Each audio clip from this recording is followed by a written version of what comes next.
On the 5th day of the apocalypse, my neighbor knocked on my door. She pleaded for a place to stay for a few days, because the temperature had dropped to freezing in this apocalyptic world. 20% of humanity has already perished in this extreme cold apocalypse. At that moment, my neighbor's gentle voice broke the silence. Luo Chen, can you let me in? It's so cold in the hallway. Even with all the windows closed, the biting cold winds still howled through. If he stayed any longer, he might freeze solid. You can come in, but I have a condition. I said this while opening a small window and handing over an electronic bracelet. If you want to come in, you must wear this first. Even for Li Ro, I would never just open the door and let someone in. Who knows if they might suddenly pull a knife from their pocket. With the butler's 24/7 real-time monitoring and the electronic bracelet that releases currents, I would feel secure. Having died once, I must be extremely cautious. Of course, since it's a very familiar neighbor, the threat is nearly non-existent. Otherwise, I wouldn't let anyone else in. Li Ro hesitated for a moment as she took the sci-fi styled bracelet. Wearing a bracelet isn't a big deal, but for some reason, it just feels strange. What does it matter if you're worried about me wearing it? Another gust of cold wind blew in, causing Li Ro to shiver involuntarily. Without hesitation, Li Ro put the electronic bracelet on her slender wrist. With a slight sound, the bracelet tightened securely around her wrist. The butler's voice chimed in from the large screen in the living room, confirming that the bracelet was successfully connected. He can't remove it without my permission. Additionally, the bracelet has video monitoring, audio listening, and location tracking features. Its charging method is advanced, capable of wireless charging through thick concrete walls from up to 200 meters away.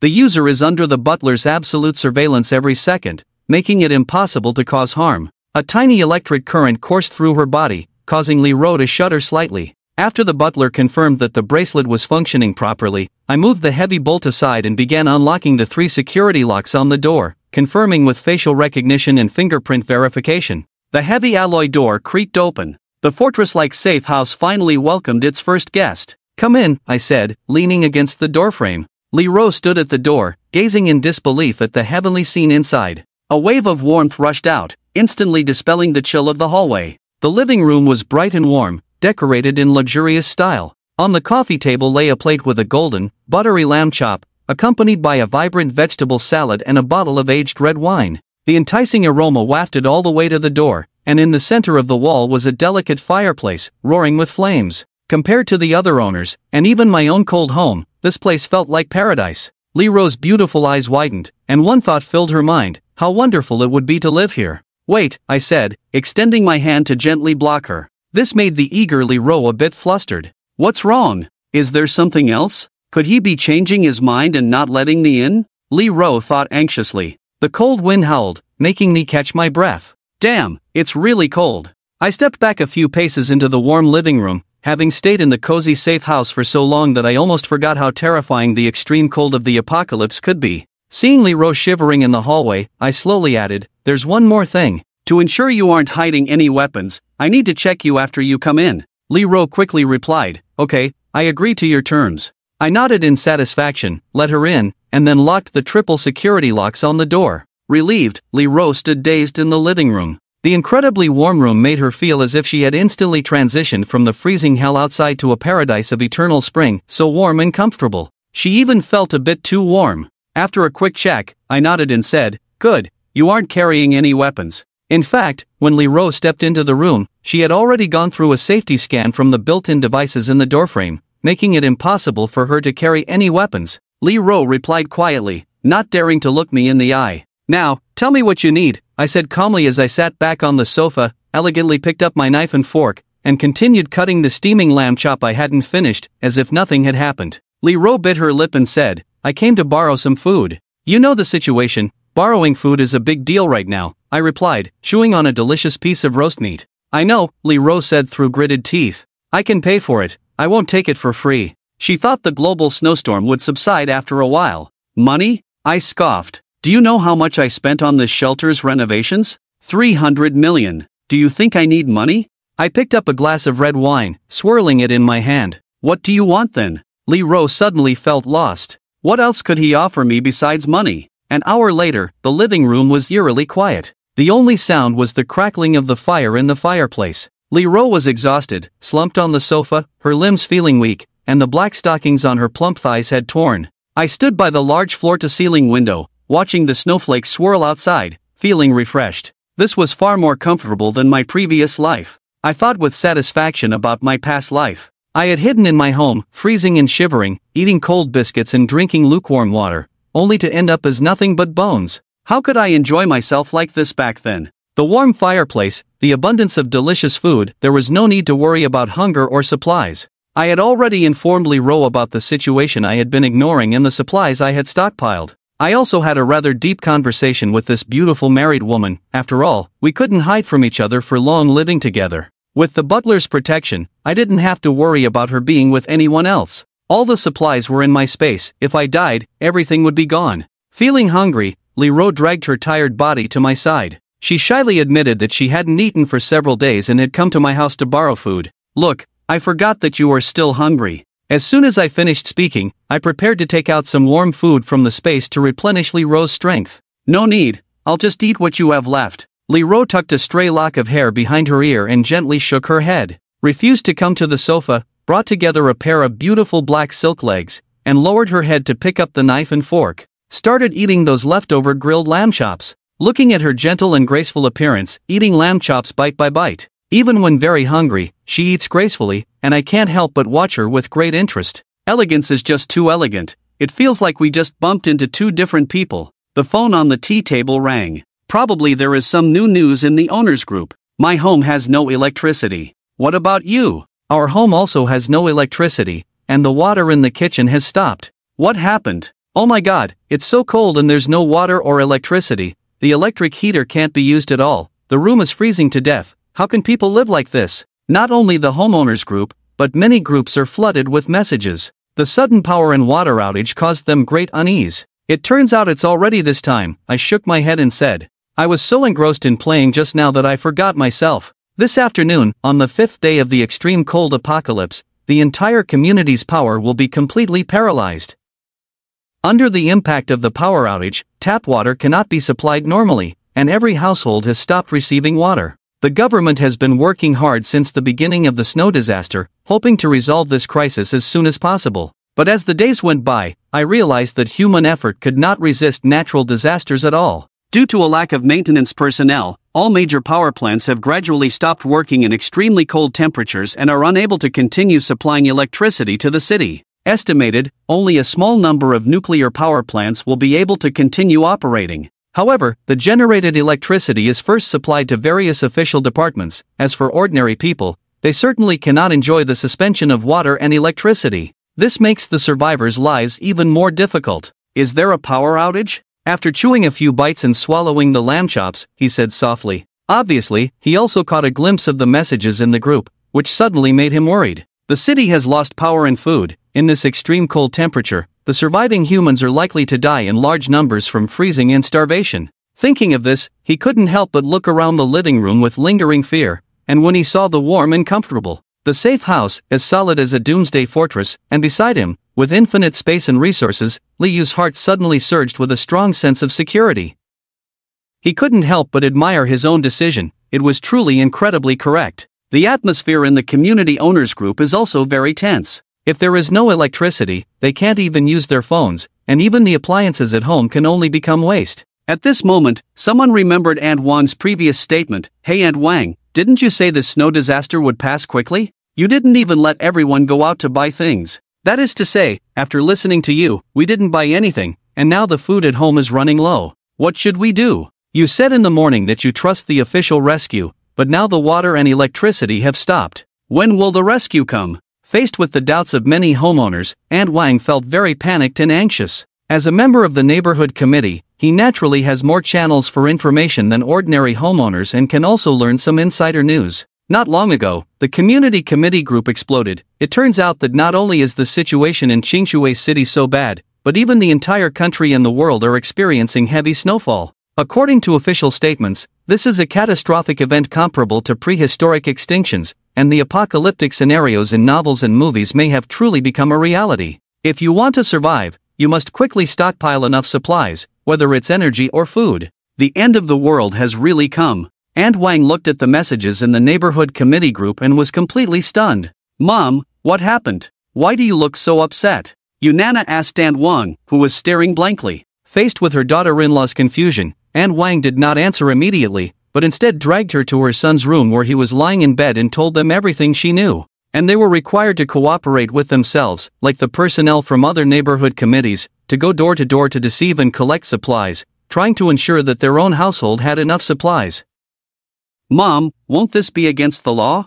Yunana hesitantly asked. "The lawbreaker can't survive anymore, so why care about these things? If we don't gather more supplies, we won't last a few days with just that little food at home," Aunt Wang lamented. Especially his son Wang Fu, who is still an injured person, needs rich protein to promote wound healing, and the requirements for food are higher than usual. "Aunt, I support your approach. While that group of homeowners hasn't reacted yet, let's deceive as much as we can." A hint of ruthlessness appeared on Wang Fu's face. Anyway, the lives and deaths of others have nothing to do with him. If possible, he would want to make himself a eunuch, and he would deceive all the food from the Luo family. "Everyone, please rest assured, the power and water outages are only temporary. Professionals have already started emergency repairs. The government has issued the latest notice, requiring our neighborhood committee to properly manage the property owners and the community during this very special period, collecting all materials for unified distribution. We hope that all owners will cooperate with the work of the neighborhood committee.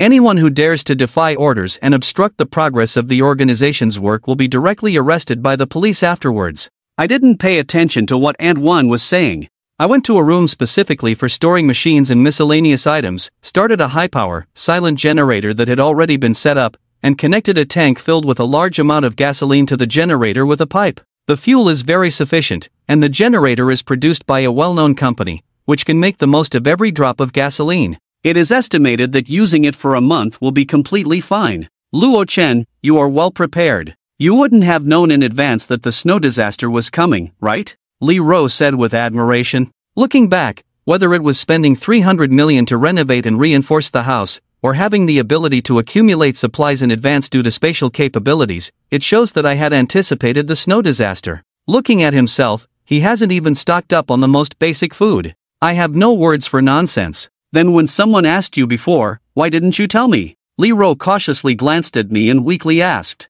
In the face of a married woman's doubts, I probably look like a fool, right? It would be stupid if you hoarded a bunch of supplies and then came here to ask me. At this moment, Li Ro couldn't help but lower her head. However, compared to the previous life of fear and suffering from hunger, now the reason can live in a warm safe house, eat and drink enough, which is already very satisfying for him. Back in the living room, I sat on the sofa, took out my phone again, and opened the owners group. What's going on? Everyone is lacking water and food, and there's a power outage. The officials aren't thinking about how to appease us, but instead are putting pressure on us. Many homeowners are very dissatisfied. But because the current situation is very unstable, Aunt Wang keeps mentioning the authorities, so the homeowners also dare not oppose her. They are mostly ordinary people who are also afraid of Aunt Wang, fearing that they will be labeled as disobedient to the organization, and later arrested by the police. Seeing that no one opposes, I couldn't help but let out a cold laugh and couldn't be bothered to expose him. In the previous life, Aunt Wang relied on this skill, using both coaxing and deception. Obtained a lot of materials from many owners. There are also some households that originally had little food, who were deceived by him into giving away their last supplies, resulting in them starving to death at home. It can be said that many people's deaths were caused by Wang Dama, but what does all this have to do with me? The Air Force and Aunt Wang are basically a stone's throw away from each other, and neither side is a good thing. Anyway, the supplies and fuel I have stored in my space are enough. I don't know how many quilts. Without electricity and water, how can others hold on? The reason is curled up on the sofa, holding two beautiful black silk legs. Sighing, if I hadn't become Luo Tian's woman, I would probably be hiding at home in despair and fear like other residents. It should be coming soon, after all, the officials don't want people to die out. I picked up the conversation. Then Li Ro curiously asked, it's so cold outside, how does the government supply electricity? Nuclear power plant. I crossed my legs and my gaze became slightly focused. After the majority of power facilities were paralyzed, the only way to obtain electricity in the extremely cold tomb was to rely on those few large nuclear power plants for power. However, relying on a few nuclear power plants to supply electricity to the entire country is definitely unrealistic. But if there is no electricity, the residents won't be able to boil snow to drink the melted water. So in the end, the authorities came up with a solution to provide electricity for half an hour each in the morning and evening to address the issues of people's electricity and water usage. Although the power supply time is not long, it is enough for people to boil 2 kettles of hot water and charge their phones. Knock, knock, knock, fish scales wrapped around the collar standing at my door knocking. His house renovation actually changed the door, damn it. The fish scales murmured in its mouth, lying in the cold corridor, waiting for half a day without hearing anyone coming to open the door. Instead, he was frozen to the point of his nose running. Fuck, that idiot Luo Tian actually won't open the door for me, and Yulin can't help but feel a surge of anger. Angry Yulin, disregarding the sub-zero temperatures in the corridor, grabbed a stool and crazily smashed the door, but unfortunately, this door couldn't be blown open even with a bomb. Really a pitiful creature. I watched the other person's distorted face from the surveillance and couldn't help but feel pity. Don't care about his reasons, just glanced at the surveillance, then bit his lip and stopped chopping. The happiness at this moment, he doesn't know how many years it has been since he last experienced it. As for Yulin, he wouldn't care even if he died. Do you know that in at most 2 months, you will be sold by Yulin for the price of 3 bags of instant noodles? I don't care if he believes it or not, I'm just talking to myself. Li Ro didn't know how to respond, and actually completely believed my words. She scoffed and said, "Oh, really?" In his eyes, I was originally worth just 3 bags of instant noodles. From this perspective, my decision to leave him early may be the best choice I've made in this lifetime.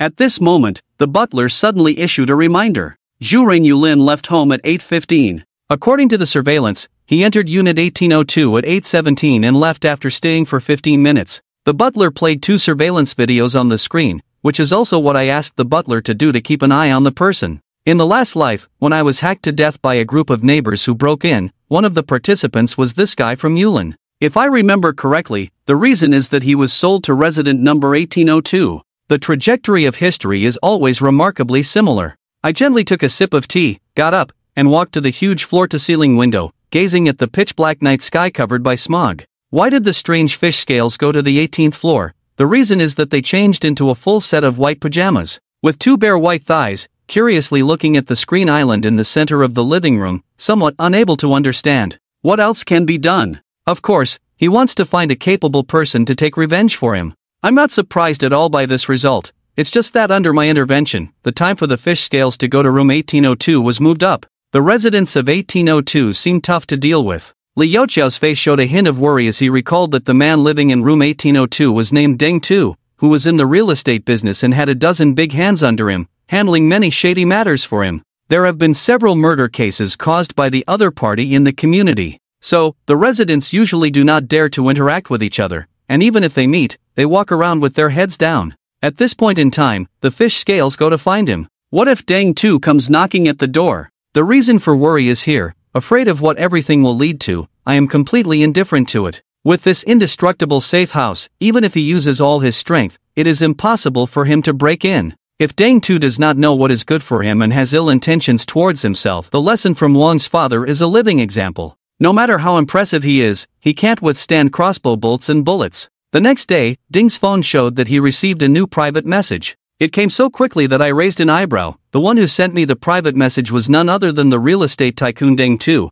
who lives in room 1802. Luo Chen heard that you are very impressive, actually messing with someone else's wife. You give me 10 minutes to release her, and then share half of the food at home, and I can treat it as if nothing happened. If you don't follow orders or try to play tricks, be careful that I'll fucking kill you. Don't think that just because you've changed to a broken door, I can't do anything about it. It's shameful to be in this line of work and come out swinging threats right away. Maybe it's just because you're used to being arrogant. Deng Tu has always acted recklessly. If you don't listen, he will do whatever it takes to ruin you. Anyway, he has people backing him. If it were an ordinary person being threatened by this underworld boss Deng Tu, they would probably fall down and beg for mercy. You consider yourself something, but in my eyes, you are just an incredibly useless social scum dog. Calling your mom, I remain indifferent, typing and sending it all at once. Real estate tycoons and gangsters are all nonsense. No matter who dares to come and cause trouble, I have plenty of ways to make them die a terrible death. After cursing, I just feel very pleased.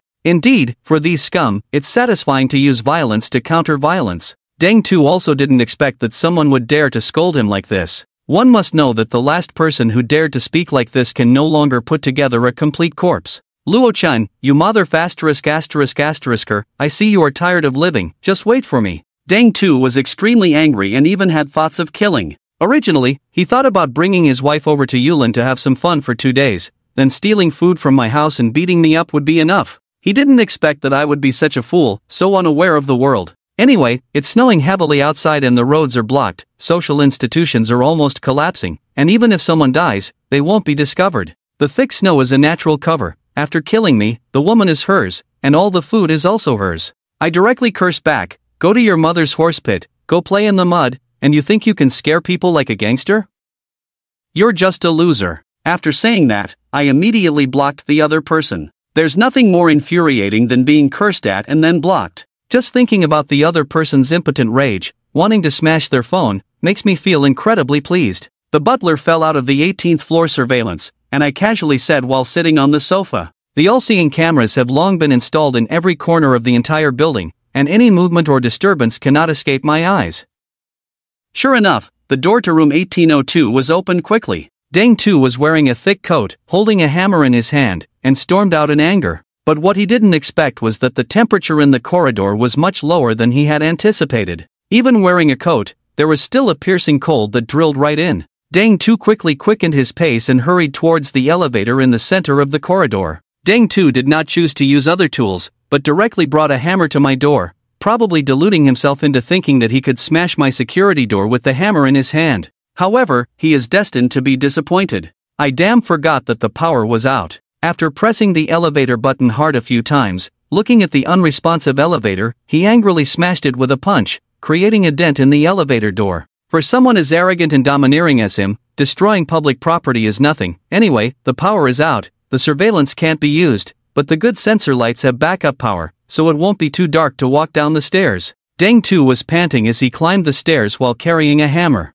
The 5-story staircase is not considered high, but climbing it in one go is quite exhausting, especially in the extremely low temperatures of minus several degrees, which left Deng Tu completely drained of energy after climbing to the 23rd floor. Thus, Yulin, who was hiding at home, was very reluctantly called out, holding a hammer to smash the door of the Luo family. Yulin has been labeled, and even a hammer is swung with great effort, as if it is not the security door being smashed, but me personally. The huge rebound force came, shaking Yulin numb. On the contrary, the security door remained unmoved under the hammer's blows, leaving not even a trace of white marks. The grass mud horse of Yulin, are you a woman? Put in some effort for me. Deng Tu has nothing to do with it. Unable to contain his anger, he cursed, Brother Tu, I'm hungry. I haven't eaten for more than a day, I'm really out of strength. Yulin said raised the hammer, gritted his teeth, and struck down twice. As a result, the hammer had almost slipped from his hand and directly hit Deng Tu on the forehead. Fuck you, waste of space, go away and let me handle it.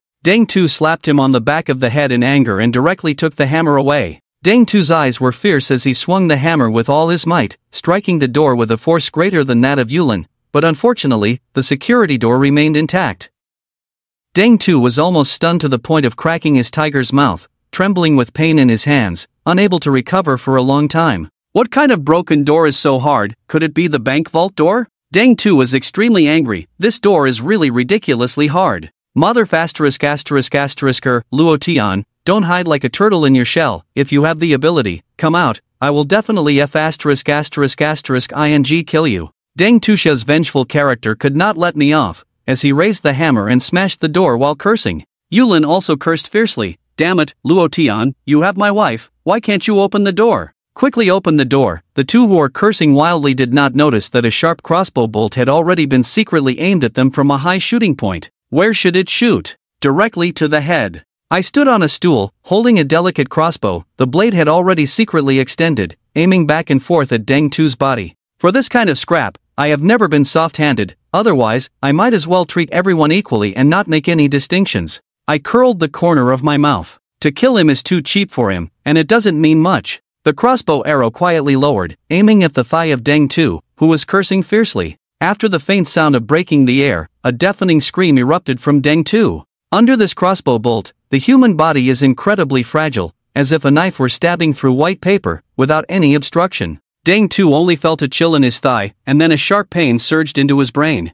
Looking down, he saw that his thigh had been pierced by an incredibly sharp sword tooth. Seeing the situation was dire, Yulin, terrified, immediately abandoned the injured Deng Tu without a word, rushed to the doorstep, opened the door and hid inside. Fearing that if he was a second late, he would also be hit by an arrow. In this low temperature and lack of medicine, a wound infection and inflammation, any one of which could be extremely fatal. At this moment, Deng Tu was in immense pain, and he finally realized that Yulin had deceived him. This was not some defenseless little brat, but his endurance and courage were not something an ordinary person could compare to. He mustered his strength, dropped the hammer, and gritted his teeth as he dragged his injured leg towards the stairs. In temperatures below 0 degrees, dragging his injured thigh, what was worse was that the elevator was out of service. Deng Tu dragged his bleeding thigh, leaning against the wall, and finally limped back home. Sitting on the sofa, he could clearly see that his thigh was completely pierced, and fresh blood had stained his pants, even forming a layer of blood-red ice shards.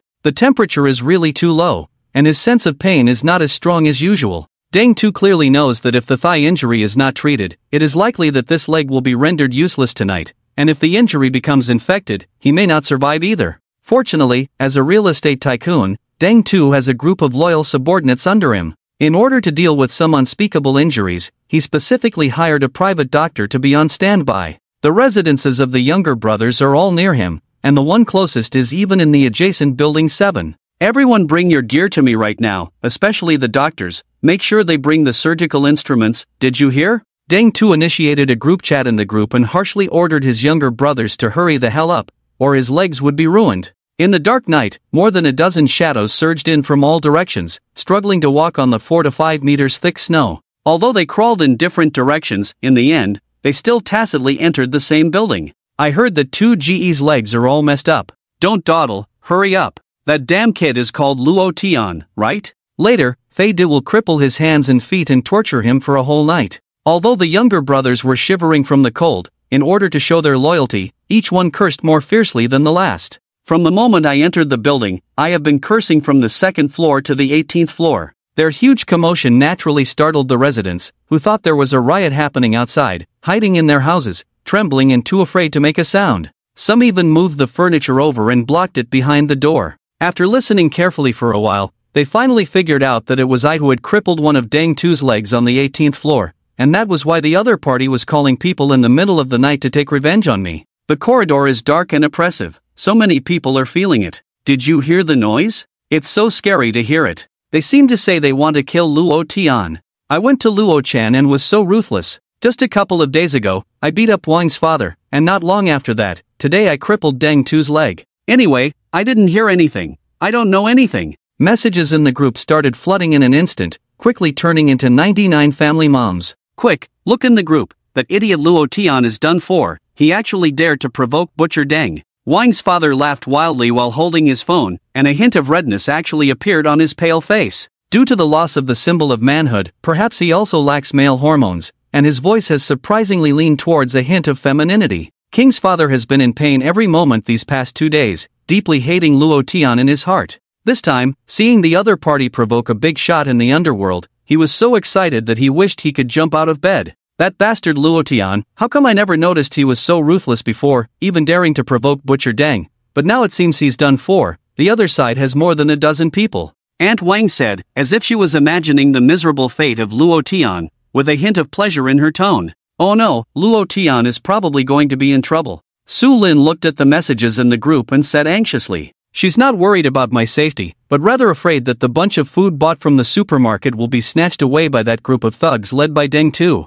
In Su Lin's eyes, the food in my house originally belongs to her. Room 2001, 20th floor. In the decorated pink room, Baya is wearing an expensive warm wool sweater, wrapped in a thick velvet blanket, huddled at the head of the bed, looking at the messages in the group. A beautiful and vibrant face, filled with a look of surprise. She is the nationally popular female star Baya, whose popularity has almost reached a level known by everyone, and her fans encompass various groups. Not only is her appearance and figure top-notch, but the most important thing is her voice, which is extremely sweet and pleasant, making people fall into it at first listen. This Luo Tian seems to be quite impressive. The topics in the group these days are all related to him. Now so many people have come to cause him trouble, he won't get into any trouble, will he? Bayaju raised her beautiful eyebrows, and a heavenly voice sounded, like the Oriole in the mountain stream, but unfortunately, there was no one else here to hear it. He just secretly bought a house here not long ago and is not familiar with the other residents, but he has chatted about me too frequently in the group,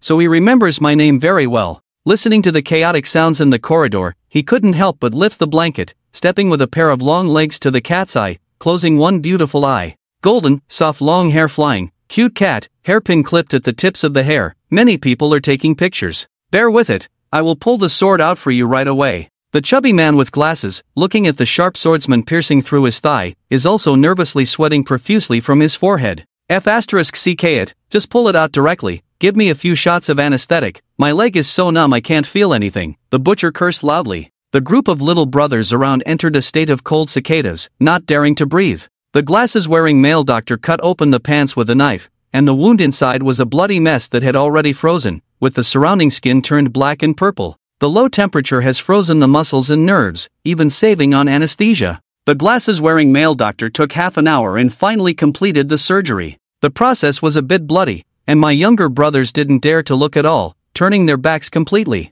Deng too suffered greatly, almost fainting. His veins were bulging as he gasped for breath, and he hated me, who shot him with a crossbow bolt, to the extreme. Luo Chen, you stupid thing, I will definitely kill you, Deng too roared with killing intent. Not only me, but he must also hate the fish scales that deceived him. After a couple of days when the snow melts, I will go to the best hospital to recuperate, but this grudge must be avenged. If I don't kill him, won't my reputation as Deng the Butcher become a joke? Deng too is very angry. The little brothers in the room immediately patted their chests and said, Brother too, that little bastard Luo Tian is living on which floor?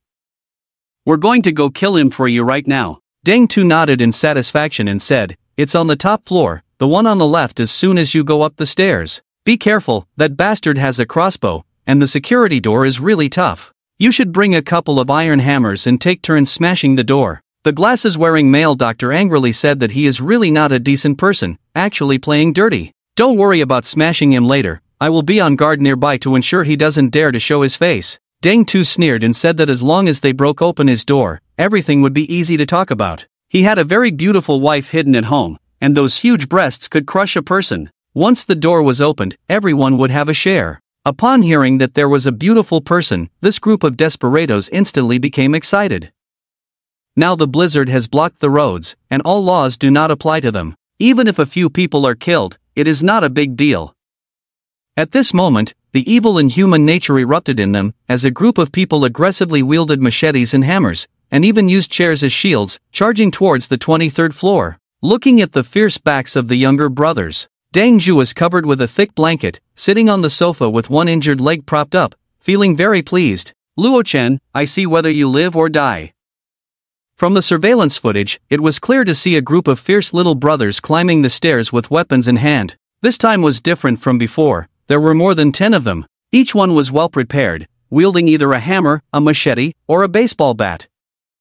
They were determined to break in and tear him apart. One or two people might not pose much of a problem, but with the numbers multiplied tenfold, could the door still hold? Li Ro's beautiful face was filled with panic. Luo Chen, what should we do? So many of them are coming. Should we escape? Li Ro, usually gentle in nature and rarely in conflict with others, was now terrified at the thought of being confronted by over 10 ruthless outlaws. Escape? Where to? The only way out is the stairs, and if we go out, we'll run into them and die even faster, Luo Chen replied calmly, seemingly unbothered. He wasn't anxious, but Li Ro was in a state of distress. Luo Chen, there are more than 10 of them. No matter how sturdy the door is, it can't hold up against so many people for long, right? What if they break it down? Li Ro hesitated, her face devoid of color. She couldn't bear to think about the torment they would face if the door were to be smashed open. Li Ro couldn't help but grip his arm tightly, her delicate hand cold as ice. Looking at her in such a state of extreme tension, as if she were about to face the guillotine, Luo Chen couldn't help but chuckle. Even if 10 people came, or even 100, against a door that cost millions and was made of 300mm alloy, comparable to a bank vault, it wouldn't even be a challenge. No matter how hard they hit, the door wouldn't sustain a scratch. Instead, they would tire themselves out. At that moment, Luo Chen felt a hint of mischief. What do you think would happen if they did break in? Luo Chen sighed. Woo woo woo. Li Ro was so scared that tears streamed down her face. Luo Chen, why don't we die together? Or, I could plead for you, let them spare you, and you can run. I'll just bite my tongue and die. Li Ro seemed to have made a significant decision. For her, facing such an end was less painful than enduring what awaited them. If her sacrifice could help Luo Chen, then her death would hold some value. It was only then that Li Ro realized she might have already become his shape. Don't worry, this door can't be blown open even with explosives. A few little thugs are nothing to worry about. Luo Chen hadn't expected Li Ro to have the resolve to sacrifice herself for his chance at survival. He felt slightly surprised. It seemed Li Ro had completely committed herself. Why didn't you say so earlier? Li Ro looked at Luo Chen's faint smile and suddenly realized that he had spent 300 million to hire a security company to build this safe house. How could a group of little punks easily break down the door with hammers? Li Ro's face flushed red, and she immediately wanted to find a crack in the ground to hide in. Bang bang bang! Open the door, you little brat! If you know what's good for you, we can leave you with a whole corpse, otherwise, when I break down the door, you'll wish you were dead. Stop wasting time with that idiot, begging for mercy won't work. We must avenge brother too, and we'll kill him tonight. Outside, the little brothers had already started smashing the door. Unfortunately, after hitting it for a long time, not even a chip of paint was lost. Luo Chen calmly took out a high-pressure water gun from his space and aimed the nozzle at the unsuspecting little brothers. Whoosh! What is it like to be doused with ice-cold water at -70 degrees? The continuous stream of cold water instantly soaked the group of thugs, leaving them thoroughly chilled. The extreme cold caused the water to freeze into ice blocks in an instant. Damn! It's so cold! I'm going to freeze to death. Help! Let me go! Don't spray me, run! Their faces were frozen and turning purple, feeling as if they were in a cold storage, with some nearly fainting from the cold. The younger brothers wailed and scattered like birds. They rushed away from Luo Chen's doorstep in a panic. They swore they would rather be beaten black and blue than experience this extreme cold torture again. Due to the power outage, they couldn't use the elevator, so a group of people had to brave the frigid temperatures, shivering uncontrollably as they awkwardly fled downstairs, their bodies covered in hard ice shards. Watching them disappear from sight, Luo Chen finally retracted the high-pressure water gun into his space. There were too many people. Using a water gun for such large-scale AoE damage was much more effective than a single-target crossbow bolt. Under the enhancement of the extreme cold apocalypse, a normally harmless water gun could inflict terrifying damage. There were even subsequent buffs like colds, illnesses, and high fevers. Deng Tu was originally waiting with a smug expression for good news. But unexpectedly, instead of good news, he was met with a group of younger brothers, frozen and covered in ice shards, rushing into the house with purple faces, wailing. As soon as they entered, they began to strip off their clothes and scramble for dry towels and thick blankets. Ah, I'm freezing to death. Get out of the way. Let me use the blanket first. Get lost, I got this first. You go away. Damn it. Share some with me. The younger brothers who didn't get a blanket were so anxious they almost started fighting each other. Deng Tu couldn't help but feel his forehead throb with anger at this scene, shouting, "Everyone stop!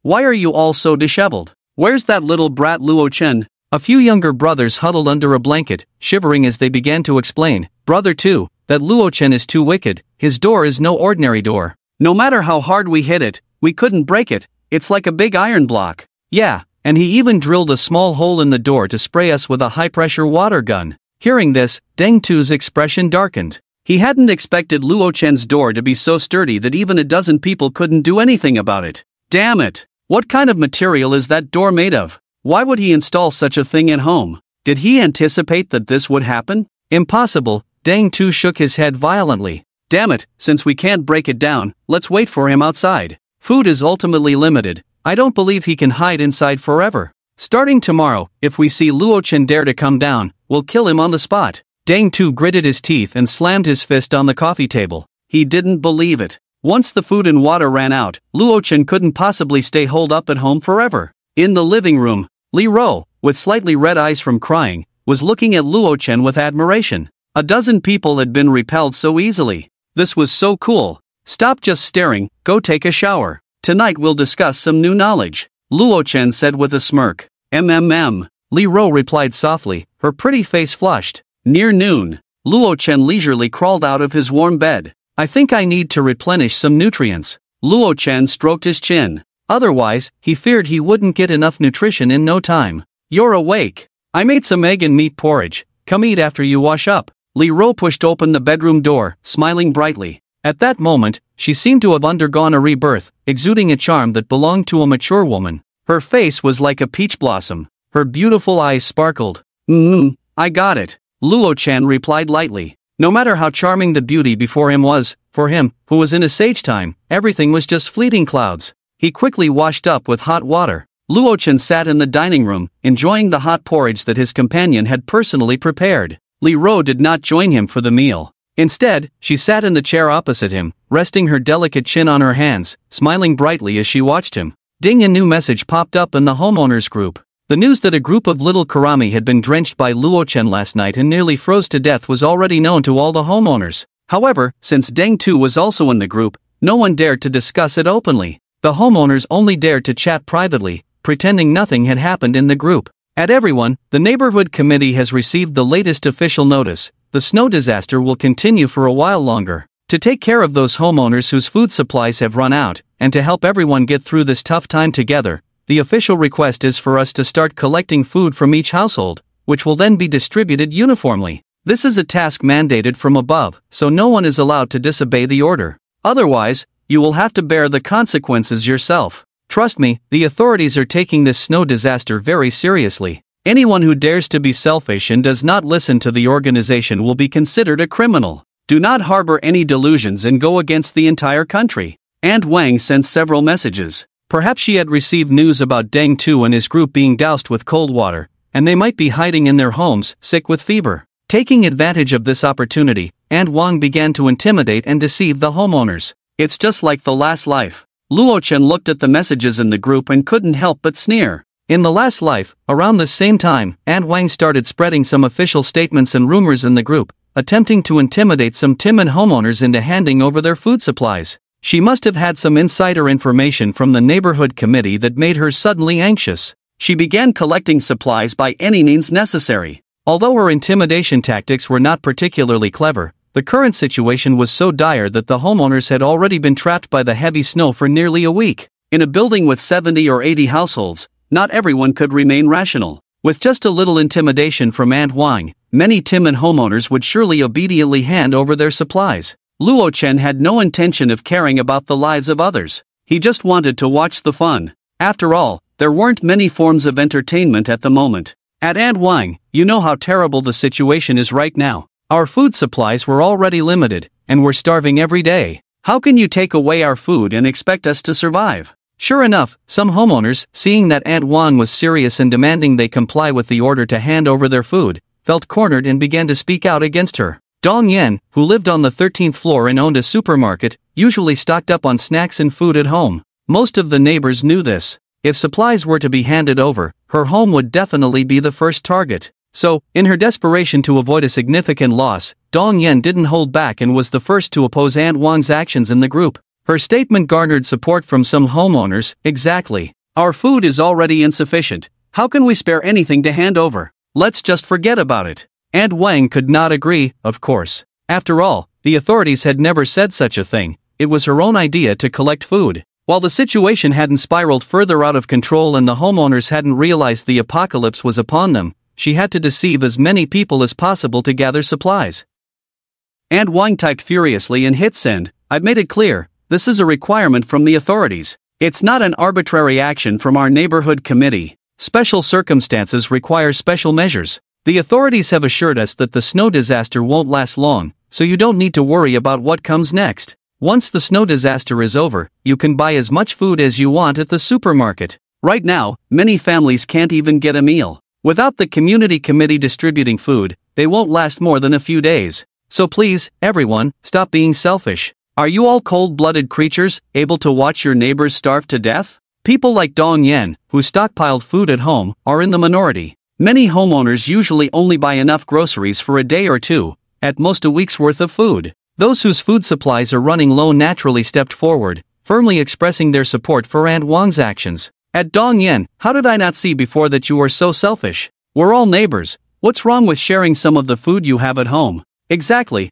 it's just a bit of your snacks. How expensive can it be? I've even helped your supermarket business several times before. I advise those homeowners who are hoarding food and selfishly refuse to contribute. This is an official order. If you defy it, be careful of being held accountable after the snow disaster. Instantly, two groups with differing opinions in the chat began a chaotic argument. Luo Chen and Wang must be lying, right? Li Ro also saw the messages in the group. However, since Luo Chen had already informed her of many situations in advance, she simply thought for a moment and realized that Aunt Wang's statements were full of holes. How could the authorities possibly agree to let a mere community committee collect and distribute resources from all homeowners? That's right. This Aunt Wang, she has no other skills, but she's quite adept at using her power to intimidate. Luo Chen sneered. A mere community committee member, not even a civil servant, had managed to manipulate the situation. Every day, she flaunted her identity as an official spokesperson, committing wrongs in front of the homeowners. No wonder it's said that good people don't live long, while bad people can last 1,000 years. In his previous life, Aunt Wang had relied on this trick to keep her family going until the end. Luo Chen had only wanted to watch the drama unfold, but unexpectedly, not long after, Aunt Wang even sent him a private message. Those with fewer supplies gained the upper hand in the group. They were furious at the residents who hoarded food but refused to contribute, standing on their moral high ground and venting their anger. Under the pressure of public opinion, Dong Yan and her group dared not show their faces. Their ancestors had been insulted for 18 generations. They had no choice but to agree to hand over their food. Aunt Wang was quite pleased and remembered that Luo Chen's family had stockpiled a lot of food, so she decided to use the same trick again, emboldened by the support of other homeowners, and directly messaged him. Luo Chen, you've seen the situation in the group. The homeowners are very resentful towards you hoarders. Right now, I, Aunt Wang, represent the opinions of all homeowners. Aunt Wang said leisurely, with an air of confidence. If you know what's good for you, you should immediately hand over some of the food you bought from the supermarket. Otherwise, if I say a word in the group, those angry homeowners might drown you with their spit. Before you wouldn't even let me take a bag of snacks, and now it's all food that has to be handed over. Aunt Wang said with a tone of satisfaction. She thought Luo Chen would be intimidated by the public outcry like Dongyan. After all, public opinion can be quite terrifying. The minority must submit to the majority. This time, she had the backing of all the homeowners in the building. The other party was just one person, who would dare to go against so many. Luo Chen scoffed and replied, "Are you an idiot? What others say has nothing to do with me. Even if the King of Heaven himself came, don't think you can take a bag of instant noodles from me. Would he care about such a small threat? Ridiculous." Deng Tu wasn't afraid when he led a group of little brothers to his door. Would he be scared off by a few words from a bunch of troublesome citizens? What if the entire building's owners were against him? Even if all the owners in the community cursed him in the group, he wouldn't take it to heart. "You, don't be so arrogant," Aunt Wang typed through gritted teeth. She never expected that Luo Chen would actually dare to oppose her, who represented the will of all the owners. This was completely different from what she had initially thought. "What's wrong with being arrogant, old lady? If you have the guts, come and ask me for it." Seeing this message in the chat box, Aunt Wang trembled with anger. Even if she had 10 times the courage, she wouldn't dare to go and demand food. The tragedy that her son faced with Deng Tu and his group was something she didn't want to experience herself. Aunt Wang decided to announce Luo Chen's remarks in the group. Even if she couldn't trick him into giving her food, she could stir up some hatred. Let the other owners curse him like a rat in the street. That way, Luo Chen's reputation would be ruined. Anyway, she couldn't let him have it easy. Just as Aunt Wang was about to hit send, she saw a new message from Luo Chen. Instantly, her fierce expression turned pale. "Aunt Wang, did you think I didn't know you wanted to wave the official flag to intimidate the owners in the group and trick them into giving you food? What's wrong? The community group is in an uproar, confirming the apocalypse has come, and you're panicking? Let me tell you, I can't be bothered with the dirty things you've done. But if you insist on making me unhappy..." How could it be? Her thoughts were completely seen through. Even in a room with temperatures below freezing, Aunt Wang suddenly broke out in a cold sweat. "This is eerie." Her body trembled slightly, and she could barely hold her phone steady. This was internal information from the neighborhood committee. How did Luo Chen know? The members in the committee group were all old acquaintances. It was impossible for them to leak anything. No matter how she guessed, she would never know. Luo Chen was a reborn person. In his previous life, Luo Chen, being soft-hearted and thinking the heavy snow wouldn't last long, had contributed a portion of the food he had hoarded at home. As a result, those greedy neighbors were not satisfied. Instead, they thought he must have a lot of food at home. So, they united to kill him. Now that he was living again, Luo Chen had already figured out all of Aunt Wang's actions. Anyway, those neighbors and Aunt Wang were not good people. He couldn't be bothered to care if they were tricked into starving him. It was better to let them fight among themselves. After thinking it over, Aunt Wang deleted all the messages she had prepared to target Luo Chen in the chat box. If her deceitful actions regarding the supplies were exposed, regardless of whether the owners believed it or not,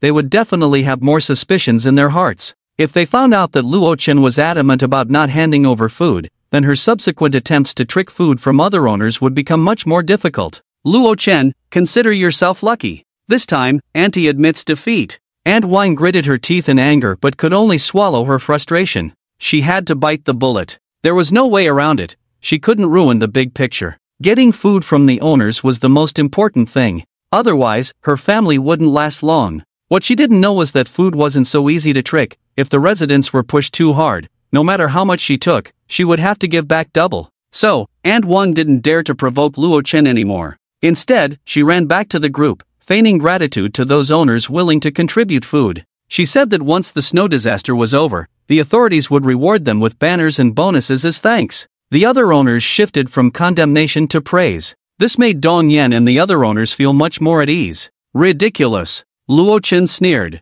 It seemed that there weren't many smart people among this group of homeowners. Aunt Wang's childish scam had them all spinning in circles. He had even anticipated it. In the coming days, Aunt Wang would surely go door to door, crazily trying to swindle some honest and timid homeowners out of their supplies, while she would absolutely skip over tough characters like Deng Tu, who had a bunch of little brothers at home. However, once those homeowners realized they had been tricked, Aunt Wang would eventually have to return whatever she had taken. 2 more days passed. Sure enough, under Aunt Wang's constant threats and intimidation, while spreading official rumors in the group and secretly picking them off one by one, many homeowners obediently handed over their food. However, quite a few were cautious and only surrendered a portion, keeping some hidden at home.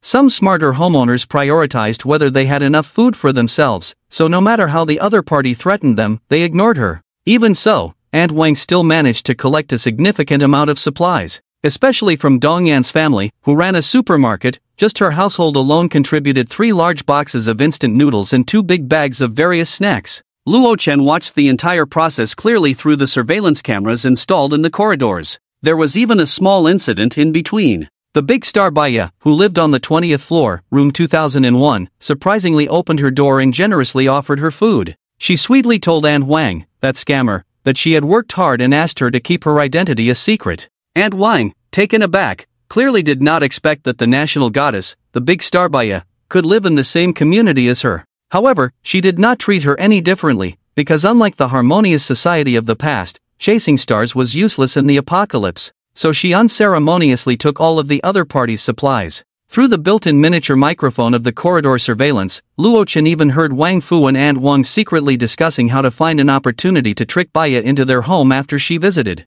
A big star. A person of great importance that ordinary people would never encounter in their lifetime. But in the apocalypse, everyone was equal. Although Wang Fu had lost the confidence of a man, he still wanted to enjoy the taste of a lofty big star in other ways. Aunt Wang was also very willing to find a big star as a daughter-in-law for her son. Big chest, no brains. Luo Chen snorted coldly. He looked down on Baya's intelligence, estimating that she was well protected by her manager and completely unaware of the darkness of human nature. Being a saint in the apocalypse would surely not end well. However, he continued to do his own thing, playing games, watching movies, enjoying the flavors of cuisines from around the world, or studying new knowledge with Li Ro. Life was incredibly comfortable. A week had passed since the extreme cold apocalypse began. For normal people, the food stored at home would last at most a week. However, due to the extremely low temperatures, not only did they need to ensure they had food to eat every day, but they also needed fuel to keep warm and avoid freezing to death, so the consumption of supplies was rapid. After a few days, the atmosphere in the homeowners group suddenly felt off. Being trapped at home by heavy snow for 1 or 2 weeks, with official rescue efforts delayed and facing the daily fear of food and supply shortages, had quietly changed everyone's mindset. Many residents who had been swindled out of food by Aunt Wang waited for a long time without seeing any distribution of supplies and finally couldn't hold back anymore. At Aunt Wang, what's going on? Didn't you say you would collect supplies for unified distribution? It's been 2 days, and there's not a single sign of movement? Exactly. The efficiency is way too low. Or are you all pocketing the supplies and have no intention of distributing them to us? I'm out of food at home, I'm going to starve to death. At Aunt Wang, hurry, and bring some food. The homeowners were a bit agitated. Whether or not they had submitted supplies, they all rushed out, hoping to be prioritized for food distribution. But no matter how much they shouted, Aunt Wang never showed up, not a word from her, as if she had vanished. Soon, an hour passed. The homeowners' dissatisfaction finally reached its peak. They seemed to realize that Aunt Wang was a complete fraud, and they had fallen for her trick. Damn, Aunt Wang has no intention of distributing food at all. She just wanted to swindle us and keep it all for herself. How could this happen? Come out and give everyone an explanation. At Aunt Wang. Aunt Wang, you scoundrel. We trusted you enough to hand over our food, and you just took it and hid at home pretending to be dead? Before long, the group chat was filled with curses, most of which were directed at Aunt Wang's family and relatives. Unfortunately for Aunt Wang, who was well prepared and had a thick skin, these little insults were nothing to her. Even if they cursed her entire family tree, she would never hand over the food. At Su Ling's home, due to the low temperature inside, she could only wrap herself in a thick blanket, curled up on the sofa, shivering. Looking at the messages in the group, Su Ling couldn't help but feel relieved. Thank goodness I was smart enough not to believe Aunt Wang's nonsense, otherwise, my food would have gone to waste too. When Aunt Wang proposed to collect food uniformly, she had come to ask for supplies, but the inherently selfish Su Ling chose to play dead and ignored her completely. Now it seemed that this decision was undoubtedly correct. Watching so many homeowners who had been swindled out of their food wailing in the group, Su Ling felt even more proud of herself. However, even though she hadn't been fooled, the food at home was already running low. Su Ling had managed to hold on until now solely by relying on some snack gift packs sent by a sycophant. Her own food had long been consumed. On the coffee table lay a pack of cookies that had been completely devoured. Ironically, before the apocalypse, Su Ling wouldn't even bother to look at such cheap wholesale cookies, and she had even planned to throw away the box of cookies sent by that poor sycophant. But unexpectedly, when the snow disaster struck, it trapped people in the community, preventing them from going out. It was these dry and unappetizing wholesale cookies that had barely allowed her to survive until now. Those exquisite pastries were delicious, but unfortunately, there was too little of them.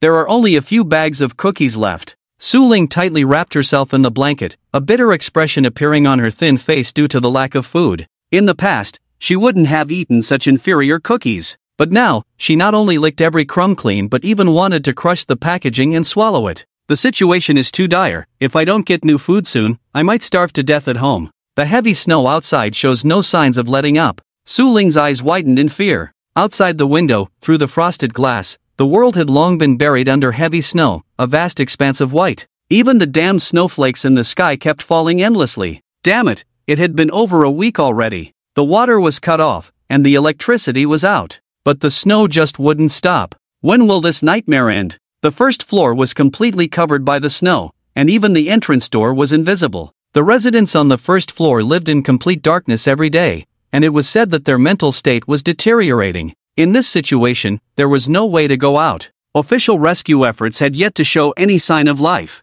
Even the TV programs had been off the air for several days. Whenever she turned on any channel, it was just a screen of static. Various signals seemed to be telling them that this heavy snow would continue endlessly. Humanity was facing the end of days. How long would this snow disaster last? Or would it ever end? Goo goo, Su Ling's stomach was growling again. I'm so hungry, what should I do? There's hardly any food at home. If this goes on, I'll really starve to death. After pondering for a moment, she gritted her teeth and said, do I really have to bow down to that sycophant Luo Chen? No way, I already reached out to him last time. And his attitude. It was just too annoying. Not only did he tempt her by posting pictures of steak on social media, but he also deliberately didn't let her eat. Su Ling, who was furious at the time, angrily decided to ignore Luo Chen for a while, making him come back to her in tears to win her back. If she put aside her goddess demeanor now and took the initiative to find him, wouldn't all her efforts during this time go to waste? She was the exalted goddess. Such sycophantic behavior should be something Luo Chen did on his own.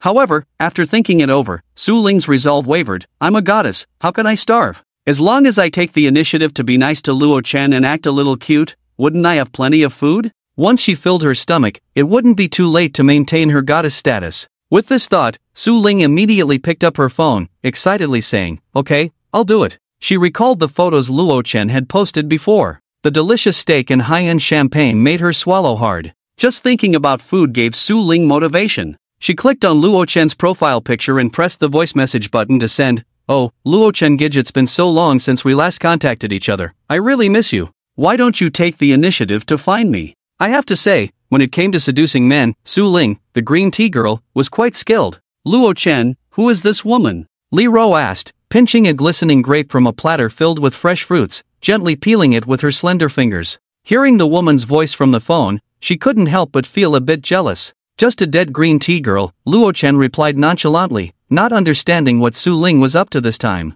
But he didn't need to think hard to know that in this situation, her reason for reaching out was definitely to covet his food. Gidges have been busy these past few days. Luo Chen thought since he was idle anyway, he might as well find some amusement from her. It was also a good opportunity to tease the green tea girl a bit more. Oh, really? What has Luo Chun-gij been busy with? Can you tell me about it? Su Ling asked curiously. Nothing much, just busy tasting food from other countries. I wanted to see which country's dishes are the most delicious, but unfortunately, I ate too much and can't fit anymore. Luo Chen leisurely sent back a message. Looking at the words in the chat box, Su Ling was momentarily stunned, completely thrown off. Tasting food? From other countries? So full that he couldn't eat anymore? What a lie! Su Ling said, her face filled with disbelief, thinking Luo Chen was just bragging. She could barely fill her stomach and was on the verge of starving. If someone gave her a bucket of instant noodles, she would consider it the most delicious food in the world. How could she dare to wish for a grand meal from another country? Oh, Luo Chen-gij, don't tease me. You must be eating canned meat and instant noodles, right? I want to eat too. Su Ling sent another sweet voice message. Even a simple bucket of instant noodles was a rare delicacy for Su Ling at the moment. As for canned meat, if she could start a fire and boil a pot of hot soup to savor a taste, that would be the ultimate delicacy in the world. Seeing that the other party didn't believe him, Luo Chen couldn't help but smirk. He opened the camera function and took a picture of the exquisite dishes laid out on the dining table. Caviar, lasagna, roast duck, fruit platter. Then he sent the image. Ding! Looking at the picture received on her phone, Su Ling's eyes widened in shock, her face filled with disbelief. Impossible. Absolutely impossible. How could Luo Chen's family have so much delicious food? Su Ling shook her head, looking incredulous. She knew the other party had stockpiled a lot of food in advance, but it was mostly snacks bought from the supermarket. How could he have so many top-notch delicacies? It's fake. It must be a picture from the internet.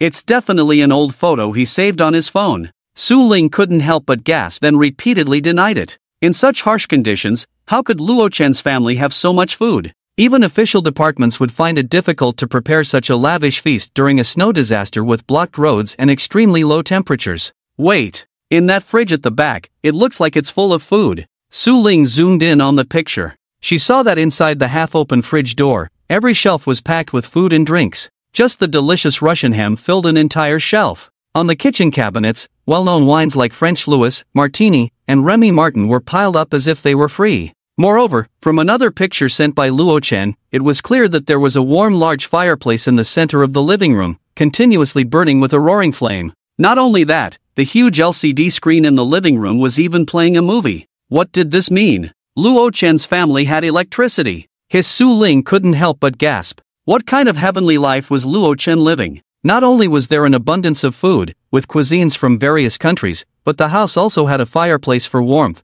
and there was a generator providing power at any time. Not to mention, Su Ling was very aware of the heating capability of a fireplace. In the cold winters of Northern Europe, as long as the fireplace was lit, the room would maintain a very comfortable temperature throughout the winter.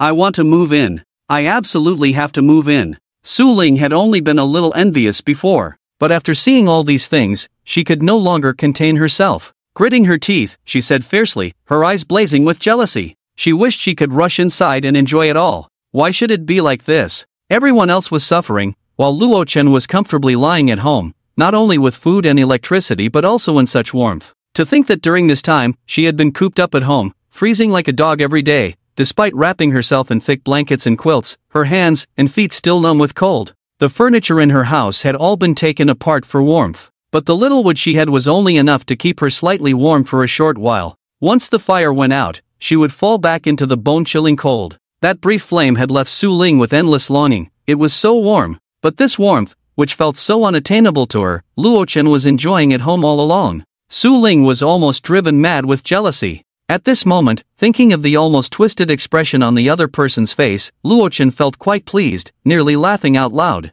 Envy, jealousy. But unfortunately, no matter how much you long for it, you can only stare wide-eyed at the screen. I took this picture just to show off. Are you on a diet? It's been over a week since we last met, and you've lost quite a bit of weight. I really envy your self-discipline, unlike me, who eats a pile of abalone and seafood every day without much exercise, Luo Chen said, pretending to be unaware, as he looked at Su Ling's face, which was pale and thin from lack of food. For Su Ling, this was blatant flaunting of wealth. It was infuriating. Su Ling finally couldn't hold back any longer and sent a video directly. Brother Luo Chen, I'm hungry too. This time, I'll give you a chance to treat me to a meal, so you better seize it. After dinner, we can do some post-meal exercises. In order to taste delicious food, she even took the initiative to come to him. Looking at the video, the other party appeared exceptionally obedient, as if inviting him to pick her. Luo Chen couldn't help but sneer coldly in his heart. It sounds nice. What giving himself a chance to treat her to a meal really means is that she wants to come over and mooch off him. If he really wanted to give her a chance, why not do it before the apocalypse arrived? Why wait until the roads were blocked by this snow disaster? Should I bring Su Ling over and then put a bracelet on her to punish her severely? Luo Chen pondered. Although he didn't think much of her now, Su Ling was completely like a public bus, but he had licked her for so long in his previous life. Now that he had the chance to taste her, it was worth considering, just to fulfill his past wishes. Forget it, it wouldn't be good if I caught a disease. Luo Chen quickly abandoned the idea. He found her disgusting. After all, he had the exquisite Li Ro by his side now, whose looks and figure could completely overshadow her. Just her bare face could score a 9. On the other hand, Su Ling, with makeup, could at most score a 7, but now with her bare face, giving her 6 would be too generous. No need. Luo Chen flatly rejected her. Su Ling's eyes widened in disbelief, as if she had heard something unbelievable, and she exclaimed, I offered myself for free, and you still refuse? Luo Chen, are you serious? I get it. You must be angry with me, right? I haven't paid attention to you for so long, you must be very lonely. I'll be more careful in the future. For the first time, the green tea girl tasted the bitterness of rejection, and her words became somewhat incoherent. Who's angry with you? Do you even deserve it? Luo Chen replied speechlessly, then pulled Li Ro over. At that moment, Li Ro was wearing a not-so-revealing dress. When Luo Chen tugged her, she fell into his shoulder, her face flushed with shyness, saying nothing but provocatively glancing at the phone's camera. I'm not lonely at all, I have someone keeping me company, Luo Chen said with satisfaction in his tone, seemingly showing off. He even turned her beautiful face towards the phone's camera, and Li Ro allowed his little actions. See? I have a beautiful girl with me. You, a worn-out shoe, should just stay where it's cool. I don't care. Sure enough, seeing that there was another woman who had already moved into Luo Chen's warm room and was freely enjoying the delicious food that made her envious, Su Ling became anxious. Luo Chen, who is she? How can you let someone else into your home? I hate having other women around, make her get out of the house immediately. Su Ling ordered through gritted teeth, as if she were the mistress of the room. This made Luo Chen unhappy, and he coldly replied, who I let in is none of your business. Upon hearing this, Su Ling was stunned. Had she just been scolded? And by someone she considered a lickspittle? Luo Chen, you actually scolded me? What's wrong with you? Su Ling said in disbelief. She knew that in the past, when she was in a bad mood, even if she vented her anger on him for no reason, Luo Chen would always tease her with a smile, giving her gifts and treating her to meals. He never got angry with her. Not to mention cursing, he wouldn't even breathe heavily in front of her. But now, it seemed he completely disregarded her feelings. She had only raised her voice a little, and he had scolded her harshly. In the past, this was unimaginable. Sure enough, it was that vixen who seduced Luo Chen away? No wonder Luo Chen's attitude towards me suddenly turned cold. Su Ling thought of this and couldn't help but grit her teeth in anger. For a green tea girl, the most intolerable thing is to have her loyal admirer openly attracted to another woman. Because for her, doesn't that mean her own charm is inferior to others? In fact, Su Ling looked at Li Ro and sadly discovered that her own charm was indeed not as good as the others. Whether it was Li Ro's charming face or her smooth, long legs, they were the kind of figure only a top goddess could possess. Her own face was made up, her eyelashes were glued on, completely a dimensional blow. Even if she went for plastic surgery, she probably couldn't be as beautiful as the other. Luo Chen, don't be fooled by that vixen. Isn't your most beloved woman me? Physical attraction is just temporary, it's the soul's affection that lasts. Su Ling squeezed out a few tears, her eyes glistening as she spoke to him. As a top green tea girl, being able to enter character at any time and start acting is a necessary skill. Previously, Su Ling had used this trick of pretending to be pitiful to deceive quite a few men. Ha! Luo Chen showed a puzzled expression upon hearing her. Su Ling, you don't think I liked you before, do you? Luo Chen scoffed. You might have misunderstood. Giving gifts and treating to meals isn't something I've only done for you. He said indifferently, don't get ahead of yourself, I'm just casting a wide net. You're just one of my many spare tires. How is that possible? I don't believe it, Luo Chen, you must be talking nonsense. You're doing this on purpose to anger me. Su Ling's face instantly turned extremely ugly. In the past, she had always treated Luo Chen as a loyal dog she could command at will. But now, Luo Chen was telling her, sorry, you are my spare tire. This was undoubtedly a huge blow to Su Ling, a master of tea art. Believe it or not, Luo Chen said nonchalantly, curling his lip in disdain, you don't think I don't know about your little affairs, do you? It's all over the rich second-generation circle, just throw some money, and you can take you to a hotel for a night of fun. You're just a bus that anyone can ride, stop pretending to be a pure girl. Sorry, I don't like broken shoes. After saying that, Luo Chen didn't give her a chance to respond and immediately hung up the video call. The purpose of his words was to humiliate her. This scathing insult completely exposed Su Ling's true nature as a green tea girl, directly hitting her sore spot. Although Su Ling had played with the feelings of many men, she still thought of herself as a good girl. Those men were willing to treat her well, and she had done nothing wrong. But Luo Chen's words tore apart her hypocrisy. At the same time, it dealt a severe blow to Su Ling's confidence, making her deeply doubt her own charm. Luo Chen had been so devoted to her before, yet he was clear about her true nature. Did the other loyal admirers she toyed with think the same way? Soon, several 60-second voice messages came through the chat box. Luo Chen didn't even need to look to know they were not good words. He had just scolded Su Ling. There was no way she would send a voice message to praise herself, right? So easily broken, how boring. Luo Chen laughed and tossed his phone aside.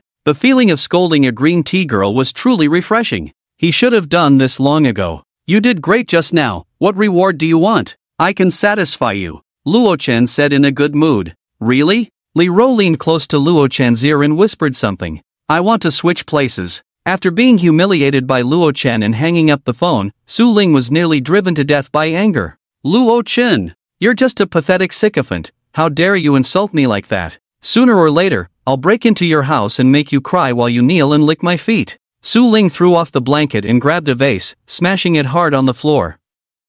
She swept everything off the table, including the picture frames and miscellaneous items, shattering them into pieces and clearing the tabletop completely. However, after venting her anger, she still managed to suppress her rage and said, no, I need to be more rational. But thinking about what Luo Chen had just said, public bus, broken shoe, she couldn't help but explode. How can I be rational after this? Su Ling gritted her teeth, her face turning purple with anger. Luo Chen had called her a public bus. You can insult a woman for being ugly, for being fat, for lacking knowledge, but you absolutely cannot call her a broken shoe. That is the ultimate humiliation for a woman. Fortunately, the temperature was low, and Su Ling couldn't bear to smash too many things before she started shivering and wrapped herself in a blanket again. Crouched up, the more she thought about it, the angrier she became, and she prepared to take revenge on Luo Chen. After calming down, Su Ling recalled who the woman beside Luo Chen was. It was Li Ro, the neighbor living across from him. She was already married, with a husband. If this news got out in the homeowners group,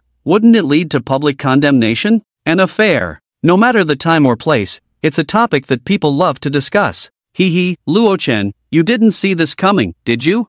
I just took a screenshot. Just wait, I'll make you the shame of the entire building. Su Ling thought coldly. She quickly composed a message, accusing the two of being shameless, along with the screenshot of Li Ro lying in Luo Chen's arms, exposing a section of her snow-white thigh, and sent it directly to the group. Li Ro, isn't she the wife of Yulin living on the 23rd floor? How did she get involved with Luo Chen? I remember that woman, her figure is super big. I told you she's a promiscuous woman. Luo Chen is really a scoundrel. Sure enough, the homeowners, attracted by the image, quickly began to discuss heatedly. Before long, messages came pouring in, as if flooding the screen. Soon, Yulin was frantically tagged by the homeowners in the group and could no longer bear the pressure. Coming out to speak, Luo Chen is holding my wife captive, he's hoarding a bunch of food and promised to share some with us, but once my wife went in, he wouldn't let her go. Nonsense that directly pushed Luo Chen to the forefront of public outrage. In fact, the homeowners didn't care about who was right or wrong, most of them were starving and had been going hungry,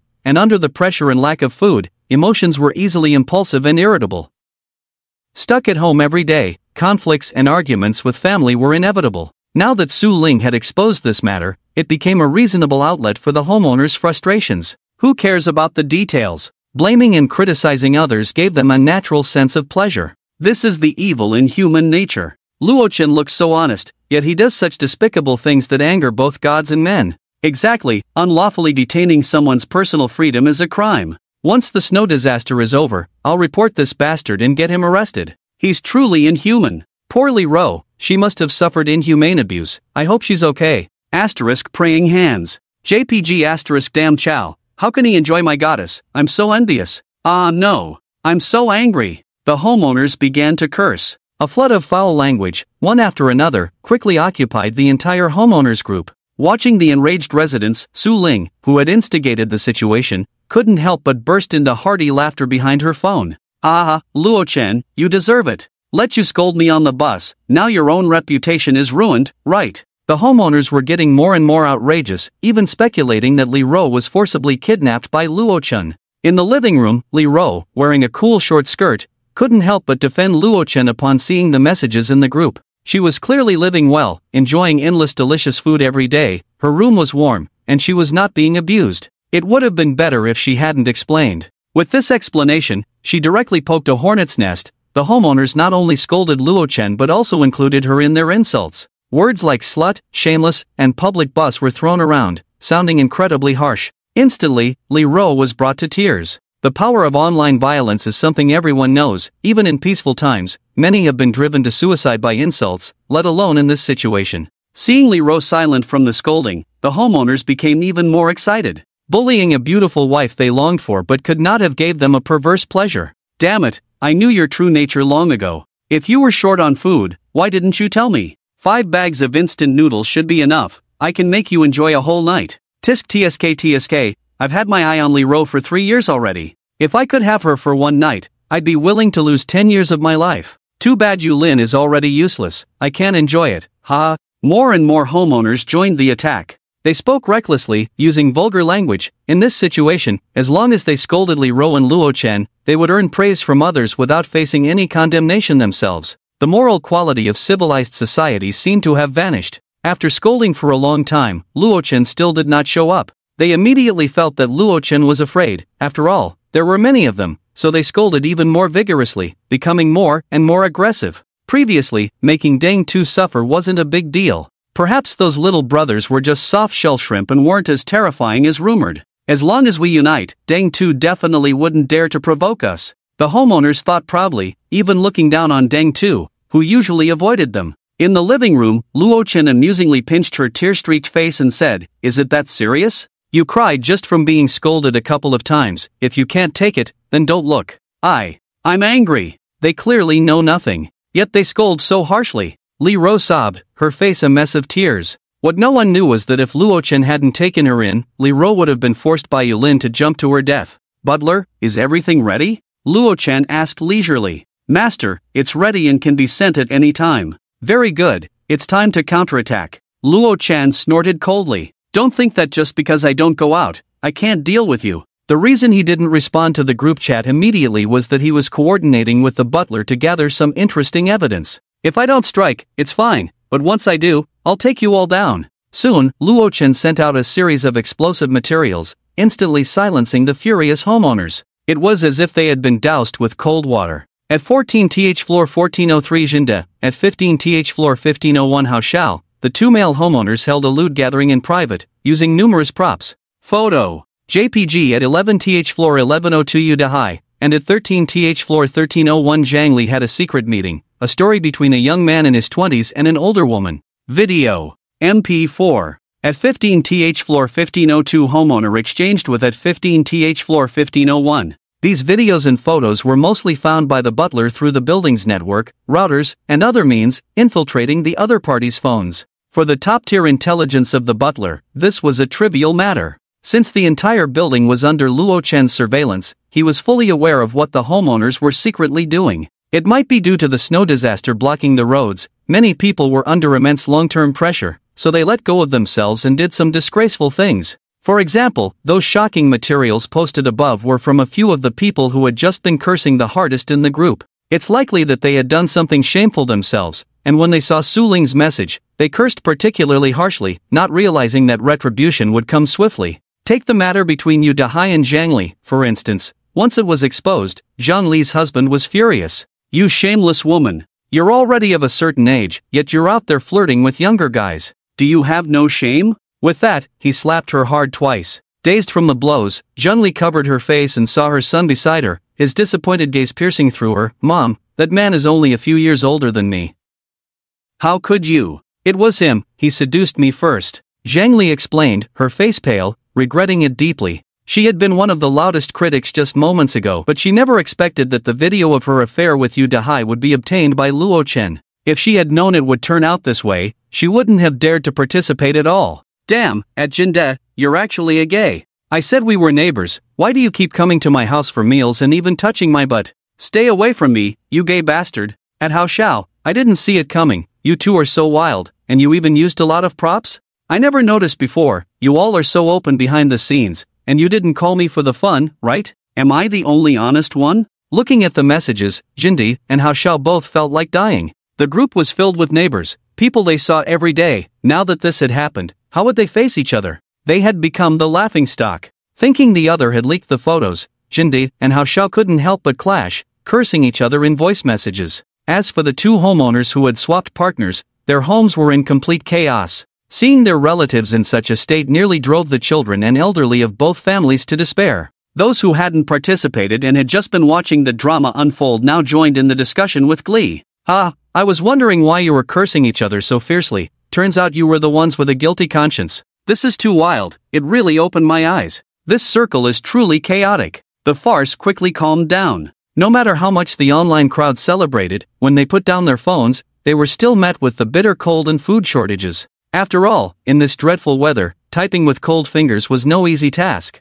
The homeowners thought they were just enjoying the gossip, but Su Ling, who had sparked this uproar, was quite furious. She had wanted to see Luo Chen nailed to the pillar of shame, but before she could enjoy it for long, all the scandals of those homeowners were exposed. Where on earth did Luo Chen get those videos? Thinking back to how she had wanted to make a deal with one of the gay men, Su Ling couldn't help but feel nauseous. No, I can't let this go. Luo Chen, I will never let you have an easy time. Su Ling clenched her phone, gritting her teeth. 18 floors up. Brother 2, this Luo Chen kid has some skills. He managed to take down those who cursed him so quickly. A little brother was scrolling through the shocking materials, intently enjoying the scenes from a certain party. To be honest, it was quite thrilling. Brother 2 slammed his palm on the kid's head, growling, "So what? Luo Chen is indeed a character. But since he has provoked me, he shouldn't expect to have many days left. This guy named Luo Chen is so manly." The big star Baya, at that moment, was curled up in her blanket, murmuring as she looked at the messages on her phone. Luo Chen's beautiful counterattack made her bright eyes shine with excitement. It truly gave her a sense of security. No matter how glorious her past was, she was now just a girl in her 20s, having supported herself alone in the house for over a week. Other homeowners had family to accompany them, but she didn't even have a single friend she knew. Outside, the heavy snow continued to fall, and just a couple of days ago, Aunt Wang had tricked her into giving away more than half of her food. Unavoidably, a sense of fear began to spread in Baya's heart. She longed for a support. In the living room, Luo Chen put down his phone, clearly satisfied with the shocking news the butler had shared. Aren't you all fond of criticism? Now, let's have a good critique of your own actions. In essence, my behavior, which carries the legacy of Wei Wu, can save Li Rou, who was supposed to be driven to death, and it will accumulate merit, Luo Chen thought to himself. His motives were different from those of the other homeowners. To put it in legal terms, he was providing emergency refuge for her. Luo Chen, you're amazing, Li Rou said with admiration on her face. What kind of man would a woman wholeheartedly devote herself to? Of course, it would be one who treats her well. A man who can step up in a crisis and has the strength to protect her. Li Rou couldn't help but sigh, wishing she had met Luo Chen 10 years earlier. She would have married him without hesitation. It's nothing much, Luo Chen chuckled. Dealing with this group of people was too easy, practically without difficulty. What's wrong? Dig in, Luo Chen said, picking up a piece of kidney and happily putting it in his mouth. To be honest, the food prepared by the chefs at the 5-star restaurant was delicious. Golden brown and tender, with a soft texture. One bite and the fresh juices burst forth, leaving an endless aftertaste. He had specifically ordered this batch of nourishing dishes after seeing them on the menu when he booked the banquet before the apocalypse. Looking back now, he felt quite prescient. Oh, Li Rou nodded, pulling out a chair beside him and sitting down, also picking up her chopsticks to start tasting. Delicious. As soon as the food entered her mouth, her eyes lit up. Fragrant yet not greasy, with a long-lasting aftertaste. It made her want to eat 5 big bowls of rice with it. Li Rou certainly knew the benefits of eating what one needed to replenish, so she kept serving Luo Chen dishes, saying, "This one is really good, the flavor is nice, eat more. Nourish your body." After all, the two of them had been exercising together a lot lately, and sufficient nutrition was essential. A large table full of food was soon devoured by the two of them like a whirlwind. Not gonna lie, I feel warm all over after eating, Luo Chen said, comfortably leaning back in his chair. Perhaps the restaurant had some exclusive secret recipe. It was rumored they used a lot of century-old ginseng as an ingredient, which was excellent for the body. Before the apocalypse, these famous dishes were also extremely popular in restaurants. As for the washing up, of course, that was left to Li Ro. This was one of the benefits of having a woman around. He only needed to eat, and he didn't have to worry about household chores. Cleaning up actually just meant putting the dishes into the kitchen, where there was a high-end sterilizing dishwasher worth hundreds of thousands that Luo Chen had brought out from his space, completely freeing his hands. As for the water source, it was all from the tens of thousands of tons of water stored in his space. It's time to exercise a bit. Maintaining my figure is also very important, Luo Chen said, touching his abdomen, feeling it wasn't as firm as before. In the comfortable life after the apocalypse, he had been living too indulgently. Eating abalone, lobster, and steak every day, these high-protein, high-calorie foods, without proper exercise made it easy for fat to accumulate. Luo Chen didn't want his figure to go out of shape. Although he currently lacked neither food nor drink, maintaining a healthy and strong body was equally important. It wasn't advisable to engage in intense exercise right after a meal. However, a leisurely walk is fine. Luo Chen pulled out 2 well-known brand treadmills, each costing over 10,000, from his space and placed them on the balcony of the living room. A walk after dinner, and you can live to 909. Luo Chen, are we going to run? Li Ro came out of the kitchen and, seeing him set up 2 treadmills, couldn't help but ask curiously. Yeah, if you don't exercise, you'll get as fat as a little pig. Luo Chen raised an eyebrow. His gaze also took a moment to assess her curvaceous figure. Fat? No way. I've definitely eaten a lot lately, but have I really gained weight? Li Ro felt a bit flustered upon hearing him say that. For women, weight is a very sensitive issue. These days, following Luo Chen, she had been eating barbecued steaks and seafood abalone, each time leaving her stomach round and full. She quickly looked down at her figure and realized she couldn't see her toes at all. Stepping onto the electronic scale, Li Ro's pretty face turned pale, and she nervously said, "Ugh, I really gained 2 pounds." Without waiting for Luo Chen to urge her, she changed into a sports short-sleeve shirt and hopped onto the treadmill to start exercising. Luo Chen looked at her plump legs and smiled. "Why are you so nervous? Your figure is pretty good, especially those long legs." He imagined that the muscle men at the gym would feel inferior upon seeing her. But compared to some girls with stick-thin legs, a little plumpness is the best. "Woo, don't discourage me," Li Ro said, almost in tears. After half an hour of exercise, both of them were slightly sweating, feeling invigorated. "Drink some water to replenish your fluids." Li Ro brought over 2 bottles of Beverly Hills mineral water and kindly opened one, handing it to Luo Chen. This was also something Luo Chen had taken out from his space. It is the most expensive mineral water in the world, with a bottle cap decorated with 600 diamonds and 250 black diamonds, priced at about 680,000 renminbi. A bit sweeter than Farmer's 3 Punch. Luo Chen gulped down a few mouthfuls and licked his lips as he commented. Then Li Ro brought over a towel, thoughtfully wiping the fine sweat from his forehead. Thanks to the super strong heating system in the safe house, and the ample warmth provided by the fireplace, even while sweating, they didn't feel a hint of cold. If other residents knew that Luo Chen was in such a situation yet still had the mood to exercise, their eyes would probably pop out. Ding! Luo Chen picked up his phone and found a new message in the owner group. At 17th floor 1701 Xiaolan, sorry to bother everyone. My food is all gone, and it's just me and my child at home. The child is still young and can't go without food. So if anyone has extra food, I can buy it from you, even if it's a bit expensive. In this situation, no one knew how long the snow disaster would last, so almost no owners replied to her.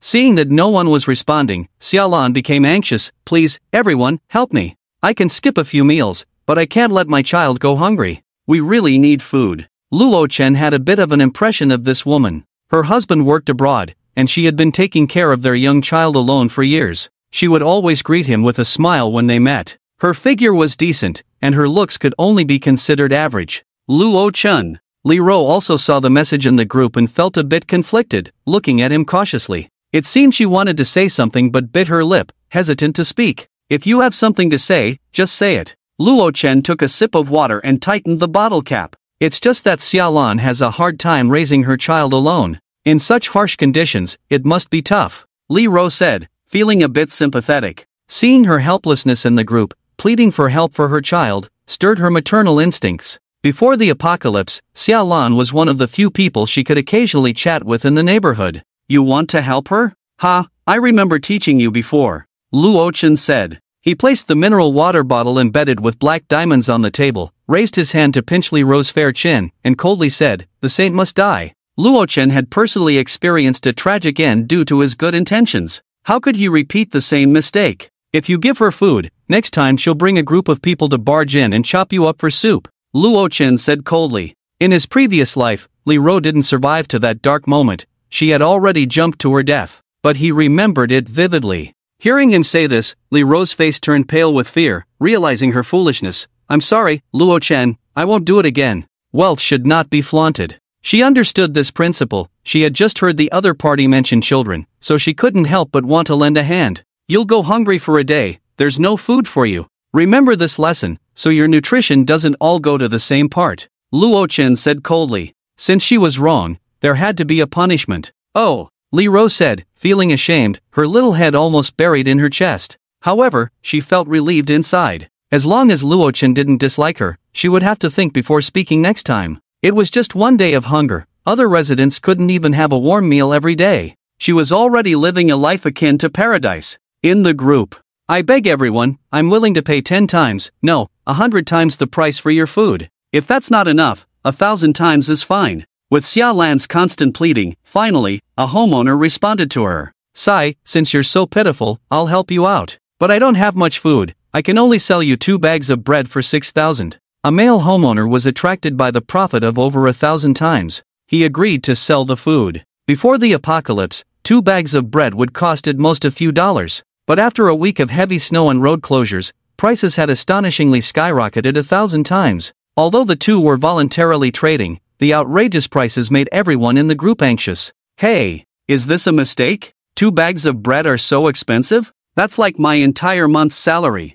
Damn, if I had known, I would have stocked up on a few big boxes of bread. Selling them now would have made me rich." At Joan, you're taking advantage of the situation. How can you sell bread that costs a few dollars for 6,000? You're worse than a profiteer. Besides the homeowners exclaiming about the high prices, there were also those who either couldn't stand it or were envious, coming out to criticize Joan for selling bread to Xiaolan. Joan immediately became displeased and retorted, "How am I a profiteer? I didn't force her to buy, she said she wanted to buy it for 1,000 times the price." Right, it was my choice, please don't blame Joan. Xiaolan pleaded humbly. She had been shouting in the group for a long time, and only Joan was willing to sell food. Although the price was high, Xiaolan was still very satisfied. She quickly defended him, fearing he would back out. Other homeowners might still have some food stored, so they weren't struggling as much, but Xiaolan's family had nothing left. Having experienced hunger, she knew the importance of food. Money could be earned again. The urgent matter was to ensure she and her child had food to fill their stomachs. 2 bags of bread could last a week if saved. At Xiaolan, I have a few extra bags of instant noodles at home. I can sell them to you too. As for the price, it'll be 10,000. What the hell, you're so shameless, asking 10,000 for a few bags of instant noodles. Xiaolan, I have half a box of chocolate here, it's great for hunger, why not buy mine for 30,000? Damn, the 2 guys upstairs are too shameless. Xiaolan, don't listen to them. Just buy mine, I'll give you a 9.5% discount. Suddenly, a group of people popped up in the chat. Everyone was eagerly promoting their goods, probably believing that the snow disaster would soon pass. They thought they could make a fortune in the meantime, as food would be easy to buy later. Just a little hunger, a guaranteed profit. Damn, usually everyone is shouting they're starving, that there's no food at home, so why are they now selling food in bags one after another? Could it be that only my family is so poor we're eating bread crumbs? I don't even have bread crumbs. Some homeowners lacking food exclaimed in shock. They wanted to buy some food, but the prices were simply too high. Some had bought their homes with a down payment, and their savings were already limited. They had to pay the mortgage every month, and such expensive food was simply unaffordable. Foolish. Luo Chen looked at the group of homeowners whose eyes were filled with greed and could not help but sneer. It seemed that Aunt Wang had only deceived a portion of the homeowners out of their food. Many families were secretly hoarding supplies. This was normal. If a mere community committee member like Aunt Wang could deceive all the residents of an entire building out of their food, that would be absurd. There are always selfish smart people. Wait, don't rush to sell. I'll buy all your food, and I'll add an extra 5,000 on top of your original price. I'll take as much as you have. A wealthy man named Lu Teng suddenly messaged in the group. His family was in the export business, and it was said that his parents' company was about to go public in the beautiful country, making them very rich. A stone stirred up 1,000 waves. Adding 5,000 on top of the original price meant that a bag of instant noodles that originally cost 2 yuan could now be sold for 7,000. 5 bags would be nearly 100,000. That could equal a portion of someone's annual salary. I was wondering who was so rich. Turns out it's brother Lu. I bet his monthly pocket money is in the hundreds of thousands. Luga, I'll sell to you. Me too, I still have some food at home. Let's bundle it all together and sell it. I'm sorry, Xiaolan, I want to help you, but he's offering too much. An offer I can't refuse. The homeowners who had previously said they would sell food to Xiaolan instantly changed their minds after hearing Lu Tang's words, all scrambling to sell their food at a higher price. Xiaolan panicked and despaired, saying, "How can you do this? You promised to sell it to me." At Lu Tang, my family really has no food left. Please don't compete with me. I don't have much money left. Lu Tang replied indifferently, my family has no food either. Don't blame me. If you want to blame someone, blame your own poverty. And those who want to sell, hurry up, my offer stands. A mere few 100,000 was nothing to him. It must be said that rich people never have it too bad, even in the apocalypse. Xiaolan continued to plead in the group, but at that moment, no one was willing to listen to her. There's nothing more despairing than seeing hope only to have it brutally shattered. It was like falling from heaven to hell. This is the last time money can exert its residual heat. Luo Chen looked at the messages in the group and couldn't help but scoff. If money were useful, then all the food he had hoarded in his space would have been sold long ago. Those selling food would soon regret it. Because food can save lives, while cash is useless except for burning. Luo Chen was sitting on the sofa, leisurely sipping hot tea. Ding ding, unexpectedly, his phone received a friend request. He was curious about who would message him at this time, and when he picked it up, it turned out to be Xiaolan, who was buying food for her child in the group. Luo Chen, I really have no way out, please help me. I know you have a lot of food at home, can you sell me some? The child really needs to eat. Xiaolan could have bought some food from others, but halfway through, a rich second-generation heir named Lu Tang appeared and directly intercepted her food. With no way out, Xiaolan could only place her hopes on Luo Chen. After all, before the snow disaster, he had stocked up several trucks of snacks from the supermarket, which many neighbors in the community had seen. If anyone in this building had the most food, it was undoubtedly Luo Chen's family. The other party's attitude was very low-key. However, Luo Chen had no intention of helping her. Are we that familiar? Why should I care if your child needs to eat? I'm not the child's father. I'm sorry, my family doesn't have much food. Besides, I don't need money. Luo Chen decisively rejected her. Instantly, Xiaolan fell into silence. She probably knew that Luo Chen didn't really have no food. He just didn't want to sell it to her. After all, not everyone was short on money. Just when Luo Chen thought she had given up, his phone received another message from her. Ding ding ding, several photos were sent over. Luo Chen raised an eyebrow and curiously clicked on them. He almost spat out his drink. This was something he hadn't expected at all. The other party actually sent him such photos. What is this, trying to tempt me? Luo Chen carefully admired the images twice before closing them. Ridiculous. Was he that kind of person? However, the other party's looks could at most score 5 points. They held no allure for him. Luo Chen, don't you like mature women? What Li Ro can do, I can do too. As long as you give me food, I'll go to your house right now. Xiaolan sent another message. The news of Luo Chen taking in Li Ro had already been exposed by Su Ling in the owners group, so almost everyone thought Luo Chen had a penchant for married women. Thus, Xiaolan, holding on to a desperate hope, approached him. After all, Luo Chen was young and handsome, she wouldn't be at a loss. Damn it, who spread this kind of rumor? Luo Chen couldn't help but feel furious. It was utter nonsense. He clearly liked both young girls and mature women. Isn't that so? Li Ro, passing by, glanced at the messages in the chat box and couldn't help but chuckle, covering her mouth. Her peach blossom-like eyes curved like crescent moons. Smack! She then gave Luo Chen a heavy slap. Li Ro immediately felt wronged. If I soften my heart and help her, wouldn't my reputation as a scoundrel be solidified? Luo Chen pouted. No matter how Xiaolan pleaded or sold her misery, he coldly rejected her. No matter how pitiful you are, it has nothing to do with me. Dream on if you want my sympathy. This isn't a shelter, I only care about myself. Desperate, Xiaolan finally gave up on seeking help from Luo Chen and turned back to the group to continue looking for food. But no matter how much she raised her offer, the rich second-generation heir Lu Tang would always wait until she finished bidding and then directly raise the price by 10,000. This meant Xiaolan couldn't even buy a single bag of instant noodles. However, the owners didn't have much food left either, so after a few transactions, only one owner was still selling food. Ha, everyone else has no extra food left. At Xiaolan, I'm the only one who can sell you food. As long as you bid higher than Lu Tang, these 3 bags of instant noodles and 5 packs of compressed biscuits are yours. The owner who spoke seemed to be kindly reminding her, but in reality, he was raising the price of his goods. After all, his goal was also money. He didn't care who would starve without food. I'll offer 100,000. Xiaolan gritted her teeth and quoted an astonishing price. This was her last hope. Who would have thought that in the apocalypse, a few bags of snacks that even an elementary school student could afford would sell for more than a car after the snow blocked the roads?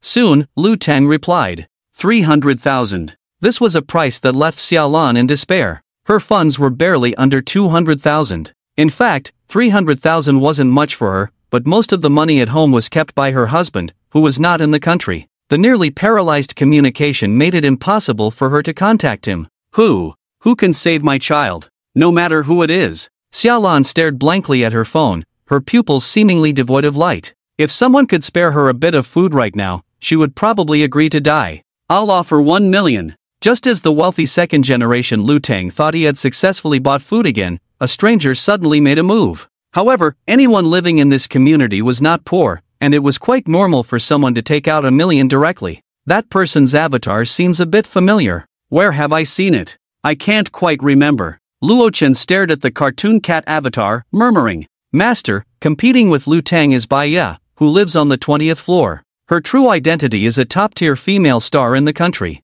It seems this national goddess isn't having an easy time either. Listening to the butler's explanation, Luo Chen recalled. As a national-level superstar, her worth was immeasurable. Casually pulling out a few 100 million was a breeze. Bai Ye had just been tricked by Aunt Wang into losing quite a bit of food, so it was likely that her household supplies were running low now. The reality was pretty much as Luo Chen guessed. Bai Ye indeed had insufficient food at home, and she had just seen the messages in the group, so she decisively made her move. Lu Tang was taken aback, then disdainfully replied in the group, You don't know my great name, Lu Tang? Who can compare to me when it comes to wealth? What a joke. He had nearly 10 million just in pocket money in his bank account. But what Lu Tang didn't know was that the opponent he was competing with was not an ordinary rich person. It was the goddess Bai Ye, whom he admired greatly. 5 million. A light, casual statement left Lu Tang stunned. What the hell? Spending 5 million on a few bags of instant noodles and biscuits? Is this person out of their mind?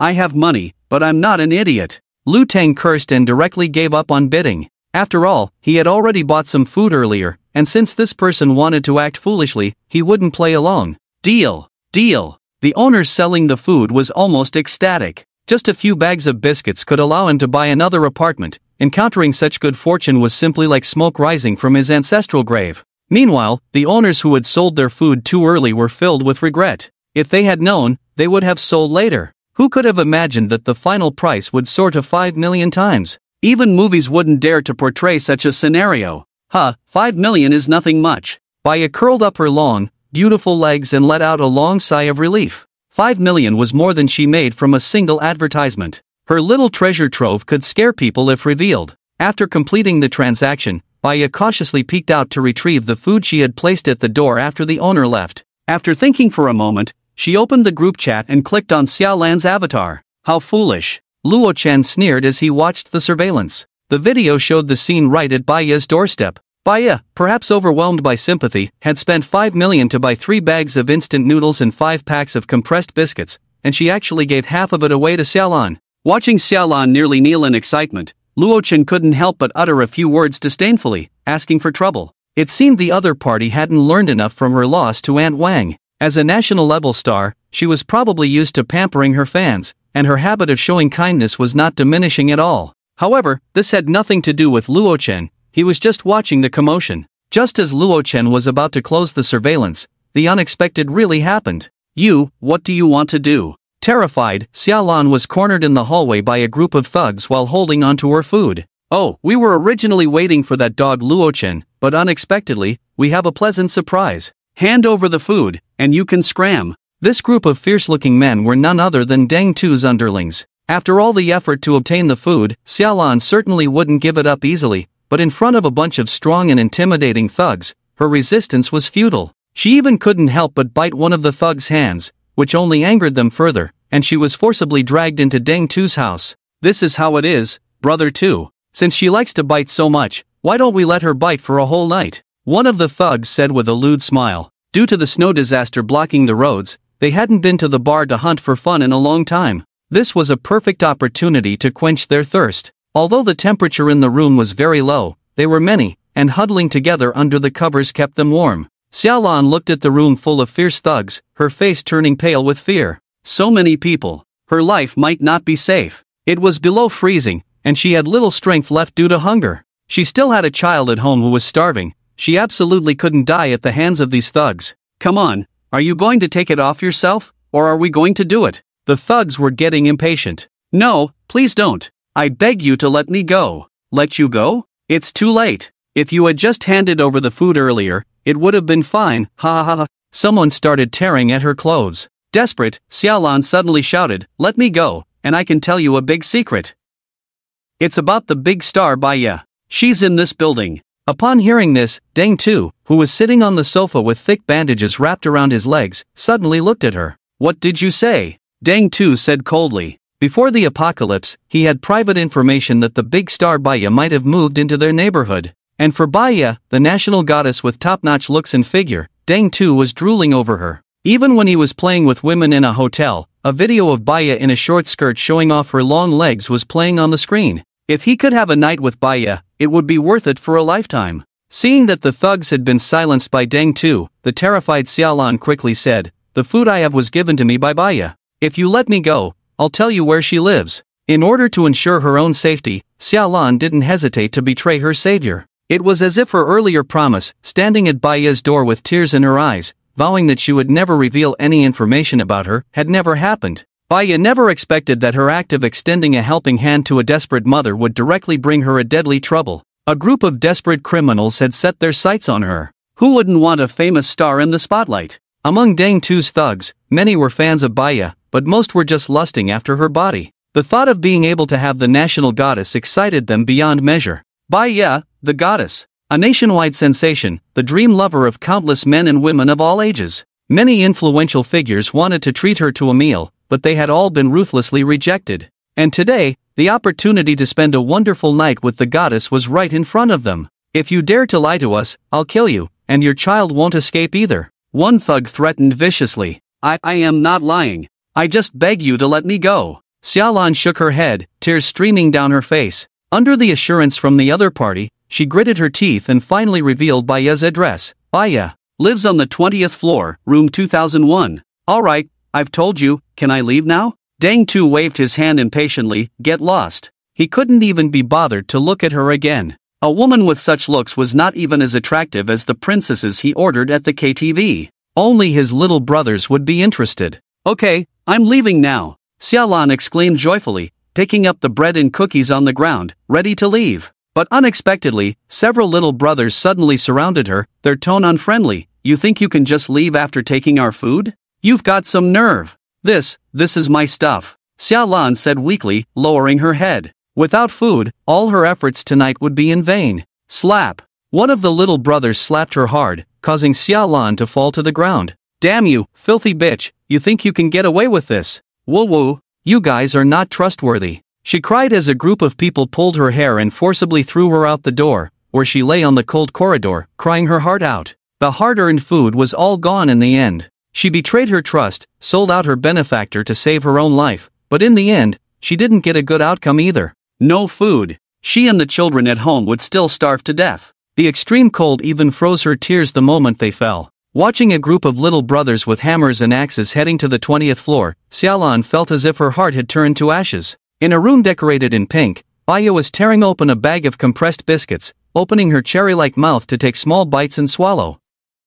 She was wearing a thick, fleece cat-themed pajama set. Her naturally beautiful face was still exquisite, even more so than those made-up internet celebrities. Just her bare face could score above 9. The dry biscuits were hard to swallow, lacking the sweetness of high-end snacks and the deliciousness of luxurious food. The sudden drop in living standards to that of ordinary people was something Baya was still struggling to adapt to, but the situation was too dire now, and she could only force herself to accept it. The luxurious upper-class circles and the adoring fan base she once enjoyed were completely out of reach at this moment. Just as she was lost in thought, there was a loud knocking on the outer security door. "Who is it?" Baya was startled, cautiously reaching for the living room, peering through the peephole to observe the corridor. She saw a group of thugs with hammers and baseball bats, shivering from the cold while knocking hard on the door. "Do you think the goddess Baya is really in this house? I find it hard to believe that little girl's words. If she dares to lie to us, she'll have a taste of her own medicine. Goddess, please open the door, we are all your loyal fans.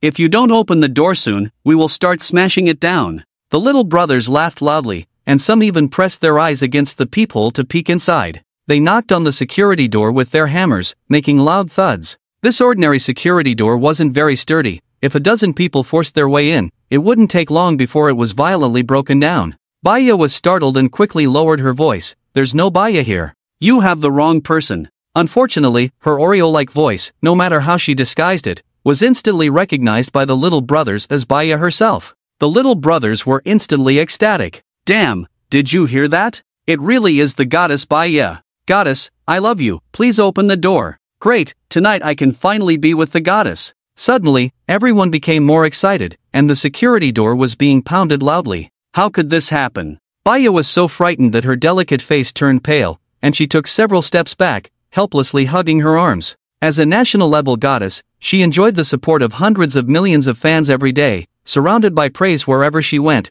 facing nothing but high-end venues and elegant upper-class people.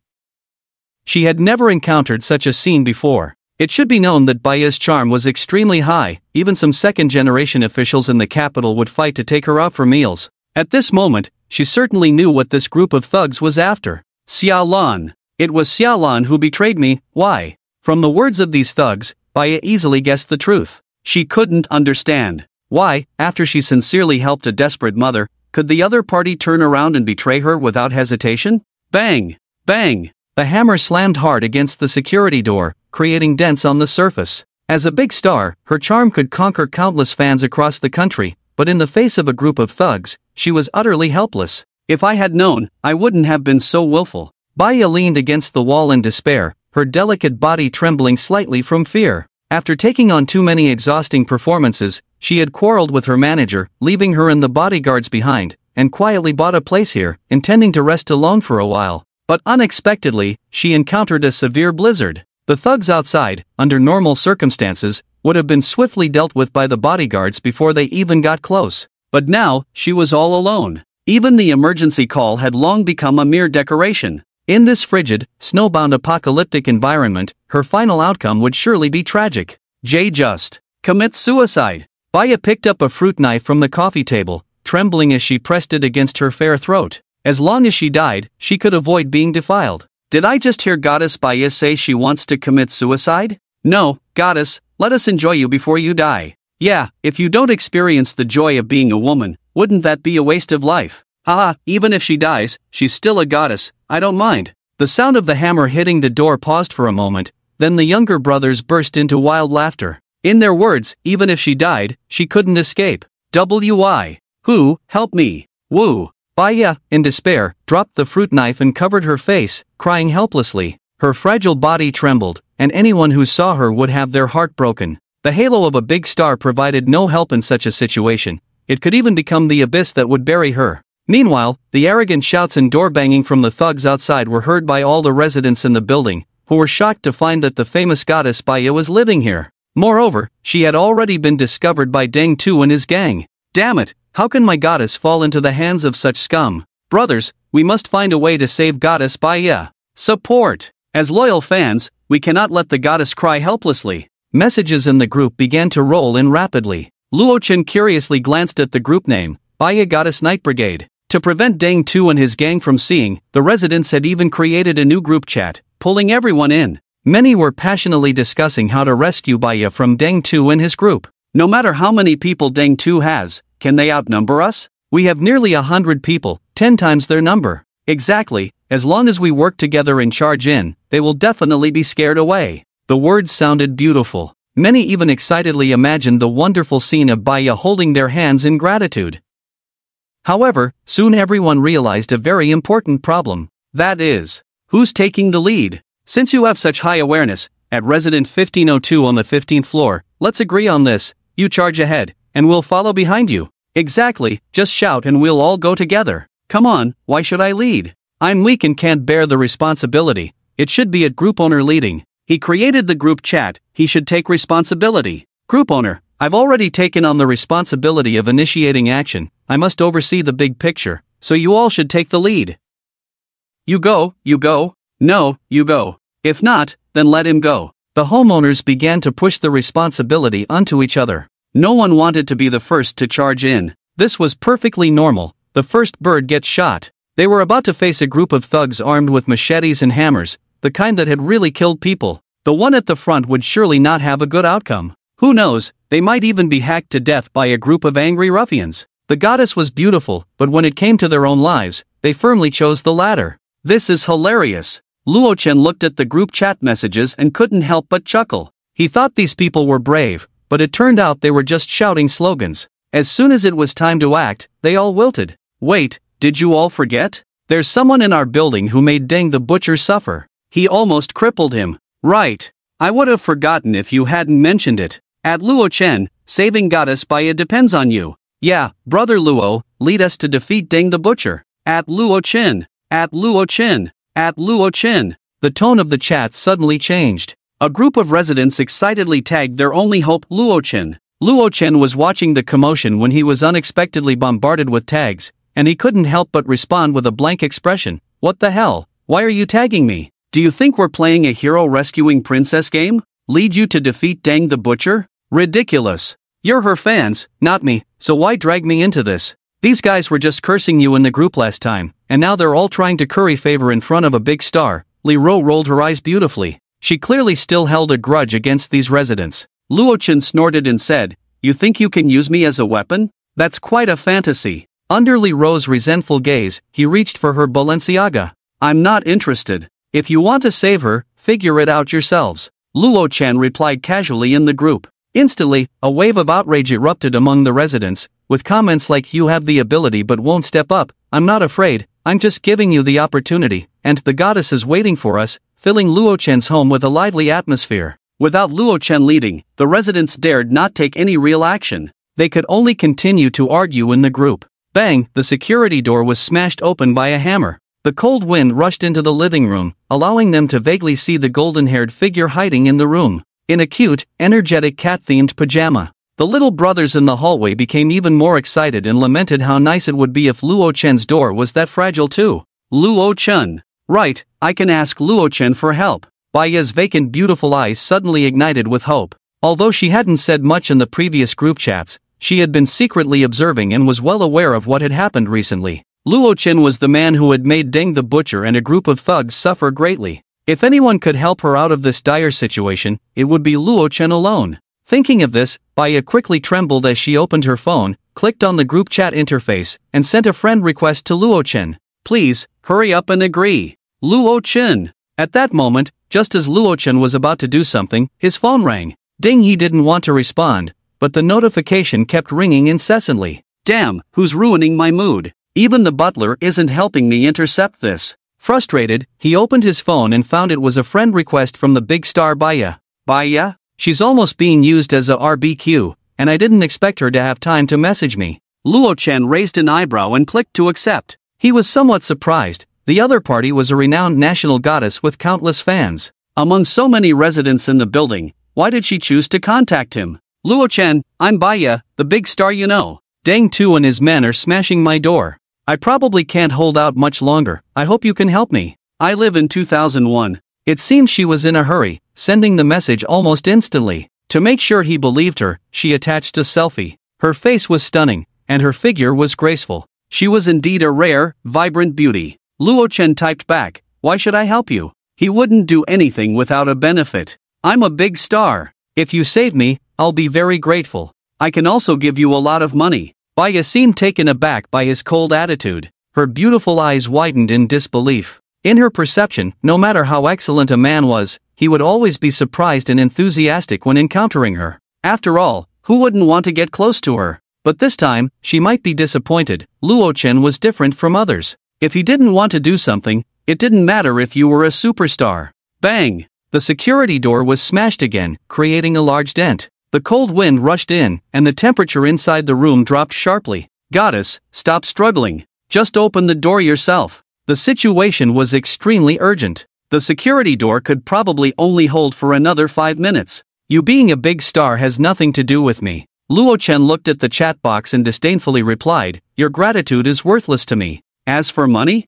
In this situation, it's just a piece of scrap paper." With that, he tossed his phone aside, no longer caring. Just then, Li Ro softly said, "Luo Chen, Baya is a national-level goddess. Can you really bear to let her be ruined by that scum Deng Tu and his gang?" In her eyes, it would be a pity for Luo Chen to miss out on such a beauty. "Of course, I won't," Luo Chen said meaningfully. From the very beginning, he had planned to bring the charming big star Baya into his home. Entertainment was so scarce now. It would be nice to have her play the piano or blow an instrument, or even dance. It would be quite pleasing. Even in the apocalypse, spiritual needs shouldn't be neglected. As a big star, she must be proficient in singing, playing, and dancing, right? Coincidentally, Luo Chen was also good at singing, dancing, and rapping, so they could have some in-depth exchanges. Moreover, he had a top-of-the-line Steinway piano worth over $1 million in his space, just sitting there, and it would be perfect for her to play for him every day. It would be a way to cultivate an appreciation for the arts.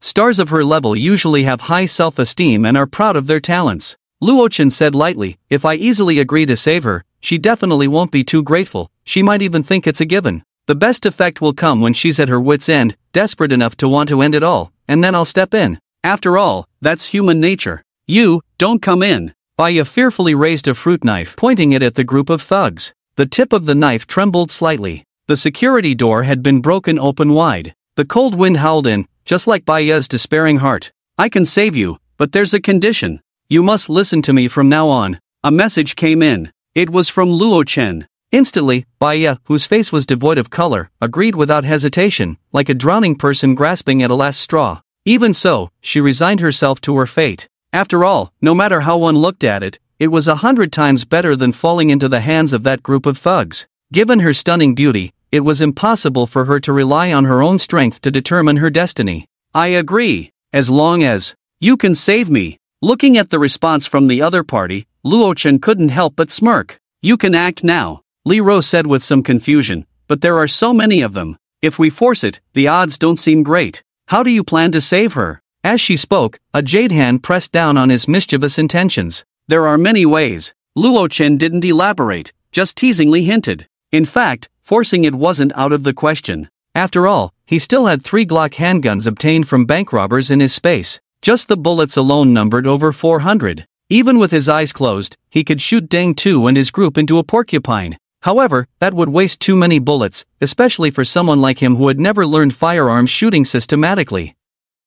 It wasn't the best plan. "Do you believe that I can safely rescue Baya without shedding blood, and make Deng Tu's little gang dance in circles?" Luo Chen played with a strand of Li Ro's hair, revealing a playful smile. "I believe you're the best," Li Ro sweetly said while hugging one of his arms, unreasonably maintaining her trust. "But how do we do it?" she asked curiously. "It's simple, this move is called." Luo Chen paused, smiled, and said, drawing the tiger away from its mountain, "Goddess Baya, don't be afraid, I'm here to save you." The sudden roar startled both Baya and Deng Tu's group. "Luo Chen, is it you coming to save me?" Baya was taken aback, then immediately thought it was Luo Chen, and said excitedly, "Luo Chen?" Deng Tu, sitting in a wheelchair stolen from a nearby house by his underlings, suddenly changed his expression upon hearing Baya's words. The group of thugs who were smashing doors froze in place. Deng Tu felt a sharp pain in his injured leg, as if it had suddenly intensified. The underlings seemed to recall the unforgettable icy water bath from their last encounter.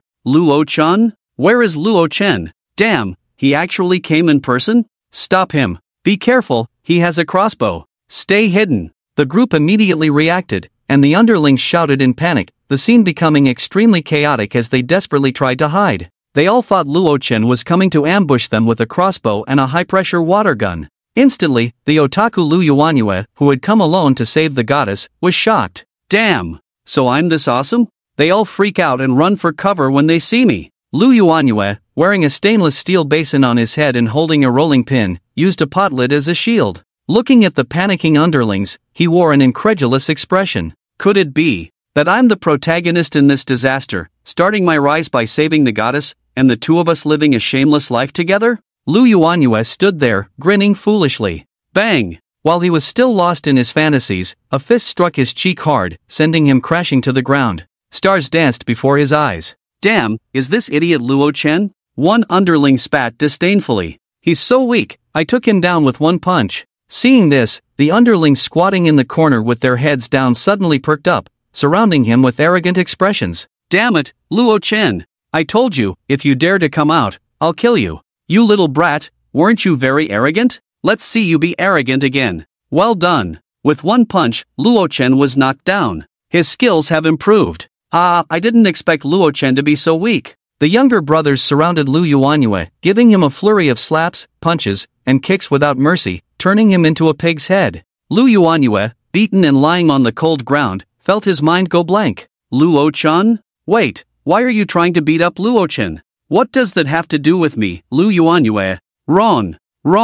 Lu Yuanyue wailed, begging for mercy. I'm not Luo Chen, you've got the wrong person. Not Luo Chen? The younger brothers paused upon hearing this. They pulled out their phones, comparing the photos of the owner they had obtained from others. Damn! It really isn't. Luo Chen is way more handsome than this guy. Damn it, if you're not Luo Chen, why are you yelling? Tired of living? Deng Tu angrily delivered another heavy blow. Instantly, Lu Yuanyue's nostrils bled. Damn it! A dead fat otaku dares to act like a hero saving a beauty, thinking that so many of them are just sitting around doing nothing. I won't dare anymore. Please let me go. Lu Yuanyue, bruised and battered, pleaded, his nose bleeding profusely, his eyes nearly swollen shut. In order to save his goddess, he had severely overestimated his own combat ability, rushing out in a moment of heated blood. When he was truly surrounded by a group of knife-wielding desperados, looking at their fierce and malicious gazes, Lu Yuanyue deeply felt the fear of death. Being a hero is not something everyone can do.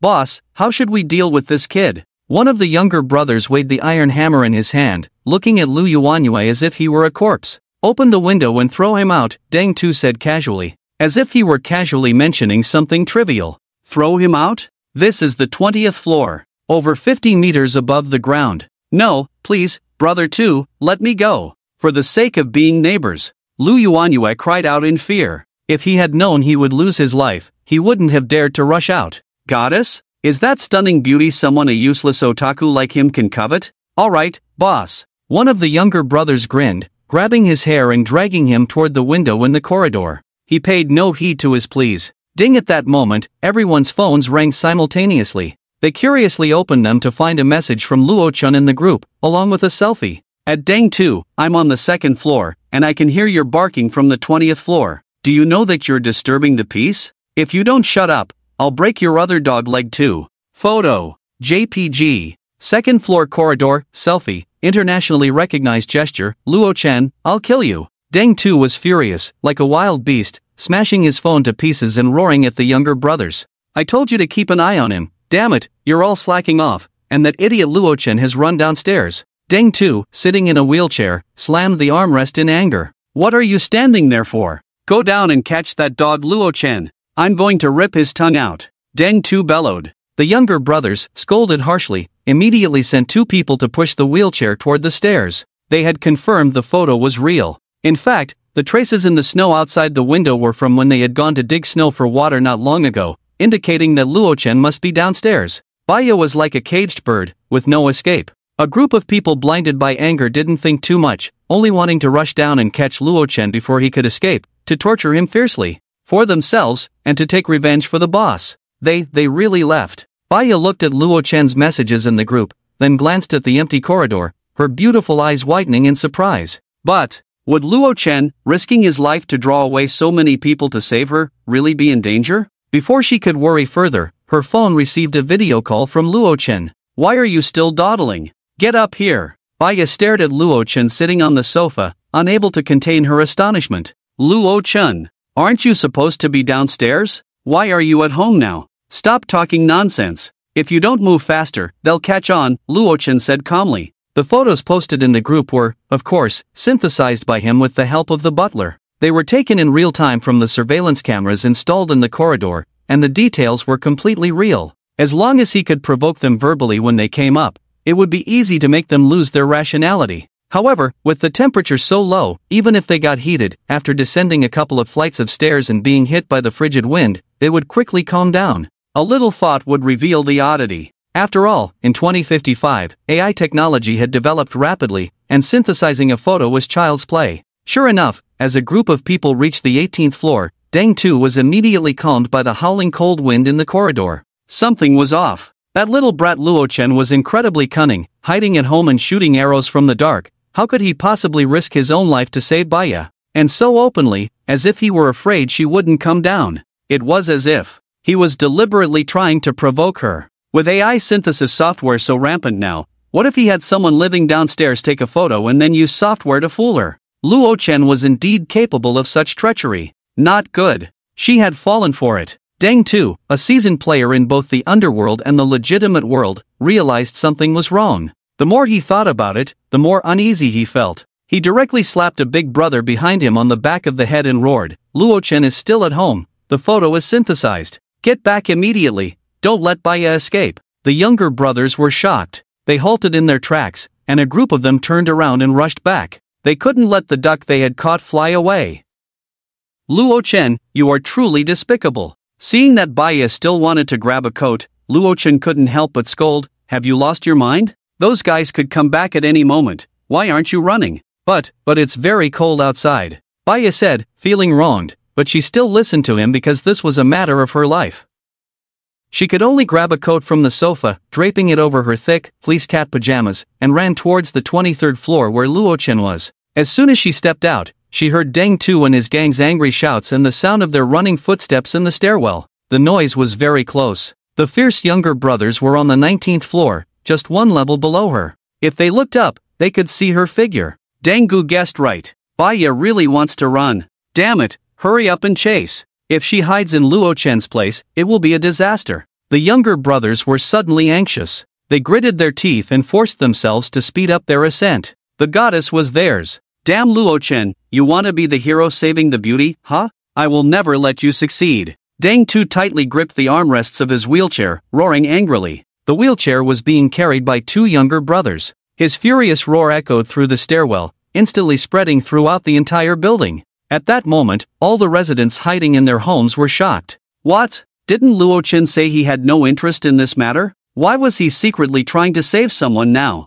Want to eat alone, huh? The residents were instantly furious, pounding their chests and stamping their feet. But listening to the chaotic sounds in the corridor and the fierce shouts from a group of thugs, they dared not open the door. At the same time, they couldn't help but admire Luo Chen's courage. I can't do this anymore. Baya had hardly eaten anything and was already weak. Now, suddenly being chased by a group of desperate criminals, especially in the frigid temperature of -70 degrees, she quickly ran out of strength. At that moment, Baya had just climbed 2 flights of stairs and reached the 22nd floor. Deng Tu and his gang had already chased her to the 21st floor and were almost at the 22nd. They could see her now. Baya, goddess, don't run. I'm about to catch you. He, just wait. I'm going to enjoy you thoroughly. The few thugs at the front shouted with bloodshot eyes, like a man-eating monster crawling out of hell. Looking up, Baya, dressed in a cat-themed pajamas, was right in front of them. Whoa, what should I do, Luo Chen? I can't run anymore.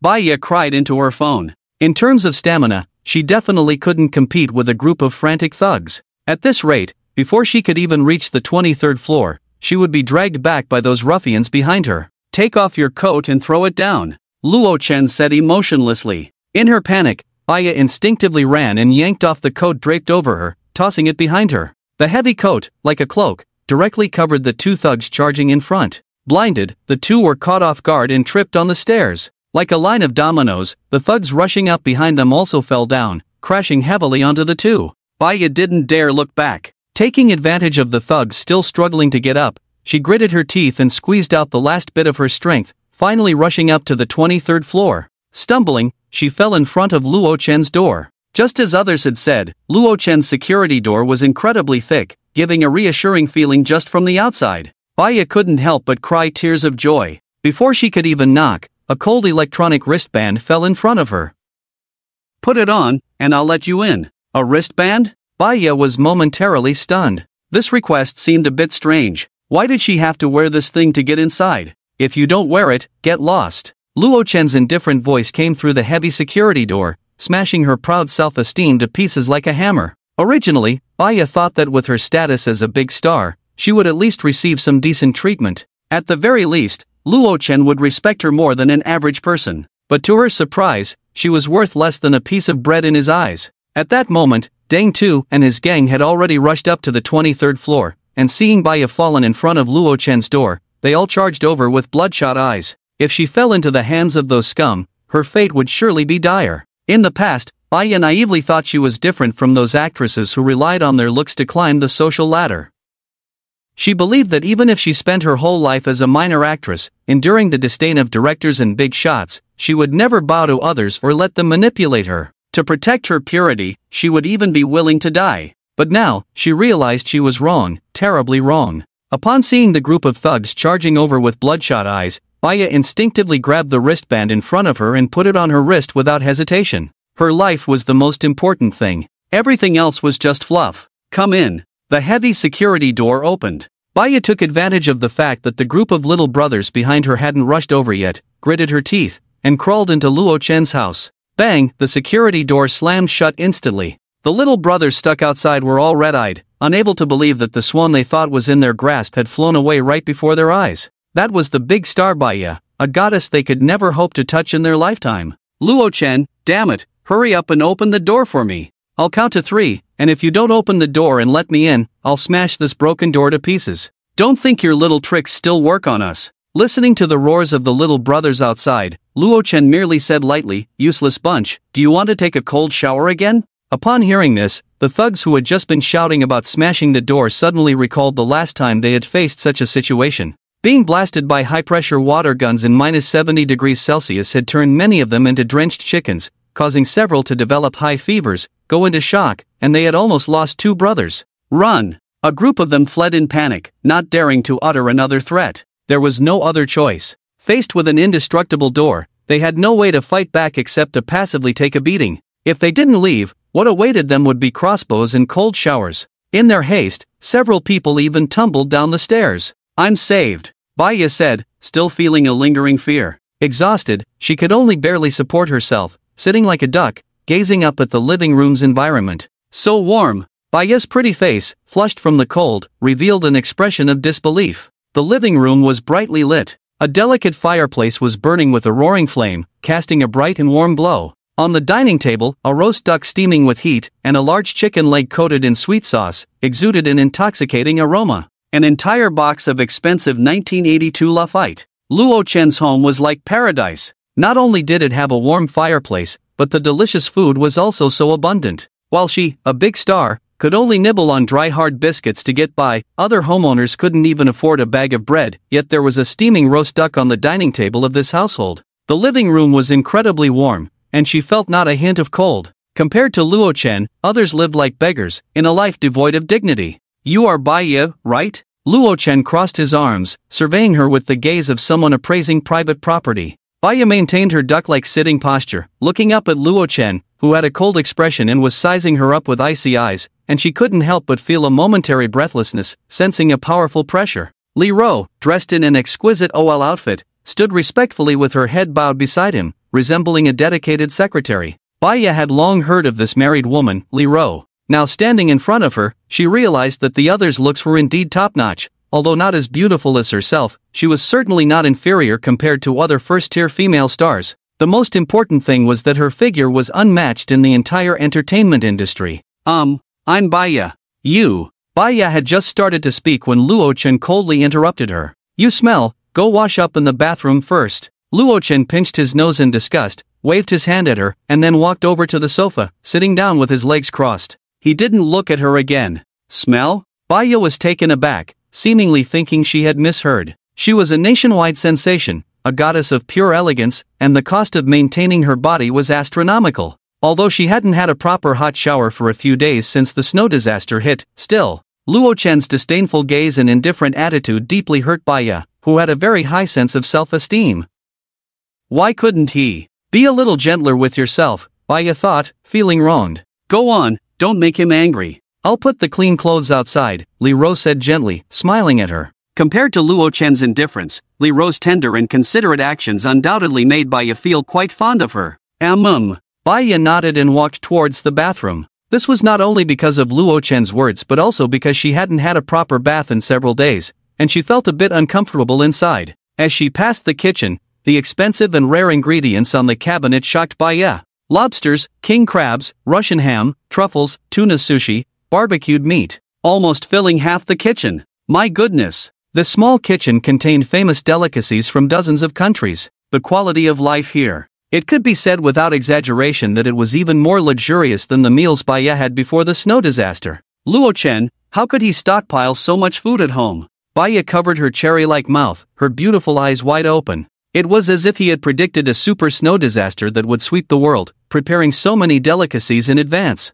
Moreover, he had even built a delicate and warm fireplace in the living room to combat the extreme cold of -70 degrees. While others were shivering in the cold, desperately trying to buy food, Luo Chen was enjoying countless delicacies in a warm room, living so freely and elegantly. And just now, when she entered, Baya noticed that Luo Chen's security door was definitely custom-made by a specialized security company. Not only was the door incredibly heavy, but it also required 3 locks to open. What does this mean? The villa where Baya lived had a high security level, costing an astonishing tens of millions. But compared to Luo Chen's home, it was completely a joke. The more she thought about it, the more shocked Baya became. If this were a coincidence, she would never believe it. Luo Chen's image suddenly seemed incredibly tall and unfathomable in her heart. But the stronger the opponent, the greater the protection for oneself.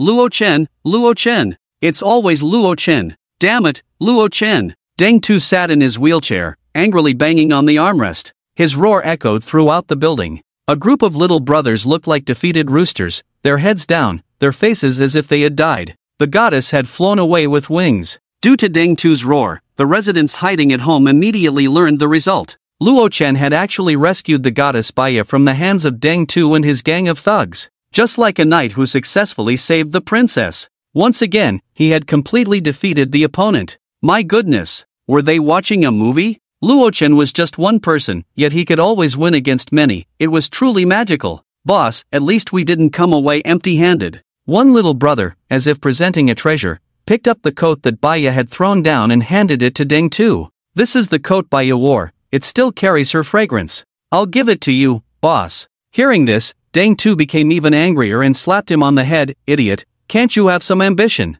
Luo Chen is really fighting at home, and you're taking someone else's clothes to fantasize. After being slapped, the little brother felt wronged. He showed a pained expression on his face and said, "You're right, boss, I'm too unambitious. I'll just throw the coat away. Don't say you're with me when you go out, it's really embarrassing. A bunch of people can't even keep an eye on a little girl." Deng Tu slapped him again. The little brother covered his head, feeling wronged. Clearly, there were so many people present, yet he was the only one getting hurt. Luo Chen, don't get too proud. I'll smash your broken door sooner or later. I'll barge in and kill you. Deng Tu thought, fire blazing in his eyes. In the bathroom. Sigh, what does it matter how beautiful it is? In the mirror. The blonde girl gently sighed. She shook her head slightly and reached out to turn on the shower. Whoosh! Suddenly, Baya's beautiful eyes widened, and her cherry lips parted in shock. There's hot water. She thought she would have to bathe with cold water, especially since the entire neighborhood was out of power and water. Wanting to take a hot shower was simply a dream. After all, relying on the little electricity provided officially every morning and evening, everyone could at most go outside to dig some snow to boil water. The voltage simply couldn't support high power usage. But Luo Chen's house actually had hot water. Does this mean there's electricity in the room? Tap. The bright white light turned on, and warm air blew out. The dim bathroom became bright and warm. Really there is. Baya exclaimed in shock. Could it be that Luo Chen had a generator at home? This preparation was too thorough. At that moment, Baya almost shed tears of gratitude. How long has it been? How long has it been since she enjoyed a hot shower? Such a mundane thing had become so unattainable after the extreme cold and snow disaster struck. If I can take a hot shower every day, no, once a week, I would be very satisfied. Baya smiled slightly. What she didn't know was that Luo Chen's space stored several tens of thousands of tons of water resources. Taking a hot shower was as easy as having a meal. Li Ro took a shower at least once a day. However, to the other residents outside, hot water was a very precious resource. There wasn't even enough to drink. Showering? At most, they would just wipe themselves with a towel. In the living room. Today, do you not need someone to accompany you? Lee Rose smiled gently. Jealousy? Not at all. Well, maybe just a little. But Lee Rose was very clear in her heart that in this chaotic and extreme cold apocalypse, someone like Luo Chen, who possessed infinite space and hoarded countless supplies, definitely wouldn't have only her as a woman. She wasn't foolish enough to act unreasonable. The situation in the living room was completely unknown to Baya. Although she wanted to continue washing, even for 2 hours before going out, the current extreme cold and snow disaster made every drop of hot water incredibly precious. She couldn't afford to waste it too much. What is this? When Baya reached for a towel, she suddenly noticed a box of something she had never seen before on the nearby cabinet. Curious, she picked it up to examine it. This seems to be. Baya was so startled that she threw it back. Her pretty face was flushed, and her beautiful eyes were in a panic. After preparing herself mentally, she quietly pushed the frosted glass door open a crack, quickly grabbed the neatly stacked clothes from the floor, and shut the door tightly. What kind of clothes are these? I don't think I've worn them before. Baya slowly opened the black and white piece of clothing in her hand, looking at the lace and bow on it, her puzzled eyes widening instantly. Pushing open the frosted door, Baya entered the living room. Her long legs were wrapped in white stockings, making her perfect leg curves even more enticing. You're done washing. Lee Rose smiled gently at her. Baya responded softly, her gaze drifting to Luo Chen. Hey, what is this? Baya turned her head and suddenly found Luo Chen sitting on the sofa, staring intently at the huge LCD screen in the living room. On the screen, nearly 100 windows were neatly arranged. Upon closer inspection, these windows turned out to be surveillance cameras, covering every corner of the corridors from the 1st to the 23rd floor. In the footage, one could clearly see the residents downstairs shoveling snow. Luo Chen was actually monitoring everyone in the building. Baya couldn't help but shiver. You can't do this. Before she could utter the words breaking the law, Baya suddenly remembered their current situation. The extreme cold and snow disaster had swept the globe, and the social order of the past had collapsed. Forget about invading others' privacy. Even if someone were killed, no police would come to intervene. Stop talking nonsense. Luo Chen shot her a sideways glance, coldly stating, I don't keep idle people. A maid must have the awareness of a maid. Upon hearing this,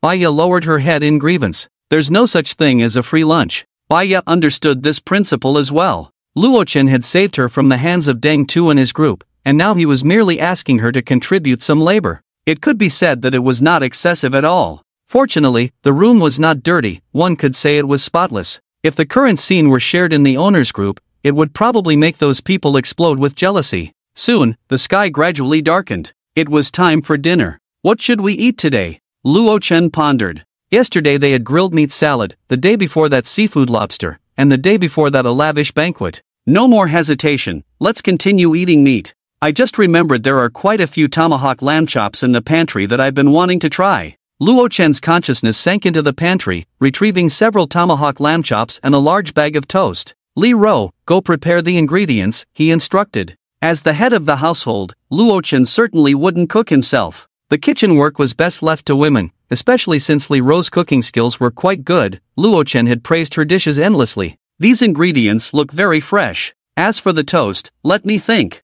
How about we have grilled tomahawk lamb chops and lamb soup for dinner? Lee Rose said, extending a delicate finger to lightly tap her cherry lips. After seeing Luo Chen nod in agreement, she quickly took the ingredients to the kitchen, changed into an apron, and began chopping the toast, onions, and other necessary ingredients. In her state of shock, Baya finally came to her senses. What did she just see? Luo Chen had pulled out 2 gigantic tomahawk lamb legs out of thin air? Was this a sci-fi movie? Or was she seeing things? Baya was filled with immense doubt, incredulously asking, Luo Chen, what was that just now? How did you do that? It couldn't be. All those ingredients in the kitchen were conjured up by him using this method, right? That was just too unbelievable. Want to know? Luo Chen raised an eyebrow. Seeing her nod eagerly, he beckoned, come here. Baya tucked a strand of golden hair behind her ear, leaning in expectantly to present her fair ear. I'm listening. But unexpectedly, Luo Chen directly grasped her chin and, amidst her astonished gaze, kissed her cherry lips fiercely.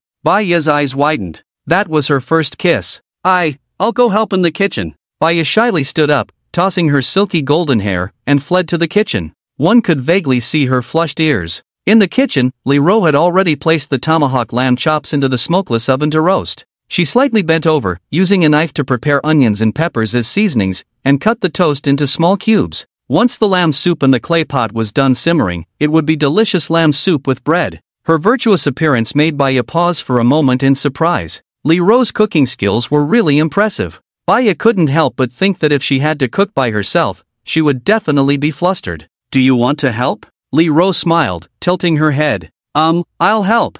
Baya nodded, a hint of nervousness in her voice. After a flurry of activity, the fragrant grilled lamb chops and thick, delicious lamb soup were served on the table. Lee Ro and Baya stood by with their hands down. Not bad, your cooking skills have improved, Luochen said, cutting off a piece of golden grilled lamb chop with his knife and savoring it. Baya inhaled the enticing aroma, her mouth watering uncontrollably, and her stomach began to rumble.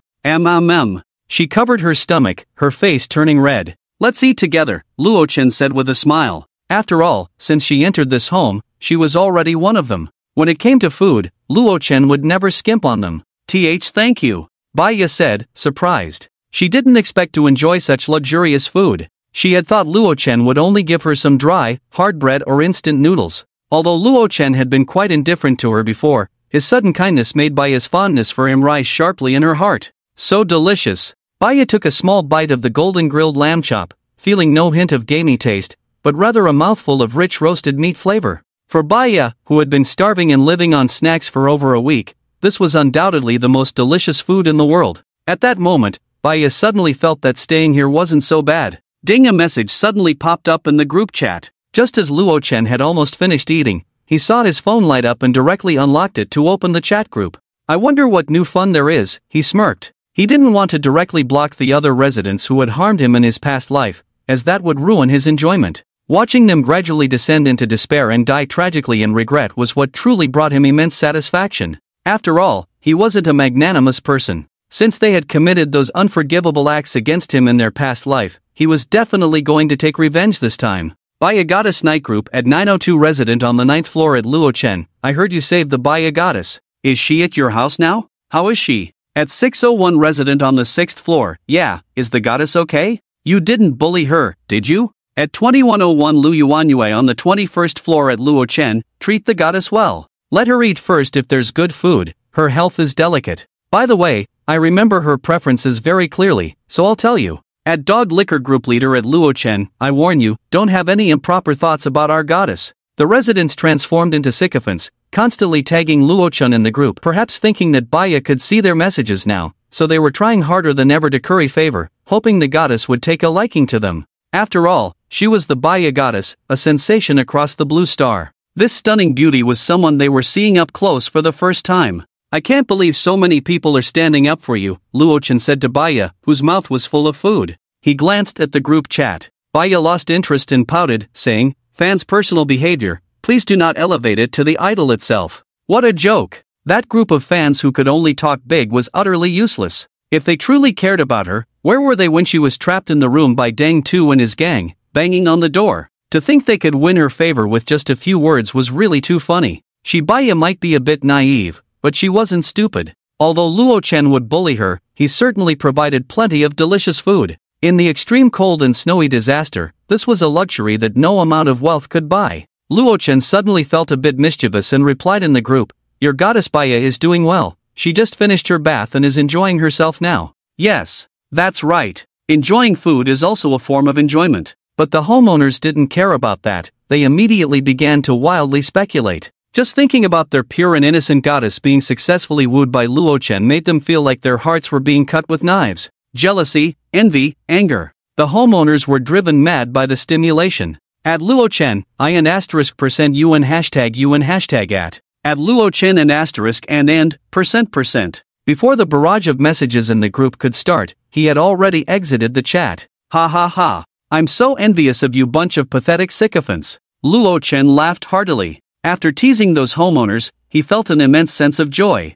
Indeed, the feeling of superiority that comes from being envied by a group of people is truly delightful. What Luochen didn't expect was that a few of the crazed homeowners actually ran to the larger group to send messages. At 9th floor 901 resident de Zhu at Luochen, don't let the goddess suffer in your home any longer, her delicate mouth can't withstand the torment of your snacks. There's nothing to be done, Luochen has stocked up on a lot of food, but it's all snacks, nothing else delicious. Feeling sorry for the goddess for a second. Why not let the goddess come to my house? I have plenty. Photo. JPG, come to my house, I have. Don't underestimate the persistence of sycophants. The feeling of wanting to flatter but being unable to is truly painful. The sycophants in the group were frantically sending messages, and a few even revealed their own food supplies. This left the other homeowners who had never joined the night's group chat feeling very confused, not knowing what had suddenly gotten into everyone. Lu Tang, who was eavesdropping, was so angry that his head felt like it was on fire. Damn, I just spent hundreds of thousands chatting with you guys privately to buy food,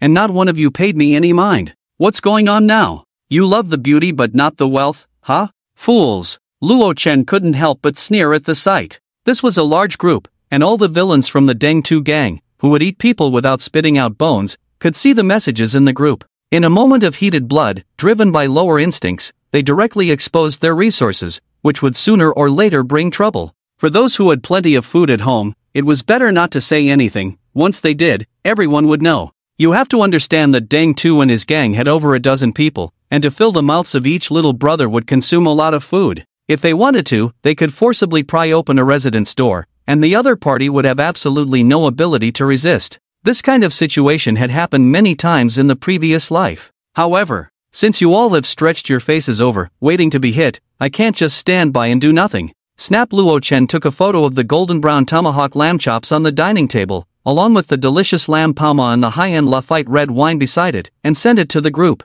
At everyone, tonight we're tasting tomahawk lamb chops paired with 1982 Lafite. If you're interested, give it a click. As soon as this message came out, accompanied by the buttery, golden tomahawk leg of lamb, the group instantly fell silent. The homeowners clicked on the pictures Luo Chen sent, looking at the sumptuous roasted meat and expensive red wine, and couldn't help but go crazy. Oh my god, what am I seeing? A tomahawk leg of lamb worth several tens of thousands of dollars. I can't be dreaming. Damn, my home is almost out of food. I have to tighten my belt to get by every day, and Luo Chen's house actually has roasted meat to eat? What kind of divine day is this? I'm worse off. A pack of instant noodles got crushed, and I've been eating it for 3 whole days. I'm so hungry that I've lost over 10 pounds. I really can't imagine that there's still meat to eat at Luo Chen's house. Is he living in paradise? The homeowners were excitedly chattering away, the news coming in one after another, clearly stimulated by the situation. They were all so hungry that they could only manage 1 meal a day. They were on the verge of collapse, while Luo Chen was at home enjoying a feast of fish and meat, making them incredibly jealous. And have you noticed? Luo Chen's house has electricity. All the appliances are on. Damn, does he have a generator or something? It's true, Luo Chen's house seems really warm, with steaming roasted lamb legs, and you can't even see any steam rising. The temperature must be over 20 degrees. Ah, just how rich is Luo Chen's family? The more they analyzed, the crazier the residents became. While everyone else was struggling to endure the frigid temperature of -70 degrees, surviving on scraps of food, Luo Chen's home was like a comfortable paradise. This stark contrast made their eyes turn red with jealousy. One by one, they frantically tagged Luo Chen in the group chat, hoping that as neighbors, he would let them come inside to warm up for a while and taste the delicious tomahawk roasted lamb. Unfortunately, Luo Chen completely ignored them. No matter how the homeowners pleaded, cursed, or tried to morally blackmail him, he didn't respond to a single message. Want to come in? Dream on. Luo Chen scoffed. These people had barged into his home in his previous life and brutally killed him. Now they wanted to sell their misery to get in? It was simply a daydream. Damn it. Luo Chen actually exposed his family's wealth. Now everyone knows he's hoarding a lot of delicious food and roasted meat? Su Ling felt so angry after seeing the messages in the group that she wanted to throw her phone. She had saved the steak photos Luo Chen had sent her before, originally planning to use this news to collude with others to trick Luo Chen out, then kill him and take over his house. But she never expected that just as her plan was taking shape, his wealth would be exposed. Doesn't he fear being targeted? In fact, Luo Chen didn't care about this at all. After all, not to mention anything else, the several truckloads of goods he brought from the supermarket before the apocalypse had been seen by many. In the increasingly scarce food situation of the extreme cold apocalypse, those malicious neighbors would eventually set their sights on him. So exposing it voluntarily didn't matter. If any of them had evil intentions and dared to come to his doorstep, he could conveniently deal with them. At Luo Chen, please share some roasted meat with me. I only have half a bag of bread left at home, and nothing else to eat. How can you bear to enjoy roasted meat while watching us starve at home? At Luo Chen, we're all neighbors. You have so much food. Hurry up and share it. At Luo Chen, you're really despicable. How can you ignore your neighbors in their time of need? You have no conscience. No matter if the homeowners were trying to get close to him, selling their misery for sympathy, or morally blackmailing him, Luo Chen ignored them all. Asking him to show kindness? Unless the nearly extinguished sun reignited. Thinking of this, Luo Chen turned to look out the floor-to-ceiling window. The night sky was dark and gray. Not a single star was visible. This wasn't due to smog, but because the sun had lost its light and heat, barely maintaining its operation internally, so no stars could be seen in the sky anymore. I wonder what caused the sun to extinguish. Even though I lived for nearly a year in my last life, I didn't get any relevant information. Luo Chen sighed inwardly, but now, they were in an ice age. He had a sturdy and warm safe house, stocked with countless supplies of food, so there was nothing to worry about. Why think so much? Luo Chen shook his head, thinking he was overthinking things. He opened his phone. Looking at the explosive messages in the group chat, his mood couldn't help but brighten. In front of the incredibly tempting roasted leg of lamb, no one could resist its allure. Many residents couldn't help but start private chats with him. Among them, there were mostly women. Like the mother with a child, Xiaolan, and the wife chatting privately behind her husband's back, even a female college student, all eagerly asking him to share food. Some even shared their private photos, trying to tempt him with their bodies. Luo Chen directly blocked the messages from other men, and he only observed the messages from the female residents who sent him suggestive pictures a few times before ignoring them. Ridiculous. It's not like he didn't have any at home. Did he really need these unattractive faces and bodies? So delicious. Baya elegantly held a knife and fork, cutting off a piece of juicy roasted lamb and savoring it in her mouth. Even though she was starving, her high standards kept her eating gracefully. Seeing Li Rose sitting quietly beside her, who hadn't eaten a single bite of the roasted meat, Baya couldn't help but ask curiously, "Sister Li Rose, aren't you going to eat?" Faced with Baya's concern, Li Rose simply shook her head gently. "I don't need to, you go ahead." Luo Chen noticed the confusion on Baya's face and raised an eyebrow, saying, "Li Rose made a small mistake, so I'm punishing her by not allowing her to eat today." This was also a message to Baya. From now on, take care of yourself, especially don't throw those little tantrums, just follow my orders. If Li Rose gets punished for making mistakes, you can imagine what would happen to you. Oh. Baya understood the implication behind Luo Chen's words and immediately lowered her head, responding weakly. She was indeed shocked. Li Rose's relationship with Luo Chen was definitely stronger than hers. If just a small mistake could lead to a day without food, then she would have to be even more careful in the future. Baya felt a greater sense of obedience towards Luo Chen. This surprised her greatly. After all, before the apocalypse, she was a national goddess, enjoying the admiration of countless fans. She had always looked down on others. But now, for the first time, she was so obedient to someone else's commands. What's happening to me? Baya couldn't help but feel a blush rise to her cheeks, lowering her head even further. At the same time, 18th floor. Deng Tu and his gang of younger brothers looked at the tempting food Luo Chen posted in the group chat, their eyes turning red with envy. Roasted meat. Damn! It was a golden, crispy leg of lamb sizzling with oil. It must taste amazing in the mouth. They really wanted to take a bite. The younger brothers stared at the picture of the roasted leg of lamb, even drooling at the corners of their mouths. For these days, they could only fill their stomachs with bread and instant noodles. And that damn Luo Chen could enjoy such delicious roasted lamb at home. Damn it, Luo Chen really knows how to enjoy life. He must have stocked up on a lot of stuff at home. I can't even get a piece of roasted meat. Deng Tu sat on the sofa, looking at the messages in the group,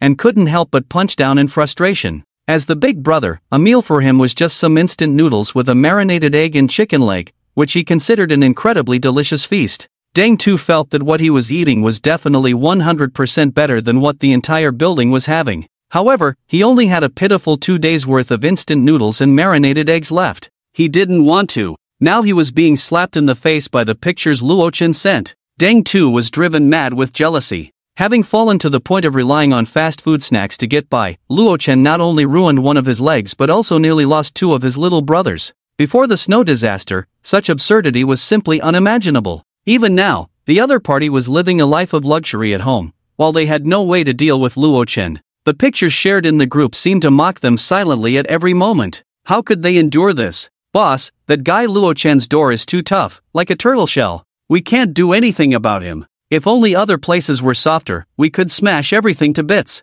Then rush in, kill him, and take all the barbecue. One little brother wiped the drool from the corner of his mouth and said fiercely. But unexpectedly, his words made Deng Tu's eyes light up. What did you say? Say it again. Deng Tu excitedly slapped his thigh and shouted at the little brother. Ah, Boss, I didn't say anything. The little brother waved his hands in panic, thinking he had said something to anger Deng Tu. No, you said other places are softer. Yes, why didn't I think of that? Deng Tu's face was filled with excitement as he punched the sofa. The dog Luo Chen's front door is indeed tough. It probably can't be blown open even with grenades. But, are the walls of his house as hard as the front door? As soon as this was said, the little brother's eyes widened, revealing excited expressions. Exactly. Why hadn't they thought of this before? Luo Chen could replace the front door with a steel alloy, but other places like the walls were very vulnerable. He couldn't possibly stuff steel plates into the walls. Boss, so you mean, as long as we give up on the front door and focus on the surrounding walls,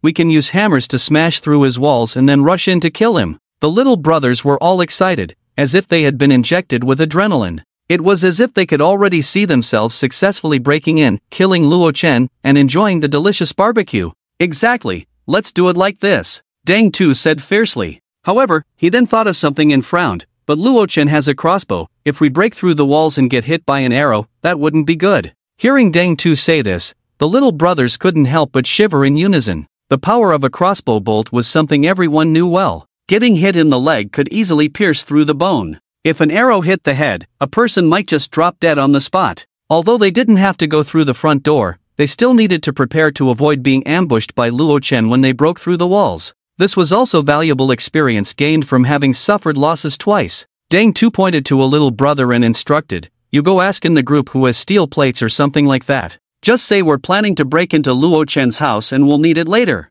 Remember to make it sound casual, just say that once we get the door open, we'll share some food with them. Anyway, that bunch of idiots in the group, after being provoked by Luo Chen, probably want to kill him even more than we do now. The little brother was taken aback and couldn't help but give a thumbs up, as expected of the boss, using empty hands to catch a wolf. Then, he followed Deng Tu's instructions and posted in the group about prying open Luo Chen's door, saying they needed a piece of iron or steel plate as a shield to avoid being ambushed. In reality, this was to trick Luo Chen into lowering his guard. Their ultimate goal was the walls. Really? That's great, I support Brother Tu's righteous actions. It's about time to break open that heartless Luo Chen's door and take his food. Let him have food without sharing and show off. I don't have steel plates at home, but can wooden boards work? Who in your family has what Brother Tu needs? Hurry up and contribute. I have steel plates in the warehouse on the first basement level, and a big iron hammer to break the door. Just lend it all to Brother Tu, and later we can break open the door of the Luo family and I just want a bit of food. Support Brother Tu to kill Luo Chen and rescue the goddess Baya. Seeing that Deng Tu was actually going to lead his little brothers again to forcibly pry open Luo Chen's door, the owners in the group immediately erupted, shouting excitedly in support. Even more absurdly, many owners contributed all the tools they had in their warehouses for breaking doors. The owners poured all their jealousy and hatred towards Luo Chen onto Deng Tu and his group, hoping to snatch all the food from the Luo family. And if Luo Chen fell into the hands of those desperate people, his fate would surely be dire. It was hard to imagine the stark contrast in the owners' attitudes towards Deng Tu before and after the apocalypse. The evil of human nature was undoubtedly revealed at this moment. 18th floor corridor. Boss, this big iron hammer is really useful, it's heavier than ours. With it, we can easily smash the wall and then go in to kill that dog Luo Chen, one little brother said eagerly, holding the hammer. Two others were carrying a steel plate they had brought up from the underground warehouse. With this as cover, they wouldn't fear being attacked by crossbows while breaking the wall. Moreover, the little brothers were wearing raincoats and rain boots gifted by the owners to protect against high-pressure water guns. Charge, brothers. Barbecue is calling us, Deng Tu said coldly. Tonight we break open Luo Chen's wall, and everyone will eat until they're full at the barbecue. The little brothers' morale soared, each one seeming to be pumped up, rushing up the stairs with their hammers. What they didn't know was that their plan to break the wall had already been clearly seen by Luo Chen on the surveillance. Not only was the security door of the Luo family impenetrable, but all the walls were embedded with 300mm thick military-grade alloy plates that could withstand cannon fire. At a temperature of -70 degrees, they could hammer away for a lifetime and still wouldn't be able to break through. Ha! It's time to deal with this pack of dogs, Deng Tu, Luo Chen sneered as he watched the surveillance. Since they wanted to come in so badly, then fine. Let them slowly think about it in hell. From the surveillance, it was clear to see Deng Tu and his little brothers, holding several large hammers and carrying a steel plate taller than a person, climbing up to the 23rd floor with fierce and excited expressions. In their eyes, this operation was absolutely foolproof. The weak walls wouldn't hold up long against the incredible destructive power of the hammers. As long as they smashed the walls, everything inside the house, including the women, would be theirs. Greed was evident on everyone's faces. In the living room, Luo Chun, what should we do? They're coming to smash the wall this time. The wall isn't as strong as a door, Baya said anxiously. Through the corridor's surveillance and the built-in miniature microphone, she clearly heard Deng Tu and others discussing their plan to come up and smash the wall at the entrance of the 18th floor. In Baya's view, the concrete walls were definitely not as strong as the alloy security door. With more than 10 people taking turns to smash with the big iron hammer, it was only a matter of time before they broke a big hole. At that time, all 3 people in the house would be doomed. What are you panicking about? Luochen said lightly. I've already embedded alloy steel plates in the walls, the kind used on aircraft carrier satellites. He said leisurely. It's even harder than the security door. They think they can break in? They're simply dreaming. Upon hearing this, Baya couldn't help but look astonished. What? Not only had the security door been replaced with bank vault level security, but even the interior of the walls had been replaced with alloy steel plates. This preparation was too thorough. Normal people wouldn't decorate their homes like this. It's been transformed into a steel fortress. Did you offend a group of terrorists abroad and are afraid they'll storm your house with missiles? However, Luo Chen's words did ease Baya's mind. Along with that came a strong sense of security. Luo Chen is so mysterious. Baya couldn't help but secretly admire Luo Chen's profile with adoring eyes. It was as if she understood why Li Ro listened to Luo Chen so intently. He had actually built such a solid safe house before the snow disaster occurred. As long as she stayed inside and didn't recklessly go out, surely no one could break in. If she knew that Luo Chen also had an infinite space stocked with countless supplies, her jaw would probably drop in shock. Bang! Bang! A dull sound faintly came through the walls. The soundproofing was so good that it was almost inaudible unless one listened closely. Luo Chen looked at the scene on the screen, where his energetic little brothers were hammering away at the wall, still sitting calmly on the sofa, picking up the hot tea that Li Ro had just brewed and taking a sip. Truly a premium Da Hong Pao worth thousands. Sweet, with an endless aftertaste. The commotion outside continued unabated.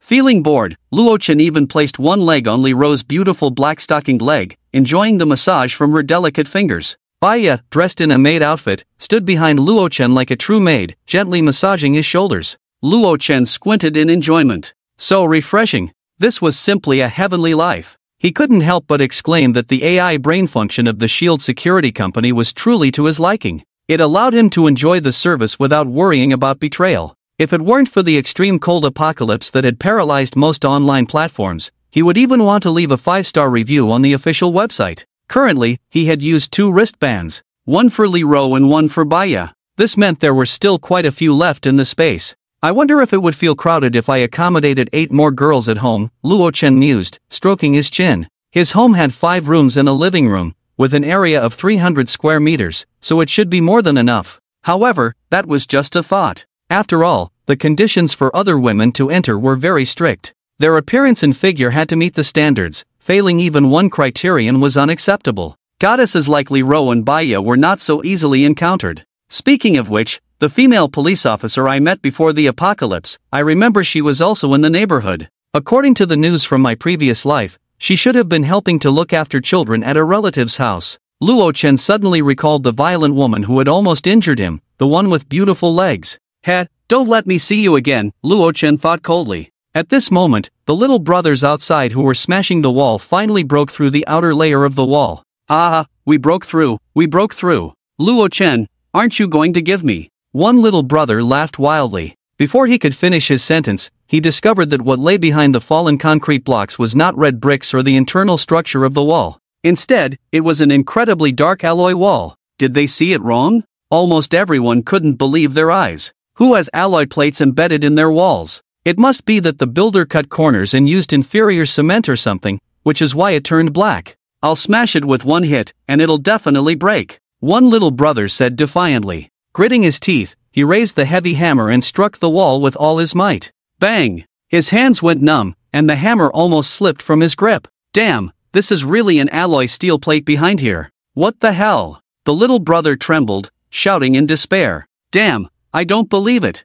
He can't have installed steel plates in all the walls. Scatter and smash somewhere else. Deng Tu roared from his wheelchair. As long as there was one spot not covered by alloy plates, they could seize the opportunity and smash their way in. He couldn't believe that Luo Chen could be this devious. You take care of this side, I'll handle the other, let's smash together. The younger brothers also got fired up, spreading out, each raising a heavy iron hammer and starting to smash fiercely.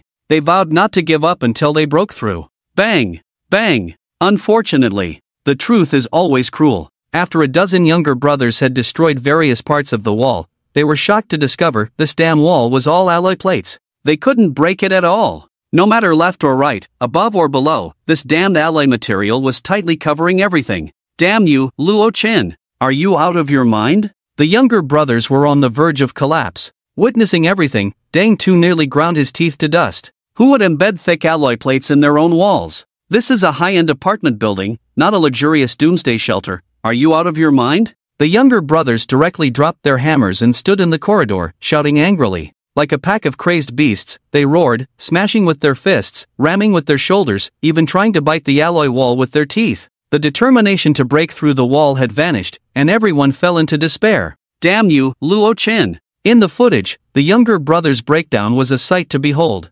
Ah, what a bunch of fools! Luo Chen couldn't help but laugh. The younger brothers' performance was as if someone in their family had just died. It was simply hilarious. Paya, who was giving Luo Chen a shoulder massage, also couldn't hold back her laughter. Her charming and lovely demeanor was pure yet carried a hint of allure. Unfortunately, no one appreciated it. Oh, they haven't given up yet? Li Ro said curiously. In the footage, after venting like madmen, Deng Tu and the younger brothers fell silent. After a while, about 6 or 7 younger brothers exchanged glances and headed downstairs. Meanwhile, Deng Tu and the remaining younger brothers stayed in the corridor. Oh, let's see what tricks they have left. Luo Chen took a sip of hot tea, sneering. About 10 minutes later, from the surveillance, Luo Chen saw that the 7 younger brothers who had gone down to the basement warehouse were actually struggling to carry a thick steel column up the stairs. The steel column, whatever it was for, was incredibly heavy, weighing at least several hundred pounds. It took them nearly 2 hours to haul this heavy steel column to the 23rd floor.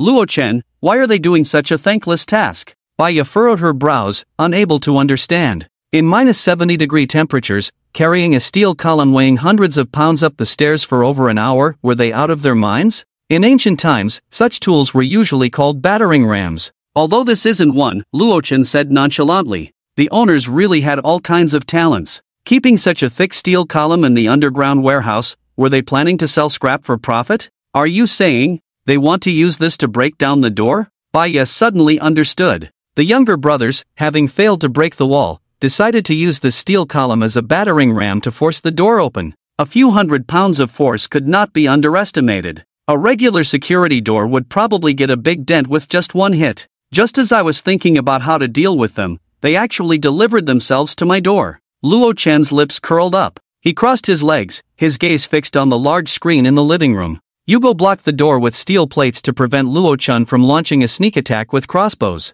You. Those who didn't go down just now, lift the steel column and smash the door hard. Today, I must break this turtle shell. Deng Tu sat in his wheelchair, gritting his teeth as he commanded. In front of this big door, they, a group of notorious outlaws, had become nothing but clowns, repeatedly mocked by Luo Chen. If this grudge wasn't avenged, they would have no face to see anyone in the future. Alright, boss, don't worry, no matter how sturdy this door is, its frame won't withstand the impact. The younger brothers who hadn't gone down to help replaced their exhausted companions, lifting the heavy steel column to crash it against the security door. Bang! A dull thud exploded in their ears. The steel column, which they had high hopes for, slammed into the door with hundreds of pounds of force. Unfortunately, the security door remained unmoved. Only a bit of paint chipped off its surface. Damn it, I don't believe it, let's do it again. One of the younger brothers shouted with red eyes, gritting his teeth in anger. The other 5 also wore frenzied expressions, adjusting their positions, determined to use all their strength to break the door down. This was revenge. What they didn't know was that the next impact would be their farewell to this world, liberating them from this cruel apocalypse. Butler, connect the power and crank the voltage to the maximum. Luo Chen said coldly. If anyone thought his trump card was just the crossbow, they were gravely mistaken. When renovating the house, Luo Chen had instructed the Shield Security Company to make special modifications inside the security door. Once the switch was flipped, the entire door would be instantly charged with thousands of volts of high-voltage electricity. Not to mention a person, even an elephant would be turned to charcoal. It should be noted that he had placed a super high-pressure generator in the house. At this moment, the 7 younger brothers were all together, crashing the steel column against the security door. And steel was an excellent conductor of electricity. The moment the two made contact, it seemed like thunder exploded. Boom! Intense electric sparks surged into the bodies of the 7 within 0.001 milliseconds, wreaking havoc. The destructive energy it carried instantly caused irreversible damage to their internal organs.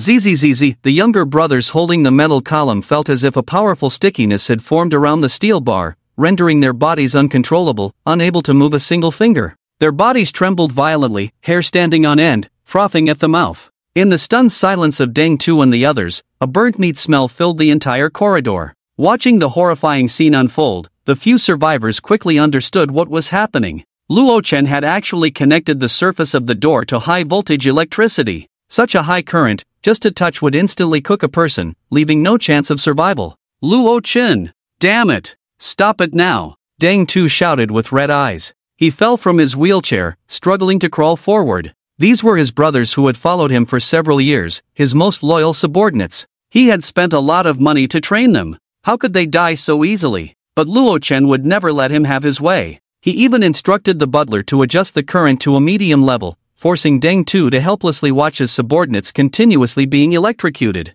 This was also to prevent the current from being too high and turning them into charcoal directly. Cleaning up the mess at the door would be troublesome. Half a minute later, amidst the fearful gazes of the others, the high-voltage electricity was finally turned off. Thud! The heavy steel column fell to the ground with a muffled sound. The 7 younger brothers, having endured the high-voltage shock, fell to the side like wooden dolls. The residual current within them. Even their bodies were experiencing unnatural convulsions. A younger brother trembled as he approached, then shakily placed his hand in front of their noses, terrified, and said, "Tu gu. They are dead, all dead." 7 companions. Just a moment ago, they had been fiercely saying they would break down the door together, and the next second, they had turned into charred corpses. Deng Tu lay on the ground. His eyes were numb and hollow. The younger brothers standing behind him were also leaning against the wall, their bodies weak, slowly sliding down to the ground. Luo Chen. They can't really be dead, can they? Baya and Li Ro covered their mouths, their eyes wide. What do you think? Luo Chen scoffed. Electrocuted by over 1,000 volts, their bodies are probably more cooked than the roasted lamb leg you just ate. At his words, Baya's brows furrowed tightly, covering her cherry lips as she felt her stomach churn. She almost vomited the roasted meat inside her. "Take your brothers' bodies away, don't dirty my doorstep," Luo Chen said coldly through the security door. It was indeed a bit regrettable not to have electrocuted this group of scum all at once. But it was fine, managing to take out half of Deng Tu's subordinates in one go was still a good result. After this lesson, the other side probably wouldn't dare to cause trouble easily again. In response to Luo Chen's sarcastic command, Deng Tu did not reply. Instead, he fell silent for a moment, trembling as he raised a finger and said, "Take their bodies, we're leaving." Behind him, the terrified younger brothers, upon hearing their leader's words, trembled as they took stiff steps, shivering as they lifted the charred bodies of their companions from the ground. The overwhelming fear even made their teeth chatter uncontrollably.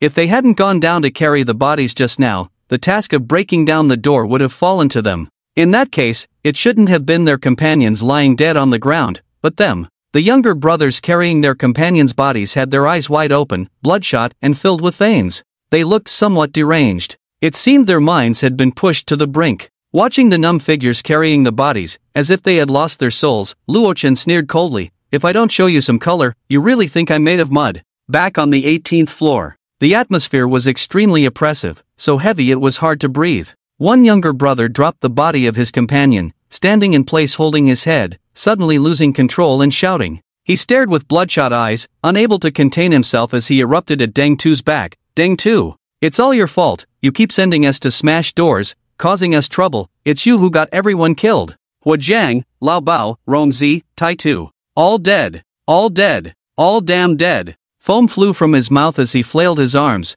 "You promised to let us play with the goddess, but where is she? Eating roasted meat, where the hell is the roasted meat? There's nothing, just a pile of dead bodies." Under the oppressive atmosphere of the extreme cold apocalypse, everyone's mental state was very fragile. Bang! Deng Tu, dragging a wounded leg, punched the younger brother hard. Looking at the one collapsed on the ground, he gasped with bloodshot eyes, "You want to eat roasted meat, right? Who the hell said there's no roasted meat here? His eyes red, he seemed to have gone mad. Isn't this a pile of roasted meat? The others couldn't help but freeze, smelling the burnt odor wafting from their noses. Their throats, unexpectedly, swallowed saliva uncontrollably. 3 days passed. Since the extreme cold apocalypse descended, half a month had already gone by. Ever since Luo Chen had dealt a heavy blow to Deng Tu and his group, electrocuting half of the younger brothers, he hadn't seen their figures on the surveillance anymore. He didn't know what so many people hiding in the house could eat to stave off hunger. Balcony. Deng deng deng deng Baya, dressed in a cool white short skirt, her pair of snow-white long legs, under the dim gray light outside the window, seemed to be coated with a layer of gray. She sat in front of $1 million Steinway piano, her expression utterly enchanted, her delicate jade fingers fluttering over the keys like butterflies. The melodious sound of the piano flowed, making one involuntarily intoxicated. She was playing canon. In the realm of music, Baya could unleash her charm to a full 200%. The gray sky, the floor-to-ceiling windows, the Steinway piano. Music. An elegant goddess. These elements formed an extremely beautiful picture. A piece concluded. Clap clap. Luo Chen, dressed in loose pajamas, leaned nearby, generously offering his applause. Elegant. So elegant. No wonder she was the goddess he had chosen. Her musical talent was beyond reproach. Every morning, after listening to a piece, it felt as if both body and mind had undergone a sacred cleansing. In this extremely oppressive and frigid end-of-the-world scenario, maintaining good physical and mental health was a matter that could not be overlooked. You play so beautifully, Baya. Li Ro also gently clapped, conquered by her music. Truly a top star in the country. With such high artistic accomplishment, just this rendition of canon could surely win the national piano competition. Thank you. Baya smiled sweetly and stood up to bow to the two. However, she forgot that this white short skirt was very ill-fitting, and only then did she shyly tug at the skirt. What are you shy about? Luo Chen's lips curled up as he extended a finger, gently lifting the goddess's chin. You weren't this shy before. 3 days. Enough time for an innocent girl to shed her youthful naivety. At this moment, Luo Chen smiled faintly, his gaze sweeping over her snow-white skin and rounded beautiful legs. Li Ro beside her bit her red lips and turned to say, I'll go prepare breakfast. 30 minutes later. After finishing her tasks, Li Ro walked out of the kitchen, draping her white apron over a chair, and softly said, breakfast is ready, you can eat now. English breakfast. Toast, paired with butter, jam, and honey. Fried eggs, slowly cooked bacon, plus a cup of Assam tea with a faint malt aroma. It was a unique flavor. Compared to others at home, eating dry, hard, unpalatable frozen bread, cold biscuits, and tasteless compressed food, this meal was undoubtedly the most luxurious breakfast. Coming. Luo Chen let out a satisfied breath. After tasting it, he couldn't help but praise, delicious, not inferior to the chefs in 5-star hotels. Eat more, there's plenty in the kitchen. Li Ro smiled gently. Nothing is more gratifying than having one's hard work recognized. Watching Luo Chen eat so happily, Li Ro secretly breathed a sigh of relief, thinking to herself, phew, luckily my cooking skills are decent enough to be of help. Since Baya arrived, that Steinway piano often resonated. Seeing Baya, who was proficient in music and skilled in various dances, easily winning Luo Chen's favor, Li Ro felt a strong sense of crisis rising within her. In these days, she had been communicating closely with the housekeeper, and her cooking skills had greatly improved. Luo Chen didn't mind supporting Baya, but with her own high self-esteem, Li Ro was unwilling to settle for being just a pretty vase with no use. She believed that only by demonstrating her own value could she enjoy the protection Luo Chen provided with peace of mind. Baya, you should come eat too. Li Ro shook her head, dispelling her distracting thoughts, and smiled at Baya.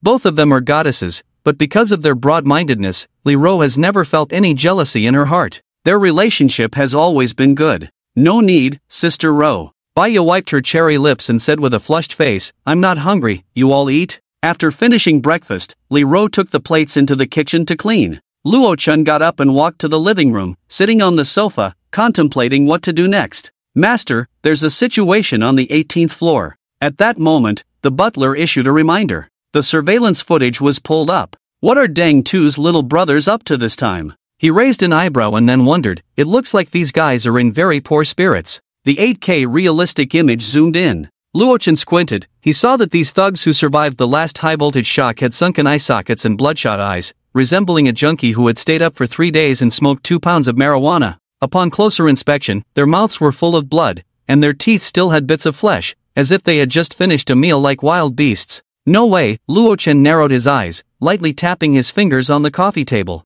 A terrifying thought suddenly arose in his mind. It seems they have a clear purpose for going out this time. Well, let's see what they want to do. Luo Chen leaned back on the sofa, relaxing his posture, his gaze fixed on the screen. On the 14th floor, in front of room 1402. Bang! With a loud crash, a thug raised the iron hammer in his hand and smashed it hard against the security door. The ordinary security door, not as sturdy as Luo Chen's, was directly dented in a large area. In just 2 minutes, this ridiculous door was smashed to pieces. Help! Help! A middle-aged man cried out in terror as the thugs who broke into his house forcibly dragged him into the cold corridor. He had no idea what was happening. But looking at the group of fierce-looking men in the corridor, armed with weapons, the middle-aged man understood very well that they were not here for a friendly visit. They had broken into his home, and it certainly wasn't to wake him up. These thugs were Deng Tu's subordinates. "You're Su Chang, right?" One thug propped the iron hammer on the ground, glaring with bloodshot eyes, and grinned.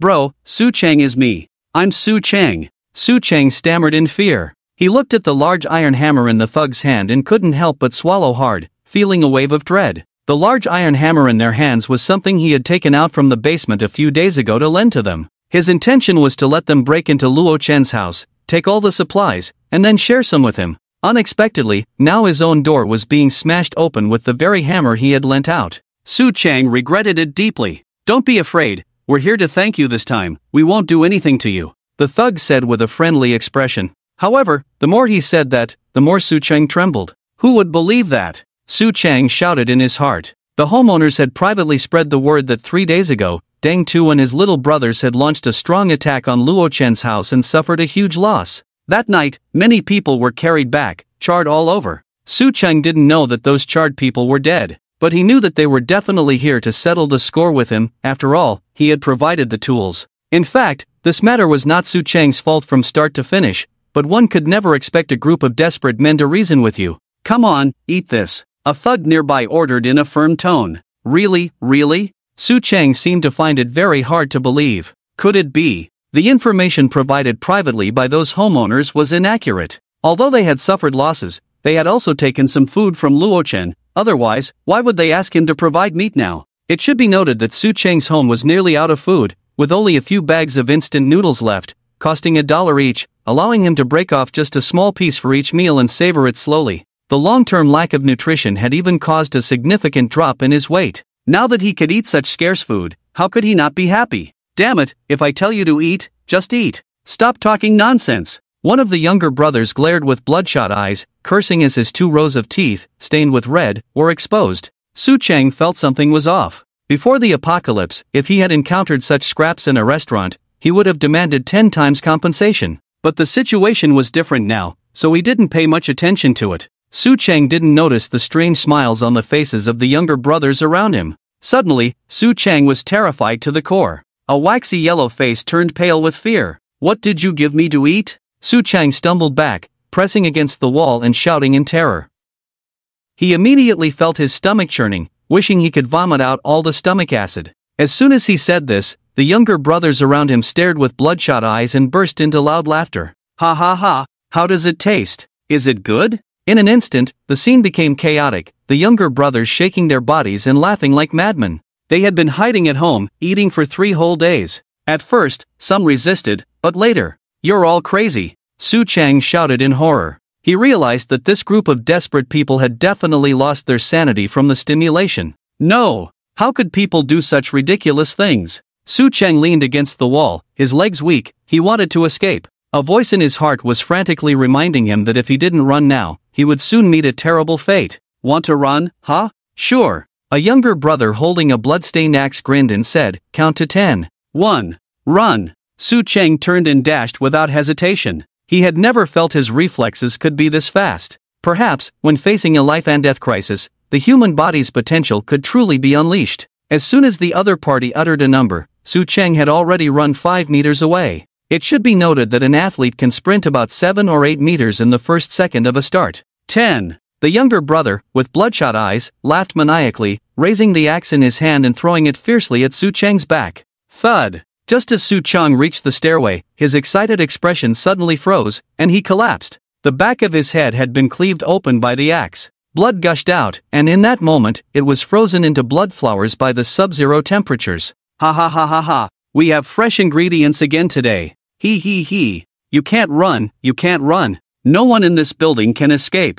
They all have to die. In the corridor, the younger brothers had sinister expressions, their eyes filled with bloodshot madness, resembling cannibalistic demons. From the surveillance footage, Luo Chen saw the entire incident unfold. Oh my god. Li Ro's face looked terrible. Are these guys really human? She truly hadn't expected that this group of villains would actually kill and eat people. It was now 2055, in this civilized and harmonious progressive society, such a terrifying cannibal incident could occur. If she hadn't witnessed it with her own eyes, she wouldn't have believed it. Baya stood beside Li Ro, unable to continue watching the gruesome scene, turning her head away in fear. It's too terrifying. She bit her lip and said. In her past experiences in the entertainment industry, she thought she had seen quite a bit of dirt and darkness, but compared to the current situation, those were nothing. Fortunately, with Luo Chen here, I don't have to worry about getting hurt. Baya couldn't help but feel relieved. It's really unexpected. Deng Tu and his gang have lost their humanity so quickly, Luo Chen said, crossing his arms and staring at the screen.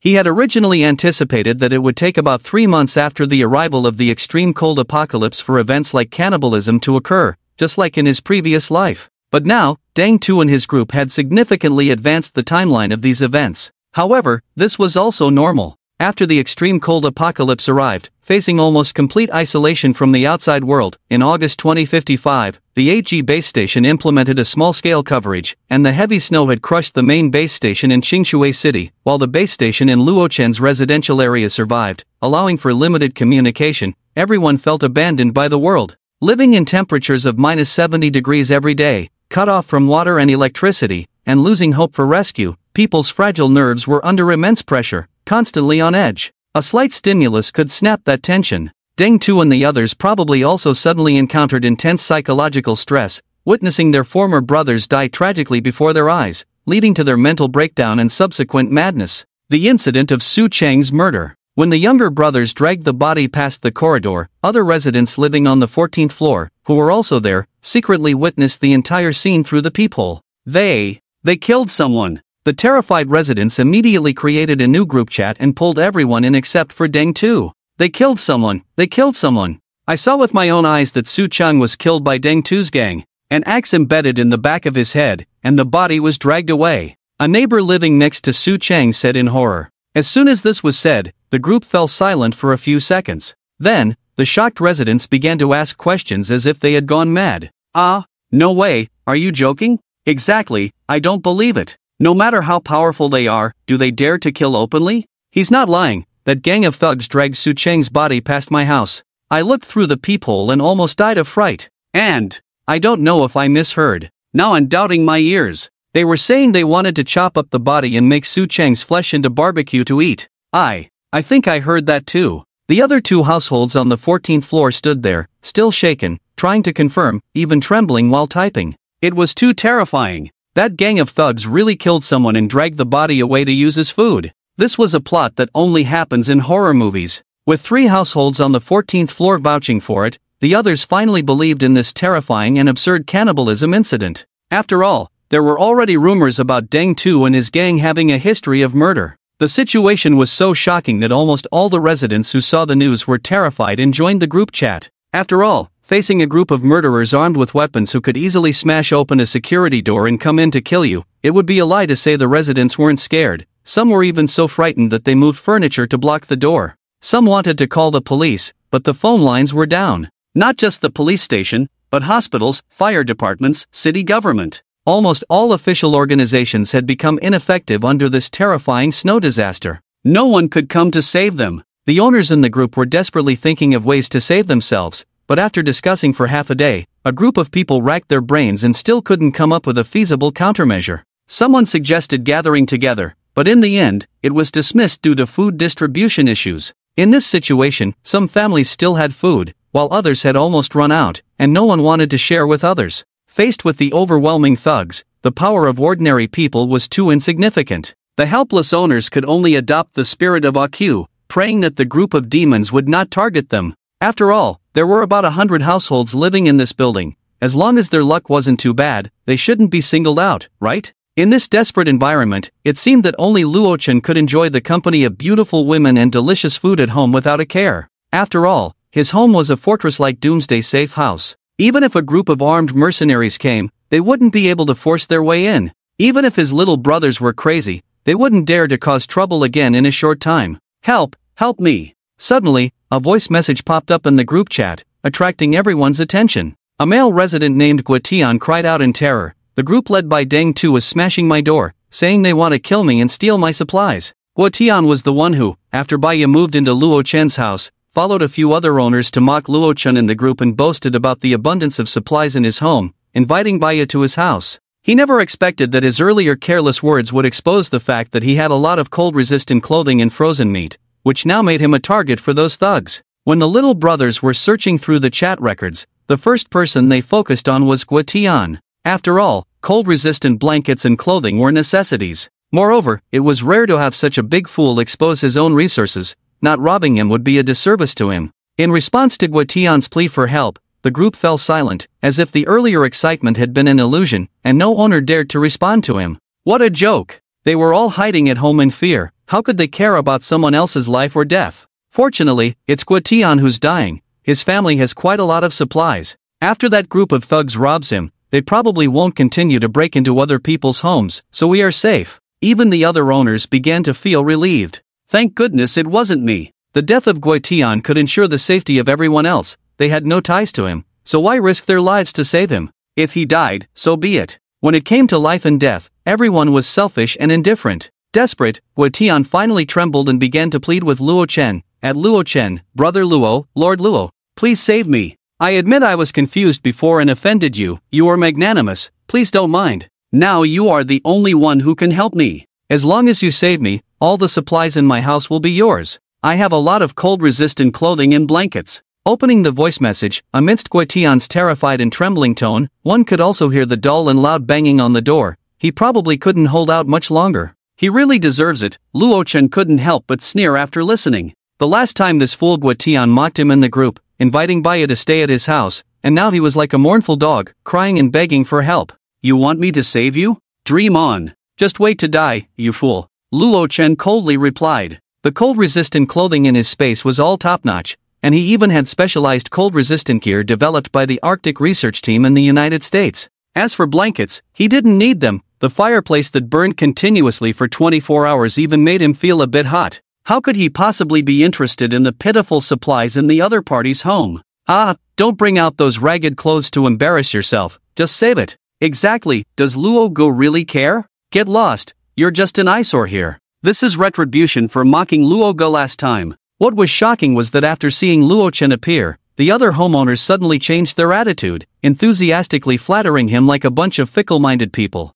They completely forgot that just before, they had been shouting for Deng Tu and the others to break down Luo Chen's door. The homeowners probably realized that in this situation, the only one who could stand up to Deng Tu was Luo Chen. If they built a good relationship with him, maybe when danger came, they could ask Luo Chen to help them out. Losing face? That was nothing compared to their lives. Later, Guetian never appeared in the group again, and it was easy to guess that the homeowners knew he must have been killed. Before long, the crazed villains actually sent a photo of a brutally mangled corpse to the large group where everyone was present. They shouted, Luo Chen, do you see this? Su Cheng's death is all because of you. Luo Chen sneered. These guys were trying to smear him, but their methods were too low level. He couldn't even be bothered to respond. However, the other residents didn't have Luo Chen's confidence. The moment they saw Su Cheng's corpse, the timid female homeowners nearly fainted from the horrific sight. The entire apartment building seemed to be shrouded in a shadow of death. Seeing that Luo Chen was too lazy to respond, the little brothers turned red with anger and shouted, Luo Chen, from now on, you can't step outside.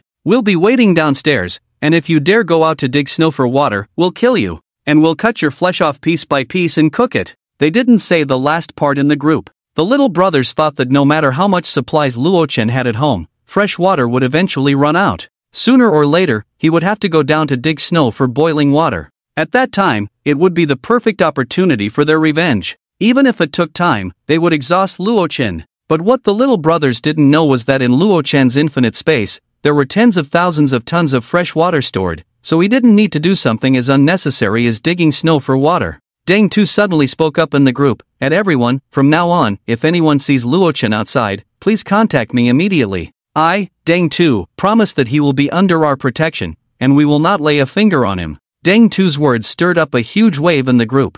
Many homeowners began to stir with excitement. As long as they reported Luo Chen's whereabouts to Deng Tu, they could do this simple task and no longer worry about being targeted by those devils. It was simply too tempting. Many homeowners secretly thought that if they saw Luo Chen outside in the future, they would definitely be the first to inform Deng Tu. Luo Chen's fate didn't matter. What mattered was that their own safety would be guaranteed. Seeing Deng Tu's message, Luo Chen couldn't help but sneer coldly. This Deng Tu seems quite clear-headed. He's smarter than that group of little brothers, actually using this condition to borrow the eyes of other homeowners to keep tabs on me. If it were an ordinary person, they would probably be forced into a dead end. But unfortunately for them, he was different. He was a man with an infinite space. As long as he wanted, he could stay in the safe house until the sun exploded. However, not all the residents believed Deng Tu's nonsense. With Su Cheng's painful lesson, those quick-witted homeowners had already made up their minds not to get involved with Deng Tu and his group of demons in the future. Unless they were out of their minds,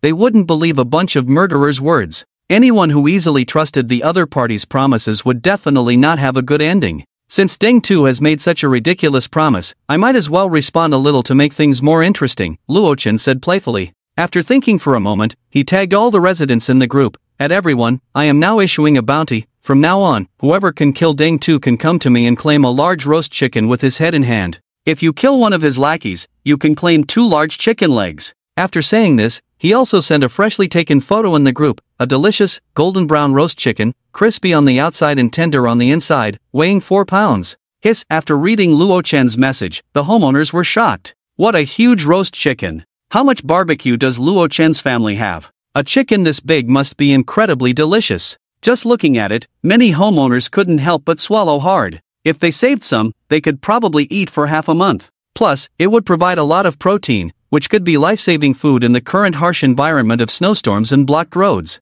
With a generous reward, there would surely be brave souls. The residents in the group, who were desperate due to running out of supplies, couldn't help but be tempted. Since they were going to die anyway, they might as well take a chance and turn a bicycle into a motorcycle. If they were to die, they might as well die full. Damn! Faced with Luo Chen's hefty bounty, Deng Tu's eyes turned red as he slammed his fist heavily on the sofa, like a man-eating beast. He didn't expect Luo Chen to have this trick up his sleeve. In terms of food reserves, he was definitely no match for Luo Chen. Damn Luo Chen! Watching the group chat quiet down, Luo Chen crossed his legs, resting his hands on the sides of the sofa, but his brows furrowed slightly. We need to find a way to get rid of Deng Tu and his gang. They had already set a precedent for cannibalism, like beasts raised on cooked food. Once they tasted raw meat, there was no turning back. If they were allowed to run rampant in the apartment building, it wouldn't be long before the living residents in that building would be halved. In his previous life, there were examples in other apartment buildings where a group of gathered thugs lost their humanity. They no longer struggled and chose to fall into depravity in the extreme cold apocalypse. They killed anyone they saw, taking pleasure in torturing the living. Before long, that building became a ghost building, filled with severed limbs and shattered flesh. The entire apartment building turned into a hell on earth. This is my territory. How can I let them do as they please? I don't want to live in a building full of internal organs. Therefore, Deng Tu and his group must be dealt with. Luo Chan's eyes glinted coldly as he decided to root them out. But figuring out how to kill this group of mentally unstable madmen is a bit of a tricky problem. Luo Chen frowned slightly, got up, and walked to the huge floor-to-ceiling window, staring blankly at the vast snow outside. The firewood in the fireplace crackled, making a crisp sound. Luo Chan's mind was racing. First of all, he definitely wouldn't go out himself. Even if he had a handgun and plenty of bullets, stepping outside would inevitably involve risk. This was absolutely unacceptable for Luo Chen, who was determined to be a survival king. After all, he had a gun, but his shooting skills were atrocious because he had never had the opportunity to systematically learn marksmanship. When facing enemies ambushing in a room or narrow space, it was easy to be caught off guard and attacked. If only I had a reliable thug to deal with Deng Tu and his gang for me, Luo Chen couldn't help but think. This was almost the most appropriate and safest plan. But the problem was, the people living in the apartment building were all ordinary folks. Even with a food bounty, probably no one would dare to act easily. Even if someone dared to act, an ordinary person would have little chance against a group of desperate criminals. At this moment, in Luo Chen's mind, a graceful figure suddenly came to mind. before the apocalypse, that female police officer Yin Shu, who almost hurt me and had a terrible temper, probably fits the current requirements perfectly. A national champion in martial arts within the police force, taking on 5 opponents was a piece of cake for her. Not only was she skilled in close combat, but her shooting skills were also at a sharpshooter level. Most importantly, she was very attractive, with an exceptional figure. Even though it had been half a month since he last saw her, every time he recalled her, her image still vividly appeared in his mind. If he could recruit her as a fighter, the problem with Deng Tu would be easily resolved. Moreover, he could learn top-notch fighting techniques and close combat experience from her, even seek advice on marksmanship. But I don't know where she is now, and I have no way to contact her. Luo Chen sighed regretfully. This plan could only be abandoned with disappointment. At that moment, a casual glance outside made him freeze in front of the floor-to-ceiling window. Outside, amidst the swirling snow, the white blanket of snow had completely covered all floors below the second level. This meant that the snow on the ground was at least 5 meters deep. Yet, in such conditions, Luo Chen actually saw a woman, with a large backpack hanging in front of her and a little girl on her back, slowly and steadily making her way through the nearly engulfing snow. What terrifying physical fitness! But why do I feel like this woman looks a bit familiar? Luo Chen squinted. It was as if he had seen her somewhere before. Creak! As she stepped into the snow, Yen Shu tilted half her body. If she wasn't careful, she could easily be buried in the thick snow. Not to mention the biting cold at -70 degrees, which pierced every inch of her skin, and no one knew what was buried beneath the vast expanse of white snow. If it were anyone else, they wouldn't even last long in such extreme cold. They would likely be trapped due to exhaustion shortly after stepping out. The white world was like a boundless swamp of snow. Sister Yen, are you okay? Is Cece very heavy? Cece wrapped her arms around Yen Shu's neck, her small face showing a hint of worry. The two hadn't had a full meal in several days, and Yen Shu's remaining strength was rapidly depleting. Sister is fine, Cece doesn't need to worry. Yen Shu, with her usually fierce face, rarely smiled gently. She had originally been helping a relative who was going abroad take care of a child, but unexpectedly encountered extreme cold and heavy snow that had trapped her in the community for over half a month. To make matters worse, there wasn't much food left at home, and it was estimated that it would run out in 2 days. Just as Yen Shu was fretting over the food situation, the child's aunt suddenly contacted her. Upon learning that both she and Cece were safe at home, the other party was pleasantly surprised but then expressed fear, revealing that someone had been murdered in her building, causing a stir in the residents group. She hoped that Yen Shu and Cece could come over to keep her company, as she still had some food left to share. Since the distance between them wasn't far and the other party had invited her, Yen Shu decisively packed some supplies and immediately set off with Cece. After all, she and Cece had no rations left either. The apartment building was right in front of them. Due to the thick snow, it was impossible to enter through the front door. So Yen Shu climbed in through the window of the second-floor corridor. This was where the residents dug snow to boil water, so the windows were generally not locked. Once inside the corridor, she set the child down from her back, took 2 steps back, and leaned against the wall, letting out a breath. Her physical strength had been heavily depleted. The lack of nutrition during this time had severely reduced her bodily functions, probably to about half of her peak condition. The temperature in the corridor was not much better than outside. The cold made her skin ache. Yen Shu only took a brief moment to rest before taking the small hand of Cece, who was wearing cotton gloves, her beautiful eyes warily glancing towards the stairs as she pulled her forward. Cece's aunt had said that the madmen in the building would attack anyone they saw, cutting flesh to make soup. Now that she was with a child, she had to be careful not to run into those villains. Otherwise, facing a group of crazed individuals wielding sharp weapons, she couldn't be sure she could handle them. Surveillance footage. This tall, exquisitely beautiful female police officer was recognized by Luo Chen. No way? Luo Chen opened his mouth in surprise. Could it be that I've awakened the ability to make things happen just by speaking? I just mentioned Yen Shu, and she comes running over? This was truly a case of a pillow arriving just as one felt sleepy. He watched the footage of Yen Shu, holding the little girl's hand, cautiously surveying the corridor, and couldn't help but smile slightly. Since she had already entered the building, the only thing he needed to consider now was how to get her to come to him willingly and cooperate by putting on a leg ring. Yen Shu can come in, but that little girl can be left out. Luo Chen toyed with the smart leg ring he had pulled from his space, his eyes narrowing slightly. She was the perfect golden medal enforcer. Not to mention, compared to Yen Shu's outstanding looks and figure, she was in no way inferior to Baya and the others. Moreover, she was already a highly popular police flower in the precinct. A goddess with both beauty and martial prowess was definitely someone he wanted to have in his possession. Besides, she had almost injured him before the apocalypse. Luo Chen felt it was necessary to collect some interest from her. By the way, looking at the adorable little girl beside her, who seemed to be about 5 or 6 years old, Luo Chen's mouth twitched slightly. Could she be her child? Yan Shu looks at most 23 or 24, and she's already a married woman? Could it be that his reputation as a scoundrel was solidified? Luo Chen thought, feeling quite conflicted. In fact, Isisi was just a child from Yan Shu's relative's family, and she was only responsible for looking after her. Who cares? None of that matters. Luo Chen shook his head. What he valued was her exceptional combat skills and professional firearms knowledge. Everything else was just fluff. Moreover, having a child was not unacceptable. After all, during their brief encounters before the apocalypse, Luo Chen understood that with Yan Shu's fiery temper, it would be impossible to make her submit through ordinary means. She was the proud and cold Yin police flower. How could she easily bow to a man? But with a child, everything changed.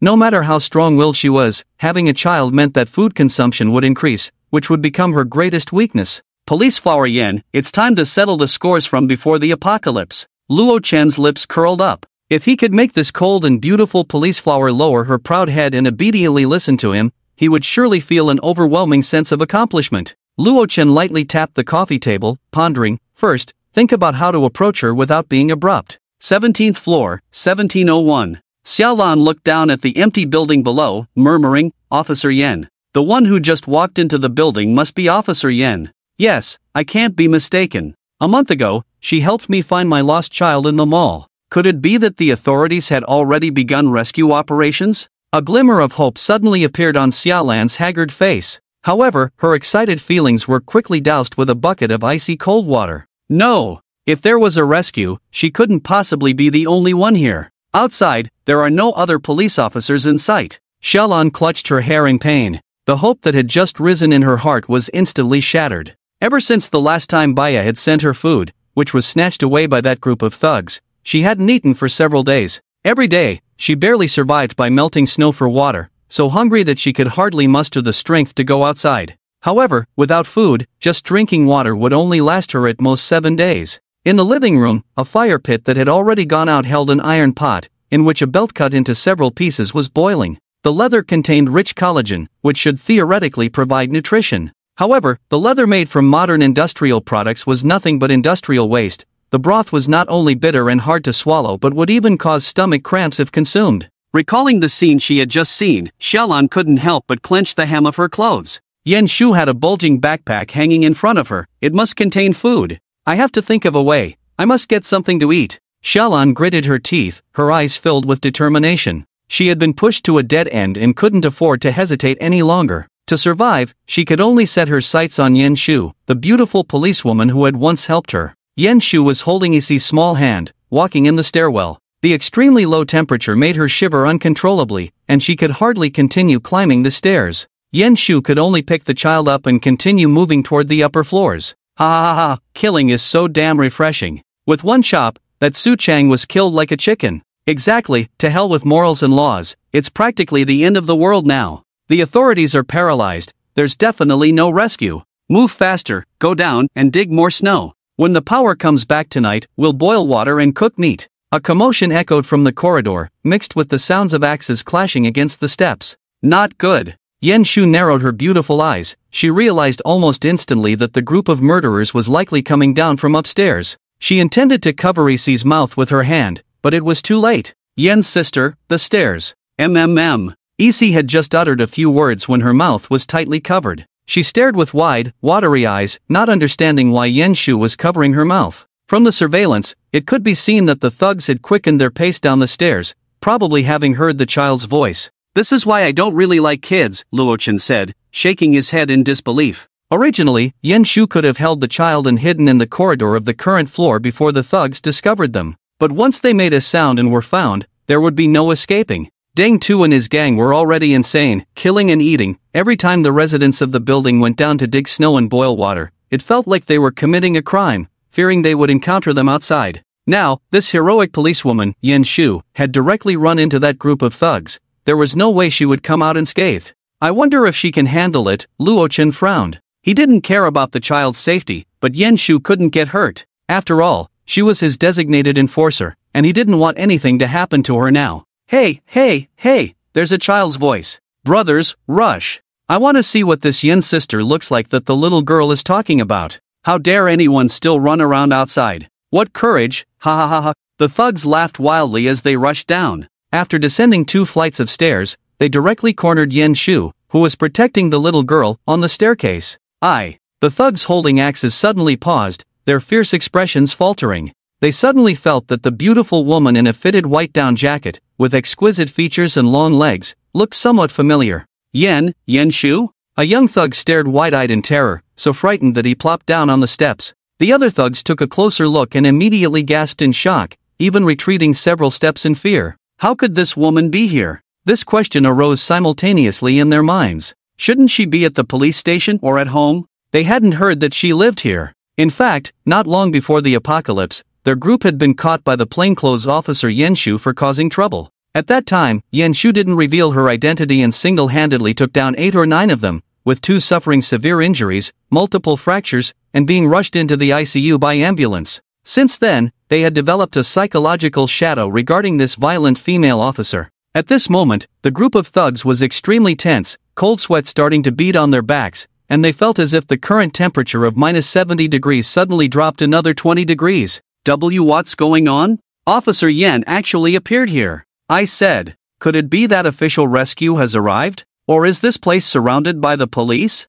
Then, if we killed someone, wouldn't we be shot on the spot? As soon as this was said, the thugs were so scared they nearly fell to the ground. Killing means paying with one's life. If the police really came to rescue and surrounded the area, then they, who had committed murder, would definitely face the death penalty from the police. However, being blown by the -70-degree cold wind, the thugs quickly calmed down. Upon careful thought, it seemed unlikely that police rescue would happen. After all, the snow outside was 4 to 5 meters deep, not to mention police cars, even officers on foot couldn't make it here. In such freezing weather, staying outside for even a little while could lead to freezing to death. The official organization itself was incapacitated. How could there be any rescue? Sister Yen. Isisi looked at the group of fierce men in front of her and realized she had gotten into trouble, gripping Yen Shu's clothing corner in fear. It's okay, don't be afraid, I'm here, Yen Shu said, one hand protecting her, her beautiful eyes fixed firmly on the thugs. Her delicate body slightly arched, resembling a cheetah poised to pounce. The opponents were numerous and armed, indeed a significant threat. The current situation was very unfavorable for her. However, in past missions, she had faced far more dangerous situations, so she wasn't panicking now. Run, hurry up, quick, don't let her catch you. Damn it, stay far away from this violent woman. What Yen Shu didn't expect was that the fierce battle she anticipated did not occur. Someone among the thugs shouted, and then the group fled in panic, not daring to linger at all. Yen Shu squinted in surprise, her mind suddenly recalling something. They seem to be the thugs of that real estate mogul, Butcher Deng? So, the murderer in this building is them. Yen Shu's cherry lips parted slightly, letting out a cold laugh. Previously, she would have never let them go. She would have ensured that those few people stayed, not allowing a single one to escape. However, the situation was special now. With official agencies unable to operate normally, she naturally had no obligation to take the risk of capturing them. Let's go, we're heading to Auntie's house. Yen Shu comforted the trembling Isisi and took her small hand, walking to the 12th floor and knocking on the door of room 1204. In the surveillance footage, a charming young woman greeted the two with surprise, then cautiously glanced down the hallway before quickly shutting the security door. This Officer Yen seems to be much stronger than I imagined, Luochen said, stroking his chin. He also didn't expect that the group of little brothers raised by Deng Tu would be scared off by Yen Shu. This was somewhat unexpected. At this moment, Luochen walked towards the floor-to-ceiling window. While thinking, he always liked to stare blankly at the white, snowy scenery outside. After closing the security door, Isisi happily shouted, "Auntie, I miss you so much." Looking at Sisi running towards her, Yimingrong immediately showed a gentle smile and hugged her, saying, "Sisi, I miss you too." The two already lived in the same community, and Sisi often came to play at Yimingrong's house. However, after the extreme cold set in and the heavy snow blocked the roads, they hadn't seen each other again. Watching the happy aunt and niece, Yen Shu was not as optimistic as they were. She placed her backpack on the side of the sofa and, with one hand on her slim waist, said, "Sister Rong, let's put aside the reminiscing for now." She slightly parted her cherry lips and said, "You know, the situation is so dire now. Every grain of food is incredibly precious. Since we are living together, we need to pool our food and allocate it precisely every day. Lee Mingrong, holding Cece, suddenly stiffened her smiling face and then forced a smile, saying, Xiaoshu, there's no rush about the food, we can talk about it tonight. I haven't seen Cece for a long time, I miss her so much. Let's have a good chat, just the two of us. As Lee Mingrong spoke, her gaze flickered, her eyes wandering. For Yen Shu, who had worked in the criminal police team and was experienced, she could almost instantly determine that the other party was definitely feeling guilty. Sister Rong, tell me the truth, how much food do we have left? Yen Shu narrowed her eyes, her tone suddenly becoming heavier. Lee Mingrong seemed startled, her pupils constricting, and she became flustered, unable to speak. She didn't expect Yen Shu to discover her lie in an instant. To deceive Yen Shu, after contacting Cece and learning that both of them had little food left, Lee Mingrong had directly lied, claiming she still had 2 boxes of instant noodles to share for free. In reality, there was only 1 box of instant noodles, and it had run out yesterday. In other words, Lee Mingrong's home currently had no food at all, and Yen Shu had come over with Cece for nothing. I'm sorry, I was just so scared that I lied to you. Lee Mingrong admitted her mistake with shame, knowing that her deceitful behavior was disgraceful. However, since finishing the last bag of instant noodles yesterday, she had not only fallen into a situation of starving to death, but the group of murderous demons led by Deng Tu was also wandering in the corridor. Lee Mingrong was constantly worried that they might target her, who lived alone. So when she learned that Yen Shu was at Cece's house, she claimed to have 2 boxes of instant noodles to ensure her safety and invited them over. Sister Rong, you really went a bit too far. Yen Shu couldn't help but take a deep breath, shaking her head in disappointment. If it weren't for the fact that she was related to Cece's family and had seen Lee Mingrong several times before, considering that the other party was still her elder, Yen Shu would have really lost her temper. She and Cece already had little food, and they had taken such a big risk to come over, wasting a lot of energy. Now it was even worse. I still have 2 bags of instant noodles, half a bag of chips, and 3 candies in my bag. Yen Shu sighed lightly. With so little food, there are 3 of us. Even if Cece eats less, how long can we last? At most, they could last 3 days. It's okay, Sister Yen, Cece isn't hungry, I can skip eating today. Cece, seeing her aunt being scolded by Yen Shu, couldn't help but speak up for her. Seeing this, Yen Shu didn't say more but furrowed her brows tightly. Cece was still young and didn't understand how dire the situation was. This was a matter of survival for the 3 of them, and they had to come up with a solution. Suddenly, a wave of dizziness hit. Yen Shu felt as if she had lost all her strength and fell back against the sofa. Xiaoshu, what's wrong? Are you okay? Lee Mingrong's face turned pale with fright, and Cece was almost in tears. The 2 hurriedly helped her up and let Yen Shu lean back on the sofa to rest. I'm fine, just a bit of low blood sugar, Yen Shu said, holding her forehead, her cheeks a little pale, and waved her hand at the 2. After more than half a month without enough protein and glucose, and having carried Cece through several meters of thick snow for half a day, her body was overloaded. Thud, Yen Shu pulled a piece of candy from her backpack and then picked up a decorative item from the coffee table and smashed it down.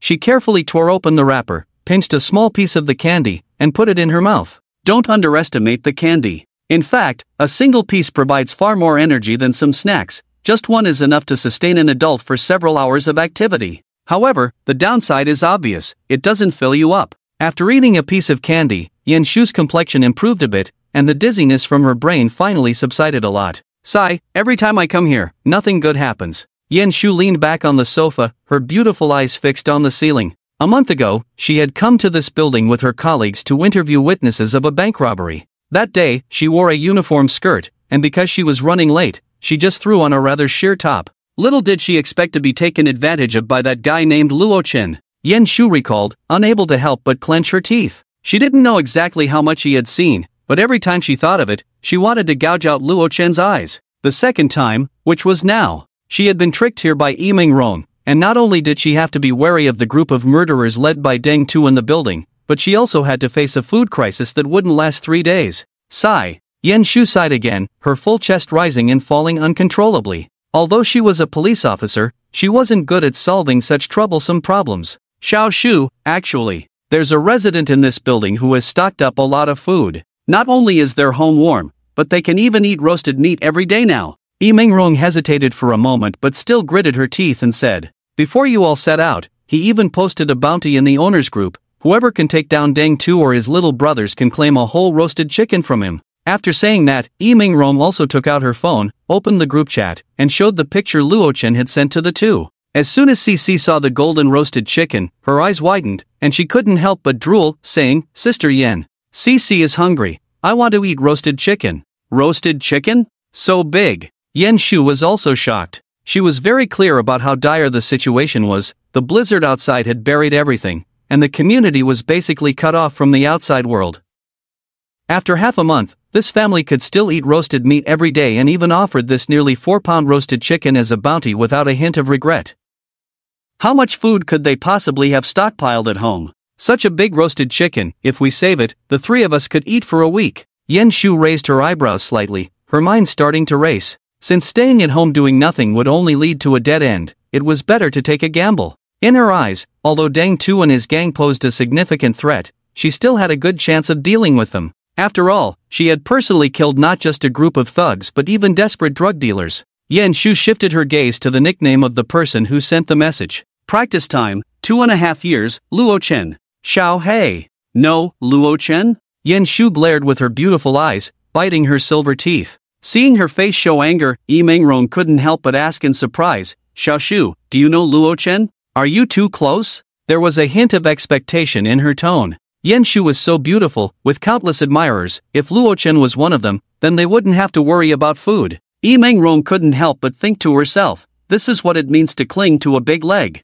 Not close. Yen Shu shook her head, annoyed, and said, "He's just a shameless scoundrel." Achoo! Luo Chen, who was learning piano with Baiya, suddenly sneezed. Strange, which idiot is cursing me? Luo Chen wrapped his left arm around Baiya's waist while his right hand was making small movements. Guoxiu Jin-sama. Baiya bit her cherry lips. She was playing on the Steinway piano, but for some unknown reason, the notes she played were increasingly out of tune. "Play properly. Repeat the finger technique notes for me," Luo Chen said with a serious learning posture. "The finger technique I'm talking about is for playing the piano." Baiya bit her lip. "What bounty? I'll just go to his house and take the roast chicken. Consider it the interest for him taking advantage of me last time."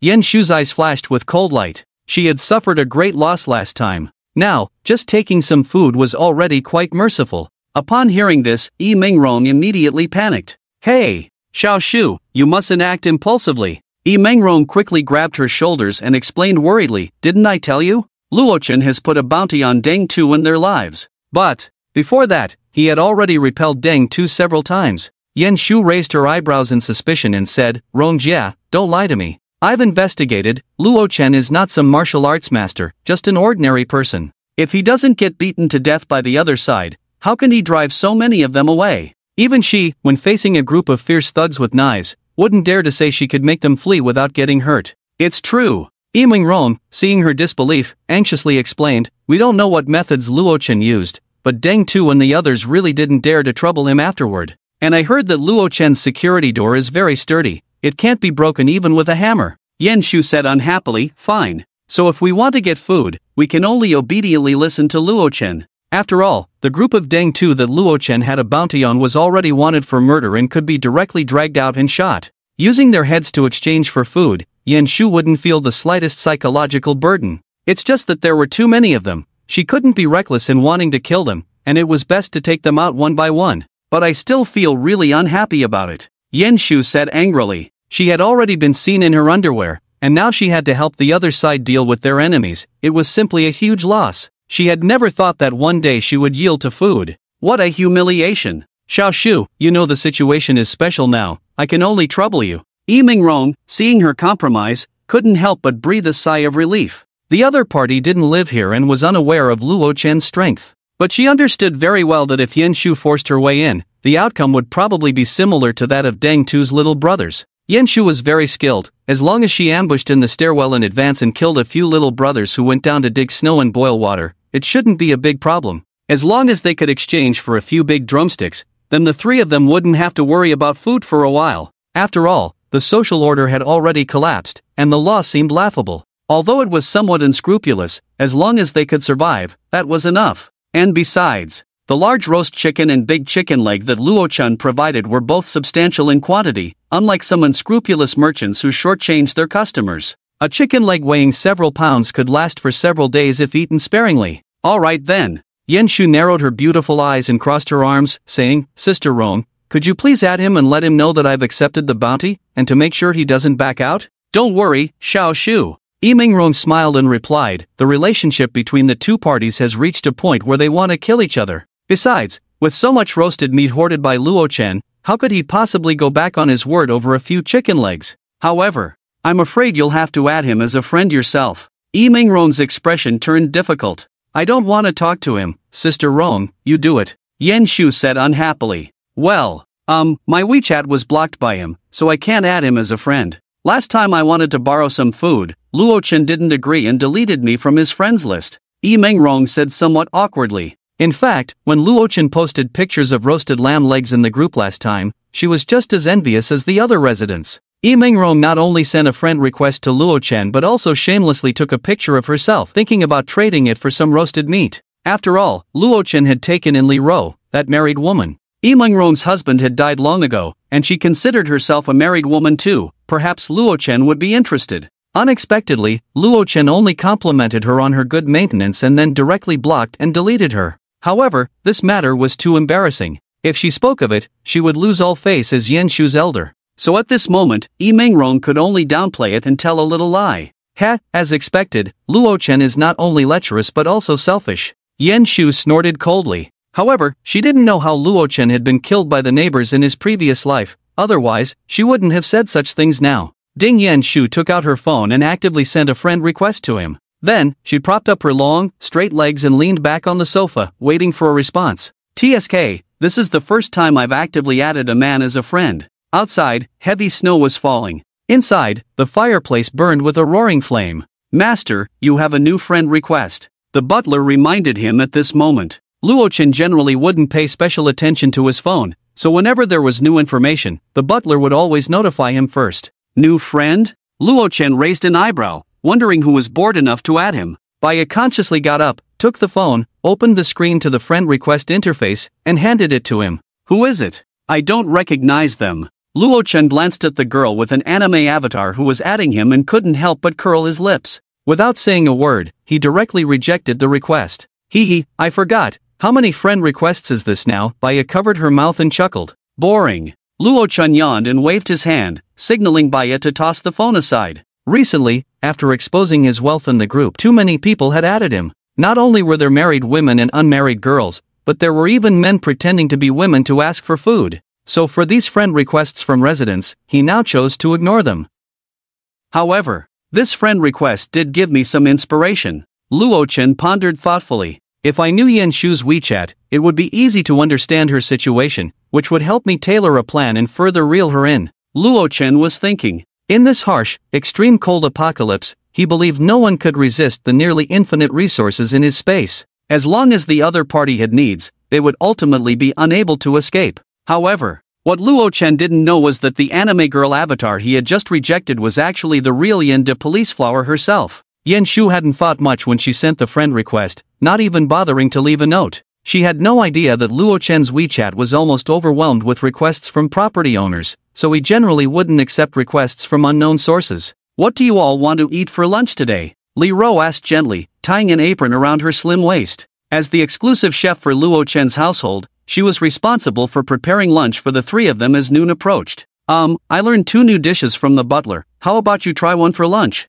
Li Ro lightly tapped her cherry lips with her fingers and smiled. Chicken with asparagus sauce or red wine braised beef, which one would you like? Since Luo Chen's space was stocked with an abundance of supplies, she could confidently learn new recipes without worrying about lacking the necessary ingredients. I want the asparagus with sauce, Baya said, her beautiful eyes sparkling with anticipation. It wasn't that the beef wasn't delicious, but she had eaten too much of it lately and was feeling a bit tired of it, wanting to switch to chicken. If the other residents knew her thoughts, they would probably be envious to the point of exploding. We are starving here. For nearly a month, they had been living off of unhealthy snacks, and she had the audacity to be picky about delicious beef. If she didn't want it, they would gladly eat it. They weren't picky at all. I'll have the braised beef, Luo Chen said with a smirk, refusing to give in to Baya's wishes. How can you do this? Baya pouted, her pretty face showing a pitiful expression. Seeing that Luo Chen remained unmoved, she helplessly stared at him with her big watery eyes. After a long while, Luo Chen smiled and said, then let's have the braised beef.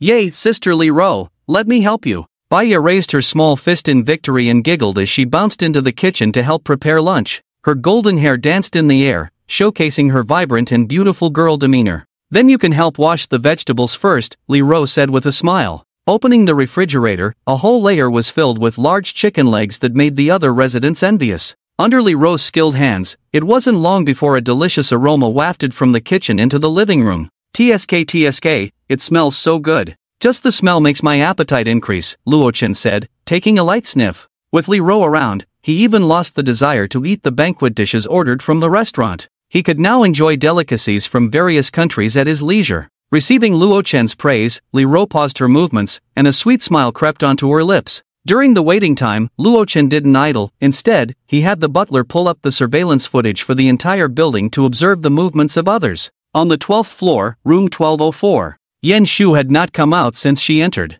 Luo Chen glanced at it and then shifted his gaze. Anyway, the butler would remind him when she came out next time. When Luo Chen looked at the surveillance on the 18th floor, he suddenly noticed that the door of the Deng family was open. Deng too looked frantic. Are you all brainless? How can so many people be scared off by one woman? Even if that woman is strong, she's alone, and in bad shape, with a little kid by her side. Are you all a bunch of soft-shell shrimp? One of the underlings lowered his head and said, Boss, I think we don't need to take the risk to kill Officer Yan. What if we accidentally lose a few more brothers? Deng Tu cursed angrily, idiot. Use your pathetic brain and think about who that woman is. She's a police officer, do you understand? Do you think the property owners would listen to us, a bunch of murderers? Or to her? What if that female police officer unites the other residents? Do we still have a foothold here? The younger brothers suddenly realized, Boss, you're brilliant. How did we not think of that? Useless. If you could think of it, then why do we need me as the boss?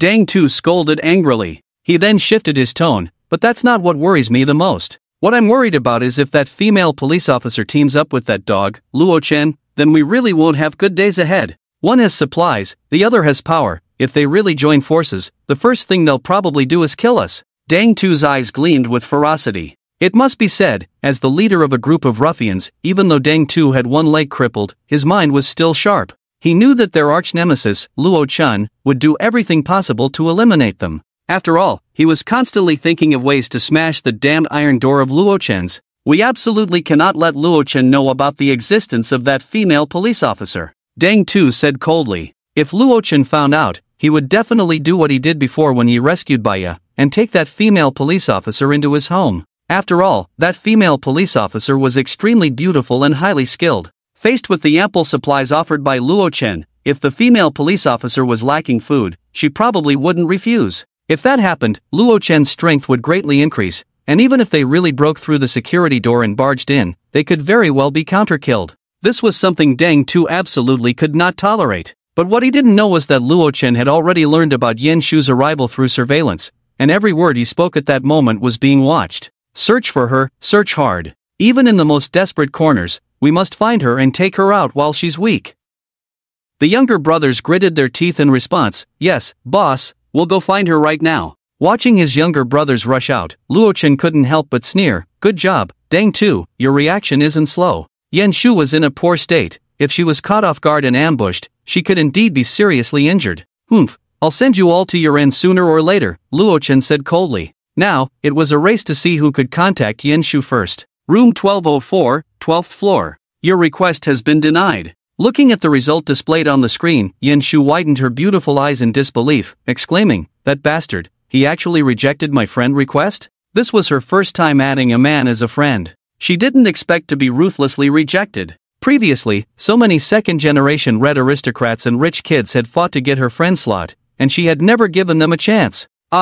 Imeng Rome also showed a hint of worry, then comforted her. Maybe you didn't make it clear, so Luo Chen took you for another resident. Why don't you clarify and try sending the request again? Since Imeng Rome had added Luo Chen as a friend before, she understood that many people, like herself, were eager to get food from Luo Chen, leading to a flood of friend requests that ultimately annoyed him. Yan Shu's friend request being denied was probably for this reason. Okay, then I'll try sending the request again. Yan Shu took a deep breath to calm herself, then clicked the friend request button again. Note, I'm here to pick up chicken legs. Simple. Aloof. Yan Shu had previously chatted with others on WeChat, and her most common responses were oh, and okay. She had hardly ever sent long messages, so she thought she was being very clear, and Luo Chen would definitely understand what she meant. Unfortunately, the dozens of residents who had frantically added Luo Chen as a friend had already worn that phrase out. I'm here to pick up steak, XX, just give me food, and you can treat me however you want. My price is very cheap,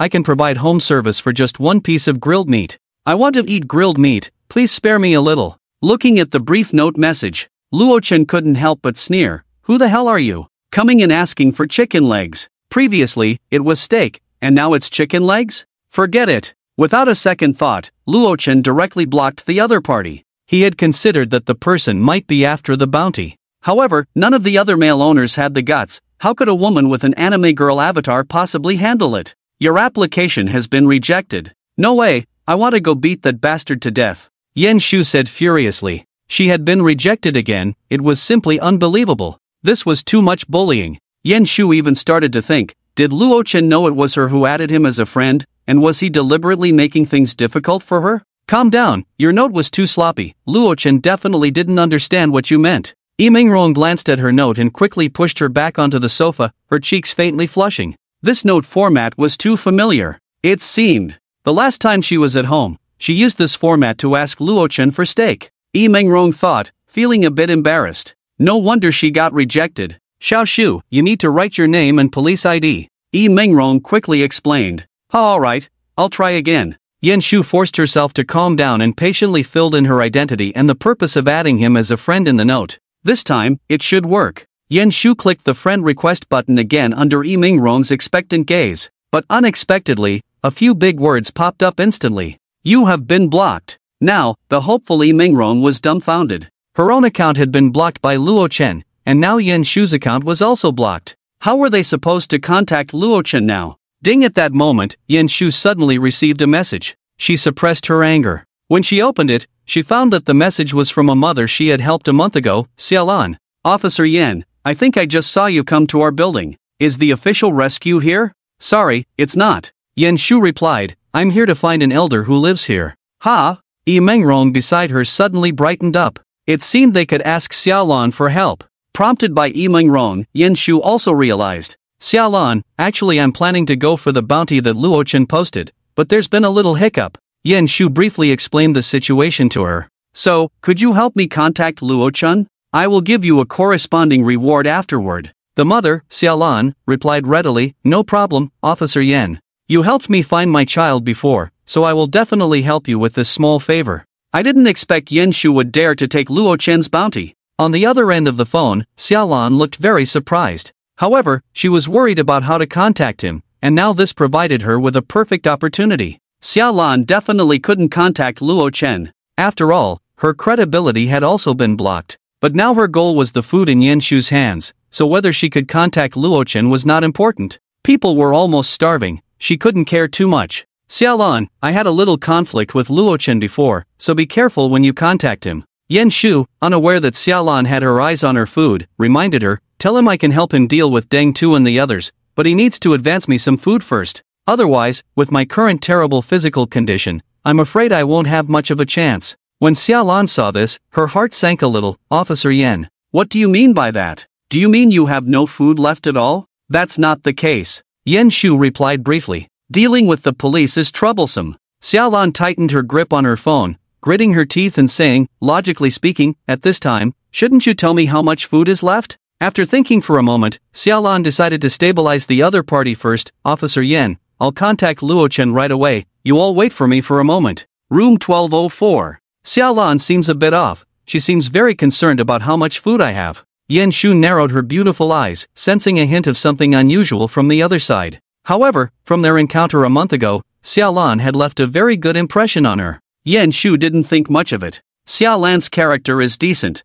you might be overthinking it. Yi Mingrong, who was somewhat familiar with Xiaolan, smiled and said, from what I know, Baya helped Xiaolan before she moved into Luo Chen's room. With her as the intermediary, contacting Luo Chen should be fine. After all, having someone close to you to give you a heads up. Baya? Yen Shu was taken aback, surprised. You mean that big star Baya? She moved into Luo Chen's place? Yi Mingrong slapped her forehead and laughed. Look at me, I forgot you didn't know about this. She then explained, I was also surprised that the famous Baya would live in the same building as us. However, Baya was almost caught by that group of thugs led by Deng Tu, but fortunately, Luo Chen saved her. Yen Shu couldn't help but curl her lips, saying, "Saved? I doubt it." The intentions of Sima Zhao are known to all. It goes without saying what kind of treatment a glamorous star like Baya would receive living in a big man's house. Looks like I was overthinking it. Understanding the background, Yen Shu also set aside her slight doubts about Xiaolan. Before long, Xiaolan replied, "Officer Yen, I contacted Baya, and she said she has already communicated with Luochen." To enhance her credibility, Xiaolan cleverly brought up Baya. After all, Dang Tu hadn't leaked her betrayal. Really? Thank you. What was Luochen's attitude? Yen Shu's eyebrows relaxed a bit as she asked. Well, Luochen said he has plenty of chicken legs. If you take the job, he can advance you 4 chicken legs. Xiaolan expressionlessly typed this line in the chat box. This also aligned with Luo Chen's character. 4. Seeing Xiaolan's response, both Yen Shu and Yi Mingrong were taken aback. Initially, they thought it would be quite difficult for Luo Chen to advance even 1 chicken leg. After all, she was just writing a blank check. Unexpectedly, Luo Chen trusted her so much. Could it be that I misunderstood him before? Yen Shu bit her lip, her expression complex. For the first time, she had a slight doubt about her judgment of people. Xiao Shu, that's great. For chicken legs, we don't have to worry about starving. You eat 1 first to regain your strength, and we can save the rest, Yi Mingrong said excitedly. Even Yi Sisi, who was beside them, swallowed hard with desire. But Luo Chen also wants you to make a little guarantee. Xiaolan's message came again. He wants you to trade for it with 5 packs of instant noodles. 5 packs of instant noodles? Looking at this message, Yen Shu's brows furrowed tightly. Xiao Shu, what does Luo Chen mean by this? His house clearly doesn't lack snacks like instant noodles. Yi Mingrong couldn't help but grip her clothes tightly, nervously asking. He probably wants to force me to eliminate Ding Tu for him as soon as possible. After pondering for a moment, Yen Shu explained. This deal wasn't a loss for them. But there was a problem. They only had 3 packs of instant noodles in their hands. It was far from enough to meet the exchange conditions. Xiaolan, I only have 3 packs of instant noodles right now, Yen Shu typed in reply. Can you contact Baya again and ask her to see if Luo Chen can lower his demands? This time, Xiaolan was very patient and responded after a while, Officer Yen, Luo Chen has agreed. Phew, as expected. Yen Shu let out a small sigh of relief, feeling even more confident in her judgment. The exchange of instant noodles was a pretense, the real goal was to pressure her. However, the current situation was still quite favorable for them. At Xiaolan's request, Yen Shu carefully took her remaining 3 packs of instant noodles and made her way to the 17th floor, in front of room 1701. She placed the items at the door, knocked, and then left. Xiaolan said that Luo Chen did not trust Yen Shu, so she had to deliver the food herself. The excuse was quite reasonable. After all, before the apocalypse, Yen Shu had almost hurt Luo Chen, and Xiaolan had seized on this point to exploit the situation. After Yen Shu left, Xiaolan quickly opened the door and grabbed the 3 packs of instant noodles. Holding the noodles, she cried out excitedly, "Little Bao! Mommy got food!" "Officer Yen, I'm sorry," Xiaolan murmured. "Good people can't survive in this world now." After sending off the last of the instant noodles, the 3 of them sat on the sofa, waiting for news from Xiaolan. "Chicken leg, Cece wants a big chicken leg," Cece said, holding her phone and drooling over a picture in the group chat. To say she wasn't hungry would be a lie. I just have a feeling that things won't go too smoothly. Yen Shu's beautiful eyes looked out at the white, snowy world outside. The heavy snow continued to fall. The goosefeather-like snowflakes danced and drifted through the air. This tranquil and beautiful scene did not bring her peace. Instead, it made her feel a vague sense of unease. I must be overthinking it, Yen Shu shook her head. She didn't want to doubt a mother who was struggling more than others while raising her child alone. So, the 3 of them began to wait quietly. Time passed. It was hard to tell how long had gone by. "Rongjia, how long has it been since I returned from Xiaolan's house?" Yen Shu suddenly spoke up. "It's been 5 hours, Yi Mingrong said, biting her lip. Yen Shu fell silent. Her heart suddenly sank to the bottom. "Xiao Shu, it's been so long without a response from Xiaolan. Do you think?" Yi Mingrong hesitated. She felt that Xiaolan wasn't the type to deceive them for food. But too much time had passed. "Don't rush," Yen Shu took out her phone, opened the chat interface, and sent an inquiry message. "Xiaolan, how's the situation on your side?" After sending the message, Yen Shu crossed her arms and began to pace in the living room. She walked from one end of the living room to the other, then repeated the process. It was clear she was not at ease. 15 minutes passed, and there was still no news from Xiaolan.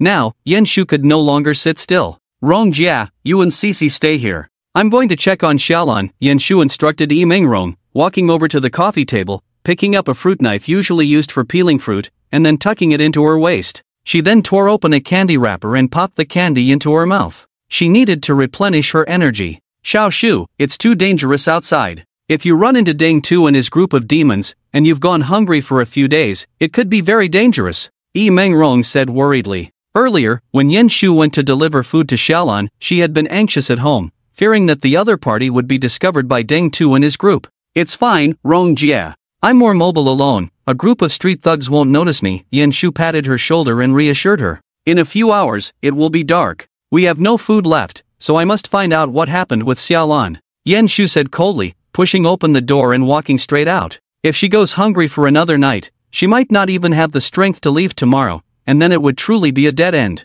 Thud, the security door closed gently. ECC couldn't help but say fearfully, Aunt, will Sister Yen be okay? Don't worry, your Sister Yen is a police officer, very capable. CC, don't be afraid, we'll wait for her to come back together. Yi Mengrong comforted her softly, holding her close. On the other side, Yan Shu pressed against the wall and cautiously arrived at the door of room 1701 without incident. One more floor up, and it would be the Deng family, so she had to be extremely careful, making sure not to make any loud noises. Xiaolan? Yan Shu gently knocked on the door, waiting for a response. However, 5 minutes passed, and despite her attempts to knock again, there was no sound from inside. Is she not responding, or is she at Luo Chen's place? Yan Shu thought grimly. Compared to the former, she leaned more towards the idea that Xiaolan was being forcibly detained by Luo Chen. It was likely that Luo Chen had harbored resentment against her from the very beginning and had no intention of providing her with food. Ha, Luo Chen, I knew it. Yan Shu touched the fruit knife at her waist and turned to leave without hesitation. This was one of the reasons she had brought a knife. Inside the room, Xiaolan covered her son's mouth, and the two of them dared not make a sound. It wasn't until there was complete silence outside the door that Xiaolan finally began to breathe deeply. A hint of joy appeared on her face. Xiaolan knew very well that as a police officer, Yan Shu would never resort to breaking down her door. In Yan Shu's eyes, she was just an innocent mother. With the intentional guidance during their previous conversation, Yan Shu would definitely suspect Luo Chen in the end. Haha, Officer Yan, if you force your way into Luo Chen's house, the only outcome will probably be death. Xiaolan murmured. She couldn't help but cover her chest with her hand, realizing that her conscience felt not a shred of unease. If Yan Shu were killed by Luo Chen, then she could enjoy these instant noodles in peace. Xiaolan's fists gradually clenched. Officer Yan, please, go die. In the living room, Luo Chen stared at the surveillance footage, feeling somewhat puzzled. Strange, too strange.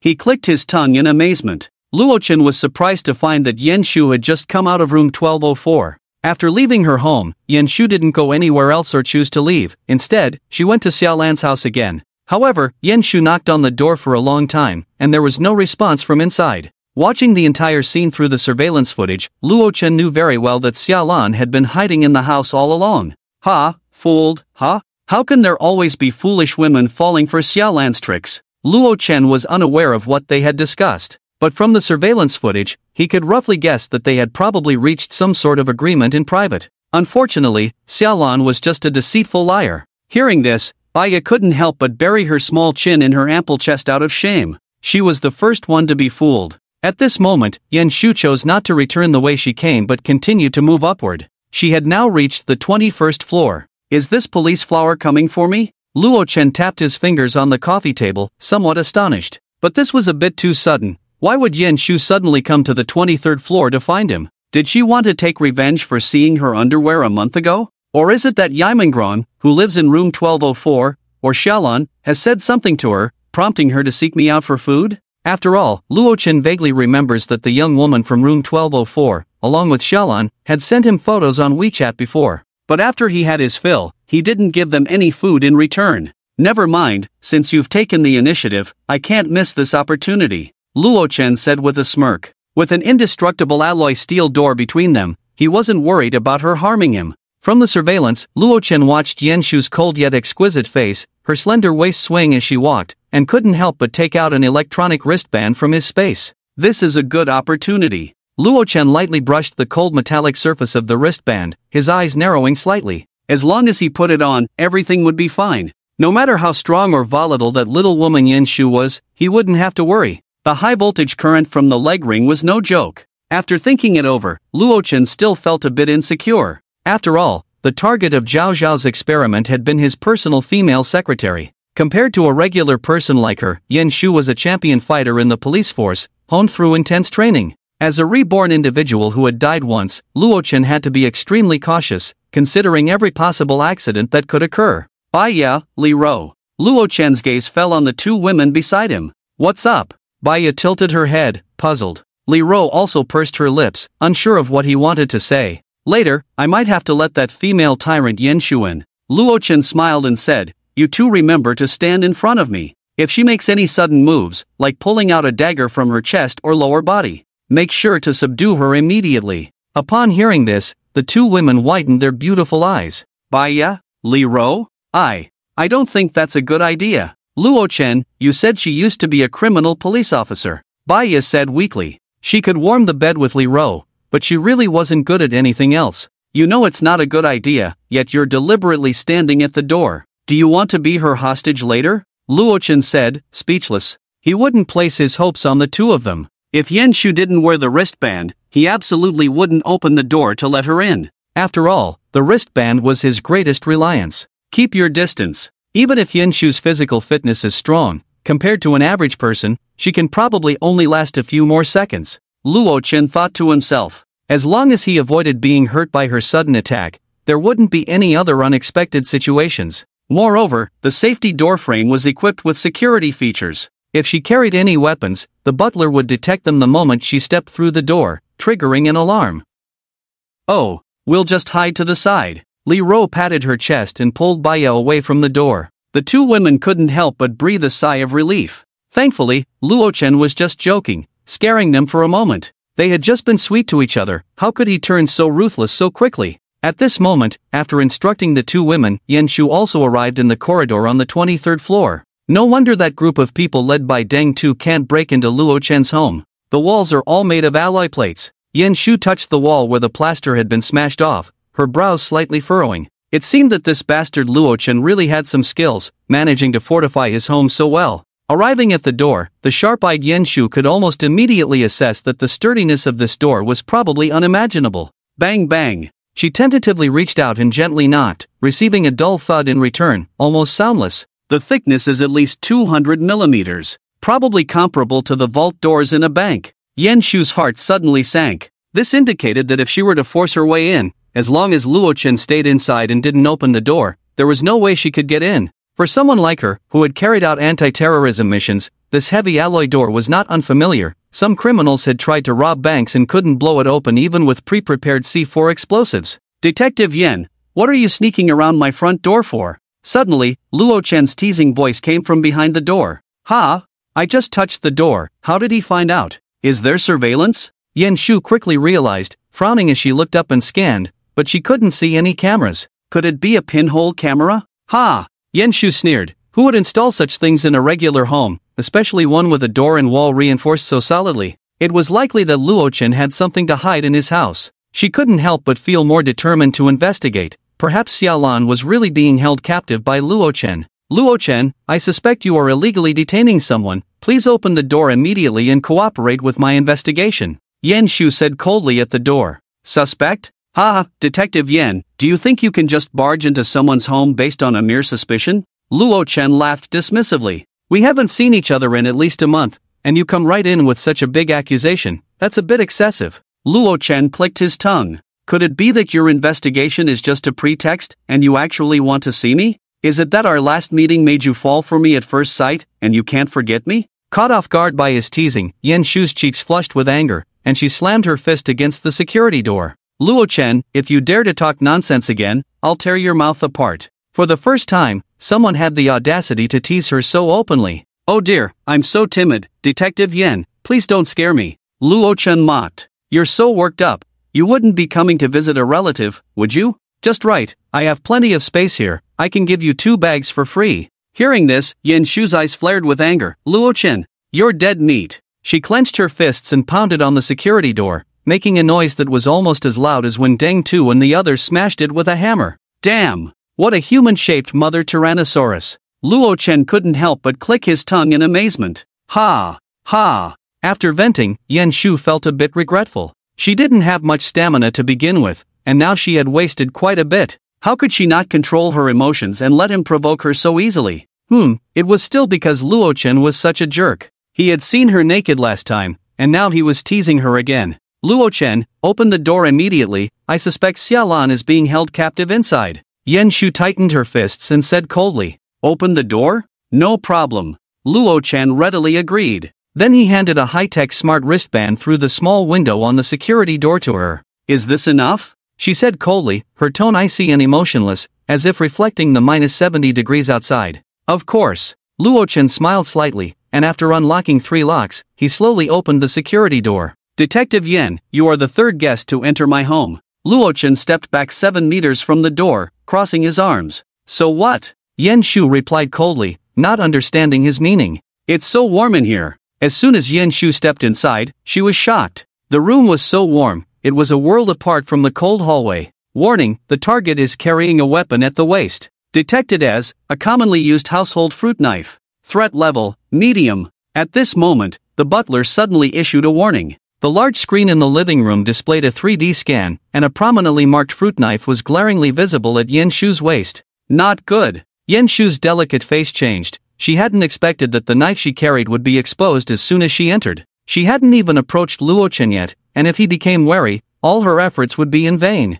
I can't just sit here and wait. Yen Shu immediately drew the knife from her waist, no longer caring about anything else. Target has shown aggressive behavior. Threat level, high. Zila. The butler began to act. For an ordinary person, this would have already rendered them unconscious. Die. Yen Shu gritted her teeth. The fruit knife was thrown. Master, tilt your body 90 degrees to the left. Just before Yen Shu threw the fruit knife, the butler issued a warning. However, Luo Chen did not heed the butler's advice. Instead, he directly took out a large shooting target from thin air and placed it in front of himself. Bang! Thus, the fruit knife was successfully blocked. Congratulations, 10 rings. Luo Chen peeked out from behind the target, assessed the knife that had hit the bullseye, and gave a thumbs up. At this moment, Yen Shu, whether out of anger or shock, lost her strength and fainted on the ground. Butler, is she really unconscious? Luo Chen, not taking any chances, cautiously asked the butler. Yes, master, the wristband has detected that Yen Shu poses no threat.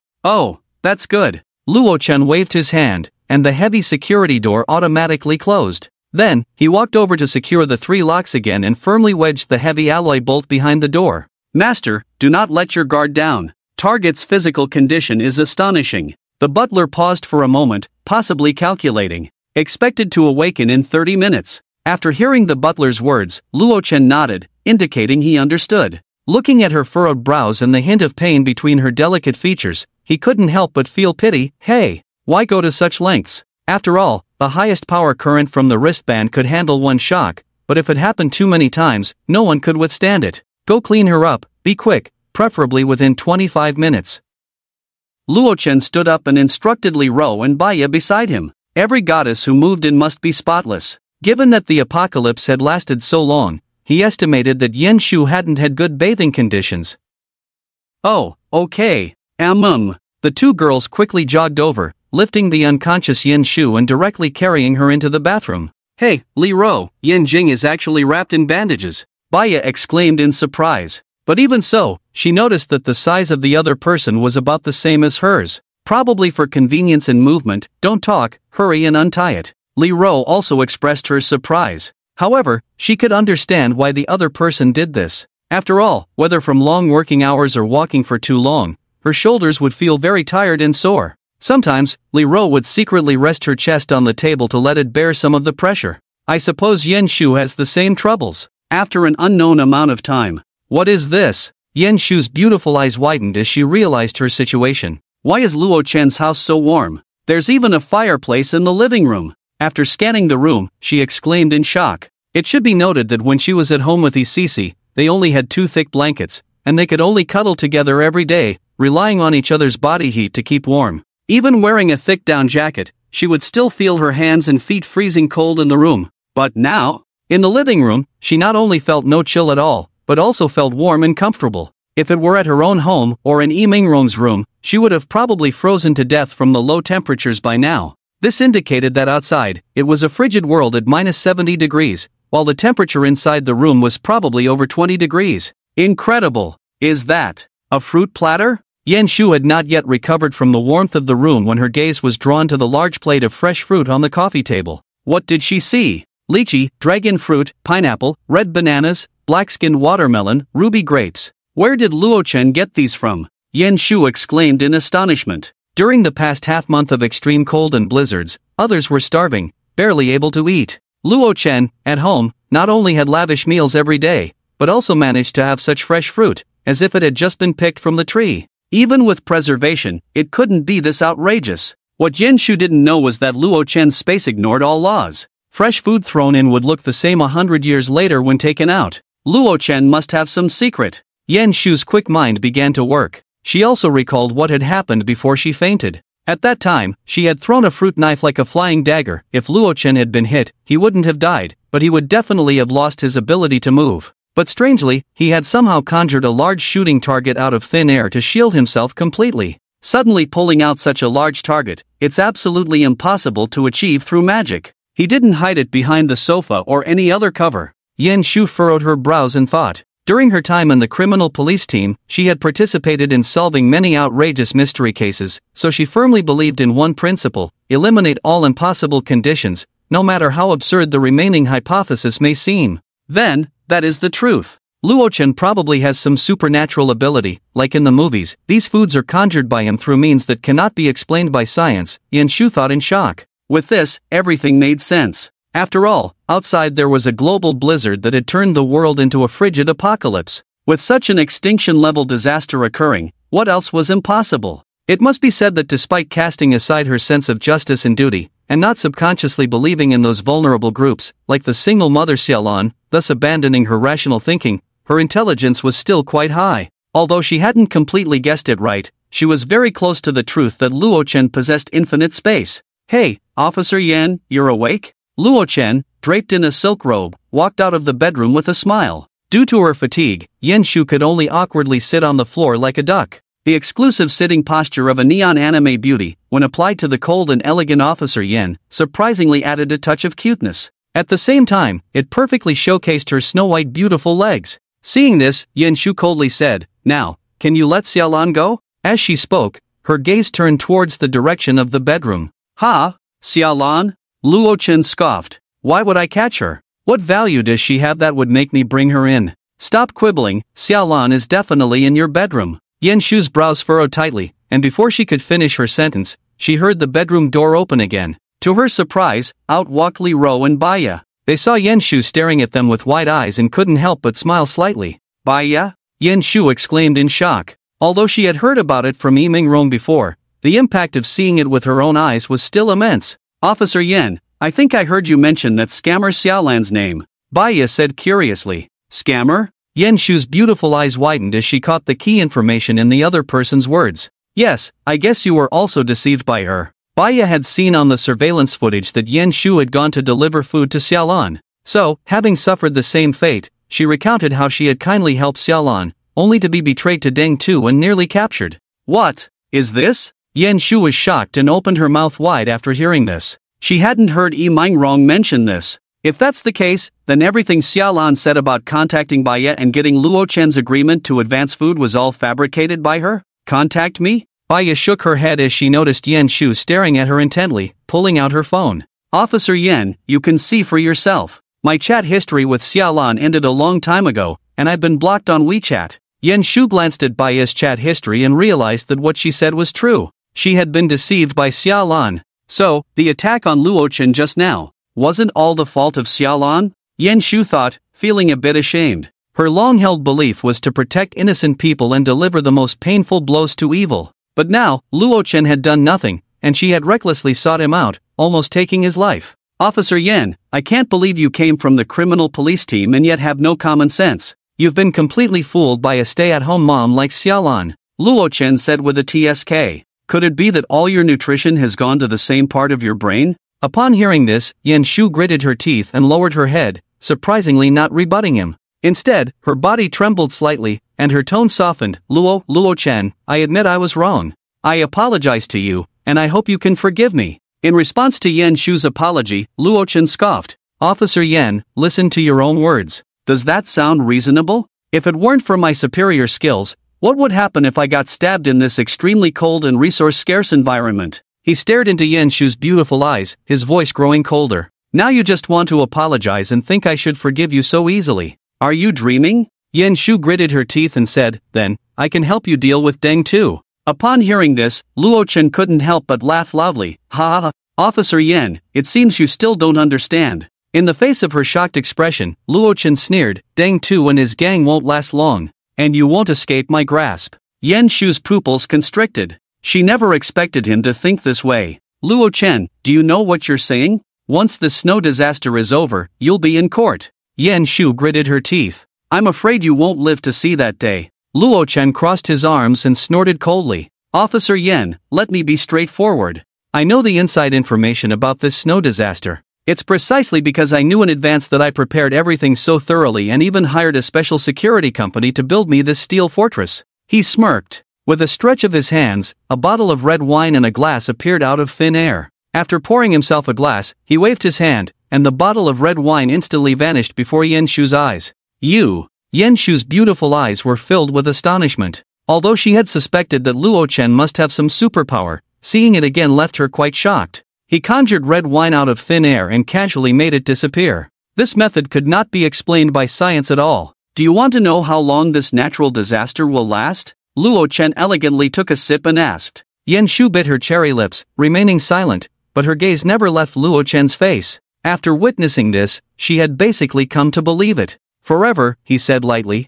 Those two airy words made Yen Shu's delicate body tremble violently. Forever? Her heart shook wildly. Could it be? This extreme cold snow disaster will continue indefinitely? Yen Shu was momentarily stunned. The snow disaster had only arrived half a month ago, and the temperature had plummeted to a terrifying -70 degrees. Every day, countless people were freezing or starving to death, and official agencies were paralyzed. If the heavy snow did not recede, wouldn't all of humanity perish in this unprecedented extreme cold? While Yen Shu was lost in thought, Deng Tu's group of lackeys had already turned over every corridor in search of her whereabouts. Boss, we haven't found that Yen Shu woman at all. We haven't found her either. Listening to his subordinates' reports, Deng Tu cursed angrily, useless, a bunch of useless trash. If Yen Shu and Luo Chen teamed up, he would be the first to be held accountable. Deng Tu was quite clear about the combat capabilities of his lackeys. They couldn't even handle Yen Shu, the female police officer, if she got her hands on Luo Chen's crossbow. Combined with her excellent reconnaissance and counter-reconnaissance skills, she could easily shoot them down from the shadows.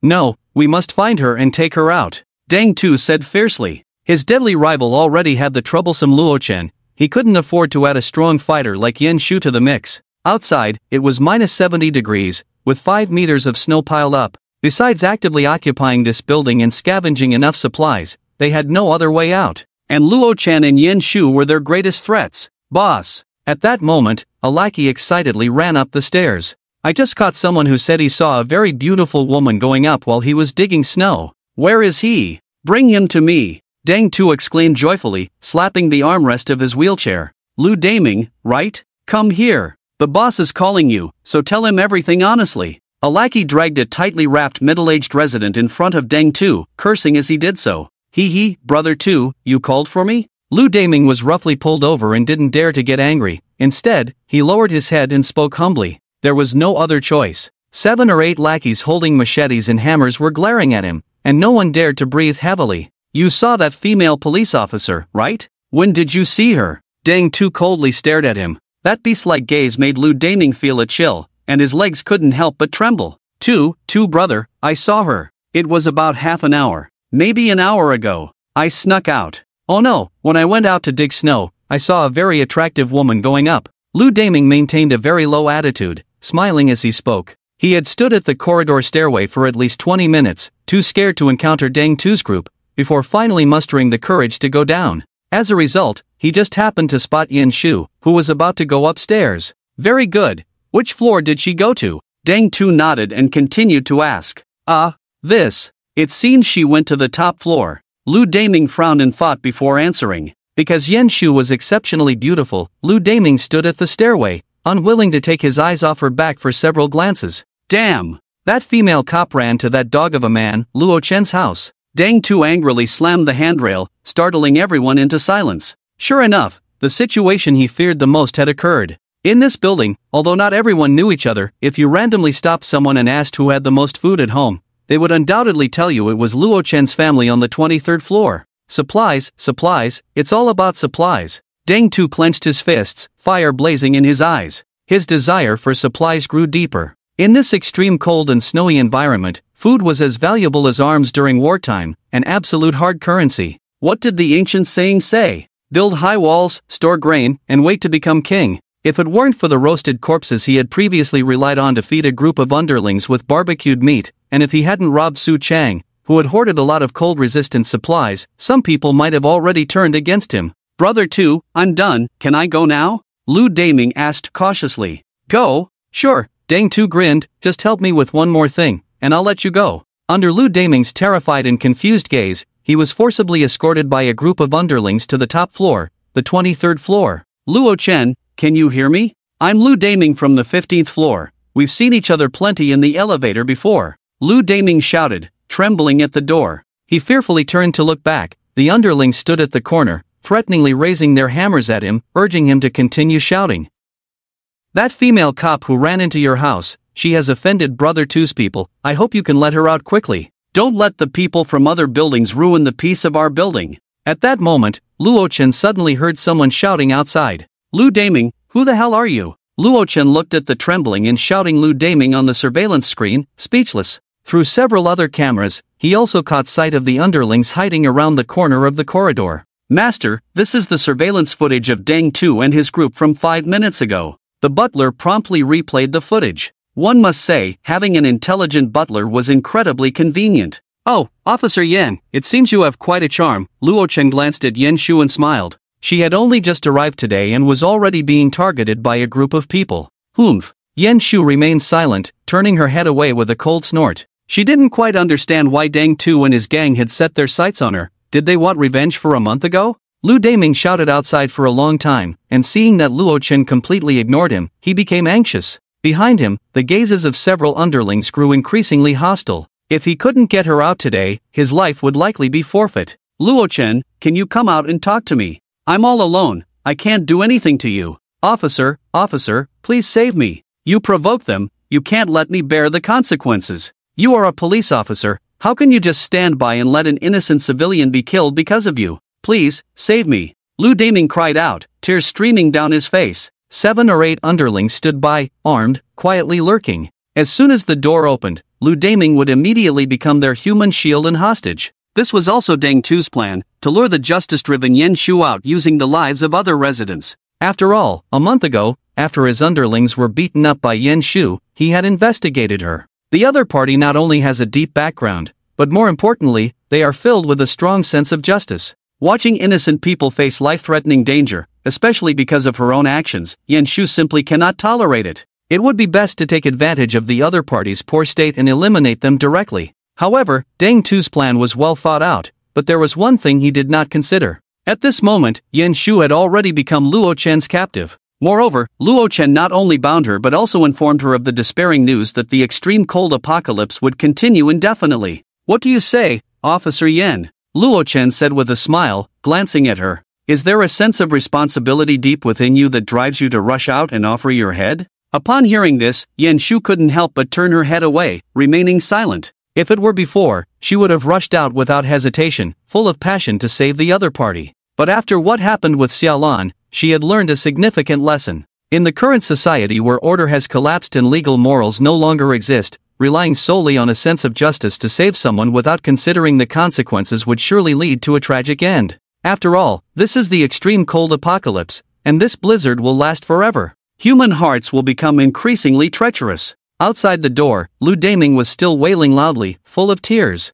He had the momentum of someone who would shout all day if they didn't release the person, determined to make it unbearable. After all, Luo Chen wouldn't do anything to him, he would just hide at home. Lu Daming shouted while thinking to himself, offending Luo Chen is still better than offending Deng Tu. After all, offending Deng Tu could really lead to death. Unfortunately, he still knew too little about Luo Chen. What a nuisance, Luo Chen thought the other party was like a buzzing fly, incessantly droning on. He could have activated the noise-canceling feature to block out all external sounds, but he didn't want to. So, Luo Chen impatiently walked to the door, opened the shooting hole, and shot an arrow. With a soft thud, Lu Daming's forehead was pierced, and he fell to the ground in disbelief. What happened? Until his death, he couldn't understand how he had died. The group of little brothers hiding around the corner was even more frozen in shock. Damn! It turns out Luo Chen was not only ruthless to them but even more so to his neighbors. Why had they never heard of such a fierce person living in the building before? Boss, it's bad. Lu Daming was shot dead by Luo Chen with an arrow. The little brothers reported to Deng Tu, panting heavily. They even risked their lives to bring Lu Daming's body over. After all, it was over 100 pounds of meat. It couldn't go to waste. Dead? Deng Tu looked at the blood hole in Lu Daming's forehead, shocked. He hadn't expected Luo Chen to be so decisive. To kill just like that. With this, his plan to gain the female officer's sympathy by using others had failed. Damn it, it's a good thing the first time I went to find Luo Chen, he shot my thigh. Deng Tu couldn't help but feel a bit scared. If he had aimed for his head back then, he would have been 6 feet under by now. What do we do now, boss? They're hiding in a turtle shell-like house. If we rush in, we'll only get hit by arrows and have no way to deal with them. The little brothers said with worried faces. After so many brothers had been killed by Luo Chen, they were now afraid to cause trouble, fearing they would end up as roasted meat on the table next time. Let them hide. We'll see when they come out. Deng Tu said coldly. Since Yen Shu had already entered Luo Chen's home, they had no other choice but to wait for the other party to come out on their own. However, Deng Tu now felt they had more important things to do. While guarding against that copy Yen Shu, they needed to quickly gather enough supplies so that they would have more leverage to deal with any changes. Deng Tu knew very well that when Yen Shu came out next time, it would be a fight to the death between the two sides. In this building, only one of them, Luo Chen and he, could survive. Throw this guy's body back, then we'll go get some supplies. I've been eating meat every day for the past few days. I'm about to throw up. Deng Tu spat. Hearing this, the younger brothers were also very pleased, saying, Boss is brilliant. Compared to pork, chicken, and beef, the taste of human flesh was indeed too disgusting. Not only did it have a sour taste, but the texture was simply incomparable to other meats, especially when they were eating the flesh of their own brothers. The more they ate, the more they wanted to vomit. If there were better options, they wouldn't want to eat this. Instant noodles and ham, bread and canned food. They didn't know how long it had been since they had eaten those. Just thinking about it made their mouths water. The younger brothers were eagerly thinking. If you asked where these foods came from, of course, they would go rob them from other residents. In their eyes, those weak and defenseless residents were simply prime granaries. Boss, whose house are we going to rob? Just say the word, and we'll empty their house. One younger brother patted his chest and said, Whose house to rob? Deng Tu sneered, Of course, we'll rob whoever has the most supplies. Luo Chen's house had the most supplies. However, they couldn't break in and didn't dare to go there again. As for others, it seemed that Aunt Wang's house was a good choice. Deng Tu slapped his wheelchair, a glint of greed in his eyes. How could I forget that old hag Aunt Wang? She's tricked a lot of people out of their food. A week ago, Aunt Wang had impersonated an official, collecting food from many residents, claiming it would be distributed evenly. However, everyone quickly realized that Aunt Wang was deceiving them. But it must be said that Aunt Wang was really lucky. When she had drawn everyone's ire, the national superstar Baya suddenly appeared, diverting everyone's attention. Naturally, this gave Aunt Wang a chance to survive quietly. However, now she was in big trouble. Bang! Bang! Ah! What are you doing, breaking into my home? Is there no law anymore? Aunt Wang screamed in fright as she saw the thugs barging in, each wielding knives and hammers. At that moment, she was even holding a large bag of chocolate in her arms. And Aunt Wang's son, Wang Fu, was eating hot instant noodles, with grease all over his mouth. Damn, lady, your food is really not bad, better than what I'm eating. One younger brother sneered. Instant noodles were a luxury now. Previously, they could only drink a few sips of hot soup when Deng Tu was full. But Aunt Wang's house could enjoy it freely. How could that not make them jealous? Damn it, this old hag has tricked a lot of people. There's so much food piled up in the room, 3 big boxes of instant noodles. And there are several bags of ham sausages. Damn it! And there are Wanzai sour Q candies? Damn, do you run a supermarket? A few younger brothers who rushed into the bedroom were instantly stunned by the piles of food on the floor. So many supplies could probably sustain a person for several months. What did this indicate? Aunt Wang, that old hag, probably didn't know how many residents she had tricked out of life-saving supplies. Take everything, not even a single sour Q candy left for her. One younger brother angrily smashed a hammer onto the coffee table, instantly sending the instant noodles flying and splattering Wang Fu all over. But he didn't dare to say anything, instead sitting on the sofa trembling in fear. At best, He was just a low-level thug, and compared to the seasoned criminals who had committed murder under Deng Tu, he was nothing at all. Moreover, he wasn't even a man right now. Stop it. Everyone, stop. Aunt Wang watched as the supplies she had painstakingly scammed from house to house were being carted away in boxes by her excited little brothers, her heart aching as if it were bleeding. I have the official backing behind me. How dare you? She screamed as she rushed over, wanting to snatch them back from their hands. Get the hell out of here. One of the little brothers cursed, picking up a baseball bat and swinging it at her head.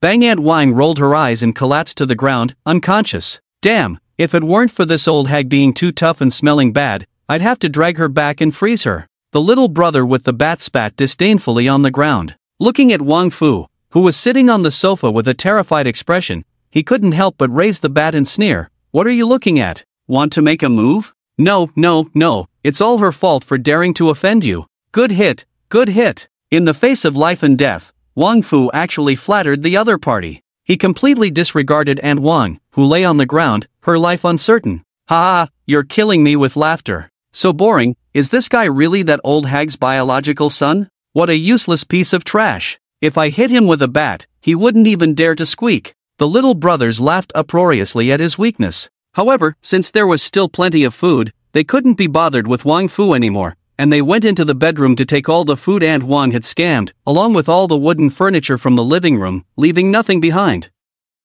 This was excellent firewood. After the little brothers left laughing, the pale-faced Yunana trembled as she came out of the bathroom. Looking at the damaged door and Aunt Wang lying on the ground, her face was filled with terror. After hearing the commotion, she had directly hidden in the bathroom and hadn't dared to come out. Bitch! Only knows how to hide, and only comes out after the food is stolen. When Wang Fu saw her, he was instantly filled with rage, venting all his anger on her. Yunana gritted her teeth and cursed back. What does it have to do with me? Your own mother got beaten, and you were just clapping and cheering. How dare you blame me? So what if the food was stolen? You guys eat instant noodles every day, and I can only nibble on cold biscuits. Damn you, you bitch, looking for a fight. Ah, Wang Fu, you bastard. In an instant, Aunt Wang lay on the cold floor, while her good son was fighting with his daughter-in-law. Because the noise from the little brothers smashing the door was quite loud, the news that Aunt Wang's house had been ransacked quickly spread in the group. Ha ha ha, well done.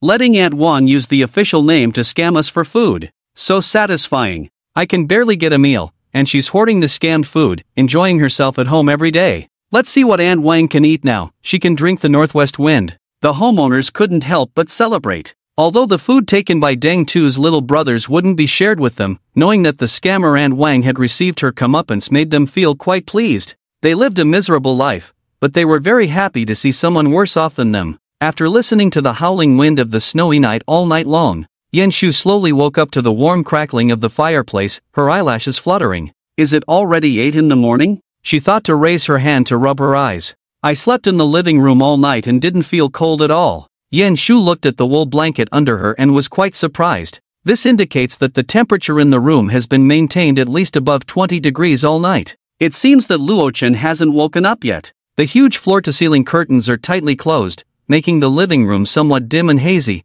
with only the large screen on the wall emitting a faint glow. Good morning, Officer Yan Shu. Yan Shu couldn't help but be a bit astonished at the greeting displayed on the screen. This butler has been running all this time? If that's the case, her plan to sneak around while no one was there would be futile. The other party would definitely trigger an alarm. Yan Li Ro yawned as she walked out of the bedroom in a camisole. Good morning, Mrs. Li Ro, the butler greeted. At the same time, the blackout curtains covering the floor-to-ceiling windows slowly opened. The living room instantly brightened up, although outside, it was still snowing heavily and gray. Good morning, Officer Yan, Li Ro greeted with a smile. How did you sleep last night? Upon hearing this, Yan Shu couldn't help but press her lips together and replied reluctantly, it was okay. The living room was warm, and one could say it was very comfortable, much better than the cold homes of Icc or Imingrong she had been in before. Not only was it warm and cozy, but she could also enjoy the snow from the window. A thought even crossed her mind that staying here might not be so bad after all. However, it was a bit noisy. Yan Shu recalled the scene from last night and couldn't help but grit her teeth. Last night, she had already been exhausted and was asleep, but suddenly, she was woken up by Baya. Damn it, Luo Chen is such a jerk. Yan Shu thought through gritted teeth. In ancient times, he would definitely be a tyrant. That's good, Li Ro said with a gentle smile, then walked into the kitchen to start preparing breakfast. Before long, a mouth-watering aroma wafted from the kitchen. For Yen Shu, who had been hungry for a day and a night and hadn't had a warm meal in half a month, the temptation was simply overwhelming. So fragrant. Yen Shu's throat involuntarily rolled. Although she didn't want to admit it, she had to say that she was very hungry. Extremely hungry. Hungry enough to devour all the delicious food in the kitchen. With a wide view, Yen Shu could easily see the dining area even while sitting on the balcony. Li Ro began serving the dishes. Stewed base, seafood soup, honey-glazed pork ribs. Each dish was enough to make others fight to the death over it. There was even dessert, lava cake. Oh my! Yen Shu couldn't help but be shocked. Was this really the kind of food one could eat in the extreme cold of the apocalypse? It was too luxurious. Thank you for your hard work, Li Ro, Luo Chen praised with a smile as he came out of the bedroom in silk pajamas. Behind him was Bai Ye, rubbing her sleepy eyes. Not at all, hurry up and eat while it's hot, Li Ro said with a gentle smile, her pretty face adorned with a satisfied expression. What annoyed Yen Shu was that from the moment Luo Chen came out to the dining table, he didn't even glance her way. It was as if she didn't exist. The base is so fragrant, the meat is tender and delicious. Wow, this soup is so fresh. The pork ribs aren't greasy at all, so fragrant. Bai Ye was enjoying herself, praising Li Ro's cooking while eating. Li Ro hardly ate herself, constantly serving Luo Chen fish. The enticing aroma and Bai Ye's satisfied compliments made Yen Shu swallow hard, trying to resist looking over there, and she was even feeling a bit dizzy from hunger. Gurgle, a protest sound made the air quiet down. No! And Yen Shu was so embarrassed she almost fainted. Why was her stomach so uncooperative? If there was a crack in the floor right now, she would dive right in without hesitation. TSK, Officer Yen, you seem to be quite greedy. Luo Chen's lips curled up as he picked up a small plate of tender base fillet and slowly walked over to her. He squatted down, placing the fish in front of her. I'll give you another chance. Luo Chen teased, if you kiss me first, this plate of fish is yours. What do you think? Quite a deal, right? Looking at the tempting food before her, Yen Shu couldn't help but suppress her appetite and stubbornly replied, kiss you first? Dream on. As a proud and aloof policewoman, she would never bow down for a bite to eat, even if it meant starving. Suit yourself. Luo Chen didn't care, standing up and tossing the plate and fish directly into the nearby trash can. Then he clapped his hands and returned to the dining table to continue enjoying his meal. You bastard, how could you waste food? Yen Shu gritted her teeth, shocked by his extravagant behavior. Don't eat it, then. She never expected that just by saying she wouldn't eat, Luo Chen would throw the precious and delicious fish away like garbage. As if he despised that plate of fish. You should know that taking that plate of fish out to share with the other residents might even make them willingly offer to trade their wives for it. Master, the group chat exploded last night. Everyone was discussing how Aunt Wang's house got robbed. Bai Ye suddenly remembered something and said with a laugh. While the homeowners were celebrating and reveling in Aunt Wang's misfortune last night, she had already prepared to rest early, so she didn't pay much attention. This morning, she even saw the furious Aunt Wang wailing in the group, demanding that Deng Tu and his gang return the supplies, or she would contact the authorities to send the police after them. Naturally, everyone knew she was going crazy and mercilessly mocked her. What a joke. If you really had that much power, why didn't you let the authorities send supplies before? Who would believe you now? Aunt Wang's resilience rivals that of a cockroach. She didn't suffer much after being hit with a stick, Luo Chen said with a laugh. Afterward, he went to the butler to review the footage of his little brothers moving the food in the corridor. He also heard them boast about knocking Aunt Wang down with a single blow. Who would have thought Aunt Wang would be beaten, and Wang Fu was so scared he didn't dare to move? Li Ro said softly. Indeed, there is still a significant gap between the street thugs and the real gangsters. A meal ended in joy. Master, Deng Tu and his gang have started moving again. Luo Chen was sitting on the sofa when the butler timely reminded him. Deng Tu seems quite stimulated, they're crazily smashing doors and robbing supplies. He watched the surveillance footage, seeing Dong Yan crying out as she was kicked aside by the little brothers, while boxes of snacks from her home were being carried out. Dong Yan's family had stocked up on a lot of snacks since they owned a supermarket, a fact that had been discussed among the homeowners in the group before. So now, they were naturally targeted by Deng Tu and his gang. In the -70-degree cold, swinging hammers to smash security doors would consume a lot of energy, so Deng Tu and his gang had to specifically look for those easy targets. Otherwise, if they worked hard to break down a door and ended up with just a few packs of instant noodles, wouldn't that be a huge loss? Through robbery, Deng Tu and his group collected a large amount of supplies. The biggest contributors, of course, were Aunt Wang and Dong Yan. One tricked countless residents into giving up their food reserves, while the other hoarded many snacks from the supermarket, making the little brothers overjoyed. However, because they had food but no strength, they could only helplessly become a granary, benefiting Dang Tu and his gang for nothing. In the homeowners group, the other residents naturally received this news and hid in their homes, trembling in fear, praying that they wouldn't be targeted by this group of thugs. Faced with these fierce ruffians, they couldn't muster even a shred of resistance. After robbing Dong Yan's house, the younger brothers settled down and returned to the 18th floor, not coming out again, presumably enjoying the food they had plundered. Luo Chen naturally stopped paying attention to them. He continued to do what he was supposed to do, enjoy Li Ro's delicious food and the 5-star maid service from Baya. Only Yen Shu was left on the balcony. Time passed quickly. Today marked the 3rd day since Yen Shu arrived here. Although she had seen countless tempting dishes over the past 2 days, she hadn't eaten a single bite, relying solely on the glucose and Luo Chen's space to sustain herself. In the kitchen, Li Ro had already started bringing out plate after plate of fragrant and delicious food. "Master, it's time to eat." Baya smiled as she walked over and stood beside him.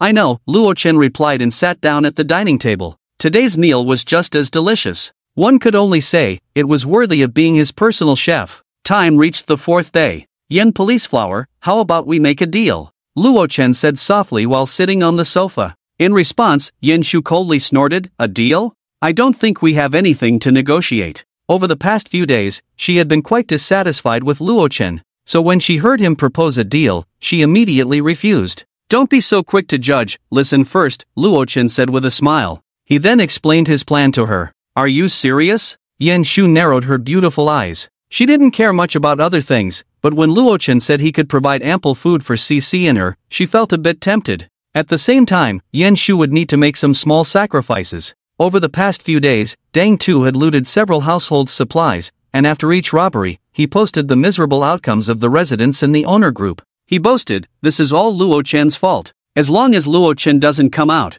I'll break into a household's door every day." This led to the terrified homeowners blaming him entirely. The fence-sitting residents began to curse Luo Chen in the group, constantly tagging him to come out and take responsibility for his mistakes, urging him not to drag them down with him. "At Luo Chen, you're just a coward. If you don't come out, we'll rob your neighbors completely. Without food, they'll definitely starve to death in the end. Ha ha ha ha. At Luo Chen, get out here. At Luo Chen, get out here. At Luo Chen, get out here." Dang Tu laughed maniacally in the group, while a crowd of residents followed suit, constantly tagging him. Despite having so many people, they didn't dare to unite and resist Dang Tu and his gang, instead placing all the blame on Luo Chen. They foolishly thought that if they pressured him to come out, Dang Tu would let them go. Little did they know, without Luo Chen, their fate would be even worse. They would directly become fat pigs waiting to be slaughtered. At the mercy of Dang Tu. "Ha, let you all jump around for a while." Luo Chen looked at the messages in the group, his face showing no signs of emotional fluctuation. This provocation was too clumsy. How could he fall for it? The more frenzied Dang Tu acted, the more it indicated the panic in his heart. At this moment, Luo Chen and Yen Shu were in the living room. For now, just where this, Luo Chen took out a set of cold-resistant gear from the polar expedition team that he had scavenged at the dock. This set of equipment, newly developed by the beautiful country, was not only form-fitting and convenient for movement but could also easily withstand temperatures as low as -70 degrees, and it had excellent protective properties.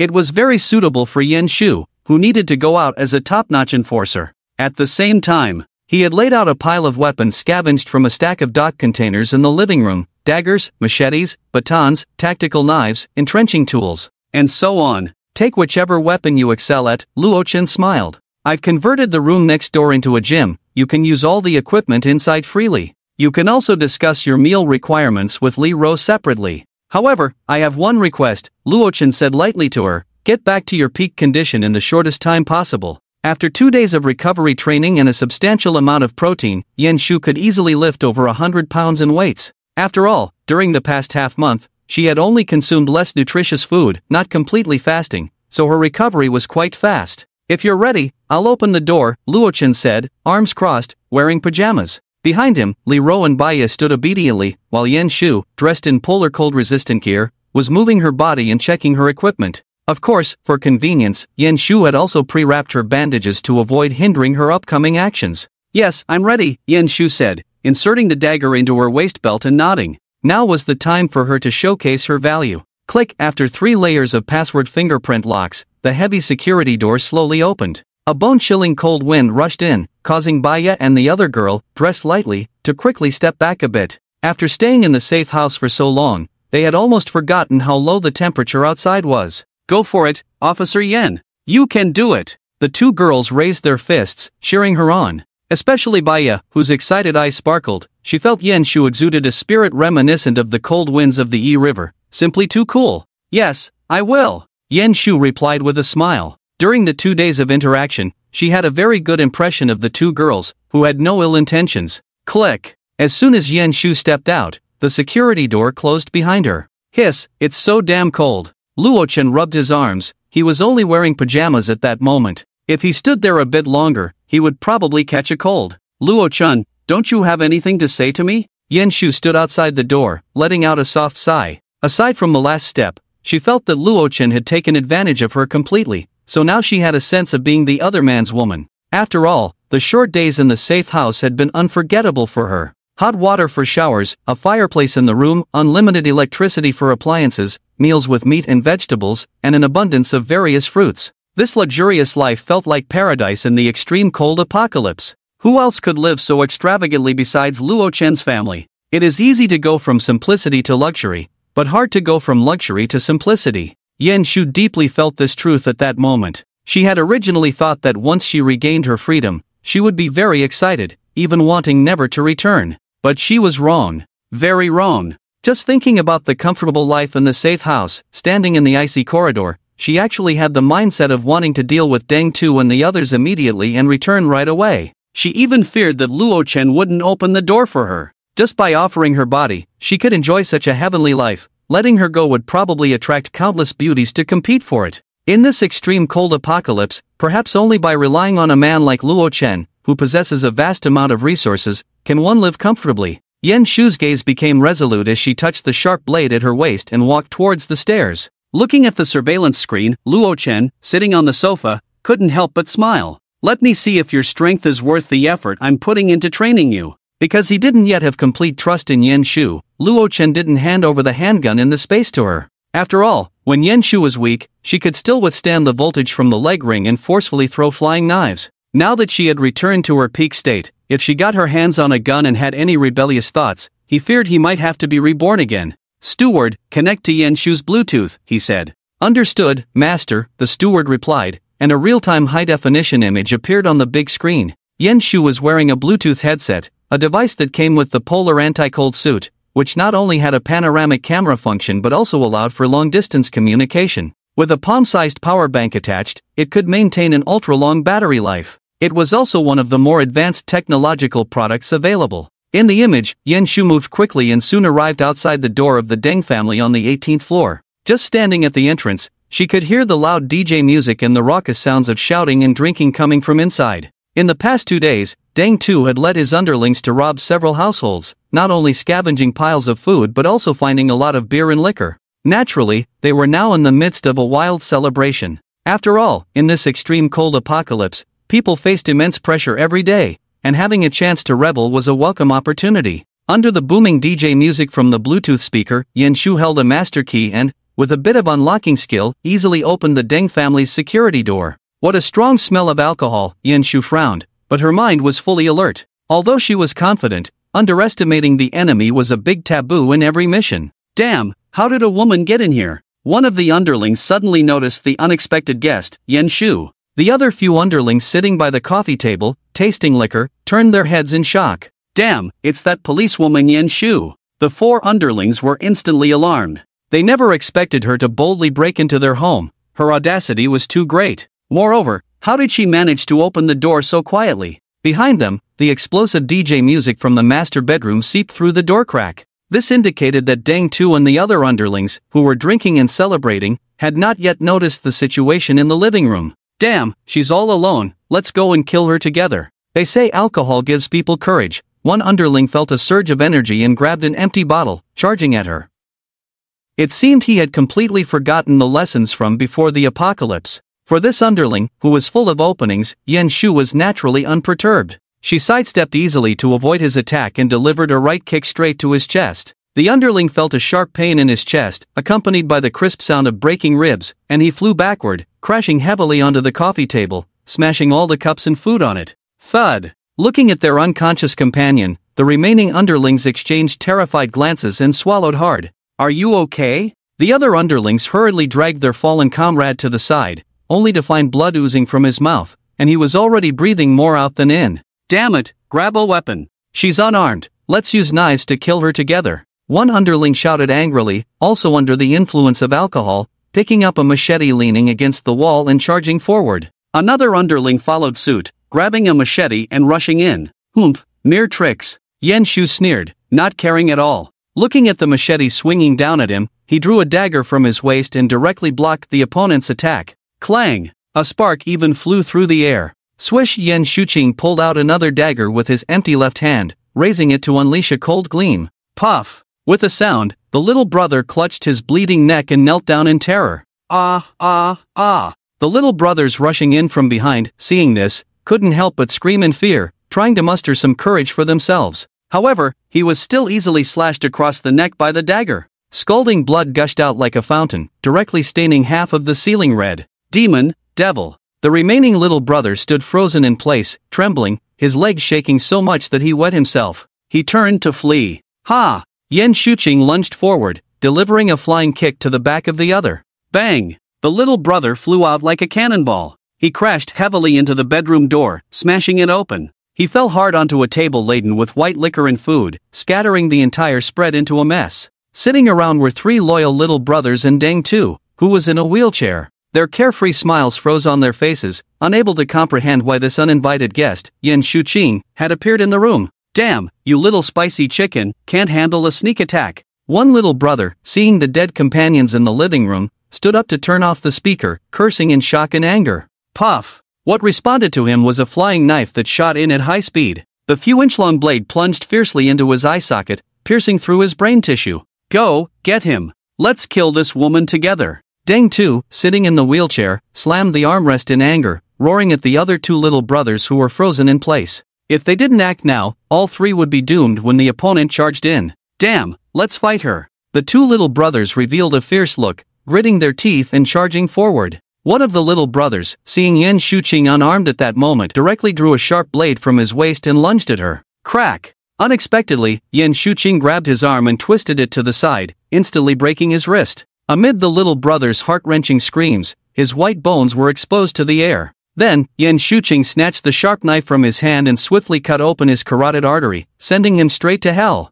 Die! In the blink of an eye, the last little brother charged forward. However, his target was Yen Shuqing's chest, extending his claw-like hands to grab her. "Looking for death!" Yen Shuqing exclaimed in anger. She quickly retreated to dodge his claw, her long, powerful legs stomped on the ground, and then she spun around, delivering a back kick to the little brother in front of her. Bang! The little brother flew back, crashing into the wall and losing consciousness. At this moment, only Deng Tu, sitting in the wheelchair with a terrified expression, remained in the room. "Damn it, this woman is too strong, simply a killing god." He swallowed hard, feeling as if he were submerged in an ice cave. The Grim Reaper wielding his scythe seemed to be smiling at him now. "Open the video call." In his ear, a calm voice from Luochun came through. Yen Shuqing stopped her movements, took out her phone, opened the WeChat video, and placed the phone in front of her. "Oh, Boss Deng, hello, speaking of which, this is our first meeting, right?" In the video, Luochun sat with his legs crossed, smiling. Before the other party's death, he didn't mind striking at the heart once more. Luochun! Deng Tu looked at the handsome face on the screen, gritting his teeth in hatred. It was this guy who had fallen from the heights of a real estate tycoon to this miserable end. His clenched fists had his nails digging into his flesh. "Before you die, do you have any last requests?" "Although, I definitely won't fulfill them," Luochun laughed heartily. No wonder those villains always spouted a bunch of nonsense before killing the protagonist. Now he understood, toying with a dying opponent was truly a delightful experience. "Ha, I never expected that I, Deng Tu, would fall to such a young upstart. Ha ha ha, I accept my fate." Deng Tu looked as if he had aged significantly in an instant, his spirit half dissipated. At this moment, his gang members were heavily injured, and even the least wounded among them had broken ribs, lying on the ground, continuously spitting blood, and wouldn't last much longer. He had no trump cards left. "I really underestimated you. You managed to win over the famous officer Yen Shu." Deng Tu forced a smile. The other party was meticulous. They had taken advantage of their revelry at home to launch a surprise attack, annihilating his gang before he even realized what was happening. Truly a skilled tactic. Win over? In the video, Luo Chen scoffed, too lazy to explain. At this moment, Deng Tu was in low spirits. Ha ha ha ha ha. The youth is formidable. The youth is formidable. Deng Tu suddenly laughed. He admitted that Luo Chen was indeed a character. Your laughter is truly unpleasant. Kill him, Luo Chen said indifferently, seemingly losing interest in mocking him. Poof! A flash of cold light passed. Deng Tu sat there dazed, a dagger deeply embedded in his eye socket, and he slowly fell from his wheelchair. Thus, all the wicked villains led by Deng Tu were dead. Clang! At that moment, a noise suddenly came from the living room. Yan Shu narrowed her beautiful eyes, strode over, and found a man in a blood-stained white coat, wearing glasses, looking at her in terror. Spare me! The bespectacled man was so frightened that he knelt on the ground, repeatedly begging for mercy. I'm Deng Tu's private doctor, graduated from the top medical school in Qingshui City. If you spare me, I can provide you with all medical services. The bespectacled doctor began to kowtow. He knew that his life and death were in the hands of Luo Chen on the screen, and to survive, he had to offer his greatest value. Oh, really? Luo Chen raised an eyebrow, seemingly interested. Yes. The bespectacled doctor, seeing that he hadn't ordered his death, was filled with joy. Master Luo, you know the current environment, everything is lacking. You don't lack food or drink, the only thing you lack is a professional doctor. With me around, if you ever fall seriously ill, I can bring you back to health. Unexpectedly, Luo Chen frowned. Are you cursing me? Kill him. No. Poof. The bespectacled doctor slowly fell down, clutching his bleeding neck in shock. Looking at Yan Shu, who was coldly staring at him, his mind went blank. He couldn't understand why she would reject him. Clearly, a doctor in this situation was as important as food. If I were to look for someone, I'd want a pleasingly beautiful female doctor. Luo Chen disdainfully ended the video call. He looked at the bespectacled doctor lying on the ground in the surveillance footage and sneered. Who would want you, a greasy man, as a private doctor? What if you secretly drugged me? Such a strong smell of blood. Yan Shu sniffed, detecting a rich scent of blood mixed with a barely noticeable foul odor. Following the scent, she furrowed her brows and arrived at the kitchen. What? As soon as she entered, Yan Shu was shocked. On the cutting board lay a thigh bone stripped of its muscle tissue, and beside it, a pot filled with fresh red meat chunks, frozen even in the extreme cold. On the counter, severed hands and feet were scattered everywhere, and even the floor was littered with a pile of fingers. Opening the refrigerator, aside from frozen meat remnants, there were 8 or 9 heads with rolled back eyes. This must be the doctor's handiwork, Yan Shu said, her expression grim, covering her delicate nose with her hand. Not to mention anything else, the flesh on these bones had been removed so perfectly that an average person, unfamiliar with the human body, could never achieve such precision. Only someone trained in medicine could handle it so adeptly. One had to admit, from doctor to chef, the bespectacled man was indeed in the right profession. Initially, she had harbored some doubt about what Meng Rong had said regarding Deng Tu and his group eating human flesh, but now, seeing this kitchen that resembled hell, she couldn't help but believe it. I can't believe they can actually eat this, Luo Chen said, sitting on the sofa, his face also pale as he watched the panoramic surveillance footage transmitted from Yan Shu's Bluetooth headset. The scene in the kitchen just now could easily be mistaken for a horror movie. It could only be said that in extreme food scarcity, humans could indeed resort to cannibalism. However, Yan Shu's combat ability has truly exceeded my expectations, Luo Chen remarked with a smirk. Faced with that group of knife-wielding thugs, she had managed to take them down swiftly and decisively, without any hesitation. In the future, even if there were any needs to go out, he could completely let Yan Shu handle it. Moreover, with her exceptional fighting skills, he could learn from her, receiving one-on-one guidance to become stronger himself. What's wrong, master? Let Baya take a look too. Baya, with her eyes covered, said playfully, what's so interesting about a pile of heads? After seeing it, you'll have to change your underwear. Luo Chen replied with a slap. Head? Baya froze for a moment, weakly saying, then, I won't look. Just hearing Luo Chen say it, images began to surface in her mind, and if she really saw it, it would probably leave a long-lasting shadow. Detective Yen, I'm giving you an hour of activity time, Luo Chen said, holding by his soft body, speaking lightly to Yan Shu. Come back in an hour. He knew that although she hadn't said it, she must be worried about Cici and the others. Okay, I understand. Yan Shu nodded, saying excitedly. She had been hesitating about how to bring it up to Luo Chen, but he had spoken first. With Luo Chen's permission, Yan Shu no longer hesitated and strode out of Deng Tu's house, heading towards the 12th floor. It's been 6 days since I last went out. She couldn't help but worry in her heart. A person can only survive on water for about 7 days at most, but she knew that before she left, there was not a drop of water, let alone food, in Yimingrong's house.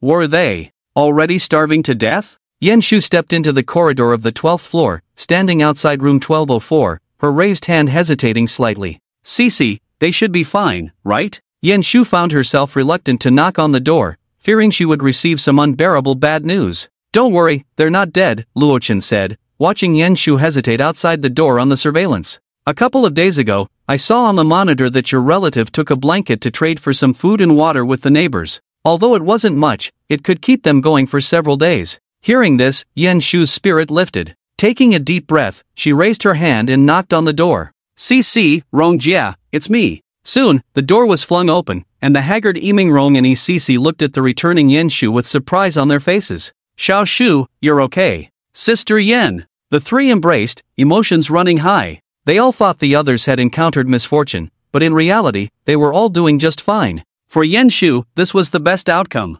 Woo-woo, master, this scene is so touching, Baya said, wiping the corners of her eyes as she watched the warm scene on the screen. In fact, she and Li Ro both knew the truth that Yan Shu's family was safe. It was just that Luo Chen had asked them to keep it a secret from Yan Shu. Poof. Luo Chen snorted lightly. Looking at the group embracing on the screen, a slight smile crept onto his lips. He indeed wanted to take revenge on those neighbors who had harmed him in his past life. However, Yimingrong and Cece were not included in that range. If they hadn't exchanged cold-resistant supplies for food with the neighbors, he might have even thought of a way to send them some food to ensure they wouldn't starve. Once he completely controlled Yan Shu, Yimingrong and Cece would be of no use to him. Alright, it's good that everyone is fine. Yan Shu gently wiped away the tears at the corners of Cece's eyes. Now, she had some things to do. In an hour, she had to return to Luo Chen's safe house. Before that, she needed to find a way to get enough food for Yimingrong and Cece. Just then, she saw boxes of food that had been seized from Aunt Wang and Dong Yan's homes at Deng Tu's house.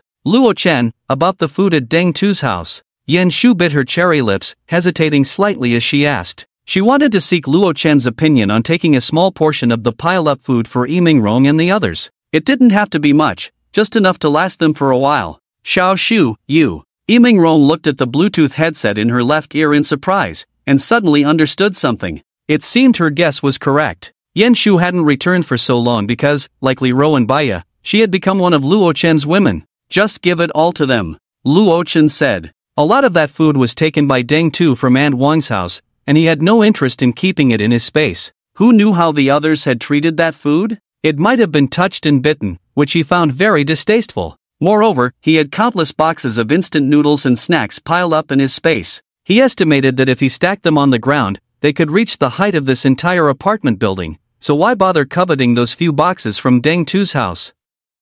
Thank you. Yan Shu was taken aback, then said with great emotion. She didn't expect Luo Chen to be so generous, giving away so much food without wanting anything in return. Just those 3 boxes of instant noodles would probably be enough for Yimingrong and Cece to eat for several months. Brother Luo Chen, you are such a good person. After Yan Shu shared this good news with them, Cece clapped her hands in delight. However, Yimingrong, who was beside her, seemed to have something to say but hesitated. Listening to Xiao Shu, that's several boxes of food. How could Luo Chen just give it away for free? Yimingrong thought to herself, her gaze drifting to Yan Shu, who was happily laughing while hugging Cece. With her charming oval face, a waist that could be grasped with one hand, and those long, straight legs in extreme cold-resistant clothing, she suddenly realized. All of this was thanks to the beautiful police flower, Yan Shu. But being beautiful comes with its own troubles, Yimingrong thought to herself. After about half an hour, Yan Shu and Yimingrong finally moved all the boxes of food from Deng Tu's house to room 1204. During this time, seeing the corpses all over the ground, Yimingrong was also very shocked. She never expected that Yan Shu would actually take down all the villains led by Deng Tu with just her own strength. This made Yimingrong feel very fortunate. It was a good thing she had been quick-witted back then to call over this capable female police officer. Or else how could she have gotten so much food now? Looking at the piles of instant noodles and snacks stacked in the corner, Yimingrong and Cece couldn't help but feel excited. This meant they wouldn't have to go hungry for a long time. Thank you, Sister Yan. Cece happily hugged her long legs and said joyfully, You're welcome, Cece. Yen Shu squinted her beautiful eyes and smiled as she patted her head. Although there was enough food, it was mostly instant noodles and bread, nutritionally poor foods without vegetables or fruits to supplement trace elements. Over time, they would still get sick. Master. Yen Shu pursed her cherry lips, her pretty face showing some difficulty. She wanted to ask Luo Chen for help, but he had already generously provided her with so much food. It's not impossible for me to help you a bit more, Luo Chen said, sitting on the sofa and looking at the snacks and instant noodles piled in the corner, understanding what she wanted to say. However, there's no such thing as a free lunch. When you come back, wash yourself clean, he said lightly. Hearing this, Yen Shu couldn't help but blush, understanding his meaning. However, she didn't hesitate much and directly agreed. Seeing this, Luo Chen extended his right hand, and a bottle of 100 vitamin C tablets instantly appeared in his hand. When he had raided the Walmart supermarket and bought medicines from that deputy director, he had stocked up on these vitamin tablets in his space. Before the apocalypse, this bottle only cost 2 yuan. But in the extremely cold and resource-scarce apocalypse, it became incredibly important. Just a small tablet could provide the essential trace elements the human body needed. After all, Luo Chen wouldn't give away precious resources like fruits and vegetables for free, so giving her a bottle of vitamin C tablets would barely suffice. Go open the corridor window and be careful. Upon hearing this, Yen Shu was surprised and didn't understand what Luo Chen wanted to do, but she obediently complied. As she opened the window, the cold wind rushed in, blowing her long hair and obscuring her delicate oval face and charming peach blossom eyes. Soon, a small bottle was thrown down from the 23rd floor. Smack! Yen Shu caught it steadily in her hand. Boom! At that moment, a sudden explosion sounded from the adjacent building 10. The violent blast even shattered the glass in several floors of the corridor. Thick smoke billowed out through the broken windows. What is this? Luo Chen stood in front of the large floor-to-ceiling window, squinting at the rising black smoke. In this harsh environment, it was not a good sign. Master, what's going on? Why did the building across explode? Baiya's beautiful eyes widened. Since the explosion was on the side of building 10, they couldn't see exactly what had happened due to the angle. At the same time, messages in the owner group were rapidly scrolling, as presumably confused owners were intensely discussing what had happened in the neighboring building. I remember in my last life, there seemed to have been a riot in building 10, but it was quelled by this female police officer, Yen Shu. Luo Chen pondered, stroking his chin. However, now that Yen Shu had moved into the safe house, no one was there to stop the riot in building 10. But there was nothing to worry about, it wouldn't affect him anyway. If anyone dared to set their sights on this side, he would just eliminate those who were not behaving. Sister Rong, after I leave, I'll leave Cece in your care. Yen Shu did not pay attention to the sound of the explosion but gently stroked Cece's head and said, Don't worry, I will take good care of Cece. Rong nodded. Looking at Yen Shu, whose complexion was very rosy and whose mental state had improved more than double compared to before, a hint of envy appeared in Rong's eyes. I really want to go into Luo Chen's house too. Rong couldn't help but think. If she could go in with them, no matter how Luo Chen treated her, Rong would willingly accept it. Being with Yen Shu would be fine. Unfortunately, compared to the cold and glamorous police flower Yen Shu, she was lacking in many aspects. After spending some time at home with the two, Yen Shu got up to leave. After all, she only had 1 hour of free time. However, before returning to the safe house, Yen Shu had one more thing she wanted to do. Xia Lan. Her expression turned cold as she closed the door to Rong's house and quickly headed to the 17th floor. Yen Shu wanted to see what Xia Lan, who had tricked her out of her remaining food and forced her and Cece into a desperate situation, had to say upon seeing her again. Revenge was her style. Click. With the universal key provided by Luo Chen, Xia Lan's security door was easily opened. Yen Shu? Hearing the sound of the door opening, Xia Lan, who had come out of the bedroom, widened her eyes in terror. You weren't killed by Luo Chen? She stepped back in fear, not understanding why the other party was still alive after causing trouble for Luo Chen. Do you really wish for me to die that much? Yen Shu sneered, slowly walking towards her. Xia Lan had not only deceived Baiya but had also deceived her. Yen Shu didn't mind teaching this vile person a good lesson. Please don't hurt me, I still have a child to take care of. Xia Lan immediately knelt down and begged for mercy. She hoped that, for the sake of the child, the other party would spare her this time. Child? Hearing this, Yen Shu narrowed her eyes. She was currently very disgusted with Xia Lan, but after all, the child was innocent. Xia Lan had tried every means to ensure the child had enough to eat. Sigh. Yen Shu couldn't help but let out a sigh. Don't be afraid, sister won't hurt you. Yen Shu caught a glimpse of a small child quietly leaning on the sofa in the living room, head down and silent, and couldn't help but speak softly. Don't go over there. Unexpectedly, Xiaolan became agitated at this moment. What are you worried about? I won't hurt your child. Yan Shu sneered. However, her steps towards the sofa did not stop. But as she got closer to the child, a hint of confusion appeared on Yan Shu's delicate face. This child seemed terrifyingly pale, with no trace of color. Is he frozen? Yan Shu slowly stood in front of the child. Seeing that he kept his eyes closed, she reached out to pat him. You, Gulu. Like a ball, the child's head rolled off and fell to the floor. It rolled all the way to Xiaolan's side. Xiaolan's eyes seemed to bulge out. Her mental state suddenly became extremely unstable, and she grabbed her hair and shouted, Little Bao! Little Bao! What's wrong with you, little Bao? It's not mom's fault. It's not mom's fault. Yan Shu's pupils constricted sharply, her face filled with disbelief as she murmured, Empty? You! She gritted her teeth, her fists clenched in anger. Ha ha ha ha ha. At this moment, Xiaolan didn't know whether to cry or laugh. Perhaps she realized that Yan Shu would not let her go. Xiaolan charged towards the floor-to-ceiling window. With a large amount of shattered glass, she fell from the 17th floor into the vast snow below. Exiting Xiaolan's house, Yan Shu walked nervously towards the 23rd floor. Of course, she was not affected by Xiaolan's jump. She didn't care about the other person's life or death. Yan Shu's mind was filled with the words that Luo Chen had said to her before. After taking a shower, what else could she do? Yan Shu couldn't help but bite her cherry lips, recalling the cries of Baya and Li Ro from those days. It sounded so painful. Just as Yan Shu was lost in her thoughts, she suddenly saw a man ahead, climbing the stairs while leaning against the wall, gasping for breath and holding his backside with one hand. Upon seeing Yan Shu, he froze, revealing a foolish expression. Humph! Yan Shu's face turned cold, and with a snort, she quickly walked up. She had never had a good impression of men who coveted her beauty. Of course, Luo Chen was an exception. Ha ha ha. Luo Chen sat on the sofa, unable to help but laugh as he watched the surveillance. That guy holding his backside was none other than Yu Lin. Hey, what is Yu Lin doing on the 14th floor? Baya, dressed in a maid outfit, stood behind Luo Chen, massaging his shoulders. Recently, she seemed to have seen his figure on the surveillance several times. Each time, Yu Lin would come down from the 23rd floor to the 14th, then emerge from the wall with a pained expression. Did you forget? That guy named Jin De lives on the 14th floor. Luo Chen smirked. What could he be doing frequently entering a gay man's house? Put. Baya suddenly understood and couldn't help but burst out laughing. She didn't expect Yu Lin to do such a thing for food, and it seemed he had been tormented by Jin De quite a bit. How tragic. What are you laughing at?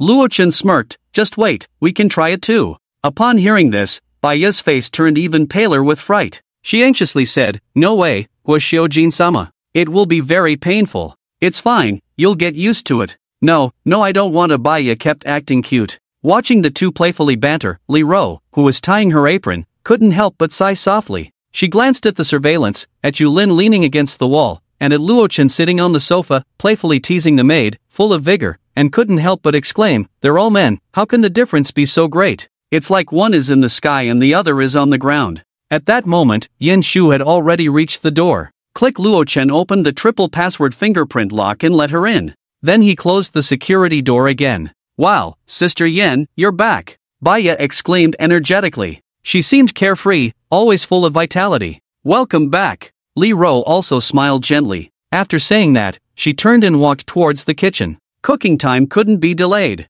I'm back. Yan Shu nodded. However, when her gaze fell on Luo Chen, she suddenly shyly lowered her head. Go take a shower first. Luo Chen waved his hand. Yan Shu had inevitably gotten some blood on her from her outing. She needed to wash up first. Yan Shu softly replied. Meanwhile, on the 18th floor, Zhang Wen cautiously opened his front door. He lived on the same floor as Deng Tu, but was the innermost unit, always careful when going out, afraid of accidentally bumping into that group of thugs. Because of his cautious nature, even though they were close, he had never encountered them outside. What is going on? Zhang Wen tiptoed like a thief, carefully sticking to the wall as he stepped outside. But as he passed by Deng Tu's door, he froze. The slightly ajar door slowly opened with a chilling gust of wind. Inside, a pile of corpses lay haphazardly. The blood that had already frozen solid was splattered all over the room. Deng Tu, and all of them were killed? Zhang Wen's eyes widened in terror, and he couldn't help but sit down on the ground in fright. Someone! Quick, someone come! He scrambled to the other residents, knocking on doors to explain the situation, but no one believed his words. Deng Tu was killed? Ridiculous! He had so many fierce subordinates, all armed with machetes and hammers. Who could possibly be strong enough to take them out silently? In the end, it was Zhang Wenliang who went down to take photos, which made the other residents believe in shock. That's great. Although I don't know who killed Deng Tu and the others, I thank him. When Deng Tu was around, I was always on edge when I went out to shovel snow, afraid of running into them. Exactly. Now I can finally go out to shovel snow without worry. A group of homeowners, their faces filled with excitement, stood in the corridor discussing fervently, surrounding Deng Tu's front door tightly. Although not everyone had come, there were still over 20 homeowners present. Suddenly, a bespectacled young man asked, "Who do you think killed Deng Tu? Could it be Luo Chen?" As soon as the words were spoken, everyone froze for a few seconds. Then a middle-aged man shook his head and said, "Definitely not. You all know Luo Chen, he wouldn't even step out of his front door. How could it be him?" Others chimed in, "Exactly, since the heavy snow started, I haven't seen him outside. It must have been someone else." "I know, it might have been the people from Building 10 next door," an elderly man said, trembling. "I have a nephew who lives in Building 10. He said the place is in chaos, with many people teaming up, rampaging, even breaking into other units through the underground parking lot. That explosion we heard today was caused by those people." Upon hearing the old man's words, the onlookers began to believe it, at least partially. After all, they had seen the loud noise and the billowing black smoke through their windows not long ago. So terrifying. Is the world really this chaotic now? Are you stupid? Deng Tu and his gang killed quite a few people. The law is just a piece of scrap paper now. The residents, who had thought they were safe and without danger, couldn't help but feel tense again. After all, Building 10 wasn't far from them. They decided that when they returned, they would continue to reinforce their doors, moving all the furniture they could behind the doors. It's a pity that all the food in Deng Tu's house was taken by the people from the next building. The kitchen was full of body parts, ugh. Otherwise, those several boxes of food would all be ours now. Ugh. I've seen it, they really ate people. A few people, mustering their courage, wandered around the room, but they were scared out of their wits by a human organ in the kitchen, rolling and crawling out, with some of the timid already starting to vomit against the wall. I think I saw a woman carrying 2 big boxes of food coming down from the 18th floor. At that moment, one of the residents seemed to remember something and widened his eyes. Under the questioning of the other residents, the man detailed everything he knew, including a rough description of Yen Shu. "I know that beauty too. When Su Chang was still around, he told me he saw her enter Luo Chen's house." At this point, another resident spoke up. Yen Shu was beautiful and had a great figure. These LSPs would never forget her after just one glance. Damn, Luo Chen is quite the lucky guy. That son of a bitch, what's so great about food? Damn, it really is impressive. Damn it, they eat so much and don't even share a bit with the neighbors, that's just despicable. At this moment, the residents couldn't help but curse in righteous indignation. Hatred for Luo Chen began to rise in their hearts. They suffered from hunger and cold every day, while Luo Chen was at home enjoying a life of music and dance. How could they not feel envy and jealousy? After all, they were all living such miserable lives. Moreover, now that Deng Tu and his gang of villains were all dead, they no longer had to flatter each other. Wait, you said that beauty went into Luo Chen's house, so where did all that food she brought out from the 18th floor go? A resident shouted sharply. As soon as this was said, the other residents stopped their verbal attacks and froze in place. Right, where could that food have gone? Could it be, all went into Luo Chen's house? I get it, Deng Tu and the others were killed, it might be revenge. After all, there have been rumors that Deng Tu has always been at odds with a certain boss in the community. The resident who claimed to have seen Yen Shu said excitedly, as if he had figured out the truth. The people in Building 10 didn't know that Deng Tu and the others had robbed food from Wang Dama and Dong Yan's homes, so after killing them, they didn't search carefully and just hurriedly left. But that beauty discovered Deng Tu and the others were killed before us, found the food from Deng Tu's house, and then transferred it all to Luo Chen's house. That resident was spitting with excitement, feeling like he was Sherlock Holmes. He had seen Yen Shu carrying a pile of food out from the 18th floor and thought she was following Deng Tu's orders, so scared that he didn't dare to look and just turned around and ran away. Now thinking back, he really missed out on a fortune. Wow, what you said makes so much sense. It's logical and convincing. So, does that mean all our food ended up benefiting Luo Chen? In this situation, most residents were indecisive, and after hearing this analysis, they blindly followed the speaker's words. It could also be that their envy and hatred for Luo Chen made them subconsciously believe it. After all, everyone was extremely lacking in resources. That bastard Luo Chen, he already has plenty of food at home, and not only does he not share with us, but now he's also taken our food. No way, he must give us an explanation today. Zhang Wen stepped forward, gritting his teeth and cursing loudly. His insidious words successfully ignited the jealousy in the hearts of the other residents. Exactly, he must give us an explanation. Luo Chen is just a shameless scoundrel. Let's go together and make him hand over all that food. Hand it over. The residents shouted through gritted teeth, and for a moment, the corridor was in chaos, filled with denunciations of Luo Chen. Previously, when facing Deng Tu and his gang who broke into neighbors' homes, killed people, and robbed resources, these residents had acted like ostriches, hiding at home and not daring to go out. But now, without any credible evidence, they wanted to rush to Luo Chen's house and demand an explanation based solely on a guess. Because the residents felt that Luo Chen had been hiding at home, even if they went to cause trouble, he wouldn't be able to do anything to them. Luo Chen was not as ruthless as Deng Tu. It can only be said that human hearts are treacherous. I think going to find Luo Chen might be a bit risky, a young man said with some concern. Although they had more than 20 people now, Luo Chen had single-handedly repelled Deng Tu's attacks several times. No one would believe that he had no means. Seeing many people showing hesitation, Zhang Wen stood up again and said, "What are you afraid of? No matter how powerful he is, can he take on more than 20 of us alone? Even if Deng Tu and the others are alive, seeing how many of us there are, they'll have to slink away in defeat." Upon hearing this, the residents felt a surge of pride in their hearts, and each person was invigorated. Yes, there are so many of us, and yet Luo Chen is just one person. What can he use to fight against us? Does he really think he's Superman? Everyone, don't forget that the Luo family has hoarded a lot of food. I bet they have a super large freezer, otherwise, how could they have barbecued meat every day? Zhang Wen saw that his words had taken effect and decided to stoke the fire further. And not only does the Luo family have barbecued meat, but they also have a group of beautiful goddesses. Not to mention the big star Baya. I want to ask you, who in your lifetime could ever get close to her? Delicious barbecued meat, the goddesses of their dreams. As long as they could break in, they could enjoy everything. Isn't that a life like paradise? Break in. Break in. Kill that bastard Luo Chen. I want to eat barbecued meat. I want to enjoy the goddesses. He must pay the price today. It was hard to tell whether it was lust or greed that had taken over, but the group of residents had already gone mad with jealousy. It was as if they could see a wonderful life beckoning them.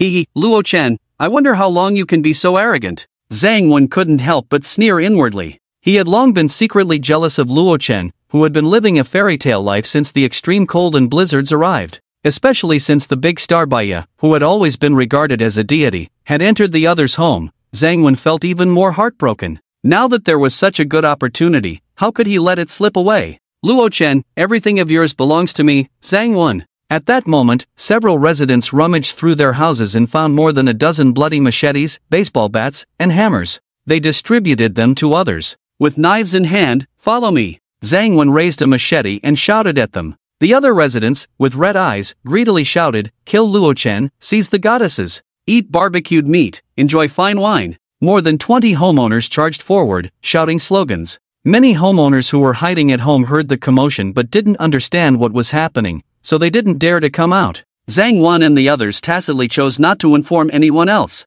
There was no particular reason. They simply felt that the more people there were, the less barbecued meat they would each get in the end. Few finally arrived. No elevator is such a pain, climbing 23 floors nearly killed me. A group of people sat on the ground in a very unrefined manner, either leaning against the wall or holding their knees, gasping for breath. If they had known, they would have saved some energy and not climbed so fast. Wow, you guys look at those marks on the wall, did Deng Tu and the others smash them out? A young man exclaimed, pointing at the pockmarked wall. At that moment, everyone was shocked to discover that the exterior wall of Luo Chen's house was covered in marks from being smashed by hammers, and every crack revealed a layer of dark, solid alloy plating. What the hell? The residents were stunned. No wonder that group of vicious thugs, Deng Tu and his gang, had failed to deal with Luo Chen several times. It turned out that the other party had turned their home into a steel fortress. This wall is all alloy plating. It's probably at least several dozen centimeters thick. It doesn't even make a sound when you knock on it.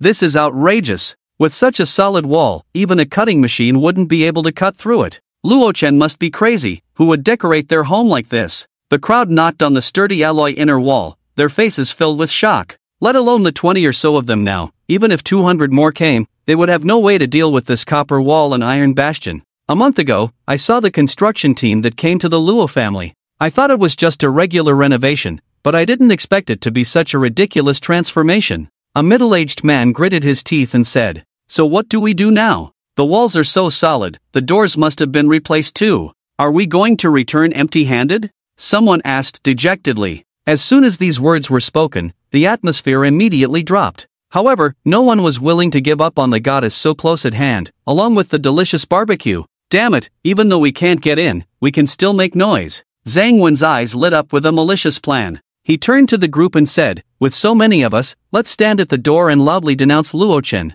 If he doesn't come out, let's give his family a good greeting. Shout loudly, 10 people take turns, while cursing and hammering the door. I don't believe we can't annoy him to death. At the very least, we can let the other goddesses see Luo Chen's cowardly face." Zhang Wen's idea brightened the eyes of the homeowners. Yes, they could definitely shout and greet his family, and maybe if they pushed Luo Chen too hard, he would come out and fight them. The alloy walls could block them from entering, but they couldn't stop the noise they made from getting in. This move was ruthless. What the homeowners didn't know was that in the living room, Luo Chen had already seen their action plan clearly through the cameras. "I thought only women could be so slippery," Luo Chen said, lifting a cup of hot tea and shaking his head with a smile. Little did he expect, they were even more slippery. Just a couple of days ago, they were flattering him like crazy, and now they were rushing up, trying to take his life. "Master, these guys are too despicable. Deng Tu just died, and they're already eyeing the supplies in the safe house," Baya said, gripping his shoulder, looking angrily at the monitor.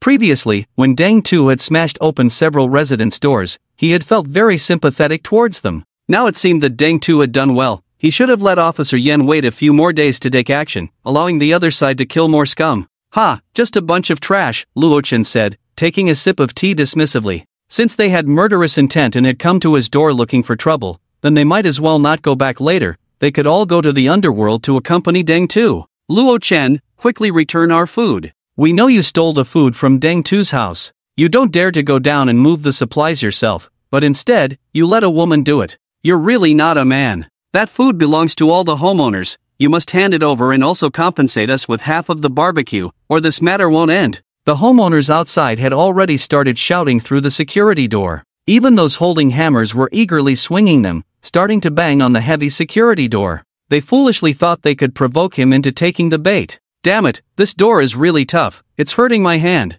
Luo Chen, there's a whole box of instant noodles in that supply of yours. I command you to hand it over immediately. And me. My 2 boxes of bread and biscuits were tricked away by Aunt Wang, and now you've stolen them. Hurry up and return them to me." The residents shouted greedily. At this moment, whether they had really been tricked by Aunt Wang or had their food stolen by Deng Tu no longer mattered. After all, they were all trying to take advantage of the chaos, hoping to get more food for themselves. Although the homeowners were furious, a group of people was both banging on the door and cursing. However, the few people inside were completely unaffected, and they couldn't even hear the noise from the corridor. "Ha ha, what a bunch of silly dogs," Luo Chen laughed as he watched the homeowners working hard on the monitor. These greedy guys surely have no idea that he had already considered all possible situations when he was renovating the safe house. Therefore, the safe house has an additional feature, deep noise reduction. Level 10 noise reduction function activated. The butler displayed a line of large text on the living room's big screen.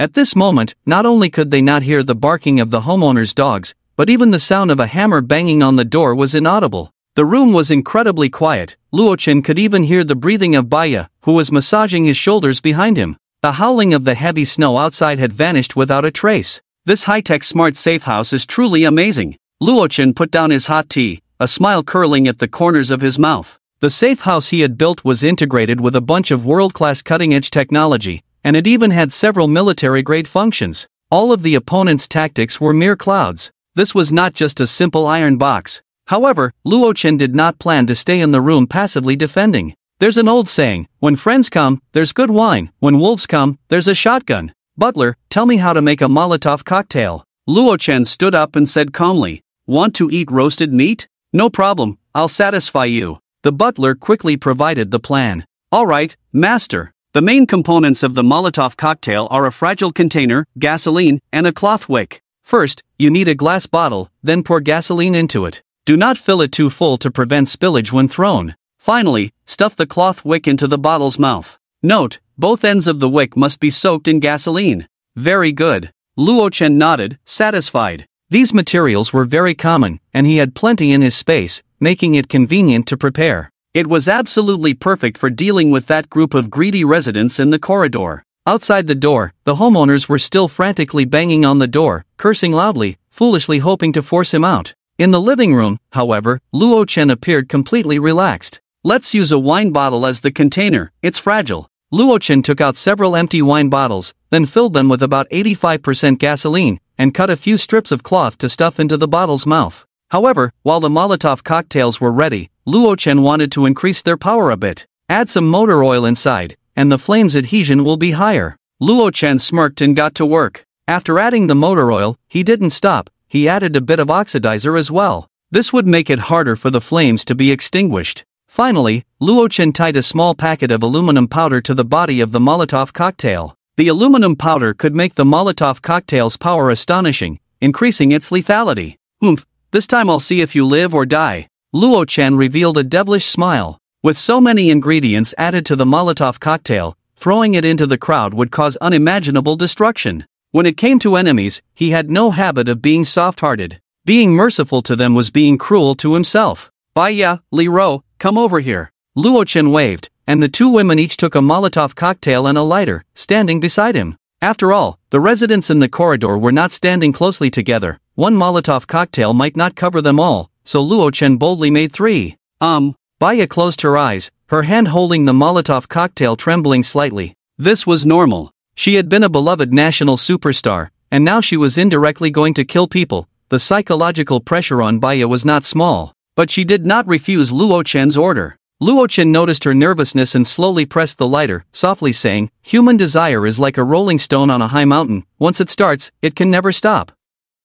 Kill them, no need for any psychological burden." After saying this, he lit the fuse. Luo Chen opened the small window above the security door. "Luo Chen, hurry up and come out, stop hiding in the house like a rat. If you don't come out, we'll keep banging on the door, let's see how long you can take it." "Exactly, don't even think about going out in the future." Half of the residents were banging on the door, while the other half stood behind, watching the others smash. At that moment, the top of the security door opened. Before anyone noticed something was wrong, a lit Molotov cocktail was thrown down from above. Boom, boom, boom, and it was 3 of them. After throwing, the window on the security door instantly closed. As soon as the Molotov cocktail hit the ground, it erupted into an extremely intense flame, engulfing half the corridor. In an instant, the corridor became a sea of fire. Fire, it's fire. It's on fire, it's on fire. Help! It hurts so much, I'm going to be burned to death. The residents instantly wailed.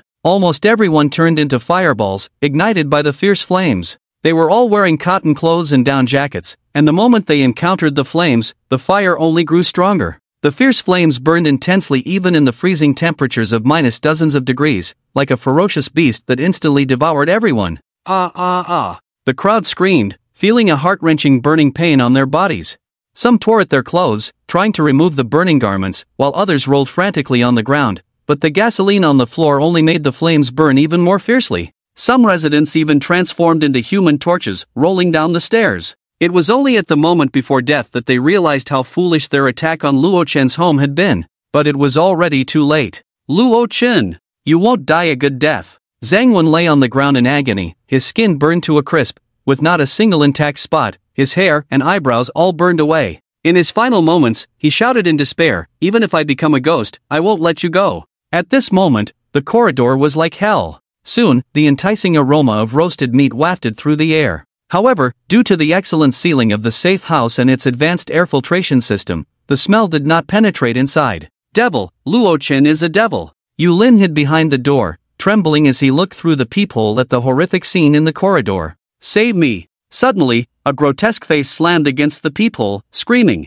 Yu Lin was so frightened that he fell to the ground, wetting his pants. Among the more than 20 residents, only one lucky person rolled down the stairs. His cries were heard by the other residents, who quickly used the fire extinguisher in the corridor to put out the flames on him. But due to extensive burns and the lack of advanced medical equipment and conditions, he ultimately died in extreme pain. The residents who opened the door in response to the cries were all terrified, not knowing what had happened. In this extreme cold of minus 70 degrees, could someone really be burned to death? Was there a fire on the top floor? It seemed like many people were screaming up there just now. At this moment, several residents in the crowd began to tremble. They had also been to the door of the Deng family earlier, but they hadn't followed the others up. Now it seemed they had truly brushed past death. In the living room, Luo Chen sat leisurely on the sofa, having turned off the noise reduction and corridor video surveillance. The scene was too horrific. He was afraid Baiya and Li Ro wouldn't be able to handle it. At that moment, Yan Shu, having just finished her shower, walked out of the bathroom wrapped in a bathrobe. Did something happen just now? Yan Shu asked curiously. The bathroom had good soundproofing, and under the sound of the shower, she had only caught a few snippets of conversation. Woo-woo, Officer Yan. Baiya, in her confused gaze, suddenly hugged her tightly and buried her head in her ample bosom. Yan Shu was taken aback. Goodness, taking advantage of me, huh? After hearing Baiya's explanation, Yan Shu understood the situation. Luo Chen actually used a Molotov cocktail to deal with them. Yan Shu thought to herself, shocked. She had originally thought that Luo Chen had taken her in just to handle such troubles and wouldn't act himself. But unexpectedly, when Luo Chen did take action, he wiped out all 20 or so who had come looking for trouble. If that's the case, even without me, Luo Chen could probably take down Deng Tu and the others all by himself. Yan Shu thought inwardly. However, she also understood that Luo Chen was determined to stay safe in the safe house and wouldn't take risks by going out for no reason. Finished your shower? Luo Chen glanced at Yan Shu, his eyes sweeping over her. Instantly, her face turned red. She couldn't help but twist her delicate body, tugging at the very short bathrobe. Luo Chen, can you give me some clothes? Yan Shu said, her pretty face flushed. A bathrobe can't be worn as clothing. Isn't this pretty good? A bathrobe is a type of clothing, Luo Chen said with a smirk. He had no resistance to the little womanly demeanor Yan Shu was displaying. No way! Yan Shu exclaimed in embarrassment and anger. The cold and beautiful police flower in front of him revealed such a shy and charming appearance that just looking at her made Luo Chen unable to resist wanting to take action. He directly pulled her over and removed the bathrobe. After a while, the other residents finally understood what had just happened. It seemed that Deng Tu had been killed by the people from Building 10, and Luo Chen not only stole food from Deng Tu's house but also killed more than 20 people who had come to demand food. This left them extremely shocked. However, the families of the deceased were now utterly devastated. They never expected that their husbands would be suddenly killed just after stepping out the door, leaving them forever. At Luo Chen, you are too cruel, how could you be so ruthless to your neighbors? Woo-woo, you accompany my husband, you killed him. At Luo Chen, do you know how many lives your actions have destroyed? You must take responsibility for this. Soon, the distraught residents were frantically tagging Luo Chen in the group chat. A group of people who had lost loved ones, along with many women who had become widows, were continuously wailing in the chat. Luo Chen glanced at the group messages, pulled his hand away from Yan Shu's chest, and replied with a smile, responsible? I owe you M's responsibility. They brought it upon themselves, can't blame others. As soon as he appeared, the messages in the group exploded. Many residents were accusing that after the people from Building 10 killed Deng Tu, even though there was so much food in their home, they still had to steal the supplies that originally belonged to them. Others who went to demand supplies were also ruthlessly killed by you. Clearly, they were neighbors. Why not leave anyone a way out? Are you all idiots? Luo Chen scoffed at the residents' foolish comments. He picked up a cup of hot tea, took a sip, and said, at everyone, you say those supplies are yours, but why were you all mute when Deng Tu robbed them? I didn't see a single person daring to go and ask for them. Looking at this message, the group fell silent for a moment. Go ask Deng Tu for supplies? Who dares to go? The other party really would kill someone, wouldn't going to demand payment be digging one's own grave? But no one expected that when Luo Chen got ruthless, he was even more merciless than Deng Tu. Right now, even though the owners in the group were furious, they only dared to vent their anger in the chat. If they had to personally confront Luo Chen for revenge, even with 10 times their courage, no one would dare to go. However, reminded by others, Luo Chen suddenly recalled something. That was the more than 20 charred corpses in the corridor that still needed to be dealt with. Although at minus 70 degrees, there was no worry about the bodies rotting and stinking, they couldn't just leave them there. Now that Yan Shu had cleaned herself up, Luo Chen didn't want her to go out and move those corpses anymore. After all, no matter what, Yan Shu was his woman. Thinking of this, Luo Chen ignored the aggrieved owners in the group and directly sent another message. At everyone, I have 2 things I need you to do. The owners were instantly furious. You just killed so many people, and now you have the face to ask us to do something? Are you out of your mind? Before they could respond in anger, what Luo Chen said next made them swallow back the beautiful words that were on the tip of their tongues. There are a bunch of charred corpses lying on the 23rd floor, so I need a few cleaners to move them all away. You can throw them out of the window if you want. The reward is 10 bags of instant noodles, and those who participate in the moving can distribute them as they wish. First come, first served. As soon as this was said, the owners who had just been cursing Luo-chan were all stunned. 10 bags of instant noodles. Just for moving some corpses, that's too easy. Many people's food supplies at home were already running low, and the reward Luo-chan offered was simply too tempting for them. I'm strong. I can help you move. Everyone, leave the dirty work of moving corpses to me, you all can take a break. Dream on, the noodles are mine, no one can snatch them from me. The owners who had just been united against a common enemy were now fighting among themselves over the reward of 10 packs of instant noodles. Even those who had lost loved ones were now recklessly joining the scramble. While everyone was fighting, many clever people had already rushed out the door, heading for the 23rd floor to be the first to start moving the corpses on the ground. Damn, don't fight with me, don't you know the rules of first come, first served? Get lost. I saw them first, you should be the one to go. Get out of the way, do you know whose body this is? It's my husband's. Holy crap, 6. Watching the crowd scrambling for the corpses on the surveillance, Luo-chan couldn't help but say with amusement, what a bunch of clowns. For a few packs of instant noodles, these people really showed their true colors, putting aside their hatred to do work for themselves. However, this also indirectly indicated just how scarce resources were right now. A group of owners worked hard to move the corpses. In the extreme cold and blizzard, these bodies certainly wouldn't enjoy a proper burial or cremation service. The residents opened the corridor windows and directly threw the corpses down from the 23rd floor. During this time, Luo-chan even saw many hungry residents through the surveillance footage, watching the charred bodies, their throats involuntarily swallowing a few times. Perhaps because there were so many people around, they didn't dare to make any other moves. Hey, brother Luo, we've cleaned up all the corpses for you. Yeah, can we get the food now? I'm already starving, I'm counting on the instant noodles to survive. A group of hungry residents stood outside the safe house, cautiously asking. At this moment, their attitude was very humble, fearing that with just a thought, Luo-chan might refuse to pay them.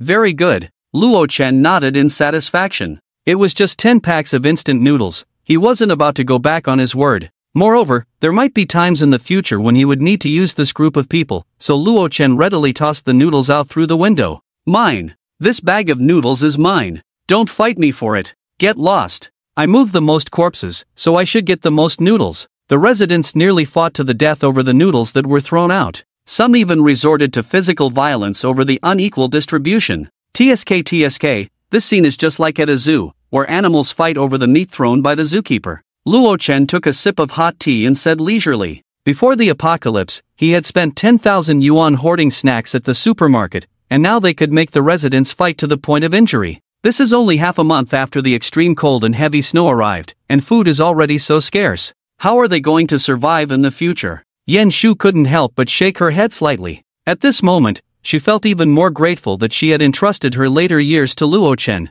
because as long as Luo-chan was around, whether it was food or daily necessities, they could easily enjoy them. They wouldn't have to fight to the death like others just to grab a bit to eat. In fact, they could live even more comfortably than before the apocalypse. What's wrong? My officer Yen, is your professional nature surfacing again? Luo-chan wrapped his arm around her slender waist. Hoof. Yen Shu huffed softly, her eyes filled with resentment as she said, I won't feel sorry for them a second time. She had learned enough from the incident with Xiaolan. However, thinking of this, Yen Shu couldn't help but shake her head and say, Luo-chan, can human hearts really be that dark? What I saw at Xiaolan's house last time. Hearing this, Luo-chan couldn't help but smile slightly and said, human hearts have always been like this. He changed the subject and explained, but what happened at Xiaolan's house may not be as it seems. Why is that? Yen Shu raised her round face, puzzled. That day, she had seen with her own eyes that Xiaolan's child had already been. Actually, a few days before you came in, Deng Tu and the others had already been to Xiaolan's house once and took a long time to come out. Luo-chan seemed to be recalling something. If he guessed correctly, this woman, Xiaolan, was also a person with a hard life. Ah! Yen Shu's beautiful eyes widened, she hadn't expected there to be more to this story. So, although Xiaolan had deceived her and taken away their remaining food, she didn't deserve to die. Xiaolan's place is right below the parking shed, and with such a thick layer of snow covering it, she might not necessarily die from a fall. Luo-chan pondered. However, all of this had nothing to do with him, he didn't care about the life or death of a mother. Outside the corridor, the 10 bags of noodles had already been fought over completely, and many residents had injuries on their faces. There was even one resident who had become a national treasure. Although the bodies have been moved, the traces left by the burning are still too unsightly. Luo Chen stroked his chin. So, he directly pulled out a pile of cleaning tools from his space and tossed them out. Clean up the corridor, and each person gets an extra bag of noodles. More noodles? Great, great, great. No problem, Brother Luo, we'll take care of it,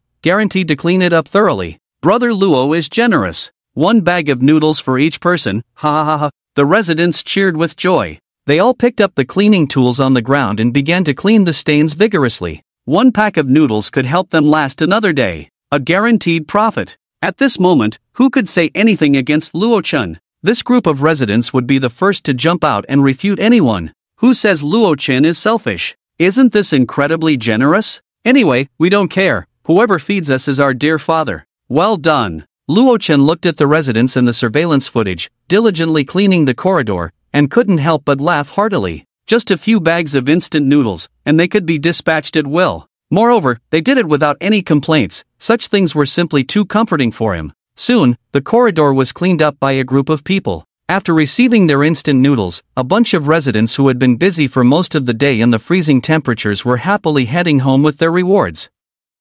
Furthermore, after returning home, they didn't forget to take out their phones and boast in the group chat to those who didn't get a chance. Wow, I'm so envious. I got 2 bags of instant noodles in just a little while. Why didn't I think to run straight to the 23rd floor? You guys are so slow. I'm so hungry, can you share a piece of noodle with me? Other homeowners wailed in envy. Previously, some had been green with envy in the group, saying that Luo Chen would definitely go back on his word and not give food to those people, but now they were all slapped in the face. However, the opportunity was only once. If they missed it, it was gone, and Luo Chen wouldn't give them another chance. At Luo Chen, you're too despicable, using food stolen from the Deng family as payment for us and treating us like dogs. A resident spoke up at this moment. He expressed his deep hatred for Luo Chen's behavior of not treating everyone as human. That food was originally snatched from their hands. Are you stupid or what? In response, Luo Chen disdainfully replied in the group. He hadn't taken anything from the Deng family, all that food was now at Yi Mingrong's house.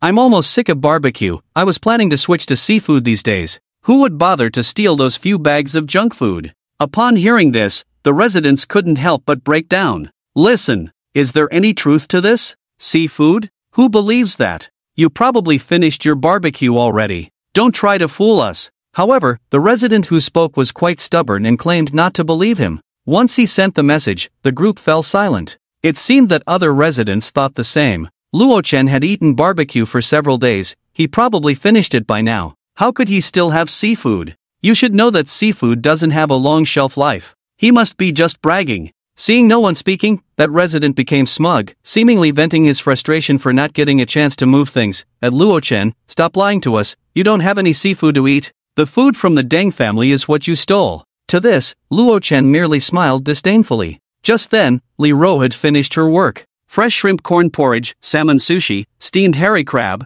grilled octopus, Boston lobster. Plates of fragrant seafood dishes were successively brought to the dining table. Dinner is ready. Li Ro untied her apron and gently called out. Wow! It smells so good, today is a seafood feast, and I can't wait. Baiya, with her flowing golden hair, bounced to the table, drooling over the spread of delicious food. At Luo Chen, if you have seafood to eat, I'll slap myself twice and post a video in the group. The resident, seeing that he wasn't responding, sent another message. If not, then you owe me 2 bags of instant noodles. Upon seeing this, Luo Chen couldn't help but laugh, so the truth comes out. It seemed this guy was so eager because he was unwilling to accept that he hadn't gotten a chance earlier and now wanted to pry some food from him. Today, let's try the steamed hairy crabs from Poyan Lake. Luo Chen directly took a photo and sent it to the group. The vividly colored, delicately textured hairy crabs shocked the homeowners as soon as it was posted. Damn! Luo Chen's family actually has seafood to eat. This is too extravagant. Looking at the incredibly tempting hairy crabs in the photo, the residents couldn't help but swallow their saliva, feeling that the instant noodles in their hands were no longer appealing. There are actually hairy crabs, I want to eat them so badly. Oh my god, has Luo Chen really been staying at home all this time? I suspect he goes out every day to stock up. Don't be silly upstairs, who can go out in such heavy snow? Luo Chen must have stocked up a lot of frozen food in the freezer. I'm so envious. The residents were wildly envious in the group. For the past half month, they had been eating nothing but nutritionally void snacks, their lips cracked and ulcerated. Now, seeing such delicious seafood, they couldn't help but fantasize about sitting at the dining table, enjoying those enticing hairy crabs. "Do you want to eat?" Luo Chen tagged the resident who had just spoken. "Luo Ge, can I eat?" The previously tough resident now spoke with a humble attitude. "Call me Dad, and I'll let you eat." Luo Chen leisurely typed while sitting in his chair. "Dad?" the resident said expectantly. "Eat your head." Luo Chen scolded mercilessly. "What a joke. Did you really think I would recognize you as my son? Just because you call me Dad you think you can eat seafood? What a pipe dream. You. The resident was completely thrown off by the insult, nearly choking on his anger. Meanwhile, other homeowners were frantically begging in the group, "Dad, can I call you Dad? Let your son have a taste. I'm starving. Luo Ge, Luo Yi. I would be satisfied with just one crab leg. I can be your servant." At Luo Chen, "Even though you killed my husband, if you give me a hairy crab to eat, I will forgive you immediately." Although Luo Chen had already shown off his barbecue in the group before, every time someone started begging for food, a whole bunch of others would immediately follow suit. They couldn't help but think, what if Luo Chen was in a good mood and actually rewarded them with some seafood? After all, in the afternoon, he had given those people who moved corpses instant noodles. Ha, does Luo Ge need your forgiveness? That's hilarious. At Luo Chen, if you give me seafood, I can bring my daughter to serve you. At this moment, another female resident spoke up. Perhaps feeling that the temptation wasn't enough, she added, "You haven't enjoyed a mother-daughter duo together, right?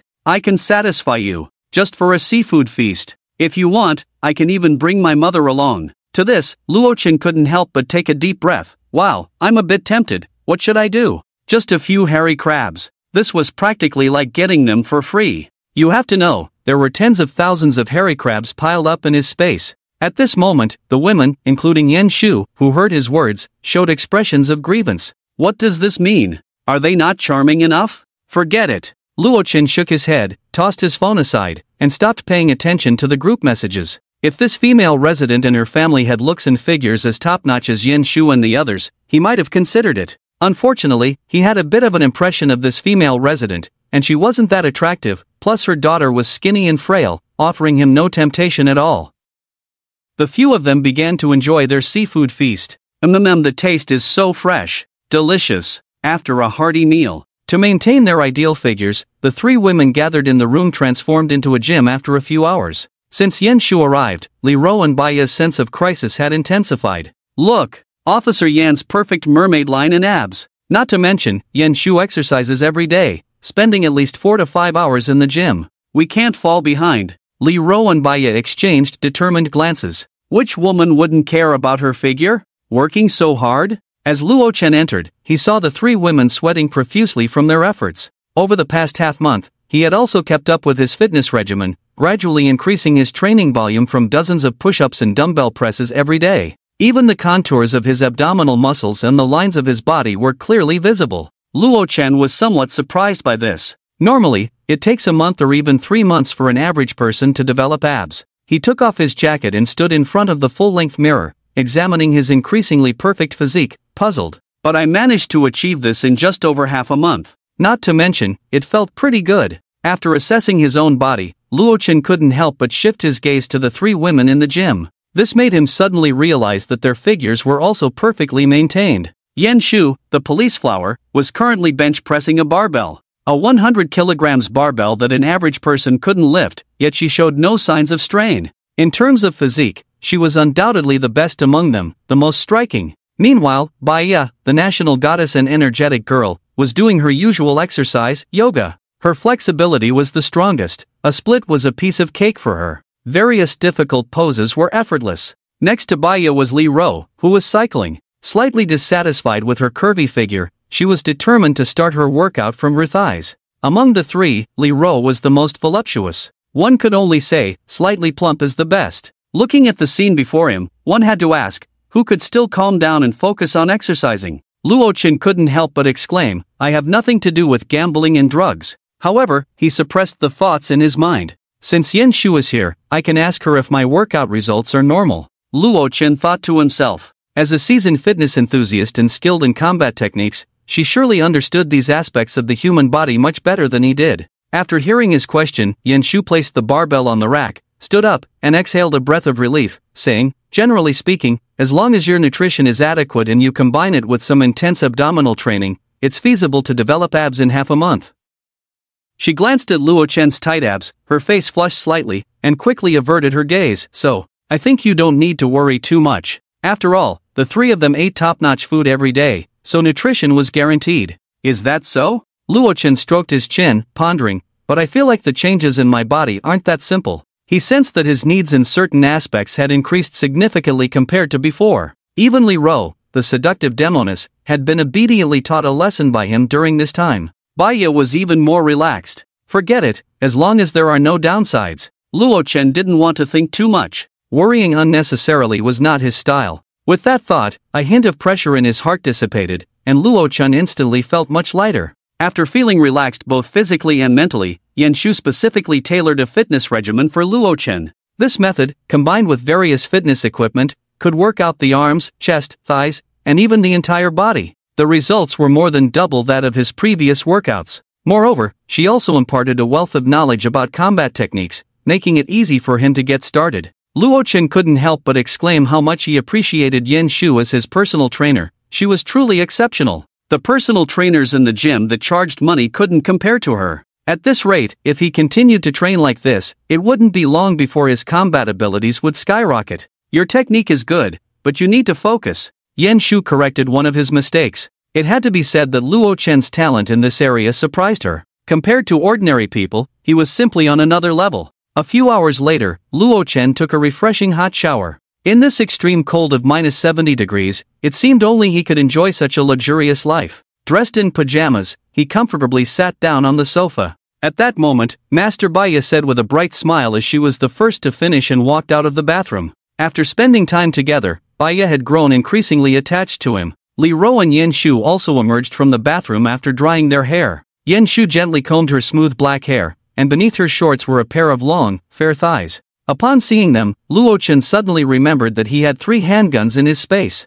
Yan Police Flower, come here, I have something good to show you, Luo Chen said, patting the sofa beside him. Yan Shu's charming face showed a hint of confusion as she gently sat down next to Luo Chen, wondering what he wanted to show her. Look, do you know what model this gun is? Luo Chen pulled out a sleek black Glock pistol from his space and pushed it in front of her. This was one of the 3 he had scavenged from the hideout of some robbers during a bank heist before the apocalypse. He had forgotten about these powerful weapons since he didn't know much about firearms and had a crossbow as a temporary substitute. Now, with Yan Shu, a professional officer, they finally had a purpose and wouldn't just gather dust in his space. A gun? The moment they saw the handgun, the 3 women couldn't help but widen their beautiful eyes in shock. Baiya, leaning against Luo Chen, even hugged his arm tightly in fear. They knew Luo Chen had an infinite space filled with countless supplies, but they had never heard of guns being stored there. After all, such things were illegal in the country. Most people had never even seen one, let alone own one. Baiya, as a big star, had never seen such a deadly weapon, and Li Ro, as a married woman, was even more frightened, her pretty face turning pale. This is Glock 19. Yan Shu's beautiful eyes were also filled with astonishment, but thanks to her extensive knowledge of firearms, she instantly recognized the model just by looking at its exterior. As a police officer, she had her own service weapon, so she wasn't as nervous as Baiya and Li Ro, who were seeing a real gun for the first time. Feel free to take it if you want, Luo Chen said, noticing Yan Shu's gaze lingering on the Glock on the coffee table, her eyes revealing her fondness yet hesitance to touch it. He couldn't help but chuckle. No, I still won't touch it. Yan Shu firmly shook her head in response to his words. This was not like other things. As long as she gently pulled the trigger, she could easily take a life, and she didn't want Luo Chen to misunderstand anything. Don't worry, the magazine is empty, Luo Chen said with a smile. The 3 Glocks in the room were specifically the one he had taken that was unloaded. Hearing this, Yan Shu felt reassured and picked up the handgun from the coffee table. The Glock 19 is a modified version of the 17. Its size and weight are smaller, making it easier to conceal and carry. The standard magazine capacity is 15 rounds. It is used as a police firearm in the United States, and most police officers there are equipped with it. Yan Shu played with the gun, explaining as she went. As a woman who chose to be a police officer, she naturally had a fondness for firearms and had even won many shooting competition awards during her service. Luo Chen, where did you get this gun? It can't be. Yan Shu suddenly widened her beautiful eyes, as if recalling something. If she remembered correctly, during a period before the apocalypse, the bank robbery case she took over involved robbers using Glock handguns. Moreover, after they were all caught, the 3 handguns at their hideout had mysteriously disappeared, leaving only a box of US dollars untouched. That's right, I took those robbers' guns, Luo Chen admitted with a smirk. I have 2 more of these guns, and over 400 rounds of ammunition. Upon hearing this, Li Ro and Baya couldn't help but cover their cherry lips in shock. Over 400 rounds of ammunition? If one bullet was for one person, wouldn't that mean he could easily kill over 400 people? Living in a heavily fortified safe house, with a handgun as a deadly weapon and hundreds of rounds of ammunition, they simply couldn't fathom who could threaten Luo Chen. At the same time, a strong sense of security surged in their hearts. The stronger Luo Chen was, the more secure they felt. Then why didn't you take it out before?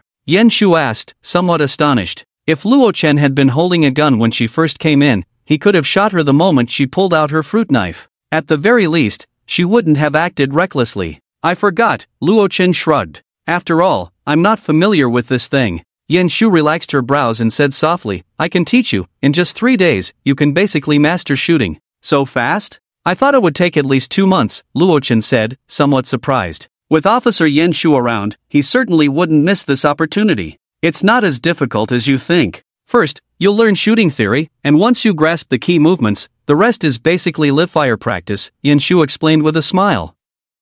Of course, this was just a preliminary grasp of shooting. There was a significant difference between spraying bullets and precision shooting. While Luo Chen and the others were discussing firearms, on the 15th floor, in room 1503, several residents with expressions of hatred gathered together. Everyone, Luo Chen killed our loved ones and is now hiding in his room enjoying good food. Can we tolerate this? A young man with a twisted face said through gritted teeth to the others. His brother had been set on fire with a Molotov cocktail while attacking Luo Chen's home and had rolled down the stairs, dying right in front of him. This had led to his deep hatred for Luo Chen. Other residents had lost husbands or sons, and they too were filled with hatred towards Luo Chen. They gathered to find a way to eliminate Luo Chen. So what can we do? Someone said hatefully. Luo Chen's door is so solid that no one can threaten him. Even though they all wished they could kill each other. But the other family was like a fortress, and there was no way to break through that iron door. If we rushed in recklessly, the outcome would surely be as tragic as those who had died. I have a suggestion. At that moment, Wang Hongming, who had been silent, suddenly spoke up. The speaker was Wang Hongming. Just now, under the temptation of food, he had called Luo Chen dad in the group, only to be harshly humiliated by the other party. Not only did he fail to get any food, but he also lost face in front of a group of neighbors, becoming the laughingstock of everyone. Wang Hongming, what good suggestion do you have? Hurry up and tell us. Yeah, come on, let's hear it. The other residents couldn't help but ask. Wang Hongming said with hatred, Luo Chen is too strong. With just a few of us, we can't do anything to him. You mean, to find outside help? One resident seemed to understand his meaning and said in shock. Exactly, we must find outside help. Wang Hongming gritted his teeth and said, clenching his fists. Everyone, don't forget who took down Deng Tu and the others. It was that group from Building 10. Luo Chen hasn't dealt with Deng Tu for so long, but those people from Building 10 took them all out in one go. This is the gap in strength. Hearing him say this, the other residents widened their eyes, their faces showing surprise. That's right. Deng Tu and his gang were tough characters that even Luo Chen couldn't handle, but they were taken down by the people from Building 10. What does that mean? The people from Building 10 are even tougher. Anyway, Luo Chen only dares to hide at home. This time, they brought an entire building of people to deal with him. Surely he wouldn't be able to escape. Wang Hongming, you really think quickly. One resident praised, as he hadn't thought of asking those from Building 10 for help.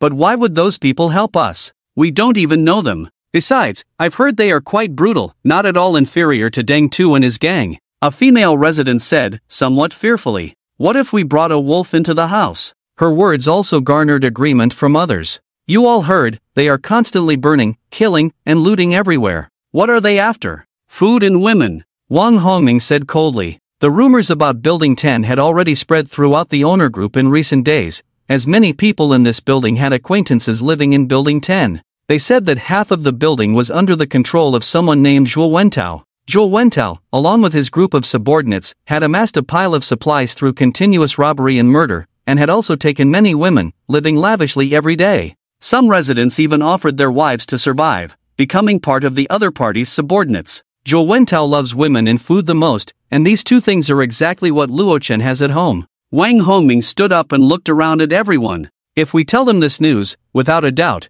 they will lead their people to attack Luo Chen's house. Upon hearing this, the other residents couldn't help but brighten up. The young resident who had lost his brother also said excitedly, "That's right. After all, what does Luo Chen usually eat? Barbecue and seafood. And who are the women he plays with? The famous goddess Bai Ye. Such a huge temptation, surely no one could refuse. They would definitely find a way to kill Luo Chen, and all they had to do was watch from the sidelines as both sides fought to the death. But who will notify the people from Building 10? At that moment, a female resident swallowed hard. The atmosphere suddenly froze. Just from the rumors and pictures in the owner group, the brutality of those people from Building 10 had already taken root in everyone's hearts. If we go into their territory without permission, what if they have bad intentions? After all, they have killed quite a few people recently. Let me be clear, we women are not going. The group is saying that Zhuo Wento loves beautiful women. If we go, it's like sheep entering a tiger's den. The words of the female resident immediately garnered agreement from several other women. This kind of thing must be handled by men. The male owners present, upon hearing this, glanced at the women and couldn't help but feel a few black lines appear on their foreheads. Damn! With the way you all look, not only are your faces pockmarked, but your waists are thicker than barrels. Do you think the people from Building 10 would be interested in you? Your safety is probably much higher than ours if you go. However, under the strong protests of the female owners, the task ultimately fell to a few of the other men. Unexpectedly, the male owners also began to push each other away, continuously deferring. It was as if the high-quality upbringing from before the apocalypse had returned all at once. In the end, the task fell to Wang Hongming and a young resident. Damn, a bunch of softies. As Wang Hongming climbed out of the window, he found his foot deeply sunk in the snow. He struggled to pull his leg out and cursed. Clearly, the families of the other residents had all been burned alive by Luo Chen, and logically, their hatred should be much deeper than his, yet at this critical moment, they all acted like turtles hiding in their shells. Crack crack crack crack, the two began to dig with the shovels they had brought. The underground parking lot was buried deep in snow. It was a vast expanse of white. This was quite normal, after all, with such heavy snow, the path they dug out could be covered again in less than a day. After a round of digging, both were somewhat exhausted, and finally, the entrance to the underground parking lot was revealed. Let's go! They exchanged glances, dropped their shovels, and dove in without hesitation. Soon, relying on the signs on the wall and two not-so-full flashlights, Wang Hongming finally reached the exit near Building 10. This place looked different from the snow-covered appearance of their Building 9. Although there was still a lot of snow at the exit, it was easy to dig out a path leading upward. It was clear that this had been cleared several times by someone. Let's go, we've arrived at Building 10. Wang Hongming turned back to say, but was shocked to find that there was no one behind him. What the hell? Where is everyone? Did they run away? Damn it! Wang Hongming couldn't help but curse. He never expected that he had reached the front of Building 10, and the young man who had followed him had actually fled at the last moment. Now he was the only one left. Should I just go back? Wang Hongming looked at the entrance leading to the ground, and a hint of retreat began to form in his heart. After all, the people in Building 10 were even more ruthless than Deng Tu and his gang. What am I afraid of? With Luo Chen diverting their attention, I'll definitely be fine, especially since I've made it this far. As he thought of Luo Chen's mocking expression in the group,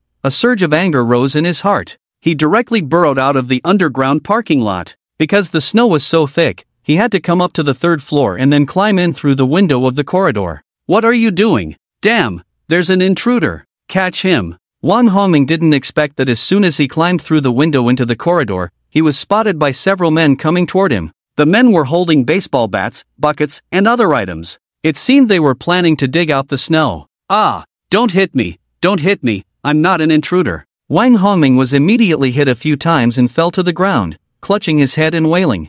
I'm here to find your boss, I have important news to tell him. Hearing his pleas for mercy, a few men with fierce expressions finally put down the baseball bats they had raised. Who do you think you are, looking for our boss? Do you think you're worthy? Zhou Yunkuan disdainfully pointed his bat at the guy's head. This guy was too suspicious, sneaking in quietly from the third floor. It was hard not to make them doubt his true intentions. After all, they had robbed quite a few people from other buildings in the past few days. Brothers, listen to me. There's a guy named Luo Chen in our building, and he has a huge stash of food at home. You guys will definitely be interested. Wang Hongming said flatteringly. After taking 2 hits to the head, he saw stars, and the pain stirred up the fear in his heart. At that moment, looking at the few fierce-looking men beside him, his brain filled with hatred suddenly cleared up. He suddenly felt a bit regretful. Who the hell is this Luo Chen? Just because he has food at home, what does that have to do with us? Zhou Yunkuan weighed the baseball bat in his hand, glancing at him sideways. Recently, under Zhuo Wentao's leadership, they had managed to seize a massive amount of supplies. They didn't even look down on the belongings of ordinary residents. Hey, big brother, just take a look at these pictures and you'll understand. Wang Hongming quickly pulled out his phone from his pocket, fumbling to find the pictures Luo Chen had posted in the group, and handed it to the other man. Zhou Yunkuan initially looked disdainful, but after a casual glance, he was stunned, his eyes widening in shock. What the hell? So many hairy crabs? And lobsters? Roast chicken? This was insane. It was currently a frigid -70 degrees with a heavy snowstorm. How the hell did that guy manage to get such mouth-watering food? Zhou Yunkuan had thought that the instant noodles, jerky, and even the delicious canned luncheon meat they had managed to grab in the past few days were already the best food in the community. There shouldn't be any other residents who could be more extravagant than their brother Zhua. But this Luo Chen, showing off in the owner's group, completely dazzled him. Tired of barbecue, ready to switch to seafood, who cares about instant noodles? Damn it! Zhou Yunkuan slammed his bat against the wall, startling Wang Hongming into a shiver. Brother Zhuo rewarded us with a few bags of instant noodles, and we would gladly stab someone in the back for him, offering our loyalty. This Luo Chen is so arrogant, talking as if instant noodles are nothing but dog shit in his eyes. Zhou Yunkuan cursed loudly. His words immediately made the surrounding men start cursing as well. Damn, is that Luo Chen really that arrogant? Just hearing you say that makes me want to smash his head open with a bat. Let me see what kind of delicacies he's eating. A few men spat out curses and gathered around to look at the phone screen. Upon seeing it, they were also stunned. Slurp! Someone couldn't help but swallow a mouthful of saliva. The beautifully colored hairy crabs, the golden roasted chicken. Just looking at it made their mouths water uncontrollably. Are they sure this isn't a stock photo? With such heavy snow outside, how could this guy have such good food to eat? What a life of luxury. Damn it, I can't stand it. This guy is eating 10 times better than our brother Zhua, no, 100 times better. Zhou Yunkuan gritted his teeth and said. At that moment, he made up his mind to report this matter to Zhuo Wentao, then gather people to storm Building 9 and rob the food from that guy's home completely. And he would also teach that guy a good lesson. Let that Luo Chen know that some things are beyond his reach. As for whether the other side would resist, he hadn't even considered that. Ridiculous. We have more than 40 people on our hands. Don't even mention one person, they could take down an entire building. The 2 bags of beef jerky we snatched from those 2 old geezers' homes yesterday, I thought they were the most precious food. Now, my thoughts have changed. This is living like an emperor, with big fish and meat every day, eating better than I did a month ago. I can't stand it, I absolutely can't stand it. We must grab these things. Several men said with greedy expressions. Even their breathing became heavy, eager to rush over with weapons. Hee brothers, not only does that Luo Chen have food, but he also hoards a lot of beautiful women. Seeing their greedy looks, Wang Hongming felt relieved. He quickly continued to explain to them.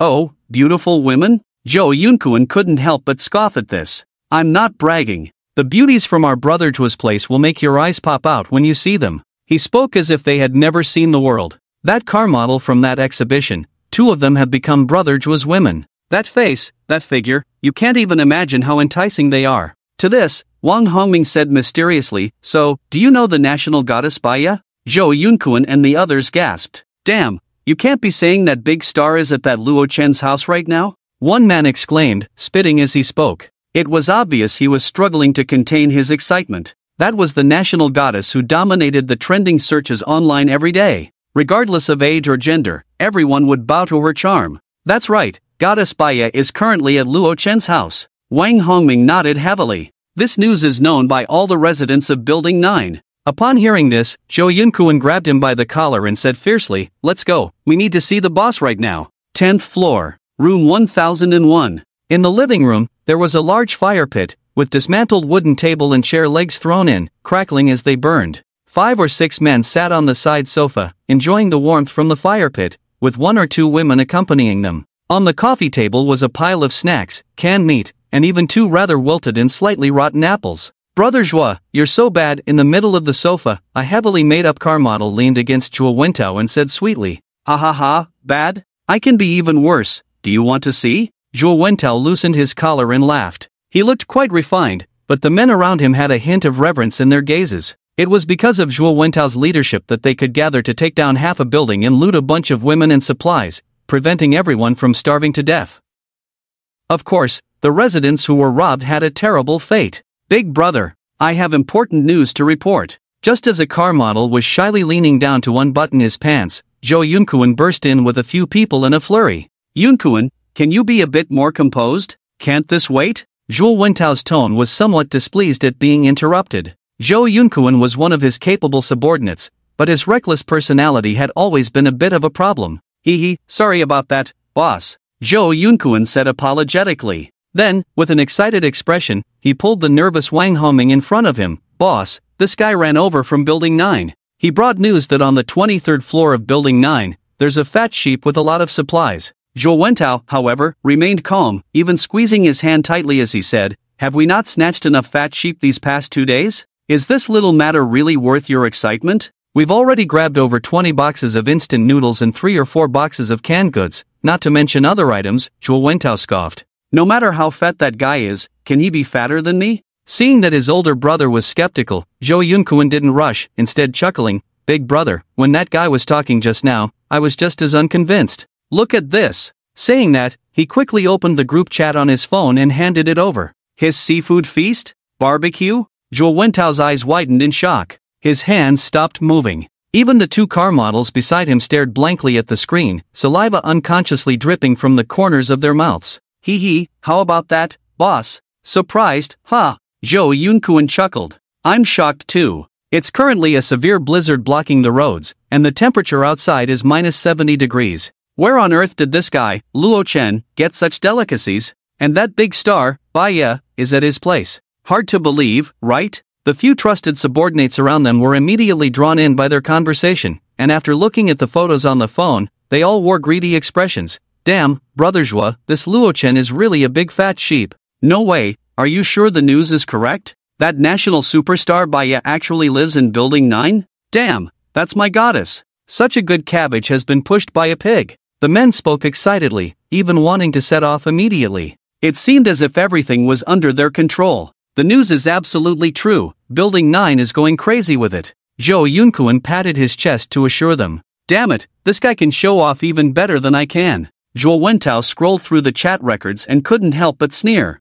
It seemed the original plan needed to change. Such a fat sheep must be slaughtered quickly, otherwise, those delicacies would surely be wasted. And that national goddess Baya deserved to be owned by someone like him, a successful person. When the time came to snatch her away, he would definitely enjoy himself. And make her carry his child. Yunkuan, go notify the others to give up on those guys upstairs for now. Zhuo Wentao instructed. Under the temptation of food and a big star, he could temporarily set aside the residents on the upper floor. After all, he had his subordinates keeping an eye on them, those struggling guys wouldn't be able to escape. Alright, boss, Zhou Yunkuan said excitedly. Every time Zhuo Wentao led everyone into battle, the rewards were shared among all, with instant noodles and bread in several bags for each person, and even the 2 car models contributed to let everyone play for a whole night. Therefore, the more than 40 subordinates were very loyal to him, and every operation was filled with enthusiasm. Brother Zhua, are you sure we should give up on those guys upstairs? This morning's attack left most of them injured. If we don't pursue the victory, with that doctor and Yu Yan around, the other side will recover quickly. At this moment, a subordinate beside him reluctantly suggested. He had long coveted that doctor and Yu Yan, with her oval face and long legs. If they could conquer the upper floor, he would be able to enjoy her too. Just thinking about that wonderful scene made him incredibly excited. What's the rush? Zhuo Wentao said dismissively. Even with that woman and Yu Yan around, we don't need to hurry. After all, their medical supplies are limited. Seeing that his boss had made up his mind, the subordinate could only retreat regretfully. Everyone get ready, grab your weapons, tonight we're throwing a wild party to enjoy the performance of the national goddess. Zhuo Wentao slapped the coffee table and said to the crowd with great enthusiasm. Upon hearing this, every subordinate present began to cheer excitedly. How could they not be thrilled to have such a top-notch goddess to play with? Boss, I think we need to seriously consider our approach to the attack, Zhou Yunkuan quickly reminded. He was afraid that his people, in a moment of impulse, would rush in and get taken out by a few Molotov cocktails from the other side.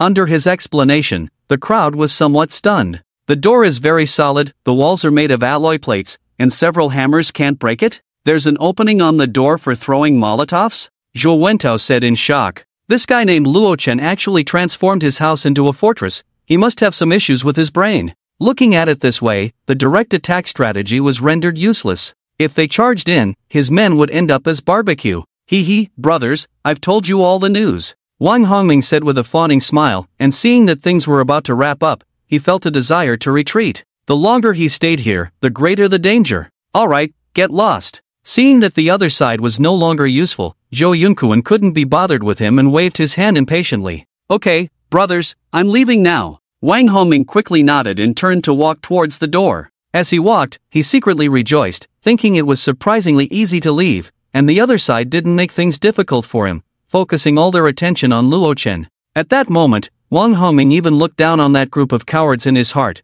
determined that the first thing he would do when he got back was to mock them fiercely. Bang! A heavy blow struck the back of Wang Hongming's head, and he rolled his eyes and fainted. Looking at him lying on the ground, Zhuo Wentao wiped the blood off the baseball bat and said with a cold smile, "Still want to leave? What do you think this is? Come and go as you please." Seeing this, Zhou Yunkuan was also a bit puzzled and said, "Boss, this kid poses no threat to us. Why did we do this to him? This guy must have some grudge against that Luo Chen and wants to use us as a gun." Zhuo Wentao handed the baseball bat to a subordinate and sat back down on the sofa. He could see through Wang Hongming's little schemes at a glance. Besides, what if this is a conspiracy from Building 9? We have made quite a few enemies. Getting rid of him can also prevent information from leaking back. Zhuo Wentao said calmly. This was his true purpose. As a cautious and suspicious person, any potential for negative consequences must be eliminated in advance. Truly the boss, your considerations are so thorough. Zhou Yunkuan and several trusted subordinates all said with admiration.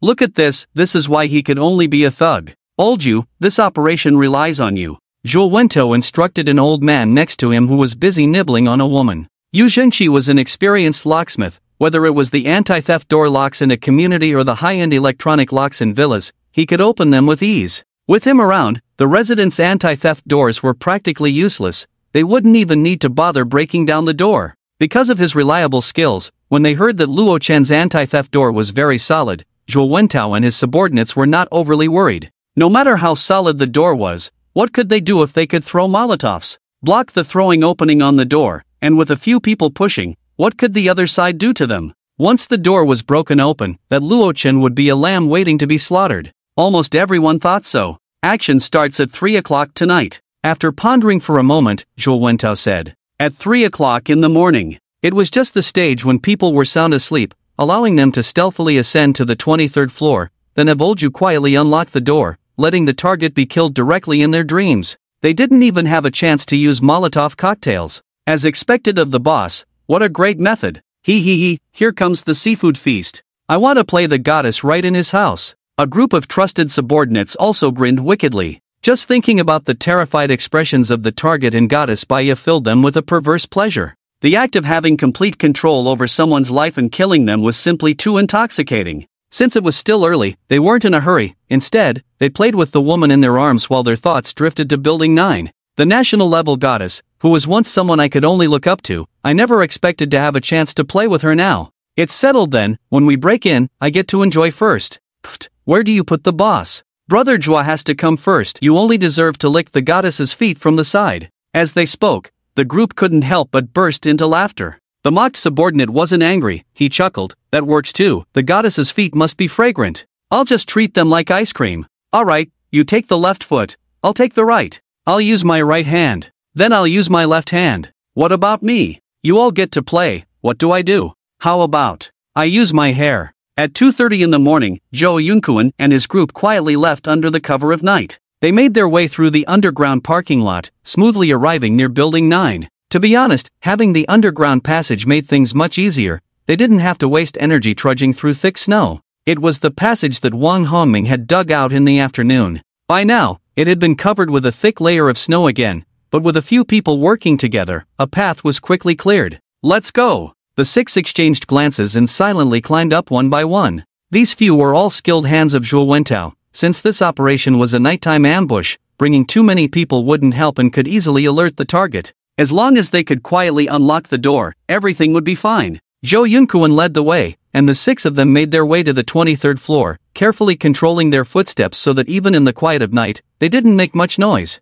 Soon, they arrived at the door of Luo-chen on the 23rd floor. "Oldju, it's your turn," Zhou Yunkuan signaled with his eyes. The old man nicknamed Oldju gave a reassuring glance and opened his toolbox, squatting in front of the security door. He also turned on the overhead light. As a master locksmith who had been opening locks for half his life, Yu Jingqi believed there was no door lock he couldn't open. If there was, it must be the vault door of a bank. 5 minutes later, Old Yu's back was faintly sweating. "Damn it, what kind of broken door lock is this? The keyhole is so complicated, it doesn't match any locks on the market at all," he cursed inwardly. Moreover, the structure of this door was very complex, as if there was another layer of lock inside the first one. Even if he opened the first layer, the second would still block him outside. Not to mention, he had no clue how to open the first layer. 10 minutes passed. Old Yu was on the verge of breaking down, and in his frustration, he even thought about standing up and shouting, "What kind of broken lock is this? Can it be opened with a key?" Just then, with a click, the security door slowly opened. Seeing this, Zhou Yunkuan and the others waiting nearby couldn't help but look excited. As expected of Old Yu, opening a lock is simply a piece of cake. "Once we break in, you can choose which foot to start with." Listening to the praise from his companions, Old Yu squatted at the door with a puzzled expression. "What? But I didn't open this door. The lock structure is too complicated, I can't even understand it." Upon hearing this, Zhou Yunkuan and the others were instantly stunned. "You didn't open the lock? Then who opened it?" The security door swung open. A dark handgun, highlighted by the bright light inside the room, was aimed at Old Yu, who was crouching on the ground. Luo-chen, dressed in pajamas and wearing a playful smile, stood there. Yen Shu, clad in polar anti-cold gear, was also on high alert beside him. A gun? Old Yu was immediately terrified when he realized the situation. What was going on? Why did the other side have a gun? That kid didn't mention anything about it this afternoon. The others standing behind Zhou Yunkuan were even more dumbfounded. Although there were only 2 of them and 6 of them, making the odds seem in their favor, if the other side had a gun, it was a completely different story. They could easily be killed with a pull of the trigger. Moreover, they were within 7 steps of Luo-chen. "Don't be afraid, the gun in his hand must be fake, just to scare us. How could an ordinary person have a gun?" Zhou Yunkuan said with a sneer. His words calmed the others a bit. Right, how could an ordinary person have a gun? If the gun was real, why wait? They would have shot by now. Just as they were thinking this, bang! A gunshot rang out. Old Yu fell in response. In an instant, he was silent. That guy really has a real gun. What do we do, Koen-go? Koen-go, you. The other 4 men screamed in terror, wanting to turn and ask Zhou Yunkuan what to do, only to find he had already abandoned them and was sprinting 5 or 6 meters away. "Sorry, brothers. You can be my scapegoats for now," Zhou Yunkuan thought, his sprinting speed increasing. It was the middle of the night, and Old Yu couldn't open the door lock. The other side opened it voluntarily. There was no way the gun in their hands could be fake, unless this Luo-chen was out of his mind. So when Zhou Yunkuan shouted those 2 sentences, he was already prepared to sacrifice the others to save his own life. Bang! Bang! Bang! Luo-chen turned the gun and pulled the trigger at the few people in front of him. The high-speed bullets shot out. In an instant, they exploded the heads of 3 people. Not bad. Using a handgun is much more satisfying than a crossbow. Luo-chen blew at the non-existent smoke from the gun muzzle and smiled. Facing live targets within 5 meters, he could almost hit them with his eyes closed, not needing to worry about accuracy at all. At this moment, there was still 1 man left outside the door.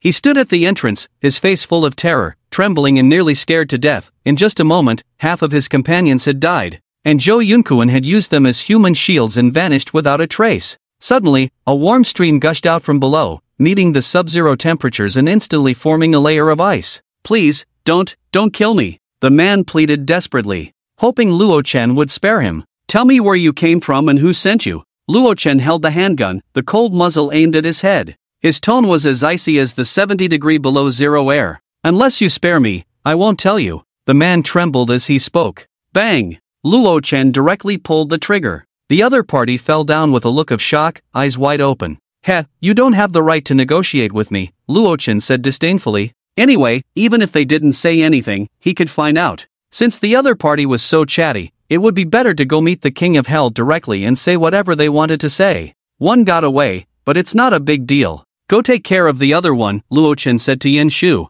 In a minute's time, the other party couldn't have escaped far. In such a dark environment, they probably hadn't even gone down a few floors. Yan Shu nodded and walked towards the corridor. She hadn't acted earlier to ensure Luo Chen's safety. After all, it didn't matter if one person ran away, Luo Chen's safety was the most important. It must be said that these people came at just the right time. Luo Chen had just finished learning the theoretical knowledge of firearms from Yan Shu, and they delivered a vivid and practical live-fire shooting exercise right to his doorstep. This made Luo Chen's grasp of firearms deepen significantly in an instant. After all, having fired a gun and not having fired one are completely different experiences. At this moment, the corridor was pitch black, especially in the deep of night, and not knowing how many people the other side had or if there were any ambushes made it unwise to chase directly. However, since Luo Chen had spoken, Yan Shu would execute the order. Click, she turned on the shoulder-mounted light, and a bright cylindrical beam illuminated the way ahead. The emergency lights in the corridor had long been broken. Without a personal light source, it would truly be a case of not being able to see one's hand in front of one's face. Thud-thud, normal pursuit would probably be a bit difficult, so Yan Shu directly flipped over and leaped down the stairs at an incredible speed. In less than 10 seconds, she had descended 2 floors. Butler, pull up all the surveillance footage, Luo Chen said calmly. Although he had sent Yan Shu into the dark to chase, he needed to confirm the situation in the corridor to avoid any potential reinforcements from the other side. If there was an ambush, Luo Chen would directly call Yan Shu back. After all, losing a small fry was nothing compared to Yan Shu's safety. At 3 in the morning, Luo Chen was already fast asleep. When Zhou Yunkuan and his group entered the apartment building, the butler had already detected them through the surveillance, but since their intentions were unclear, he didn't wake Luo Chen immediately. It was only when they reached the 21st floor that he woke Luo Chen up. Okay, master. All surveillance has been pulled up, and it has been confirmed that there are currently no other people in the corridor. Even though it was night, the corridor was pitch black. However, the pinhole cameras installed in the corridor had infrared capabilities, so the images were quite clear. One could see the panicked Zhou Yunkuan, who had only just escaped to the 15th floor. There was no way around it. The corridor was simply too dark, and the flashlight he had was not very bright, combined with his frantic state. No one could escape the apartment building in just 1 minute. It was only at this moment that the fleeing Zhou Yunkuan regretted his earlier decisions. Had he known, he wouldn't have rushed to participate in this ambush. It was simply a one-way trip. Luo Chen's strength had exceeded everyone's imagination. Not only did he have a gun, a deadly weapon, but he also had such an agile female bodyguard by his side. Zhuo Wentao and the others were completely unaware of this. He even began to doubt whether Wang Hongmin, who had gone this afternoon, was truly a spy sent from Building 9. Unfortunately, he had no chance to relay this information back to Building 10. Stop! Yan Shu leaped down from the 16th floor, landing directly on the stairs of the 15th floor. Her sharp command startled Zhou Yunkuan, who was already like a frightened bird, causing him to slip and fall headfirst downwards. Thud! A dull thud echoed. Zhou Yunkuan's head heavily struck the corner of the wall, and he immediately fell silent. The blood, the moment it overflowed, was frozen by the extreme cold. Is he dead? Yan Shu walked up to him, stepped on his body, and forcibly turned him over. Only then did she realize that he had already lost all signs of life. Zhou Yunkuan had actually died from a slip and a headlong crash. I was planning to interrogate him for some information. This is troublesome. Yan Shu shook her head helplessly. She hadn't expected him to be so easily frightened that her shout had caused him to die on the spot. In the surveillance footage, Luo Chen naturally saw this scene. Head first into the ground. This guy is something else, he said, speechless. Now the lead was cut off. If he had known earlier, he wouldn't have shot him in the head for a moment of pleasure. Dispose of his body and come back, Luo Chen said through his Bluetooth earpiece. If he's dead, then he's dead. The people behind him would definitely send someone over since their subordinate hadn't returned for a long time. After throwing Zhou Yunkuan's body out of the window on the 14th floor, Yan Shu also returned to the warm safe house.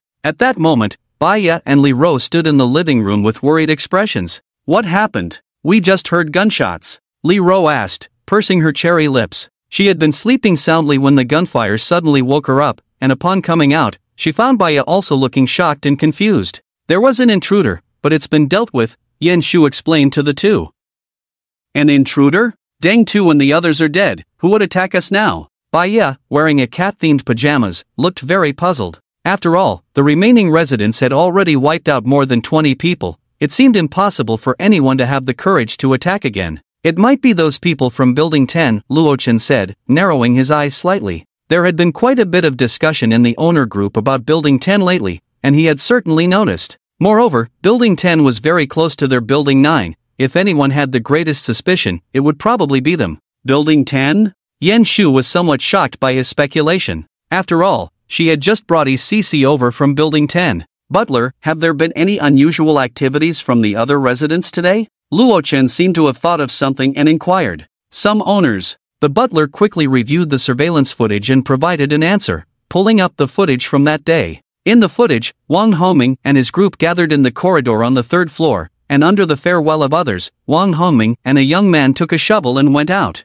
Seeing this, Luo Chen confirmed his suspicion. As expected, it was that group of owners who lost their families. He snorted coldly. This group had gathered together out of hatred, plotting to contact the people from Building 10 to cause trouble for him. And the bait was probably the food he had posted in the group. Should we take them out? Yen Shu's gaze also turned cold. In the past, she was a police officer who protected the public, always considering things from the perspective of the people. However, things were different now. If anyone threatened Luo Chen's safety, she would definitely use ruthless means to eliminate them completely. No need, they will pay the price sooner or later, Luo Chen said with a cold smile. At the latest, once he confirmed and dealt with the threat from Building 10, they would be going to meet the King of Hell. At that moment, messages began to flood the owner group. What's going on? I think I heard someone scream, and there were gunshots? Did the police come to rescue us? In your dreams, I heard someone screaming while running in the stairwell. The probability of armed thugs coming in is quite high. The homeowners were exchanging messages back and forth. The more they talked, the deeper their worries grew.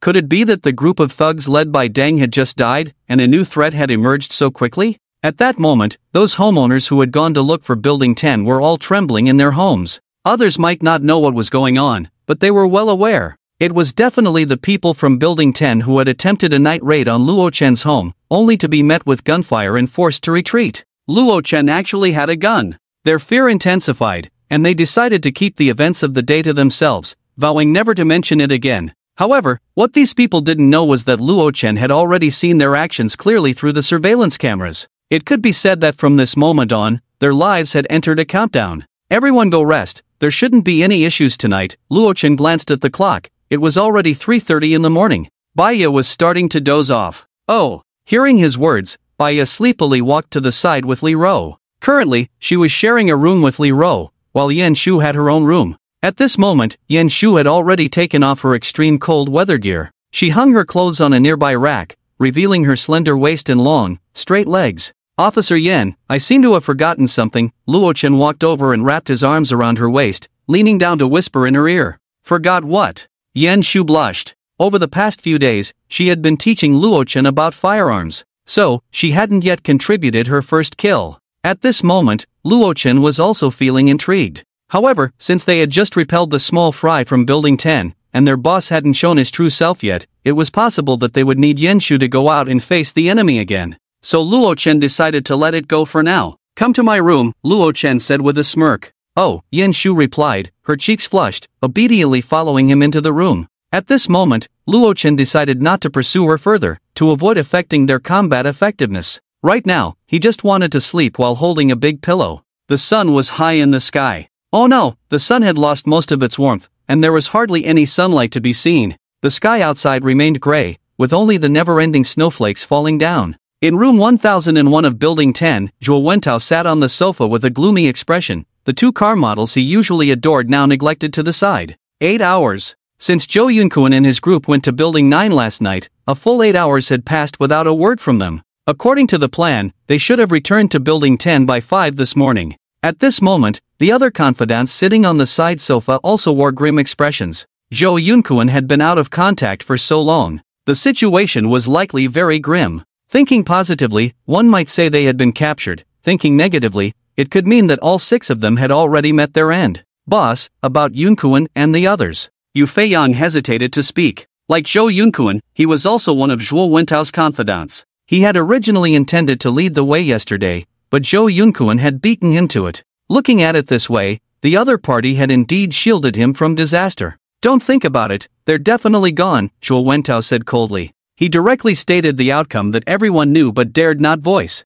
Upon hearing this, everyone fell silent. They never expected that a plan that seemed so foolproof could go so wrong. In the dead of night, one would think the other party was sleeping soundly. Zhou Yunkuan and the others also had old Yu responsible for picking locks, and their numbers were still 6 times that of the opponent. Even if they were accidentally discovered, it wouldn't lead to a complete rout, right? It didn't matter if they couldn't win, but could it really be that not a single person could escape? Thinking of this, a shadow inevitably fell over everyone's hearts. They seemed to know very little about the opponent's situation, only aware that the doors and walls of the other party were very sturdy. There were also homemade Molotov cocktails, and beyond that, they knew nothing. Some were happy, while others were worried. The 2 women specifically assigned to Olju by Zhou Wentao couldn't help but exchange glances, their eyes revealing a spark of surprise. Good riddance! If it weren't for the fact that there were too many people around and Zhou Wentao was present, they might have cheered out loud. With so many trusted aides present, they were serving an old man in his 70s or 80s, and every day was a torment.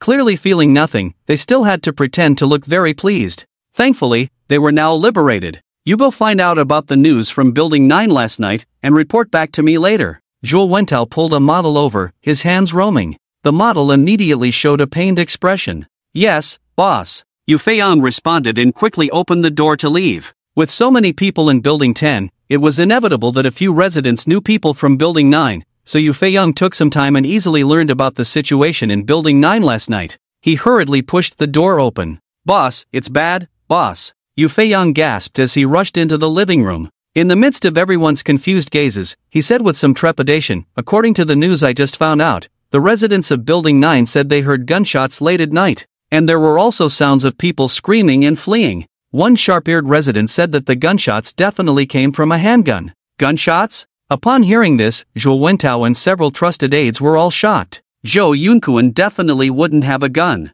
So, who fired the shots? Luo Chen. Zhou Wentao gritted his teeth. He had calculated everything, but he never expected the opponent to actually have a gun. At this rate, it was only normal for Zhou Yunkuan and his group to fall into the opponent's hands. If he had led the team last night, he might have already been shot dead. Zhou Wentao's grip was too strong, and the model almost fainted from the pain, but she still gritted her teeth and didn't dare to cry out. If she dared to scream at this moment, then tonight dozens of people would definitely visit her room. Yu Feiyang, are you sure the news is true? It can't be that the residents of Building 9 are just making things up, right? Zhu Gu is so powerful, and he doesn't even have a gun. Where would an ordinary person like Luo Chen get such a thing?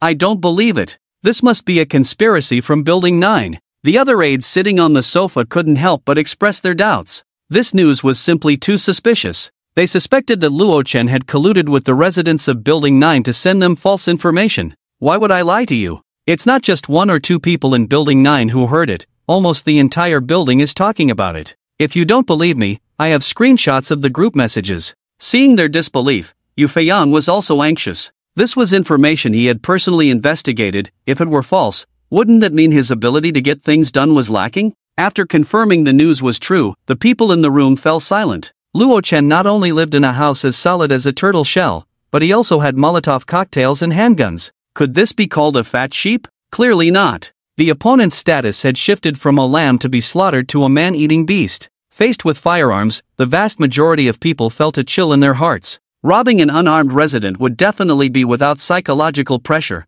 and they might even find it quite exhilarating. But what if the other party has a deadly weapon? Brother Zhua, why don't we just forget about this Luo Chen? One of his trusted subordinates swallowed hard and said cautiously. His suggestion echoed the thoughts of most people. The supplies they had previously robbed were already enough for them to squander for a while. Now, risking a peanut snack to go deliver ahead to Building 9 seemed very unwise. They already had a life with enough supplies and women, and everyone was quite satisfied. In response, Zhou Wentao's expression was very grim. Are you all afraid? He coldly surveyed the room. Under Zhou Wentao's icy gaze, everyone lowered their heads in guilt. You are all my most trusted subordinates. When we raided those residents before, you all put in a lot of effort. Zhou Wentao said coldly. Now that we are enjoying good days, how come each of you is suddenly so afraid of death? We have more than 40 people, how can we be scared by just one Luo Chen? He shook his head in disappointment. If this gets out, where will you leave my face as the leader?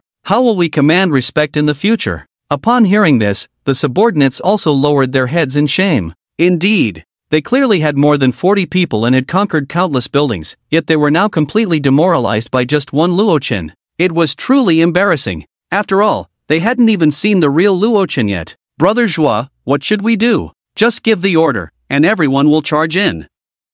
Yu Feiyang said through gritted teeth, feeling ashamed. If Zhou Yunkuan were here, he would definitely boast about being the first to charge in. He couldn't fall behind. The other subordinates were also ignited with fighting spirit, their eyes shining as they looked at their leader. If it came to it, they would use a human wave tactic. They would overwhelm the opponent with sheer numbers. Don't worry, that Luo Chen probably doesn't have many bullets left. He might have already run out, Zhou Wentao said with a cold smile. An ordinary person wouldn't normally hide a gun at home. This isn't the beautiful country. That handgun was probably something the other party stumbled upon by chance, lucky enough to find it on the corpse of a police officer who froze to death in the snow. In any case, there would be at most one magazine of bullets. Zhou Wentao speculated that last night, old Zhu must have pried open the door, and the other party, caught off guard, pulled out the gun and directly killed Zhou Yunkuan and the other 6. That Luo Chen could fire a few more shots at most, and then that gun would become a useless piece of scrap. After all, gun control in the country is extremely strict.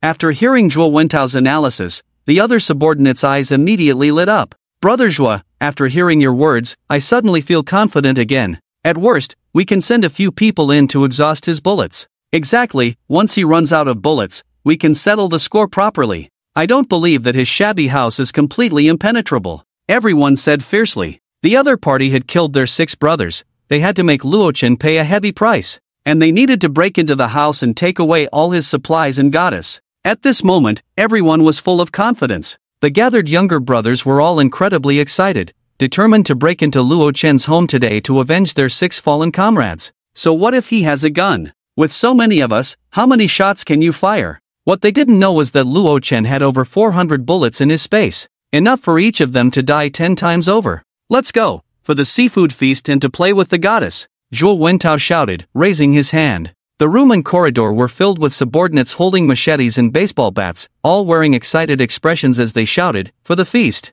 for the goddess, I will lead the charge. Come on, brothers. Thus, Zhou Wentao personally took the lead, setting off with more than 40 people in a fierce manner. Their goal was clear, a strong assault. In the master bedroom, Luo Chen opened his eyes, slowly waking up from the 3-meter-wide bed. He had slept very soundly that night, perhaps due to the large pillows. Master, Baya is here to help you get dressed. At that moment, Baya pushed the door open and entered. This task was part of the maid's duties, although sometimes it could take a bit longer. Boss, I think there might be a trick at Building 9, we need to be careful, one of the trusted subordinates said, holding a machete. Next to him was Zhou Wentao, who was carrying a baseball bat. The group of younger brothers, of course, were at the front as soldiers, with a few of them already darting out of the underground parking lot and onto the ground. Don't worry, I've investigated thoroughly. Building 9 is just a pile of loose sand. Yu Feiyang patted his chest and assured them. Under the temptation and threats of food, the few residents of Building 9 he contacted today had revealed everything truthfully.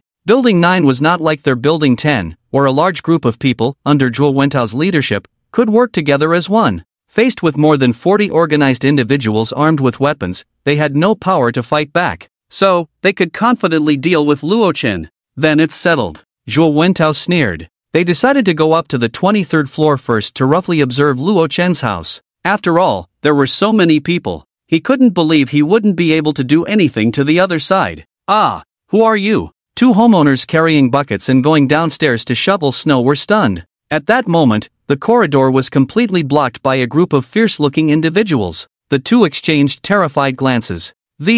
Could they be the people from Building 10 that were rumored about? Damn it, don't block our way. The leading subordinates, seeing that the 2 dared to block their path, shouted angrily. Slap! They gave the 2 a couple of hard slaps, leaving them dazed. If it weren't for the more important matters at hand, they would have definitely thrown these 2 off the several floors. Soon, Zhou Wentao, surrounded by his subordinates, reached the 23rd floor. Knowing Luo Chen's strength, they didn't dare to get too close. After all, the other side had long-range attack capabilities. What are those walls? Zhou Wentao squinted. His trusted subordinates followed his gaze and saw that beneath the broken wall surface, dark and solid alloy plates were exposed. They even faintly reflected a hint of ghostly light. On the surface of the adjacent wall, there were also numerous marks from sharp tools and hammers. It was clear that many people had previously hammered this wall with iron hammers, but aside from knocking off a layer of fragile wall surface, there was no impact on the internal structure at all. Boss, it seems the intel was correct.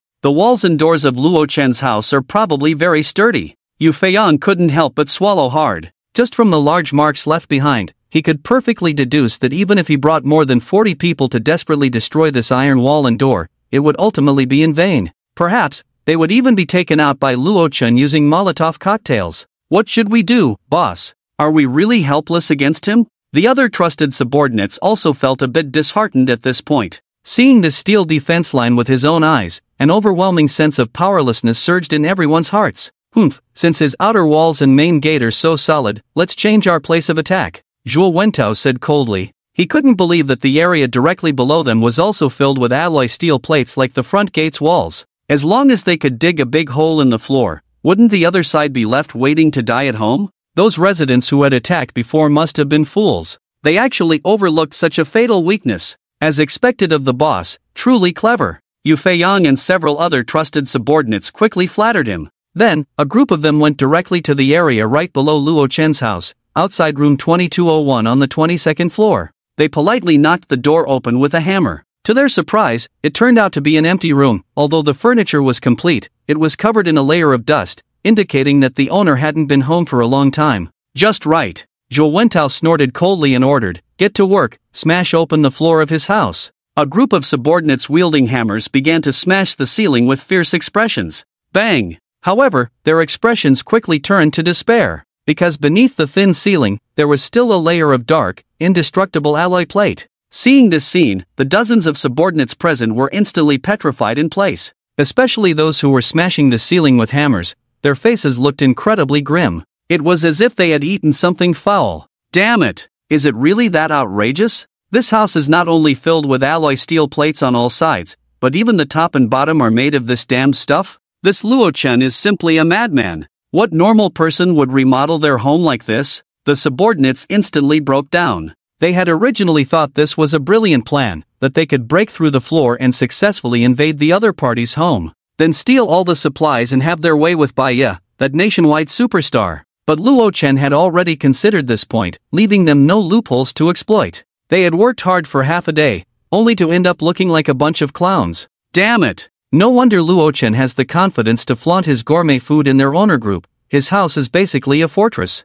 Exactly, with just hammers, it's impossible to break through, unless we use a power drill or a cutting machine. I've observed, this is not ordinary steel, even a power drill would be dumbfounded. A group of subordinates couldn't help but grit their teeth and curse. They dropped their hammers and began to vent their frustrations by smashing the furniture inside the room. Some even started to resent Wang Hongming, who had been killed by their boss and had leaked information to them. Wang Hongming deserved to die. Although Luo Chen's house not only had a seafood feast but also featured a superstar they dreamed of meeting, this solid wall was like a chasm, blocking them outside. They simply couldn't get in. What should we do, Brother Zhua? Yu Feiyang asked anxiously. He and several other trusted subordinates had discussed for a long time but couldn't come up with any feasible plan. It was impossible to let them back off now. After all, they had lost so many men, and both Lao Yu and Zhou Yunkuan, one was a trusted aide, and the other was a capable assistant skilled in lockpicking, had all been wiped out by Luo Chen. Today, they had mobilized almost all their combat power. If they returned in disgrace, their credibility among the management would plummet. This was something they absolutely could not tolerate. Luo Chen! Zhuo Wentao gritted his teeth in hatred. However, he soon sneered, "Do you think that by turning your home into a tin can, I won't be able to do anything about you? I, Zhuo Wentao, am not like those brainless residents." Amidst the puzzled expressions of a few trusted subordinates, Zhuo Wentao beckoned them closer and said, "This alloy steel plate is indeed strong, but don't forget, it has a very significant hidden danger." Hidden danger? With such a sturdy alloy steel plate, what could the danger be? A few of his trusted subordinates, including Yu Feiyang, were left in confusion after hearing their boss's words. They exchanged glances and smiled wryly. "Boss, just tell us directly. Our brains aren't that sharp, we can't guess your thoughts." In response, Zhuo Wentao sneered, "Its hidden danger is its strong thermal conductivity. As long as a sufficiently large fire is started below, then the Luo family will become a closed oven. If the fire is big enough, we can roast them alive."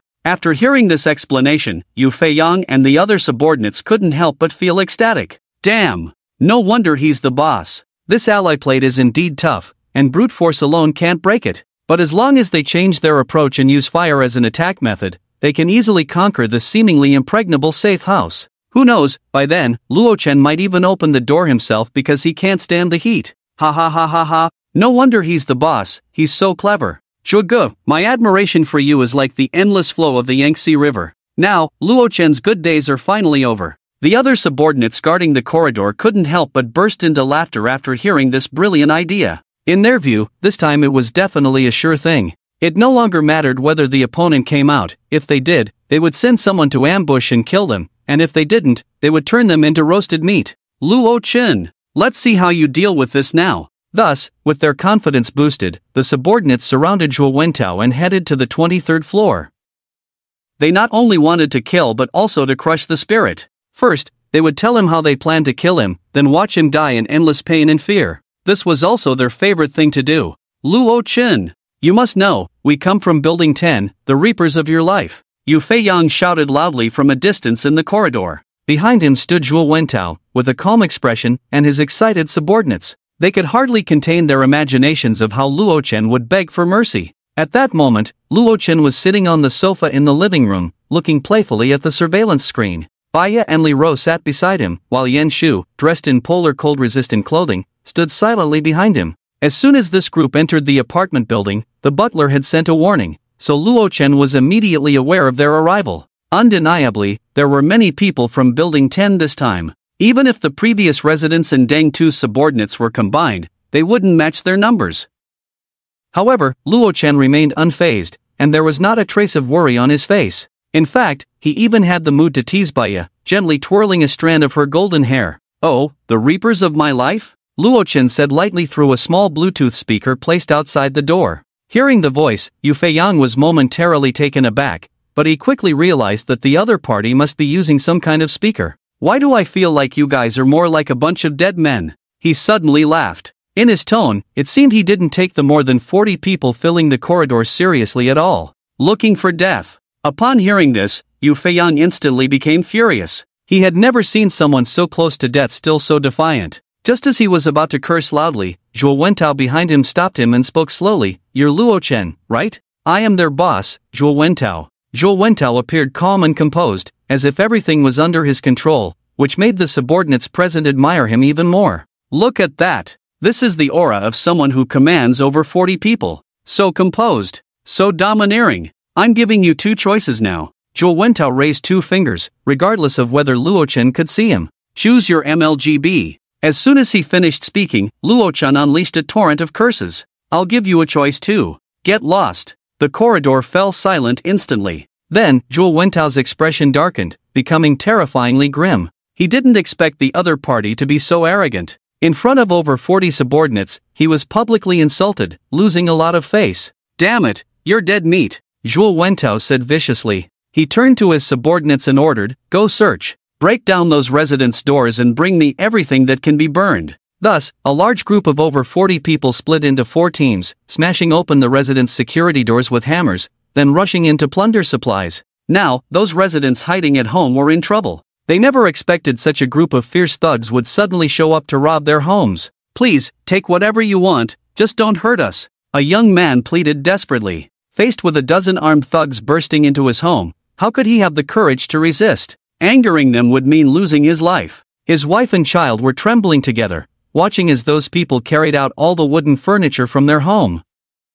Oh, this little lady is quite pretty. One of the trusted subordinates seemed to have discovered something, a malicious expression appearing on his face. At this moment, the law and order had completely collapsed. Faced with a woman who looked decent, and with their boss not around, this trusted subordinate finally couldn't hold back. Ah, no, please. The woman was pinned down, screaming in terror. Please don't hurt my wife. The woman's husband tried to intervene, but was kicked to the ground by others. Motzi, stop thinking about that, the main business is urgent. Yu Feiyang reminded upon seeing this scene. Delaying the main business would anger Boss Shua. What's the matter? It won't take long. Just give me a minute. The man named Motzi waved his hand impatiently. Then he started exercising in front of everyone. Meanwhile, the woman's husband lay on the ground, looking lifelessly at the two. 1 minute later, Motzi left with a satisfied expression. Seeing this, the other subordinates who were moving furniture couldn't hold back either, eagerly saying, Is Motzi done? I want to go too. Damn, I wanted to, let me go first. You keep moving, and when I'm done, it's your turn. Okay, then hurry up. What? You're already done? In the room, it was suddenly indescribable. In the end, the woman's pupils lost their luster. At this moment, it wasn't just the room Yu Feiyan was responsible for that was playing out this tragedy. In the other three teams, those subordinates who broke into residents' homes were also crazily looting everything as if they were invaders in a village.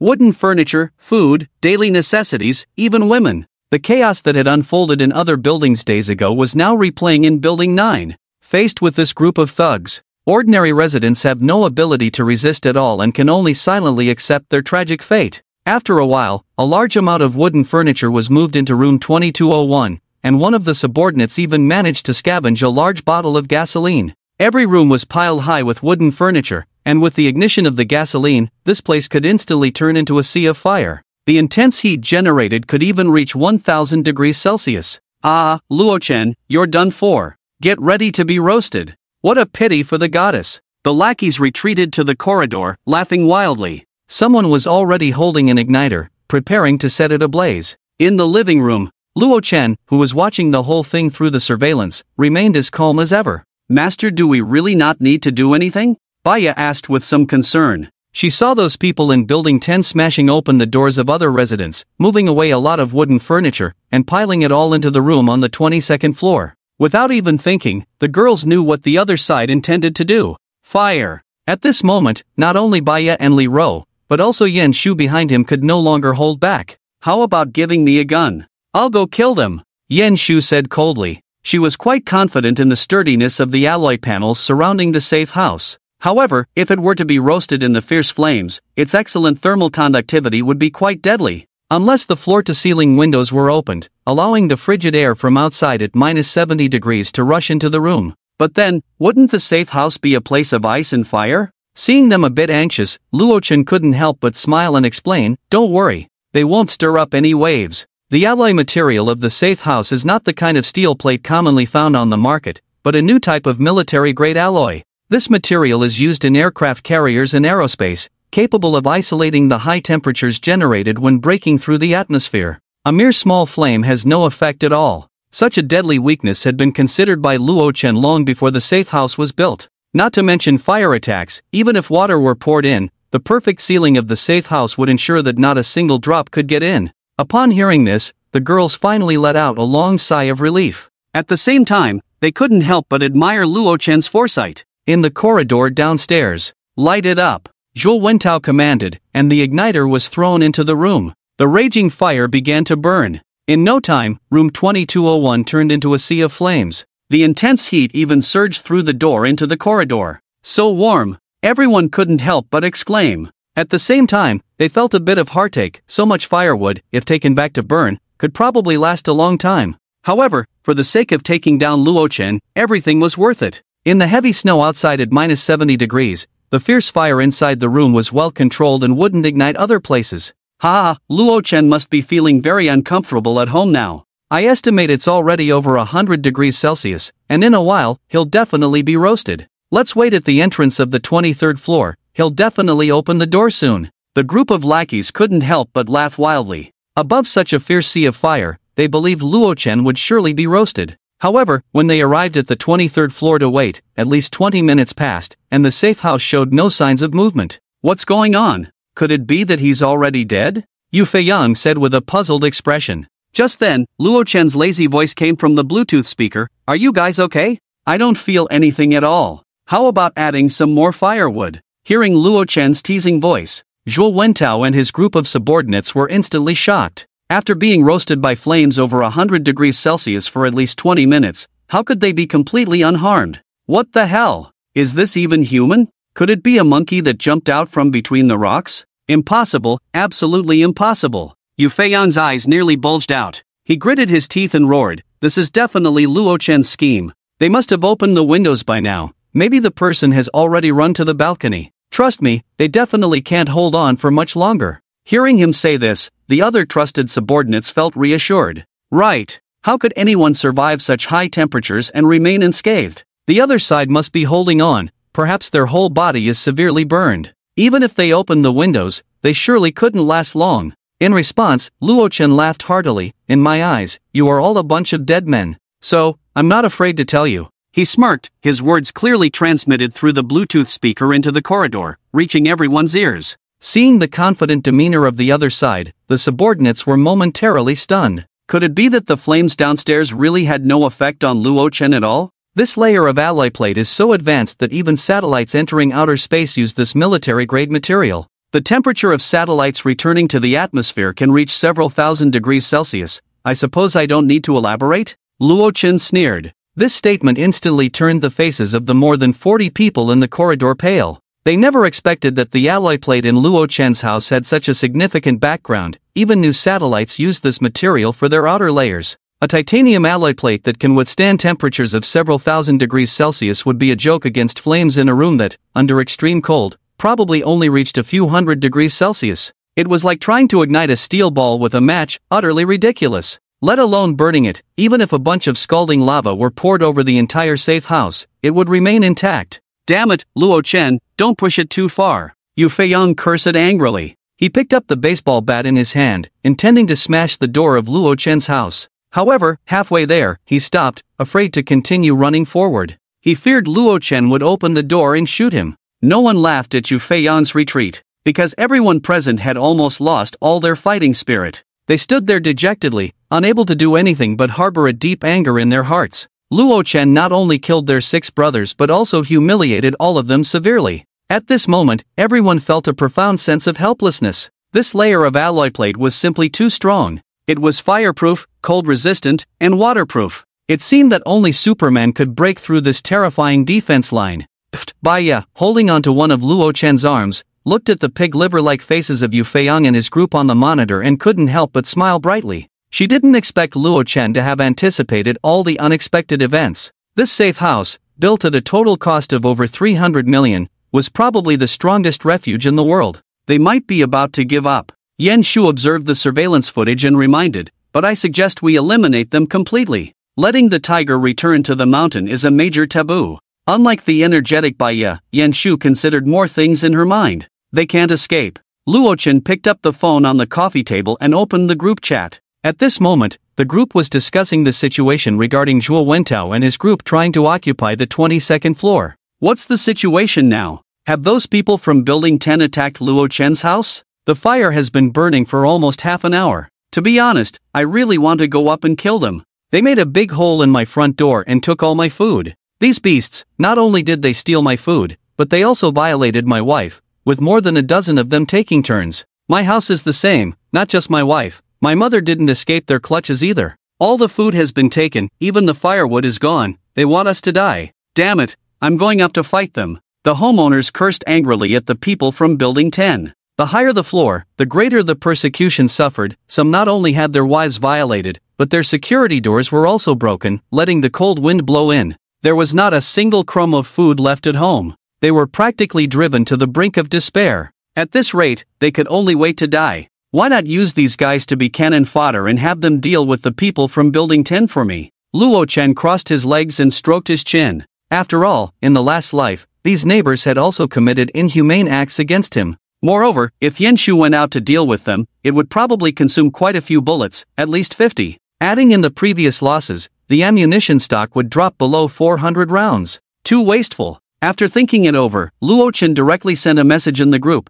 At everyone, do you want to kill those beasts from Building 10? Upon hearing this, the homeowner's emotions became agitated. Luo Chen, you're actually okay? Of course I want to. I can't wait to skin them alive and let them die in extreme pain. My wife and mother have both been violated. They don't want to live anymore, and neither do I. Damn. Anyway, without food, it's a dead end. Who wants to go up with me to fight them? Let's take a couple of them down before we die. The robbed homeowners were extremely angry. They wished they could kill the people from Building 10 right now, and some even started gathering people in the group. Meanwhile, the residents on the lower floors, seeing the higher floors being ransacked, began to worry about their own safety. Very good. Luo Chen was very satisfied with the neighbors' reactions. This way, it would be easier for him to use them as cannon fodder. Just right, I also have the idea of killing them. From now on, I will put a bounty on the people from Building 10. Anyone who can kill one of them will be rewarded with a box of instant noodles. If you can kill Zhuo Wentao, there will be an extra reward of 10 cans of meat. No limit on the number. Upon hearing this, the messages in the group suddenly cooled down. Everyone was staring at their phone screens, their eyes wide open. Kill one person, reward a box of instant noodles? Kill their boss, and get 10 cans of meat? Wow. This reward is too generous, it's so tempting. At this moment, several floors of residents had their food completely looted by the people from Building 10, and there wasn't a single crumb of food left in their homes. Without food, they wouldn't survive for many days. They might as well take a gamble. As long as they killed one person and received a box of instant noodles, they could at least live for another half-month. After all, that was a whole box of instant noodles. Not to mention, many of their wives and family members had been violated, and their hearts were already filled with immense hatred for the people from Building 10. Good. Luo-chen, I hope you keep your word. I accept this bounty. The one speaking was Cho Jun-kai from 2103 on the 21st floor. His wife had been violated by that group of people, and it happened right in front of their son. Now, the other party was mentally broken. Cho Jun-kai didn't expect to survive. He only hoped to kill a few more people so that his family could live on with the supplies he earned with his life. Once someone took the lead, others immediately found their courage. Me too. I'm in. Count me in too. All the food at my home was taken by those bastards. Staying at home is just waiting to die. The higher-ups have stepped forward. We lowly ones can't just be turtles hiding in our shells. Once those beasts finish robbing upstairs, they'll definitely come down to rob us next. You're right, I'm going to join them. The residents in the group expressed their outrage. Under the leadership of Cho Jun-kai, the residents all stood up one by one. This was a battle against the outsiders. Under the fallen nest, can there be a complete egg? The beasts of Building 10 must all be driven out. Seeing this, many fearful residents couldn't help but feel their blood boil and prepared to go out. Even if they were just taking advantage of the chaos, following the main group and then finding a chance to kill someone, at least they wouldn't have to worry about food for half a month. Thus, the owners of the entire apartment building sprang into action. Those with axes and crowbars held them in hand, heading upstairs with their neighbors. Those without weapons rushed into the kitchen and grabbed sharp kitchen knives. Many men held the cleavers and hammers they had looted from the enemy's home after Deng Tu and the others had died. What should we do, Brother Zhua? Should we still attack? Yu Feiyang asked in a low voice. Standing among the crowd, Zhuo Wentao's face was grim as he looked at the seemingly impenetrable steel defense line before him. He gritted his teeth in anger for a while, but still unwillingly said, "Let's go." Continuing was futile. They might even lose more people. Knowing when to cut losses was a skill that a leader must master. After all, their base was in Building 10. There were piles of supplies they had looted over this period. Even if they didn't have the seafood feast from the Luo family, they would just be eating a bit worse. Want to leave? At that moment, a mocking voice came from the loudspeaker. Is this a place where you can come and go as you please? Luo Chen said leisurely. The more than 40 people who were about to retreat were momentarily stunned. This sounded a bit familiar, didn't it? Moreover, what's wrong with so many of us wanting to leave? Can you really come out and stop us? Ridiculous. Where's that bastard Ma Zi? Today I'm going to chop off his head to avenge my wife. Xiao Jun-kai shouted angrily, holding a kitchen knife at the stairway of the 23rd floor. Seeing this, Ma Zi, standing at the front of the crowd, was instantly amused. Oh, isn't this the waste who just had his wife taken by me? What, do you want to come over and seek death? Ma Zi said mockingly. They had more than 40 people, while the other side only had one person, and he was holding a broken kitchen knife. One encounter and he would be chopped to bits. Your wife is too loose, there's no fun in playing with her. Since you want to die, I'll help you with that. Ma Zi laughed heartily, clutching his stomach, and walked towards the other side with his cleaver. One-on-one. He felt he didn't even need anyone else to help him. However, as he reached the stairway, Ma Zi was stunned. Because he saw those residents, also armed with sharp weapons, climbing up from downstairs. Some held cleavers, some held hammers,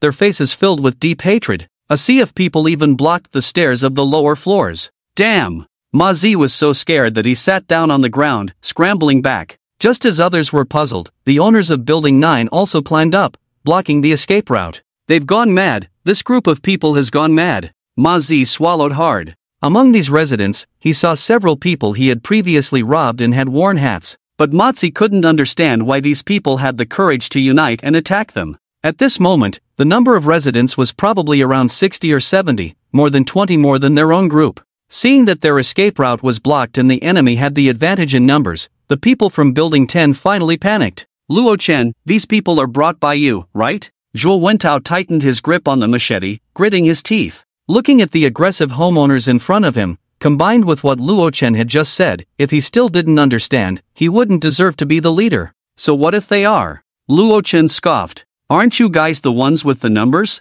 Why are you just standing there? Go! Faced with the sarcasm, Zhou Wentou lost his earlier arrogance and said in a deep voice, Luo Chen, this time we admit defeat. But fighting to the death won't do us any good. How about this? As long as you let us go, when I get back, I can give you 2/3 of all my supplies. Upon hearing this, the corridor fell into a brief silence. Just as a hint of smugness appeared on Zhou Wentou's face, thinking that the other side would surely be tempted, Luo Chen's mocking voice came, why go through all that trouble? Once you're all dead, won't the supplies all belong to me? At these words, Zhou Wentou's expression darkened. If this chaotic battle broke out, his subordinates would surely suffer heavy casualties, and they might even be completely wiped out. However, he cared about the lives of his men, while Luo Chen did not. Even if all the people from buildings 9 and 10 died, it wouldn't affect him at all. Go, kill one person, and I'll reward him with a box of instant noodles. Zhou Wentou will additionally reward 10 cans of meat. Luo Chen's voice echoed through the loudspeaker. The people from Building 10 couldn't help but change their expressions. They never expected that their heads would be put up for a bounty by Luo Chen, worth a whole box of instant noodles. It should be noted that there were less than 30 boxes of instant noodles in the warehouse of Building 10. Charge! Kill these damned invaders! Food! I want to get the most food! The homeowners from Building 9, after hearing this, were greatly encouraged. They raised their kitchen knives and hammers, shouting as they charged forward. Damn! Let's fight them to the end! Zhou Wentou shouted fiercely, when we get back, everyone will share the food in the warehouse equally. At this moment, they had no way out. Kill! Finish them off! Thus, both sides roared and clashed together. Kitchen knives, machetes, even baseball bats and hammers, all struck fiercely against each other. It was brutal. It was cruel. This battle did not last long, because halfway through, the morale of Building 10 collapsed. In the end, they were completely defeated. More than 30 people died, 7 surrendered, and 5 jumped from the building.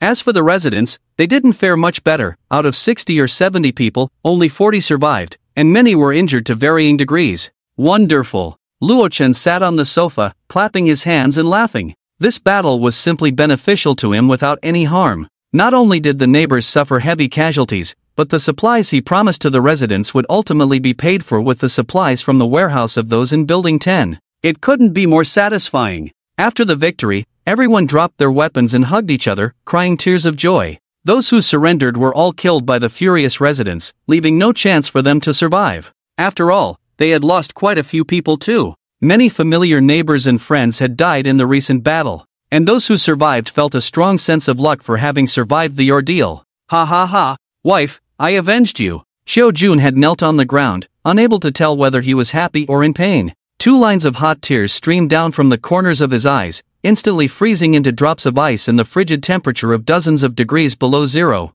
In the recent battle, Xiao Junkai's performance was quite remarkable. With a reckless surge of energy, he took down several opponents and personally eliminated the scarred man who had defiled his wife. Before dying, he even stomped on the man's lower half. It could be said that the scarred man died in extreme agony. Ha ha ha, I killed 2 people, and now I can get 2 boxes of instant noodles. I won't starve to death now. I just killed 3 people. I can claim 3 boxes of instant noodles. I only killed 1 person, but I wasn't injured. So lucky. The residents couldn't help but cheer. Some were excited and happy to have avenged their grievances, while others cheered for the food they could claim, no longer fearing starvation in the extreme cold and blizzards. The hidden dangers of Building 10 had been resolved. Luo Chen was also in a good mood and decided to give these residents a little reward, directly moving 2 boxes of instant noodles to the entrance for them to share. This was an extra reward for them, but everyone had to clean up the corpses in the corridor. The one who came to move the instant noodles was Zhou Junkai.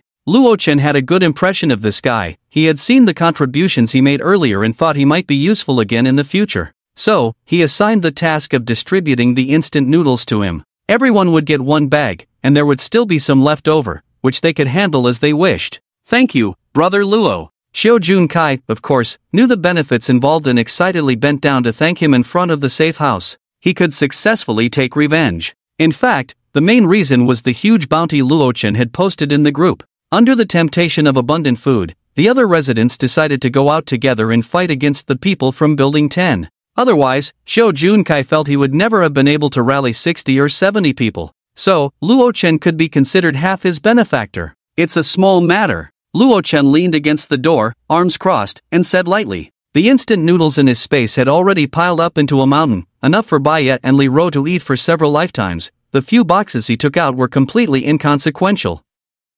It was like bringing a handful of sand out of the desert. "Brother Luo, can I ask you for a favor?" Xiao Junkai seemed to think of something and, gritting his teeth, directly knelt in front of the safe door. Clearly, he understood Luo Chen's character and knew he wouldn't give out charity for no reason. "As long as you help me, my life will belong to you from now on," Xiao Junkai said with a pained expression. At this moment, only Luo Chen could help him. "Oh, what is it?" Luo Chen raised an eyebrow, puzzled. Now that all the scum from Building 10 were dead, they could share the boxes of instant noodles together, and there was no need to worry about food. What else could the other party want? "I hope you can give me some medicine," Xiao Junkai said, lowering his head. Upon hearing this, Luo Chen was a bit confused. "What do you need that for? Usually, isn't a condom better?" "Because my wife was assaulted by that group of scum. I'm afraid she might be pregnant, so please, I beg you for some medicine," Xiao Junkai said with grief and anger. Due to the immense frustration and rage in his heart, he nearly dug his nails into his flesh.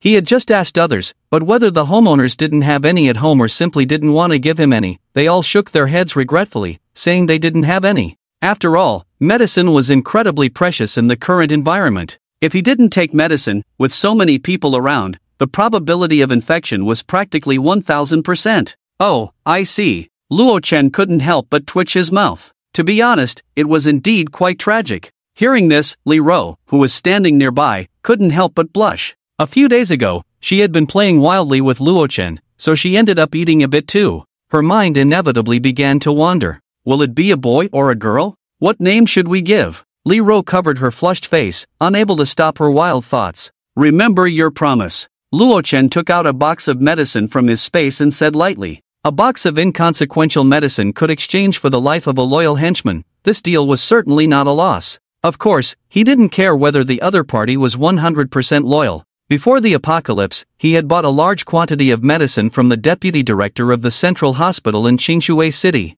There were indeed many types of this medicine. Moreover, among the supplies scavenged from Walmart and the docks, the proportion of medicines obtained was also considerable. However, the medicines given out would inevitably have some side effects. He wouldn't hand over those perfect, harmless new medicines. The best things, of course, should be enjoyed by his own people. "Thank you, Brother Luo, from now on, my life is yours. If you need anything, just tell me anytime." Xiao Junkai gratefully bowed his head. Then, tightly clutching the medicine box, he carried 2 boxes of instant noodles up to the 22nd floor. "Phew, luckily, I was safe the past couple of days, all good." Baya seemed to remember something and let out a relaxed sigh. "All good? Next time, I'll make you pregnant," Luo Chen said with a smirk, unable to resist wanting to tease her. Baya, full of energy, always made him feel satisfied when he bullied her. "Whoa, no, master, I'm only in my 20s, I don't want that." Baya's pretty face turned pale with fright. She quickly begged for mercy, feeling it was far too early to consider such things.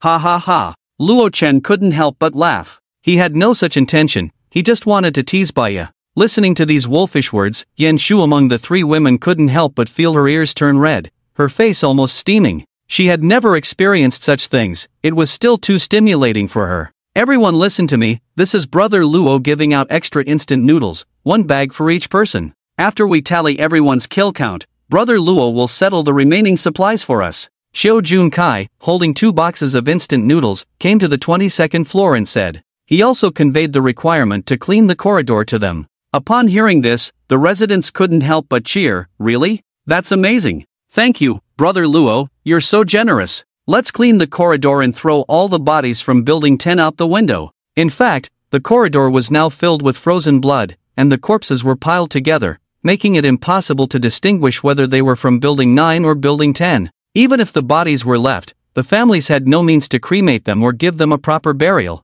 so they simply decided to throw them all out. Some people, while moving the bodies, looked very pale. As soon as they threw the bodies down, they leaned against the window and started to vomit. The corridor was too horrific. Moreover, many people were killing for the first time, and the aftereffects were quite strong. They probably wouldn't recover for several days. In the living room, Luo Chen was also preparing to arrange for Yan Shu to scavenge the supplies from Zhuo Wentao's warehouse in Building 10. After all, they had said they had robbed many residents' supplies, and there was quite a bit of food stored. He couldn't let others benefit from it. "Yan Shu, this task is up to you," Luo Chen said softly while holding Baya and Li Ro in his arms. He would still need those supplies to pay the residents later. If he brought them back, he wouldn't need to use the supplies in his space.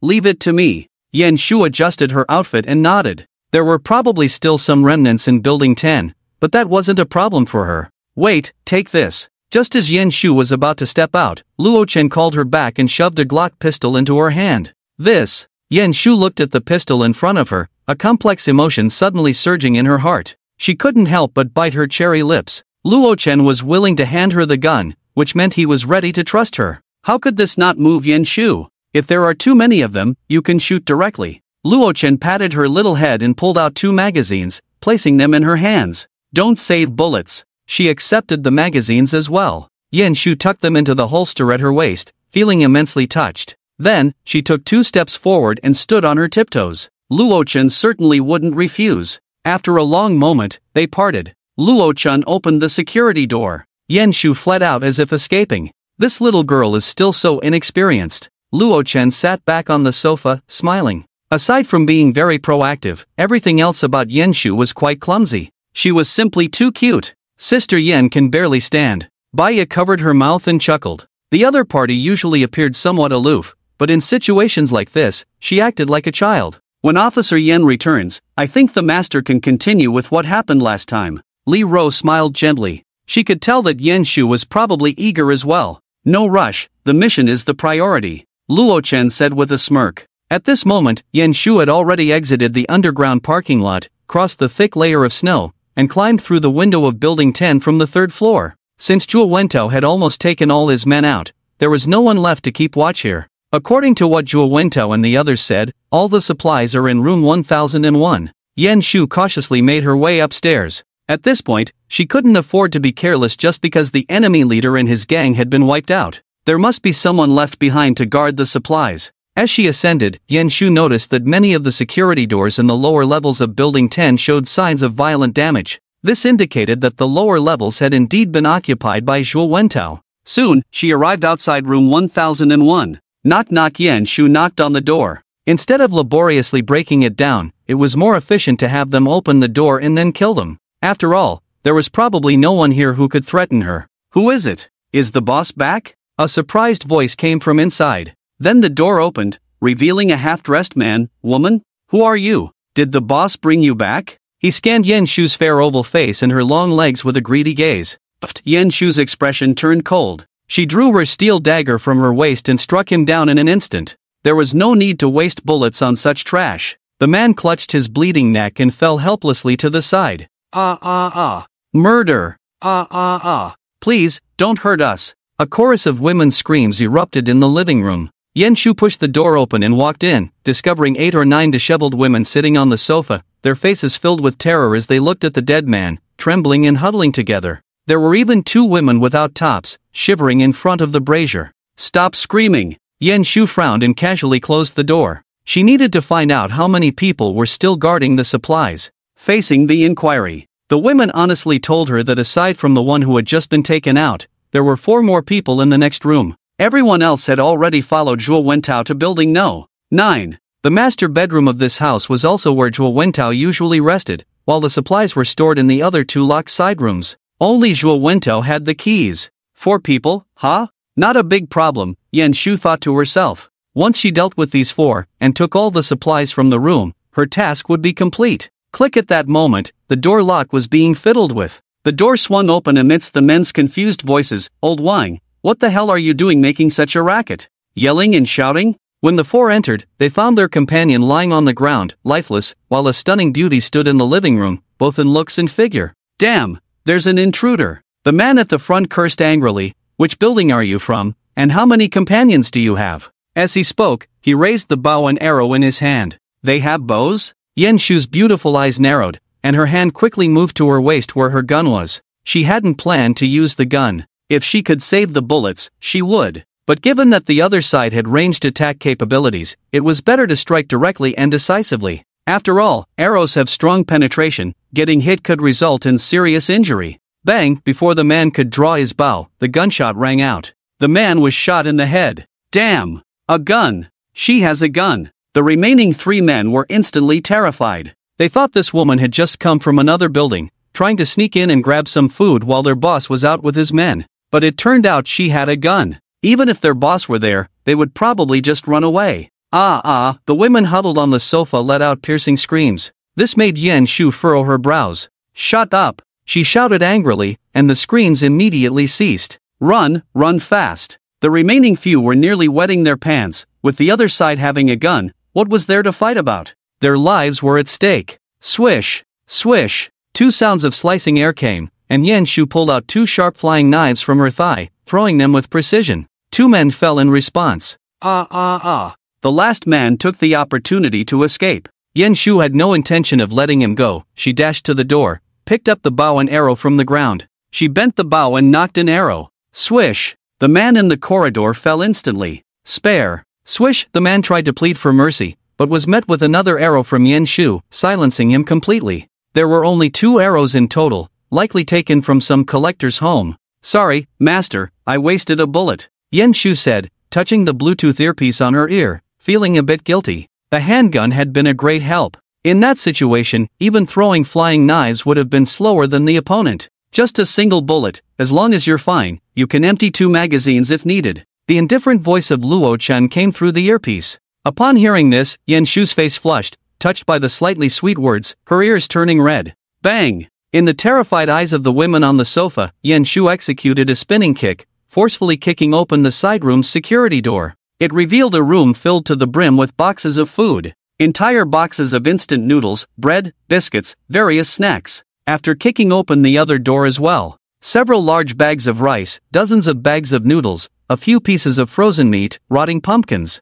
The quantity is indeed considerable. No wonder it can feed such a large group of people. "Master, I found their food. But there's quite a lot, and how to move it back is a problem," Yen Shu said, touching her Bluetooth headset, her brows slightly furrowed. This at least filled half a room with supplies. If she were to carry it all by herself, it would probably take dozens of trips. And this is the 10th floor, with snow outside burying it up to the 3rd floor. The underground parking lot is dark and winding, and after getting out, she would still have to move the supplies to the 23rd floor, which is no small feat. It might take an entire day to transport it all. If people from other floors discover this, there might even be ill-intentioned individuals teaming up to steal. So, she must find a way to transport these supplies back in a very short time.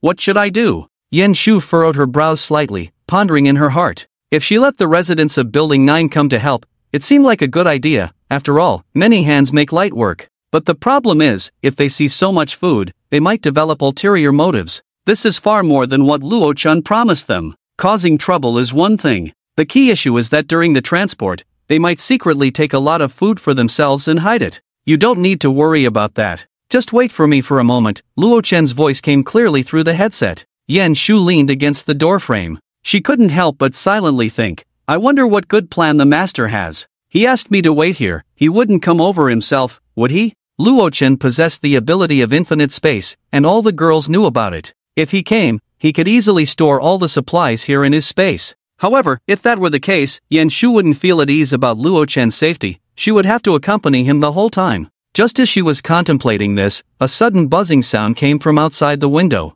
Yen Shu looked up in surprise, and her cherry lips couldn't help but part in astonishment. "A drone?" She saw a large foreign trade drone, taller than a person, swiftly flying towards them from the height of the 10th floor. Its bottom was a giant carbon fiber net. Don't be fooled by how thin this net looks. It can easily carry hundreds of tons of weight. This drone was produced by a domestic company known for its craftsmanship. Its performance is world-class, and this model is particularly well regarded for its excellent load capacity, with other countries rushing to place orders. Luo Chen had discovered this batch of drones in the containers at the dock. After all, he had cleared the entire dock at that time. This drone can easily lift several hundred pounds of weight, making it perfect for transporting food. Moreover, its built-in local network allows the butler to control it, and Luo Chen doesn't even need to operate it himself. Just drop the food into the net below. The drone's interior, of course, was also equipped with cameras and microphones. Through the images in the living room, Luo Chen could simultaneously view 2 different perspectives from Yen Shu's Bluetooth headset and the drone. "I understand." Yen Shu nodded. She opened the window and began to move the boxes of food piled in the side room. At the same time, a surge of admiration welled up in her heart. The master is truly remarkable. Such a small matter is not a problem for him at all. With Yen Shu's continuous efforts, most of the food in the side room was placed into the giant carbon fiber net below the drone. At this moment, Yan Shu looked at the trembling women in the room and shook her head, saying, Zhuo Wentao and the others are dead. You don't need to stay here anymore. Those who should go home, just go home. Upon hearing this, the disheveled women were instantly shocked. Zhuo Wentao is dead? How could that be? He had over 40 subordinates, almost the strongest force in these nearby buildings. They could hardly imagine how someone with so many followers could die at someone else's hands. You mean the master is Luo Chen, right? A woman in black thermal underwear cautiously spoke up. After all, in the past few days, the name most frequently discussed by Zhuo Wentao and his trusted aides was Luo Chen from Building 9, and they had all mobilized today.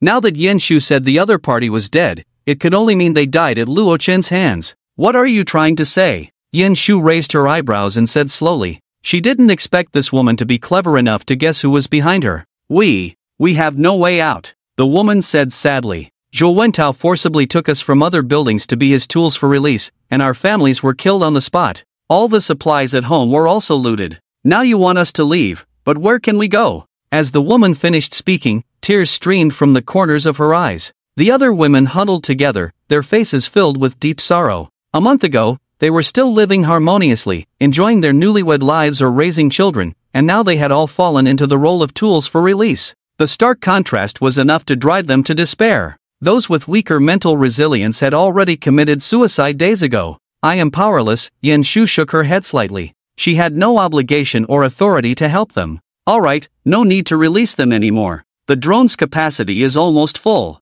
Luo Chen's voice came through the Bluetooth headset. Hearing this, Yan Shu nodded. Yes, master. There are still some leftover food in the room. Do you need me to bring it back? No need, I don't need that little bit. Leave it for these people. Luo Chen said. The surveillance footage showed that only some scraps were left in the room. Okay. Yan Shu nodded and informed the women. The rest, for us? The women were shocked, their eyes wide open.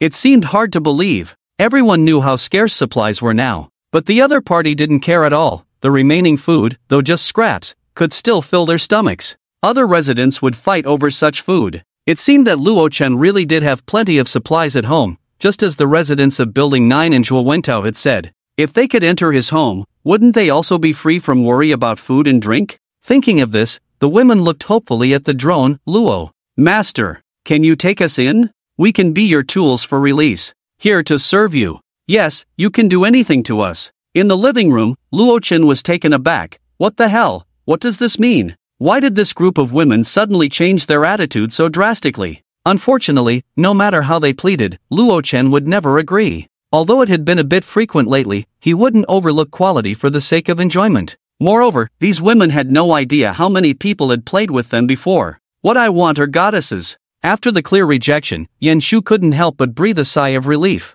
Having completed her task, she had no need to stay any longer and could return to the safe house. Butler, can we return? Luo Chen sat on the sofa, about to instruct the butler to have the drone return, when suddenly his brow furrowed. It seemed he had discovered something. In the clear image from the drone, behind a window on the 12th floor, stood a surprised-looking female doctor. The doctor was exceptionally beautiful, her delicate face framed by a pair of black-rimmed glasses, and her eyes behind the lenses sparkled like stars, exuding an air of intellectual elegance. Her figure was curvaceous, with slender, long legs encased in trousers, and the white lab coat could not conceal her alluring curves. She leaned slightly against the window, her exquisite face appearing almost sacred. And Yuyan also gazed in surprise at the drone and the large pile of food below it. This must all belong to Zhuo Wentao's family, right? And Yuyan pushed her black-rimmed glasses up her nose with her slender fingers, unable to hide her shock. Who was this person? How could she have the audacity to brazenly steal all the food from Zhuo Wentao's home and airlift it away with a drone?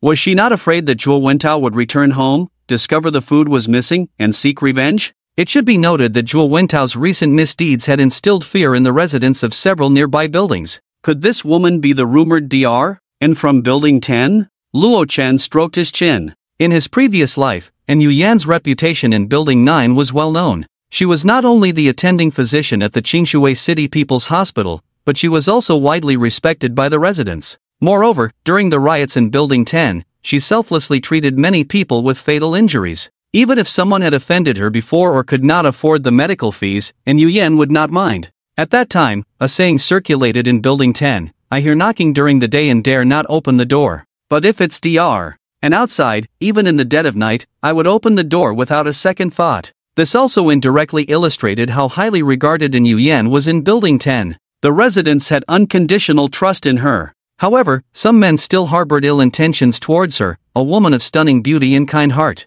They used the illness of women and children as bait to lure Yu Yan into their rooms, intending to commit evil acts. To prevent their schemes from succeeding, Yu Yan used the surgical knife she carried to injure them and then desperately pushed open the window. In the end, she suffered a tragic fate. You really have some nerve, daring to steal supplies while they are away. And Yu Yan pursed her rosy lips, staring at the drone. Was this the saying that the bigger the storm, the more valuable the fish? What, are you going to report me? The built-in microphone of the drone transmitted Luo Chen's voice. How could I? And Yu Yan shook her head, pressing her hands against the window. Speaking through the double-glazed glass, Zhuo Wento has killed many of us and even wants to enslave the upper-floor residents. I have no good feelings towards him. As she spoke, she gently pushed her glasses up. While they are still away, you should quickly send the drone back. It would be troublesome if you were seen. Seeing this, Luo Chen couldn't help but raise an eyebrow. This Dr. and really is as kind-hearted as the rumors say, even though she has never seen my face.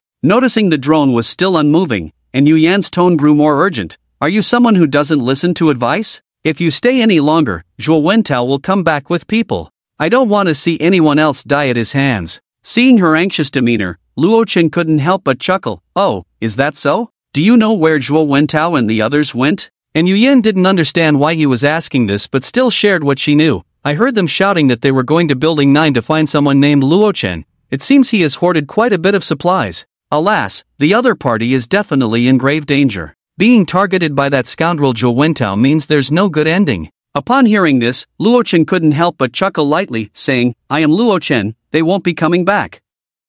What? And Yu Yan's eyes widened in disbelief as she stared at the drone, seemingly trying to assess the truth of his words. Zhuo Wentao had dozens of people under his command, almost the strongest in the area. Yet Luo Chen was alone. With such a vast disparity in strength, how could he possibly turn the tables on them? If you don't believe me, take a look at what's below Building 9, Luo Chen said calmly. And Yu Yan pushed open the window, squinting against the biting cold wind as she gazed out. Sure enough, at the base of Building 9, there lay a heap of bodies, sprawled in disarray. However, they were almost covered by snow. Such a large number could only belong to Zhuo Wentao and his group. Incredible! And Yu Yan covered her cherry lips, her beautiful eyes wide with astonishment. She had been worried about this situation because the route to the lower levels had been blocked by Zhuo Wentao's subordinates, leaving the residents on edge every day. They could only dig snow on the rooftop. Even she was one of their main targets. And now, Luo Chen was telling her that they were dead. And Yu Yan couldn't help but feel a surge of joy.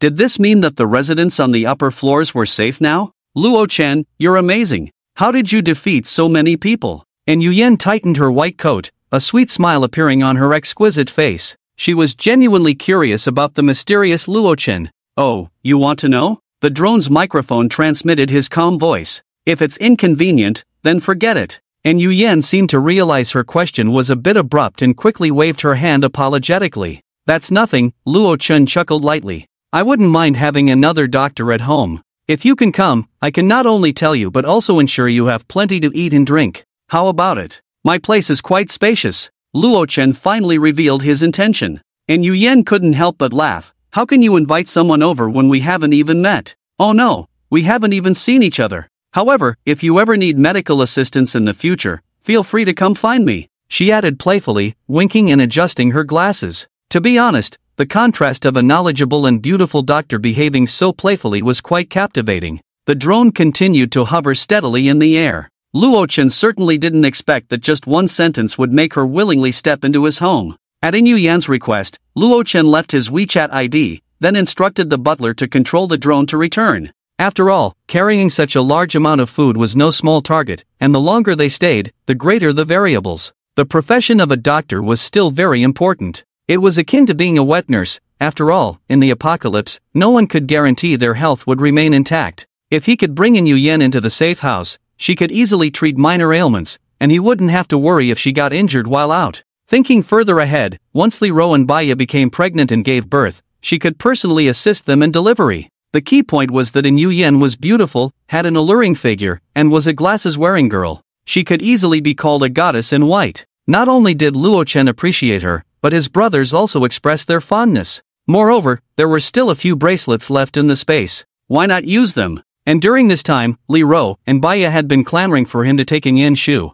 Otherwise, they would all be in trouble. After this period of training, Luo Chen's physical fitness has steadily improved. He could even exchange a few moves with Yen Shu. Of course, it was a very innocent kind of sparring. With these supplies, it should be enough to distribute the reward food to those residents, Luo Chen said, sitting on the sofa and stroking his chin as he watched the footage returned by the drone. The supplies brought back by the drone were quite substantial. Even after giving out the promised food, there would still be a considerable amount left. However, besides this, he had other matters to attend to. Luo Chen remembered that the reason the people from Building 10 were attracted here was entirely due to the efforts of certain residents. Now that Zhuo Wentao had been dealt with, they shouldn't think they could just pretend nothing happened and get away with it. Actually, I could force Yen Shu to bring in Yu Yan back, Luo Chen thought, crossing his arms while waiting for the drone to return. However, different methods were needed for women with different personalities. For Yu Yan, a kind-hearted doctor who cared for her patients, using violence was not a good approach, it might provoke her resistance.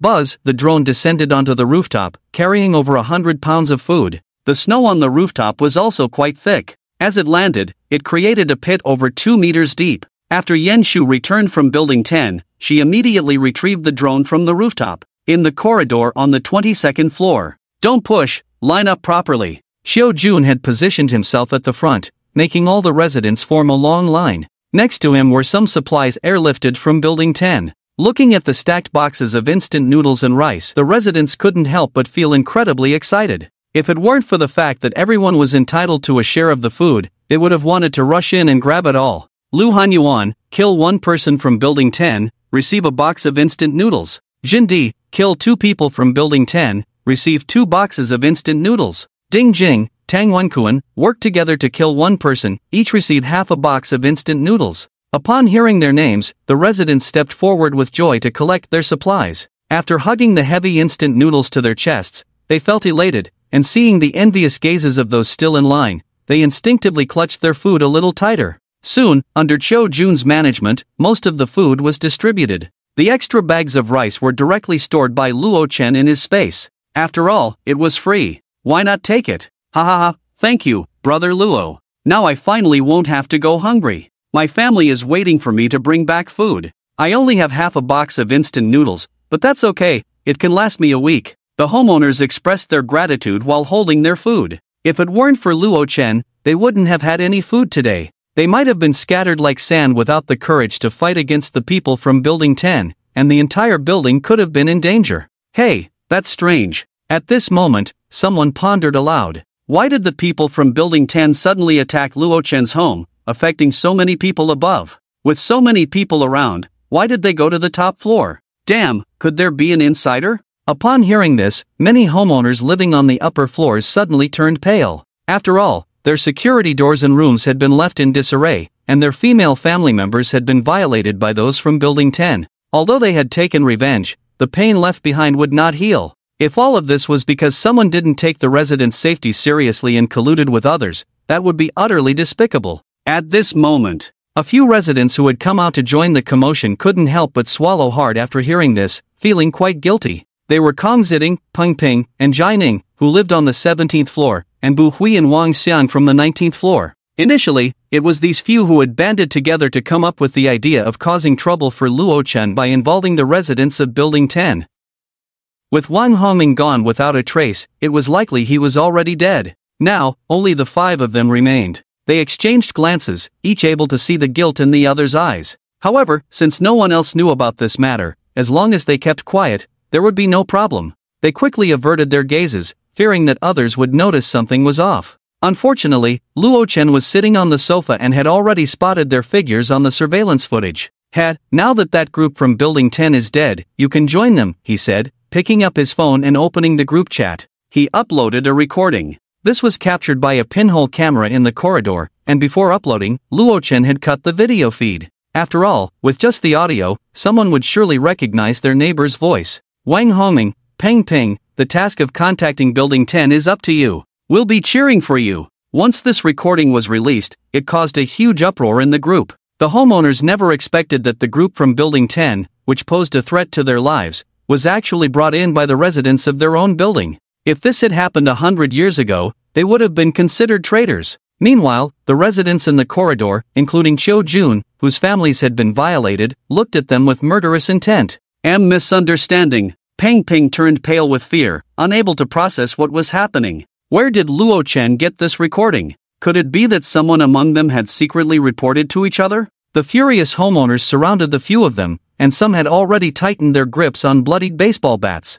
Peng Peng, explain to me what's going on. Kong Ziding, I can recognize one of you. Damn it, the reason my wife was assaulted is because of you. Damn, what's there to say to them? Kill them. Faced with a group of enraged homeowners, Peng Peng and the others were so scared they nearly wet their pants, quickly pleading for mercy. Everyone, please don't be agitated, it's all a misunderstanding. We know we were wrong, give us another chance. Unfortunately, no one listened to them. The bloodied baseball bats and hammers fell on them like rain. Soon, they collapsed to the ground, no longer struggling. Their bodies were treated like trash, thrown out of the window by the homeowners. After the incident with Building 10, many people had a deeper understanding of the currently dire environment. Now, residents from other buildings could gather manpower and claim dominance, indicating that the order of civilized society had completely collapsed. Official institutions were likely paralyzed. This could no longer be called a severe snow disaster, it should be termed an extreme cold apocalypse. At this moment, everyone was on edge.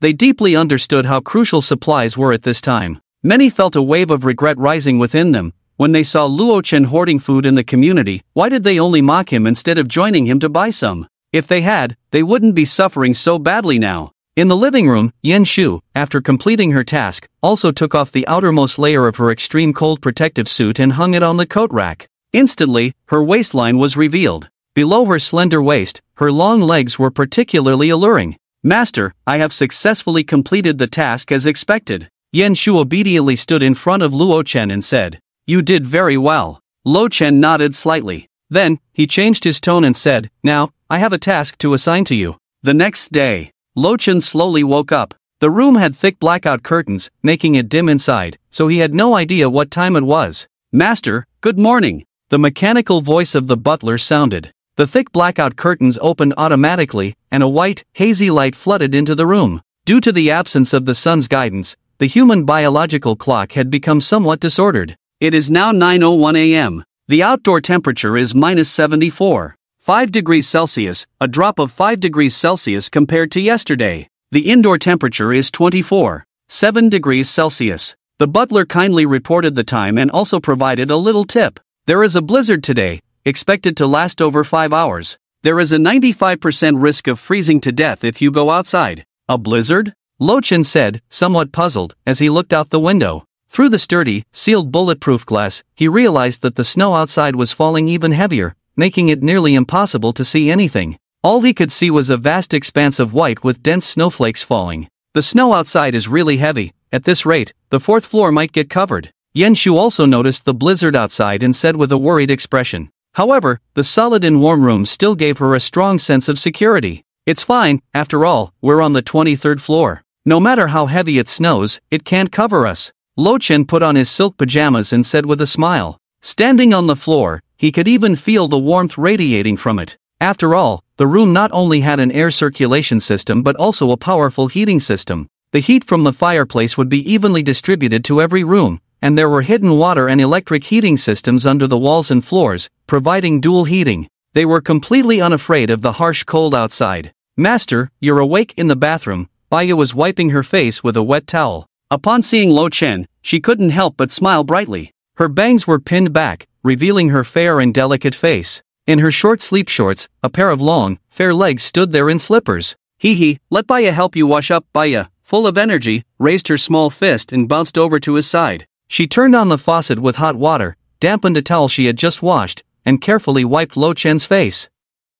Such small matters can be done by myself. Luo Chen enjoyed the delicate service but couldn't help but feel a bit amused. Even washing his face was left to the maid. He felt his life was becoming too lazy. Perhaps this was how ancient emperors lived daily. It's fine, this is what maids are supposed to do, Baya said with a bright smile. Moreover, last night, Baya, as a maid, didn't fulfill her duty of serving you. The soft towel even carried the fragrance that belonged to Baya. After washing up, Luo Chen went to the dining room with Baya, who had changed into her maid outfit. Today's breakfast is very light, as you said, I've changed it to a treasure porridge, Lee Ro said softly while wearing an apron. The thin apron also had a charming curve. On the dining table was steaming a treasure porridge, large dumplings filled with stuffing, and fried dough sticks. Tired of foreign meals, Lo Chen wanted to taste domestic delicacies and return to something lighter. Master, Baya will feed you. Baya, still displaying her clingy nature, sat down beside him and said sweetly. She picked up a bowl of a treasure porridge, blew on a spoonful, and then, with a charming smile,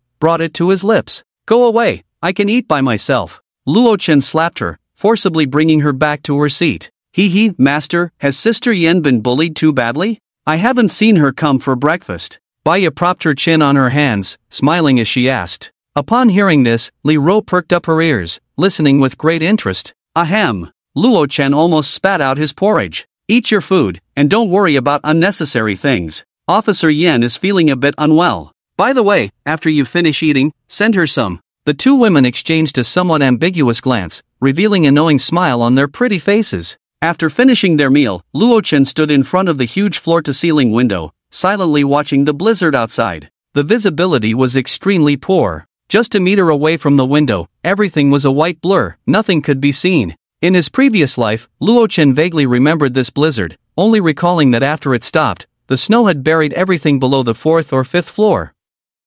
Luo Chen was lost in thought, gazing at the blizzard outside. I feel it's time to get some guns and bullets, especially rifles and submachine guns, he pondered, arms crossed. It was wise to prepare in advance. Luo Chen understood this principle. For instance, the recent collective attack by the people from Building 10 had fully exposed a problem he currently faced, the limited means of large-scale destruction.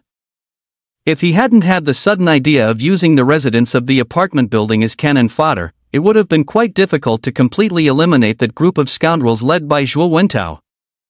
After all, he only had 3 handguns in his space. Relying solely on Yen Shu, there were enough bullets, but the problem was that every time a magazine was emptied, it needed to be reloaded. If the enemy seized the opportunity to rush in, it would be quite challenging for Yen Shu to handle. Moreover, it was also possible that the moment they saw guns, they would collectively flee when the first magazine was emptied. With the firing rate and magazine capacity of a handgun, he could only take down about 10 people at most. If an organization like Zhuo Wentao's attacked him 2 more times, wouldn't all the bullets in his space be used up? Therefore, acquiring some large-scale weapons of destruction, like grenades and fully automatic rifles, had become an urgent necessity. After all, Luo Chen didn't know who would target his supplies next, nor how many people were in the opposing force. It was like mushrooms, you can live without them, but you can't be without them. Once the ratio of firepower to the amount of supplies he had was disproportionate, he would become someone else's granary. In the extreme cold apocalypse, danger was everywhere. Filled with uncertainties, you never knew when disaster would strike.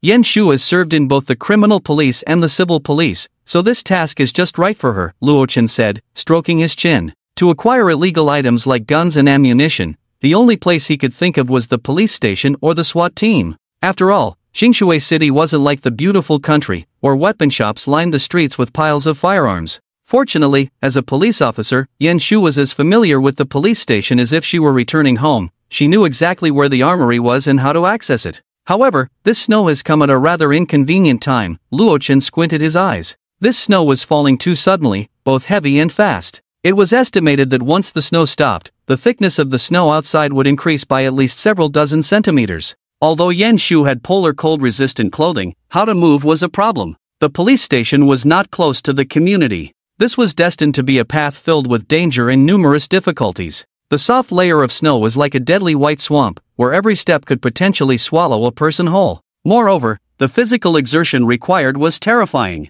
relying solely on human strength. It's simply impossible to walk to the police station. Fortunately, I managed to collect a batch of snowmobiles from the containers at the dock. It seems there are also a few tracked snow vehicles. He let out a gentle sigh of relief. With these snow vehicles, which can easily speed through the thick snow and complex road conditions of the polar regions, Yen Shu's movements would be greatly facilitated. No matter how thick the snow outside, they could still glide smoothly. The only headache was figuring out how to get them outside. Luo Chen had considered whether he should go out with Yen Shu. After thinking it over, he decided against it. Yen Shu was, after all, a seasoned officer trained systematically, well-versed in handling various emergencies. Even relying on instinct, she could manage quite a few crises. As for him, he was merely an ordinary person who had just trained for a month, with improved physical fitness. Although his strength had increased significantly, he still had some shortcomings in other areas. At the very least, he needed to be able to hold his own in close combat with Yin Shu before considering going out.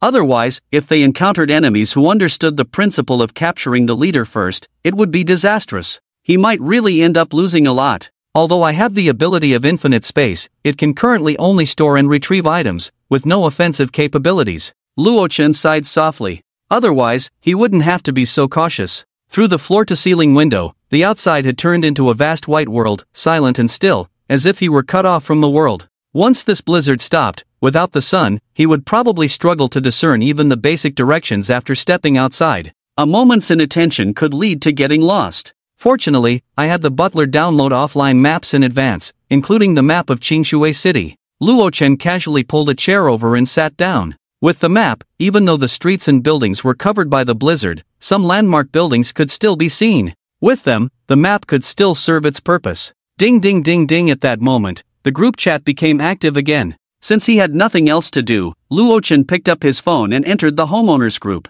This is insane. Did you see how much snow is outside? What the hell? Why did it suddenly start snowing so heavily? My window almost blew open, and cold wind has been pouring in through the cracks. I'm freezing to death. The homeowners were very distressed about the blizzard. Many expressed shock while stating that the temperature in their homes was continuously dropping. Fortunately, I have tape at home. I sealed all the window cracks. Can someone from upstairs lend me some tape? Snow is coming in through my window cracks. Let me use it first. I can give you a chocolate as a reward. While a group of homeowners were fighting over a roll of tape, Dong Yen, who lived on the 13th floor, said with some concern, "Everyone, stop arguing for a moment. I just saw a few people braving the blizzard outside. They are residents from a few floors up, and it seems they haven't returned for half an hour. In such heavy snow, that's too dangerous." In response, some residents were astonished, saying, "Are they crazy? Going out in such a blizzard, are they looking for death? You must be talking about Ding Jing and the others. I know.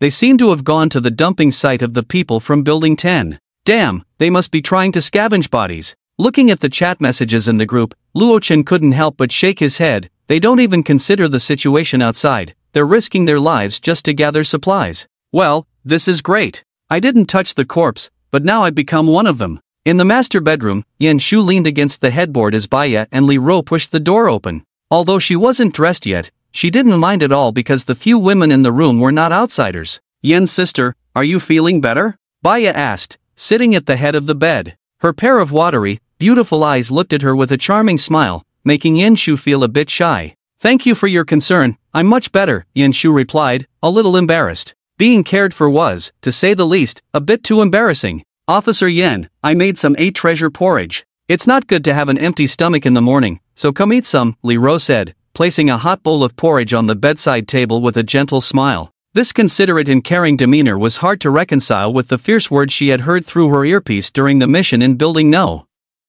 10. "Thank you," Yen Shu said gratefully, feeling a bit hungry. At that moment, Baya asked with great interest, "Yen's sister, what knowledge have you learned?" Her watery eyes were fixed on her, looking like a curious little baby. Cough cough. Yen Shu choked on the porridge and coughed a couple of times. "Baya," she said through gritted teeth, feeling a mix of embarrassment and annoyance. Didn't she see that she was eating? And Li Ro was there too. Couldn't she be a little more reserved? If it weren't for her discomfort, Yen Shu would have put Baya on her lap and given her a good spanking. "Hee hee, Yen's sister is shy." Baya giggled. After what had happened earlier, she was quite used to it and could even play the piano in the living room. Yen Shu gently blew out a breath and enjoyed a spoonful of hot porridge. Delicious. The snow outside is falling so heavily. Baya lay on the bed, staring out the window and murmuring. If she were at home alone, she would definitely be panicking in such a situation. But now, not only did she have Yen Shu and Li Ro as her sisters, but she also felt safe and well fed. There was no need to hide in a cold house, wrapped in thick blankets, shivering while staring at the blizzard outside. Outside, the blizzard howled. Sigh, why did it suddenly start snowing so heavily? And Yu Yen tightened her white coat. Even though she was wearing a thick sweater and cotton jacket, she still felt a chill creeping in. The water cup on the table even had ice forming inside. The food at home was already running low. Now, with the blizzard raging outside, the room temperature kept dropping. It was truly a case of misfortune piling on misfortune. Doctorin. At that moment, there was a hurried knock on the door. "Mrs. Fong?" and Yu Yan's beautiful eyes narrowed as she recognized the voice of Mrs. Fong, who lived downstairs. The urgency in her tone suggested something was wrong. "Doctor In, my daughter has fainted from the cold, and no matter how much I call, she won't wake up. Please hurry down and check on her." Fang Shan pleaded as soon as the door opened, as if she had seen hope. Fainted from the cold? And Yu Yan frowned. In this weather, fainting from the cold was likely a bad sign. If she remained unconscious for too long, her nervous system could be damaged. To be honest, it was not advisable to go out in such a blizzard. It was better to stay at home. In such harsh weather, no one knew what kind of accidents could happen, as almost all sounds were drowned out by the howling snow. However, after weighing her options for a moment, Yu Yan made her decision. She couldn't just stand by and watch a young child freeze to death. The doctor's duty drove her to action. "Wait for me a moment," Yu Yan instructed, turning back to the room to fetch her medical kit. Once everything was ready, the two quickened their pace towards the 11th floor. At the stairway leading to the 11th floor, a large pile of refrigerators and appliances, along with disordered steel bars, were firmly welded in place, blocking the entrance below. It was precisely because of this barrier that the residents on the upper floors could temporarily survive, avoiding the clutches of Zhuo Wentao and his group. After all, the temperature was so low now. The most useless appliance at home was the refrigerator. Even the temperature in the living room was lower than inside the fridge. Therefore, when the homeowners established the barrier, they felt no remorse in contributing their refrigerators. Next to the stairway, several men were discussing something, and Yu Yan caught snippets of their conversation, which seemed to relate to the deceased Zhuo Wentao and his group. They were shocked by the news coming from Building 9. They enviously remarked how wealthy Luo Chen, who lived in the adjacent building, was able to offer a large amount of food as a bounty to directly deal with Zhuo Wentao and his group. "Husband, Dr. In is here, how is Qian?" As Fang Shan opened the door, she shouted anxiously. "Dr. In is here? That's great. Doctor, please come and check on Qian." Fang Shan's husband, Tao Dong, said with red eyes, nearly on the verge of collapse. This should be due to the environment being too cold, causing cerebral ischemia and hypoxia, and Yu Yan concluded after a brief examination. She immediately began to administer aid. To be honest, in such cold weather, a child who has fainted from the cold should be moved to a warm place right away. However, the room was extremely cold, so they could only move to the living room. Regardless, it was better than staying by the bedside in the cold wind. The parents' common sense was indeed lacking. Not only did they fail to move her in time, but their only method of treatment was to pat her body. Then, Yu Yan instructed Fang Shan to massage various parts of the child's body to generate some warmth. She opened the medical kit and took out some relevant medications. Just in time, they had half an hour of power supply each day. The few of them quickly boiled a pot of hot water to wipe the child down with a towel, and fortunately, they managed to bring the child back to life. Amidst Fang Shan and Tao Dong's endless gratitude, Yu Yan politely declined their offer of a half-frozen bun, closed the security door, and left.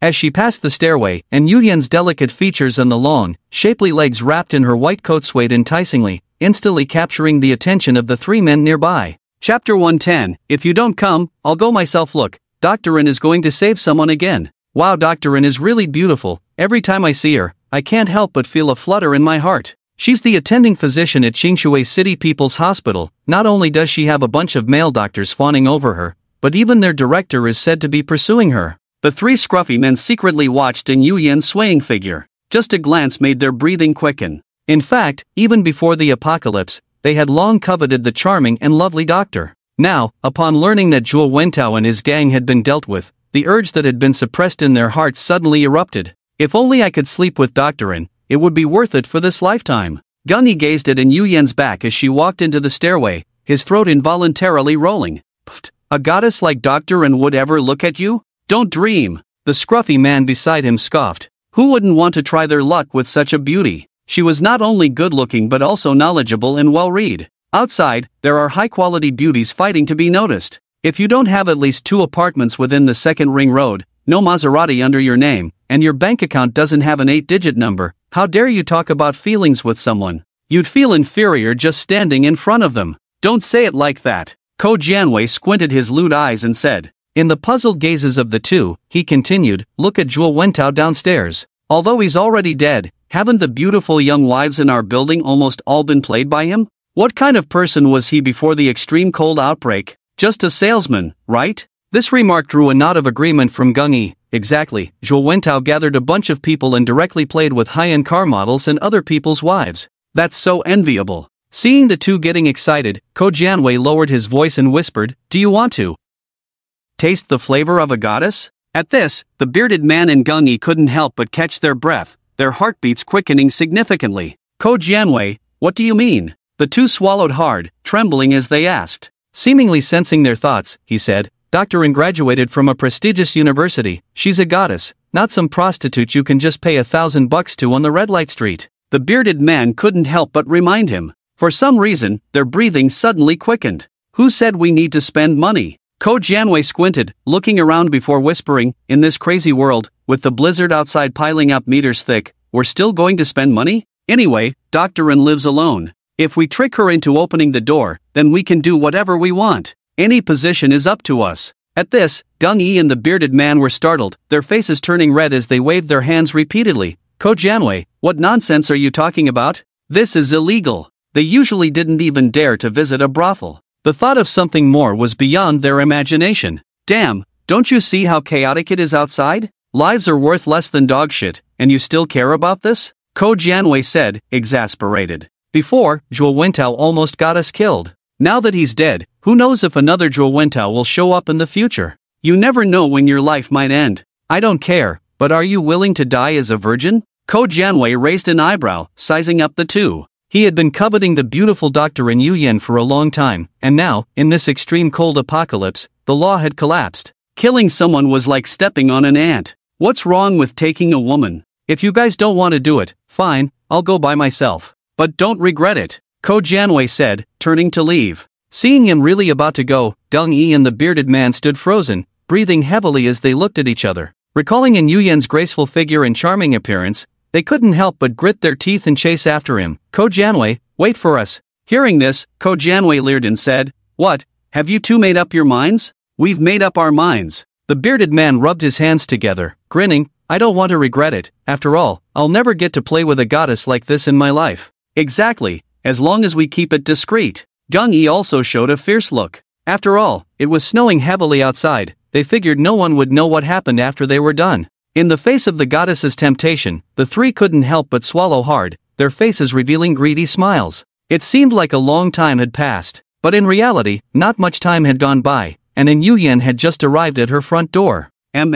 Just as she took out her keys to unlock her front door, she suddenly caught a glimpse of a trio of bearded men sneaking up the stairs, casting furtive glances in her direction. For some reason, an unsettling feeling surged within her. Click! And Yuyan hastened her movements, yanked open the security door, and hurried inside. "Wait, Dr. Yin, wait!" Ko Jianwei shouted as he and the others rushed over, their eyes even reddening. They looked like three famished wolves. Seeing this, Yin Yuyan's face turned pale, and she quickly shut the door, locking it tightly. Bang bang bang, the sound of heavy knocking echoed. Ko Jianwei shouted from outside, "Dr. Yin, why are you running so fast?" "Yeah, we actually just wanted you to take a look at our health. Open the door, we have no other intentions." And Yuyan stepped back several paces, distancing herself from the security door, and nervously replied, "I'm not feeling well today, so I won't be seeing patients." Bang bang, click. However, the three of them were relentless, even twisting the doorknob until it creaked. The security door was being pounded violently. After a while, the noise finally subsided, and Yuyan, pale-faced, heard the three of them cursing as they left. That was so dangerous. She patted her chest and plopped down onto the sofa, shaken. The moment she saw the three men, her keen intuition sensed something was off. This was also related to the impression Ko Jianwei had left on her before. A month ago, every time he encountered her, the way he looked at her was very unsettling. This had instilled a significant sense of crisis in Yin Yuyan. It was precisely because of this that she reacted so quickly, decisively fleeing into her home at the first opportunity. "They wanted to assault me." And Yuyan bit her lip, hugging her knees in fear. She curled up on the sofa. If she had delayed for just a few more seconds, she couldn't even imagine what terrifying things might have happened next. What if they come back next time? And Yuyan clenched her fists, her knuckles turning slightly white. Although she was a chief physician at a top-tier hospital, fundamentally, and Yuyan was still a vulnerable woman in need of protection. But she lived alone, with no friends or family nearby. Given the precedent set by Zhuo Wentao, and Yuyan was not surprised by what had just happened. Now, the neighborhood was isolated by a heavy snowstorm, and order and law had completely collapsed. Various violent incidents had occurred one after another. She had to protect herself. For some reason, and Yu Yen suddenly thought of Luo Chen's WeChat ID. Chapter 111, You Are a Good Person. By some strange twist of fate, and Yu Yen typed that string of WeChat ID into the search bar. A contact popped up, trainee for 2.5 years. The avatar was still an animated character in overalls. Hee, the once tense Yu Yen couldn't help but smile. She certainly knew he had been flaking out. I didn't expect Luo Chen to be unexpectedly humorous. The panic in Yu Yan's heart dissipated significantly. After all, Luo Chen had previously extended an olive branch, politely inviting her to be his personal doctor. Moreover, he had taken down the villain Zhuo Wentao, which had earned him quite a bit of goodwill in her eyes. Coupled with the righteous voice she had heard from the drone, it was completely different from the sleazy bearded men. It sounded cultured. With all these factors combined, Luo Chen's image in Yu Yan's mind rose significantly, prompting her to press the friend request button. I didn't expect the only person I could confide in would be the recently acquainted Luo Chen, and Yu Yan thought to herself. She was all alone in Qingshui City, with no friends or family by her side. After thinking it over, the only person she could talk to, even just a few words, seemed to be the newly acquainted Luo Chen. Most importantly, Luo Chen's clever handling of Zhuo Wentao had given her a strong sense of security. Ding Luo Chen was leisurely lying in his chair, admiring the heavy snow outside the window. Suddenly, a message notification came through on his phone. He picked it up and saw it was a new friend request. Note, I am Yu Yan, a doctor living in building No. 10. We chatted not long ago. Yu Yan? Luo Chen raised an eyebrow, intrigued. Could it be that she had thought it over and decided to accept his invitation to stay in the safe house? He clicked to agree and clicked his tongue, saying, Look, her note is so clear, straightforward. Thinking back to Yen Shu's friend request, this was all about the details. Doctorin, have you thought it through? If you agree, I can send someone to pick you up right now, Luo Chen typed in the chat box. However, he quickly remembered something. Yen Shu was currently unwell and couldn't even walk. It would probably take some time to bring in Yu Yan over. TSK, I still have Chiu Jun Kai as a pawn. At worst, I can offer some food as a reward and send a couple of people with him to building No. 10 to pick her up. Luo Chen quickly thought of Chiu Jun Kai, who had shown his submission to him. On the other side. No, I'm sorry. And Yu Yan bit her cherry lips and lightly tapped a response. She had no intention of becoming Luo Chen's personal doctor. After all, there were many sick neighbors in this building, and she might be needed at any time. I just wanted to ask, if there are several times your number of people wanting to harm you, how do you protect yourself? And Yu Yan typed, biting her cherry lips. In her view, since Luo Chen could defeat more than 40 people alone, he might provide some useful experience in this regard. The actions of the bearded men still worried her. Regardless, she needed to take some protective measures. Doctorin, have you run into trouble? Luo Chen sensed something was off and inquired.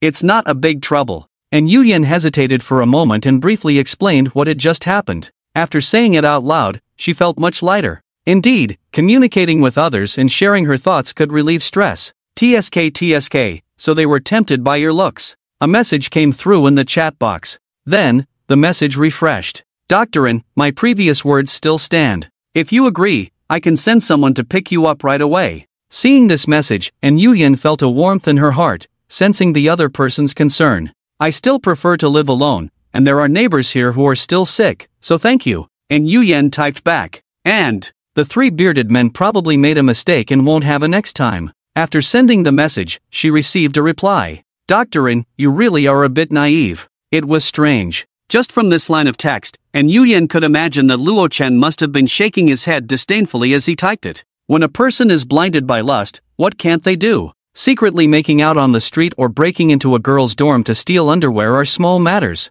Some perverts might even get happy with a sheep or a lizard. How can you be so sure that your allure is not like that of a reptile? Upon seeing this, and Yu Yan's face instantly turned red. Clearly, she had seen her fair share of shocking news in the past. It's so cold, desires will be restrained, and they will calm down soon. And Yu Yan pursed her lips and replied to him. In such cold weather, the other party would surely regain their composure soon. Physical cooling. Do you think that's possible? Luo Chen scoffed and replied, they definitely won't calm down. They might even escalate things. At that moment, before Yu Yan could respond, there was indeed a sound from her door lock. Click click, the faint sound clearly reached the living room. That was the sound of a key being inserted into the lock. Damn it, can't you open it? Who said just inserting it would open the door? Why not just smash it down? I can't wait any longer." Then came the low mutterings of several people cursing. Before An Yuyen could react, her security door was being heavily pounded. Bang bang! The muffled sound was drowned out by the howling blizzard outside.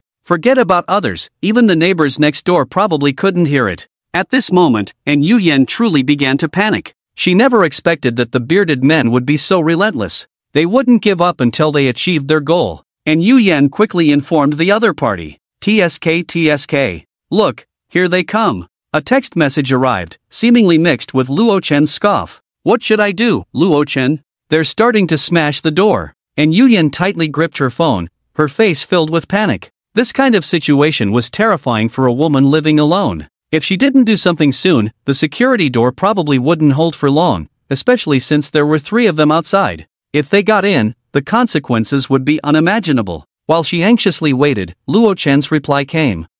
What did I say? Never mind, just do as I say. Seeing this, An Yuyen's face brightened, and she quickly asked, Thank you, Luo Chen. You're a good person. But, what should I do? She was unexpectedly given a good person card. On the other side of the screen, Luo Chen was also a bit speechless. However, someone had to be saved. He couldn't just stand by and watch as An Yuyen, a skilled doctor, was bullied to death by those scumbags. Just create the illusion that there are other people in your house. I'll send a voice message. You turn the volume up to the max and play it for them. Looking at the messages in the chat, An Yuyen calmed down a bit and gratefully said, Okay, thank you, Luo Chen. Send it, and I'll do it. A voice message popped up. Seeing this, An Yuyen immediately turned the volume to the maximum and pressed play. An Yuyen, why aren't you getting the drums ready? As soon as this was said, An Yuyen froze in place, at a loss. Not just her, but the 3 bearded men outside were also startled. Damn! Dr. And actually has a man in her house, and they're playing around.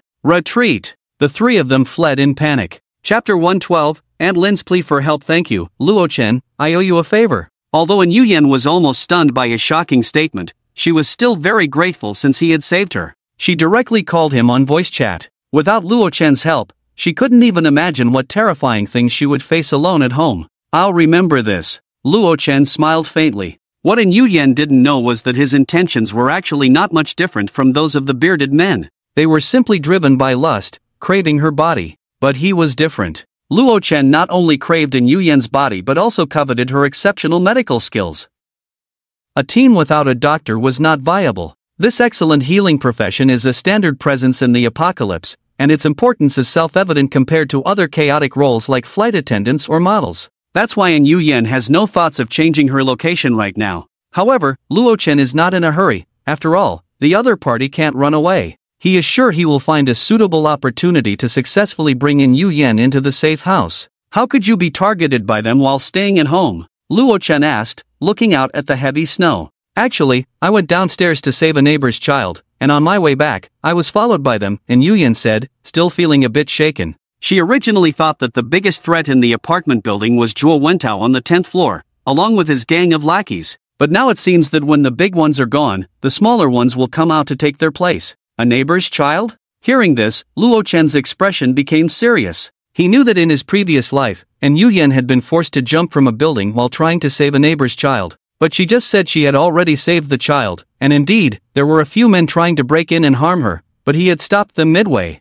Doesn't this mean that An Yuyen's death has already been rewritten by him? Luo Chen pondered. It seems that way, but we can't be 100% sure. After all, there are quite a few people living in Building 10, and the child An Yuyen saved isn't just 1 or 2. The main point is that he doesn't know where An Yuyen ultimately jumped from, whether it was her own home or the neighbor's. After thinking for a moment, Luo Chen felt he needed to make some preparations and give her a warning. It would be a shame to put in the effort to help this beautiful doctor only for her to be forced to jump in the end. That would truly be a wasted effort.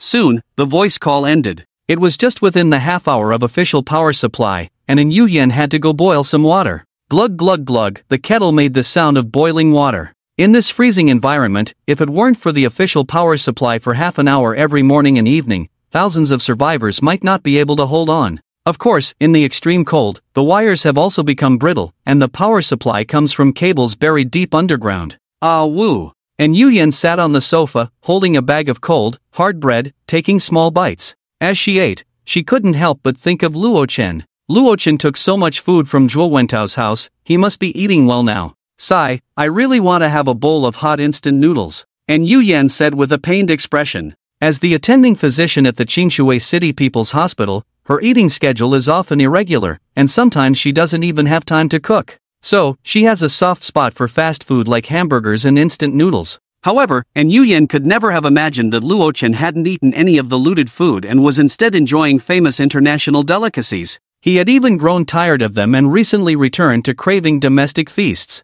Knock knock knock, the sudden knocking at the door startled her, making her body tremble. Who? And Yu Yan put down her warm cup of water and asked warily. Could it be that the bearded man and his gang had returned with their thieving intentions? Doctorin, please help me. My grandson has fainted from the cold, you must come and take a look. A panicked voice called from outside the door. Listening closely, it was Aunt Lin from the 13th floor, the one who always looked for bargains. Fainted from the cold? And Yu Yan felt a sense of relief but couldn't help but feel a bit puzzled. Could it be because of today's blizzard? How could so many children from different families be frozen unconscious? First it was Fang Shan's daughter, and now it's Lin De Ma's grandson? Suddenly, Yu Yan remembered the meaningful advice Luo Chen had given her before she hung up the voice call. Be careful of those residents who ask you to treat their children. What does this mean? Yu Yan found it hard to understand. No matter how you looked at it, even if Lin De Ma was a bit opportunistic and liked to gossip, she couldn't possibly want to harm her, right? After all, it was Yu Yan who had gone to help when Lin De Ma's grandson had a high fever in the middle of the night. Lin De Ma had called in a panic. The nature and duty of a doctor still took precedence at that moment. Lin De Ma, don't worry, I'm coming right now. Yu Yan replied. She turned around to grab her medical kit. As she passed the coffee table, she saw a sharp scalpel lying on it. After a moment's thought, Yu Yan stuffed it into the outer pocket of her white coat. Click! The door was opened. Oh, Dr. You finally came. Hurry, don't waste any time, let's go to my house. Lin De Ma's eyes lit up, and she quickly pulled her upstairs. Hey, Lin De Ma, slow down. Yu Yan was almost unsteady on her feet from being pulled. However, she didn't think much of it. She just assumed Lin De Ma was overly worried about her grandson. After all, elderly people care most about children. Soon, the two arrived on the 13th floor and entered room 1303. Lin De Ma, where's your grandson? Yu Yan looked around and asked in confusion. At that moment, she felt something was off. Although Lin De Ma had been urging her on the way, once they entered the living room, she seemed less anxious. Moreover, both the master bedroom and the side bedroom were tightly closed. Dr. My grandson is lying in the bedroom. I closed all the doors to keep him warm. Lin De Ma said with a smile. Her calloused hands grabbed Yu Yan's shoulder and pushed her inside. Don't just stand there, Dr. Hurry and check on my grandson. At that moment, even the kind-hearted Yu Yan sensed something was wrong. Lin De Ma, I'll just stand here, you go bring the child out. After all, it's warmer in the living room than in the bedroom. Yu Yan broke free from her grip. She stepped back a few paces, her long legs alert as she spoke. Oh, okay, Dr. Makes sense. Lin De Ma paused, then nodded vigorously. She walked to the master bedroom and pushed open the tightly shut door, revealing her grandson lying on the big bed, indeed frozen unconscious. Other than that, there was nothing unusual. Phew! Yu Yan breathed a sigh of relief upon seeing this. What a relief! She had indeed been too tense and overthinking. Chapter 113. This is a trap. Building 9. Hey, what a coincidence, old Zhang, you're here to dig snow too. A resident wearing a cotton hat, holding a bucket, greeted him with a smile. By the window in the hallway, old Zhang was focused on digging snow. When he heard someone calling him, he looked up cautiously, and upon seeing a familiar face, he relaxed a bit. Yeah, in just over 10 minutes, the power will go out. I need to hurry and make some instant noodles. Old Zhang replied while continuing his work. Seeing this, the resident in the cotton hat also joined in the snow digging. Speaking of which, I have to thank Luo Chen. If it weren't for his reward, I would definitely be starving right now. He couldn't help but exclaim. Yeah, with a box of instant noodles, I feel much more secure. Old Zhang nodded in agreement. Not only him, but his wife and children at home wouldn't have to go hungry anymore. They had instant noodles to eat every day. Even the other residents, when they met, had their guard down a bit. After all, most people have food now. Then, his expression suddenly turned a bit confused as he looked up into the white, swirling snowstorm. Old Zhang, what are you staring at? Asked a resident wearing a cotton hat, quickly scooping snow into a bucket while curiously glancing over. If we don't hurry up and dig, the officials will cut off the electricity soon. I think I heard the sound of a drone. Old Zhang scratched the back of his head.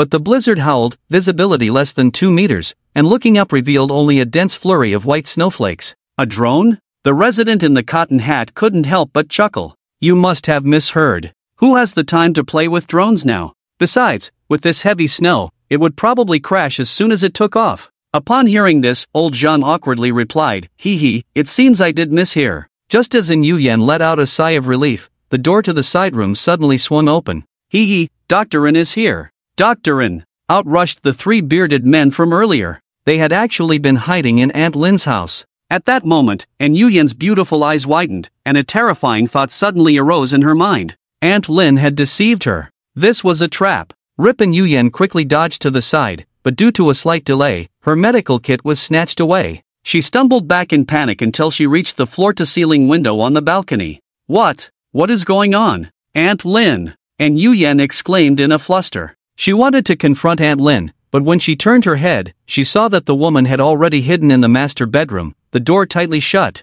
At this moment, the living room was left with just her, facing off against the 3 bearded men. "Hee hee, Dr. In, you finally came. We've been waiting for you. Let me take care of this medical kit for you, I promise it won't get lost." The bearded men, Deng-yi and Ko Jianwei, leered lewdly. Even Ko Jianwei, who had taken the medical kit, held it tightly in his arms, claiming he would keep it safe for her. His words sounded nice, but in reality, he was just claiming it for himself, as In Yuyan's medical kit contained many common life-saving drugs. In this apocalyptic world, these were things that could save lives. What do you want? And Yuyan trembled slightly, clenching her small fists protectively against her chest. The others had teamed up with Aunt Lin to trick her, trapping her in the living room. She couldn't escape, and their numbers far exceeded hers. If they wanted to do something, she would have no power to resist. Of course we want to do something. I can't wait any longer. I have to seize this great opportunity. The 3 men looked at In Yuyan's attractive figure beneath her white coat with greedy eyes, chuckling lewdly.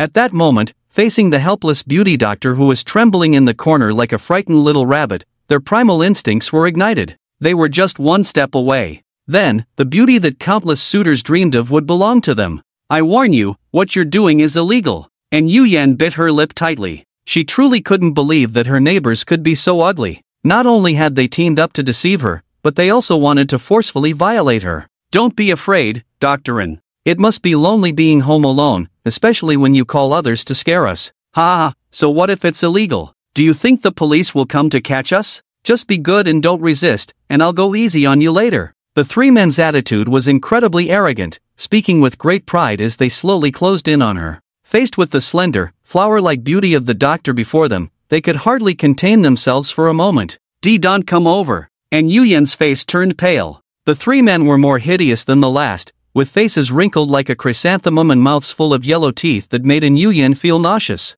Being violated by these guys was worse than death. "Dr. In, I'm coming." Deng-yi, with red eyes, lunged forward and grabbed her lab coat. With a wicked grin, he reached out to touch her chest. "No!" In a panic, In Yuyan pulled out a scalpel from her pocket and slashed it across his palm. The sharp blade tore open a gash in his hand. "Ah, damn it, catch this bitch." Deng-yi howled in pain, looking at his bleeding palm and cursing in anger. Seeing this, the bearded man and Ko Jianwei rushed forward together. If they caught her, the outcome would be unbearable for In Yuyan, even worse than death. It was at this moment that she finally understood Luo Chen's words, and a deep sense of regret surged within her. Why didn't I take Luo Chen's words to heart? And Yuyan said, lost and despondent. She had thought too highly of her neighbors. In this extreme cold apocalypse, the ugliness in everyone's hearts had been magnified countless times. They couldn't be treated with the standards of a civilized society. If she could do it all over again, she would definitely choose to heed Luo Chen's advice or simply become his private doctor. Unfortunately, there were no ifs. Even if I die, I won't let you succeed. A look of determination appeared on In Yuyan's face. Then, she took a long stride and crashed hard into the glass of the floor-to-ceiling window. In the terrified gazes of the 3 men, the glass shattered, and In Yuyan leaped down from the high altitude. "No!" They roared in unwilling anger. The goddess they had in their grasp was gone. Whoosh, the blizzard howled in her ears. The biting cold wind instantly numbed her entire body. "Am I going to die?" And Yuyan murmured. Whoosh, just then, she landed on a large net. 3 drones, carrying a huge net like a spider's web hanging in midair, caught her securely. Chapter 114, New Member In Yuyan. In the blizzard, the 3 drones quickly flew towards Building No. 9. Dragging the already unconscious In Yuyen. Room 1303. Hearing the commotion, Aunt Lin immediately opened her bedroom door and ran out. When she saw the shards of glass all over the ground and the howling blizzard rushing in, she let out a piercing scream. What happened to you three? How could you push Dr. Rin down? Aunt Lin angrily grabbed the dazed Ko Jianwei. Not only had they killed someone, but they had also made a mess of the balcony. And no, it's not our fault. Dr. Rin jumped down herself. Ko Jianwei was startled, seemingly still in shock. The other two were also pale with fear. They hadn't intended to cause a death, they were just after her body, but In Yuyen had acted too quickly and jumped down. I don't care, Aunt Lin shouted angrily. You made such a big hole in the window, and now the snow is pouring in. Do you want to freeze us both to death? Fix it for me, right now. Faced with the accusations, Ko Jianwei tried to shirk responsibility. We're not glass repairmen, how can we fix it? Look at how much snow is on the ground. I don't care how you fix it, just get the glass fixed for me. Grass, we won't fix this thing. In the living room, both sides erupted into a fierce argument. The shouting immediately attracted the attention of Aunt Lin's grandson, who was hiding in the bedroom, but as soon as the mischievous child stepped outside, he was hit by a gust of cold wind that made him shiver. So cold! His master, her body is so cold. Baya touched the unconscious In Yuyen and immediately pulled her hand back. She stared wide-eyed and shouted. It was too cold, it felt like it wasn't human body temperature at all, but like a block of ice just pulled from a glacier. Of course, she was brought back by a drone from a blizzard at over -70 degrees. Luo Chen crossed his arms, speechless. If her body could warm up, that would be a miracle. Move her to the fireplace, hurry and warm her up. Upon hearing this, Baya and Li Ro each lifted one side and placed her next to the roaring fireplace. The warm flames gradually warmed In Yuyen. Her tightly furrowed willow leaf brows slowly relaxed, as the reason for her unconsciousness was not only the extreme cold but also the shock she had experienced. Poor Doctorin, she went to save someone with good intentions, yet was treated like this by those people. Baya said with a pained expression, using a dry towel to wipe the water stains left by the melted snow. At this moment, Baya also recalled her own previous experiences. She had gone to save someone with good intentions too, only to be betrayed in the end. The similar situation made her feel a bit of sympathy for In Yuyen. Fortunately, I had the drone keep an eye on her. Luo Chen sighed lightly. As soon as he hung up the voice call with In Yuyen, he had sent a drone to keep watch because he was worried.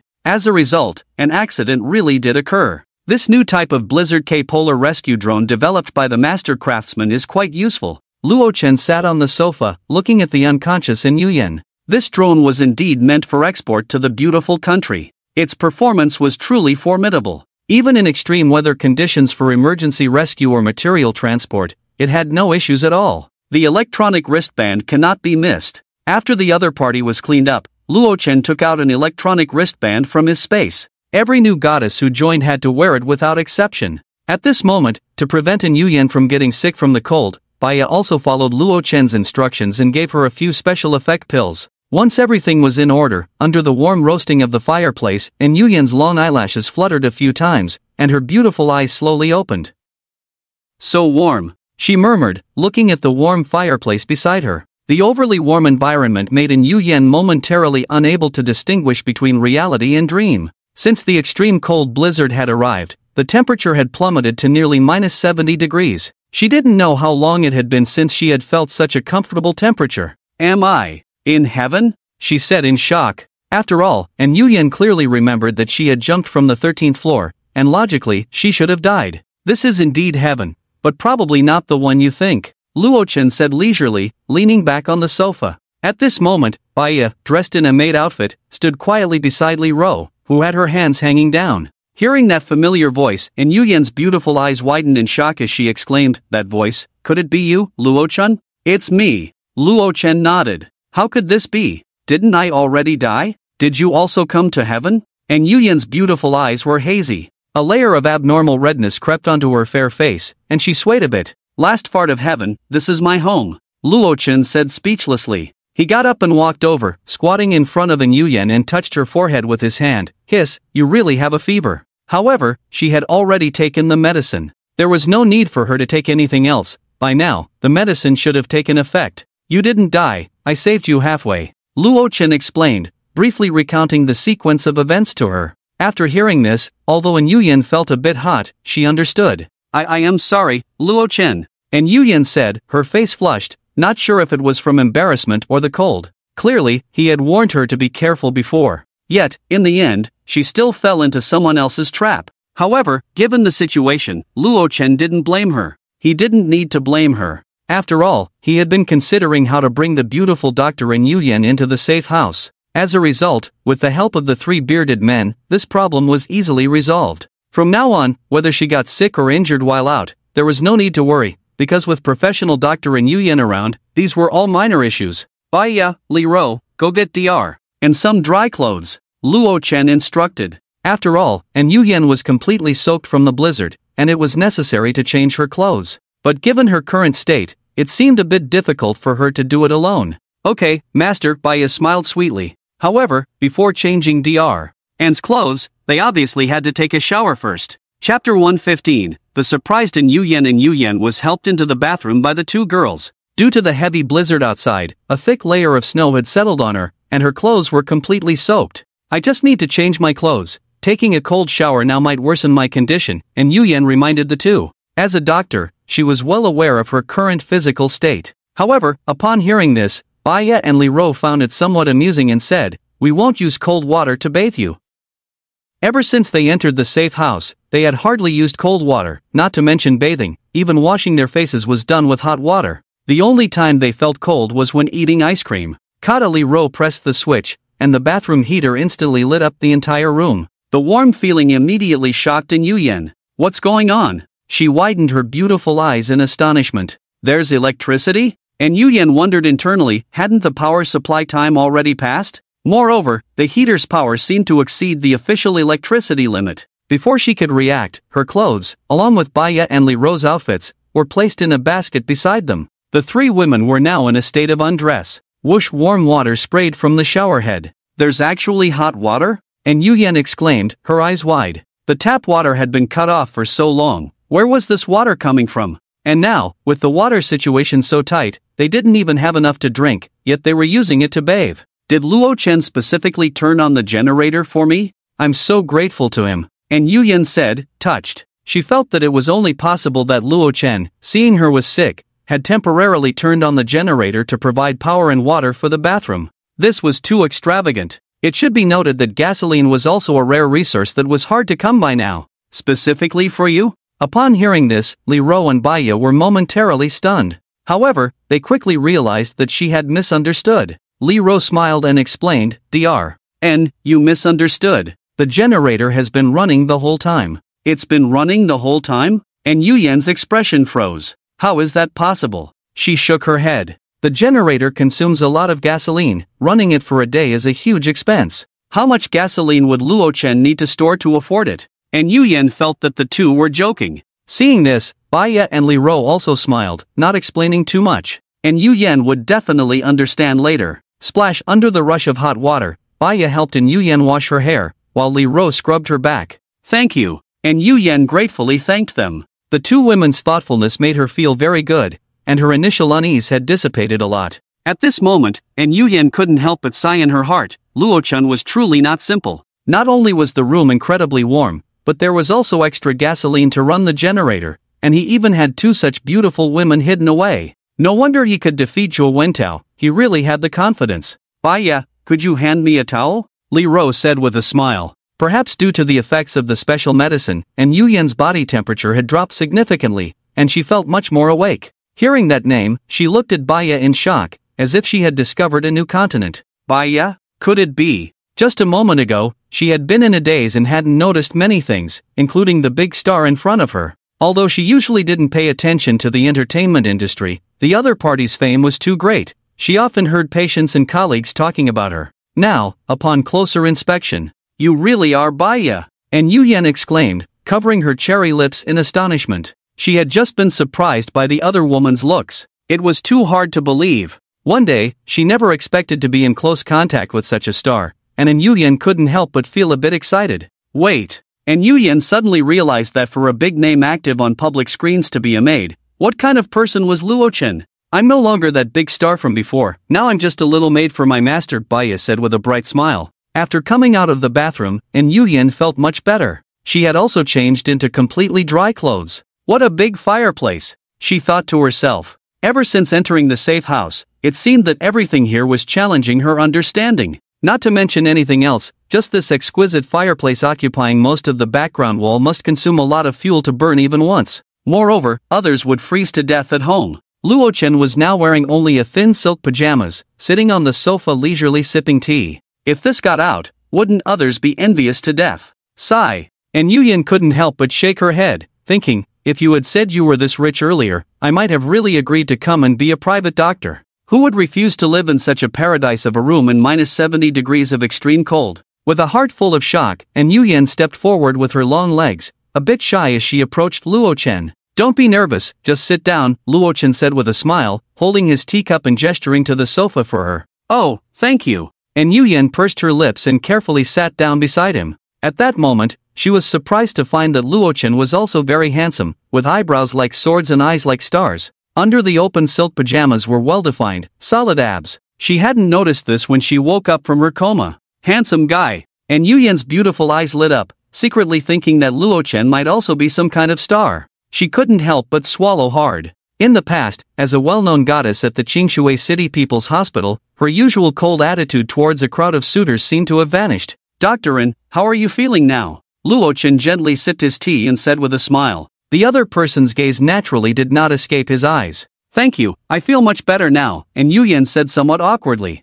She brought her long legs together, and her small hands nervously intertwined. Speaking of which, this was their first meeting, and it was at Luo Chen's home, so it was strange that she wasn't nervous. After all, and Yuyan had never had any intimate interactions with other men before, let alone gone to a man's house. I'm a bit curious about what happened before, Luo Chen said, looking at her. Upon hearing this, and Yuyan couldn't help but bite her lip. She was truly disappointed with the neighbors she had interacted with for several years. After recounting her experiences, and Yuyan's mood was very low. She was even somewhat on the verge of collapse. She could never have imagined that in the month following the extreme cold and heavy snow, people's hearts could become as terrifying as demons. At this moment, the blizzard outside the floor-to-ceiling window continued to howl mercilessly. The dense snowflakes in the sky seemed to float endlessly. That's too normal, Luo Chen chuckled. After all, it wasn't just in Yuyan, the doctor. Look at Li Ro and Baya, who among them hadn't been treated like this? Even he himself had. Chapter 116. Can't breathe air, and Yuyan gritted her teeth tightly and said angrily, once this extreme cold and snow disaster is over, I will definitely send those three to prison. Those scumbags must be punished by law and spend their next lives in prison. Well, you have a long wait ahead, Luo Chen said with a smile upon hearing this. Rather than hoping for them to go to prison, it would be better to expect another uprising to break out one day, letting them die at someone else's hands. Why do you say that? Do you know something, Luo Chen? And Yuyan pushed her glasses, puzzled. From Luo Chen's tone, it seemed as if this snow disaster would last a very long time. But even if the snow disaster was heavy, it would surely melt by next summer, right? This isn't just a snow disaster, it's a natural disaster. Luo Chen's gaze met in Yuyan's behind her glasses. It could last for years, even decades, without receding. In other words, we have already entered the apocalypse. This statement instantly left in Yuyan shocked, her mouth agape. Apocalypse? Are you kidding? This isn't a movie. For a doctor who usually busies herself with work and rarely engages with movies or novels, these things seemed a bit too hard to accept. Are you shocked? Luo Chen said with a smile. Then he continued, you want to send the bearded men to prison, but have you thought about the fate of Zhuo Wentao and his group? How many people have died? In response, and Yuyan's beautiful eyes widened. She immediately recalled what had happened before. If we let the law punish them, then not to mention the bearded men. Currently, more than half of the people in this building would have to line up to eat peanuts. Luo Chen leaned back on the sofa, the corners of his mouth lifting. Just within the scope of these two buildings, it had become this chaotic. So looking further, how chaotic would the entire community, or even the whole Qingshui city, or the entire world become? You need to understand what it means for a snow disaster to be able to freeze the entire world. There is no better explanation than events like the mass extinction that happened tens of thousands of years ago. Luo Chen's gaze drifted outside the window. Under this irrefutable statement, and Yuyan's teeth clenched tightly on her cherry lips. Her fair hands were also tightly clenched together. It seemed that it really was like this. It's just that, not only her, but almost everyone else found it hard to accept this situation. They were also forcing themselves not to think this way. Those who had figured things out had long since disregarded everything to plunder and kill, like the bearded man and Zhuo Wentao and his group. The world was ending. Why care about so much? Of course, it was about finding ways to preserve their lives by any means necessary, and enjoying women they had never experienced before. So, does that mean the vast majority of people will end up freezing or starving to death because of a lack of resources? And Yuyan's clenched fist slowly relaxed. Thinking about the current chaos, it seemed indeed as Luo Chen had said, humanity had entered the apocalypse. Survival of the fittest. Maybe, but you don't have to worry, my supplies are enough for you to use for 100 lifetimes. After Luo Chen finished speaking, he demonstrated his ability to retrieve items from his space. This scene, which could not be explained by science, shattered in Yuyan's worldview on the spot, making her completely believe Luo Chen's words. It's too unbelievable. And Yuyan's beautiful eyes widened in shock. It seemed she hadn't yet recovered from the earlier scene. It was just like Doraemon's pocket of wonders. No matter what it was, Luo Chen could conjure it out of thin air, which even made her pinch her fair thigh hard. She wasn't dreaming. Luo Chen, thank you. After accepting all of this, and Yuyan couldn't help but express her gratitude. After all, she had only met Luo Chen today, yet he selflessly allowed her to stay in the warm safe house and not worry about food. Compared to her previous situation in Building 10, this was simply a heavenly life. At this moment, Baya and Li Ro also walked over, their long, fair legs striding gracefully. However, what puzzled Yuyan was that they did not sit down but stood silently beside Luo Chen with their hands hanging down, especially Baya, who had changed into a fitted maid outfit. It was as if Luo Chen was the master here, and everyone else were servants. However, it seemed to be the case, after all, the owner of the safe house was Luo Chen. While Yuyan was lost in thought, Luo Chen, sitting in the center of the sofa, slowly stood up with a smile and said, "Doctorin, next I will tell you the rules you need to follow in the safe house, and I hope you remember them well." His gaze was calm as he said, "That is, unconditionally obey all my orders." Upon hearing this, Yuyan couldn't help but widen her beautiful eyes in shock, hesitating. All orders? This seemed a bit inappropriate. What if he asked her to do something like that? You have no right to refuse. In her astonished gaze, Luo Chen directly pinched her chin, looking down at her. And Yuyan was forced to lift her small head, looking at him with a pitiful expression. I think this is a bit unfair. And Yuyan protested. It felt like signing a contract of servitude, directly becoming a servant. Unfair? Luo Chen chuckled and released his grip on her chin. Then, he lightly snapped his fingers. Zila the wristband began to work. At this moment, Yuyan finally understood what this device on her wrist was for. Of course, the butler didn't unleash full force, it was just a small warning. But Yuyan still felt her body go weak and then fell into Li Ro's broad embrace. Just like that, Luo Chen shrugged and said. He wouldn't play the role of a great benefactor, nor did he have a penchant for being a saint, saving others without seeking anything in return. From the moment you put on the wristband, you are my woman. However, it's okay, it's normal to feel unaccustomed right now, Luo Chen said, crossing his arms. Once we get used to each other, you'll adapt more quickly. Come to my room tonight. After saying this, Yuyan still lay softly in Li Ro's arms, not moving. Doctorin? Li Ro tentatively called out to her. Let go of me. And Yuyan said softly, I can't breathe. Chapter 117, Equal Rain and Dew Report. A little brother covered in snowflakes burst through the door. Upon seeing this, Diaoming stopped fiddling with the jade ring on his thumb, a flicker of displeasure crossing his eyes.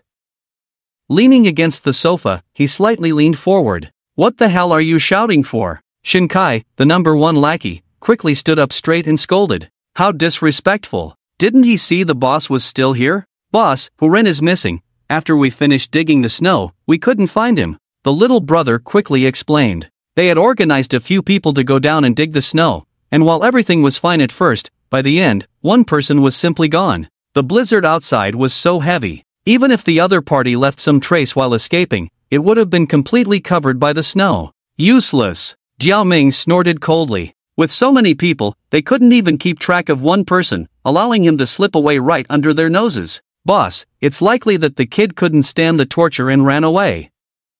Shinkai lowered his body, looking at Diaoming. They were professional debt collectors. Previously, there was a tough nut in this community who refused to pay back the money when the loan was due. So, Diaoming, as the boss, gathered people and came over. Unexpectedly, an unprecedented extreme blizzard trapped everyone here. With over 30 thugs under Diaoming's command, each one fierce and combative, they quickly took over Building 13. Now, Diaoming was the undisputed boss of Building 13. Everyone inside followed his orders. With the absorption of many hands, their numbers had swelled to nearly 100. Let him run, his debt will be repaid by his wife, Diao Ming sneered. The scar on the corner of his eye, resembling a centipede, twisted grotesquely. No one could take advantage of him. The blizzard outside was so fierce that even if the other party sneaked away, they would ultimately perish in the storm. At this moment, a somewhat attractive woman sitting nearby shivered upon hearing this, her face revealing deep fear. She was Hu Ren's wife. Now that he had run away, his fate unknown, she was left to suffer alone. Not only her, but even the house that originally belonged to them had fallen into Diao Ming's hands, becoming the stronghold for him and his confidants. Yes, let his wife pay, Shinkai repeated, fully embodying the role of a lackey. Hu Ren only borrowed a little over 200,000, Diao Ming said, rotating the jade ring on his thumb, crossing his legs. His gaze suddenly turned sinister. What about that guy named Luo Chen? No news? Upon hearing this, Shinkai wiped non-existent sweat from his brow, cautiously saying, "Boss, not yet. The residents of Building 13 all say they don't know him, and we've asked quite a few in Building 12, but no one knows." Clearly, he understood his boss's character. Although the money had now become worthless paper, those who had borrowed from them before had already paid a painful price. Except for a guy named Luo Chen. Keep investigating, Diao Ming said coldly. The two people who had finished collecting debts in the community had borrowed a total of just over 300,000 from him. But that guy named Luo Chen borrowed a full million just by himself.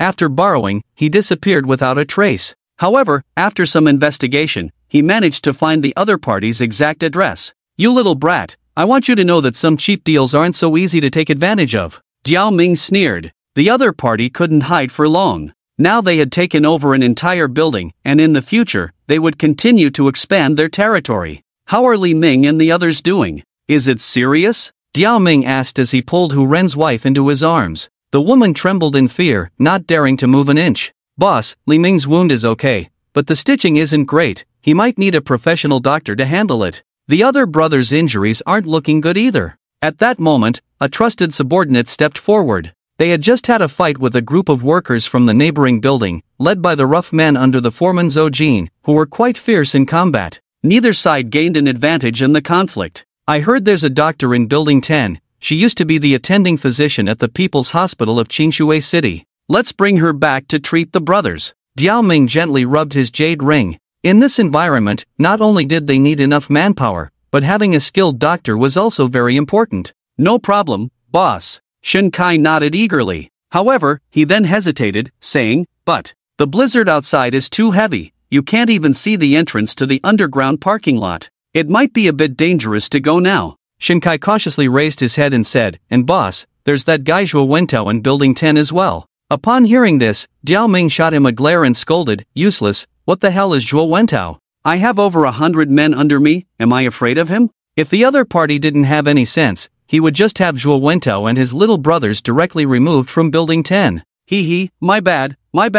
Compared to you, Zhuo Wentao is nothing, Shinkai quickly flattered. I'll gather the men right away and go to Building 10 to bring them back for you. Sorry, Doctorin. Li Ro hurriedly helped the other party up, feeling ashamed. Having too broad a heart isn't necessarily a good thing. She smiled and asked, Master, is there any dish you want for lunch? I'll go prepare it in the kitchen. Approaching noon, as the cook, she had to start preparing the ingredients in advance. Let me think, Luo Chen said slowly. He had eaten quite a few foreign meals, most of which were recipes found in the butler's database, and honestly, they were just okay. It was just for something new. Now that he was tired of it, it was just right to switch back to domestic dishes. You can pick any of the 8 major cuisines, just choose from Sioux cuisine and Cantonese cuisine. Luo Chen waved his hand. Both of these cuisines were relatively light, perfect for relieving the heaviness. He was sick of roasted lamb and steak. In terms of flavor, it had to be the famous dishes from home that were satisfying. Chapter 118. We are like extras after a busy while, a fragrant aroma wafted from the kitchen, tempting everyone's appetite. At this time, after resting all morning, Yan Shu also walked out of the bedroom. When she saw an extra person in the living room, her cherry lips parted slightly, and a look of surprise appeared on her face. Strange. How did an extra person suddenly appear after not leaving the room for half a day? You are Doctorin? Yan Shu carefully examined the person, her beautiful eyes wide with surprise. Only then did she realize that the person who entered the safe house was none other than Yu Yan, the attending physician from the People's Hospital of Qingshui City, who had helped her treat her wounds when she was injured during a mission. So, the two were not strangers. Officer Yan, is that you? And Yuyan couldn't help but cover her mouth, asking in disbelief. Just now, Luo Chen had already introduced the members of the safe house. However, since Yen Shu was unwell, she hadn't been introduced, and Luo Chen planned to let the two women meet in person later. Unexpectedly, Yen Shuan and Yu Yan had met before. Luo Chen raised an eyebrow, puzzled. You two know each other? We've met a few times before, Dr. And even helped me with a wound, Yen Shu said. Her pretty face slightly flushed as she nodded. She hadn't expected that it would be such a coincidence that the other party had also entered the safe house. After Yu Yan's explanation, Yen Shu understood the ins and outs of the situation. After all, she hadn't encountered Yu Yan when she went to Building No. 10 for a mission. Moreover, Luo Chen had communicated with the other party through a drone,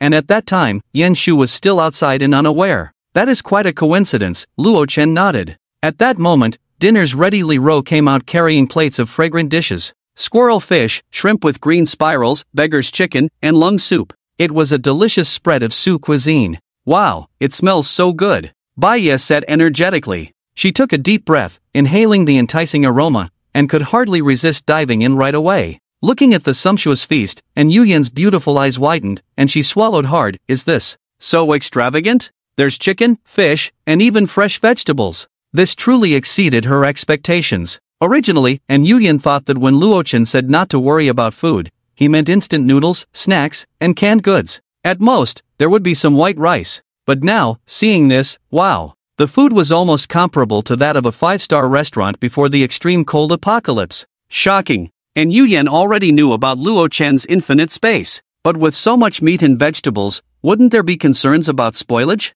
Wouldn't they rot? Officer Yan, you can't be eating this all the time, right? And Yu Yan looked at the table full of delicious dishes and couldn't help but ask. Not really. Hearing this, and Yu Yan let out a sigh of relief. That made sense. How could they be eating such gourmet food all the time? It should only be an occasional treat. Unexpectedly, Yen Shu changed her tone and said, Before, we were eating seafood and barbecue, and we got tired of it. Put. And Yu Yan couldn't hold back. Listen to that. Does that sound like something a person would say? So many people outside can't even get a scrap of food, and you guys are eating barbecued steaks and still find it tiresome? At that moment, she really wanted to exclaim, why not indulge in meat? However, and Yu Yan also understood very well. The reason everyone could live so carefree, enjoying delicious meals every day without repetition, was all thanks to Luo Chen. Without Luo Chen, their lives would surely be miserable, just like those residents outside, cold and hungry every day. They were even worried about their safety, fearing others would covet their beauty.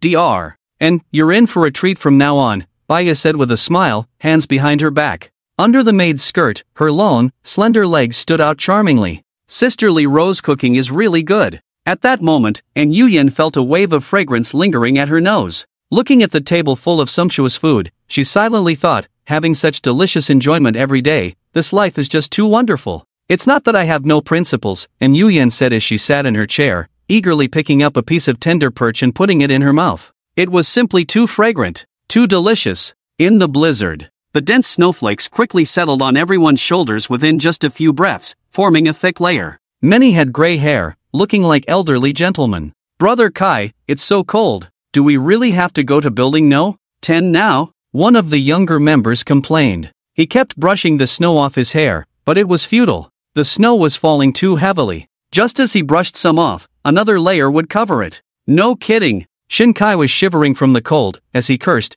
he ended up with a mouthful of snow. The order came from the boss. They dared not disobey. Stop dawdling, start digging now. The sooner we dig, the sooner we can get out of here, Shin Kai urged. Fortunately, the entrance to the underground parking lot of Building No. 10 was right at the door, so they didn't have to walk far. Otherwise, in this dreadful weather, they might get lost. Just a few meters away, everything was shrouded in dense snow, making it impossible to see anything. I have this feeling that we're like those extras in apocalyptic movies, struggling to find supplies in a blizzard. One younger member, wearing a hat, sighed. Someone next to him corrected, forget the extras, we are in the blizzard of the apocalypse. Chapter 119, alive to see people, dead to see corpses. Pa, you're the extra. Watch your words. One of the younger members retorted, feeling unlucky. What extras? It sounded like a death sentence, too ominous. We should say we're like the main characters in a movie, he corrected. Main characters? More like pig's feet. Hurry up and dig, stop whining. Shin Kai scolded. They didn't have time to boast. If they didn't dig out the entrance to the underground parking lot soon, they would freeze solid. Sigh, this community is great, but the underground parking lot can only be accessed by the elevator. Exactly, and now there's no power, so we can't even go down. The group sighed in frustration. At that moment, a man named Kong Tian suddenly said, "The doctor living in building No. 10, her name is In Yuyen, right?" "What, you've met her?" someone asked curiously while digging. "Hee, I actually have. During the snow disaster, before the apocalypse, I was lucky enough to get an appointment with her." Kong Tian reminisced. Not to mention, Dr. N is stunning. She was wearing a white coat, with long legs wrapped in black stockings, tsk. That day, I was so nervous. Upon hearing this, everyone became excited. Wow, turns out she's a beautiful doctor. Then we'll have something to look forward to. One younger member chuckled. Although they couldn't go overboard since she was specifically requested by the boss, they could still enjoy themselves a bit. With a target in mind, everyone was full of energy, digging more vigorously, and soon they unearthed the entrance to the underground parking lot buried beneath. Their efficiency skyrocketed. Damn it! Shun Kai was speechless. Indeed, fear was the best motivator. After shouting for so long to no effect, a mention of Dr. and had them all working hard. Then, Shinkai led the younger members into the underground parking lot and made their way to building No. 10. Once they entered the corridor, everyone heightened their vigilance, as that building housed that guy Zhuo Wentao, who had gathered 30 to 40 people. Although they had over 80 members, nearly double the opponent's number, it was better to be cautious. If the other side resorted to underhanded tactics and ambushed them, it would be quite troublesome. However, as they climbed higher, they sensed something was off. By the time they reached the 10th floor, they hadn't seen a single person. In fact, they even discovered a corpse frozen solid in the corridor. Strange, I heard that Zhuo Wentao lives on the 10th floor, but it feels like the place is empty, someone said, puzzled. Just then, Kong Tian exclaimed in shock, "Kaiga, come and take a look." At the stairway leading to the 11th floor, he discovered a pile of refrigerators, welded tightly in place with steel bars, completely sealing off the space. "Get it open," Shinkai shouted without hesitation, calling for people to start breaking it down. After a lot of effort, everyone used axes and hammers to successfully dismantle this relatively sturdy barrier. Who are you?" Hearing the commotion, Fang Shan pushed the door open and stepped out, her face filled with terror. Due to the howling blizzard outside, she was the first to notice the noise from the destruction of the barrier. "Don't resist, we just want to ask you something, answer truthfully." Several of the younger men grabbed her and brought her before Shinkai. It should be noted that Fang Shan was the first living person they encountered after entering building No. 10. "Tell me, what's going on in this building? Why is there not a single person downstairs? Where are Zhuo Wentao and his group?" Shinkai questioned her. The situation in building No. 10 was indeed strange, and they needed to get to the bottom of it. "Don't hurt me, I'll tell you everything. Zhuo Wentao and his group are already dead." As an ordinary woman, Fang Shan was instantly terrified and lost her composure. Faced with a group of aggressive men, she was so scared that she blurted out everything she knew.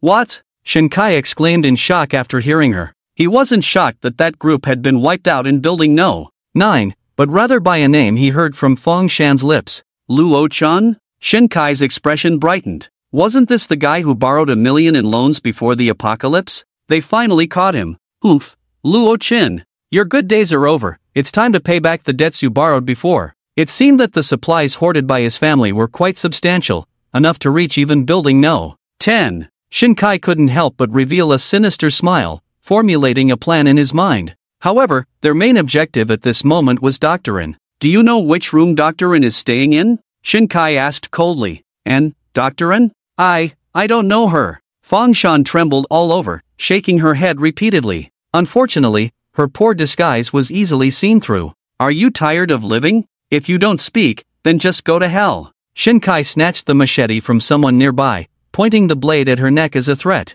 Faced with the threat of death, Fang Shan broke down in fear and couldn't help but reveal, "She's on the 11th floor. Get lost." Shinkai kicked her aside and, wielding the machete, stormed upstairs. She was just an ordinary woman, he didn't have time to waste with her. Bang, the door was violently kicked open. Then, a group of younger men rushed in, flooding into the room. Unfortunately, no matter how thoroughly they searched the entire house, they found no trace of In Yuyen. "Damn it, where is she?" Shinkai said impatiently. They had been out for over an hour, and they still hadn't found anyone. If they returned late, the boss would definitely scold them. After searching several floors, the younger men brought in a few more residents, among them Aunt Lin. Spare me. You're looking for Dr. In, right? But she has already jumped off the building. Aunt Lin trembled in fear, worried that if she answered too slowly, they would send her to hell with a knife. Upon hearing this, Shinkai's face turned green. What, she jumped off the building? If Dr. In jumps off the building, what will happen to those injured brothers in Building 13? If they only bring back the news of this jump, the boss will probably have to jump too. According to Aunt Lin's words, that day, the men with beards who had ill intentions were forcibly dragged out by the younger brothers. Brother, this really isn't our fault. Yeah, it was Dr. In who jumped on her own. We didn't touch her. Really, we didn't even take her medical kit, we just threw it down together. The bearded men turned pale with fear. They had no idea where so many people had come from, and why they were looking for Dr. In. If they had known this day would come, they wouldn't have dared to lay a finger on Yu Yen even if they had 100 times the courage. The bearded man and Ko Janwei trembled uncontrollably. Would these people vent their anger on them? Damn, a bunch of beasts. Shinkai cursed angrily. Search, go down and search. I want to see a living person or a dead body. Chapter 120, after eating well, go to work. Under Shinkai's threat, the three bearded men had no choice but to take shovels and dig for Dr. N's body in the blizzard with temperatures below -70 degrees. Unfortunately, no one knew that Yu Yen had already been rescued by Luo-chun using a drone. So no matter how much they dug, they couldn't find any trace of the body. Achoo! Gung Yi sneezed as he dug. The snot that just flowed out froze into ice shards. Looking at the other two, they were covered in a thick layer of snow, and if they stood still, they would probably be mistaken for snowmen. Damn it, where did Dr. N's body go? Ko Janwei shivered from the cold and couldn't help but curse. The three had been digging for half a day. They had found the medical kit that was thrown down earlier, but such a large person was nowhere to be found.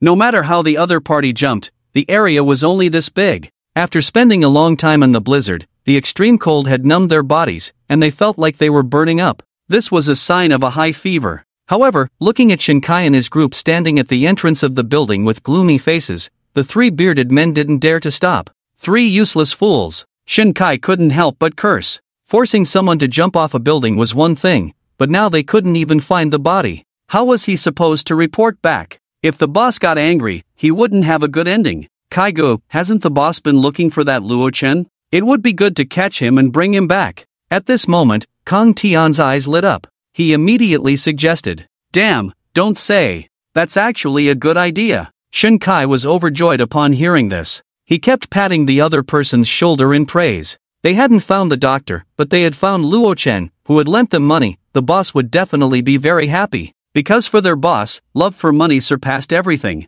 Although, right now, money was useless. "Let's go to Building 9, Shinkai said in a deep voice. Leading a group of younger brothers, they marched into the underground parking lot, heading towards Building 9. "Kaigo, what about those three guys? Shouldn't we deal with them?" a younger brother asked. "Don't worry about them, after staying in the blizzard for so long, they'll definitely come down with a high fever of 40 degrees when they get back." Shinkai waved his hand. The medical kit had already been taken away. In this situation, those three were undoubtedly sentenced to death. "Dr. In, how was the food?" Luo-chen pulled out a tissue and wiped the corner of his mouth with a smile. Opposite him, and Yu Yen rubbed her little belly and said contentedly, "Thank you for the hospitality, I ate very well." Not just well. It was also very satisfying. Li Ro's cooking was impeccable. The dishes she made were almost as good as what she had eaten in the big hotel. In fact, they were even more delicious than those made by the chefs. After eating such delicious food, it would be unbearable for her to return to the days of drinking water and gnawing on cold bread at home. "Once you're full, get to work." Luo-chan snorted coldly. The meal was made by Li Ro, and she still expected someone to wash the dishes? Although, before Yu Yen arrived, it had always been Li Ro and Baya helping each other out. "Oh," and Yu Yen shrank her neck and replied weakly. Then, she hurriedly picked up the empty plate she had cleaned out and ran to the kitchen. As soon as she entered the kitchen, she discovered that there was actually a dishwasher here. "Wash by hand." Luo-chan's indifferent voice rang out, extinguishing the small thought that had risen in her mind. I'll wash.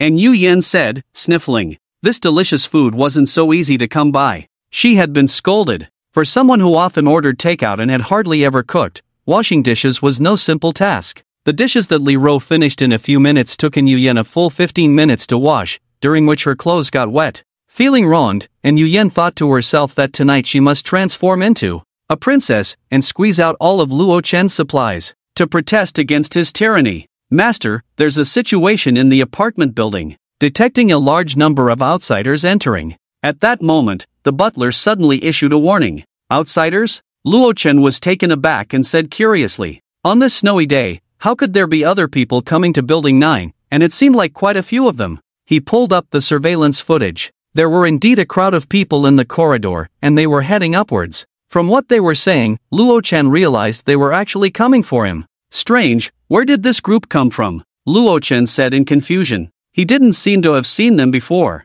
What should we do? There are so many of them. And Yu Yan said nervously, her beautiful eyes looking at him. Should we issue another bounty and have the residents in the building take them out? Not likely. Luo Chen shook his head. After the last battle, many people had received food, so this time they probably wouldn't dare to venture out. Moreover, many had been injured last time and currently had no combat power. The main issue was that there were too many of these people, and the residents wouldn't be able to handle them. Then, what should we do? And Yu Yan tightened her sleeves, speaking anxiously. She didn't want to lose her current good life. In the face of this sudden crisis, Baya and Yan Shu appeared quite calm, their pretty faces showing no signs of panic. They knew that Luo Chen would definitely handle it. Don't worry, as long as you stay obediently in the room, they won't be able to do anything to you, Luo Chen said lightly. Even if this group was numerous, what of it? The alloy walls of the safe house were not to be trifled with. However, that said, he still needed to make some preparations. Brother Kai, why are there so many holes in the wall? Kang Tian asked with a puzzled expression. Upon reaching the 23rd floor, the first thing that caught their eye was a wall full of pits, as if it had been bombarded like a city wall. It was particularly eye-catching. What does that matter? I'm looking for Luo Chen himself, got it? Shin Kai said dismissively. What he wanted most right now was to capture Luo Chen and take him back to report. He was not interested in anything else. Luo Chen, open the door for your grandpas. Did you hear? Don't play dead, or we'll break the door down. Come out right now. At Shin Kai's signal, his underlings swaggered to the door and shouted. In their view, Luo Chen was just one person and posed no threat to them at all. Even if all the residents of this building teamed up, they would still have a significant advantage in numbers, so there was no need to be afraid. Where did this dog come from, barking at my door? Luo Chen chuckled softly. His voice was clearly transmitted through the Bluetooth speaker into the corridor. Upon hearing this, the little brothers at the door immediately turned dark. They never expected that Luo Chen would dare to provoke them at this moment. Did he really not know how to write the word death? Or did he think the peephole was just for decoration? Could they not see how many people were behind them? Chapter 121, Want Money or Life? Luo Chen, I see you really don't know how to write the word death. Debts must be repaid, it's only right. You borrowed $1 million from our boss Ming a month ago, and now it's time to pay it back. The little brothers immediately began to curse. If it weren't for the extremely low temperature, each of them would have wanted to roll up their sleeves and rush in to break down the door. Hearing their shouting, Luo Chen finally understood. It turned out these people were here to collect a debt. Before the apocalypse, he had indeed borrowed over $1 million from several lending apps. However, was it really a coincidence that it all came from one company? He clearly remembered splitting it across several different lending apps. Come on, are these guys really here to collect debts in this freezing weather? Luo Chen said, somewhat speechless. It was over 70 degrees below zero. A blizzard was raging outside. Are you kidding me? This is way too dedicated. But paying back the money was out of the question. It would never happen in this lifetime. Why should I pay back money I borrowed with my own ability? Luo Chen retorted disdainfully. After all, the money on the other side wasn't clean either. These loan sharks had ruined countless families. Damn it, Luo Chen, you really won't cry until you see the coffin. A dead pig isn't afraid of boiling water. Shin Kai gritted his teeth in anger. He didn't expect the other party to be so arrogant. They had over 80 people with them, and if they really got into a fight, they could even flatten this entire building. Fuck it, get in there. Smash his damn door open, Shen ordered. Once the door was broken down, he wanted the other party to know how painful the consequences of offending them could be. Including the principal and interest of that $1 million from before the apocalypse, it all had to be paid back. Alright, Kai Gu, leave it to us. At that moment, two little brothers volunteered. They excitedly walked to the door with two sturdy iron hammers in hand. In the apocalypse, such heavy iron hammers were essential for killing, burning, and looting. The thin iron door of the apartment was incredibly weak in front of the hammers. Just a few swings would smash it to pieces. 80. The two little brothers raised their hammers and smashed down. While smashing, they kept shouting slogans. Unfortunately, they didn't know that this iron door was not as weak as the doors of other residents' homes. This was a super secure door comparable to a bank vault door. Even small explosives couldn't blow it open. Bang! Oh my god! Ah, my hand! After one round, the two little brothers immediately howled in pain. The moment the hammer hit the door, a tremendous force was transmitted back through the hammer, instantly numbing their hands and nearly splitting their palms open. Damn, you two useless fools! You can't even break down a door. Shinkai couldn't help but curse angrily. Thinking they were too weak, he pushed them aside and replaced them with two stronger little brothers. Seeing this, Luo Chen on the sofa decided to show them some color. Always being on the defensive was not his style. "Steward, connect the high voltage," he said. "Yes, master," the steward replied. He immediately flipped the switch and set the voltage to the highest level. Bang! This time, two of the little brothers swung their hammers against the iron door, and their bodies began to tremble uncontrollably.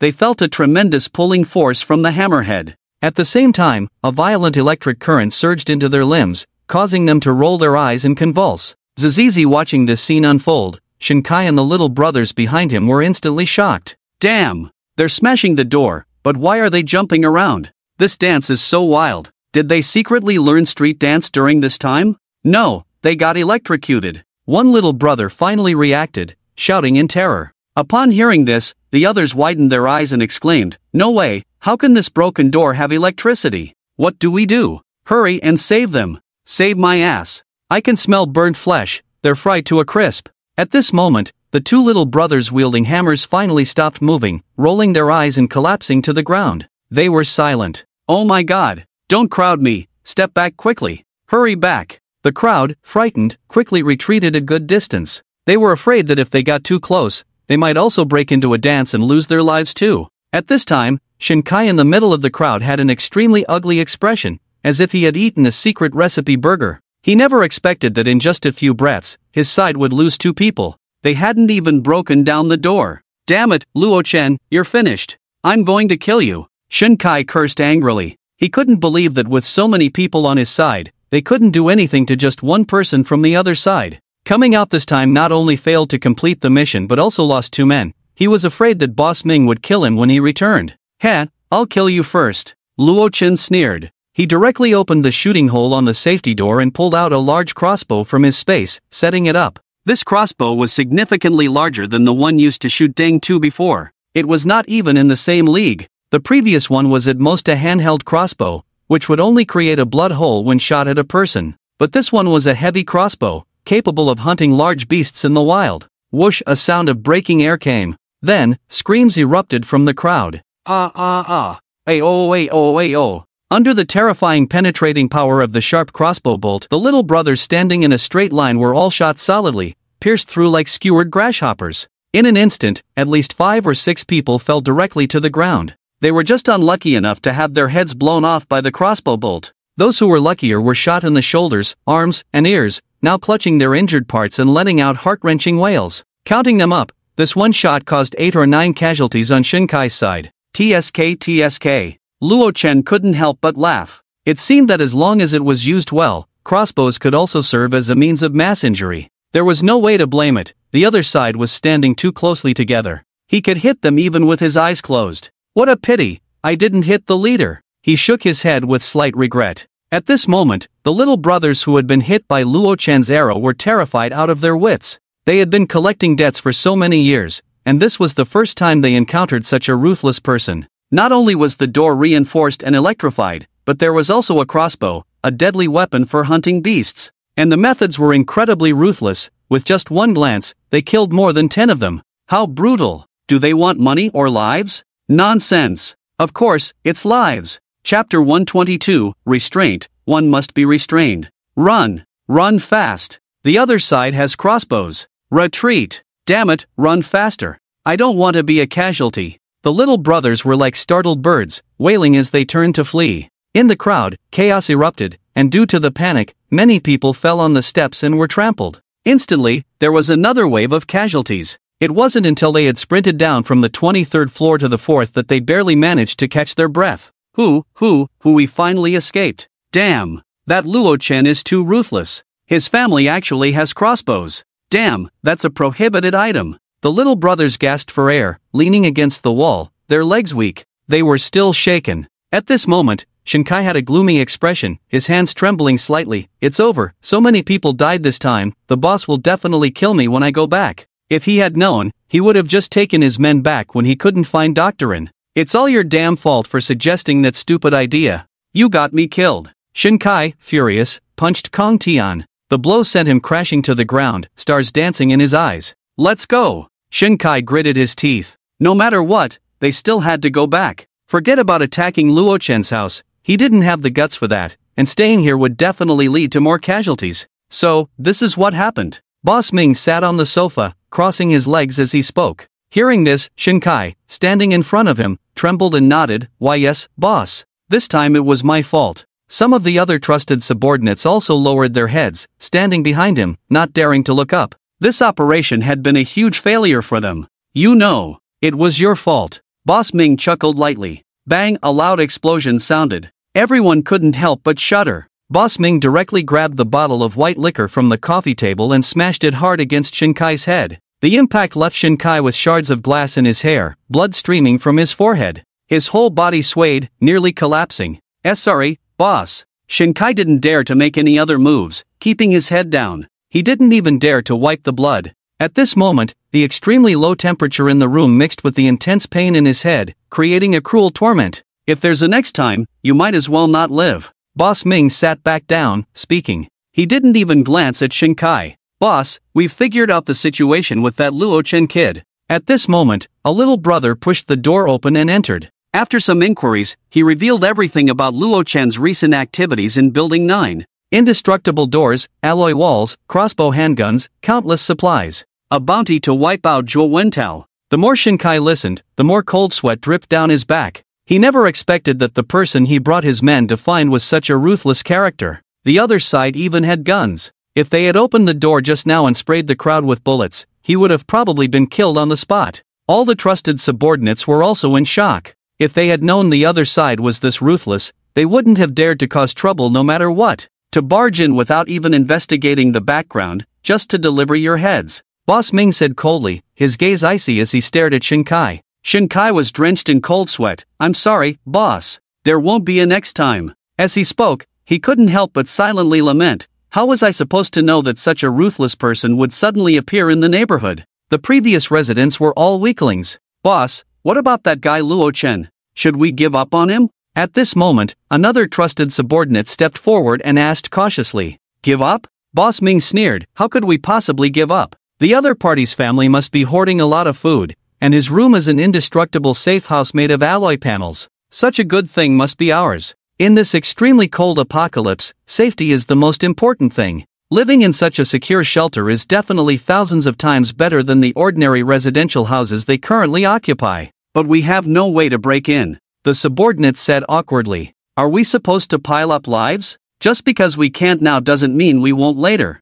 Boss Ming's eyes were cold. There will always be opportunities. A mature hunter must have enough patience. As long as Luo Chen shows even the slightest flaw, they will seize the opportunity and take him down in one go. Where did that group of people come from? It seems they all ran away. Who knows, probably from another building. Ha ha ha. Another group of fools coveting Brother Luo's supplies. In the owner group, messages started flooding in. After the previous incident with Deng Tu and Zhuo Wentao, their courage had increased significantly. They were no longer surprised by such things. At everyone, 1 bag of instant noodles, take care of the 2 corpses at my door. At this moment, Luo Chen also tagged in the group. The group chat instantly fell silent. Without thinking, the residents who saw the message must have dropped their phones and rushed up to the 23rd floor. Brother Luo, the bodies have been taken care of. A resident living on the 21st floor said respectfully at the door. Before the apocalypse, throwing objects from high places was illegal. But now,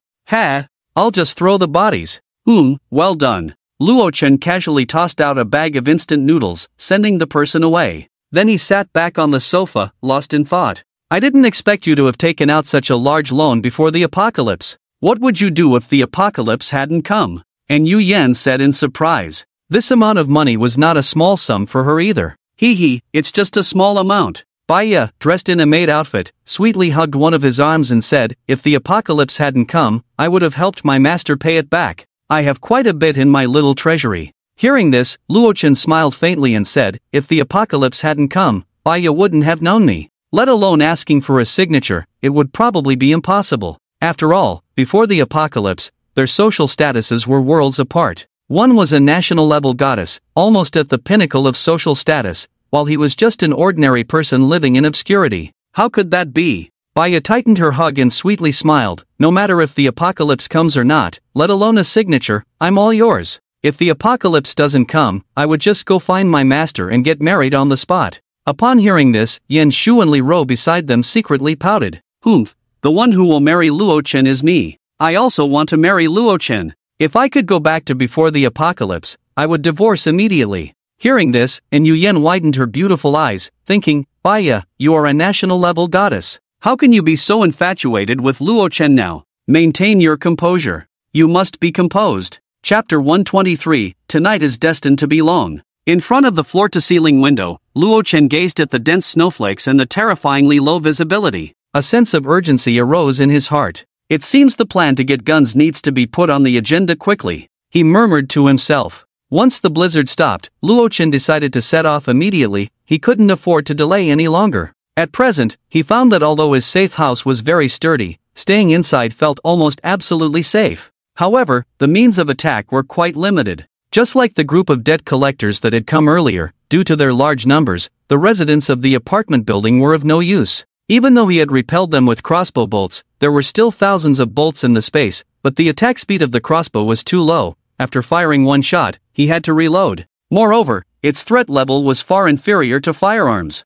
Although he had a handgun, the ammunition was too scarce. With just a magazine holding a dozen rounds, facing a large number of enemies, he still needed a rifle or submachine gun with more bullets and greater lethality. At this moment, Luochen deeply felt that he was suffering from a lack of firepower. He needed to have a large amount of firearms and ammunition in his hands to have enough confidence to face any potential threats in the future. If only he had a pile of firearms at his disposal. Then, when those guys came knocking today, as soon as he revealed the big guns, they would probably be scared off. The police station's armory has at least 100 firearms, and a considerable amount of ammunition. Luochen pondered. Relying solely on Yan Shu, he probably wouldn't be able to take much, not to mention the mountain of bullets. And the journey wasn't short, a round trip would likely take up a whole morning. If he wanted to transport multiple times, it would be incredibly difficult to implement, unless he relied on a drone fleet for transportation. However, he couldn't just stay in the safe house enjoying comfort. "Then let me go personally," Luochen said, narrowing his eyes. This way, not only would he gather supplies from the police station, but he could also conveniently collect any other valuable resources encountered along the way. "After a month of continuous training in the combat skills Yan Shu taught me, I should have no problem taking on two opponents at once now." Luochen raised one hand and clenched his fist, feeling the surge of power within his body. His physical fitness was improving rapidly, even nearing Yan Shu's level, and he had grasped the basics of combat skills. With Yan Shu by his side, the two could look out for each other and respond calmly to any dangers they might encounter. Whoosh! Outside the window, the blizzard continued to howl. "Let's take this route to the police station," Luochen said, standing in front of the large screen in the living room, doodling on the displayed route.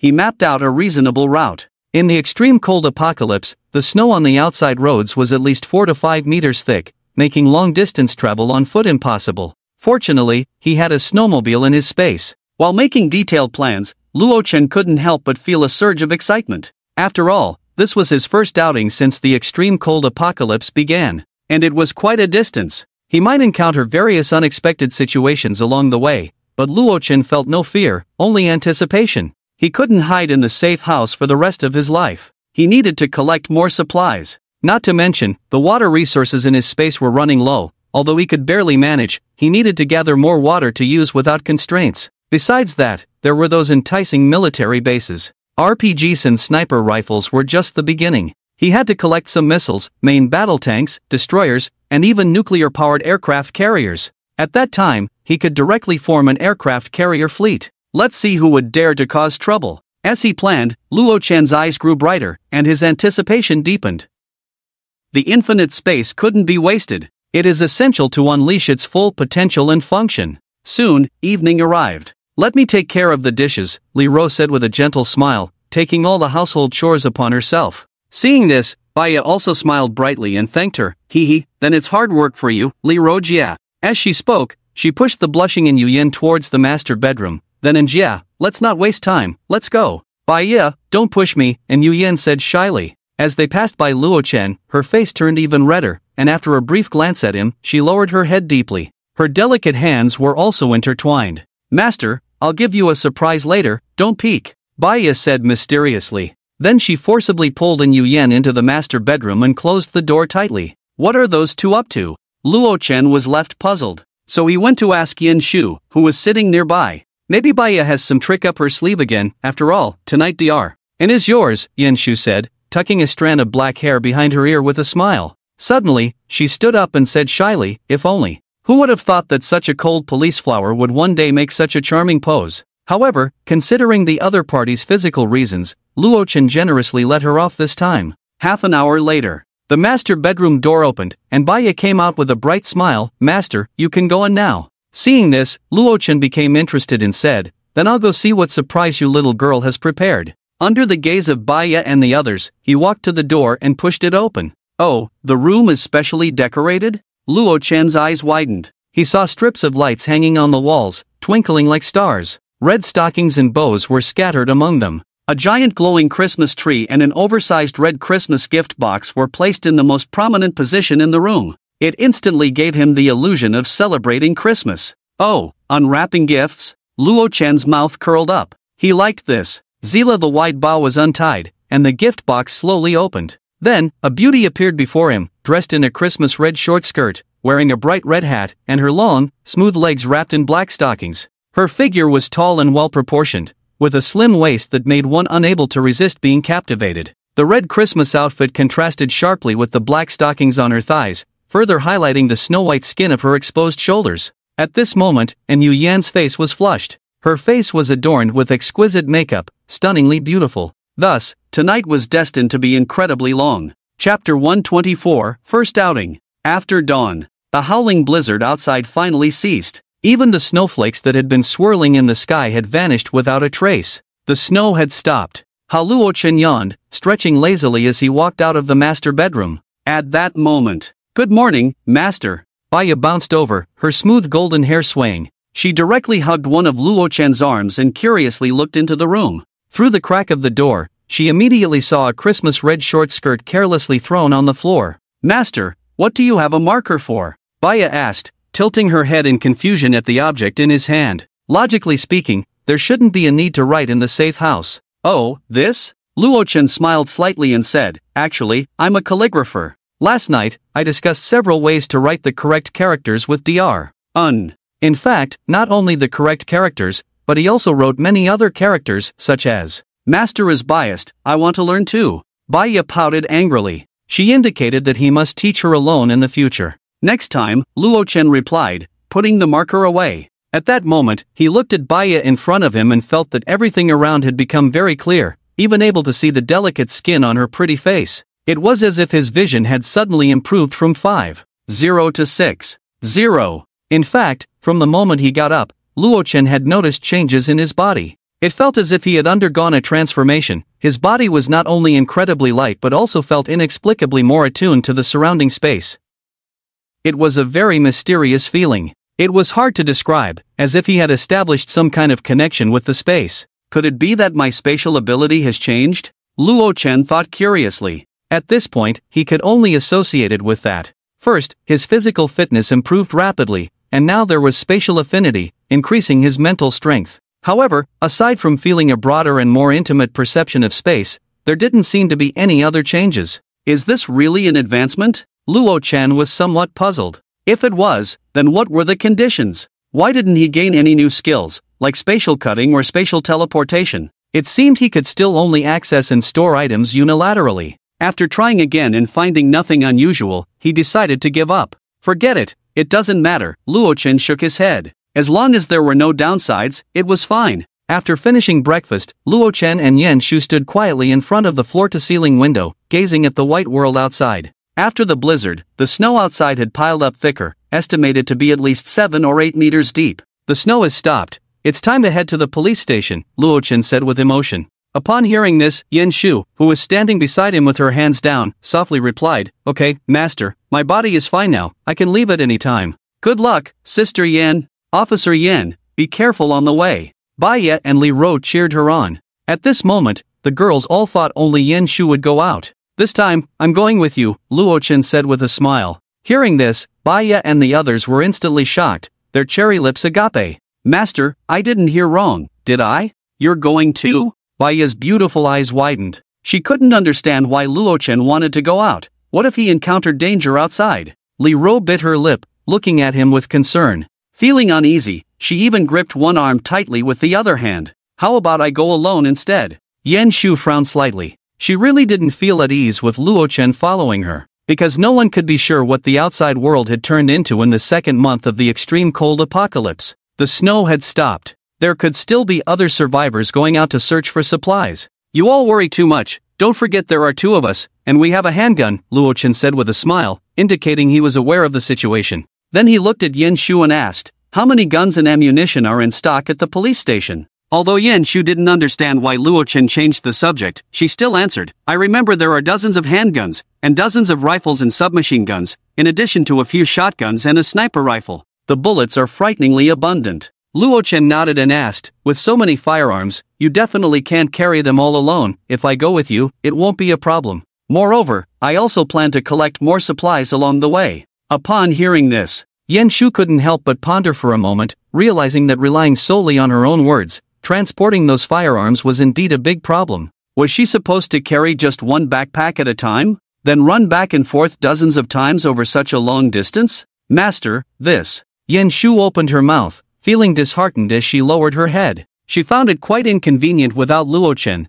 The supplies in the armory couldn't be transported at all. "Don't worry, I'm more cautious about my life than you think," Luo Chen reassured the girls. This trip, besides the purpose of collecting supplies, he also wanted to experience the world in this extreme cold apocalypse. After all, he hadn't had the chance to go out in his previous life. After some persuasion, the girls finally set aside their unease. "Master, the door to the armory might be a bit tricky," Yan Shu said, biting her red lips. Originally, she had planned to find a way to solve this problem on her own, but now that Luo Chen was going with her, she mentioned it in advance. As the place that stored firearms, the police station's armory door was also made of specially crafted steel, and to open it, at least two locks had to be bypassed. One was a password lock. The other was a fingerprint or iris lock. Both were essential. "Butler, can you handle the password lock?" Luo Chen asked softly. As a super AI brain created by a top domestic team, it surely had some degree of freedom, right? "Of course, master. I have compiled a program that can be stored in the ID card. At that time, I can breach the password door." "Great, that's enough," Luo Chen nodded in satisfaction. The password lock was solved. As for the fingerprint or iris lock, they would figure it out when they reached their destination. There would always be a way. Where there's a will, there's a way. Without wasting time, Luo Chen directly pulled out a polar anti-cold suit from his space and quickly put it on. To be honest, the anti-cold suit made with the latest top technology felt completely different when worn. It was much more comfortable than he had imagined. It could withstand temperatures as low as -100 degrees. It could also resist wind, snow, and heavy rain. The surface even had high flexibility, capable of withstanding general stabbing injuries from daggers, providing a strong sense of security. "Make sure to carry the gun properly," Luo Chen said as he took out a handgun and a few magazines, handing them to Yan Shu. Fully prepared, the two of them arrived at the entrance. "Master, you must be careful," Bai Ye said with tears in her eyes, her beautiful gaze filled with reluctance. "I believe that Master and Officer Yan will return safely," Li Rou said gently yet firmly. At that moment, the master bedroom door opened, and Yu Yen grabbed the doorframe, her pretty face flushed as she said, "Master, you have to come back quickly. I want to be your gift next time." After bidding farewell to the girls, Luo Chen and Yan Shu set off. In the stairwell, two residents had just finished shoveling snow and were walking back with plastic buckets. "What the hell? No way!" Suddenly, upon seeing Luo Chen coming down, they couldn't help but curse out loud. Yan Shu immediately shielded Luo Chen behind her, her brows furrowing tightly. One hand also reached for her waist. Luo Chen? I can't be seeing this wrong. Luo Chen actually went out? The two residents' eyes nearly popped out, utterly shocked. What were they seeing? The guy who would never leave his house was actually outside now? What was going on? Had the sun risen from the west? They even thought they were seeing things and rubbed their eyes vigorously with one hand. It's fine, Luo Chen patted Yen Shu's shoulder, smiling as he spoke. He didn't think there would be any threats inside the apartment building. However, Yen Shu's caring behavior still touched him a little. Skirting around the two who were frozen in shock, Luo Chen and Yen Shu continued to walk downstairs, with Yen Shu maintaining a vigilant demeanor the whole time. Old Zhang, am I seeing things? The resident wearing a hat seemed to have just come to his senses and hurriedly asked his companion beside him. Seeing things my ass. I saw it too. And the clothes they were wearing looked so high-end. The resident named Old Zhang said, his face filled with excitement. It was strange. The other party was clearly not a big star, yet seeing them made him exhilarated, as if he had encountered some important figure. Why did Luo Chen suddenly go out? His house is so sturdy, staying inside is so safe. The resident with the hat couldn't understand. Could it be that Luo Chen had run out of food and had to go out to find something to eat? Exactly. There are so many people outside who want his life, it's too dangerous to go out. Old Zhang shook his head as well. He couldn't help but entertain the thought that the other was going out to look for food. If there was enough food, who would choose to leave a solid and safe shelter to brave the cold and danger? Of course, what they didn't know was that Luo Chen wasn't going out because of food. He wanted to empty the police station stock in Qingshui City. On the fourth floor corridor, Puff Yen Shu lightly flipped out and landed steadily on the snow. She only sank slightly. Looks like the snow is quite thick. Luo Chen nodded and then grabbed the window ledge to jump out. Unexpectedly, as soon as one foot touched the snow, he sank deep into it. The snow completely covered his knees. At that moment, Luo Chen realized that Yen Shu was fine only because she was light and had good balance. The snow on the upper layer was still quite soft. Pulling his legs out of the snow, the two arrived at the back of a unit building and found a secluded corner. This will do. Luo Chen took out a snowmobile from his space. With this thing, he and Yen Shu could speed across the snow. Vroom vroom, Luo Chen pressed the accelerator, and the snowmobile shot out like a wild horse. Yen Shu, sitting on the back, wrapped her arms around his waist. To be honest, the snowmobile truly lived up to its name. Even on a snow layer that was 8 or 9 meters deep, it moved without obstruction. Not affected at all. At this thickness, the snow had long submerged everything on the lower levels, so the community's main gate no longer existed. At this moment, many residents standing by the window were astonished to discover this scene. Oh my, look! Someone actually went outside. No way, who would risk their life in this cold weather? Damn, it's real. Who is that? Their vehicle can actually move on the snow as if it were solid ground. The residents exclaimed in shock. Oh my god, it's minus 70 degrees outside. Aren't they afraid of freezing to death? And how do they even have a snowmobile? This isn't the Arctic. The icy cold wind howled through the streets. An endless white world. Filled with desolation and silence, it resembled a vast, boundless kingdom of ice and snow, with buildings long buried under thick layers of snow. Silent, soundless. In the face of this global snowstorm, everything seemed incredibly small. Vroom, suddenly, a figure sped past in the white expanse of snow. Being in this white world was refreshing. Awo Luo Chen couldn't help but howl, expressing the exhilaration in his heart. At this moment, it was as if everything in the world had vanished, and as far as the eye could see, all the buildings were covered in a thick layer of white snow. Hee hee, Yen Shu giggled, tightening her embrace. It had been about half an hour since they set out, and they had traveled quite a distance. During this time, Luo Chen hadn't seen a single survivor. It seemed that only snow remained outside. Where are we now? He slowed down the vehicle and asked. Upon hearing this, Yen Shu took out a paper map and, after glancing around, said, "That tall building over there should be the television station. According to the map, we should be on Qinsha Street." Qinsha Street? Luo Chen pondered, so the water plant should be nearby. Yes, turn left up ahead. Yen Shu nodded after checking the map. This nearby large-scale purified water plant was one of their target locations. The vast number of bottled waters stored there could all be collected into their space, replenishing their originally scarce water resources. Vroom, the snowmobile came to a steady stop outside. Since the entrance was covered in snow, they chose to climb in through a window on the upper floor. Under the beam of a strong flashlight, the frozen but plentiful bottled water was neatly arranged, almost filling the entire warehouse. Seeing this, Luo Chen wasted no time and began to collect everything. The freezing didn't matter, he had plenty of fuel in his space's containers, and he could just melt and heat it when needed. But collecting them one by one is too inefficient, Luo Chen sighed. Who knows how long it would take to gather all the water in this entire warehouse? At that moment, he suddenly remembered that his spatial abilities seemed to have changed. he could sense the space around him for about 10 meters. In that case, Luo Chen had a flash of inspiration and decided to try a different approach. Focusing his mind, he swiped.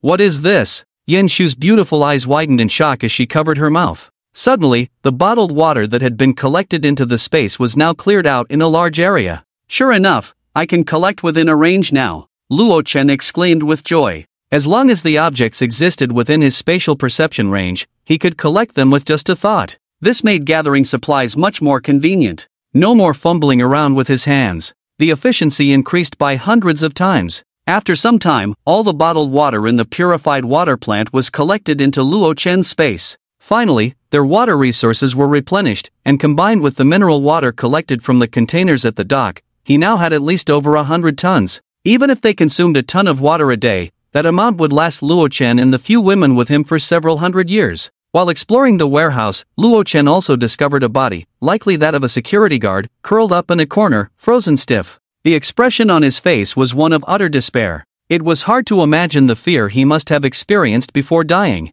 Let's go. Luo Chen shook his head. He and Yan Shu carefully bypassed the frozen body and walked outside to get back on the snowmobile. Taking out the map, he oriented himself. Vroom vroom, the two continued on their way. The biting cold wind blew like knives. Fortunately, with goggles on, Luo Chen could drive with peace of mind. In the world draped in silver, it was good to have the tall buildings to guide their direction, otherwise, they could easily get lost. 20 minutes later, the police station finally came into view. Bang, the glass window shattered. The main entrance had long been covered in snow, and Luo Chen and Yan Shu chose to enter through a window on the upper floor. They were deprived of sunlight and artificial light. The interior of the building was pitch black, but this was not a major issue. Luo Chen directly activated the accessory on his cold-resistant suit, a powerful flashlight. Instantly, the bright light dispelled the darkness. Sigh. Yan Shu suddenly let out a soft sigh. Perhaps it was the scene that stirred her emotions. Before the apocalypse, she had been a part of this place and was particularly familiar with the police station's environment.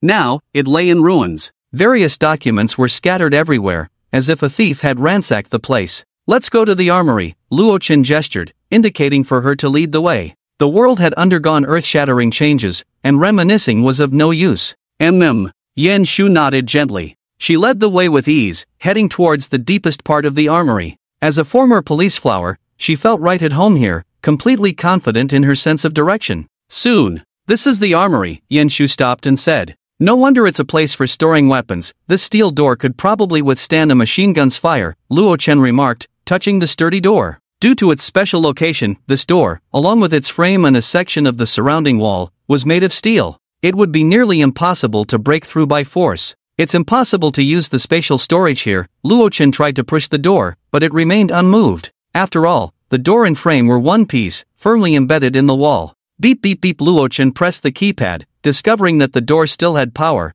There was likely an independent battery inside. Incorrect password. The door will automatically lock after 3 incorrect attempts. A line of red text appeared on the small screen. As expected, wrong. Luo Chen shook his head with a smile and pulled out an ID card from his space. This card contained the butler's built-in password cracking program. Beep. The ID card slid through the slot, and the text on the small screen instantly turned into a jumble of characters, rapidly flashing various symbols. Password correct. A line of green text appeared. Awesome, Luo Chen exclaimed. Truly, it was top-notch AI. It could even crack the armory door's password. However, just bypassing the password lock was far from enough. As to successfully open the door and retrieve the weapons inside, they still needed to get past the final line of defense. That was the fingerprint or iris lock. At this moment, Luo Chen couldn't help but stroke his chin, feeling a bit troubled. The password butler can handle it, but how do we deal with the final fingerprint lock? He pondered. To pass the fingerprint verification, they would likely need someone of the director's level to come over. Anyone else wouldn't work at all. What to do? Should he go to the person's home and invite them over? He pulled out tools like a power drill and a cutting machine from his space, but they were utterly useless against the steel door. Bang bang bang. At that moment, a chaotic sound of footsteps suddenly echoed from the dark corridor behind them. Damn, this is really spooky. There are actually people in here. A burly man in a thick down jacket, with a scruffy beard, exclaimed in shock. He held a lantern in his left hand and a machete in his right, clearly well prepared. Behind him, 2 men wielding crowbars and a woman who looked somewhat attractive followed closely. The blizzard just stopped, and there are already people with the same idea as us, targeting the police station," the burly man grinned, clearly surprised. "What a smart person, but too bad they ran into me," the burly man sneered. "Killing someone in the police station must be quite thrilling. Big brother, that girl next to this kid looks pretty good. He. Once we kill him, we can enjoy ourselves." Two men holding crowbars greedily eyed Yen Shu's pretty face. If Yen Shu's looks scored a 90, then the woman next to them could barely scrape a 70. "Oh, who are you planning to kill?" Luo Chen sneered, pulling out a gun from his space. At that moment, Yen Shu also drew her gun, the dark muzzle aimed at them. A gun? Damn, they got guns. The two men shivered, unable to steady their crowbars. They almost wet themselves. "Ha ha ha, you think a toy gun can scare me? The armory's door is locked tight, you." The burly man laughed disdainfully. Unfortunately, he barely got to finish his laugh before gunshots rang out. Bang! Bang! The two men with crowbars were shot in the head. The somewhat attractive woman was so frightened that her legs went weak and she fell to the ground. "What are you?" Luo Chen sneered. These little thugs thought they could take him on with a few machetes and crowbars. It was simply laughable. "Be brother. I was blind not to recognize your greatness, please let me go." The burly man turned pale with fear and dropped his machete. The arrogance on his face vanished instantly. Indeed, strength is the ultimate truth. "I'm curious, did you really think you could pry open the armory's door with just 2 crowbars? Luo Chen said, somewhat puzzled. "And no." The burly man's eyes suddenly lit up, and he cheerfully pulled out a package from his pocket, opening it to reveal a severed hand. "Brother, I know the password to the armory door, and this hand can unlock the fingerprint lock. If you let me go, I'll tell you the password," he said confidently. Seeing this, Luo Chen narrowed his eyes slightly. From the expression on the man's face, it didn't seem like a lie. Then the owner of this severed hand must be. Bang! In the burly man's incredulous gaze, the bullet was fired. He was shot in the head, collapsing in shock. Until his death, he couldn't understand why Luo Chen killed him. Because just unlocking the fingerprint lock wouldn't open the armory door without the password. Beep, identity verification passed. Luo Chen picked up the severed hand and successfully opened the armory door with its index finger. Instantly, rows of black pistols, rifles, and submachine guns were revealed inside. In addition, there were 5 shotguns and a high-precision sniper rifle. Hee, idiot. Luo Chen couldn't help but sneer, "I don't need a password." At that moment, the remaining somewhat attractive woman knelt in terror and said, "Please, spare me. As long as you don't kill me, I'll do anything." "Oh, anything?" Luo Chen raised an eyebrow, saying with interest, "Yes. Handsome, you have to believe me, I was forced to join their group." The woman flattered, crawling over. She tightly hugged Luo Chen's thigh. At this moment, in the face of life and death, all dignity was worthless. "I have no interest in whether you were forced to join or not," Luo Chen said indifferently. Don't kill me. I can make you very comfortable, my skills are great." The woman hurriedly said, kneeling on the ground, her hands reaching for Luo Chen's waist, trying to undress him. To be honest, if this were before the apocalypse, a woman with such looks being so proactive wouldn't be entirely unappealing. Unfortunately, times have changed. Comfortable is not enough. Luo Chen snorted coldly. Then, he kicked the woman away and disdainfully said, "I find you dirty." In this harsh environment, not everyone has a good bathing situation. The woman in front of him didn't know how long it had been since she last bathed, and the strange odor emanating from her made Luo Chen frown. Handsome. I'm not dirty, I just washed last week," the woman pleaded in terror. "I've only been with a few of them, I'm very clean. If you don't believe me, you can try." In response, he fired a bullet. Bang, the woman immediately fell silent. "Sorry, not interested." Luo Chen spun the handgun around and then put it away. The woman's words of innocence were hard to believe. When she had entered with that big man, her expression had been anything but humble. Forced? Who would believe that? "Alright, now it's time to collect firearms." Luo Chen rubbed his hands together and eagerly walked towards the armory. What came into view were walls lined with various firearms, including handguns, submachine guns, and rifles. It was a dazzling sight that could easily overwhelm anyone. One might think they had entered a military armory from a game. TSK, so cool. Luo Chen picked up a rifle, stroking the cold barrel in admiration. He even loaded a magazine and fired a few shots. Compared to handguns, the experience of using a rifle was on a whole different level, providing a completely different sense of security. Swish, with his enhanced spatial abilities, Luo Chen merely thought about it, and almost all the firearms displayed on the walls were stored in his space. Even the large boxes of ammunition around were not left behind. This saved him the trouble of collecting them one by one. In the armory, not only were there guns, but Lo Chen also found dozens of bulletproof vests. I didn't expect to get my hands on a sniper rifle. Lo Chen marveled as he held the only large sniper rifle. Such a deadly weapon, if it hit a person, would surely leave them bruised all over, right? Not missing any corner, after finishing his search and storing all the firearms and ammunition in his space, he prepared to leave with Yen Shu. At this moment, he was in a very good mood. With so much ammunition and firearms, even facing the thousands of residents in the community, Lo Chen felt more than confident. He was not afraid at all. When leaving, under Yen Shu's guidance, Lo Chen took another shortcut to the outside. The snowmobile was quietly parked there. Get in. Lo Chen mounted it. Yen Shu obediently followed, wrapping her arms around his waist and then pulling out a map to look at. The route to the mall is to turn right up ahead. She pointed in a direction. On the way back, Lo Chen didn't plan to take the original route but instead chose a closer one.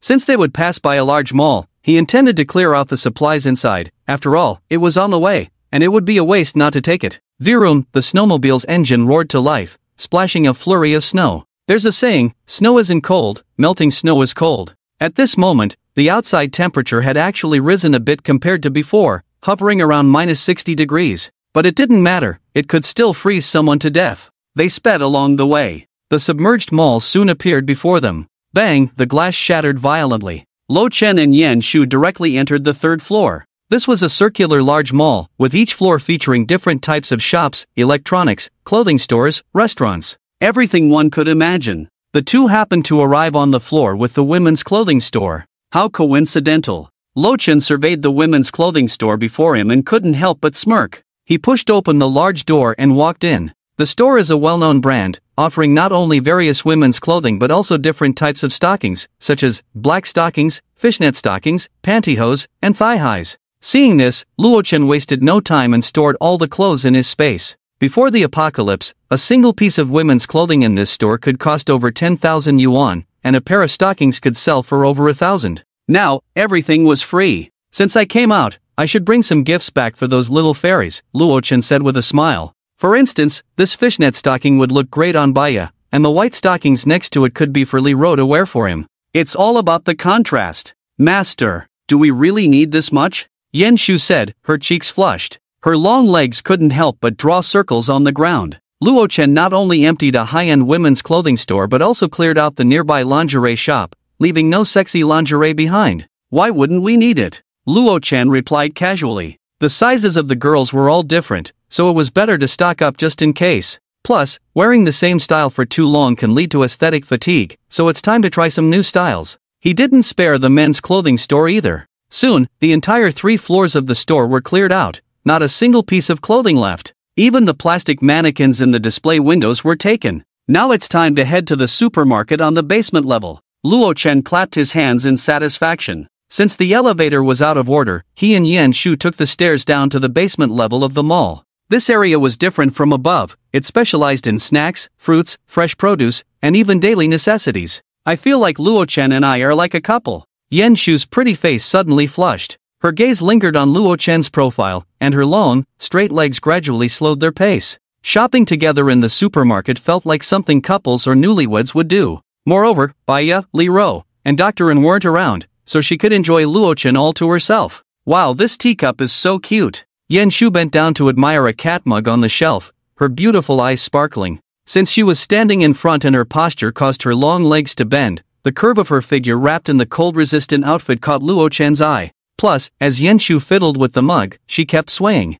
Who could resist such a scene? This place seems quite exciting? Luo Chen couldn't help but glance around. The basement level of the mall was filled with shelves stocked with goods, and there were quite a few messy little carts stuck in the aisles, brimming with everyday life. It felt like there were many people around. 2 high-powered electric heaters and a silent generator were set up. The temperature around them rose instantly. Hey, master, what are you going to do? Yen Shu looked at the items taken out from the space, her beautiful eyes widening in curiosity. Why would he bring out the electric heaters when they were wearing cold-resistant outfits and weren't cold? You'll find out soon enough, Luo Chen said with a cold smile. Then, in a flurry of panic, Yen Shu was pressed against a shelf filled with various retail foods. No, please don't, she said, her pretty face turning red. This was way too thrilling. It was her first time trying something like this in such a setting. 2 hours later, Luo Chen finally let Yen Shu go. Sigh, I was planning to get back before noon. He glanced at the time and sighed. It seemed they wouldn't make it, even if they left immediately. By the time they returned to the community, it would be afternoon.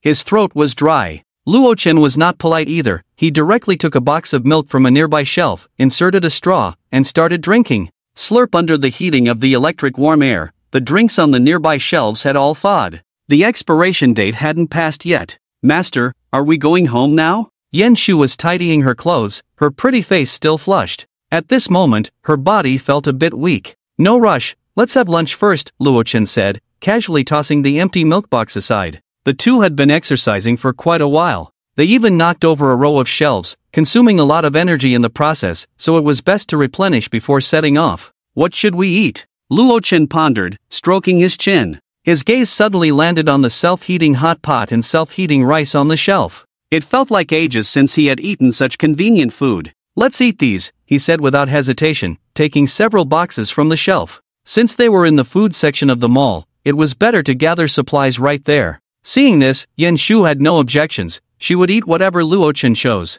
After finishing lunch, Luo Chen didn't idle around. While strolling with Yen Shu, he collected all the shelves they passed into his space. Soon, all the supplies on the basement level were gathered, including frozen instant foods, juice, soda, bulk snacks. Everything was taken without missing a thing. He didn't collect some wilted frozen vegetables, as they looked unappetizing, and after a month of freezing, even if they hadn't spoiled, their nutritional value and moisture would have mostly evaporated. After scavenging all the supplies, Luo Chen was surprised to find that his space felt much fuller, and his perception range had increased a bit. What the heck? Could it be that after the change in spatial ability, these supplies are equivalent to experience points? He speculated curiously. As long as he collected enough supplies, would he level up after reaching a certain threshold? Luo Chen decided to experiment. Without hesitation, he also collected the wilted vegetables and some frozen zombie meat into his space. Perhaps these things would come in handy later. Of course, he wouldn't eat them himself. Sure enough,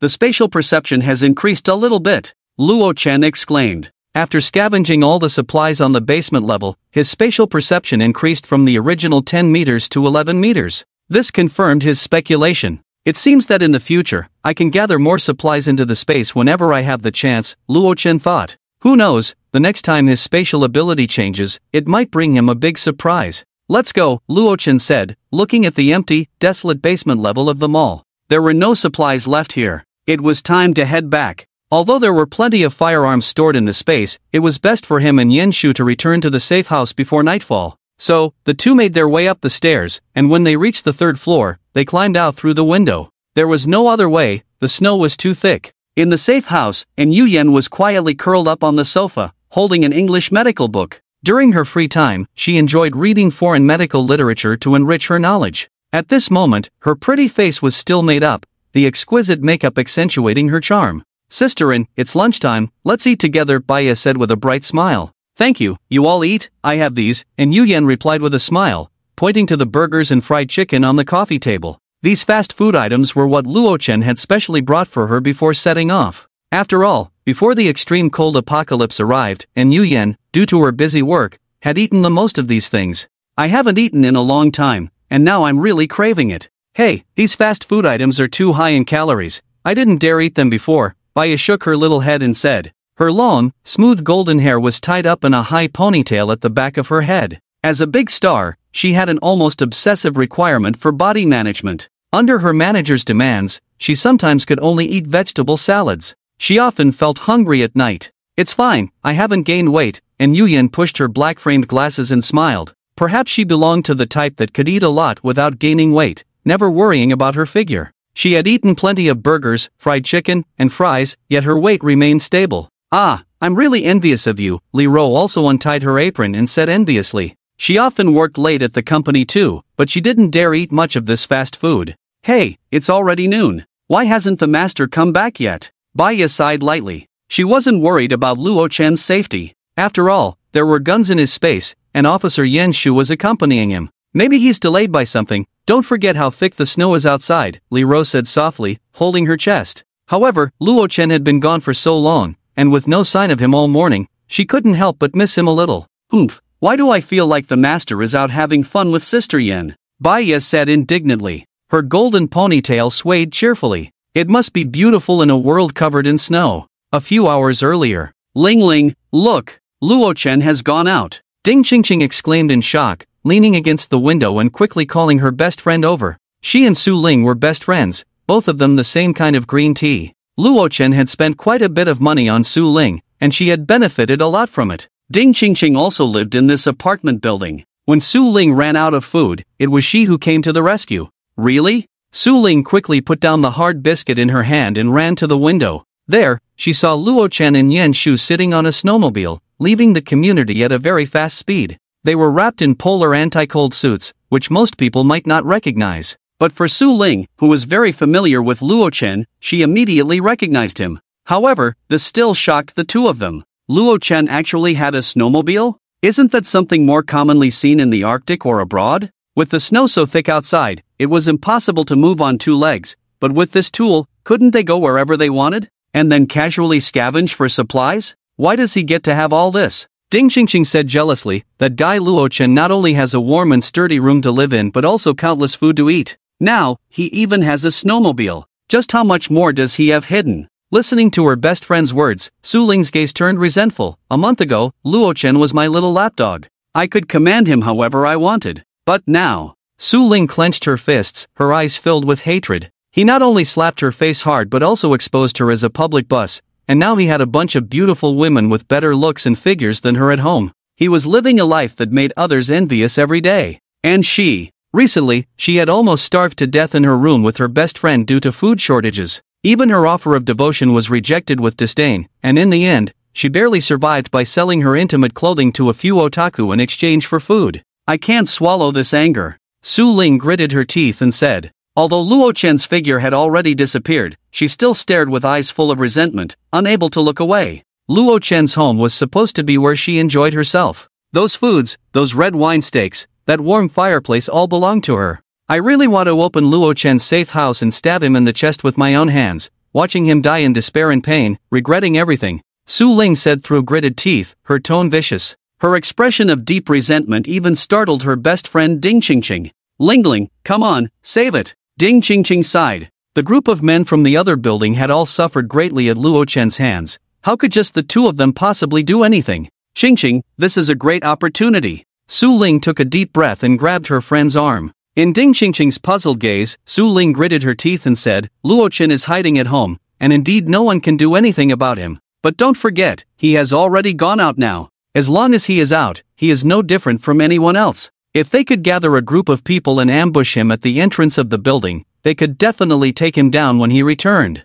Even if Luo Chen had a gun, as long as there were enough people, they could swarm him at the critical moment. At such a close distance, he wouldn't be able to fire many shots. In the end, he would definitely be killed. After hearing this plan, Ding Qingqing was clearly a bit moved. Luo Chen's room was very sturdy. No matter how many people came, they couldn't break through. But once he left the room, he was indeed no different from anyone else. At that moment, perhaps just a knife would be enough to easily kill him. Then that warm and sturdy safe house, along with all the delicious food inside, would belong to them. At that time, they wouldn't have to worry about food and safety anymore. It could be said that the two of them had been tormented by food issues for quite some time. But Ling, how are we going to gather people? Ding Qingqing said with a troubled expression. To take down Luo Chen, it was impossible with just the two of them. They needed help from other residents. But why would anyone listen to them and take the risk to ambush Luo Chen? You don't need to worry about that. I already have a good plan. Su Ling said with a cold smile.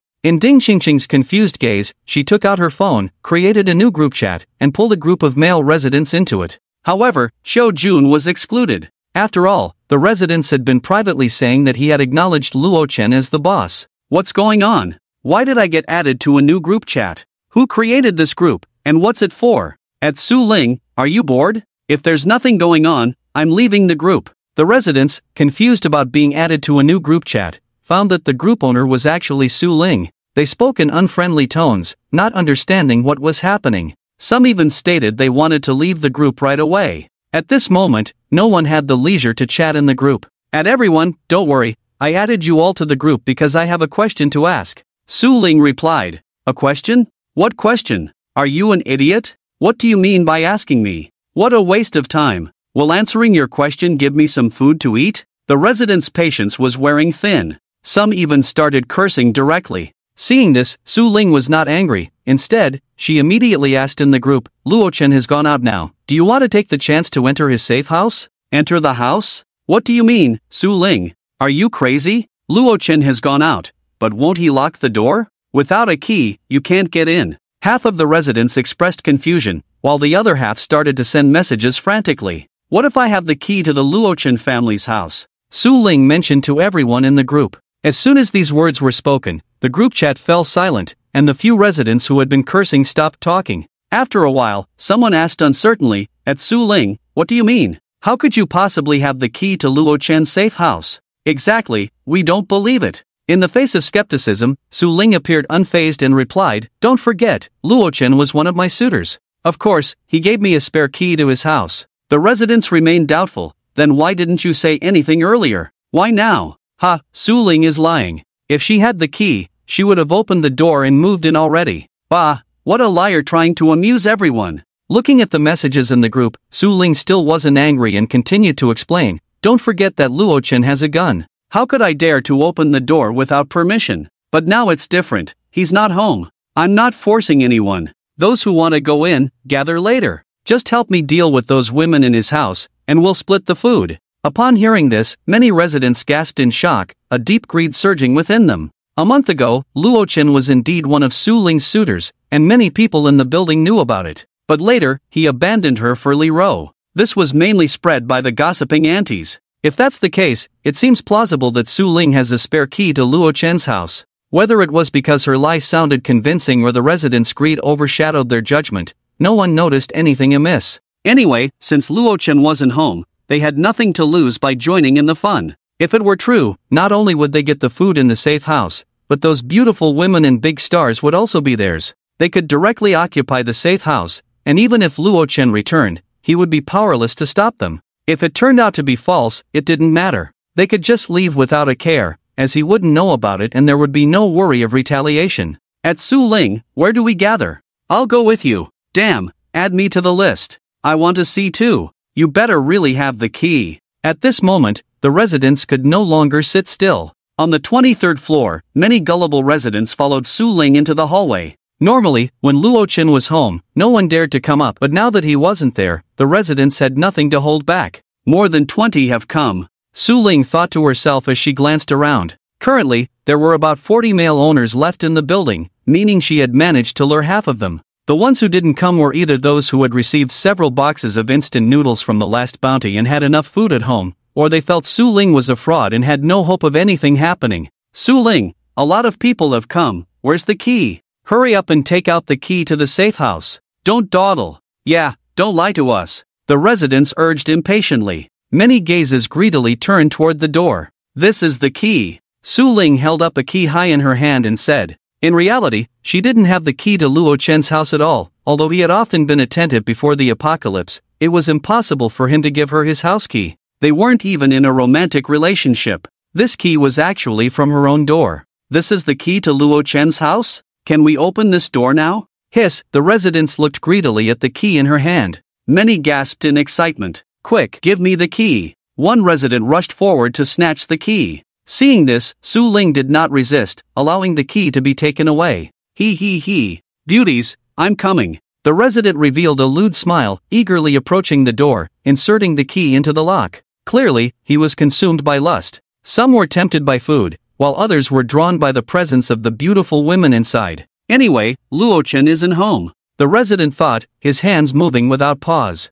What's going on? It seems like it won't go in? Just as he was puzzled, a violent current suddenly surged from the key. Zzz, and so, everyone witnessed a shocking spectacle. The current receded, leaving behind a charred corpse. Someone's dead.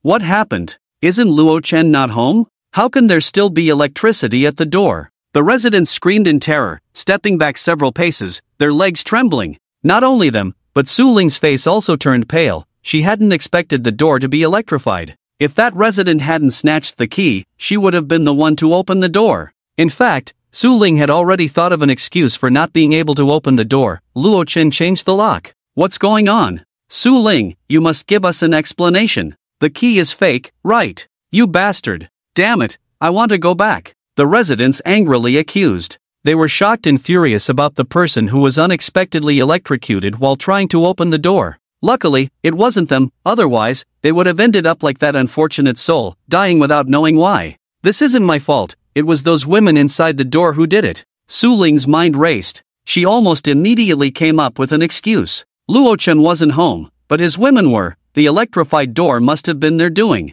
After all, with so many people in the corridor, the commotion must have been heard by them. This statement successfully shifted the crowd's hatred. They still believed the key was real. It was just that Li Ro and the others had taken the opportunity to turn on the high-voltage switch, so the person opening the door was directly electrocuted. "Li Ro, I know you can hear me. It's very cold outside. We just want to come in and sit for a while. Let us in. We promise we won't hurt you. We're all neighbors. Goddess Baya, please open the door. You were forced into this, and you must hate Luo Chen too." The residents passionately pleaded from outside the door. They wanted to take advantage of Luo Chen's absence to persuade the women inside to open the door. Luo Chen was a tough nut to crack. But now, with only a few enchanting beauties inside, playing the emotional card to deceive them into opening the door should be easy, right? The residents couldn't help but smirk at the thought. Listening to the commotion outside, Baya spat angrily. "These scumbags think they can fool us like children? They weren't stupid. How could they possibly open the door for them? Moreover, the authority to open the door wasn't solely in their hands. They had to wait for the housekeeper to seek Luo Chen's consent before they could unlock the alloy door of the safe house. The master just left, and they came sniffing around." And Yu Yen closed her book and sighed softly. This group of people truly had ulterior motives. They claimed they wouldn't harm them, but if a few naive girls opened the door, the first thing those people would do upon entering would be to attack them. "Li Ro, can you hear me?" At that moment, Yulin's voice rang out from outside. Li Ro furrowed her brows, looking up at the surveillance screen, where she saw Yulin standing outside the safe house, gazing longingly at the alloy door. "I already know I was wrong. I won't force you to do this kind of thing again. So please forgive me, okay? Help me open the door," Yulin said with a face full of regret. He raised his palm and slapped himself a few times, making his face red. "Damn it, Li Ro, you bitch. When you open the door, I'll make sure someone takes you down." While slapping his own face, Yulin thought viciously in his heart. At this moment, he felt that the only breakthrough point was with Li Ro. As long as he showed true remorse, she would surely be unable to resist opening the door. Seeing Yulin's desperate performance, the other residents were not idle either, shouting for Li Ro to listen to him. Inside the room, Li Ro bit her cherry lips, her pretty face filled with shame and anger. She never expected that Yulin, after doing such a thing, would still have the face to appear in front of her. Open the door? Heh, did she look like a gullible little girl? Just seeing that face on the screen made Li Ro feel a wave of nausea, wishing he would disappear from her sight immediately. So it turns out Sister Ro is already a married woman. And Yu Yan hugged her legs, secretly surprised. After all, she was the last goddess to enter the safe house, and her time with everyone else was not long, so she was unaware of this. At this moment, looking at Li Ro wrapped in her workplace OL outfit, with her voluptuous and curvaceous figure, and those long black silk legs under her skirt, and Yu Yan couldn't help but sigh. The charm of Wei Wu's legacy truly made it hard for any man to resist. "You all stop dreaming, we will never open the door." Baya gritted her teeth and said, "I've already contacted the master, and he will be back soon." Upon hearing this, the crowd in the hallway couldn't help but feel shocked and angry. At the same time, a wave of panic surged in their hearts. They certainly knew who Baya was referring to. Luo Chen. "It's over, what do we do? Luo Chen will be back soon. Run, let's get out of here quickly. Go, hurry up." The residents were thrown into chaos. The shadow that Luo Chen left on them was too great. If he caught them, it would definitely be the end. At this moment, Su Ling couldn't hold back any longer and shouted at the security door, "You all listen to me. I am Luo Chen's first girlfriend. You are all mistresses, damn thieves. What you are enjoying now belongs to me. Open the door, do you hear me?" As she spoke, she even wanted to smash the door, but was quickly pulled back by Ding Qingqing. This door had high voltage electricity. It was dangerous to touch. "Your name is Su Ling, right? I seem to remember you a bit." And Yu Yan suddenly spoke up. Looking at the familiar face on the monitor, she seemed to recall something and said, "Last month, did you go to the hospital for hymen repair surgery? I remember a colleague even complained that the patient named Su Ling was too loose, and the surgery was quite difficult." Because this matter was so bizarre, and there weren't many people who underwent such surgeries, and Yu Yan couldn't help but look at the information a few more times. Now, seeing Su Ling's appearance, she immediately recalled it. Hearing this, Su Ling reacted like a furiously puffed-up cat, angrily retorting, "You're talking nonsense, I never had that kind of surgery. You're slandering me." At this moment, Ding Qingqing beside her widened her eyes. She seemed to remember that last month there was indeed such a thing. Su Ling had to go to the hospital but absolutely wouldn't let her accompany her. Ding Qingqing hadn't thought much of it at the time, but now she realized that Su Ling had gone too. No wonder she didn't want her to go with her. "Humph, whether you're being slandered or not, you know in your heart." And Yu Yan snorted coldly. After hearing in Yu Yan's words, Baya couldn't help but cover her mouth and chuckle. Along with the residents in the corridor, they couldn't help but cast strange glances at Su Ling, making her tremble with anger and feel utterly humiliated. Su Ling never expected that despite her efforts to be discreet, she would still be discovered. "Lingling, we can't waste any more time. Luo Chen is coming back soon," Ding Qingqing said anxiously. At the same time, a hint of disdain surged in her heart. How could Su Ling let someone sleep with her for just a few thousand yuan and still go through such elaborate measures for a repair surgery? It was like pulling down her pants to fart, just to find psychological comfort for herself? Soon, the residents in the corridor vanished without a trace. Phew, those scumbags finally left. Baya patted her chest and sighed in relief. Although she knew they couldn't break in, with the backbone Luo Chen not at home, the few of them still felt a bit nervous. Buzz, the snowmobile sped through the snow, splashing a flurry of snowflakes. "Master, those guys are really too much," Yen Shulu said with a frown. Just now, the butler had informed the two of them about what happened on the 23rd floor through a wireless Bluetooth headset. "They won't be jumping around for long," Luo Chen said with a cold smile. He hadn't expected that as soon as he and Yen Shu stepped out,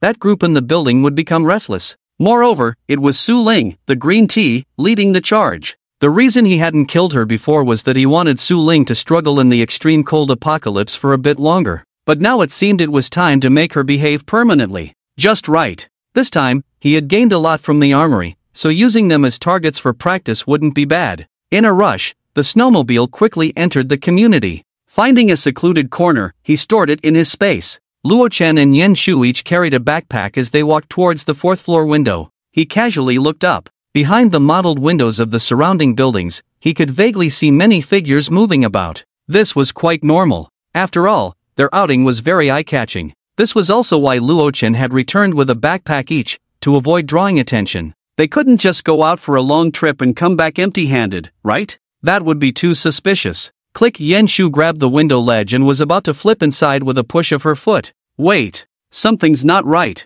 Luo Chen frowned, and his spatial perception activated on its own. 1, 2, 3, 4. 22, 23. On the fourth-floor corridor, there were actually 23 people lying in ambush. Some were holding machetes, quietly leaning behind the windows, while others raised hammers, holding their breath and waiting for the opportunity. Some were even hiding directly below the window. The scene in the corridor appeared in Luo Chen's mind like a 3D image, instantly making him alert. As soon as he stepped in, he would be ambushed by the crowd. If he wasn't prepared, he could really suffer a big loss. Yen Shu was pulled back by Luo Chen. However, she didn't make a sound but silently gave him a look. So Yen Shu noticed too, Luo Chen thought with amusement. No wonder she was a former criminal police officer. Her instincts were sharp. If it weren't for his spatial perception ability, he wouldn't have discovered that so many people were lying in ambush in the corridor. What's going on? Why hasn't Luo Chen come in? Did he notice something? At this moment, the residents lying in ambush in the corridor exchanged puzzled glances, not understanding why there was no movement outside.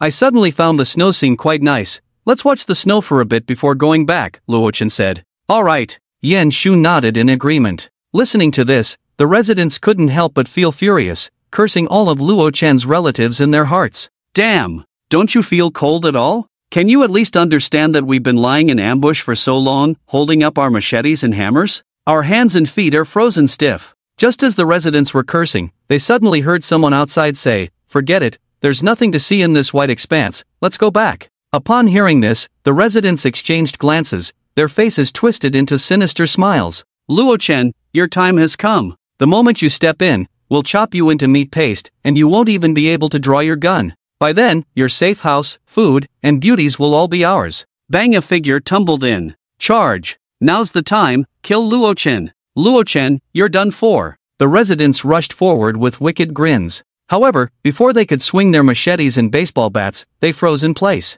What fell into the corridor was not Luo Chen himself but a backpack that had been thrown in. "Oh, you all are so enthusiastic, waiting here to welcome me?" Luo Chen said, crossing his arms with a smile. Seeing this, the residents immediately panicked. Their ambush plan had been discovered in advance by the other side. "Damn it, we've been exposed, run! Luo Chen has a gun, we can't win!" Someone shouted in fear. The terrified residents turned to flee. Fight a knife against a gun? Are you crazy? Everyone, don't panic. Luo Chen only has one handgun, and we have more than 20 people here. Su Ling, hiding at the back, shouted urgently. As long as the other side empties the magazine, the remaining people can rush in and kill him without hesitation. The most important thing is, if they run now, Luo Chen will definitely settle the score later. Su Ling is right, everyone stay calm. Luo Chen definitely doesn't dare to shoot. If he does, he won't survive. That's right, Luo Chen isn't in the safe house right now. We don't have to be afraid of him. The gun is most threatening not after pulling the trigger, but before firing. The residents clearly thought of this as well. They suppressed their fear and stood by the windows on the fourth-floor corridor. "We have so many people. We don't believe you dare to shoot. If you dare, we'll dare to rush in and kill you. After all, there's no solid safe house to protect you now." Most importantly, everyone believed that Luo Chen had fired several times before, and his gun probably had no bullets left. They were gambling. Truly foolish. Luo Chen couldn't help but laugh. He couldn't resist sneering. "You think you're in a good position?" Su Ling gritted her teeth and said, "Luo Chen, you're laughing even when death is imminent?" In her view, the advantage was on their side. Luo Chen had a handgun, but the bullets were limited. As long as he fired, everyone would rush him. After all, he knew exactly which residents were here. There was no way out for them, they could only fight to the death. As long as they held the window, Luo Chen wouldn't be able to get in, and they could wear him down, even exhaust him to death. Su Ling didn't believe that on such a cold night, Luo Chen could survive outside. "Death is imminent?" Luo Chen said playfully, "with you bunch of rotten fish and shrimp?" In his eyes, Su Ling and these greedy residents were nothing but clowns, utterly ridiculous. At this moment, he could even pull out a submachine gun and turn these people into a pile of corpses in 10 seconds. "Lo Chen, if you hand over your handgun now and voluntarily open the safe house, I might still consider sparing your life," Su Ling said with a cold laugh, her tone mixed with an indescribable satisfaction. In her eyes, all of Lo Chen's current actions were just the stubbornness of a dead duck. "That's right, Su Ling is right, after all, we're all neighbors. There's no need for it to be a life or death situation." Yu Dahai grinned, holding a machete. To him, Lo Chen stepping out of the safe house was like a fish out of water, a tiger without its teeth. "Lo Chen, as long as you open the safe house and let me spend a few nights with that big star by ya, I will be the first to guarantee your safety. And Li Ro, that married woman, I've been craving her body for years. Damn, that girl next to him is also so pretty, I want her." The residents seemed to feel they had the upper hand. One by one, they began to fantasize about the wonderful life they would have after storming the safe house and playing with the girls. "Lo Chen, you can only blame yourself for ending up in this situation. Who told you to foolishly run out of the sturdy safe house?" Su Ling laughed heartily. From now on, the identities and statuses of the two would be reversed. Lo Chen had already fallen from grace. From now on, that warm safe house and delicious barbecue meals would all belong to them. "You have nothing to say now, right? Then hurry up and kneel down, come over and lick my goddess's feet, and I might consider taking you as my pet," Su Ling said with a cold smile. For some reason, a hint of blush appeared on her otherwise pale face. Dreaming in broad daylight. Lo Chen sighed lightly, pulling out a Glock and saying, "If you have no last words, then get ready to go." The cold muzzle of the gun was aimed at the residents in the corridor, instantly freezing their smiles. "Wait," Su Ling said incredulously, "think carefully, your handgun has at most 7 or 8 bullets. She barely finished her sentence when the gunfire erupted. Bang! Bang! Bang! Bang! Bang! Bang! With each gunshot, a resident fell to the ground, eyes wide open in death. The crowd was just within 10 meters, and with the enhancement of spatial perception, Lo Chen could even shoot them in the head with his eyes closed. "You're wrong, there are 15 bullets in the gun," Lo Chen said with a smirk. "I'll run. Devil, he's a devil." The residents in the corridor, after Lo Chen fired several shots, had already collapsed, dropping their weapons and fleeing in panic. Those who charged forward were shot on the spot. My God! Who said a handgun only had 7 bullets, or even less than 7? This damn magazine is almost comparable to a rifle. After the gunfire stopped, 15 residents lay dead on the spot, while the remaining 7, including Ding Qingqing, managed to escape. As for Su Ling, she stood there in a daze, not moving. Lo Chen didn't rush to shoot the fleeing residents, after all, he had plenty of time to settle the score later. What did you just say? I didn't hear clearly. Lo Chen blew the smoke from the gun's muzzle, looking at Su Ling, who was frozen in place, and asked with a smile. Ha, lick your stinky feet? What a joke. I haven't even tasted Baya and Yen Shu's little fragrant feet. It's only others who get to taste mine. Not the other way around. Why you? How could you have fired so many shots? Handguns only have 7 or 8 bullets, right? Su Ling's body trembled uncontrollably. At this moment, the residents had vanished without a trace, leaving only a pile of corpses in the corridor. This was completely different from what she had imagined. Ugh, watching so many living people being killed right in front of her made Su Ling unable to suppress the churn in her throat, and she bent over to vomit bile. At the same time, her heart was filled with disbelief. Luo Chen was completely different from a month ago. What could have caused such a drastic change in his personality? From an ordinary person to a cold-blooded executioner. You've suffered from a lack of education. Luo Chen shook his head and said, a bunch of literary.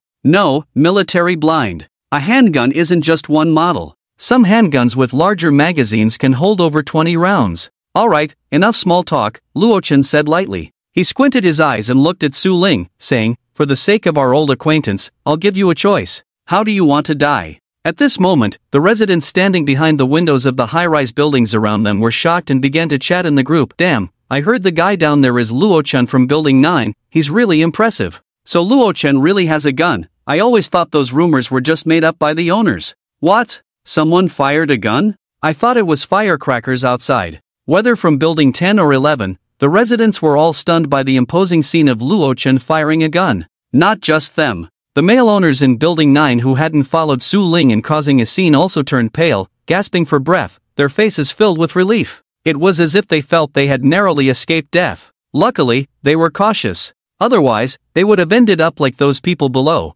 becoming the doomed souls who died at the gunpoint. The crisp sound of gunfire echoed in the air of the community, causing everyone to shiver involuntarily in the cold air. Although visibility issues prevented the residents from seeing what was happening in the corridor, they quickly understood from the explanations of those living on the lower floors that someone had ambushed Luo Chen in the corridor, and then was shot back by him. Luo Chen, why are you doing this to me? Su Ling gritted her teeth and questioned. The look in her eyes was as if she were gazing at a heartless scoundrel who had abandoned her. After all, last time, Su Ling had lowered her stance to seek out Luo Chen, but he had shown no concern and had ruthlessly humiliated her. Why? Luo Chen couldn't help but snort coldly, too lazy to say more to her. He wouldn't tell Su Ling what had happened in his past life or how he had been tricked into opening the door and killed by her. However, the deep-seated hatred he felt before dying in his last life was something Luo Chen would never forget.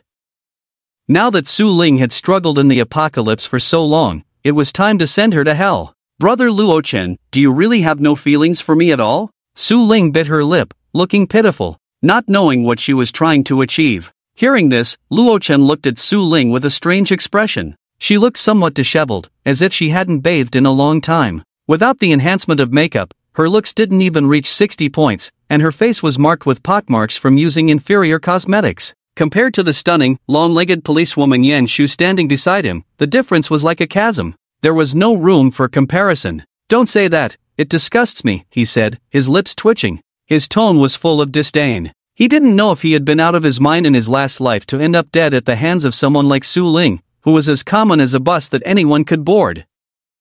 Thinking back, Luo Chen even wanted to slap himself twice. So embarrassing. Luo Chen, do you think you've won? Su Ling suddenly said coldly. To this, Luo Chen couldn't help but raise an eyebrow and said, What, do you think you can persuade me with your words? Actually, I never had any hope for that group of residents from the start. They are just cannon fodder. Su Ling said with a cold laugh. Her gaze shifted to the underground parking lot behind Luo Chen, where a group of men with sinister smiles and machetes were continuously pouring out. A formidable crowd of 70 or 80 people surrounded Luo Chen and Yen Shu from a distance of just a few meters. They looked at the two with the eyes of hunters, mockingly sizing them up while weighing their machetes in hand. One particularly arrogant lackey, forgetting that the temperature was a chilling -60 degrees, foolishly licked the blade of his knife. As a result, he tragically had to be carried away. At that moment, a man with a scar at the corner of his eye stood at the front of the crowd, looking coldly at him. Are these guys the debt collectors from last time? Luo Chen frowned. He recognized the lackey who was bowing and scraping next to the leader of these men. It was indeed Shinkai and his group from last time. Strange. How did Su Ling get involved with these people? Hey, look quickly. A lot of people suddenly appeared below and surrounded Luo Chen. Damn, how did Luo Chen get entangled with Boss Ming from Building 13? He's practically one of the strongest figures in our community. Luo Chen is done for. I bet they won't even find a complete corpse later. The residents in the high-rise expressed their fears. While they were sending messages in the group chat, they couldn't help but lower their bodies, afraid that the crowd below would notice them peeking. Despite the turmoil in Luo Chen's mind, his expression remained unchanged, as if he didn't take these people seriously at all. Luo Chen admitted that if this had happened before, being surrounded by so many people with Yen Shu outside would indeed be quite a tricky and headache-inducing situation. But now, he couldn't help but smile, a hint of disdain flashing in his eyes. I just emptied the entire armory of the police station, and these guys come knocking at my door. Truly, when there's a path to heaven, you don't take it. When there's no door to hell, you force your way in. Just the ammunition stock in his space would probably be enough to execute this group 1,000 times over. At that moment, Luo Chen's contemplative demeanor appeared to Su Ling as if he were stunned. Ha ha ha! Su Ling couldn't help but burst into laughter, playfully saying to him, "Brother Luo Chen, the bullets are all used up. What can you do now?" As she spoke, she licked her lips and said, "What I said before still stands. As long as you're willing to be my pet, I can plead with Boss Ming to let you off." Su Ling had made up her mind. As long as Luo Chen submitted, she would make sure to torment him thoroughly, letting him experience the pain and suffering she had endured these past few days. And then, she would kill him without hesitation. In fact, Su Ling had long become an informant for Building 13 planted in Building 9. Even when the group from Building 10, led by Zhuo Wentao, was inquiring about Luo Chen's whereabouts, Su Ling had eagerly revealed all the information to them. "Master, should we?" Yen Shu cautiously leaned closer, her breath fragrant. She had already taken off her backpack and was holding it against her chest. Luo Chen's bag was filled with frozen vegetables and zombie meat, among other frozen foods, meant to cover for his spatial abilities. But her backpack was different. "Don't rush," Luo Chen said lightly. His gaze turned to Boss Ming and his group, who were comfortably seated, and then glanced at the smug Su Ling in the corridor. The corners of his mouth lifted slightly. "A good show. The show is about to start. Luo Chen, right? This is our first meeting." Boss Ming, surrounded by a crowd, spoke slowly. Compared to most of his underlings, who wore the same dirty clothes for several days, Boss Ming was quite particular about his appearance. Not only was he dressed in a thick, warm military coat, but his beard and hair were also neatly groomed, even styled into a slick back. One could only say, as expected of a boss, his quality of life was high. "I am," Boss Ming continued with an arrogant expression. However, before he could finish, he was interrupted by Luo Chen. "Stop, I'm not interested in your self-introduction." In front of over 100 underlings, being interrupted like that made Boss Ming's face darken. Luo Chen said lightly, "You're here to collect debts, right? Please, take the debts down to the King of Hell later. I've sent quite a few clients to him recently, so he should give me some face." Upon hearing this, Boss Ming's expression turned even darker. He had never encountered such an arrogant person.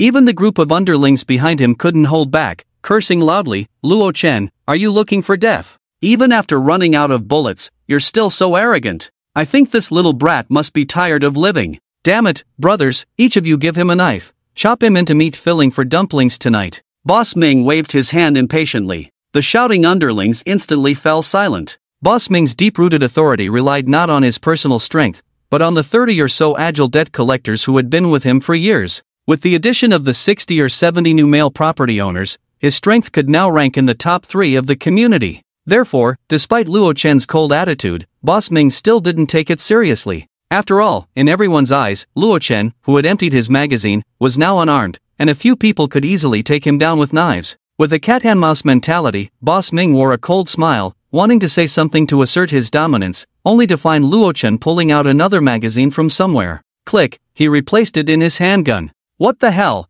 How does Luo Chen have another magazine? Where did he get it from? The underling who had just been cursing the loudest was now scared stiff, sitting down on the ground. Not just him, even the surrounding underlings took several steps back in fear. With the example of the cannon fodder from Building 9, they dared not act recklessly and rush in to offer their heads. Su Ling was so frightened that she crouched down, holding her head under the window in the corridor. "Damn, this is bad." Boss Ming, hiding behind his underlings, looked grim. He hadn't expected Luo Chen to have a spare magazine. Now, it seemed impossible to take down the opponent without casualties. At this moment, Luo Chen, who had scared off many underlings, did something that left everyone dumbfounded. Smack, he flicked his hand, and the handgun was thrown into the snow 5 or 6 meters behind him. As everyone was in shock, pondering whether Luo Chen had gone mad, he took a few steps forward and said lightly, "Aren't you all wanting to kill me? Don't say I didn't give you a chance. Come on, I don't need a handgun." He provocatively beckoned towards Boss Ming and his group, saying, "And I want to fight 100 of you."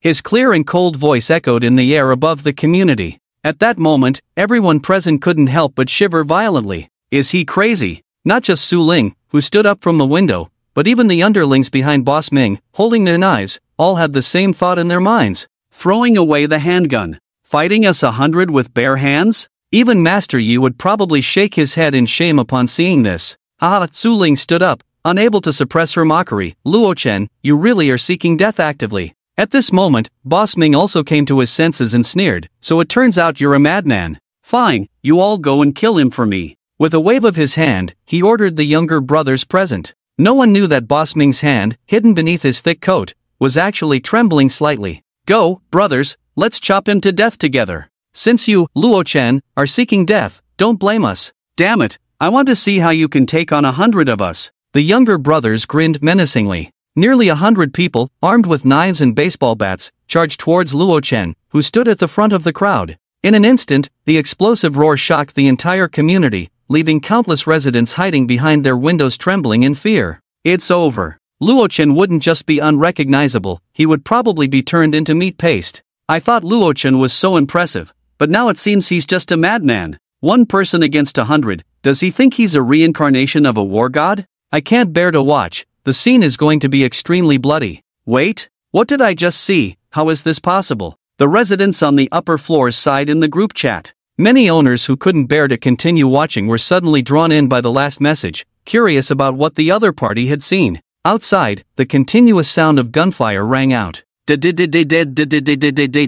this moment, no one knew the desperate scene the 100 younger brothers were facing. Their emotions were like a roller coaster, plummeting from heaven to hell. What did they see? Luo Chen, who had originally been empty-handed, somehow reached behind him and pulled out 2 pitch-black, menacing submachine guns. My god! How did he do that? Is he performing magic? No! It must be that sinister Luo Chen hid the guns on his back in advance, covered by his clothes. Die! Although his voice was very soft, the younger brothers clearly saw Luo Chen's lips move. Accompanied by the passionate sound of gunfire, 2 fire snakes erupted from the gun barrels, mercilessly reaping the lives of the younger brothers charging forward like the Grim Reaper's scythe. People in the front fell in droves. Damn, run! Help! The younger brothers in the back, realizing something was wrong, terrifiedly dropped their weapons and tried to escape to the underground parking lot.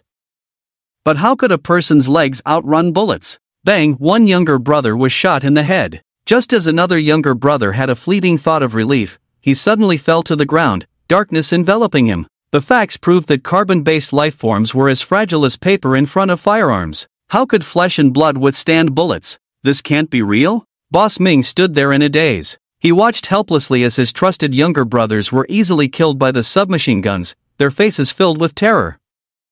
This was 100 people, the entire combat power of a whole building. Yet at this moment, in front of Luo Chen, it was like striking an egg against a stone, collapsing without any resistance. The roaring gun barrels seemed to have endless bullets. Under the roar of those 2 fire snakes, there was no one left to survive the scene. Nearly 100 bodies lay sprawled across the ground. Bright red blood stained the entire snowy ground, which then froze into ice crystals. At such a close distance, they endured a terrifying metal storm. At this moment, the pile of corpses lying on the ground all had twisted, grim faces, and their deaths were extremely tragic and terrifying. Almost every corpse had multiple deep blood holes in it, especially the one at the very front, which had been shot to pieces. Those who had their arteries pierced had their boiling blood splattering several meters high, only to be frozen into a bright red ice spike by the sub-zero temperature of over 60 degrees. The arrogant Boss Ming and all his underlings had fallen silent, all perishing under the hail of bullets. No one could escape unscathed from a distance of just a few meters.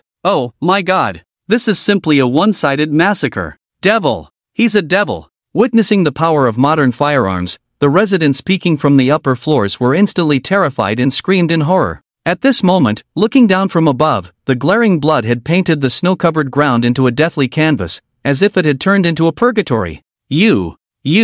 Su Ling was so frightened that she couldn't complete her words. She even suddenly felt a warmth between her legs. She had been the closest, while the other residents hadn't noticed anything wrong, but she had clearly seen it. Luo Chen's submachine gun had been pulled out of thin air. This was utterly unscientific. It was simply a superpower. Did you see? Luo Chen smirked. But it didn't matter, she wouldn't have the chance to reveal this secret. No, please don't. I beg you, don't kill me. I won't say anything. Master, Ling Ling knows she was wrong, let me be your star fury. Su Ling, feeling the pressure of death, suddenly knelt on the ground, repeatedly bowing her head and begging for mercy. Ha, don't kill you? Luo Chen looked at her in her disheveled state and couldn't help but snort coldly. In his previous life, it was this green tea who had tricked him into opening the door, then conspired with the neighbors to kill him. Now, Su Ling was terrified, kneeling and begging for mercy, while those neighbors from Building 9 had almost all been slaughtered. One could say that the great revenge was about to be fulfilled. Crack! Luo Chen took the discarded handgun that Yen Shu had picked up from the snow. He released the safety. Hearing the sound of the gun being chambered, Su Ling, who was kneeling on the ground, trembled even more, her face turning pale. Brother Luo, we know we were wrong, please spare us. We won't dare again. Have mercy, Brother Luo. Just as Luo Chen was about to execute them, the residents who had fled earlier surprisingly returned. They knelt in a row, terrified, begging for mercy. There was no choice. The moment they saw Luo Chen with a submachine gun and the power he wielded to slaughter an entire building alone, the fleeing residents turned ashen. Even if they hid in their homes, they would ultimately meet a dead end. Seeing this, Luo Chen glanced at them, then at Su Ling kneeling on the ground, and couldn't help but smirk. You all, take turns with her. Luo Chen pointed at the two women with his gun. The 6 male residents kneeling on the ground looked up at Luo Chen in terror, then turned to look at Ding Qingqing and Su Ling beside them, stunned. How could they dare to do that? What? Want to eat bullets? Luo Chen's tone turned cold when he saw no one move. No, no, no. We don't want to. Don't kill us, we'll go do it right now. The residents were nearly scared to death when the gun was pointed at them, fearing that Luo Chen would shoot them at the slightest provocation. The 6 of them hurriedly got up from the ground, their faces twisted as they lunged at Su Ling and Ding Qingqing, tearing at their clothes. Seeing this, Yen Shu turned her head away and stopped watching. Ah, help! What are you doing? Get away! Get out of here! Su Ling and Ding Qingqing struggled in terror. Unfortunately, their resistance was futile, and they were beaten black and blue by the 6 angry men, their clothes torn to shreds. This was a frigid -60 degrees. So, no matter how hard the 6 tried, they ultimately failed. Sai, you had your chance, but it was useless, Luo Chen said with disappointment. He then raised his pistol and decisively sent the 6 to hell. So cold, so cold. I'm freezing to death. I'm going to freeze to death. Su Ling and Ding Qingqing said with pale faces. The two, stripped of their clothes, huddled together, trembling uncontrollably, their lips even turning purple from the low temperature. They kept tugging at their torn clothes, hoping for a bit more warmth. However, when a person's body temperature is thrown off balance to a certain extent, they can no longer feel the cold. They even start to feel very hot. Soon, Su Ling and Ding Qingqing separated, shouting that it was too hot, and stripped off the tattered remnants of their clothing. In the end, Su Ling and Ding Qingqing smiled as they died in the extreme excitement-induced hallucinations of their brains. In the corridor at -60 degrees, 2 more corpses lay. Watching the enemies who had caused his death in a past life die before him, Luo Chen surprisingly felt no waves in his heart. His heart was as calm as water. They got what they deserved, Luo Chen said, shifting his gaze away. At this moment, he scanned the upper floors with a cold gaze. He saw that behind the windows of each floor, there was not a single shadow. The residents were all terrified, hiding beneath their windows. They had no courage to meet his gaze. Let's go home, Luo Chen said indifferently. He climbed through the window into the corridor, picked up the backpack on the ground and patted it, then walked towards the stairs. Yen Shu obediently followed behind him. After a while, a resident cautiously climbed up, trembling as they looked down. Below, in the snow, there were only a pile of corpses and the blood-stained snow. Nothing else. In the safe house. Master, I was so worried about you just now. As soon as Luo Chen closed the safety door, Baiya, with her golden ponytail, leaped into his arms. Feeling the soft body in his embrace and the faint sobs from her, Luo Chen couldn't help but smile and hold her, saying, "It's okay, it's all over now." Behind him, and Yu Yan and Li Ro bit their rosy lips, their faces filled with joy. "Master! Officer Yan! Welcome back!" They couldn't help but breathe a sigh of relief. The gunfire from earlier in the building had certainly attracted the attention of the girls. When they saw Luo Chen and Yen Shu surrounded by over 100 people, they were understandably frightened to the point of losing their color. Fortunately, Luo Chen had resolved everything. In the living room, the fireplace crackled as it burned wood. "Home is still warm," Luo Chen said, sitting on the sofa with a sense of nostalgia. Although he and Yin Shu wore high-tech polar cold-resistant suits while outside, making it almost impossible to feel the cold, it was still not as comfortable as being in a warm room. Not only was it cozy, but there was also a group of beautiful women, dressed lightly and as lovely as flowers, accompanying him, a life that even immortals couldn't trade for. Luo Chen glanced to the side, and Yu Yan was only wearing a loose shirt, curled up on the sofa, reading an English book. With her shorts on, her fair legs were quite eye-catching. Her dainty toes were adorably curled together. She quietly flipped through the book, occasionally pushing up her slipping glasses with her slender fingers. She appeared very intellectual and elegant, truly deserving of being a well-read medical doctor. Even in the apocalypse, one should not miss the opportunity for learning and progress. Baya and Yen Shu were huddled together at the dining table in the living room, whispering secrets to each other. Whatever they were discussing made Yen Shu so shy that she gritted her teeth in embarrassment. Annoyed, she pinched the soft flesh on Baya's body. Meanwhile, the energetic Baya, with her beautiful eyes full of laughter, dodged the attack, her high golden ponytail swaying joyfully in the air. As for Li Ro, she had probably run off to the gym again, as her figure was nowhere to be seen in the living room. Shaking his head, Luo Chen withdrew his gaze and immersed his attention back into the space. "The hall this time is pretty good," he said with satisfaction, looking at the dozens of different types of submachine guns and rifles in the infinite space. Next to the firearms was a pile of ammunition boxes stacked like a small mountain. It included bullets for handguns, submachine guns, shotguns, and even sniper rifles. There were simply too many to count. With such a large stockpile, even if he were to conduct a purge against all the residents of the entire community, it would be more than enough. In another area nearby lay all the supplies scavenged from the basement level of the mall during this outing. They were separated into their own section: frozen foods, snacks and drinks, fruits and vegetables, daily necessities.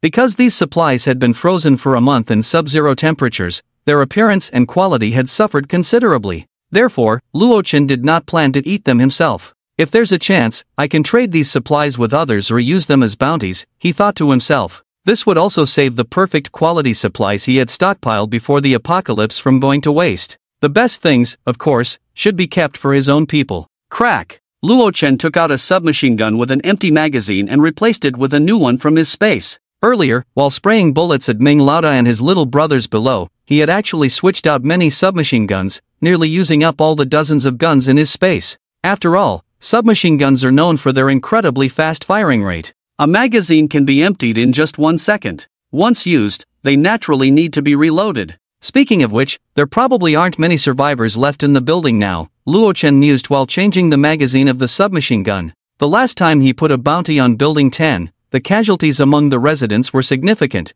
leaving only a little over 40 people. This time, while he was out, Su Ling had teamed up with more than 20 others, all of whom had perished under his gunfire. This meant that there were likely only a dozen male residents left in the apartment building. The rest were all women. TSK, the yin is strong while the yang is weak, Luo Chen couldn't help but chuckle. However, since all the troublemakers had been dealt with, the apartment building was relatively safe now. There was almost no threat left to him. "Wow! Master, can I try it too?" And Yu Yan, having discarded her book at some point, crawled over from the other end of the sofa, her eyes shining with excitement. The dark, menacing submachine gun instantly captured her attention. As a chief physician who often dealt with patients in peacetime, she had never had the chance to handle such firearms. Now, seeing these weapons outside the screen, her heart could hardly contain itself. She really wanted to experience it. "What's so special about guns? You've handled them before," Luo Chen glanced at her and said nonchalantly. This immediately made her blush deeply.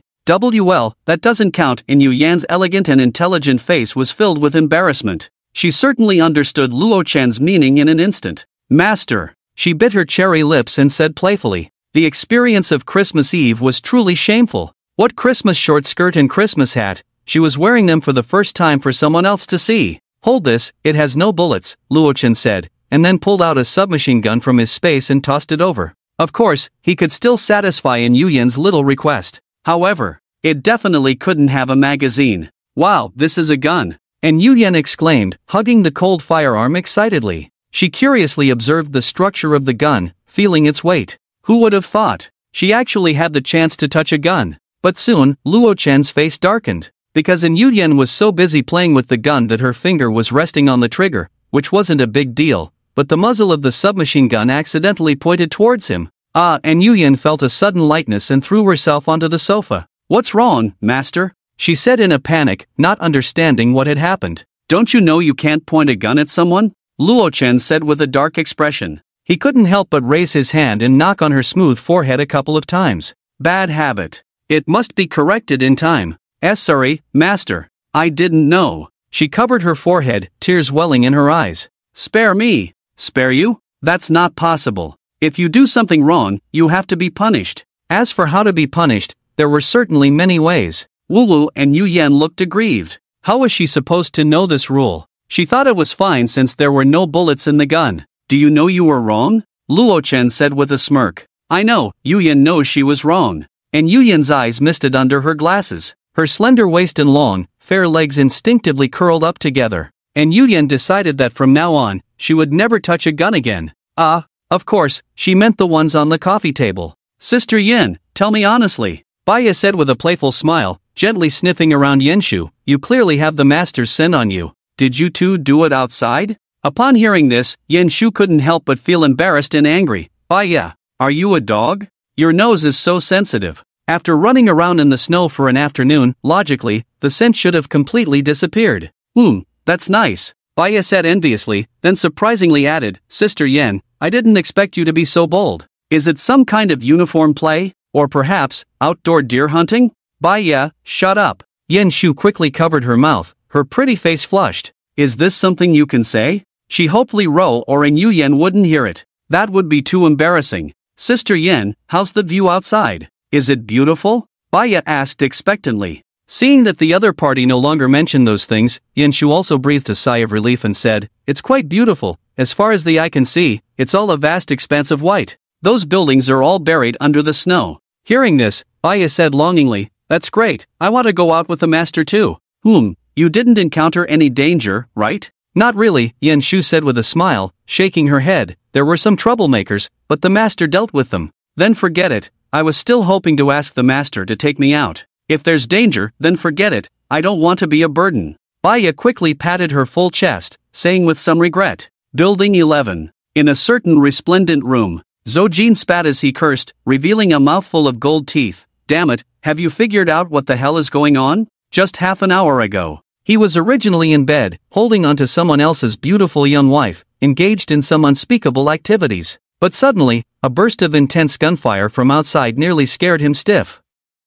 It's been investigated, Brother Zo," a younger brother said, panting. Under his explanation, Zojin also understood that the group from Building 13, who had always been his mortal enemies, had been completely wiped out by someone named Luochen.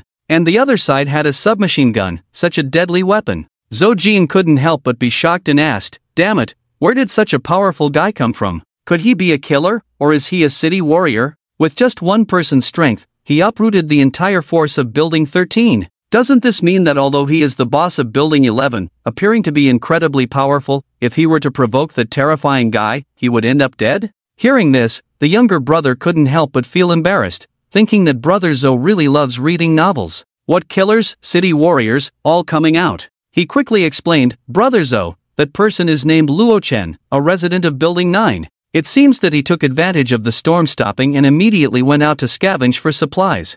I don't know where he got the submachine gun, and then he just happened to run into Ming's gang." Upon hearing this, Zojin couldn't help but wonder, get a gun? Where could he get a gun? "No, it's the police station." As he spoke, he couldn't help but widen his eyes. He gasped, "Good kid, what a talent." The storm just stopped, and he headed straight for the police station. "Damn it, how come you bunch of useless fools didn't think of this?" Right now, the extreme cold and heavy snow were overwhelming, with temperatures dropping to -60 or 70 degrees. The police station was definitely empty. The younger brother looked aggrieved and said, "Brother Zo, it's not that we don't want to, but the snow has buried everything below the 4th floor, and it's impossible to walk outside. Luochen could run out to scavenge supplies because he has an awesome snowmobile. He can move swiftly over the snow. Ah no, like walking on solid ground." He corrected himself as he spoke. "Such a good thing exists?" Zojin rubbed his big belly, his eyes revealing a hint of greed. If he had one too, wouldn't he be able to send people out to scavenge for supplies at will?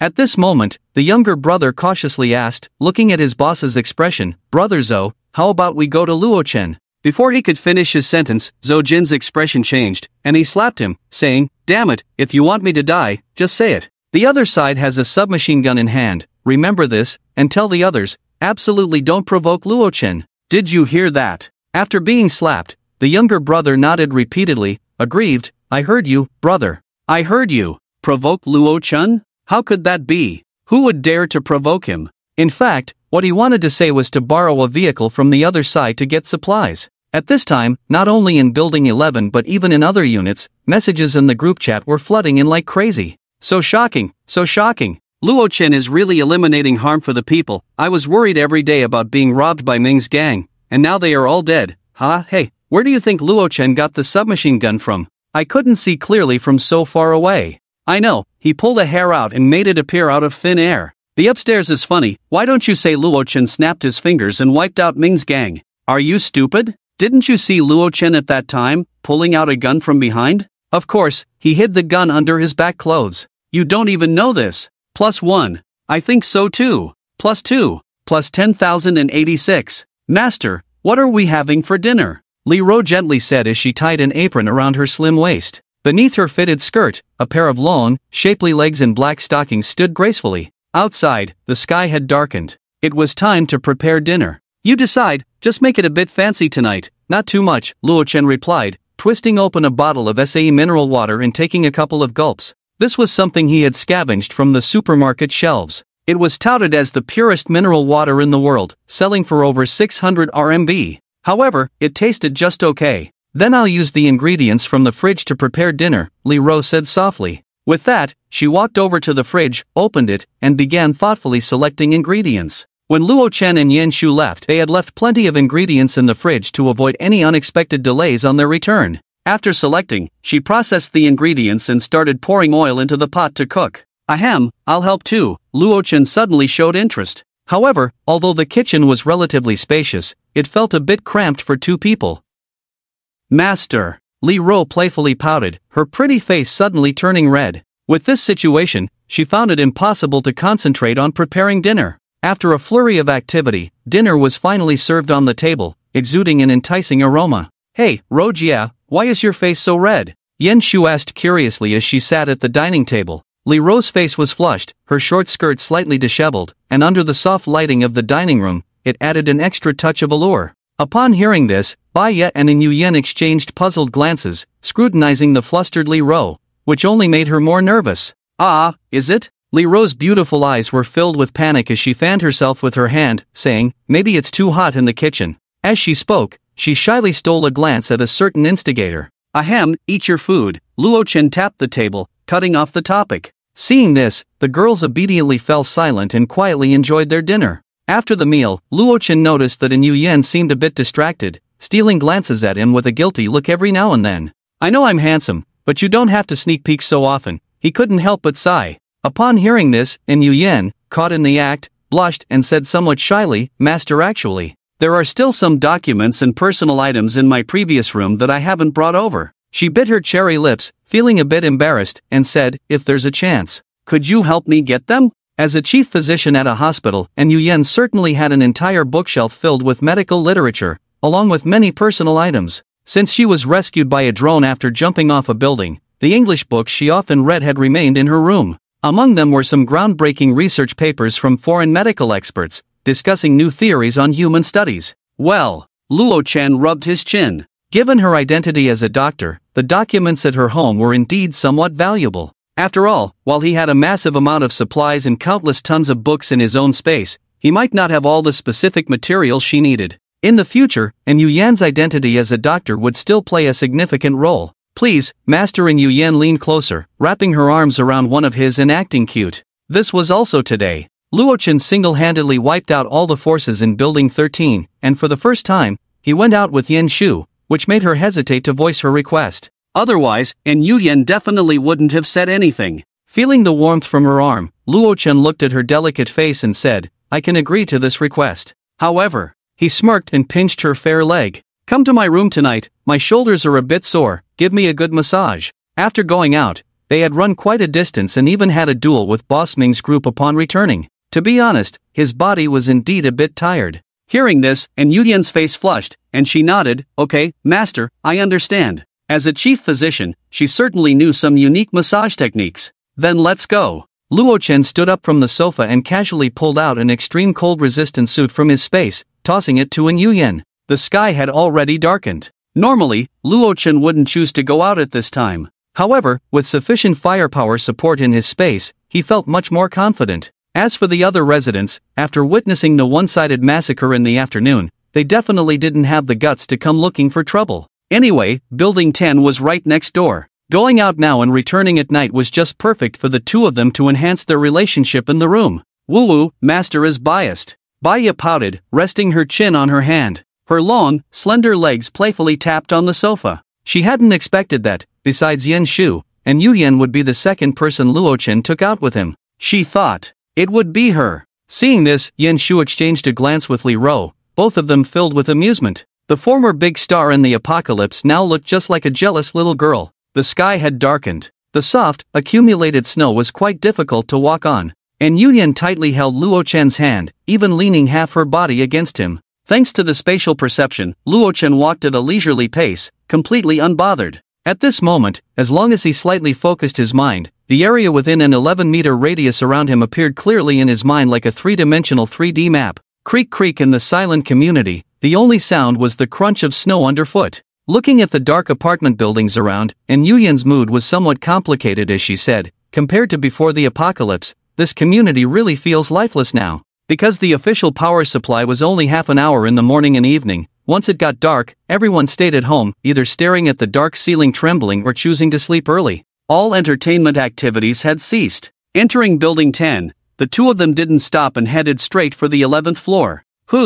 Unexpectedly, as soon as Yuyan stepped onto the 10th floor's stairs, a figure approached them. The person asked warily, "Aunt Lin?" And Yuyan was taken aback, recognizing her. Aunt Lin was holding a plastic bucket, seemingly intending to go down to dig snow in preparation for the official power supply the next morning. After all, the power supply was during peak hours, and there were quite a few people digging snow. You're not dead already?" The corridor was dimly lit, and as soon as Aunt Lin saw Yuyan's face clearly, she was so frightened that her expression changed instantly. What did she see? A person who had been dead for many days suddenly appeared alive in front of her. How could this be possible? After all, the last time Yuyan had jumped off her balcony. At such a high height, how could she possibly be fine? Could it be that today was her 7th day?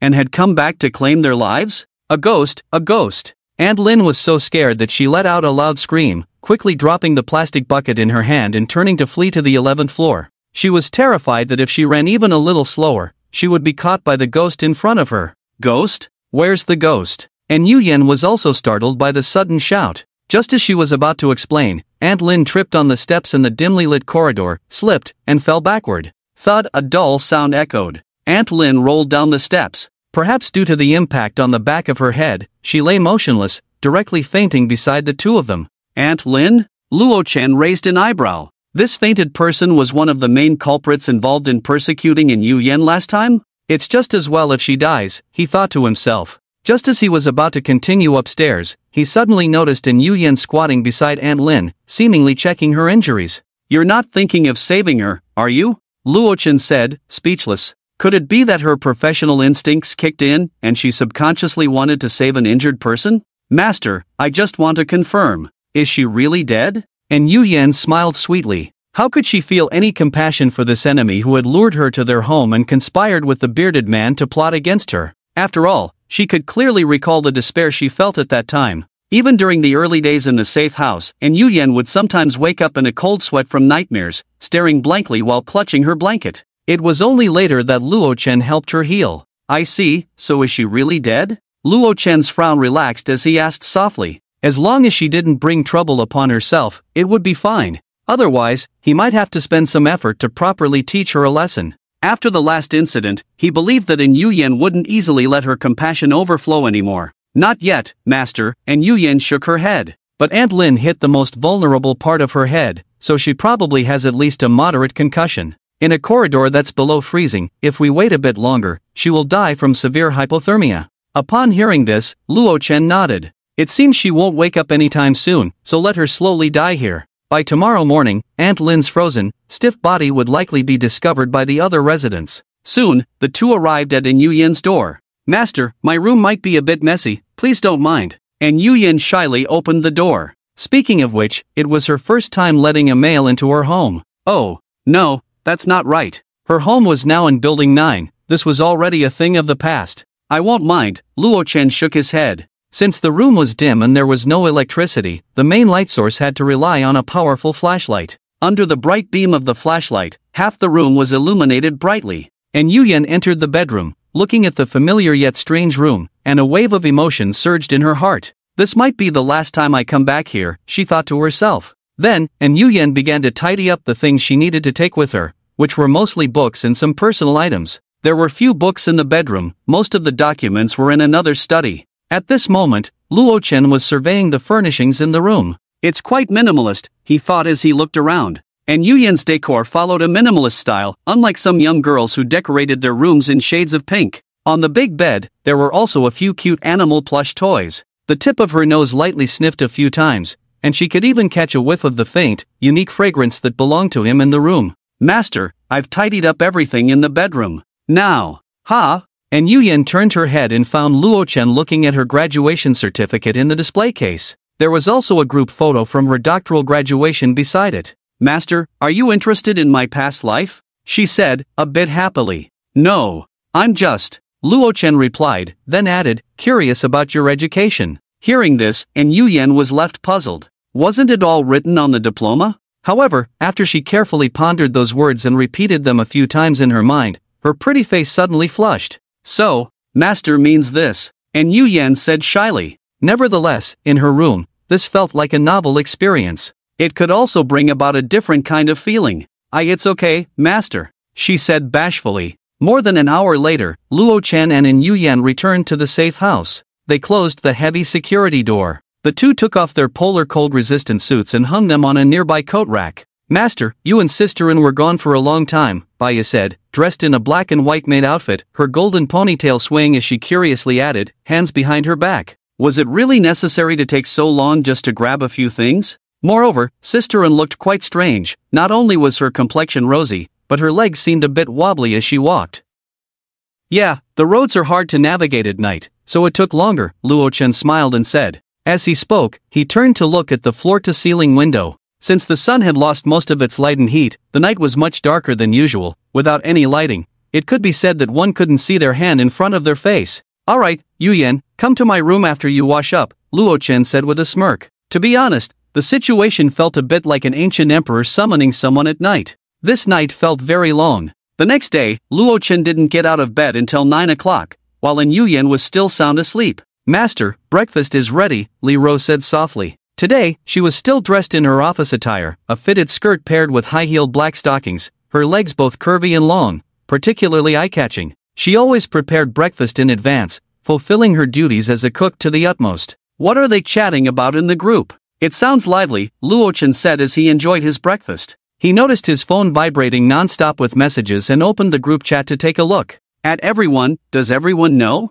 The contractor Zhou Jin from Building 11 seems to be preparing to make a move on Building 13.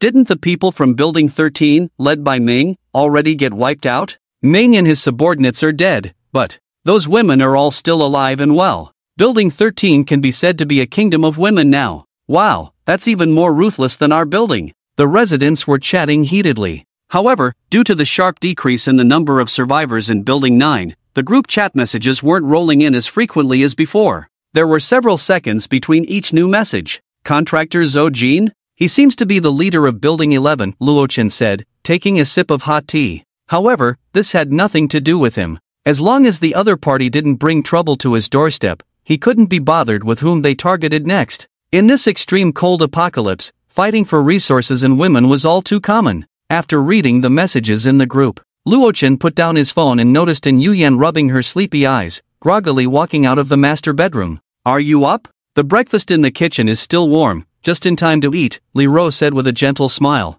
"Thanks," and Yuyen yawned and said a bit shyly. She indeed got up a little late today. "Then I'll go eat breakfast now, I'm just a bit hungry," and Yuyen said with a smile. At that moment, she was wearing a long white knitted sweater that hung down to her shoulders, revealing a smooth shoulder. As her gaze shifted, she found Luo Chen sitting on the sofa, glancing at her sideways. Perhaps recalling something, and Yu Yan's pretty face turned crimson. She hurriedly slipped on her home slippers and dashed toward the kitchen. Since the sweater only covered up to her thighs, her fair legs were quite eye-catching. Ha! Luo Chen couldn't help but smile slightly. To be honest, no matter how Yu Yan dressed, she always exuded a pure and alluring charm. This intellectual and elegant doctor had initially appeared quite unfamiliar and guarded when she first entered the safe house. However, after spending some time together, Luo Chen could now check her credentials while having her call out certain suggestive phrases. Of course, this was limited to when they were alone together. And Yu Yan was also quite shy. Indeed, a famous saying is true: the fastest way to enter a woman's heart is to first enter her. Yan Baya yawned as she and Yan Shu walked out of the room one after the other. Because she hadn't groomed herself yet, her soft golden hair was slightly wavy, with a few stray strands sticking out. Yan Shu wore simple pajamas and shorts, her long, straight legs in slippers, revealing small, delicate toes. "Good morning," Master Baya said with a bright smile, returning to her usual energetic self. "It's still early, look at the time," Luo Chen said, speechless. He thought they had already gotten up, but it turned out they were still sleeping in. If it weren't for the lack of sunlight, the sun would have already been shining on their backs. "Hee master, I won't dare next time." Baya's face turned slightly red as she playfully stuck out her little tongue. She had accidentally stayed up late chatting with Yan Shu about some unspeakable topics. Baya quickly tugged at Yan Shu's arm, and they went to the bathroom to freshen up together. It wasn't her fault, the safe house was just too warm and comfortable. By the way, it seems like there aren't enough rooms, Luo Chen thought to himself as he watched the two figures. Due to limited space, aside from him staying in the master bedroom,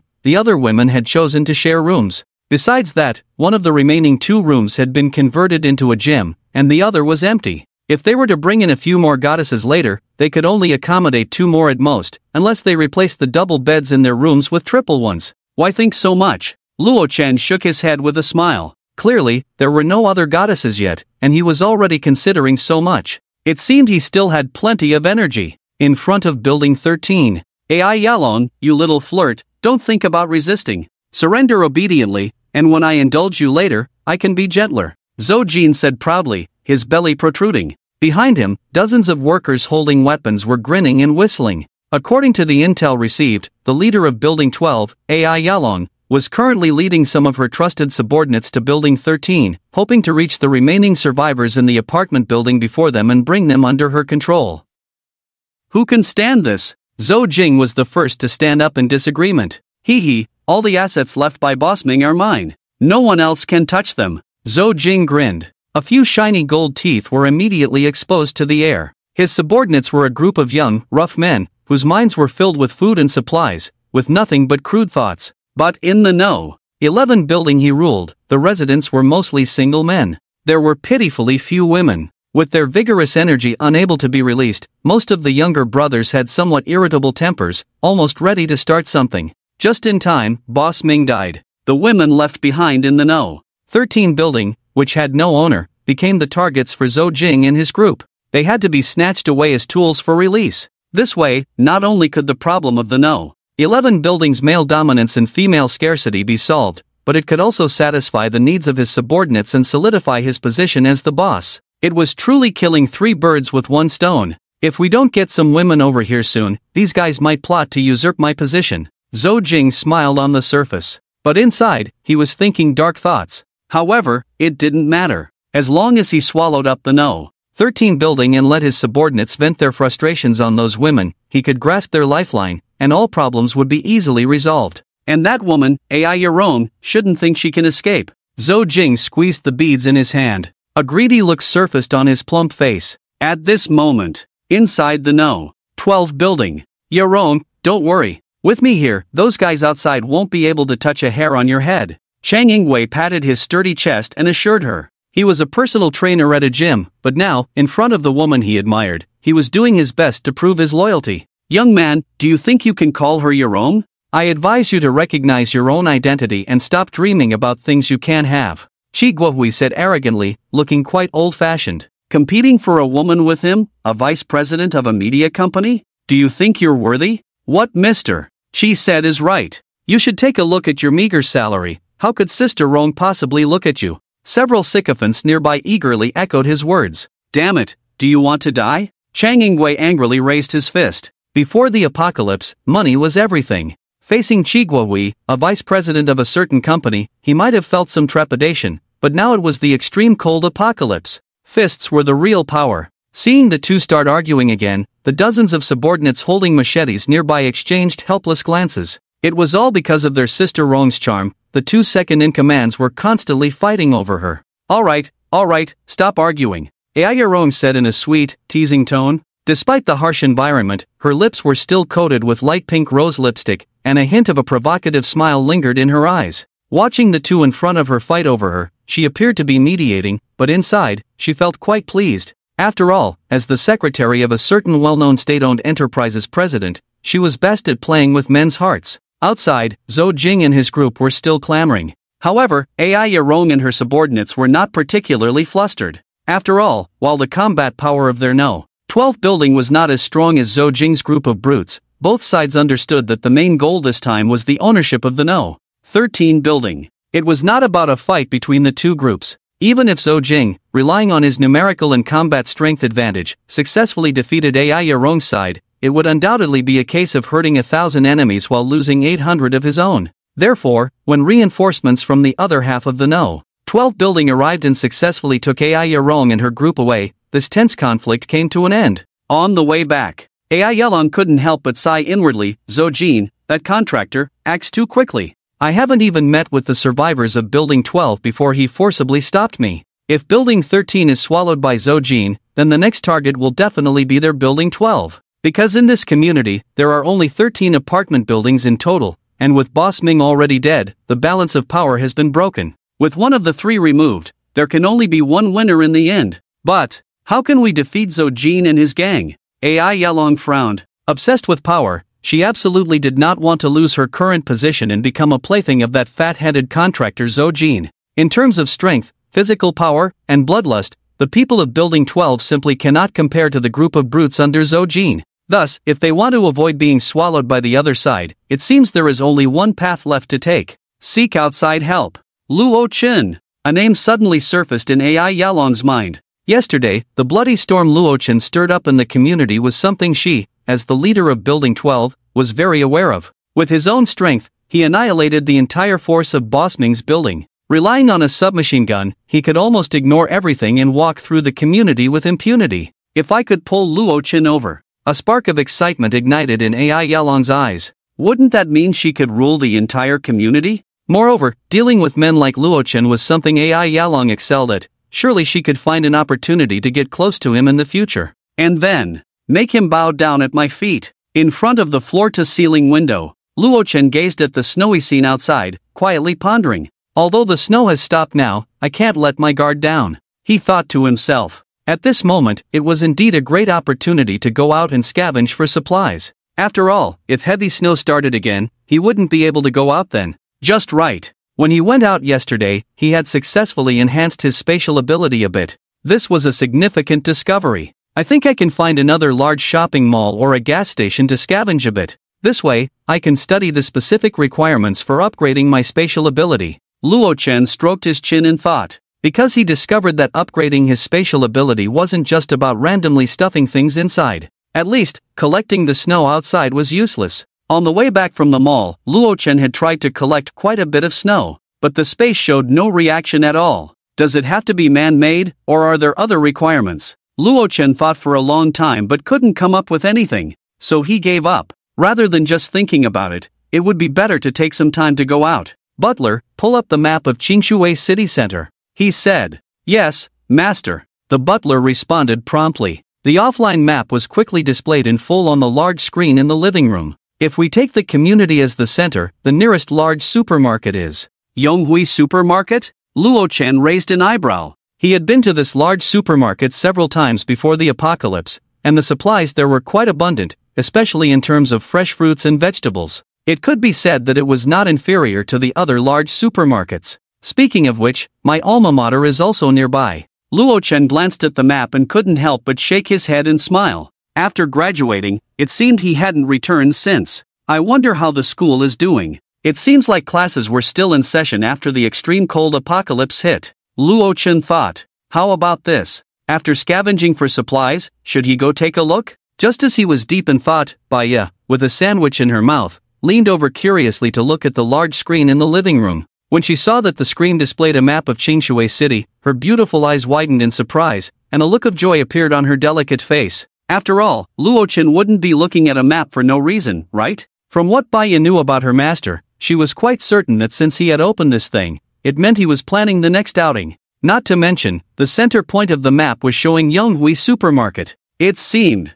her master wanted to stock up on fresh fruits and vegetables. Baya couldn't help but think with a smile. At the same time, she began to calculate a few things in her mind. Last time, Luo Chen had taken Yan Shu out, which was quite normal, considering they hadn't grasped the situation outside. Being cautious wouldn't lead to any mishaps. The second time, he took Yu Yan out, although it was just a quick trip to Building 10 to grab something, it still counted as going out. This time, it should be my turn, right? Baya thought happily as she bit into her sandwich. After all, Luo Chen's strength had undergone a qualitative leap since his visit to the police station. With hundreds of firearms ranging from handguns to sniper rifles in his space, almost no one could threaten him. In this case, bringing her along would be completely stress-free. The outside world was a beautiful, frozen snow landscape. Baya had long wanted to go out and see it, especially with her favorite master. How romantic would that be? Moreover, she wanted to showcase her charm at the right moments in suitable, uninhabited places, just like Sister Yen.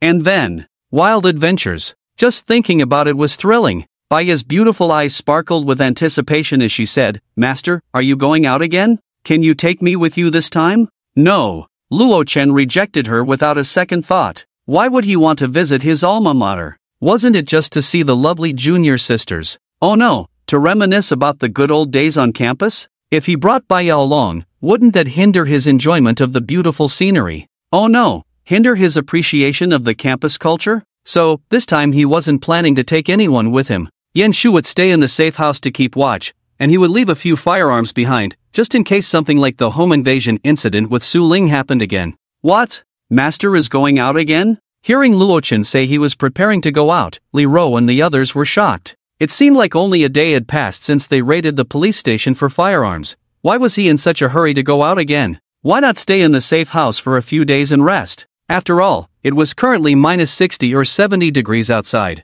Those supplies were buried under snow in the malls or warehouses, so there was no need to worry about someone getting there first. However, that wasn't what surprised them the most. The main thing was that Luo Chen was actually planning to go out alone this time, without even taking Yan Shu with him.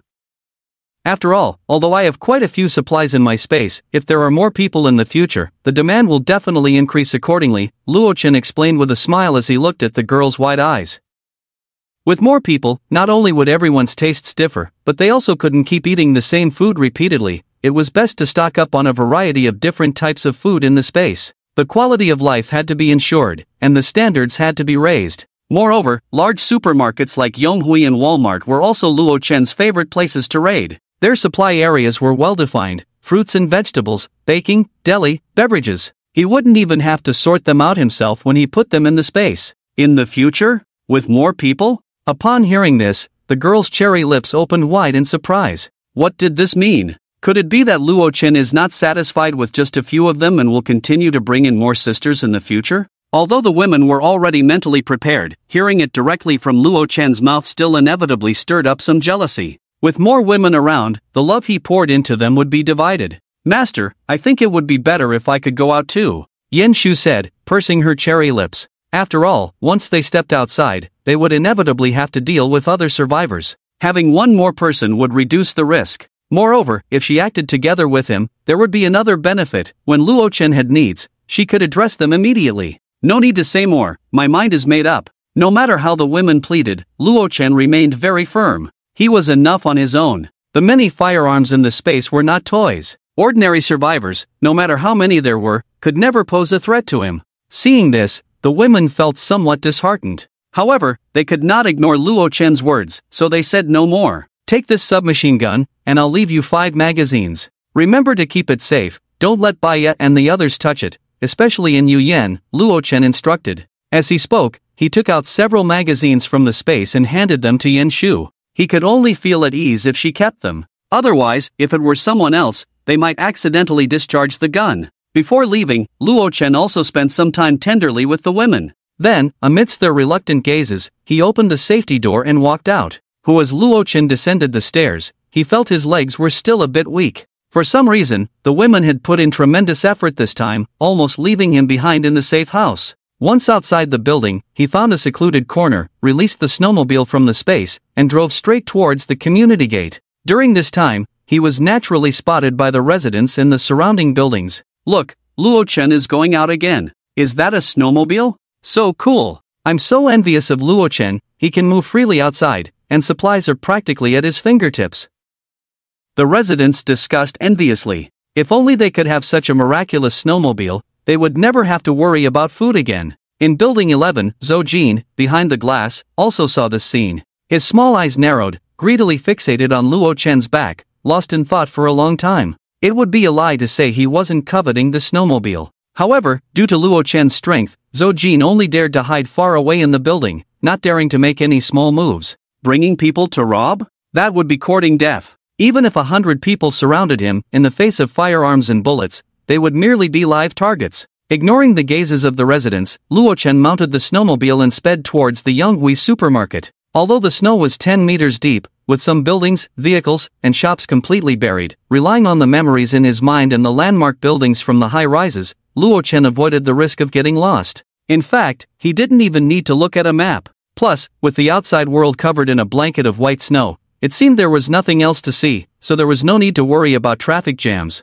Vroom, the snowmobile roared. Luo Chen twisted the throttle to the max, enjoying the exhilarating feeling of speeding. After all, he didn't have to worry about getting a speeding ticket. Soon, Yonghui supermarket appeared before him. However, due to the heavy snowfall, the large green sign was also buried in the snow. Luo Chen did not enter through the front door. Instead, he smashed the glass and entered from the upper level. Upon entering the supermarket, he was greeted by piles of fruits and vegetables, filling a large area of shelves. It was no surprise that Yonghui, which focused on fresh produce, had such a display. At this moment, in the freezing temperatures below zero, most of the fruits and vegetables still looked fine on the outside, showing no signs of rot. The freshness was quite high. Luo Chen was very satisfied with this. Without saying a word, he activated his spatial perception ability and began to sweep through the shelves. Everything within an 11-meter radius, along with the fruits and vegetables, was all collected into his space. As he walked, Luo Chen suddenly stopped.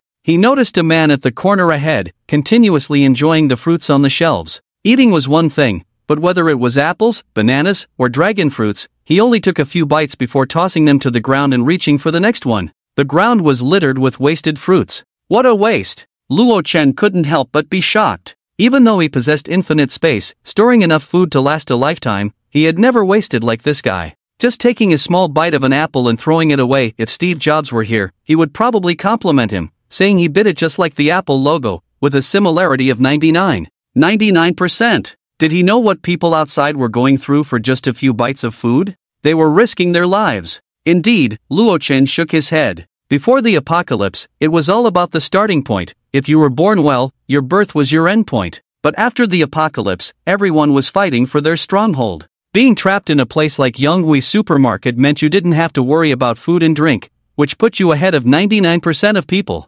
Damn, who the hell are you? I've never seen you in the supermarket before, Liang Jie said, equally shocked. He was originally hungry and wanted to find a quiet corner to snack on some fruit, but suddenly someone spoke behind him. The key was that he had never seen this person before. Just as Liang Jie was filled with suspicion, he glanced behind Luo Chen and his eyes widened even more. What the hell? Where are the fruits? Where are the vegetables? That whole row of shelves, how did it all disappear? More than half of the supplies in the supermarket had vanished. Did you do this? Liang Jie said in terror. He quickly got up from the ground and grabbed a crowbar nearby. When he realized Luo Chen was alone and unarmed, his expression suddenly turned fierce. Damn it, tell me where our supplies went? Otherwise, watch out, or I'll kill you. Your supplies? Luo Chen sneered. Wrong, these are my supplies. At this moment, he was somewhat surprised. He had thought the supermarket would be empty like the last mall, but unexpectedly, there was someone here. And they had wasted quite a bit of food. In just this short time, he had thrown away a whole bunch of fruits. How much would be wasted over a month? Just thinking about it made Luo Chen unable to tolerate it. After all, these supplies would eventually enter his space, and this guy's behavior of wasting food was, in other words, wasting his supplies. I give you 1 minute to eat everything on the ground, Luo Chen said coldly. He took out a handgun from his space, cocked it with a click, and aimed it at his head. Seeing this scene, Liang Jia nearly wet himself. Gun, gun, gun? Although he didn't know where Luo Chen had pulled the gun from, that didn't stop him from immediately giving in. Spare me, good sir. Liang Jia dropped the crowbar and raised his hands high. He pleaded with a face full of terror. Facing a gun with a crowbar? Was he crazy? At that moment, he even doubted whether Luo Chen was a police officer. After all, ordinary people couldn't possibly get their hands on a gun. Can't understand what I'm saying? Luo Chen said coldly. In the choice between eating peanuts or the fruit on the ground, Liang Jia decisively chose the latter. I'll eat, he said in sheer panic, quickly picking up the discarded fruit that had been bitten into and shoving it into his mouth. You have 30 seconds left, Luo Chen said indifferently. Seeing this, Liang Jia was even more terrified. Unfortunately, no matter how hard he tried, he couldn't finish the fruit on the ground within a minute. Thus, he died with regret. Until his head was blown off by a bullet, Liang Jia's last thought was still one of disbelief. Did he really die? And for the reason of wasting food? I forgot to ask how many people were in the supermarket. Luo Chen suddenly remembered this after taking care of him. From the other party's words earlier, he had also received a piece of information. There was more than one person in the supermarket. Well, it didn't matter to him. It was the same regardless of how many people there were. In less than 10 minutes, Luo Chen successfully circled the supermarket, collecting all the supplies from several other areas into his space. As a result, there was a large batch of food added to his space. The spatial perception has increased by another 2 meters, Luo Chen said happily. After collecting all the supplies from the Yonghui supermarket shelves into his space, he found that his spatial perception ability had changed again. However, that was all, nothing else was different. Strange, the gunfire was quite loud, yet no one has come? He said with some confusion. He had intended to wait for the people in the supermarket to come looking for him and then deal with them all at once. But unexpectedly, he didn't know if others had run away in fear of the gunfire or if they hadn't heard it at all. Luo Chen couldn't help but check the supermarket's cameras again. Yes, they were off. Now he didn't have to worry about his abilities being recorded by the cameras. Just as he was contemplating whether to leave, a faint, lewd sound suddenly reached his ears, causing him to stop in his tracks. With a curious heart, Luo Chen followed the sound and arrived at the supermarket's logistics area, pushing open the door to a room. Inside the room, a group of people, warmed by a generator and electric heater, were openly engaging in debauchery. Men and women had flushed faces and dazed expressions. On a nearby table, there were even bottles of alcohol scattered haphazardly. To an outsider, it would probably look like a group of drug addicts. Looks like they're living quite well. Not only do they have some fun, but they also have alcohol to drink, Luo Chen said with a playful expression. However, he soon realized he had spoken too soon. Because the situation in the room was somewhat different, it was actually pairs of men with men and women with women. There were no men and women together. In fact, at first, this group of people was indeed engaging in heterosexual activities. But no matter how intoxicating that was, doing it every day would become unbearable. So, tired of it, they began to seek excitement by exploring each other's back doors. At that moment, one of the women suddenly noticed Luo Chen had barged in. However, she did not panic. Instead, she walked over boldly and excitedly reached out to his brother, saying, "Oh, where did this handsome guy come from? Want to have some fun with your sister?" Just looking at the other party's 2 headlights, the scale was still considerable. Unfortunately, he had no interest. Get lost. Luo Chen coldly spat out a word. What was happening here quickly attracted the attention of several men, and upon discovering the intruder, they picked up nearby crowbars with fierce expressions and surrounded him. To be honest, the scene was truly eye-watering. It wasn't a big deal to be surrounded by 7 or 8 men, but the key was that they were all naked. That was quite terrifying. Bang bang, Luo Chen did not save bullets. He decisively sent them all to hell. Not only the men, but even the women nearby each received a bullet, ensuring they would forever close their eyes. Disgusting. Luo Chen shook his head and did not look at the room again. Instead, he went to the storage area of the supermarket. The shelves in the cold storage still held a considerable amount of ingredients and frozen meat, none of which should go to waste. Moreover, in a water tank that had already frozen into a large ice block, he discovered quite a few bass, hairy crabs, bullfrogs, and other aquatic products. Naturally, he was not polite and collected them all into his space. I've gathered enough supplies. Luo Chen clapped his hands in satisfaction. After a thorough search, the warehouse of Yonghui supermarket was completely cleaned out. His spatial perception had successfully increased to a range of 15 meters. Within this distance, he could directly collect any individual object into his space with just a thought. At this moment, there was no longer any need to stay at Yonghui supermarket. After the spatial perception increased to 15 meters, perhaps his physical condition had also improved. Luochen felt as if he had endless strength. Carrying a bag of rice up 5 floors was effortless. He clenched his fists, feeling the power. After upgrading my spatial ability, I didn't expect there would be such benefits. Luochen moved his body around, a smile appearing on his face. This was fantastic. Nothing was more joyful than becoming stronger. However, soon, Luochen's expression became a bit strange. Could it be that after my physical condition improved, my desires in that aspect also increased? Why do I suddenly feel an urge to roll in the sheets? Even his own brother had taken up arms.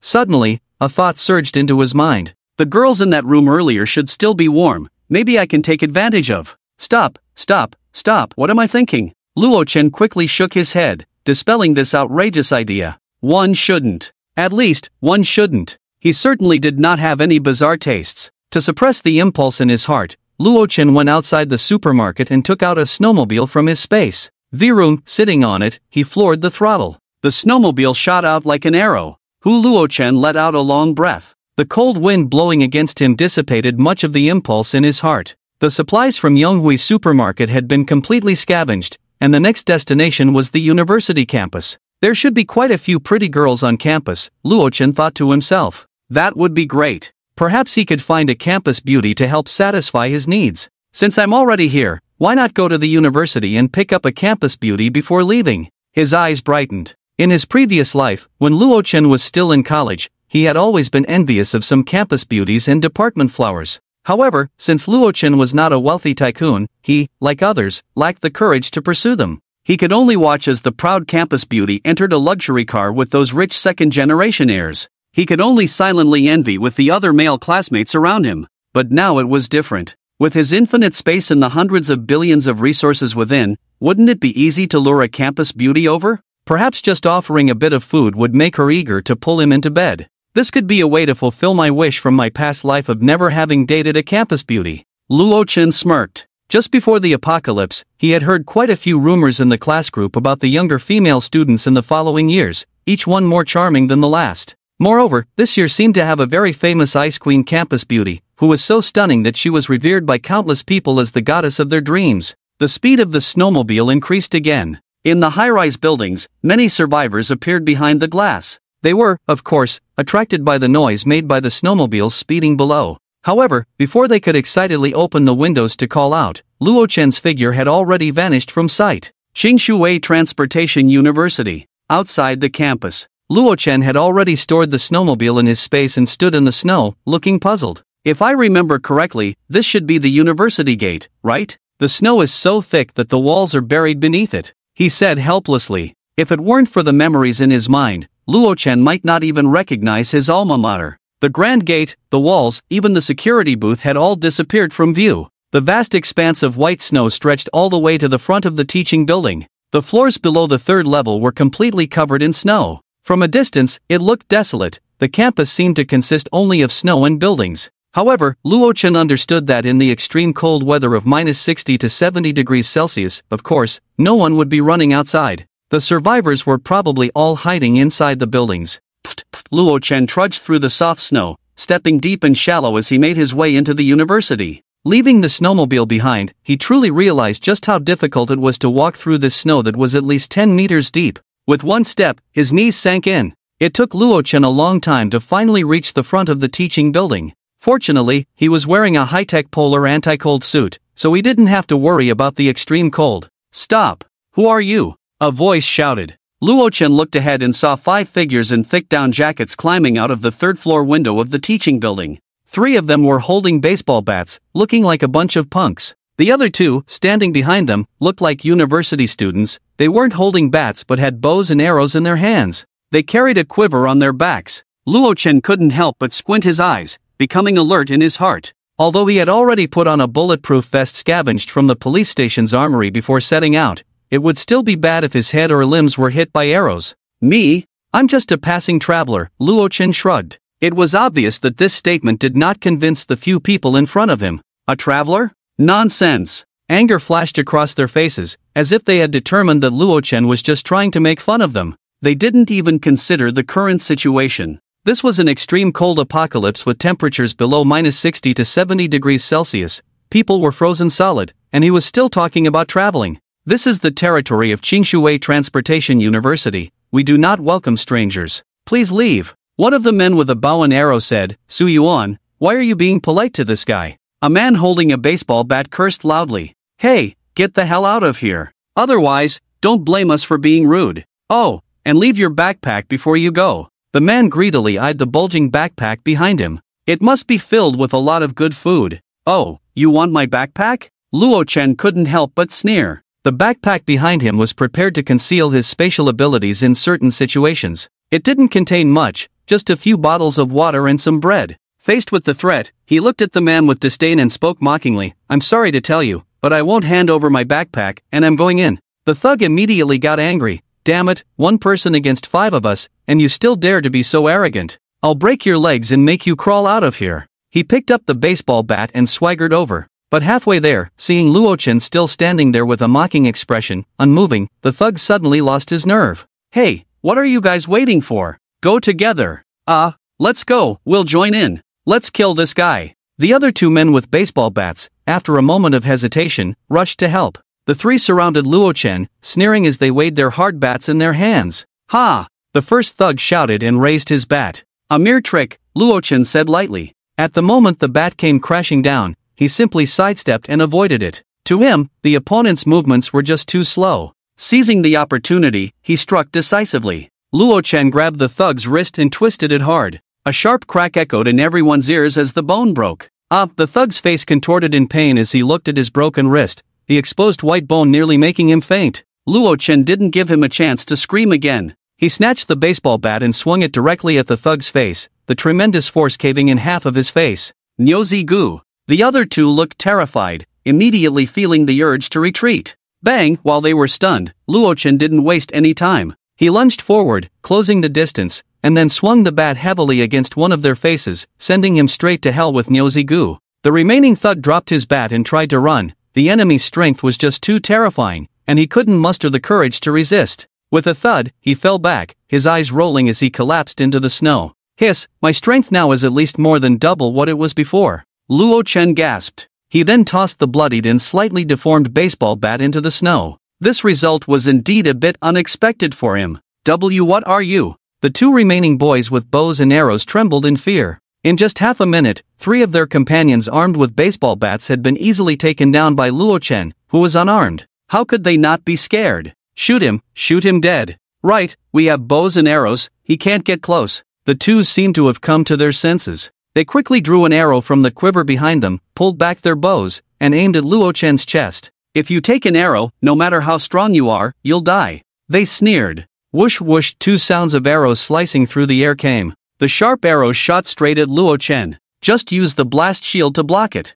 In Luo Chen's mind, a thought flashed by, and he directly took out an explosion-proof shield he had scavenged from the police station's armory. Thud thud, the arrows were successfully blocked, falling into the snow. Damn, where did he pull out a police shield from? Superpower? The 2 looked at each other in disbelief, seemingly unable to accept this scene that defied science. What do we do, Su Yuan? This guy is definitely not an ordinary person, he seems to have superpowers. Damn it, we haven't offended some big shot, have we? One of the boys said in terror. Shoot that bastard. Otherwise, we're dead. Su Yuan gritted his teeth. He pulled out another arrow from behind, drew the bowstring, and began to aim. He understood clearly that Luo Chen would not let them go. Since the other party had an explosion-proof shield, they just needed to shoot at his feet unexpectedly. As long as Luo Chen was injured, the 2 could escape. Just now, it felt like something very wonderful. Luo Chen ignored the 2 and squinted his eyes in thought. At the moment when 2 arrows were shot at him, a thought suddenly appeared in his mind. It seemed he could directly pull these 2 moving arrows into his space.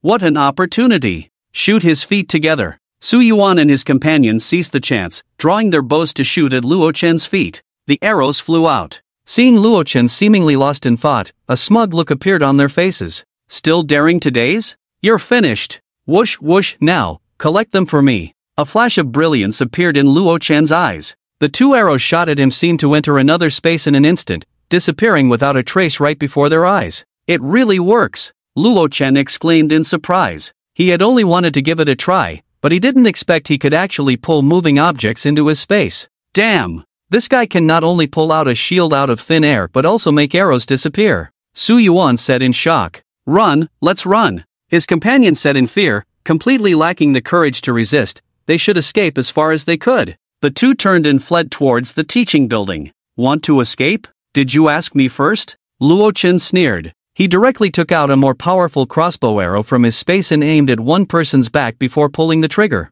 With a soft thud, the crossbow arrow pierced through the opponent's heart, and they convulsed a few times before falling silent. Watching Su Yuan still fleeing for his life, another thought emerged in Luo Chen's mind. Since the space could pull objects in, could it also shoot them out? Let's give it a try. He focused his mind and attempted to manipulate the power of space, aiming at Su Yuan's back. Thud! Thud! The arrows that had been pulled into the space suddenly appeared out of nowhere, piercing deeply into Su Yuan's body. Since the force of the arrows was far weaker than that of the crossbow, Su Yuan did not die immediately but fell into the snow, gasping in pain, trying to scream. Luo Chen did not want to alert the others. Who knew how many of these people's accomplices were in the university right now? So he pulled out another crossbow arrow, instantly silencing the other party permanently. Actually, I could have used a gun. I forgot I found quite a few silencers in the armory. Luo Chen said somewhat sheepishly. To cover up the bodies, he also manipulated the power of space, digging a deep hole of 8 meters into the surrounding snow, allowing the bodies to fall directly inside.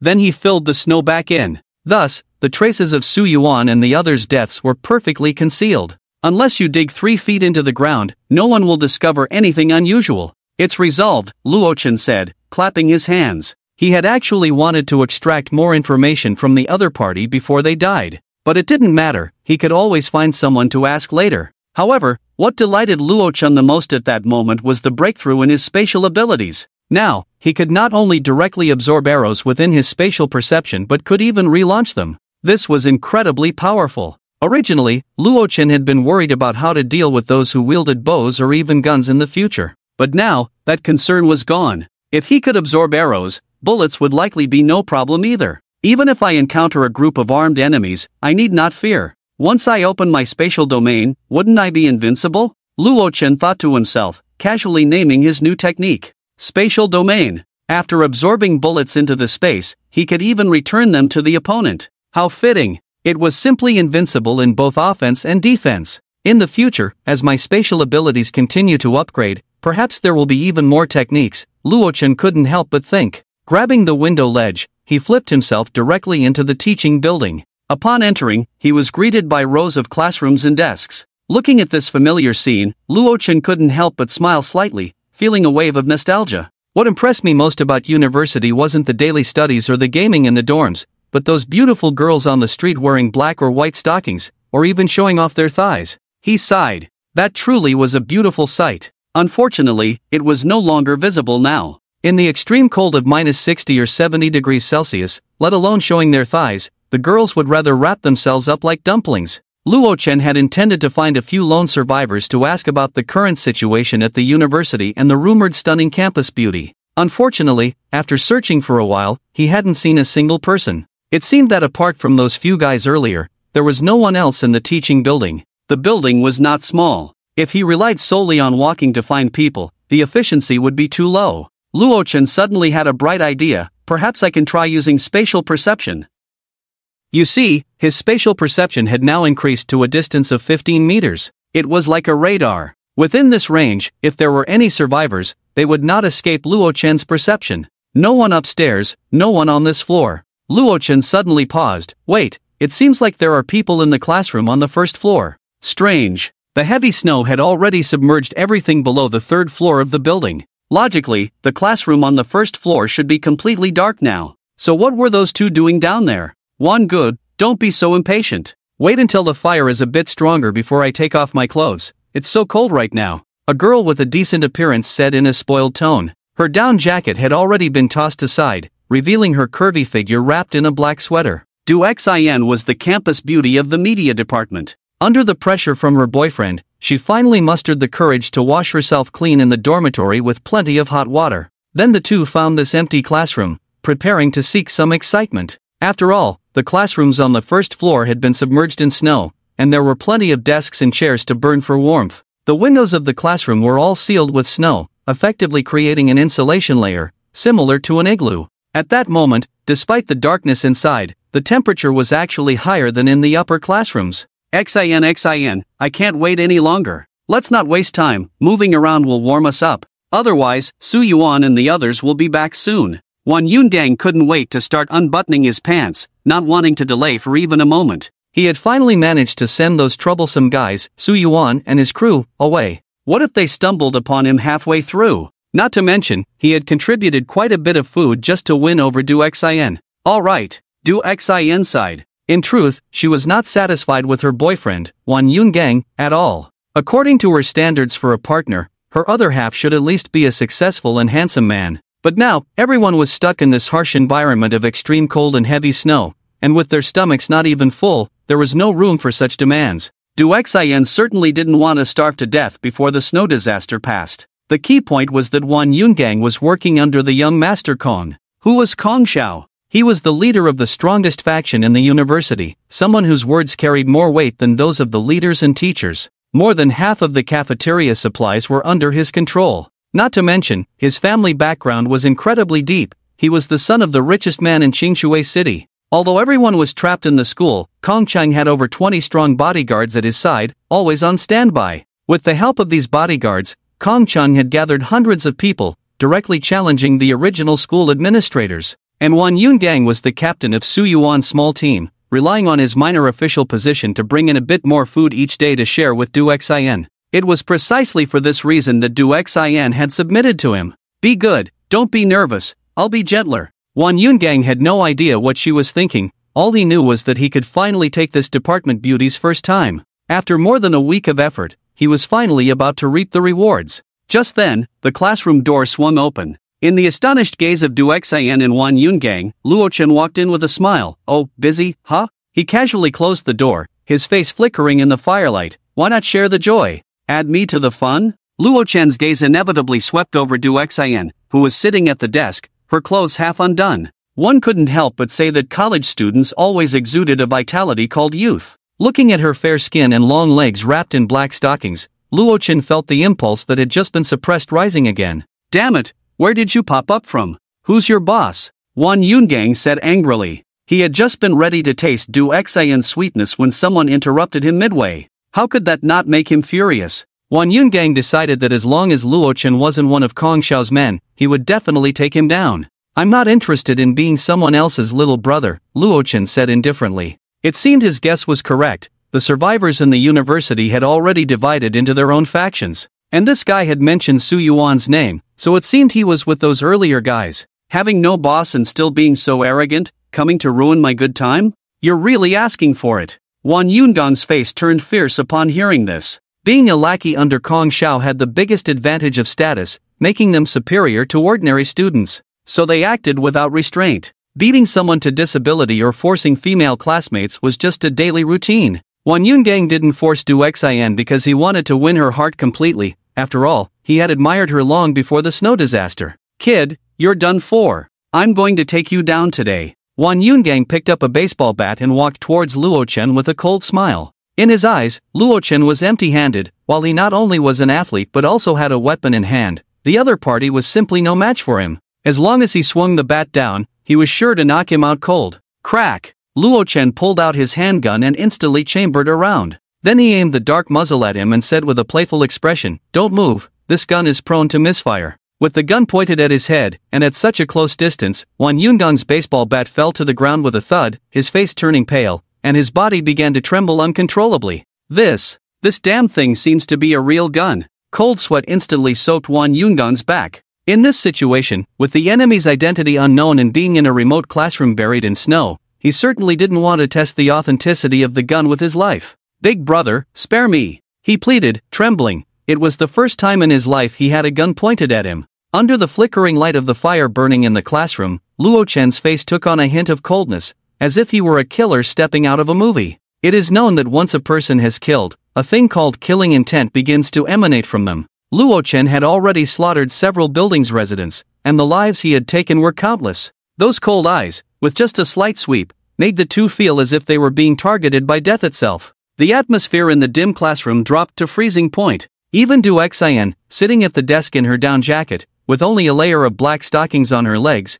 seemed to have forgotten the cold environment. A different, deep fear surged through her. This classmate, you need to calm down. Du Xian stammered, trembling. It was hard to tell if she was frozen, scared, or perhaps both. Next, I ask, you answer. Luo Chun waved the gun at them, and Wan Yungang immediately knelt down with a thud, not daring to lift his head. He certainly didn't want to joke with his own life. You don't need to move, just sit there. Luo Chen glanced at Du Xian, who wanted to get off the desk, and said lightly, Oh, okay. Although Du Xian didn't understand why he didn't want her to kneel as well, she obediently complied. It was much warmer on the desk than on the ground.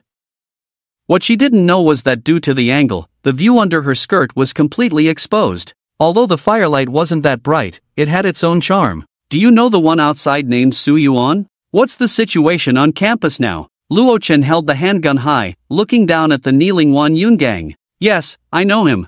I'm their captain. Wan Yungang didn't dare to hide anything. After cautiously glancing at Luo Chen, he looked at the dark muzzle and immediately lowered his head in fear. His trembling intensified. Although he didn't understand why Luo Chen wanted to know about the situation on campus, was he someone who came from outside? But due to his own predicament, Wan Yungang didn't dare to say more. The situation on campus is like this. Wan Yungang began to answer honestly. After hearing his explanation, Luo Chen understood that since the arrival of the extreme cold apocalypse, the number of people on campus had basically halved. Among those who died, only a small portion had frozen to death, most had succumbed to high fevers from colds, and with the school hospital severely lacking in medicine, their health deteriorated until they couldn't hold on any longer. In a university dormitory, once one person caught a cold, the others had no chance of escaping, leading to a chain reaction. In the extreme cold and blizzard, the number of survivors on campus plummeted. Subsequently, the university's president and vice president quickly mobilized personnel to unify all the supplies from several cafeterias and distribute them daily to everyone. Due to the issue of high fever from the flu, the number of people on campus has already dropped by more than half, so the remaining supplies should last them for a while if they ration them. But no one expected that soon after, the two principals suddenly committed suicide in a bizarre manner, with the announced cause of death being that their hearts were stabbed 12 times in succession. Who would commit suicide by stabbing their own heart? 12 times, no less. Although no one believed it, the university's management changed immediately. The remaining teachers and professors, along with a portion of the students, shared management power with a team established by a wealthy heir from Qingshui City, young Master Kong. From that day on, the amount of food distributed to the survivors on campus drastically decreased, and meals were reduced from 2 a day to just 1. Su Yuan and Wan Yungang chose to actively join Kong Cheng's team, because everyone could see that the team led by the teachers and professors would soon be completely devoured by the other side. Gugu Du Xian's stomach suddenly growled, breaking Luo Chen's contemplation. I'm sorry, I didn't mean to. Du Xian, sitting at the table, quickly blushed and stammered, one hand immediately covering her stomach, fearing that Luo Chen would get angry. Although Wan Yungang had been bringing extra food lately,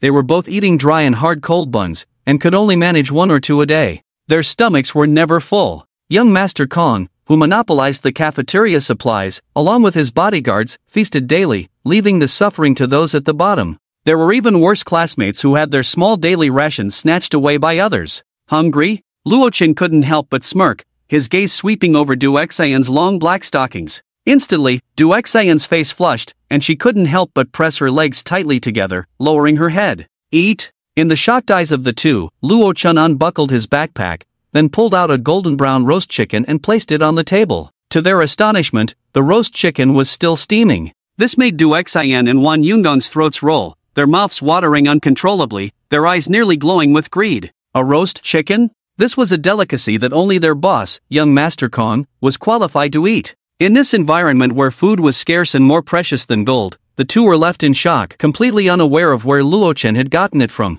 At the same time, Du Xian couldn't help but feel puzzled. Why would Luo Chen take out such a dish that countless people on campus would fight over to give to her? Is this for me? W.I. Du Xian swallowed hard. In front of such an enticing delicacy, she simply couldn't resist the temptation. This was a whole roast chicken. When was the last time she had meat? It seemed like half a month ago. Aren't you hungry? Luo Chen smiled faintly and said, but, of course, it's not free. He walked over, leaned down, and whispered something in her ear, causing Du Xian's eyes to widen, her face turning as red as if it were on fire.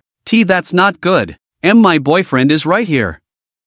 Du Xian glanced at Wan Yungang, who looked pale, and shook her head. However, because the temptation of the roast chicken was too great, she didn't completely dismiss the idea, adding softly, how about we discuss it in my dorm later? Du Xin. Wan Yungang shouted angrily, his face turning purple. He had heard everything. How can you sell your body just for this delicious, crispy, and warm roast chicken? He gritted his teeth and said, you shameless woman. Luo Chen couldn't help but glance at him, playfully saying, then take this roast chicken and get lost. Really? Wan Yungang asked tentatively. Luo Chen waved his hand in disdain, just take it and go. He. Okay, thanks, bro. Wan Yungang said with sparkling eyes, seemingly afraid he would change his mind, and quickly grabbed the large roast chicken from the table and slipped out. To him, exchanging a large roast chicken for Du Xian's first time was a huge bargain. After all, food was now more precious than gold. It was no exaggeration to say that this large roast chicken could allow him to enjoy 10 different beautiful junior sisters. Besides, second-hand goods weren't unusable, perhaps something that had been broken in would be even smoother to use. However, he didn't notice that on the surface of the roast chicken, there were some colorless, tasteless transparent crystals that had dissolved into the meat. Meanwhile, Wan Yungang's actions left Du Xian, who remained in the classroom, dumbfounded. Wan Yungang, you bastard! Give me back my roast chicken! She clenched her fists and shouted angrily. Didn't she see that she was just pretending to be reserved? She hadn't said she disagreed, so how did the roast chicken just sprout wings and fly away? In the previous week, the food Wan Yungang had provided her was nothing compared to even a single feather of this roast chicken. How could that not make her heart ache? Don't worry, I have plenty of food, as long as you behave and promise not to go hungry, Luo Chen said with a smirk. One hand also rested on Du Xian's thigh, wrapped in black stockings, gently rubbing, feeling its smoothness and warmth. Du Xian understood his meaning. So, be gentle. An hour later, Du Xian's eyes were hazy, and she had no strength left. You're so annoying, darling, you're too amazing, you almost exhausted me.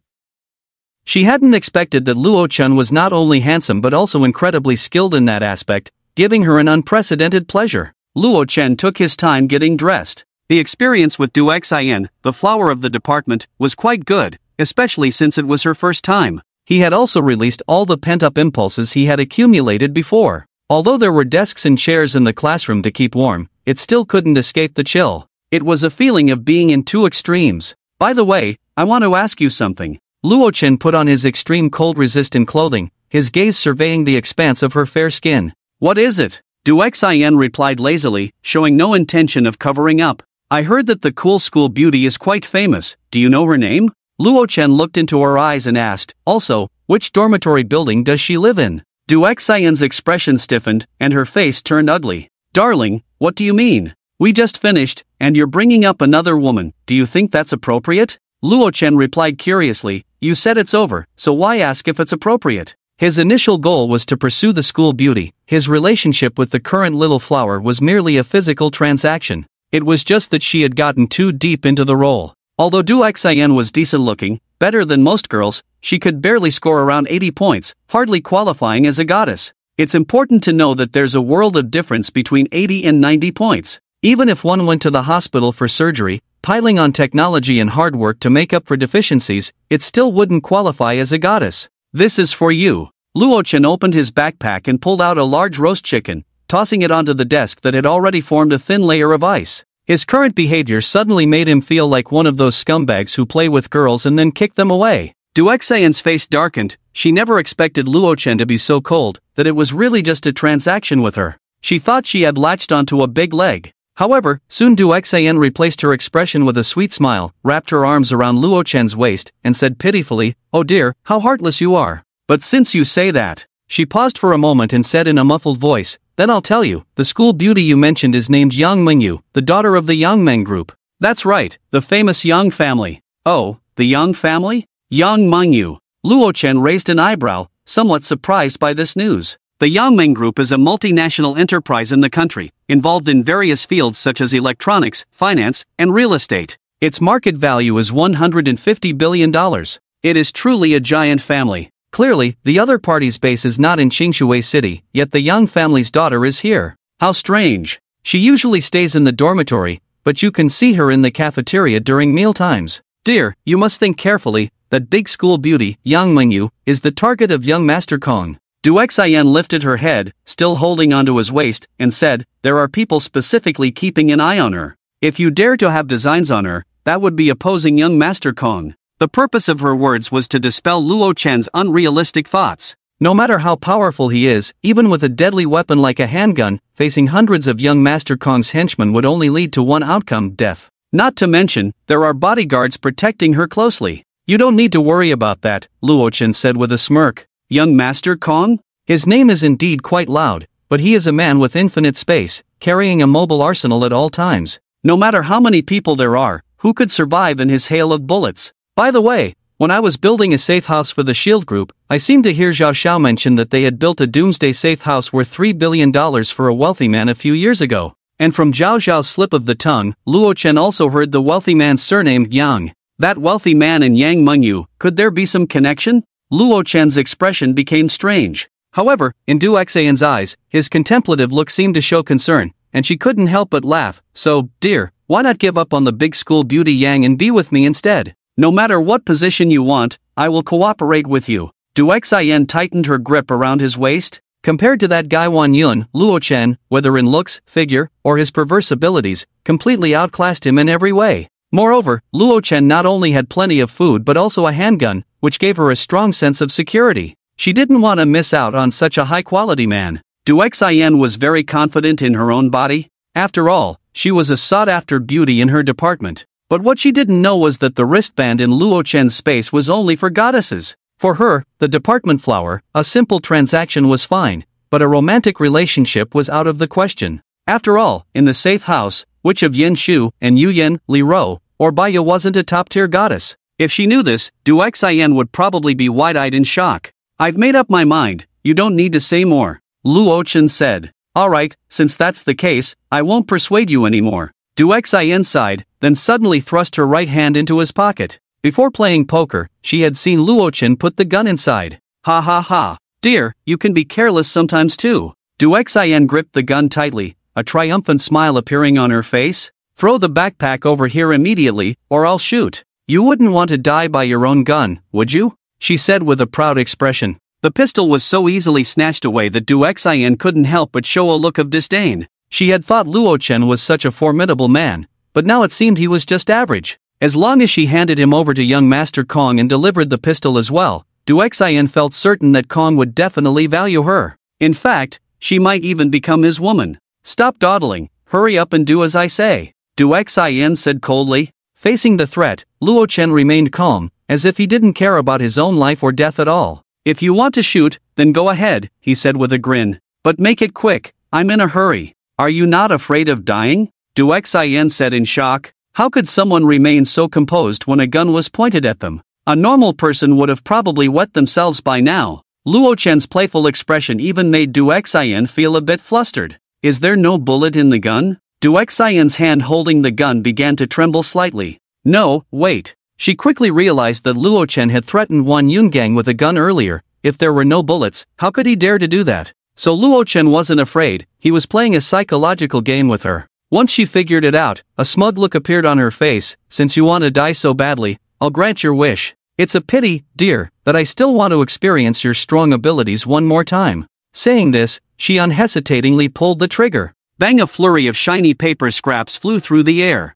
Well, what's going on? Du Xian's eyes went blank, and she was dumbfounded. Where were the bullets? Why was it a celebratory shot instead? This gun was fake. Luo Chen couldn't help but laugh. Tell me, what the hell is a surprise? As a cautious survivalist, he would never give anyone the chance to steal his gun unguarded. Long before he stuffed the pistol into his pocket, he had taken out a toy gun from his space and made the switch. Even if Du Xian had taken the real gun, it didn't matter, he still had his spatial domain. All the bullets aimed at him would, in that instant of entering the spatial domain, be instantly absorbed into the space, turning into his means of attack. Why bother? Our transaction is about to end, Luo Chen sighed lightly. He pulled out another pistol from his pocket, playing with it in his hand. This time it was real. Du Xian realized she had been tricked. The real gun had long been hidden by Luo Chen. You won't understand, Du Xian said, her face ashen. School is too cruel now, I've seen too many people die. Only by handing the gun over to young Master Kong and gaining his protection can I rest easy.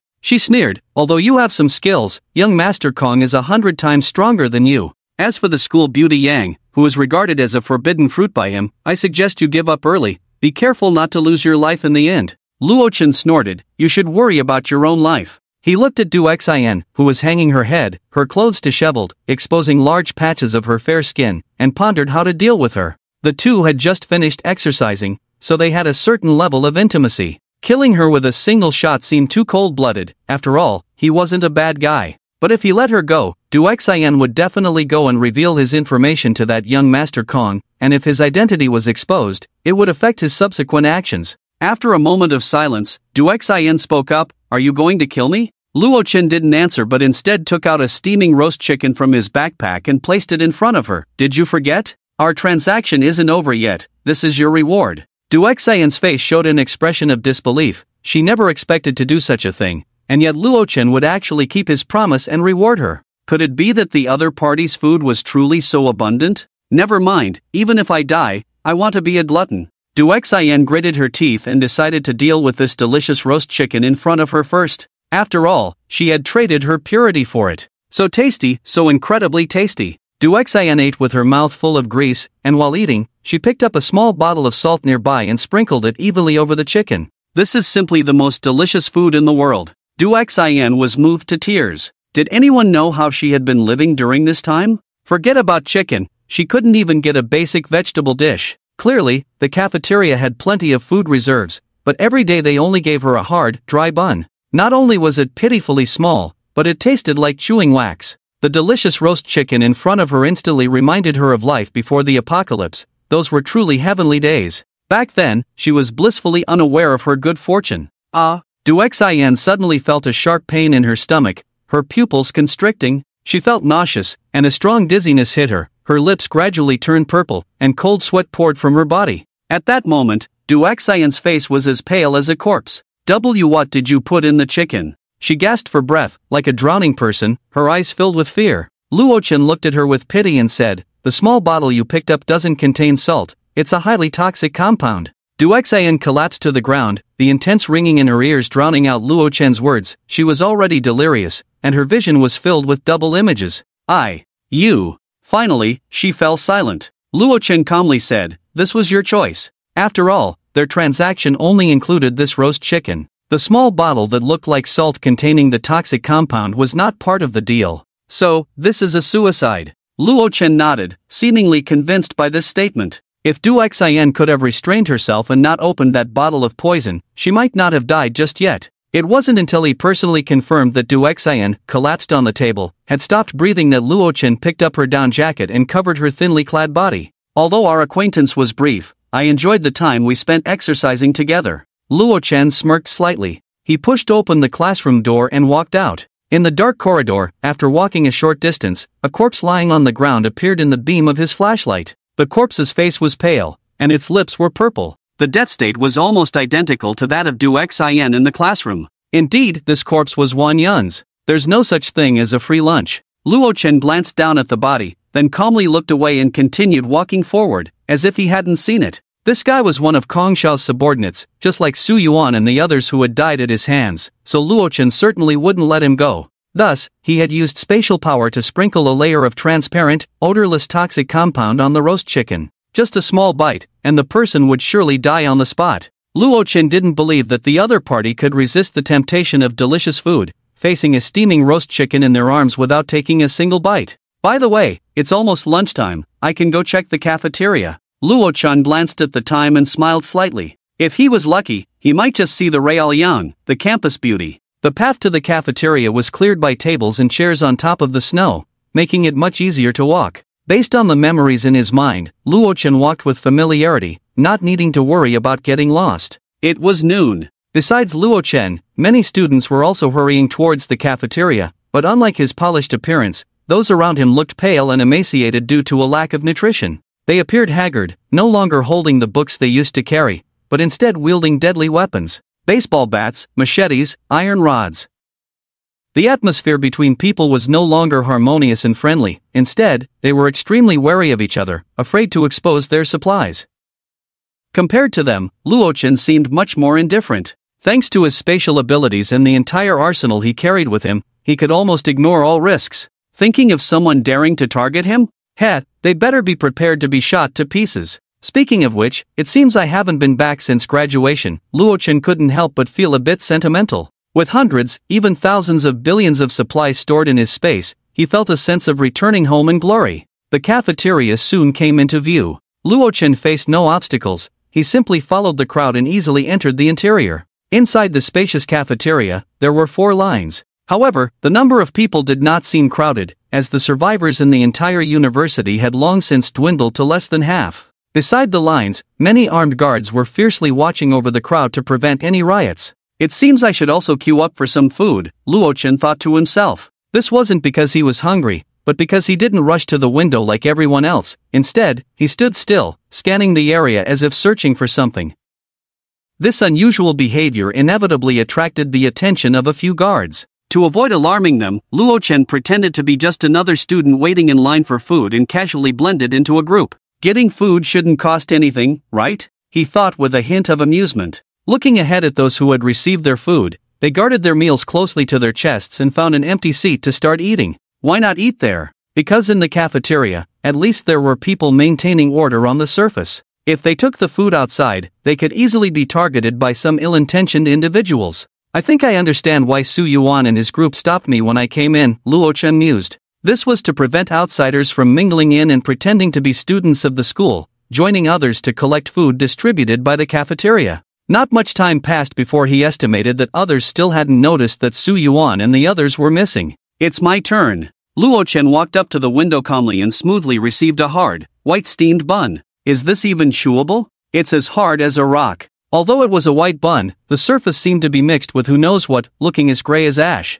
It was as if it had been rolled around in a coal pile. It was probably worse than pig feed or even dog food, 100 times inferior. Luochen casually found an empty seat and sat down, staring blankly at the cold, hard bun in his hand. He certainly didn't dare to eat this. If he did, it might lead to a disaster. But looking around, everyone else seemed to be enjoying some delicacies, gnawing on their buns while remaining vigilant against others trying to snatch their food. The environment really can change a person, Luochen sighed softly. For some reason, he suddenly recalled the duck neck incident at a certain university before the apocalypse. Surely, if that hard dish were placed here, it would be snatched up by the hungry people in an instant. Speaking of which, where is the campus goddess Yang? Didn't Du Xin say we could see her during meal times? Luochen pretended to nibble on a steamed bun, then secretly broke off a piece and tossed it into his space. He hadn't forgotten the main purpose of this visit. Luochen discreetly looked around, thinking to himself, I don't seem to see any girl here who looks like a goddess-level campus beauty. They all look disheveled.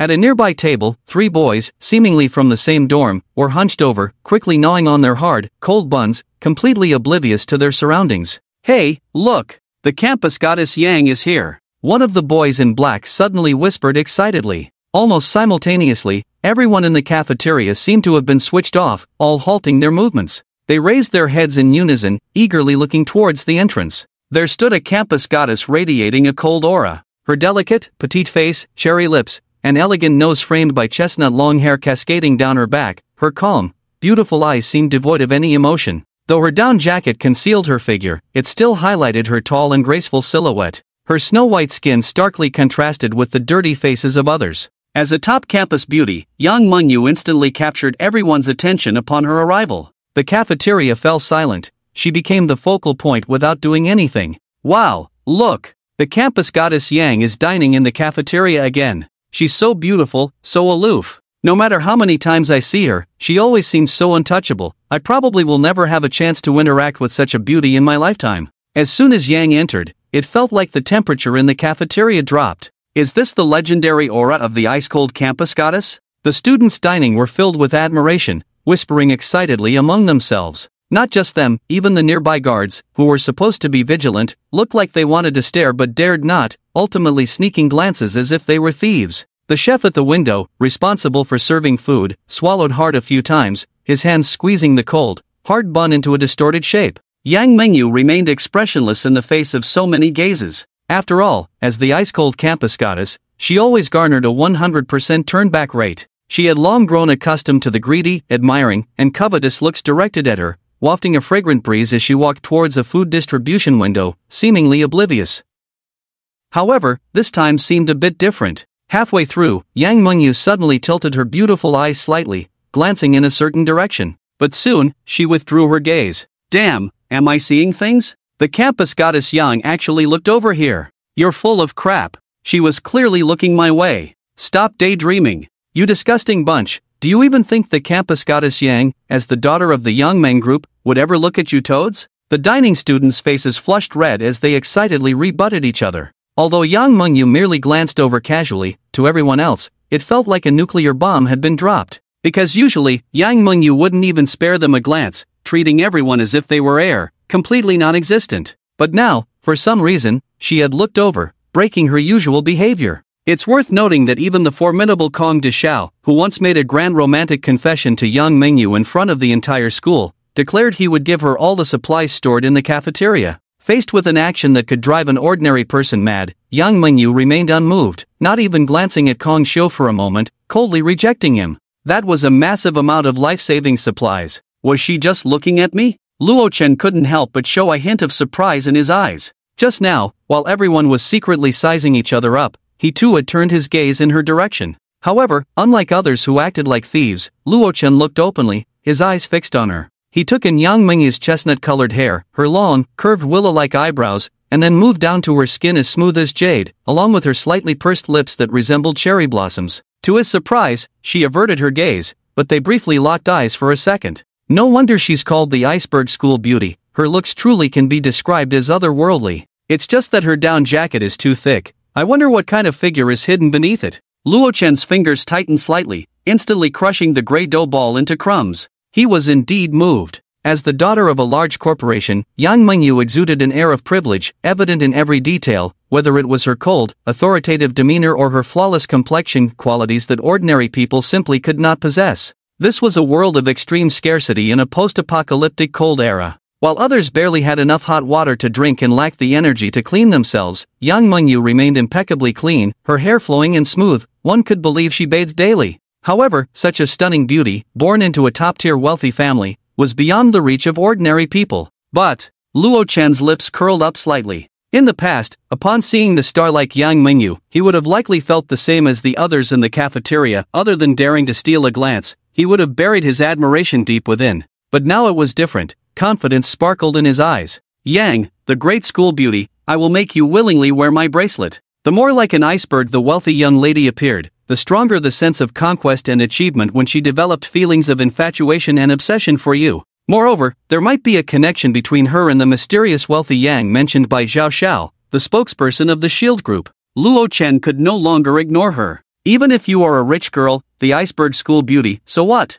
My spatial domain and stockpile of firearms are enough to clear all obstacles for me. A glimmer of light flashed in Luo Chen's eyes. For ordinary people, daring to pursue the great school beauty was akin to a suicidal act. But for him, there was no fear. The boy staring at me, I don't think I've seen him before. Yang Mengyu pondered with a frosty expression. Approaching the window, she calmly took the food that was exclusively hers, carefully packed in an insulated box. There was also a note with a cute heart drawn on it. Without even looking, she tossed the note aside like trash. It's too obvious. That boy is different from the others. Yang Mengyu's beautiful eyes were deep in thought. On the surface, compared to the inferiority and sneakiness of others, Luo Chen appeared confident and composed, his eyes sharp, exuding a powerful yet understated aura. Such a demeanor, she had only seen in those holding high power. A person so unique, logically speaking, she couldn't have gone this long in school without ever seeing him. At the very least, she should have some impression. But she had no impression at all.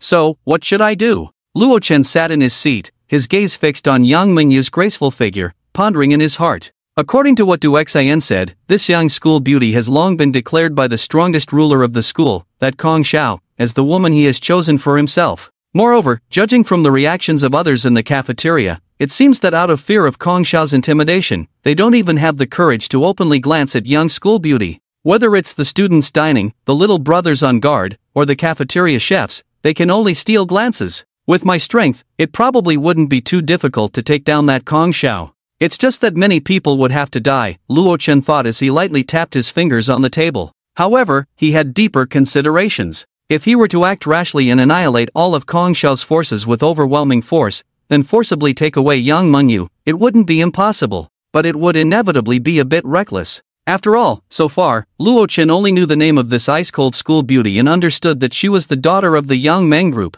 He had no other information at all. Moreover, he had to consider Yang Mengyu's thoughts, whether this school beauty would be willing to leave with him. After all, the other party had connections with the wealthy man who built a doomsday safe house worth $3 billion. There was a high probability that they had some ties. Furthermore, that Kong Xiao, mentioned by Du Xian, controlled more than half of the university's resources and manpower, yet he did not forcibly take possession of the stunning Yang Mengyu, which already indicated some issues. Could it be that the other party knew something and was coveting that safe house? It must be said that at this moment, Luo Chen also had a thought about that doomsday safe house. Worth $3 billion.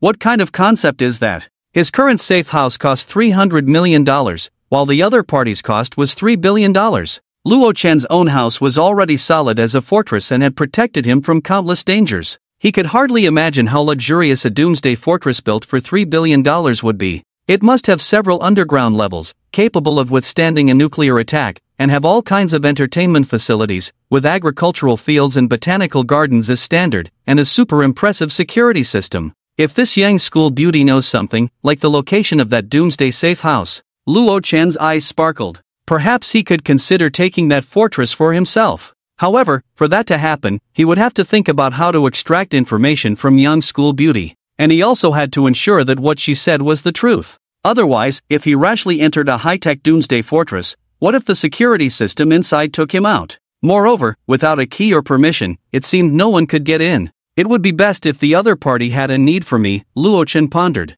Based on the goddesses he had collected, from Li Ro and Yu Yen, the key point he learned was, as long as the goddess had a need, then she would have a flaw, and falling for him was only a matter of time. His ruthlessness was reserved for enemies. For Yang Mengyu, the designated goddess, he would certainly pamper her well. He could stand firm against 1,000 foes. Could he not turn an ice-cold school beauty into a woman loyal to him? There's a saying, let's talk about it later. If it really came to that, he probably wouldn't even need to ask. Yang Mengyu would voluntarily reveal everything. So, let's find a way to make contact with her first. While Luo Chen was deep in thought, the students in the cafeteria had already become excited. They whispered to each other, even stealing glances at Yang Mengyu's exquisite face with a mix of admiration and lewdness. Hey, where do you think Yang, the campus beauty, will go to eat? Ha ha ha. It seems everyone is thinking the same thing. They've occupied all the tables. This means Yang, the campus beauty, will have to find someone to share a table with when she eats. What are you all laughing about?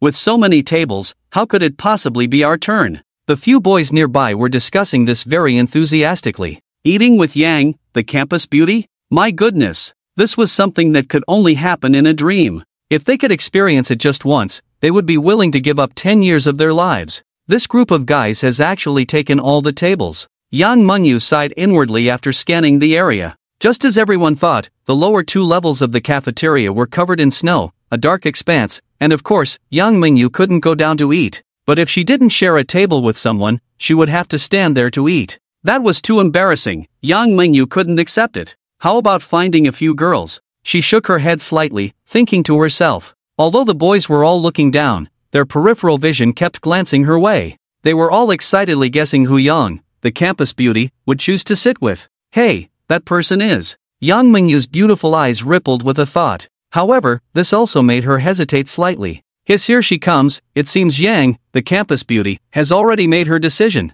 Oh my gosh, she seems to be walking towards us. No way. We are so lucky. I suddenly feel a bit regretful. What if Kong Xiao finds out? We won't be buried in the snow, will we? The boys from the same dorm, upon seeing Yang Mengyu actually walking slowly towards them, couldn't help but blush with excitement. Eating lunch with the stunning Ice Queen campus beauty? Am I dreaming? Classmate, do you mind if I sit here? Just as Luo Chen was pondering how to approach Yang Mengyu, he suddenly heard a cool voice asking, Yang Mengyu? Luo Chen looked up, and when he saw the Ice Queen campus beauty standing in front of him, his eyes widened in surprise. What the heck? Can someone tell me what's going on? How did she just come over on her own? But he certainly wouldn't refuse a campus beauty coming to him. Please, make yourself at home. Luo Chen smiled. The fact that she took the initiative to sit down was simply perfect for him. Sitting at the same table, it would be normal to chat and ask questions, right? Once you get familiar, things can progress. A fragrant breeze wafted by.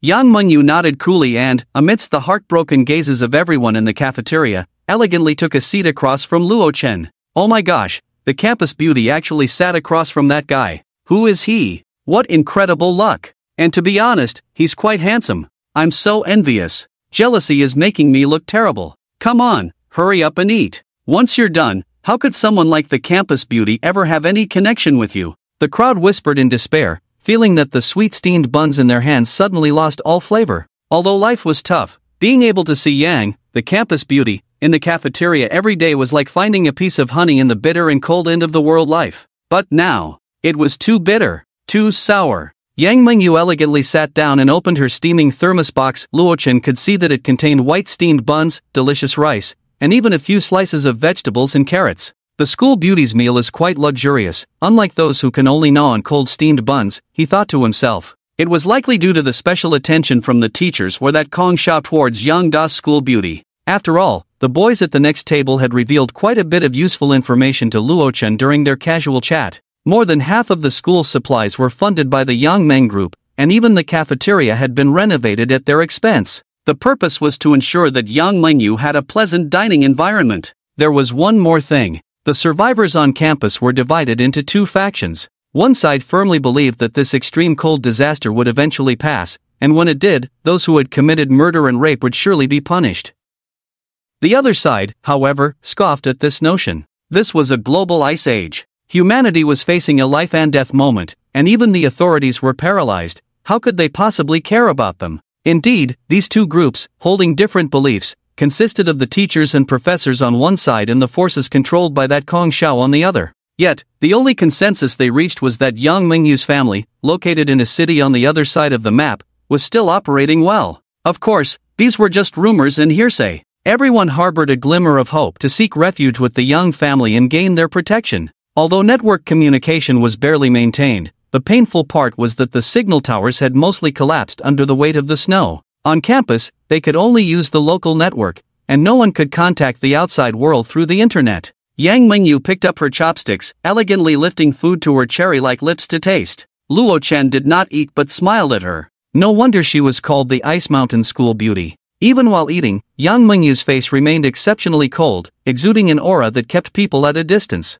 Do I have something on my face? Yang Mengyu furrowed her brows and spoke. Being stared at while eating made her feel a bit uncomfortable. The key was that the one sitting opposite her was a well-dressed handsome guy. No, Luo Chen replied calmly, showing no embarrassment. It's just that you're too beautiful, I can't help but want to look. Hearing this, a hint of astonishment flashed in Yang Mengyu's eyes, and even her hand holding the chopsticks trembled slightly. In that moment, one of the chopsticks slipped from her delicate fingers. Luo Chen was quick and caught it, handing it back to her, saying, "Here, your chopsticks." "Thank you." Yang Mengyu pursed her lips slightly, her cold expression showing no change. She reached out to take the chopsticks, but the moment she grasped them, Luo Chen gently pinched her fair fingers. "You!" The electric-like sensation made Yang Mengyu suddenly pull her hand back. "Shameless!" she exclaimed in anger. Yang Mengyu almost forgot the last time someone had teased her. That classmate who had teased her in the morning had disappeared from school by the afternoon. But now, sitting opposite her, Luo Chen not only spoke lightly to her but had also taken advantage of her with his hand.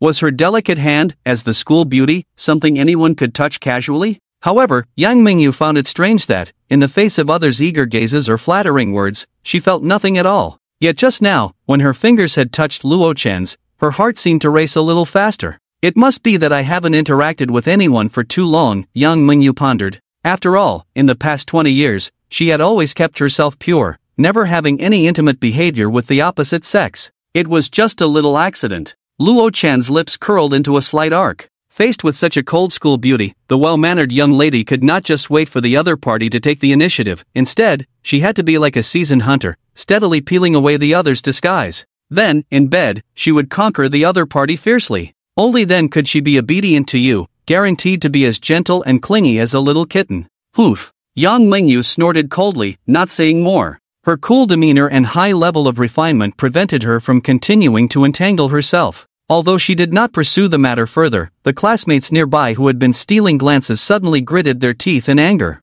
Damn, that guy deserves to die. I think I saw him touch Yang, the school beauty's jade hand. What? I'm so envious. Why can't this lucky guy be me? I swear I won't wash my hands for the rest of my life. Ah, he's finished. If Kong Xiao finds out, he'll definitely want his hand. Everyone spoke with a mix of anger and envy. After all, she was the highly popular ice goddess, Yang, the school beauty. For years in college, they could only look up from afar. How could they have a chance to get close? Yang, the school beauty, so you're here. A big guy, leading a few younger followers, walked over with a laugh. Upon seeing these people, a hint of coldness flashed in Yang Mingyu's beautiful eyes, and a look of disgust appeared on her delicate face. Please, Miss Yang, Kong Xiao has invited you.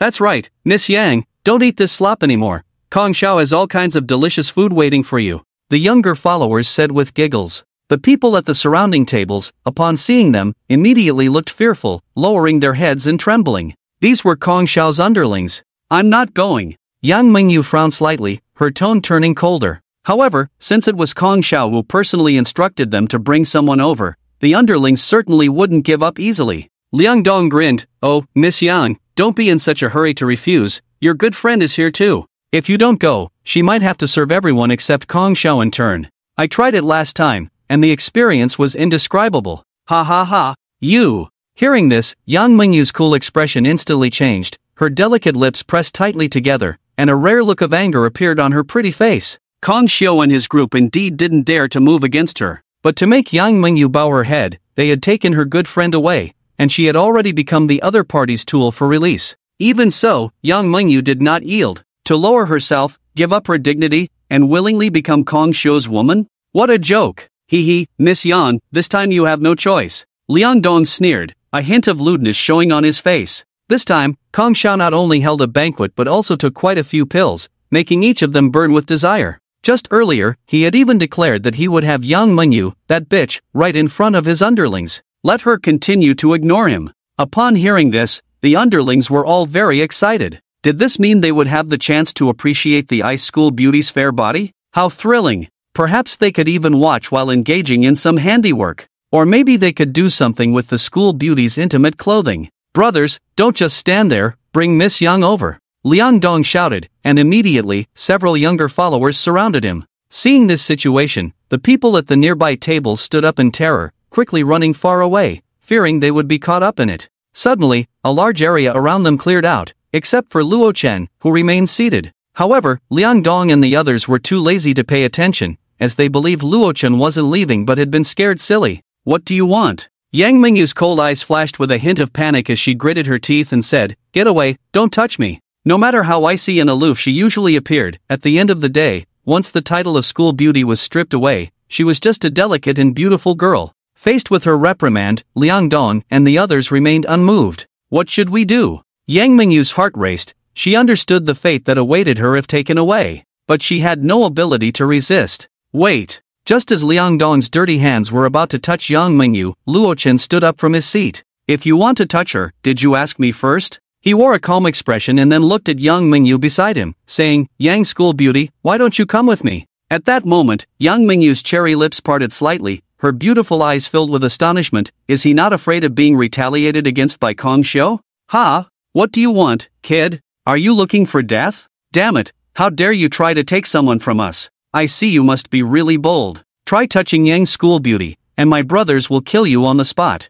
Several of Liang Dong's lackeys raised their baseball bats, threatening fiercely. Luo Chen was just one person. They didn't take him seriously, especially since this was Kong Xiao's territory. The next moment, in the shocked gazes of everyone, Luo Chen pulled Yang Mingyu into his arms and coldly said, I'm taking her away today, let's see who dares to stop me. So handsome. Yang Mingyu's beautiful eyes widened, her pretty face unable to suppress a blush. That heart, which had been silent for over 20 years, seemed to be pounding fiercely at this moment. Damn, what a warrior! That guy must be crazy. How dare he talk to brother Liang like that? Is he declaring war on Kong Xiao? But he really is so handsome. The crowd in the cafeteria erupted in shocked screams. Many girls' eyes sparkled with hearts, all stirred by Luo Chen's domineering act of protecting the flower. If the one being held in his arms were me, that would be great. They couldn't help but think enviously. Liang Dong was dumbfounded. He never expected this guy in front of him would actually have the courage to resist them. Damn it, he's really looking for death. Brothers, go, kill him. Liang Dong cursed angrily. The few lackeys behind him also raised their baseball bats with fierce expressions and swung them at Luo Chen. Watch out! Yang Mingyu's pretty face was filled with panic. Luo Chen was just one person, while there were 5 on the opposite side, all armed. Not only her, but everyone in the cafeteria thought Luo Chen's fate would surely be tragic. Heh, looking for death. A cold glint flashed in Luo Chen's eyes. His physical abilities had already been enhanced to twice that of an average person, and he had learned quite a few fighting techniques from Officer Yen Shu. With these malnourished guys, how could they possibly hurt him? Bang!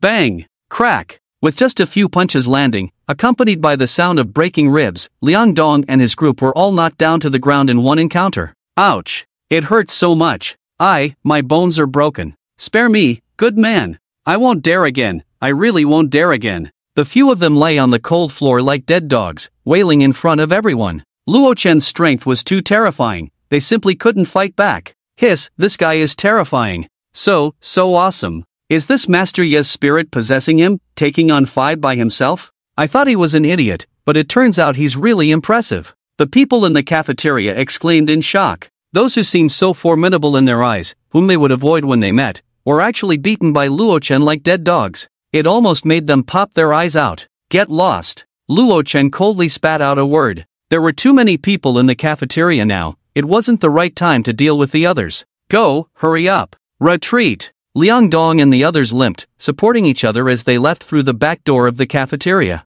Thank you. Yang Mengyu said gratefully. If Luo Chen hadn't been there, she would have probably fallen into a very dangerous situation today. Perhaps her purity would be at stake. Excuse me for 2 minutes. Yang Mengyu wanted to say something more, but then she saw Luo Chen grab his backpack and wave at her. He then quickly headed in the direction where Liang Dong and the others had left. You, at least tell me your name. Yang Mengyu said anxiously. Baiyu, Baiyu, Baiyu. With the sound of the silencer, Liang Dong and the others fell stiffly into the snow, instantly silenced. Letting the tiger return to the mountain is not my style, Luo Chen sneered. It was inconvenient to act in the cafeteria, so he had to wait until now. He wouldn't foolishly let these guys go back to report. Yang School Beauty, what are you doing here? Luo Chen suddenly felt someone watching him from behind, and he turned around cautiously to find it was actually the school beauty, Yang. Did I interrupt you? Yang Mengyu looked at the people lying in the snow and couldn't help but bite her cherry lips.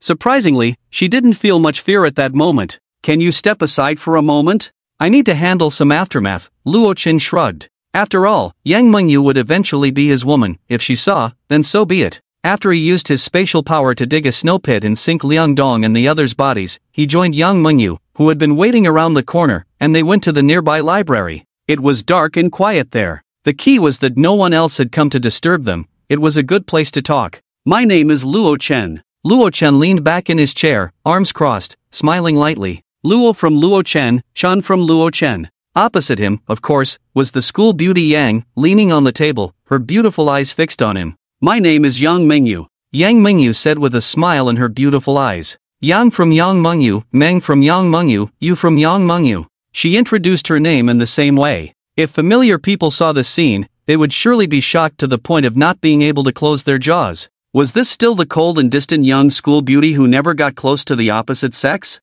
So, do you have something to talk to me about? Luo Chen said softly. Since earlier on the road, he had noticed Yang Mengyu fidgeting with her small hands, looking like she wanted to say something but was too shy to speak. Yang Mengyu nodded her small head, a hint of unease appearing on her cool face. After witnessing Luo Chen's extraordinary strength, she indeed had something she wanted him to help with.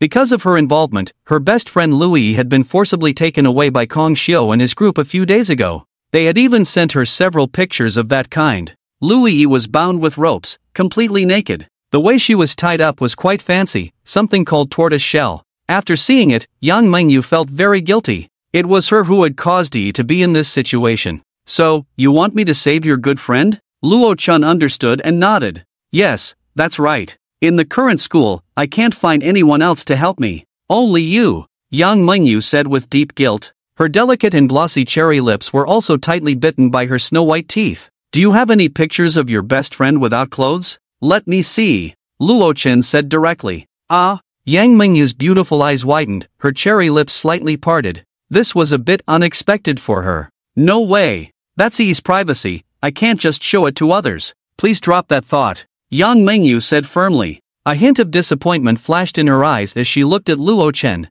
Luo Chen couldn't help but be speechless. I just wanted to see what your best friend looks like with that Kong guy. I don't know them, who do you want me to save? Oh, so that's what you meant? Yang Mengyu felt her face flush with embarrassment over her misunderstanding. Even the delicate skin behind her ears turned red. Sorry, I misunderstood you, she said, and then opened her phone to show him those few photos. The photos were indeed quite stimulating. After looking at them, Luo Chen discreetly touched his nose. Not bad. No nosebleed. Louis looked decent, at least a 75 out of 100, just slightly lower than the campus beauty he used to work out with. But her figure, to be honest, was still pretty great. Curvy in all the right places. The guy next to her is Kong Xiu, and the two strong men on the right are his bodyguards. Yang Mingyu pointed at the screen with her slender fingers, trying her best not to glance at her best friend. It was just too embarrassing. Her once close friend had turned into this. She put away her phone and looked up to ask, Luo Chen, did you remember? Luo Chen put down his hand that was touching his nose and chuckled awkwardly. I didn't see clearly. Can I take another look? Yang Mingyu snapped, last time, no more looking at my best friend. After looking again, Luo Chen nodded and said, no problem, I've remembered what your best friend looks like. No matter if she's wearing clothes or not, I can recognize her now. Yang Mingyu was exasperated. Don't just look at my best friend, please remember Kong Xiu too. She was really about to explode. It was strange, she had always been calm, but in front of Luo Chen, she couldn't maintain her icy demeanor as the campus beauty. Don't worry, I'm not a fish, my memory isn't that bad, Luo Chen said with a smile. Of course, he had memorized everything with just a glance. His previous words were just a joke, aimed at teasing Yang Mingyu, the campus beauty. To be honest, she looked quite good when she was angry. It was then that Yang Mingyu realized, without her noticing, she had been teased by Luo Chen again. She secretly told herself not to get angry. Her best friend still needed Luo Chen's help. Moreover, he had just helped her. Can you help me save Yi? Yang Mingyu bit her cherry lips and asked. According to what Liang Dong and the others said, her best friend was probably already taken to a party with a lot of people by that Kong Xiu guy. Facing a group of lewd guys, one could only imagine what would happen. In fact, this wasn't the first time such a situation had occurred. But no matter what, Louis was her best friend, and Yang Mingyu absolutely couldn't bear to let her become a plaything for Kong Xiu and his gang. Well, Luo Chen's lips curled into a smirk, his expression becoming calm. He leisurely leaned back in his chair, smiling as he looked at Yang Mingyu across from him. Now that the campus beauty needed something from him, Luo Chen wasn't in a hurry at all. Hurry up and say it. He wasn't in a rush, but Yang Mingyu was anxious. After all, that was her best friend. I know you're anxious, but don't rush, Luo Chen said with a smile. Then he stretched his body and casually said, hey, helping you deal with those idiots earlier was quite a hassle. My shoulder really hurts now. If I go to save your best friend in this state, the success rate won't be high. Upon hearing this, Yang Mingyu bit her lip. Her pretty face flushed with embarrassment. Could she not know what calculations Luo Chen was making in his heart? It was nothing more than taking advantage of the fact that she needed something from him right now. Men are all the same. Fine, let's just consider it a compensation free. Yang Mingyu sighed lightly. Because of her influence, her best friend had now fallen into the hands of that playboy Kong Xiu. And now that there was a chance to save her, how could she just give it up? The cost was merely helping Luo Chen with a shoulder massage. Besides, just earlier in the cafeteria, hadn't Luo Chen already touched her hand and pulled her into his embrace? Yang Mingyu's face suddenly turned red. That was the first time in over 20 years that a man had held her in his arms. Not to mention, at that moment, she felt an indescribable sensation in her heart. Then, I'll help you with a massage. Yang Mingyu stood up from her seat, shyly walked behind Luo Chen, and hesitantly placed her delicate hand on his shoulder. This was her first active contact with the opposite sex. To say she wasn't nervous would be a lie. A bit harder. Yes, just like that, Luo Chen said with a look of enjoyment, feeling accomplished that such an ice-cold campus beauty would lower herself to give him a massage. It was truly fulfilling. The delightful fragrance lingered at his nose. Luo Chen couldn't help but marvel in his heart. The title of campus beauty was well-deserved. Not only was her appearance stunning, but she also smelled so good all over. If he could hold her while sleeping at night, he would probably have sweet dreams. How does it feel? Yang Mingyu asked shyly. Her fair hands kept pressing on Luo Chen's shoulders. Although it was just a simple shoulder massage and separated by thick clothing, it was still a man's body. As she continued, a blush crept onto her face, and she felt her limbs suddenly lose strength. It was too embarrassing. She felt as if she were a wife giving her husband a shoulder massage. It's SOSO, Luo Chen yawned. Listening to the increasingly rapid breathing of the campus beauty behind him, along with the fragrant scent wafting through the air, a smile involuntarily appeared at the corner of his mouth. This was just the beginning. After all, he wasn't the campus beauty's lapdog. If she thought she could just get him to help her friendy by giving him a shoulder massage, she was dreaming. Young campus beauty, what kind of reward do you want to offer me to save your best friend? Luo Chen said casually while enjoying the massage from her delicate hands. Reward? Yang Mengyu paused, her beautiful eyes flashing with confusion. She had thought that after helping him with the massage, Luo Chen would directly go to rescue. But it seemed that was not the case. I can give you money, a lot of money. She hesitated and said after thinking. As the daughter of a large corporation, Yang Mengyu's little treasury was quite substantial. If it were before the apocalypse, Luo Chen might have been a bit tempted. Unfortunately, this was the apocalypse now. Sigh. Luo Chen sighed lightly and shook his head. Young campus beauty, you don't seem like a fool. Can you offer something more practical? In this situation, cash was just waste paper, even less useful than the books on the shelves in a library. At least they could burn for a while. Then what do you want? What kind of reward do you want? Yang Mingyu stammered, her massage coming to a halt. Her entire demeanor suddenly weakened. She was studying alone in Qingshui City, far from her family's corporation. The assets in her bank account were equivalent to air in this harsh apocalypse. Yang Mengyu truly couldn't think of what else she could offer. Hearing this, Luo Chen couldn't help but turn around, a playful look on his face as he scrutinized her delicate features and tall figure. Yang Mengyu instantly became alert. Don't even think about it. She crossed her arms and quickly took a few steps back. After all, Lu Yi was captured by Kong Xiu and the others because they wanted to force the school beauty Yang to submit. Yang Mengyu had never bowed her head back then, so it was even less likely now. She was willing to pay a price to ask Luo Chen to save her best friend, but it did not include her body. Well then, Luo Chen sighed slightly, a hint of regret in his voice. As long as you fulfill one small wish of mine, I'll help you save Lu Yi. Yang Mengyu asked in confusion, small wish? Before I graduate, I've always had a wish to find a beautiful school beauty as my girlfriend. Unfortunately, I haven't achieved it yet, Luo Chen said softly. A school beauty girlfriend? Yang Mengyu's face flushed slightly as she instantly understood his meaning. Was there a second school beauty here? Obviously not. So this meant Luo Chen was confessing to her, asking her to be his girlfriend? She parted her lips slightly, ready to refuse on the spot. But I know you won't agree. How about this, you give me a kiss, and we'll consider it a reward for saving your best friend, Luo Chen said, locking eyes with her. How about it? A kiss? Yang Mengyu's cold expression froze, her beautiful eyes widening in disbelief. As the Ice Queen school beauty in the hearts of many boys, every part of her body was pure and untainted. She had never even held hands with anyone. How could she engage in such intimate behavior? Seeing her hesitation, Luo Chen clicked his tongue. You won't agree to such a small price? Are you plastic sisters? Nonsense, of course not. Yang Mengyu retorted angrily. Her exquisite face flushed with a charming red due to her anger. So your best friend is in a bad situation? Clearly implicated, yet someone's heart is so hard. Luo Chen shook his head regretfully. He then stood up from his chair, lazily stretched, and walked toward the window of the library.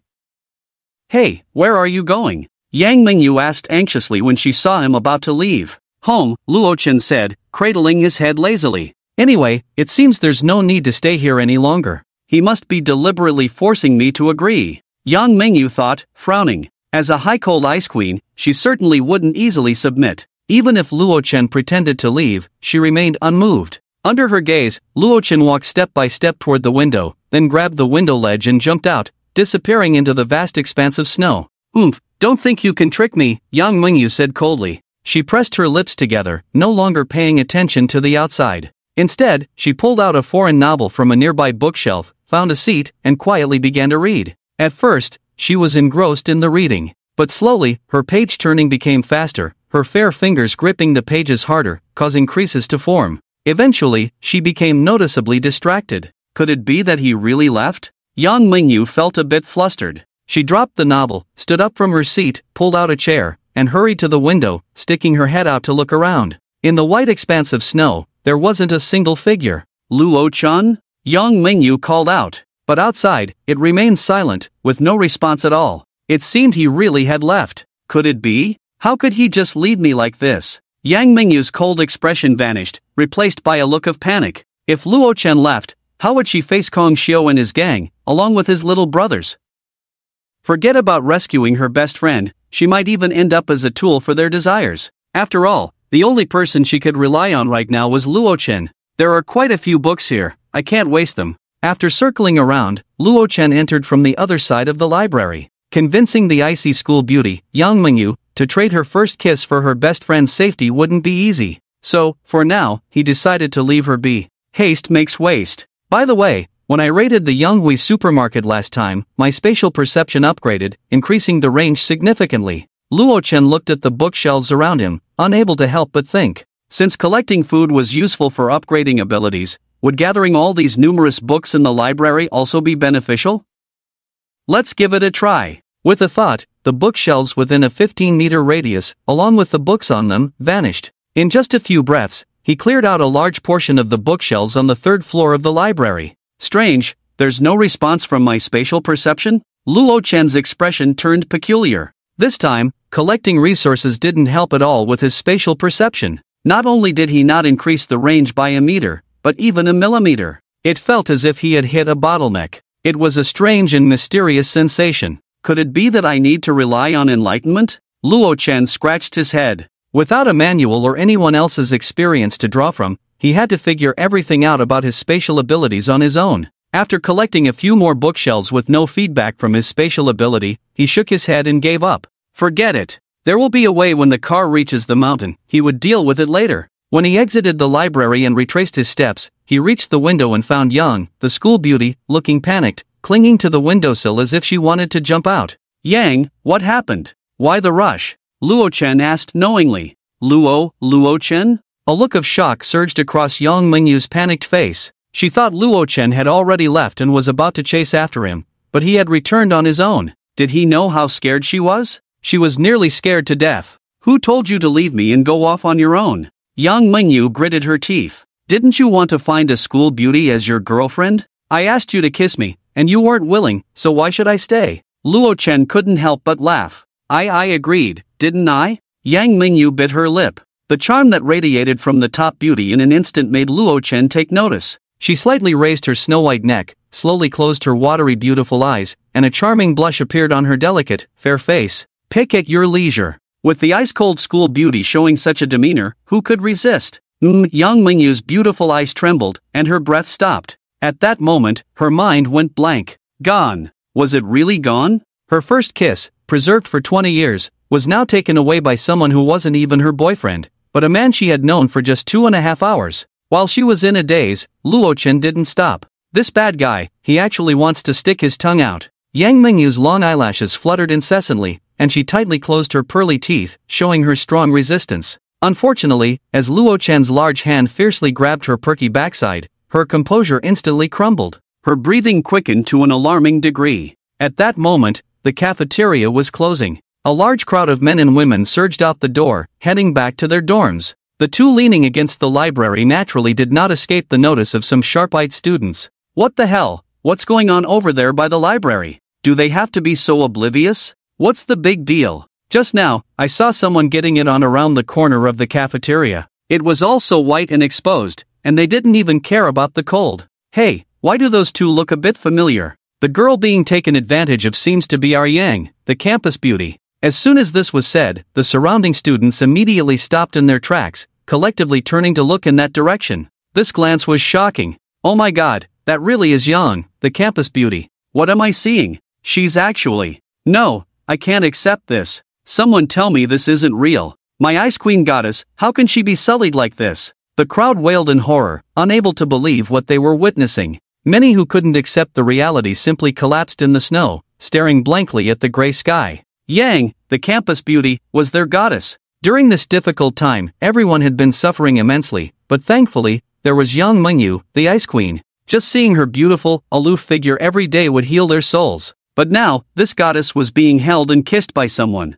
Don't stop me, I want to kill that guy. I'm so envious. A group of boys couldn't hold back any longer, their eyes reddening as they prepared to go after Luo Chen. But just a few steps in, it seemed someone recognized the person kissing Yang Mingyu. He was the ruthless guy who had just beaten up Kong Xiao's underlings in the cafeteria. So, the boys who were about to save their goddess suddenly stopped, their heads drooping in cowardice. How could they dare to confront someone as powerful as Luo Chen? No! My goddess! Many cried out in anguish. They simply couldn't understand why the Ice Queen would allow a man to freely taste her cherry lips, which drove countless people wild. In the past, no matter how expensive the gifts Kong Xiao, the top rich second generation, sent, or how many luxury cars he drove to pick her up, Yang Mingyu had never given him the time of day. But now, this Ice Queen had melted. Humph, how annoying. Yang Mingyu gasped in anger, pushing Luo Chen away with all her might. This bad guy not only stuck his tongue in but kept kissing her endlessly, nearly suffocating her. She had truly lost big this time.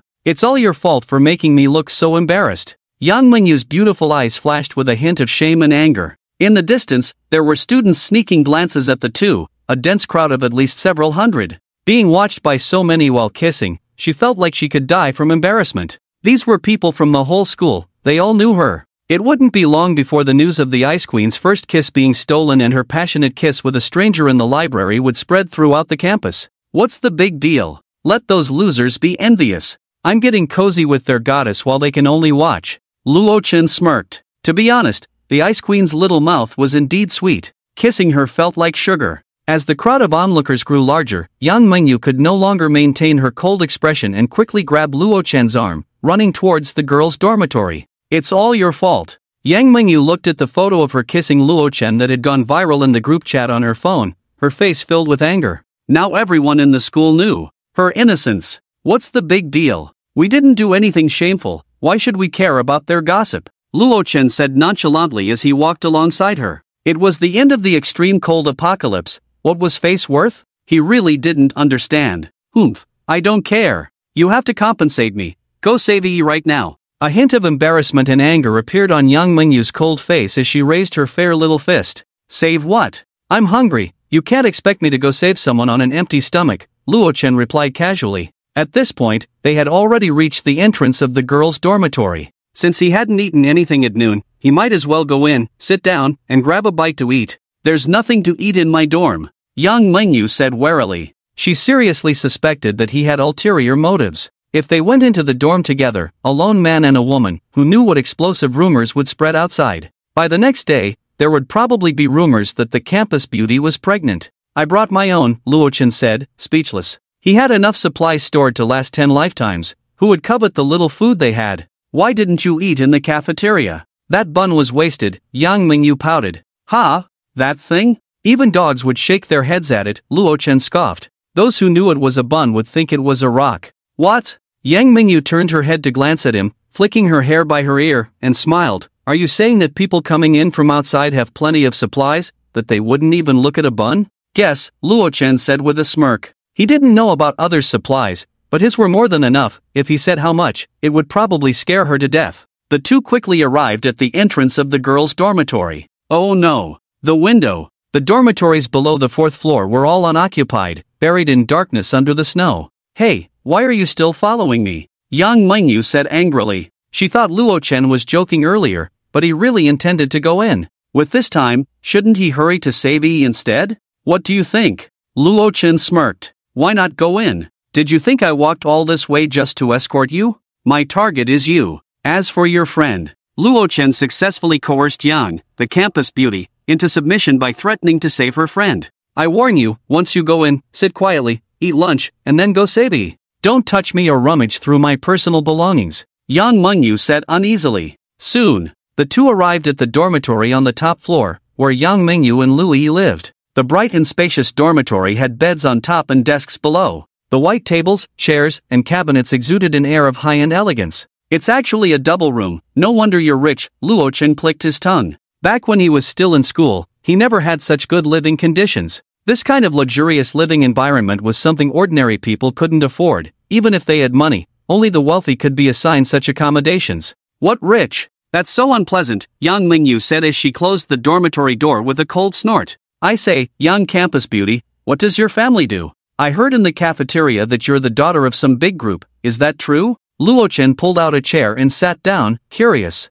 It wasn't the right time to ask about that $30 billion shelter, but he could inquire a bit about her family background. After all, if his intentions were revealed too early, she would become wary. It's nothing, just that my parents run a small company, Yang Mingyu said coldly. There was no hint of arrogance in her expression, as if she truly meant what she said. If it weren't for Luo Chen hearing it clearly from others, he might have really been fooled by her. The famous Yang family. A top multinational enterprise in the country, a family group valued at $15 billion, can it really be called a small company? There probably isn't a business in the world that could be called a big company. Ah, how nice. If I could live off a rich woman's fortune, I could probably avoid struggling for a lifetime, Luochen said, leaning back in his chair with a smirk. I advise you to give up this unrealistic idea, Yang Mingyu said, crossing her arms, a smirk playing at the corners of her mouth. The campus belle like me would never look at you. Our relationship is purely transactional. Oh, is that so? Luochen said playfully. Shouldn't you take a look at the current situation before you say that? With just the two of us in this room, if something were to happen, it would be quite normal, wouldn't it? You. Yang Mingyu's beautiful eyes widened in surprise, not expecting Luochen to be so bold. She found herself pinned against the door, her cherry lips silenced, the male scent overwhelming her senses, making her feel as if all her strength had drained away. For some unknown reason, perhaps due to a blank mind, Yang Mingyu surprisingly did not resist, allowing Luochen to wrap his arm around her waist. Soon, things escalated. Time passed without her noticing. Finally, an annoyed Yang Mingyu pushed him away, her cheeks flushed as she adjusted her disheveled sweater. Her heavy down jacket had already been removed. The fitted white sweater accentuated Yang Mingyu's curvaceous figure, from her slender waist to her full chest, all of which Luochen had measured. Incredible, she said, embarrassed and angry. As a high-coal ice queen campus belle, Yang Mingyu believed her partner should be someone carefully selected from the upper class, like certain financial tycoons or the sons of high-ranking officials. But if she hadn't woken up early, her chastity in the dormitory would probably have been lost. Yang campus belle, your figure isn't bad at all. It seems our future children won't have to worry about milk powder, Luochen said with a smile. Although Yang the campus belle's figure wasn't as exaggerated as that of Li Ro, a married woman, and didn't even reach a D cup, she was still very tall and slender. After assessment, it was a 66C. Yang Mingyu said nothing. Instead, she searched the room for any knives or tools to conveniently stab this bastard who took advantage of her. Sigh. After a while, Yang Mingyu let out a resigned sigh. She hadn't expected that their relationship, which was supposed to be a mere transaction, would end up with her getting involved while her best friend remained trapped. Perhaps the moment her first kiss was taken, the outcome was already sealed. Having come this far, she couldn't still deceive herself into thinking nothing had happened. As the daughter of the Yang Meng group, her advantage had been completely taken by Luochen. They had known each other for less than half a day, and this progress could not be described as rapid, it was light speed. Yang campus belle, the civilized society approach is no longer in vogue. You don't still think it can start with hand-holding and dating like before, do you? Luochen said, amused by her gloomy expression. Earlier in the cafeteria, he had seen the transactional scenes between other couples. With just half a steamed bun, they could play with each other for half an hour. In this special time, dignity and personality were worth nothing. If it weren't for wanting to learn about the $30 billion shelter from her, would he really be this gentle? It wouldn't be surprising if this Ice Queen campus belle, a wealthy heiress, had already been reduced to meowing. Just stay here, don't move. I'm going to save your best friend. Luochen finally decided to set off. He couldn't help but wonder what Yang's best friend was like now. After all, since noon, her situation seemed to have taken a turn for the worse. She had already been taken to a group drinking party by that Kong Xiao. However, he didn't care about that. It didn't matter if she was still alive or not. This is for the best, Luochen thought to himself. The main reason he wanted to kill Kong Xiu was that he was worried the other party would find out about the existence of that safe house. Therefore, to keep the news under wraps as much as possible, Kong Xiu had to die. Luochen didn't want to occupy the doomsday safe house only to be constantly watched by a group of people. Even if there was a slight chance, they all had to keep their mouths shut forever. As for Lui, well, she had become a public property, so Luochen absolutely wouldn't take her away. To consider Yang Mingyu's feelings, Luochen decided that if she was still alive, he would give her a final blow. Then he would come back and say she had been played to death by Kong Xiu. At worst, he could take some photos to add some credibility. What else could he do? If Lui came back alive, Yang Mingyu would definitely not abandon her. In that case, the safe house would have to accommodate one more burden. He didn't think she had any value in entering the safe house. Most importantly, an electronic wristband would be wasted. Luochen, you must save E. Yang Mingyu bit her cherry lips, momentarily forgetting that she had been taken advantage of. Okay, you still don't trust my strength? Luochen replied with a calm smile.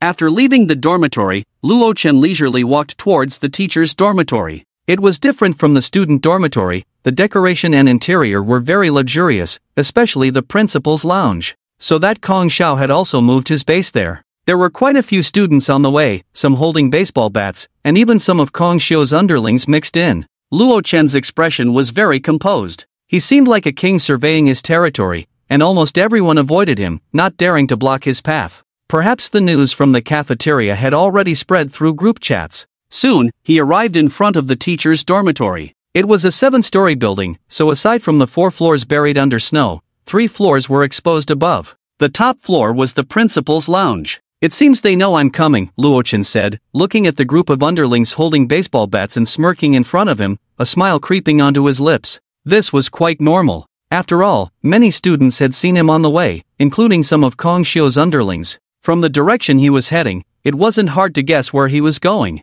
It was also normal for them to pull out their phones to send a message. But did Luochen care? Of course not. Just a bunch of ridiculous clowns. Is this guy the one Kong Xiao mentioned? He doesn't look like much. I could beat him to the ground by myself. That Liang Dong guy actually got beaten by this kid. If it weren't for Kong Xiao ordering him to be let in, I'd kill this idiot right now. Hee, Kong Xiao is waiting for you on the top floor. If you have the guts, go in. A dozen underlings holding baseball bats leaned against the wall, sneering. They were specifically instructed by Kong Xiao to be here, and their purpose was not to stop Luochen but to humiliate him properly. It was a show of force. This was also a signal from the other side. I'm just waiting for you to come. Luochen didn't even glance at these people, walking through them with an indifferent expression, as if he regarded their earlier words as nothing. Damn, is this guy deaf? Fuck, I'm talking to you, and you don't even respond? The underlings, seeing themselves ignored, immediately became furious. They originally wanted to provoke Luochen, but unexpectedly, the other party showed no reaction, while they themselves were furious.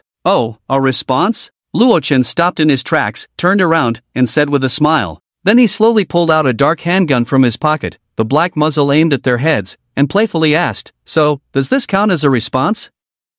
A gun? Everyone was taken aback, and then their expressions changed. The control over guns in the country was quite strict. Apart from seeing them in games, they had never encountered one in real life. This led to a moment of silence among them. Is this gun real? What should we do? Run away, scream. It must be fake, right? Bang. However, Luochen did not let them ponder for too long. With the silencer in place, the gunshot did not create much noise. But seeing their companion shot in the head right in front of them, the others finally came to their senses and realized this was indeed a real gun. Instantly, they fled in terror. Shit, run. Damn it, this is real. This is real. They wailed, wishing their parents had given them 2 more legs. But how could a person outrun a bullet? With one gunshot after another, the once arrogant crowd had all turned into a pile of corpses. Ha! Luochen snorted coldly and climbed through the window, heading to the top floor. These people were like live targets. It was no challenge to take them down, just a matter of pulling the trigger a few times.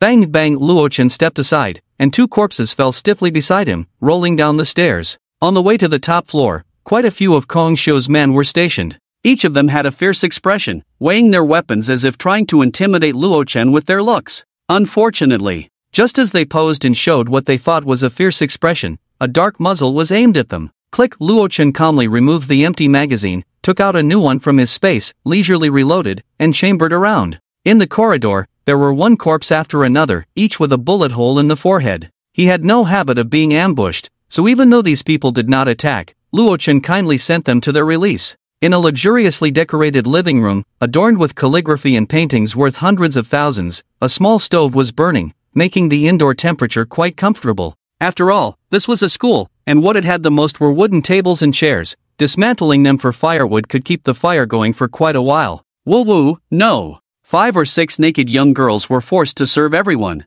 These people were all trusted subordinates of Kong Xiu, and among them, the 2 older ones were originally teachers at the school, but they had specifically defected to Kong Xiu. Here, not only was the food good, but they also had women to play with. The girls were carefully scavenged from within the school, used as tools for everyone's release. These days, like hell. Young Master Kong, that guy seems to have arrived. A burly man leaned down beside Kong Xiu and said, "So what if he has arrived? Am I supposed to be afraid of him?" Kong Xiu, dressed in pajamas, arrogantly embraced Louis, his hands roaming over her ample body, as if he didn't care about the news at all. What a joke! He didn't even consider where this place was. In his territory, no matter how strong the other party was, could they really turn the tables? Beside him were 2 professional bodyguards that his father had paid a hefty sum for before the apocalypse. What kind of background did the other party have to be able to fight against professionals? Moreover, besides these 2 bodyguards, there was a group of little brothers in the next room, ready at any moment.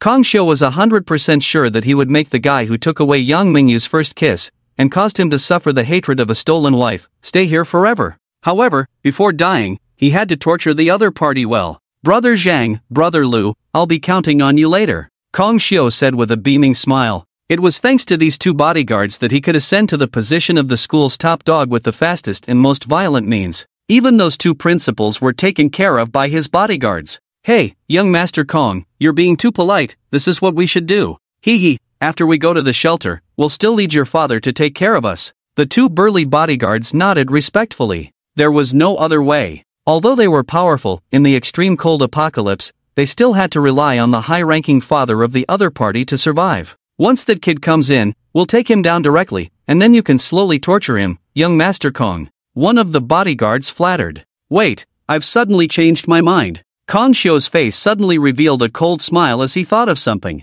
I almost forgot that bitch Yang Mingyu. I want her to watch with her own eyes how that guy, whom she had high hopes for, is trampled underfoot and then toyed with by me. He picked up his phone and directly dialed a video call. After dealing with Luo Chen, Kang Xiu decided to grab Yang Mingyu first and then have his way with her in front of all his subordinates. Young Master Kong, when you bring Mingyu over, it's best to find a few more people to join in on her. Lu Yi, held in his arms, flashed a hint of resentment in her eyes. After the torment she had suffered during this time, she wanted her best friend to experience it too. Why was she already a withered flower, while the other party was still that pure ice-cold school beauty? Shut the hell up! Kang Xiu couldn't help but curse. He would at most let his little brothers watch him do it. There was absolutely no way he would let anyone else get involved. After all, she was the young lady of the Yang family. How could she be compared to someone like you? If it weren't for the fact that you were her best friend, he wouldn't even bother to look at you if you were stripped and thrown on the bed. After nearly half a minute, the video was finally connected.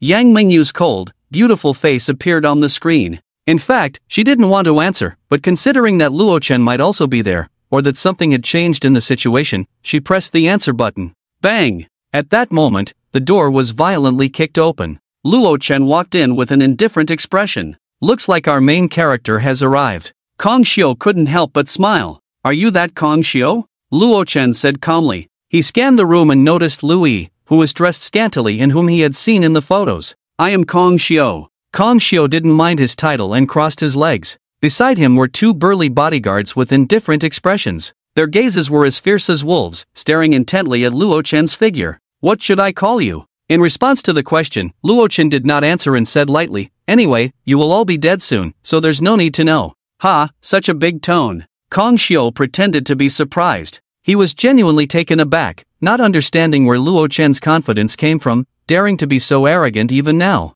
Was he blind, not seeing the group of little brothers outside and in the corridor holding baseball bats? With so many people, it wouldn't be hard to smash the other party into a pulp. What Kang Xiu didn't know was that those little brothers he had arranged had long since turned into a pile of corpses, probably frozen into blocks of ice in this cold weather. Clap, clap, clap. He arrogantly clapped his hands, and immediately, the little brothers hiding next door swarmed out, pouring in directly from the doorway. The dozen or so little brothers were different from others. They weren't holding baseball bats, but bows and arrows. They quickly knocked their arrows and aimed in the direction of Luo Chen. As soon as Kang Xiu gave the order, a dozen sharp arrows would be released from their bows. If hit by so many arrows, no matter who it was, they would probably turn into a hedgehog. Ha ha ha, are you stupid? Try being arrogant one more time, and I'll turn you into a hedgehog. Oh no, a porcupine. Kang Xiu couldn't help but laugh heartily, almost to the point of tears. He had never seen such a reckless fool. Just one person dared to charge into his territory. Who did he think he was, Superman or a patriot? At that moment, on the phone screen, Yang Mingyu's pretty face turned anxious. She hadn't expected that Kang Xiu had such a small team hidden up his sleeve. This news had never been mentioned before. Even if Luo Chen had a gun, it would be useless, because if he was hit by even one arrow, he would instantly lose his combat ability. The situation was critical. What to do? What to do? Yang Mingyu panicked. If Luo Chen failed, her fate would surely be miserable. If caught by Kang Xiu and his gang, she didn't know how they would toy with her. She absolutely could not accept that outcome. Yang Mingyu felt a twinge of regret. Rather than being humiliated by that scum, she would have been better off handing herself over to Luo Chen just now. Kid, are you regretting it now? Surprised? Kong Xiu said in a condescending tone. If you kneel down and kowtow a few times, then go bring that bitch Yang Mingyu to me, I might consider letting you off the hook, he said smugly. In fact, even if Luo Chen did as he said, Kong Xiu would definitely not keep his promise. Luo Chen! Hearing this, Yang Mingyu's beautiful eyes dimmed. In her view, Luo Chen would surely agree to Kong Xiu's terms to save his life. Because apart from that, there was only one way to die. As for this suggestion, if Luo Chen hadn't received professional training, he would probably be laughing out loud right now. With these few broken arrows, they thought they could make him kneel and beg for mercy? Once the spatial domain opened, let alone arrows, even bullets would be useless. Even if these dozen people were each holding a Gatling gun, Luo Chen would be completely unafraid. However, just before he kicked the door in, his spatial perception allowed Luo Chen to notice that Kong Xiu was video calling Yang Mingyu. He discreetly glanced at the phone in Kong Xiu's hand, the camera pointed this way. So, I can put on a show now. Luo Chen smirked. This scene seemed like a perfect opportunity to gain some favor. I'm quite surprised, I didn't expect you to have so many trump cards. He sighed and said, but I have no regrets, because for Mingyu, I can pay any price. She is the woman I love most in this life. As long as I have breath left, I will never let her suffer even the slightest harm. His resolute tone echoed in the room, instantly shocking the little brothers and the two bodyguards, their eyes nearly popping out. Damn, I respect you as a man. They had never seen someone willing to risk their life for love. And on the phone screen, hearing this heartfelt confession, Yang Mingyu was even more moved to tears. She hadn't expected that just after confirming their relationship, Luo Chen would be willing to risk his life for her. How much courage did that take? It was truly touching. For Yang Mingyu, who had long endured immense pressure alone with no one to rely on, this declaration hit her like a nuclear bomb exploding in her heart. At this moment, Yang Mingyu even felt that Luo Chen was the best partner she could ever meet in this lifetime. Woo woo! Luo Chen! Tears streamed down Yang Mingyu's face. If she could go back half an hour, she would definitely not have rejected Luo Chen, but would have willingly given herself to him. After all, from the moment she heard his heartfelt confession, Yang Mingyu had already decided in her heart, besides Luo Chen, she absolutely would not let another man touch her. Looking at the shocked expressions of the crowd, Luo Chen couldn't help but smile wildly. This performance. It wouldn't be too much to win an Oscar for it, right? Damn it, this is really asking for death. Kong Xiu couldn't help but explode in anger. He was on a video call, originally wanting to show Yang Mingyu the scene of Luo Chen kneeling and begging for mercy. But unexpectedly, it turned into a show of bravado, and seeing Yang Mingyu move to tears on the screen, Kong Xiu was almost furious enough to explode. What are you all standing there for? Shoot him! Kill him for me! Hearing this, the younger brothers all wore angry expressions. How could they be ignored like this? Facing so many arrows, they still dared to show off their love in public. Shoot him! Whoosh! Whoosh! Whoosh! Dozens of sharp arrows shot out, aimed directly at Luo Chen in the center of the scene. No! Yang Mingyu exclaimed in terror as she watched the scene. Bang! The phone screen suddenly went black. What happened? Why is the screen black? With tears streaming down her face, she cried out, Luo Chen, are you okay? Woo woo! You mustn't get hurt! In the room, everyone was in shock, as if they had seen a ghost.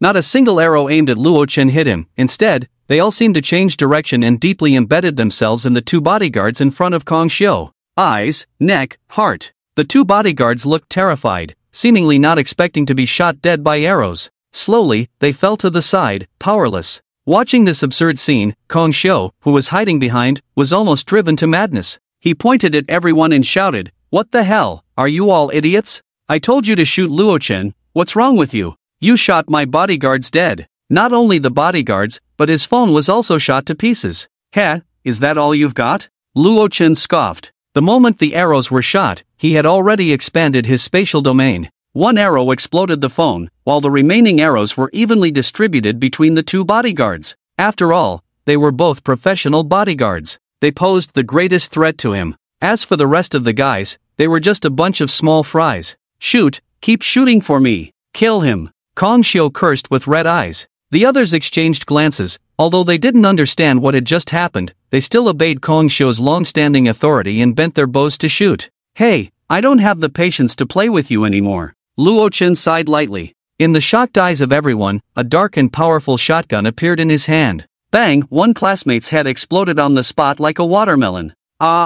He has a gun. Run! The rest of the people were instantly scared out of their wits. How could arrows compete with firearms? Especially when the opponent had a shotgun in hand, which was the king of close combat. Bang! Luochen pulled the trigger, ejected the shell, and then fired again. One of the younger brothers in front was instantly blasted back half a meter by the powerful force of the shotgun pellets. Bang bang, the slaughter in the room continued. Facing the little brothers scrambling to escape towards the door, Luochen's expression was cold, as he repeatedly pulled the trigger and fired. Shattered skulls, severed limbs, and hot, crimson blood covered the living room floor. Please, spare me. Kong Xiu begged in terror. Even the area around his pants was instantly soaked. He had actually been scared to the point of wetting himself. And my father is a high-ranking official in the Qingshui city shelter. If you kill me, he definitely won't let it go. Bang! Kong Xiu's head exploded in an instant. Don't kill me. In the room, the girls who were completely naked let out terrified screams.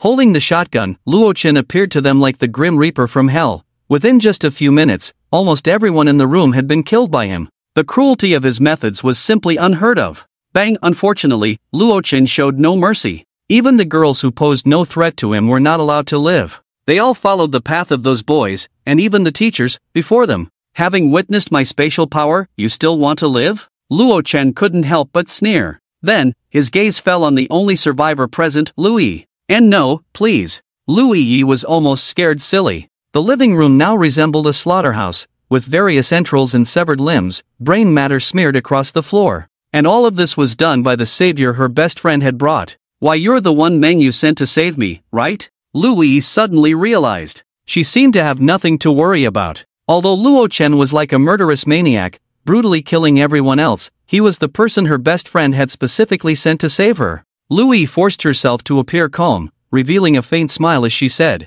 "Thank you, classmate. Thank you for coming to save me. I still don't know your name." She trembled as she crawled up from the sofa, completely disregarding her lack of clothing, wrapping her arms around one of Luochen's, pressing her softness against him. "Why, you saved me.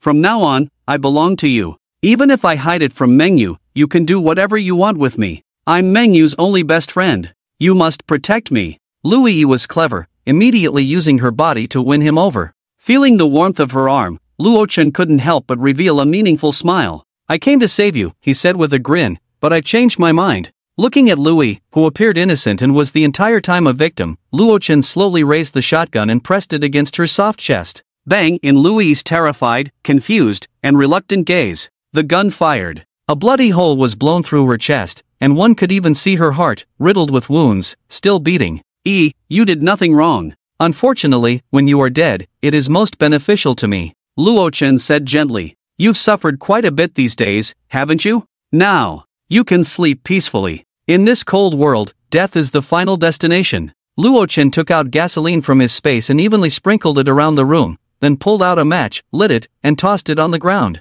Boom! The raging flames engulfed everything in the room, including the bodies on the floor. He left without looking back. Black smoke rose. Looking at the burning dormitory building, the people on campus couldn't help but look astonished. What happened? Isn't that the floor where Kong Xiao is? Is it on fire? Doesn't that mean the guy who went to cause trouble really got Kong Xiao? Faced with these shocking words, Luochen ignored them and walked through the excited crowd with an indifferent expression. Luochen! Yang Mengyu looked at the familiar figure, unable to hold back her tears of joy. She immediately threw herself into his arms, choking back sobs. She was so worried, thinking something terrible had happened to him. "I'm so glad you're okay." Luochen smiled and patted her head, saying, "Yeah, I'm fine. But your best friend is dead. Was he wrong?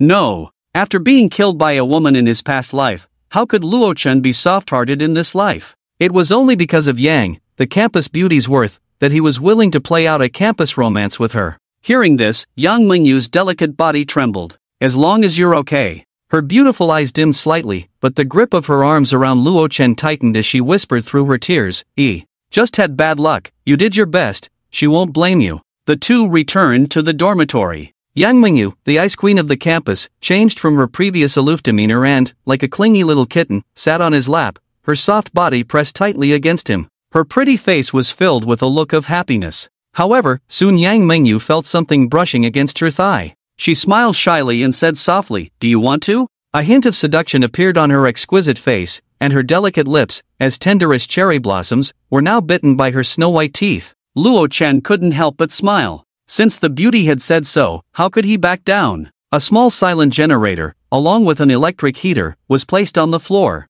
Yang, the campus beauty, looked surprised, but Luo Chen didn't explain. Instead, he directly turned her into a snow-white little lamb. Yang Mengyu covered her chest and shyly said, Don't look." At that moment, Luo Chen finally saw her figure clearly. Her upper body was graceful and full, with alluring curves, and her fair skin glowed like milk. Her waist was incredibly slender, and below, her long, white legs were tight and free of any excess flesh, both plump and slim. Truly a top campus beauty. After that, the heavenly voice of the ice goddess lasted for a very long time. After it ended, Yang Mengyu, like a cat, obediently lay on his strong chest, her face full of happiness. The two began discussing their future plans. "I heard that idiot Kongsho say his dad is some high-ranking official in a shelter. Strange, is there an official shelter in Qingshui City right now?" Luo Chen pondered. Anyway, the guy was already dead, and the evidence had been burned to ashes, so he wasn't worried about being targeted. The key was, if what he said was true, why didn't the shelter send someone to rescue him?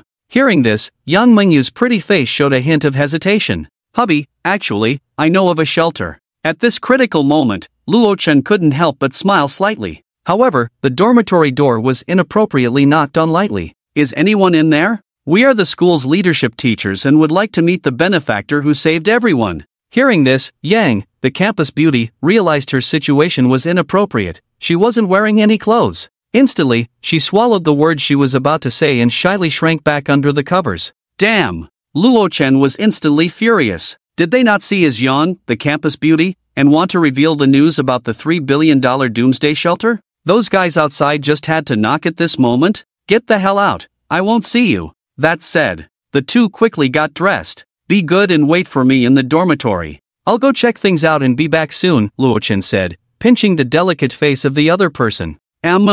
Hubby, you go ahead. I'll wait for you in the dormitory, Yang Mengyu said, her pretty face blushing. After seeing Luo Chen open the door and leave, she leisurely began to put on her clothes. When she saw the electric heater on the floor, radiating warmth, along with the small silent generator, a strong curiosity emerged in her beautiful eyes. It seems that my husband is quite a mysterious person. Such a method of conjuring things out of thin air could not be explained by any scientific basis. However, since they had already become lovers, Luo Chen did not take the initiative to say anything, and Yang Mengyu would not press him either. On the other side, in a spacious classroom. So, what do you want from me? Luo Chen sat on a chair, propping his legs up on the table. In front of him stood 7 or 8 teachers and professors, as well as the school secretary, all of whom were trembling and dared not show any signs of dissatisfaction. After all, they had heard that the person sitting before them was the one who had wiped out the notorious scoundrel Kong Xiu, along with his bodyguards and a group of lackeys.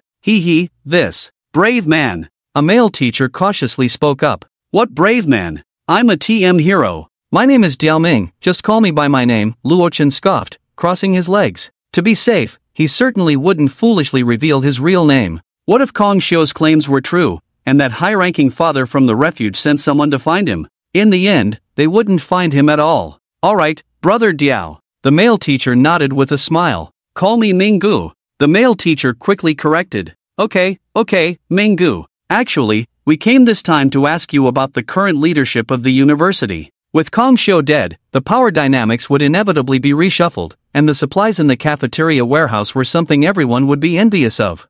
What if this ruthless person who had taken down Kong Xiu wanted to become the boss of the university? There's a saying, isn't there? The dragon slayer eventually becomes the dragon. Oh, that question, Luo Chen sneered and said, I'm not interested in staying here to play house with you. At most, I'll leave on my own in a day. To be precise, he would leave with the newly liberated Yang Xiaohua once she regained her ability to walk. As for the supplies in the cafeteria warehouse, he had no interest in them. That's good. Upon hearing this answer, the teachers and professors present couldn't help but breathe a sigh of relief. Great! The ownership of the university was back. After receiving Luo Chen's assurance, the teachers quickly sent people to start restoring order within the school. Quick, go count the supplies in the cafeteria warehouse. After making the statistics, consider restoring the 2 meals a day system. Everyone got busy. Luo Chen, however, shook his head disdainfully, thinking these people were really too naive, believing that the disaster was over. They planned to distribute the supplies in the warehouse evenly to everyone, sitting idly by as they consumed everything.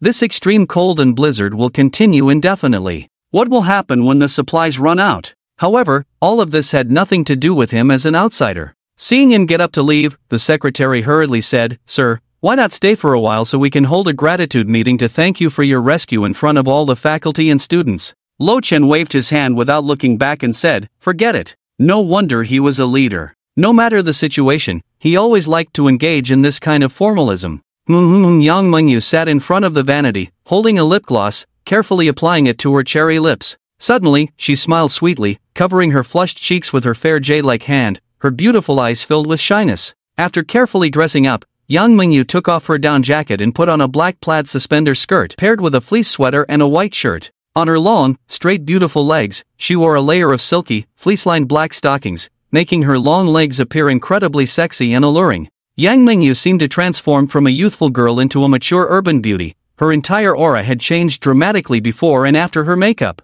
Creak at that moment, Lo Chen pushed the door open and returned. Yang Mengyu's beautiful eyes lit up with surprise as she said, "Honey, you're back." Seeing her refreshed appearance, Lo Chen couldn't help but say, "Why bother with makeup? The situation outside is like this, who are you trying to impress?" In his view, all of this was unnecessary. Making herself look so beautiful not only had no benefits but also increased the chances of being targeted by some evildoers by 1,000%. Yang Mengyu's expression stiffened, and she pouted angrily, "Humph, you wouldn't block." Looking at her annoyed expression, Lo Chen couldn't help but size her up and laughed. "I have to say, after your makeup, you do look more like a mature woman." Hearing this, Yang Mengyu eagerly asked, "So, do I look good?" Lo Chen didn't answer but instead stared intently at her long, straight black-stockinged legs beneath her skirt. Curiously, he reached out to touch them. Yang Mengyu's face flushed, but she turned her head away and didn't stop him. "Not bad," Lo Chen said, satisfied. No wonder she was the campus beauty. In the past, he could only admire her from afar, but now he finally got to indulge his hands.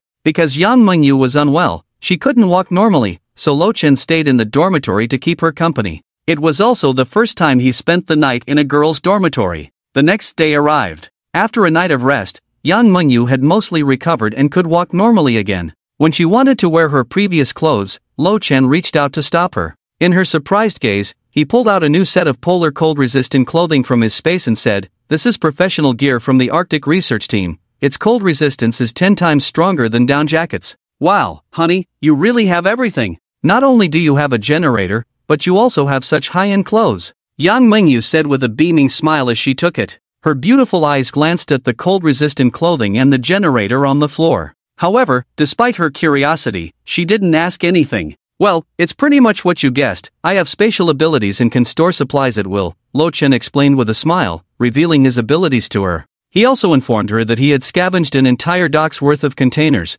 and the supplies stored were enough for the two of them to live comfortably for several hundred years. "Honey, you're amazing in every way," Yang Mengyu exclaimed with surprise in her beautiful eyes, unable to resist cupping his face with her jade-like hands and giving him a sweet kiss. With so many supplies, wouldn't that mean they wouldn't have to worry about resources in the future? This meant she could focus on enjoying their honeymoon life. As the daughter of a wealthy family, Yang Mengyu could willingly endure the days of scarcity and hardship with Lo Chen. But that didn't mean she didn't like a life of abundance, free from worries about food and clothing. "Let's go, it's time to leave here." Lo Chen raised an eyebrow and said. Since the other party was physically fine, there was no point in staying here any longer. It had been quite a few days out, and it was time to return to the safe house. Bai Yet and Li Ro must be anxiously waiting. "Wait a moment, hubby." Yang Mengyu did not follow him but instead went to her wardrobe and pulled the door open. Inside the cabinet were many of her clothes, almost every piece worth several tens of thousands, completely filling the entire wardrobe.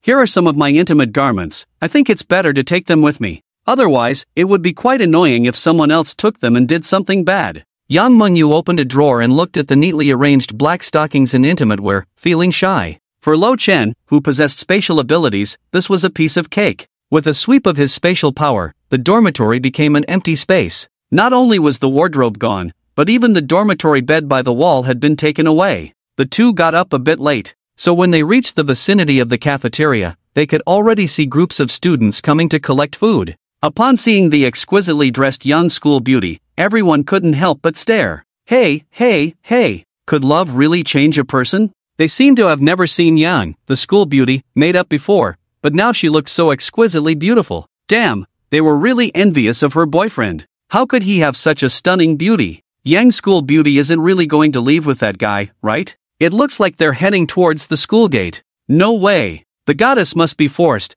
That guy must have used some dirty tricks on Yang's school beauty. Exactly. I don't believe 2 days is enough for the school beauty to fall for him. Everyone spoke with envy and jealousy. Hearing these doubts, Lo Chen remained indifferent and uninterested. However, Yang Mengyu paused, a hint of displeasure showing on her pretty face. I like darling the most, she suddenly called out sweetly. At that moment, the people around were utterly stunned, their envious and jealous gazes all directed at her. Lo Chen looked at the charmingly smiling Yang Mengyu, and for a moment, the corners of his mouth lifted slightly. In the vast expanse of white snow, a snowmobile was speeding along. Hubby, where are we going? Yang Mengyu asked curiously, wrapping her arms around his waist. Having been trapped in the university for a month, sitting on the snowmobile and racing through the snow, looking at the world outside that resembled an ice and snow kingdom, Yang Mengyu felt very happy. It was like a bird being released from a cage. Lo Chen looked ahead and said, of course, we're going home, to a community a few kilometers away. Upon hearing this, Yang Mengyu tightened her embrace a little more and smiled. So, what kind of community does hubby live in? What kind of community? Lo Chen thought for a few seconds and came up with a description. It's a community where the population is rapidly decreasing. He then simply informed Yang School Beauty about a few of the bosses that had appeared and the events that had occurred. After listening, Yang Mengyu couldn't help but show a look of surprise. The community outside has become this chaotic? They've started killing and eating each other, it's hard to believe. Originally, she thought that the incident caused by Kong Xiu in the university was already outrageous enough. Now it seemed she was a bit short-sighted. Yeah. Lo Chen sighed lightly, slowing down the snowmobile a bit. Fortunately, the door at home is sturdy, which has prevented a lot of attacks. I have plenty of supplies stored, but unfortunately, I'm just short of a solid shelter. After saying this, he couldn't help but smile. The school beauty Yang behind him had already been won over by him. In other words, he was now her only support, so the school beauty Yang would definitely not hide anything from him. As he expected. After hearing this, Yang Mengyu's beautiful eyes couldn't help but flash with a hint of surprise as she said, hubby, actually I know about a doomsday shelter. It cost $30 billion to build it back then. Do you want to hear about it? Of course. Did that even need to be asked? Luo Chan's eyes sparkled with excitement as he immediately stopped the snowmobile. This place was far from any buildings, a vast expanse of white. No one would hear them here. Good wife, is what you said true? Luo Chan feigned surprise. He had been craving the school beauty Yang for so long. Oh no, craving that doomsday shelter for so long, and now he could finally unveil the secret. It's true, hubby. Yang Mengyu smiled proudly, tightening her embrace. It's only because you asked that I would reveal this secret. I haven't told anyone else, including E. Upon hearing this, Luo Chen couldn't help but curve his lips into a smile and said, good wife, hurry and tell me. If the news is accurate, then we definitely can't miss it. With that shelter and my spatial abilities, our safety will be fully guaranteed in the future. In this extremely cold apocalyptic world, safety must always come first. Although the safe house Luo Chen built in the community, with its sturdy security door and walls and ceilings like a copper wall and iron bastion, couldn't be easily breached by others. However, it was still located within the community, and it was like a castle in the air. If some guys managed to get a hold of a large amount of explosives and started blasting from the bottom up, even though there were specially designed rooms and buffer devices, once it came crashing down, the safety would inevitably be greatly compromised. At that point, it would really be game over. So before that, finding a more secure and reliable shelter as soon as possible was extremely important. Yang Mengyu nodded and said without reservation. Actually, that shelter was built by a relative of mine about 10 years ago. Our dad? Luo Chen asked. Hearing this, Yang Mengyu's pretty face flushed with embarrassment, and a hint of delight flashed in her beautiful eyes. No. She gently shook her head and said, it's my brother. Around 2040, it was precisely the time when doomsday disaster movies were booming in the country. Natural disasters, zombie crises, and space immigration were all the rage, creating an unprecedented wave. Even the neighboring film Train to Busan 9 was far outperformed by domestic films. Her brother Yang Ming had also become infatuated with these themes during that time. He directly became a doomsday survival fanatic. Yang Ming had heard somewhere that in a few decades, humanity would definitely face an unprecedented prehistoric extinction crisis. So, he was brainwashed and believed it without a doubt. He not only hid it from his family but also sold and mortgaged the company entrusted to him. He secretly commissioned the SHIELD security company, spending a staggering $30 billion to build a doomsday shelter that was said to withstand even nuclear bombs. At that time, our dad found out about this and almost died of anger. Young Mengyu sighed lightly. When I saw him, he was still fervently claiming to be the protagonist, saying that when the apocalypse came, he would become a ruler. We would all thank him. After saying this, young Mengyu couldn't help but feel a mix of emotions, bitterly smiling. Who would have thought that such an apocalyptic disaster would really happen now? His words came true. Oh, then where is your brother now? Luo Chen also asked curiously. It must be said, his brother-in-law, whom he had never met, was, in some ways, a bold talent. The company said it would sell, and the $3 billion shelter was built on a whim. If the extreme cold apocalypse had arrived 10 years earlier, the other party might not have become a regional overlord, but they would definitely live a life full of flavor, at least 1,000 times better than those outside. If this were the protagonist of a novel, it wouldn't be surprising. When he was shouting about hoarding 100 beauties in the shelter, he was tied up by Dad's people and sent abroad for reformation overnight. Perhaps recalling the scene at that time, young Mengyu's delicate face revealed a hint of a smile. 100? Luo Chen couldn't help but click his tongue. Good, even more impressive than me. So far, he only planned to hoard 10 goddesses. 100? Wasn't that a bit much? Honey, did you say something? Young Mengyu asked warily. She seemed to have caught a whiff of something significant from Luo Chen's words. Cough, nothing. Luo Chen coughed and quickly brushed it off. After all, young Mengyu, this ice-cold campus beauty, still didn't know that she was hiding 4 beauties in the safety house of the community. There was no helping it. Li Ro and Baya were all about the physical first. But for Yang Mengyu, unlike the other girls, it was about the heart first. By the way, where is the location of the shelter? Luo Chen raised an eyebrow. If it was nearby, that would be fine, but if it was dozens of kilometers away, not to mention anything else, just figuring out the direction would be quite a hassle.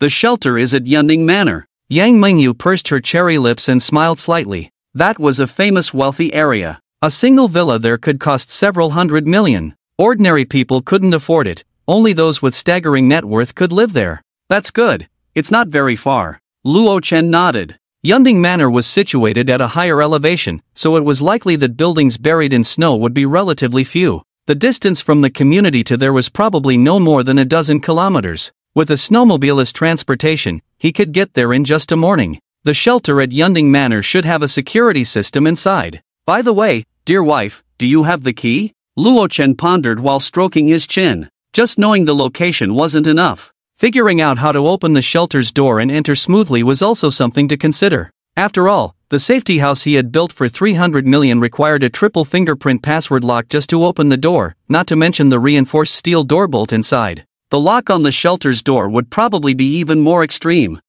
My brother invited me to be a guest, and there's a corridor before entering, with walls made of heavy steel. They say there's even a laser defense line, even rebar can be easily cut. Young Mengyu recalled. Inside the shelter, there seems to be a central system that has a whitelist and a blacklist. If you haven't been added to the whitelist, barging in will get you trapped in the steel corridor. It seems the shelter doesn't have a practical key. It uses facial recognition, along with password and fingerprint functions, to determine the identity of intruders. After hearing all this, Luo Chen couldn't help but nod. No wonder it's a $3 billion shelter. The security system is insane. There's even a laser passage. But fortunately, although the shelter had a central management system and couldn't be entered without a whitelist identity, since Yang Mengyu had been invited in advance, and her brother Yang Ming had even granted her some access rights to the shelter, she could also open the door freely. As long as Luo Chen has the school beauty Yang by his side, he estimates that he can easily enter the shelter.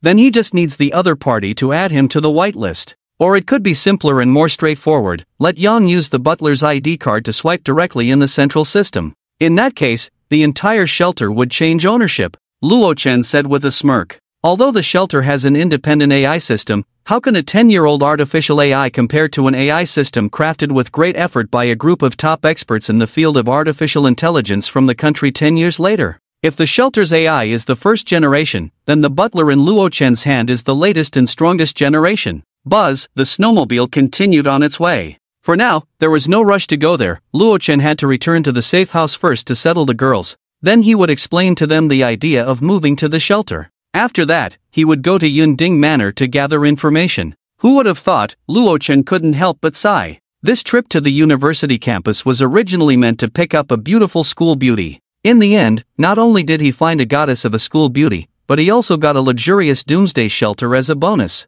What a huge profit, right? Good wife. What's wrong, husband? You really are my lucky goddess. He. Yang Mingyu's pretty face flushed, and with a sweet smile, she said, everything about me belongs to my husband, so, you have to treat me well. The community was just ahead. But as they approached an intersection, Luo Chen suddenly sensed something was off, as if his spatial awareness had issued a warning. He couldn't help but become alert. Creak, the snowmobile suddenly braked, leaving a long mark on the snow. Ugh! Yang Mingyu let out a soft grunt as her chest slammed hard against Luo Chen's back due to inertia. Two soft mounds were instantly flattened. Husband, you're so annoying. She couldn't help but pout. If she wanted to touch, she could do it any time, she wouldn't refuse, so why brake so hard? I didn't do it on purpose, there's a situation. Luo Chen patted her jade hand on his abdomen, signaling Yang to let go of him. 5 meters ahead, a thin, tough iron wire spanned the entire road, concealed under the snow. If they hadn't braked and crashed into it, the snowmobile would definitely flip. With the speed they were going, both Luo Chen and Yang Mengyu would likely be injured. At his signal, Yang Mengyu also noticed the thin iron wire buried in the snow ahead. Who did this? Yang Mengyu frowned, her beautiful eyes scanning the surroundings warily. Such an obvious trap. It couldn't possibly be that the iron wire tied itself here, right? Come out, I've already discovered you. Luo Chen said calmly. Clap clap clap, a round of applause followed. Good kid, such a concealed trap, practically seamless, and it can still be discovered in advance? What the hell? 5 or 6 men, wrapped up tightly, emerged from a nearby building. Yuchi, did you slack off and not cover it well with snow? The leading man said unhappily. No, brother Song. I swear on my conscience, I definitely didn't slack off. The man named Yuchi quickly patted his chest to assure them. To ensure concealment, he had covered the rope with snow from start to finish, unless someone walked over, they would never discover the trap. But for some reason, this guy was able to sense something was wrong even at such a high speed? Who are you? I don't think I've seen you before? Luo Chen frowned slightly. The people in front of him all had very unfamiliar faces, and he was certain he had never met them before. Although this place was quite close to the neighborhood, it was still a distance away, so they probably weren't residents of the area. Kid, you may not have seen us, but we've seen you. The leader, Song Rong, sneered. We live in the high-rise nearby and can see you riding your snowmobile back and forth every time. As he spoke, the group's eyes greedily roamed over the snowmobile. Song Rong grinned and said, but don't be too nervous. We just want to borrow your vehicle. As long as you leave the snowmobile, you and your little girlfriend can go. After all, I'm a very merciful person. Oh, merciful? Luo Chen couldn't help but smile coldly. A few people had set a trap here, intending to steal his snowmobile, and they still had the nerve to speak so nicely. Sweet wife, get down first, he said lightly. Of course, Luo Chen wouldn't give the snowmobile to them. Violence might not solve everything, but it could solve 99% of things. Go for it, hubby. Yang Mengyu smiled sweetly and obediently jumped down from the back seat of the snowmobile, landing lightly in the snow. Hiss, what a beautiful woman. As Song Rong and the others suddenly saw the face of the school beauty, their eyes widened in shock. That exquisitely made-up face, delicate cherry lips, and long chestnut hair adorned with a hairpin truly had a spicy vibe. Although they couldn't see her figure, just from her face, she must be stunning. Damn, this girl is so hot. Song-gu, I have a bold idea. We haven't touched a woman in a long time. That little mouth must be great at playing instruments. The group spoke with greedy expressions. In front of such beauty, they couldn't help but feel lustful. Yang Mengyu's face turned red with anger as she shouted, Bah! You filthy scum! Disgusting! Filthy! Disgusting! In the face of the beauty's insults, Yuchi and the others crossed their arms and twisted their bodies excitedly, saying, that's a good scolding. They twisted like maggots. The scene was extremely uncomfortable. Yang Mengyu couldn't help but glare, hugging Luo Chen. Hubby, they're so disgusting.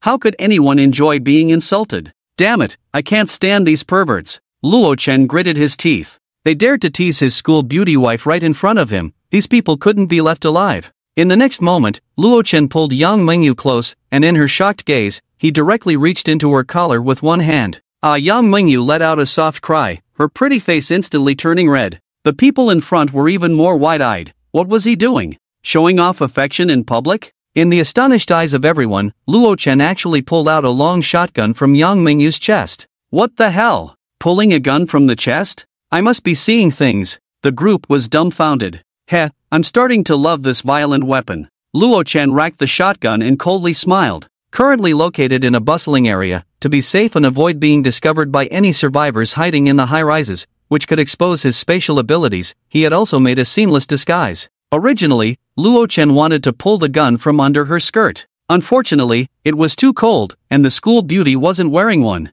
This brother, I admit we might have spoken a bit loudly before. Gentlemen use words, not guns.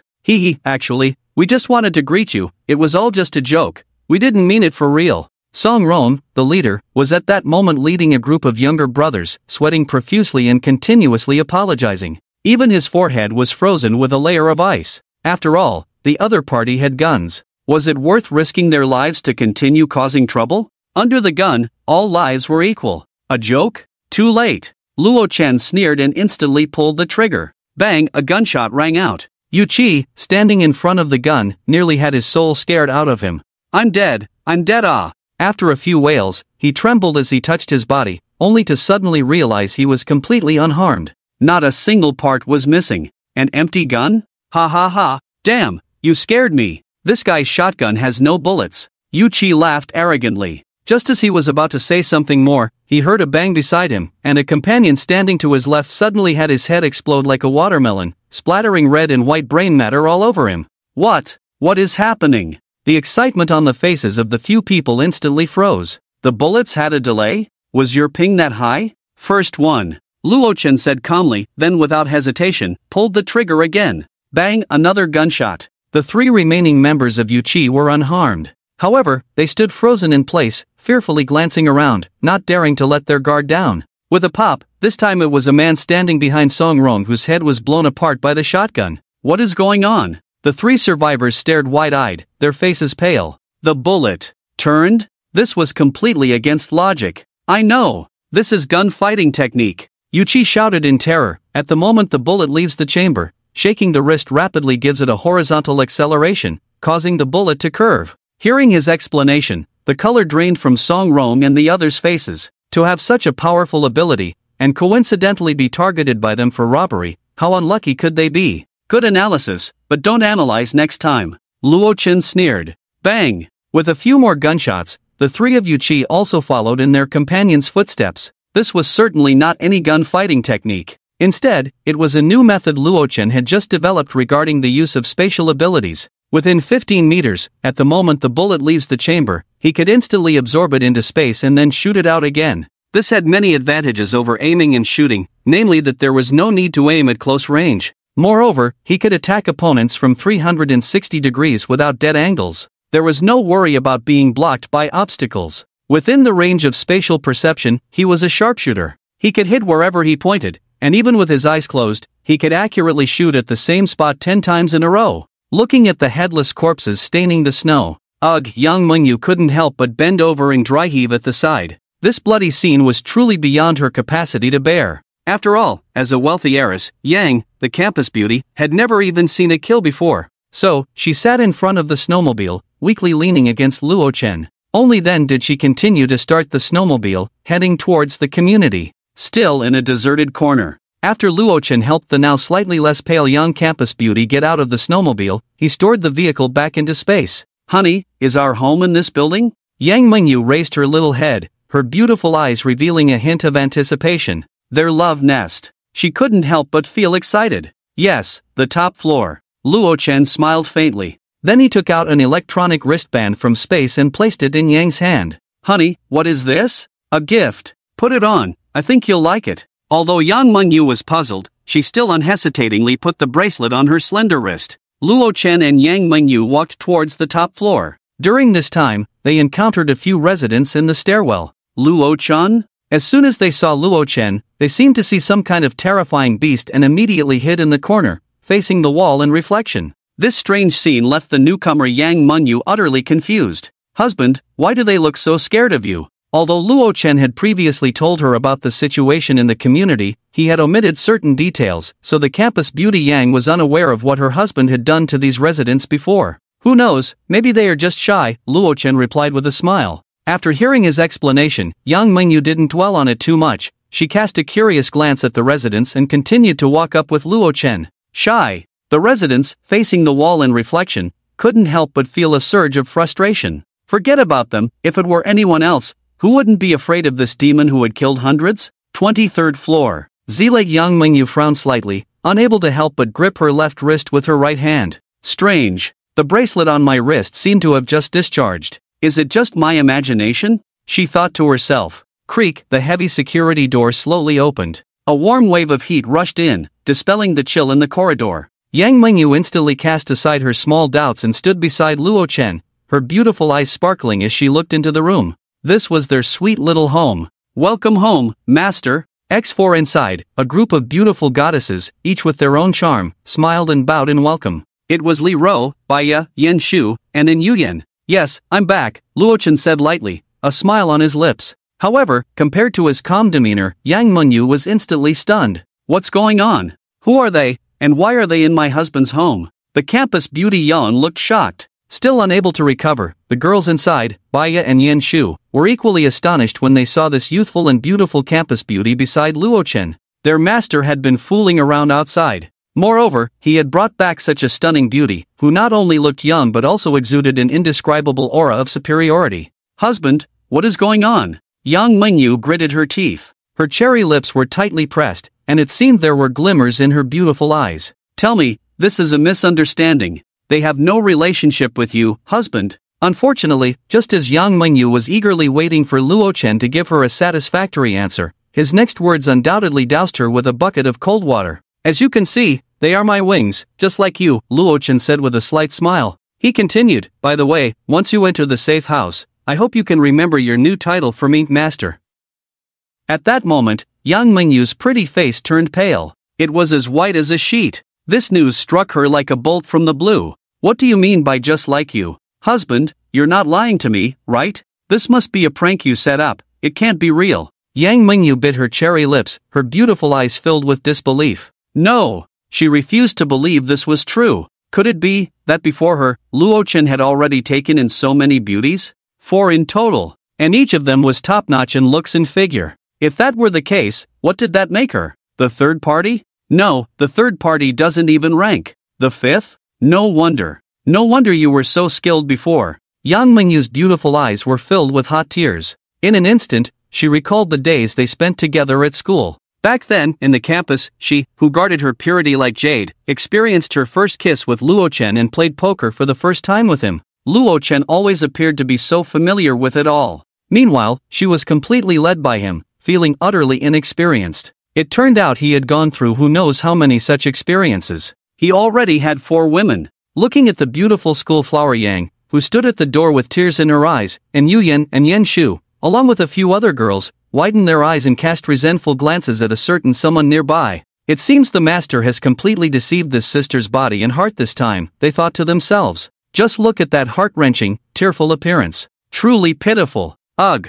Yang Mingyu began to sob softly. Tears streamed down her delicate face, dripping down and crystallizing into ice upon hitting the ground. How strange, why am I crying? Her beautiful eyes were filled with tears, and everything before her was already a blur. Why does my chest hurt so much? This feeling was so strange. It pierced her heart, making it almost impossible to breathe. The sweet memories of living with Luo Chen over the past few days, their first meeting in the cafeteria, their kiss in the library, or their first time in the dorm, all of it flooded her mind. It could have been so happy, but this beautiful dream had come crashing down. I can only stay with one of you. Choose me, and I can pretend nothing happened, still be that obedient wife who loves you. The promise of that $30 billion sanctuary still stands. If you choose them, I'm leaving. Yang Mingyu stood at the door, her beautiful eyes red. As a daughter of a conglomerate, raised with elite education and the lifestyle of the upper class, she certainly would not agree to share a husband with several women. She didn't even have the mood to consider where she would go alone without Luo Chen's protection.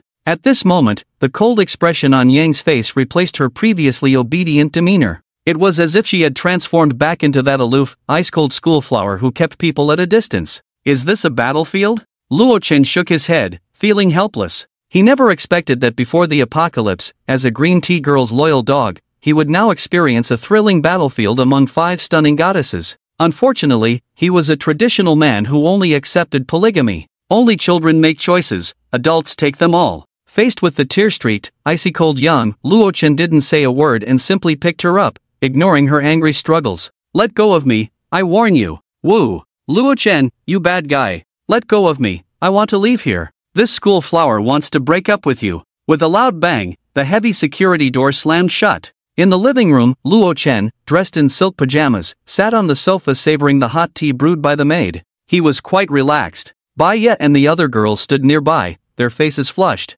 Even though they hadn't seen him for 2 days, they longed to throw themselves into Luo Chen's arms and act spoiled. Unfortunately, the atmosphere was a bit delicate at the moment. "Master, the one you brought back isn't Yang Mingyu from the Yang group, is it?" Bai Ye asked, pursing her cherry lips. Hearing this, Luo Chen put down his hot tea and curiously asked, "Oh, Bai Ye, do you know Mingyu?" "Yes, we've met a few times." Bai Ye was dressed in a maid outfit, gracefully stepping with her beautiful white silk legs. Before the apocalypse, as a nationally renowned superstar, she had, of course, been invited to many large gatherings organized by the Yang group. At these gatherings, she had interacted with the young lady of the Yang family on several occasions. Speaking of this, Luo Chen couldn't help but nod. The Yang group, as a leading enterprise frequently appearing on television screens, he had seen many times in the news. But back then, he was just an ordinary person, looking up at such a giant. Yet now, he had managed to get close to the young lady of that very family. "What should I do, master?"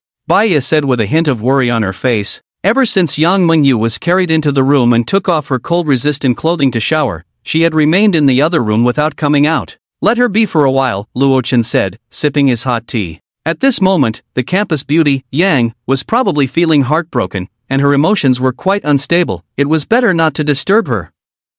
Let her have some time alone. "By the way, while I was away these past few days, has anything happened in the community?" Luo Chen looked at the few girls. Although he had completely wiped out the restless group led by Ming, he hadn't forgotten that there were still some lurking individuals in the community. "Yes, master," Yen Shu said, her lips parting as she began to explain. It turned out that since Luo Chen left the community, Zhou Jin, who ruled Building 11, had started to become restless. During this time, he even directly led his men to swallow up Building 13, which was entirely occupied by women left behind by Ming. Not only Building 13, but even the adjacent Building 10. Moreover, Yen Shu discovered that he had secretly left quite a few people in the neighboring building. According to the conversations among the residents in the group, it was understood that he often sent people to monitor this side, likely with ill intentions. Currently, aside from Building 9, which had not been affected, only Building 12 was left, isolated and surrounded by him. There were even rumors that Zhou Jin was planning to use his numerical advantage to clash with Building 12 in the coming days. Is he trying to dominate everything? Luo Chen frowned slightly. If he allowed Zhou Jin to swallow up Building 12, wouldn't that mean that aside from his own Building 9, all the other buildings would become Zhou Jin's territory? At that time, Building 9 would become the target of everyone. This is not a good phenomenon. Luo Chen lightly tapped the coffee table with his fingers, pondering. There is a saying, it's not the thief that you fear, but the thief that has you in mind. Moreover, they were a group that dominated several buildings, numbering 100 or 200, greedy and vicious individuals. "Master, the leader of Building 12 is named Ai Yerong. She has contacted Building 9 several times in the past 2 days, wanting to talk to you," Yanshu said, bending slightly. Of course, since Luo Chen was not around, she had directly refused her. Why was Ai Yerong in such a hurry? It was clear to anyone that the strength of Building 12, led by her, was still quite inferior to Zhou Jin's Building 11. If the two sides went to war, the one who would definitely lose would be Ai Yerong's side. So, she was eager to ally with Building 9 to jointly eliminate the major threat posed by Building 11. "Should we contact her now?" Yen Shu asked. "No need," Luo Chen waved his hand, indicating that they should not worry about her for now.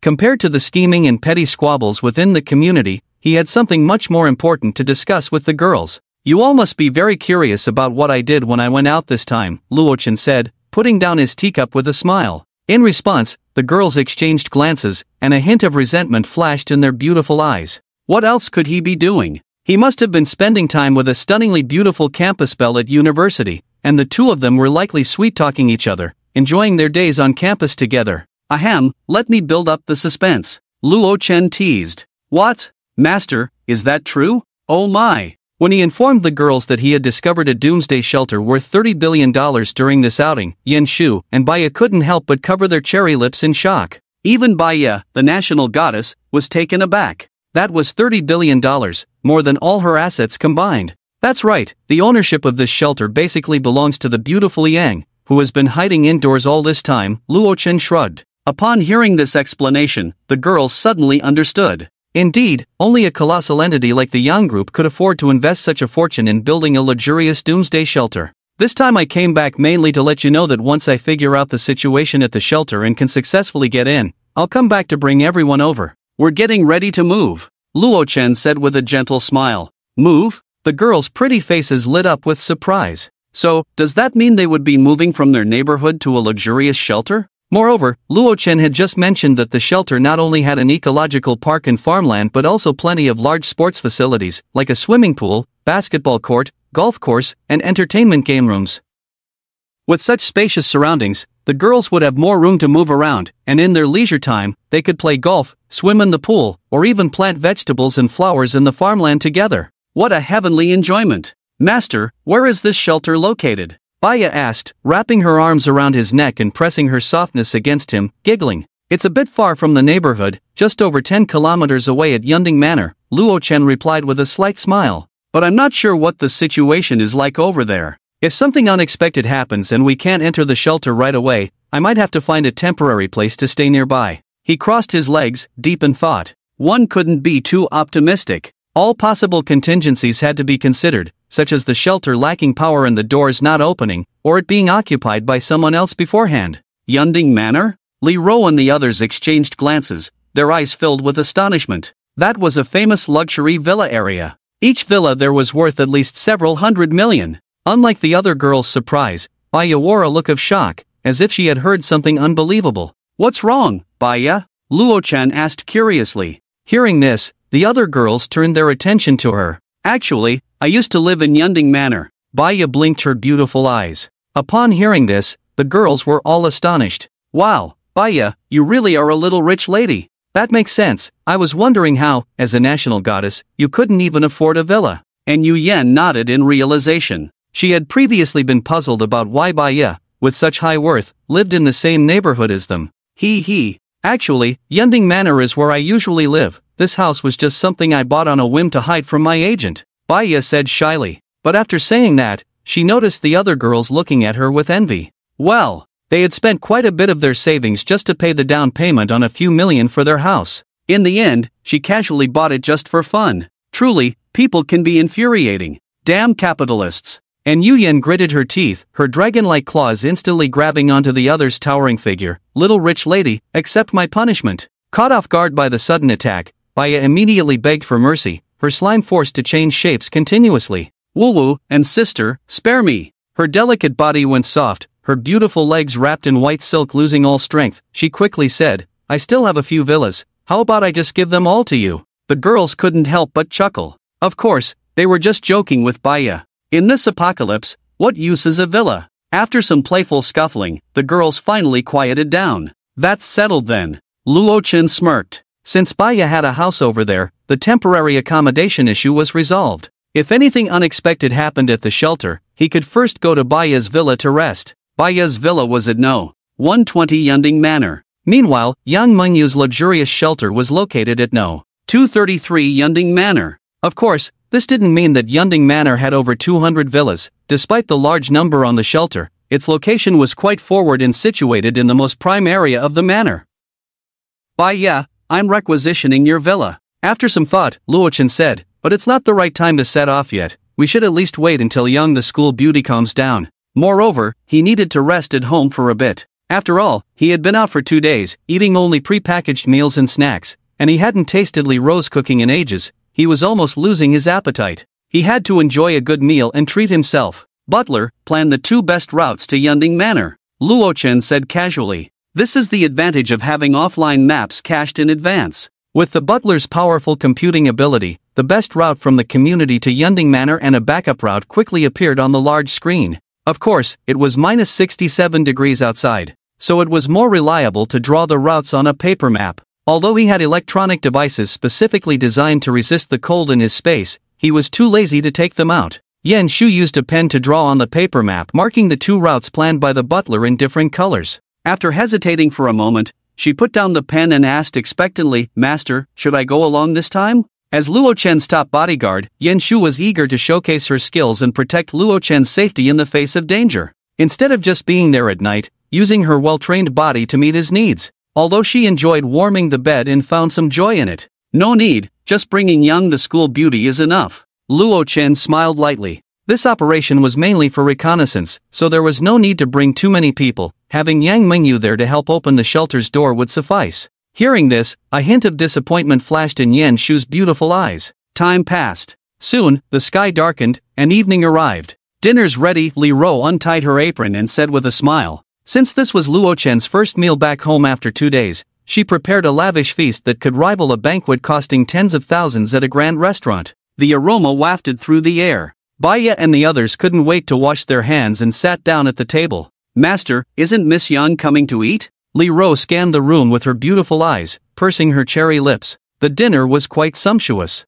Yet Yang Mingyu still locked herself in her room, refusing to come out to eat together. Moreover, throughout the entire afternoon, there was not a single sound from her. This made the other girls a bit worried. "Baya, go bring her some food," Luo Chen said, glancing at Baya. She had been familiar with Yang Mingyu before the apocalypse. Sending her to check on Yang, the campus beauty, could also serve to comfort her. After all, communication between women is always easier. "Okay, master." Baya nodded obediently and took the food with her. However, a few minutes later, she emerged from Yang Mingyu's room, sighing, "Master, she ignored me." Before the apocalypse, Yang Mingyu, as the daughter of the Yang group, valued etiquette and upbringing above all. Yet, from the moment Baya entered until she left, Yang Mingyu had remained silently leaning against the headboard. "Let's eat first, and I'll go see her later," Luo Chen suggested. Since Yang, the campus beauty, was willing to stay in the safe house and hadn't insisted on leaving, it already indicated a lot. There were feelings between the two. Inside the room, Yang Mingyu sat at the head of the bed, still wearing the white shirt and the short skirt that revealed her long, slender legs wrapped in black stockings. She silently rested her chin on her legs. Creak. Hearing the door open, Luo Chen walked in, and she showed no reaction at all. "Don't starve yourself, come eat some porridge," Luo Chen said with a smile. He sat down beside her, holding a bowl of steaming treasure porridge. "I won't eat, you can go out," Yang Mingyu replied without even lifting her eyes. Faced with her contrasting attitude, Luo Chen couldn't help but smirk. Reasoning with a spoiled young lady was futile. Yang Mingyu glared at him, as Luo Chen actually tried to feed her. The warm treasure porridge, sweet and forcibly sent into her delicate mouth, was swallowed down under his insistence. "Is it good?" "There's more in the bowl, eat some more," Luo Chen said with a slight smile. To make it easier to feed her, he directly pulled Yang Mingyu's delicate body into his embrace. Soon, the bowl of hot porridge was completely finished. Yang Mingyu offered no resistance throughout, her pretty face as cold as ice, exuding an aura that kept others at bay. At that moment, she also felt the restless touch beneath her black stocking thighs. She sneered, "Do you want to?" Luo Chen paused. Compared to the last time when she had playfully complained, her tone this time was devoid of emotion, even carrying a hint of annoyance. However, with a beauty in his arms, her legs clad in his favorite black stockings, and her outfit of a white shirt and short skirt, did he even need to think? An hour later, Yang Mingyu's beautiful eyes were hazy as she lay on the bed, exhaling softly. Her body felt soft and weak. "Woo-woo, they are all bullying me. Now, even you are bullying me." Yang Mingyu sniffled, suddenly crying in grievance. She thought Luo Chen had come to comfort her. Yet, she never expected that he was actually coveting her body. After she had just finished a bowl of treasure porridge, Luo Chen immediately took advantage of her. Hearing this, Luo Chen wrapped his arms around her slender waist, smiling. "Yang, the campus beauty, tell me how I bullied you?" "You lied to me. You clearly have so many women at home, yet you still come to tease me." Yang Mingyu's beautiful eyes turned red as she bit her cherry lips. "I teased you?" Luo Chen laughed. "My young campus beauty, think carefully. Who was it that initiated eye contact with him in the cafeteria? And who was it that took the initiative to sit across from him? To say that he had provoked her was perhaps a bit too unfair. And if I hadn't saved you from Kong Xiu, what situation would you be in now?" Luo Chen sighed lightly. "Could you still be here safe and sound?" "Probably not. You would have long been made a plaything by that guy in front of his gang of little brothers." Yang Mingyu bit her cherry lips, wanting to refute but realizing that Luo Chen was not wrong. If he hadn't intervened, her fate would surely be similar to that of her best friend. they would all have become playthings for that spoiled rich kid, Kong Xiao. Moreover, you're being a bit selfish, Luo Chen said slowly under her puzzled gaze. The experiences of Baya and the others are actually quite similar to yours. If I hadn't saved them, their fate would likely be a dead end. Do you want me to save only you and abandon Baya and the others? At this moment, young Mengyu stood frozen, unsure how to respond to him. So, Baya and the others were also saved by Luo Chen, just like her? She thought. Face reality, young school beauty. This is no longer the civilized society before the apocalypse, but a cruel world where the weak are preyed upon by the strong. Luo Chen lifted her delicate chin. Killing and looting had become the norm. Should he still adhere to morals? Ha, that's simply a huge joke. This statement made young Mengyu's heart tremble. Under Luo Chen's protection, she seemed to have forgotten the drastic changes happening in the world. Yes, this was no longer the world it used to be. In ancient times, polygamy was common. And now, in this extremely cold apocalypse, it was far more brutal and bloody than ancient times. After a while, have you figured it out? Luo Chen's lips curled up. After hesitating for a moment, young Mengyu finally nodded her little head slowly. After all, Luo Chen had indeed saved her from a desperate situation. And now, deeply moved, she certainly couldn't do without him. Good girl. Luo Chen nodded in satisfaction, gently stroking her head. This young lady from a wealthy family, the aloof ice queen of the school, had finally been completely won over by him. Although she was still a bit reserved, that was okay. There would be plenty of days ahead. Yang school beauty, although I have more than one woman, you are my first official girlfriend. Luo Chen held her pretty face, smiling. We have completed the entire process from falling in love to being girlfriends, and finally to becoming husband and wife. Your status in my heart is unshakable. In a sense, I have given you my first time as well. These words made tears well up in Yang Mengyu's eyes. Old. She had just uttered a word when Luo Chen pressed a finger against her cherry lips. Yang Mengyu's beautiful eyes widened, and a look of confusion appeared on her exquisite face, her eyes slightly red and swollen. Call me master, Luo Chen said gently. Yang Mengyu. Oh, so this is revealing his true nature, huh? Can't he just coax her a little longer? Master. After some internal struggle, Yang Mengyu finally called out softly. Although her voice was barely audible, Luo Chen heard it clearly. At this moment, Yang Mengyu's face was flushed, her beautiful eyes filled with shyness. It was hard to believe. As the daughter of the Yang group, her status before the apocalypse was incredibly noble.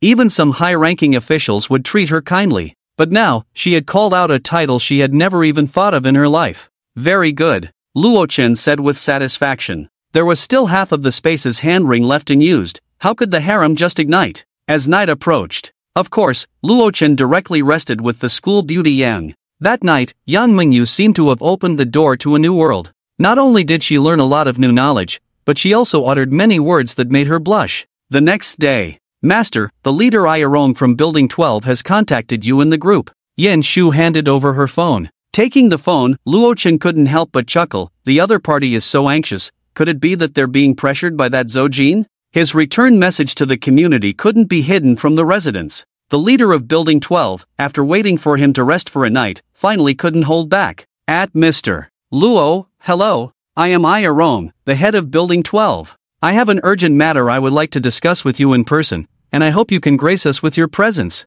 The location can be decided by you, and I look forward to your prompt reply. Looking at the message in the group, Yen Shu's beautiful eyes turned to Luo Chen, her cherry lips pursed. Master, are you going to meet with them? Luo Chen smiled. Of course, why not go? For now, Zhou Jin from Building 11 was a common enemy for both sides. With a group of cannon fodder to send to their deaths and exhaust the other party's strength, he was more than willing. This time, he wanted to be the fisherman, reaping the benefits. I agree, let's meet at your Building 12. I will find time to come today, Luo Chen replied in the group. The other party almost immediately responded, no problem, Mr. Luo, we will await your arrival. Until both sides ended the conversation, no other residents in the group dared to speak, and it remained eerily silent, as if only Luo Chen and the leader of Building 12 were present. This was normal. Who would risk their life to speak up at this time? Yen Shu was somewhat surprised. She realized that Luo Chen had chosen the location in the opponent's home ground. Wouldn't that pose quite a risk? What if the other party and Zhou Jin set up an ambush? Master, I think going to Building 12 is a bit risky. Facing Yen Shu's concern, Luo Chen smiled and said nothing, instead pulling out 2 submachine guns directly from his space. A day earlier, when he received the request to meet, he might have chosen to set the location in Building 9 for safety. But now, nothing mattered. The continuous sound of gunfire erupted from the submachine guns. Yenshu's beautiful eyes widened in shock, realizing that despite the flashes of fire from the gun muzzles, not a single bullet was fired until the magazines were empty. All the bullets that were supposed to be shot had been stored in the space by Luo Chen at the first moment. Ding! In front of them, 2 bullets collided in midair, sparking. Then, in the next second, they disappeared from sight. This is a new use of my ability, Luo Chen explained with a smirk. I can store bullets in the space in advance and shoot them out at any time. This eliminates the time needed to shoot and aim. Within the range of his spatial domain, he could even hit a mosquito with precision. As long as he stored thousands of bullets in the space before setting off, even if there were any ambushes in Building 12, there would be nothing to fear. In 1 second, a bullet storm could wipe everyone out. Master is so amazing. Yenshu couldn't help but admire, her beautiful eyes even forming the shape of hearts. With this, even if they encountered enemies with guns in the future, facing Luo Chen's instantaneous bullets, the outcome for the other party was needless to say. Draw another map for me, just in case, Luo Chen said before leaving, pulling out another map. In case he accidentally damaged the map on the way to Yunding Manor, he wouldn't be left in the dark, unable to find his way. Outside Building 12, Luo Chen stepped on the soft, accumulated snow, slowly making his way towards the 4th floor window. This time, he had chosen Building 12 as the location, partly to gather information about the situation in this building. After all, once he dealt with that group of guys led by Zhou Jin, the only remaining force would be Building 12. In this plan, he was determined to thoroughly deplete the combat strength of both sides. Ideally, they would both suffer heavy losses. Or better yet, be completely wiped out. Brother Luo is here. Brother Luo. Outside the 4th floor window, several men responsible for guarding called out respectfully, clearly informed in advance by their boss that Luo Chen was coming. Brother Luo, Sister AI has already instructed us, you can go directly to find her when you arrive. One of the men bent slightly in a flattering manner. Luo Chen replied indifferently, I know. With that, he stepped into the corridor, walking towards the upper floors with an air of calmness. Hiss, is that the boss of Building 9? So imposing. I almost went weak in the knees when he glanced at me with those eyes. The key is, he actually dared to come alone. Doesn't he fear any ambush from us in Building 12? After his figure disappeared, the few younger brothers responsible for guarding couldn't help but whisper in astonishment. In my last life, I think I heard about AI Yalong's reputation in the community, Luo Chen recalled as he walked. Although she was a woman, she managed to hold her own power with a few loyal subordinates, establishing a force of her own, standing on equal footing with other bosses.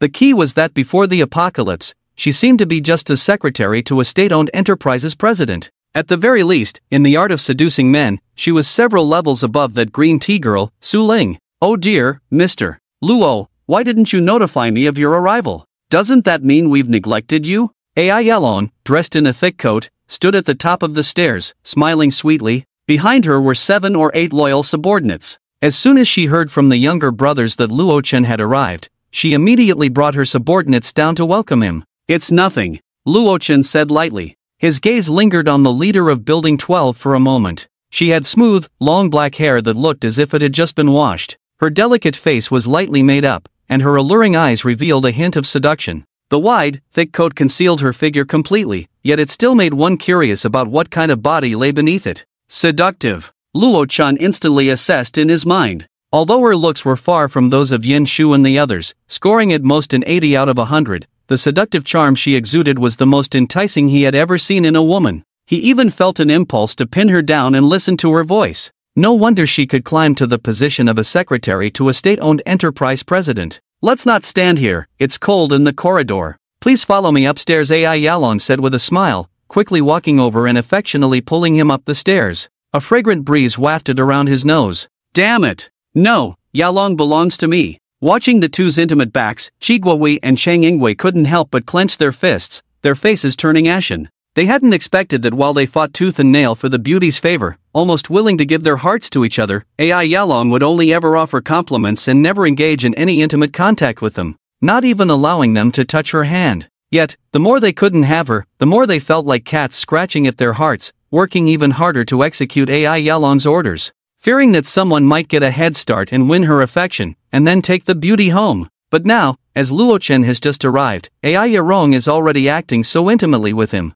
The alluring figure they have been dreaming about, with a pair of tempting curves in front, occasionally brushes against each other's arms. How can this not make them jealous? The two exchanged glances, but due to Luo Chen's terrifying strength, they could only endure for the time being. In a certain room, the living room here has been transformed into a conference room, with several rectangular tables pieced together to form a large table. A circle of chairs has also been placed on both sides. On the table, there is even a row of bottled water arranged neatly. However, it is of no use, as the water inside the bottles has frozen into ice blocks due to the low temperature. Thank you, Mr. Luo, for gracing us with your presence at our building No. 12. I am truly honored, Ai Yerong said with a beaming smile, sitting opposite Luo Chen. Watching the two laughing and chatting, the two sycophants standing nearby felt quite uncomfortable. Their expressions turned sour. The other subordinates also sensed the subtle atmosphere. A group of people stared intently at the floor, indicating that they knew nothing.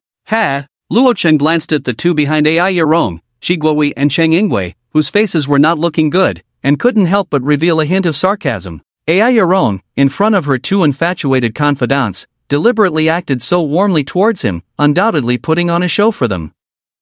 This made the two compete for her attention, balancing each other out. In the end, even if they blamed someone, they would vent their anger on him, the outsider, while still adoring and fawning over their leader. At the same time, it was a way to see his reaction through seduction, killing two birds with one stone. However, this is still a bit lacking for me. Luo Chen shook his head slightly. He subtly leaned back, distancing himself from Ai Yerong, who had her arms propped on the table, leaning forward with her upper body and exuding a fragrance. Seeing this, a hint of surprise flashed in Ai Yerong's eyes, along with some annoyance. What does Luo Chen mean? Is my charm not enough? I've tried my best to get close to him, yet not only does he not appreciate it, he even actively distances himself from me. She thought, feeling dissatisfied. Although she already knew that Luo Chen had several goddesses at home, who could compare to the allure of a wildflower? Don't men prefer to seek excitement outside? Especially when facing a leader from building No. 12, wouldn't the sense of conquest be even stronger?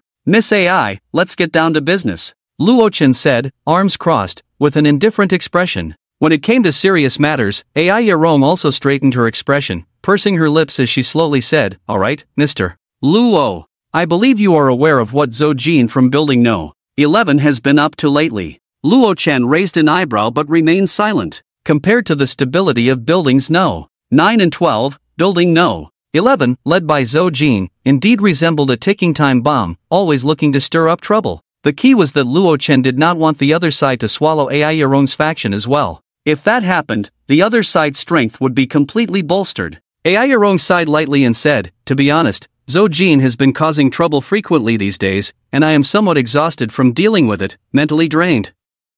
I believe Mr. Luo understands the principle of when the lips are gone, the teeth are cold. If building No. 12 were to be swallowed by building No. 11, then all the surrounding units and manpower would fall into Zhou Jin's hands. At that time, even if the other side hesitated to act recklessly due to the firearms in Luo Chen's hands, as long as they found an opportunity, they would definitely come in for a vicious bite. So, Luo Chen said with a blank expression. Even if it were just him, dealing with Zhou Jin, who had already dominated several buildings, wouldn't actually be difficult. However, since there were these people to act as cannon fodder, Luo Chen was more than happy to go along with it. Mutual destruction was exactly what he wanted to see. Mr. Luo, how about we form an alliance? Ai Yelong bit her red lip and said expectantly. At that moment, the younger brothers beside them were left in shock, their eyes nearly popping out. Alliance. The last two words were uttered. Everyone present let out a sigh of relief. Especially Qi Guowei and Cheng Yingwei,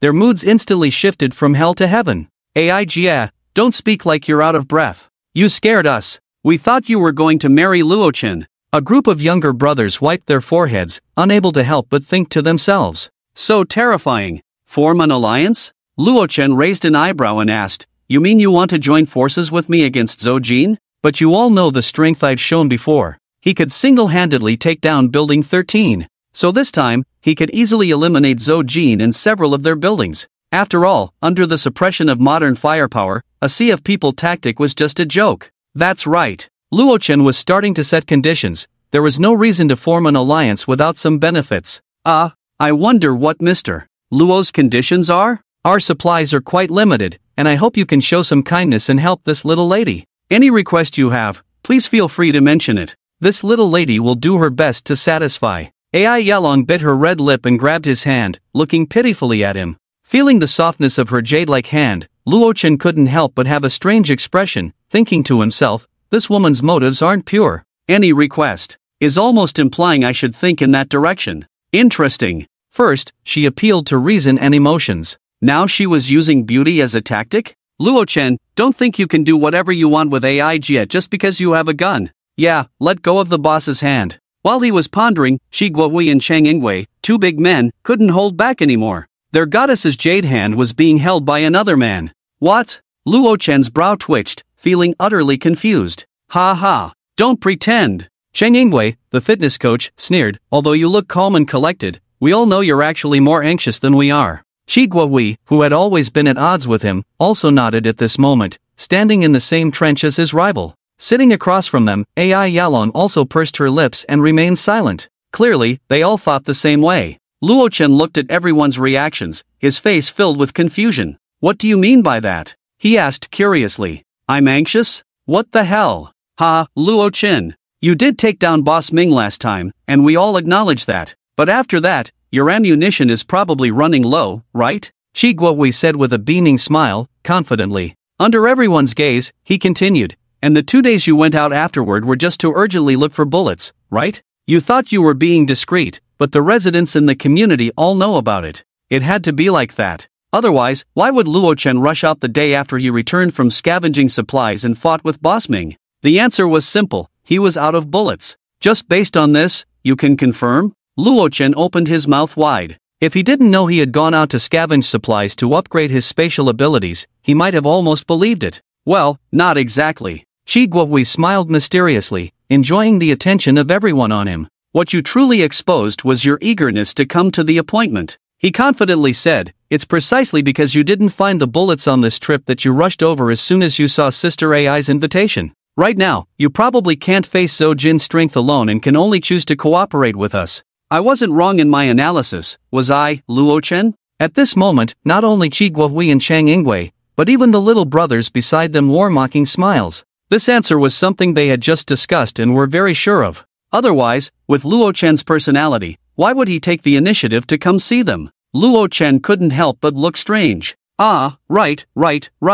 With such analysis, your name must be Sherlock Holmes, right? Bang! Luo Chen slapped the table, startling everyone. Under the astonished gazes of the crowd, Luo Chen stood up from his seat and walked towards the door. Mr. Luo, where are you going? AI Yering panicked and quickly stood up to ask. What else can I do? I'm going home, Luo Chen replied irritably. Since the other party said that, he saw no reason to stay any longer. Let's see in the end who was more anxious. The conversation had failed. Not only AI Yering, but even Shi Guohui and Chang Yingwei, as well as the group of little brothers behind them, showed panic on their faces. Luo Chen, if we get taken out by Zhou Jin, then your situation won't be any better. Shi Guohui gritted his teeth. He didn't expect Luo Chen to be so decisive, ready to leave without hesitation. He couldn't help but feel a bit shaken. Was their earlier speculation really correct? So what? Luo Chen scoffed, saying, anyway, after you guys are taken out, I'll take them out too, it's the same thing. No difference.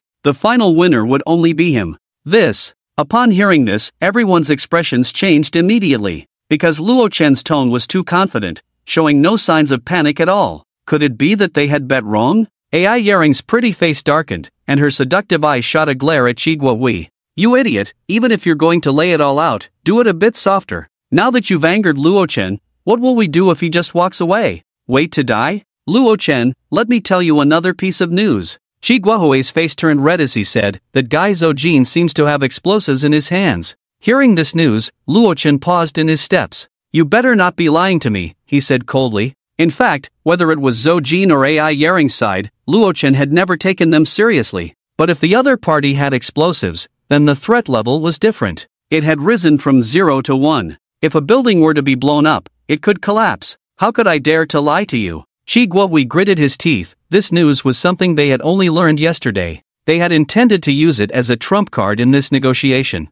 However, due to Luo Chen's unexpected attitude, they had to bring it out early. In the 2 days since you left, a group of people came to find Zhou Jin. It seems they are from a certain department of their construction site. The blasting work on the site cannot be done without explosives. Shi Guohui said solemnly, after our people inquired from various sources, We learned that the other party actually has explosives. We don't know how much, but it's enough to blow up an entire building. It was precisely because of this that Zhou Jin had been very restless these past few days, even seemingly unafraid of Luo Chen's firearm threat, causing trouble in several nearby buildings. "Oh, so what?" Luo Chen said dismissively. Under the shocked gazes of everyone, he walked to the door, opened it, and was about to step outside. "Luo Chen, think carefully. If you don't cooperate with us, then sooner or later, Building No. 9 will be blown up by Zhou Jin using explosives. The lower floors are not as sturdy as your house." Chi Guohui's expression was grim as he quickly spoke to his back. A group of younger brothers also wore anxious faces. "Zhou Jin can't possibly use explosives to blow up Building 9 first, right?" Luo Chen said leisurely, "So, I just need to wait until you are dealt with, then I can directly take them out, and there won't be any problem." As soon as these words were spoken, everyone was left dumbfounded. Indeed, with Building 12 still standing, Zhou Jin would definitely not go after Luo Chen first. So Luo Chen could just sit back and watch the tigers fight, and when Zhou Jin took care of them, he could directly reap the benefits. This. Shi Guowei couldn't help but break out in a sweat. It seemed that this negotiation had been completely messed up by him. Looking at Ai Yalong's predatory gaze, he was filled with regret. It was all his fault for trying to show off in front of the beauty, which had displeased Luo Chen. The consequence of this was that the lives of everyone in Building 12 were at stake. "Get out of here!" Ai Yalong glared, her voice cold. Under her intimidation, Chi Guowei, Cheng Yingwei, and the group of younger brothers all left the living room in a dejected manner, obediently closing the door behind them, leaving Ai Yalong and Luo Chen alone in the room. "Is this to let your little brothers test the waters before you prepare to take the field yourself?" Luo Chen said with a smile. He saw through the intricacies of the situation at a glance. If Ai Yalong was really angry, she would have been furious when Chi Guohui took the initiative to confront her. Why wait until he was determined to leave before pretending to be angry and driving everyone else out? If Chi Guohui hadn't been instructed by Ai Yalong, Luo Chen wouldn't believe it. "Oh, Mr. Luo, what are you saying?" "My heart is very sincere," Ai Yalong said with a charming laugh. Her delicate hands wrapped around his arm, her ample bosom pressing against him without reservation. She gently pushed him back into the chair. "If you don't believe it, why not come and feel for yourself?" In Luo Chen's surprised gaze, Ai Yalong actually bit her cherry lips, took off the thick coat she was wearing, and tossed it onto a nearby chair. Instantly, she revealed a professional outfit of a black silk secretary underneath. Her white shirt was pushed up by her ample chest, and below her slender waist was a form-fitting short skirt. A pair of long, slender legs clad in black silk fully showcased their curvaceous lines. Ai Yalong's cherry lips were tightly bitten, her alluring face full of emotions. She sat right in his lap. "Sly fox." 3 words popped into Luo Chen's mind. It was evident that Ai Yalong had anticipated the current situation. When Chi Guohui messed up the negotiation, she immediately stepped in and began to use her beauty to charm him. Ai Yalong let out a soft hum. A blush appeared on her enchanting face. She didn't expect Luo Chen to be so unhesitant, directly starting to measure her conscience. And it wasn't even through clothing. This is a necessary sacrifice, Ai Yalong thought to herself, gritting her teeth. To maintain her power, Luo Chen was an ally she must win over. For this, even if it required some cost, it was necessary. "Mr. Luo, please help this little woman, okay?" Ai Yalong said with a breathy tone. "As long as you are willing to form an alliance with me, this little woman's body is yours to enjoy. Let me tell you a secret, I'm still a virgin." To this, Luo Chen raised the corners of his mouth. "Oh, really? What about your 2 trusted aides? Playing poker with him, did she not fear hurting the other party? Hee, those 2 are just lapdogs. They only deserve to listen to me moan from outside. I refuse." In Ai Yalong's astonished expression, Luo Chen actually pushed her away. "Don't think that just because you use a mere beauty trick, you can tie me to the same boat as you," Luo Chen said disdainfully. Aside from resources, what he lacked the least was women. The 5 goddesses in the safe house ranged from married women to celebrities, and even the icy campus beauty, there was no type missing. "You should save your flirtation for Zhou Jin," Luo Chen said with a smirk. The other party was a contractor, and he probably had no resistance to a woman like Ai Yalong, who was both elegant and seductive. Once she fell into his hands, the outcome was predictable. "Can you bear to let a little woman like me be ruined by that big-bellied guy Zhou Jin?" Ai Yalong said with a hint of sorrow. She sat on the table, her clothes half unbuttoned, her delicate red lips slightly bitten by her pearly teeth, and her long, shapely legs in black stockings swayed beneath her short skirt, her toes playfully lifting a red-soled high heel. "Not my concern," Luo Chen replied coldly. Even if she were to be taken by everyone in Building 11, he wouldn't care in the slightest. Don't be so cold. As long as Mr. Luo nods, I can. Ai Yerong said charmingly. Who would have thought that Luo Chen, who had initially looked disdainful, would suddenly change his expression after hearing this? What? You think you can just use your mouth to make me help you deal with Building 11? Luo Chen's eyes widened. Did she think he would be like the other two sycophants, easily manipulated? What else is there? Ai Yerong was also taken aback. Despite the flirtation earlier, she had no intention of losing herself. She only planned to insert herself into the situation. At worst, she would just let the other party measure her conscience a bit. What one cannot have is always stirring. Ai Yerong understood this principle well. I've changed my mind, Luo Chen said with a cold laugh. He suddenly remembered that he had a refuge worth $3 billion waiting for him at Yunning Manor, and he didn't have much time to waste here. Oh, is Mr. Luo planning to ally with me? Ai Yerong's charming face revealed a hint of joy. Ally? No, it's a union. An hour later, Luo Chen exhaled in satisfaction as he opened the security door and walked out. After all, the other party intended to use him as a tool, so he felt no burden at all. It was just a transaction. Behind him, Ai Yerong sat up from the table with a look of sorrow. Miscalculated. The cost of this transaction was greater than she had anticipated. However, for Ai Yerong, this female secretary, it was inconsequential. Sooner or later, she would be used as a bargaining chip. It was just a matter of giving it to Luo Chen or someone else. A command was issued. Soon, all the little brothers from Building 12 charged out with machetes and axes, surrounding Building 11 with great momentum. Many were also transporting gasoline and firewood as fuel. Of course, it was provided by Luo Chen. In a certain room. Damn, a bunch of trash. Zhou Jin disdainfully pushed away several women around him. There were many women in Building 13, but their looks were so poor that he had no desire at all. At that moment, Zhou Jin couldn't help but think of that seductive fox, Ai Yerong. If that bitch were in my bed. Before he could fantasize further, a little brother rushed in, terrified, shouting, "Boss, it's bad. It's bad. There are a lot of people outside surrounding us." Upon hearing this, Zhou Jin sneered, "Oh, is it that group of useless people from Building 12 who can't help but make a move?" The combat power of his Building 11 was far stronger than that of Building 12, so upon hearing this, Zhou Jin showed no signs of panic. Instead, he appeared quite relaxed. It was just as well. It saved him the trouble of taking the initiative to go over. "Boss, Luo Chen is also outside," the little brother said, trembling. "What? Who did you say is outside?" Upon hearing that name, Zhou Jin's expression changed dramatically. He could ignore Building 12, but Luo Chen could not. The last time he witnessed the death of Big Ming and his group, it still sent chills down his spine when he recalled it. Moreover, they were not yet prepared for the actions against Building 9. Damn it, why didn't you say so earlier? Quickly, gather everyone immediately. Zhou Jing roared. The group of underlings immediately became flustered, hurriedly preparing to face the enemy. Unlike the chaos in Building 11, outside, the underlings of Building 12 were methodically transporting gasoline, firewood, and even rubber and plastic products. "Yering, are you okay? You look really pale." Chi Guohui and Chang Yingwei surrounded Ai Yering, who was wrapped in a thick coat, constantly asking about her well-being. They noticed that ever since Luo Chen came out of the room, Ai Yering's steps had been a bit strange, and her face occasionally flashed with pain. "I'm fine, I just feel a bit unwell," Ai Yering said with difficulty. At this critical moment of attacking Building 11, she had no time to dwell on other matters and urged her subordinates to move faster. Unfortunately, halfway through the transport, Zhou Jing led a group of armed underlings down. Upon seeing this scene, the other side immediately understood the intentions of the people from Building 12. They wanted to use fire attacks. How vicious. Damn, all this gasoline must have been provided by Luo Chen. If they set it on fire, we'll all be roasted. Brothers, kill them. Zhou Jing gritted his teeth and shouted. A group of underlings immediately raised their machetes and charged at the people from Building 12 who were continuously moving fuel into the corridor. "Stop them, buy time for the rear personnel,"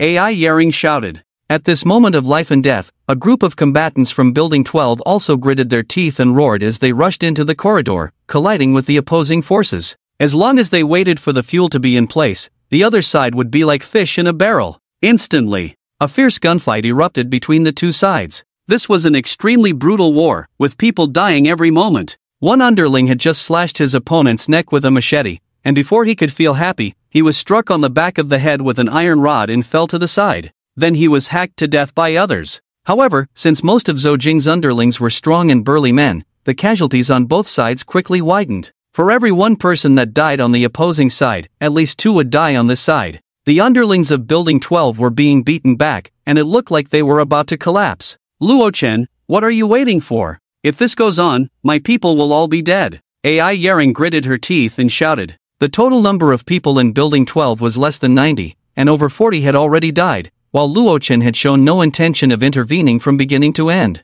What's the rush? My bullets are precious and must be used wisely, Luo Chen said nonchalantly. Soon, the casualties of Building 12 exceeded half, and they were forced to retreat. Just as they were about to fall back to the pile of gasoline and firewood, Luo Chen finally spoke. Let your people retreat, I'll handle the rest. The anxious Ai Yering quickly ordered, everyone, retreat immediately. Seeing the other side running away, Zhou Jing and his group were also excitedly roaring. Damn it, these useless people from Building 12 finally can't hold on anymore. Chase them down. Kill this bunch of bastards. Charge, don't let a single one escape. Just as everyone was shouting and rushing forward, they suddenly found Luo Chen blocking the way. Instantly, everyone froze, holding their machetes, not daring to move recklessly. At this moment, the scene was somewhat eerie. A large group of underlings armed with sharp weapons was completely subdued by Luo Chen alone, not daring to even breathe. Luo Chen, I've always kept my distance from you. Are you sure you want to get involved? Zhou Jing shouted from behind his men.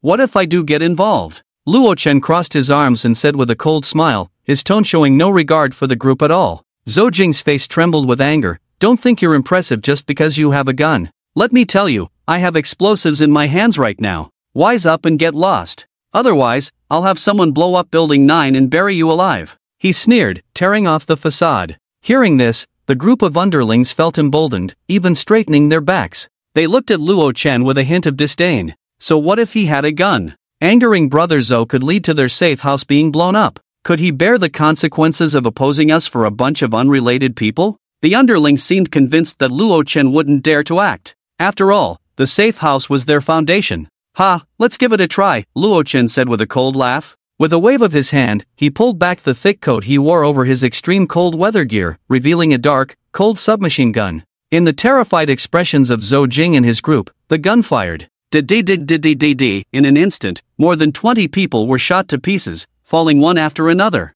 Run, quick, run. They're shooting, they're shooting. The remaining people, scared out of their wits, turned and fled, terrified that if they ran too slowly, they would end up like the corpses on the ground, becoming victims of the gunfire. They never expected that Luo Chen wouldn't be afraid of the threat of explosives. Wow, that's incredible. Is this the power of firearms? The people from Building 12 couldn't help but exclaim in shock. They had just fought desperately to kill 2 or 3 dozen of the enemy, while their own side had lost double that number. Yet Luo Chen, with just one encounter, had killed dozens of the enemy. In the face of firearms, cold weapons were nothing but a joke. At this moment, they couldn't help but feel relieved that Luo Chen was not their enemy. Sister Ai's attempts to win over the other side were not too correct. Zila Luo Chen pulled out a box of matches, lit one, and tossed it onto the gasoline-soaked wood. In an instant, a flame shot up quickly, igniting the nearby fabric as well, which burned rapidly. Following that, the stacked rubber and plastic products caught fire. A large amount of thick black smoke billowed upwards at a speed of 3 to 4 meters per second, soon filling the entire building.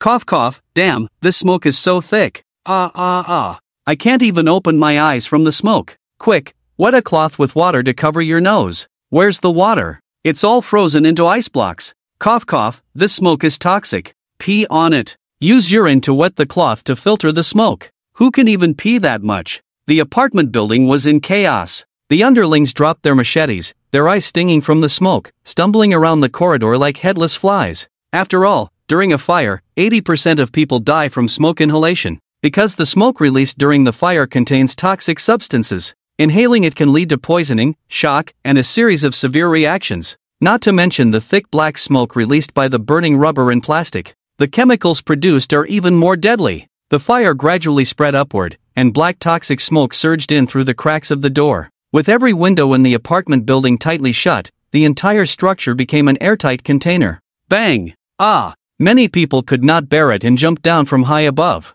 Although the snow provided some cushioning, they still suffered fractures or ruptured organs, spitting out large pools of blood. Those lucky enough to survive would still have their throats slit by their younger brothers.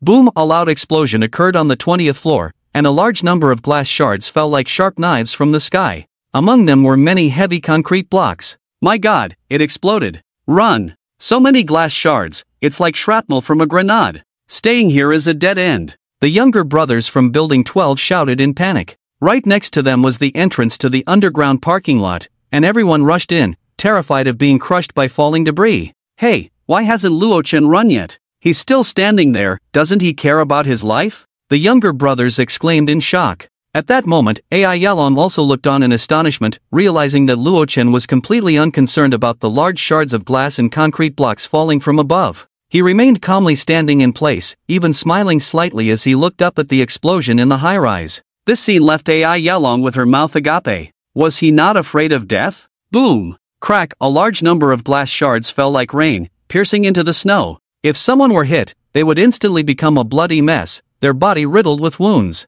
Luo-chan stood quietly in place. As if sensing someone's gaze, his cheek remained still, but his right eye suddenly turned to meet Ai Yalong's gaze. Boom! Heavy concrete blocks grazed past Luo-chan and crashed into the snow. At that moment, Ai Yalong felt her heart stop beating. So manly! She gazed at Luo-chan, his chiseled profile making her feel electrified all over. Her legs involuntarily tightened. I'm going. Ai Yalong's eyes were dazed, her body softening. Ai Jia. Are you feeling unwell? Your breathing is so heavy. The younger brothers around her asked in panic. Ai Yalong's reaction made it seem like she had a fever. Having a high fever in such extreme cold was a very dangerous thing. I'm fine. Ai Yalong waved her hand, brushing it off casually. No one could have imagined that in front of so many younger brothers, she couldn't help but be overwhelmed. The fire began to diminish. There was no movement at all inside Building 11. It was likely that Zhou Jin and his group had all perished in the thick smoke. Everyone looked up and saw that the 20th floor had been blown out, creating a large gap. The glass on the surrounding floors was completely shattered. It was estimated that at least more than half of the floors would be uninhabitable in the future. But it wasn't a big problem. After all, their goal had already been achieved. Once the fire was completely extinguished and the smoke cleared, they could send people in to scavenge for supplies. Soon, the smoke had mostly cleared. Under Ai Yalong's orders, the younger brothers all rushed into Building 11 to search for any survivors and scavenge usable supplies. After confirming there were no survivors, they began to take over the adjacent buildings 10 and 13, swallowing up all the territory that Zhou Jin had previously claimed. Ai Jia, the territory has all been taken over. However, in the two surrounding buildings, many elderly people and children were found, along with several injured individuals left behind by Zhou Jin. Shi Guohui reported. The situation had been investigated, and how to handle it would depend on Ai Yalong's decision. Since we have taken over these apartment buildings, they are now our own people. Everything will be arranged properly. Ai Yalong said with a smile. Sister Ai, you are so righteous. The crowd couldn't help but admire her. She was their leader. Not only was she beautiful, but she also had a particularly kind heart. Even when faced with a group of elderly and children, who could be seen as burdens, she took them in without hesitation, providing them with food and drink. If she treated others so well, wouldn't she treat her own people even better? At that moment, the determination in everyone's hearts to follow Ai Yalong grew even stronger. In a corner, Sister Ai, do you have any orders? Su Jianpei's dark face flashed with a hint of unnoticeable admiration. In front of him, Ai Yalong said coldly, later, take some people and get rid of all those useless burdens. Be quick, especially with those injured. She didn't want to waste precious resources on a group of useless people. As for who the burdens were, besides the injured, it was obviously the elderly and children. Su Jianpei did not hesitate to obey Ai Yalong's orders. Okay, Sister Ai, I'll take people to handle it right away. No one knew. In fact, Ai Yalong had a third sycophant, the retired Su Jianpei, who specifically handled some unsavory matters for her.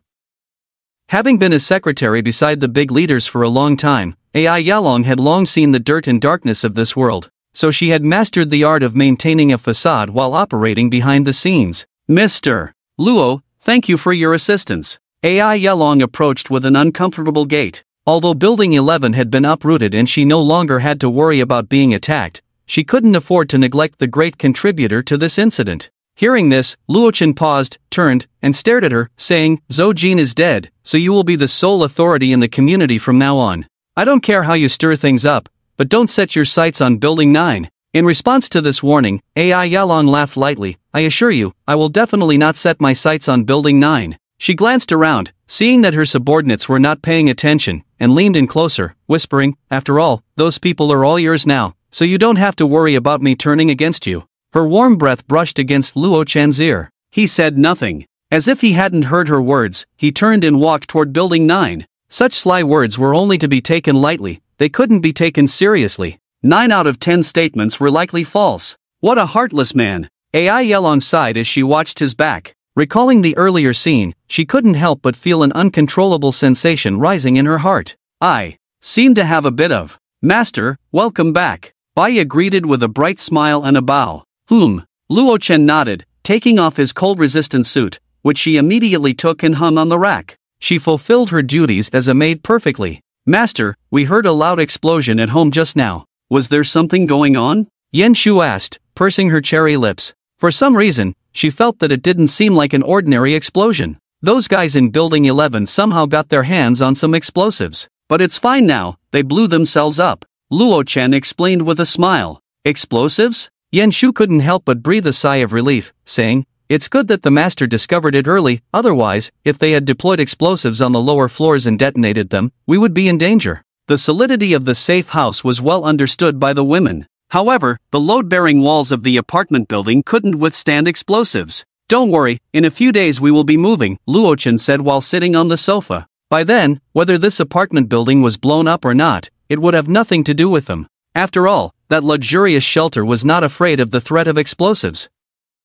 Baya, with her small feet in slippers, quickly walked to the side of the sofa and plopped down next to Luo Chen. "Hee, I'm so looking forward to it," she said with a beaming smile, wrapping her arms around one of his. "But master, what are you planning to do with the current safe house? Are you going to leave it here?" And Yu Yen sat on the other side, pushing up the frame of her glasses with her delicate fingers, revealing a hint of curiosity on her exquisite face. "I can't put the safe house into the space for now, so I can only leave it here temporarily," Luo Chen said without hesitation, pulling Baya and Yu Yen into his embrace, enjoying the pleasant feeling of holding them both.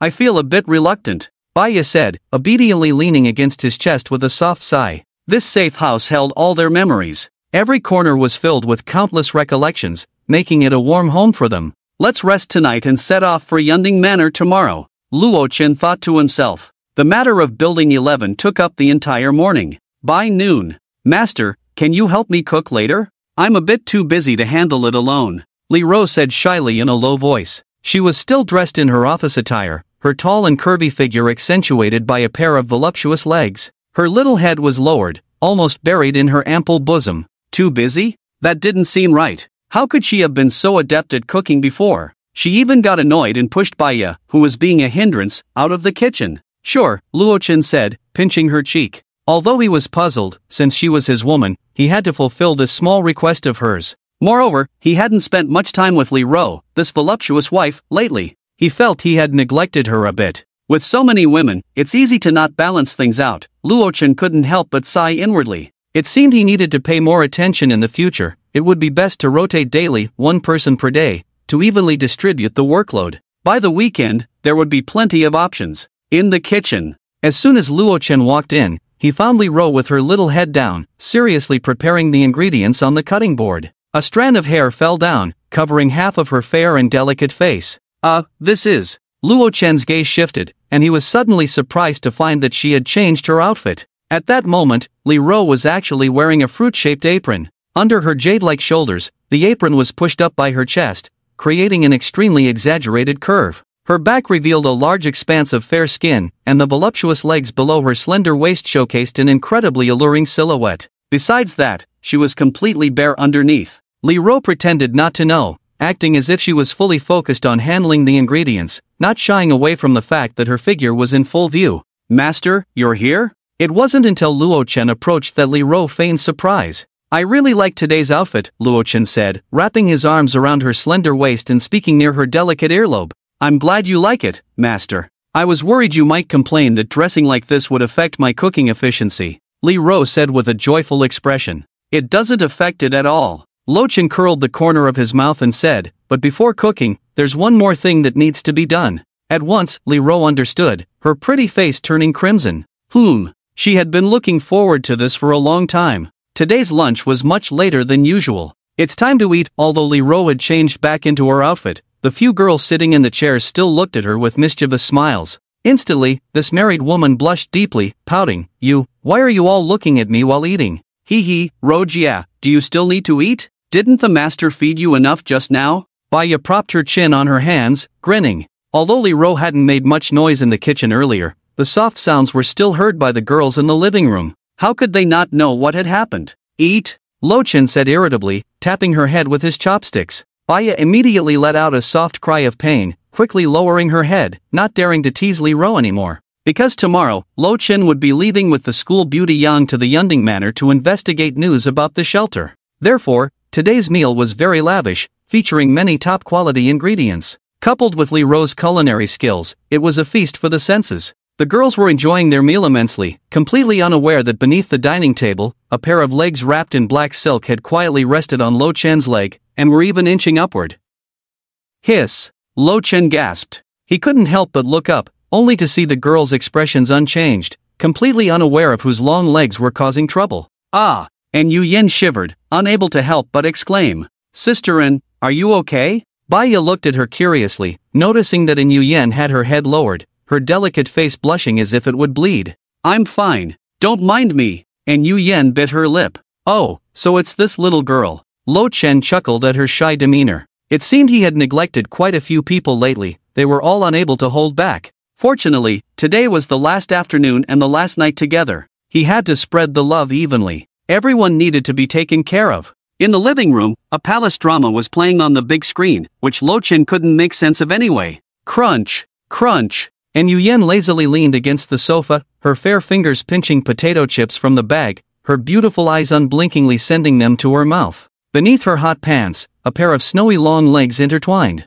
Yu Yen, you were quite naughty just now. Lo Chen sat down without hesitation, snatching the potato chips from her hand and tasting them. Hearing this, Yu Yen elegantly pushed up her glasses, puzzled. Master, what are you talking about? I was just focused on eating at the table. Oh, really? Lo Chen chewed on the chips, glancing at her legs. Then why did you run off halfway through your meal to take off your black stockings? As soon as he said this, Yu Yan's face turned red, and she turned her little head away, stubbornly saying, It's nothing, I just felt a bit hot and didn't want to wear them anymore. Hee. Woman, your mouth is quite stubborn. Lo Chen said gently, Yu Yen, I really liked that Christmas outfit of yours last time. I've been thinking about it ever since. And Yu Yan's lips curled up slightly as she asked, Really? Of course, when have I ever lied to you? Lo Chen replied, crunching on the potato chips. To be honest, these snacks tasted pretty good. No wonder Yu Yen loved eating them so much. She could easily finish several bags while watching dramas. Tonight, let's have a limited time return to the factory. Lo Chen's lips curled into a smile. Good, very good. And Yu Yen bit her lip, her tone involuntarily revealing a hint of joy. After all, among all the girls, she had the least intimate moments with Lo Chen. In fact, there had only been one. Even Yang, the later campus beauty, had far surpassed her. So, just now at the dinner table, Yu Yen, the beautiful doctor, had made a bold move she had never even considered before. But it seemed the effect was quite good. At this moment, Yu Yen was curled up in his arms watching a show, while Lo Chen was checking the items needed for tomorrow. He also had the butler recompile a program, copying it entirely onto a thin ID card. This way, transferring ownership of the shelter won't be a problem. Speaking of this, Yu Yen, who was enjoying the drama, was drawn to the conversation. Master, when you successfully enter that shelter, when will you come back to pick us up? Yu Yen raised her little head, asking curiously. Soon, Lo Chen replied with a smile. Although he said so, it would actually take quite some time. It might even take until the next day to return to the safe house and pick up the girls. After all, he needed to thoroughly understand the situation inside the shelter. He had to investigate any existing problems and hidden dangers, ensuring 100% safety. Then, Master, when you come back to pick us up, can I be among the first to be taken away? Yu Yen leaned against him, smiling sweetly. Taking advantage of the absence of the other girls, she couldn't help but entertain some thoughts. If she could be among the first to be picked up, wouldn't she be able to choose her room first in the shelter? In that case, Yu Yen would definitely choose a room closest to Lo Chen. Well, that depends on your performance tonight, Lo Chen said with a smirk. Don't worry, Master, I won't let you down. Yu Yen licked her cherry lips, a charming expression appearing on her exquisite face. After saying that, she gently took off her glasses, revealing her long, beautiful eyes. Master, let's warm up a bit in advance. After warming up with the beautiful doctor, Lo Chen went to the bathroom to clean up. "Who is it?" A curious voice came from behind the frosted glass, mixed with the sound of running water. Creak, the bathroom glass door was pulled open, revealing Yin Shu, who was covering her chest with her hands, her eyebrows raised in anger. Master?" Yin Shu's pretty face was filled with surprise, not expecting it to be Lo Chen. She thought it was Baya. What a coincidence. Lo Chen looked at the wet Yin Shu, unable to help but smile. "How about we wash together?" Thus, the frosted glass door was closed again. The afternoon quickly passed. As the sky gradually darkened, the girls finished their meal, played around for a while, and then returned to their rooms. Creak, the master bedroom door opened. A long leg wrapped in black stockings quietly stepped inside. "Why do you look like a thief?" Lo Chen said to An Yuyen, who was peeking her head out the door, looking guilty before finally closing the master bedroom door. She was even barefoot, not wearing any shoes, holding her high heels in her hand. "Humph, what can I do? This outfit is so embarrassing. If they find out, how will I face them tomorrow?" And Yuyen, dressed in a red Christmas outfit, said with a shy face. Once inside, she finally put down her high heels, lifted her little black stockinged foot, preparing to put them on herself. "Wait!" Lo Chen waved his hand, quickly stopping her actions. "What's wrong, master?" And Yuyen asked, confused. "This kind of thing, just leave it to me." Luo Chen squatted in front of the other person, holding one of her long black silk legs, and said with a smile. For some reason, looking at the enticing black silk foot in his hand, his throat involuntarily rolled. Then, and Yuyen's pretty face suddenly flushed. "Master, no, that's not okay." That night, it felt exceptionally long. The next day, the girls sat around the dining table, enjoying the breakfast that Li Ro had prepared early in the morning. "Doctorin, there's fresh hot milk here, would you like some?" Li Ro asked, bending down with a glass jug. Instantly, and Yuyen saw nothing. "What blocked my eyes? Oh, it's Nizy. No, I want to drink some soda." She couldn't help but shake her head repeatedly. This remark immediately made the other girls sitting nearby exclaim "oh" in unison, then they looked at each other with playful glances. This morning, they had seen her come out of the master bedroom. "Hey, what are you all OING about?" Baya asked curiously. "What? I feel like I've missed something, the conversation seems to be on a different wavelength." "I'm full," Yang Mingyu said softly, picking up her plate and heading towards the kitchen. Seeing this, Li Ro also stood up and took the plate from her hand, saying, "Mingyu, let me handle this. You should hurry and find the master, you're about to leave." "Okay, thank you, Rojia." Yang Mingyu pouted her cherry lips and nodded in thanks. In the living room, Luo Chen had already put on his extreme cold-resistant suit and was checking the butler's ID card to see if the magazines for some firearms had been replaced. "Finished eating? Then let's get ready to set off." He looked at Yang Mingyu, who was wearing cotton shorts that revealed her snow-white thighs. Yunding Manor. It was several dozen kilometers away from here. Even if the snowmobile went at full speed, it probably wouldn't reach there in less than half a morning. So, there was no time to waste. Yang Mingyu obediently nodded and began to put on her cold-resistant suit. The fitted curves made Luo Chen's gaze wander over her figure several times, causing the beautiful schoolflower to blush slightly. TSK, those legs are really long. A slender waist. No wonder she was hailed as the #1 schoolflower. If it weren't for the time constraint, Luo Chen couldn't help but want to pull her back into the room for some warm-up exercises before departure. "Master," Yang Mingyu pouted playfully. Even though the schoolflower was already used to being the center of attention wherever she went, she still felt shy under Luo Chen's fiery gaze. It felt like her legs were being gently caressed. "Ahem, I was just checking if your cold-resistant suit is worn properly." Luo Chen coughed. In response, of course, was Yang Mingyu's disbelieving expression. "Master, are you all set to leave? Be sure to be careful, we will wait for you at home." "Woo! I don't want to part with the master." The other girls also came to see them off. Luo Chen unlocked the triple lock of the security door and walked into the cold corridor with Yang Mingyu, turning back with a smile, saying, "Got it, just wait for me to come back and pick you up. Make sure to behave at home." Bang! As the girls looked on reluctantly, the security door was closed. Luo Chen and Yang Mingyu didn't linger but quickly made their way outside, finding a secluded corner to take out the snowmobile. Virum, the snowmobile sped off with the two of them, heading towards Yunding Manor. "Wow, look! Luo Chen is out scavenging for supplies again. This wolf has finally gone out. I'm really afraid he'll set our building on fire today." "Don't scare me, we haven't provoked him at all." Many residents living on the upper floors also spotted the snowmobile disappearing into the distance from behind their windows. The crowd couldn't help but discuss excitedly. After all, yesterday Luo Chen had done something big. Zhou Jin, the boss of Building 11, had left quite a psychological shadow on the surrounding residents lately. He was constantly expanding his influence, making everyone live in fear, thinking that one day their own building might also fall. But suddenly, he was taken down by Luo Chen in collaboration with Building 12.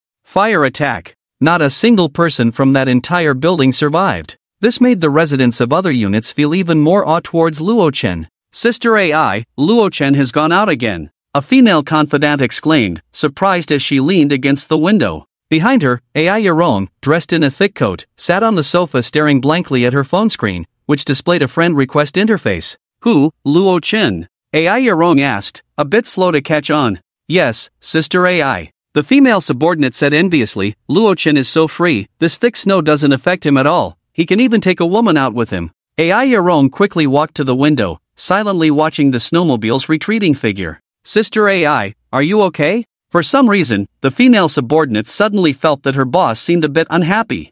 I'm fine. AI Yarong pursed her lips and replied lightly. She withdrew her gaze from the window, as if nothing had happened, and sat back down on the sofa. She clicked on the screen and pressed cancel. AI Yarong couldn't help but feel a bit strange about this behavior. Am I jealous? Several hours passed. A vast expanse of white. Virun, the snowmobile sped through the pristine snow with 2 people aboard. Yang School Beauty, where are we right now? Luo Chen turned his head to ask. It had been almost 5 hours since they left, but he and Yang de School Beauty had yet to reach their destination. The snow outside was at least 10 meters deep, burying all buildings, shops, and everything else. As far as the eye could see, it was all white. Even the sky was gray. Just figuring out the direction took quite a bit of time. Master, we are only a few kilometers away from Yunding Manor. Yang Mengyu carefully identified their location using a map. She relied on a few taller, iconic buildings around to confirm their approximate position. As for a more precise location, there was no way to know.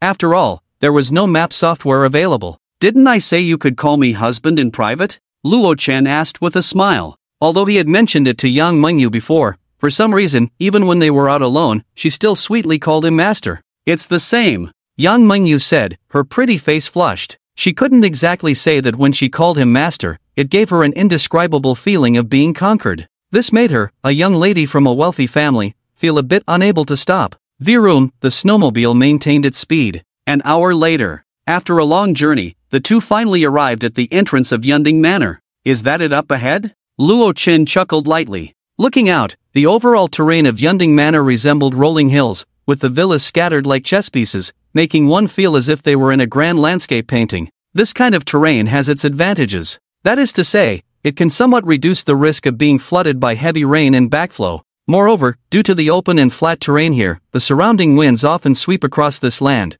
making it difficult for snow to settle even in the extreme cold of the apocalypse. Yes, master, Yang Mengyu nodded. A few years ago, she was invited by her brother to visit this area, so she was somewhat familiar with the surroundings. In fact, there is a dedicated route leading to the Cloud Peak Manor. However, under the thick snow, all the roads are buried. So it can be said that there are no roads anywhere, yet everywhere is a road. Buzz, the snowmobile sped straight towards the villa area, completely ignoring the thick snow. The shelter is right ahead. A hint of excitement inevitably surfaced in Luo Chen's heart. That was a doomsday shelter worth $3 billion.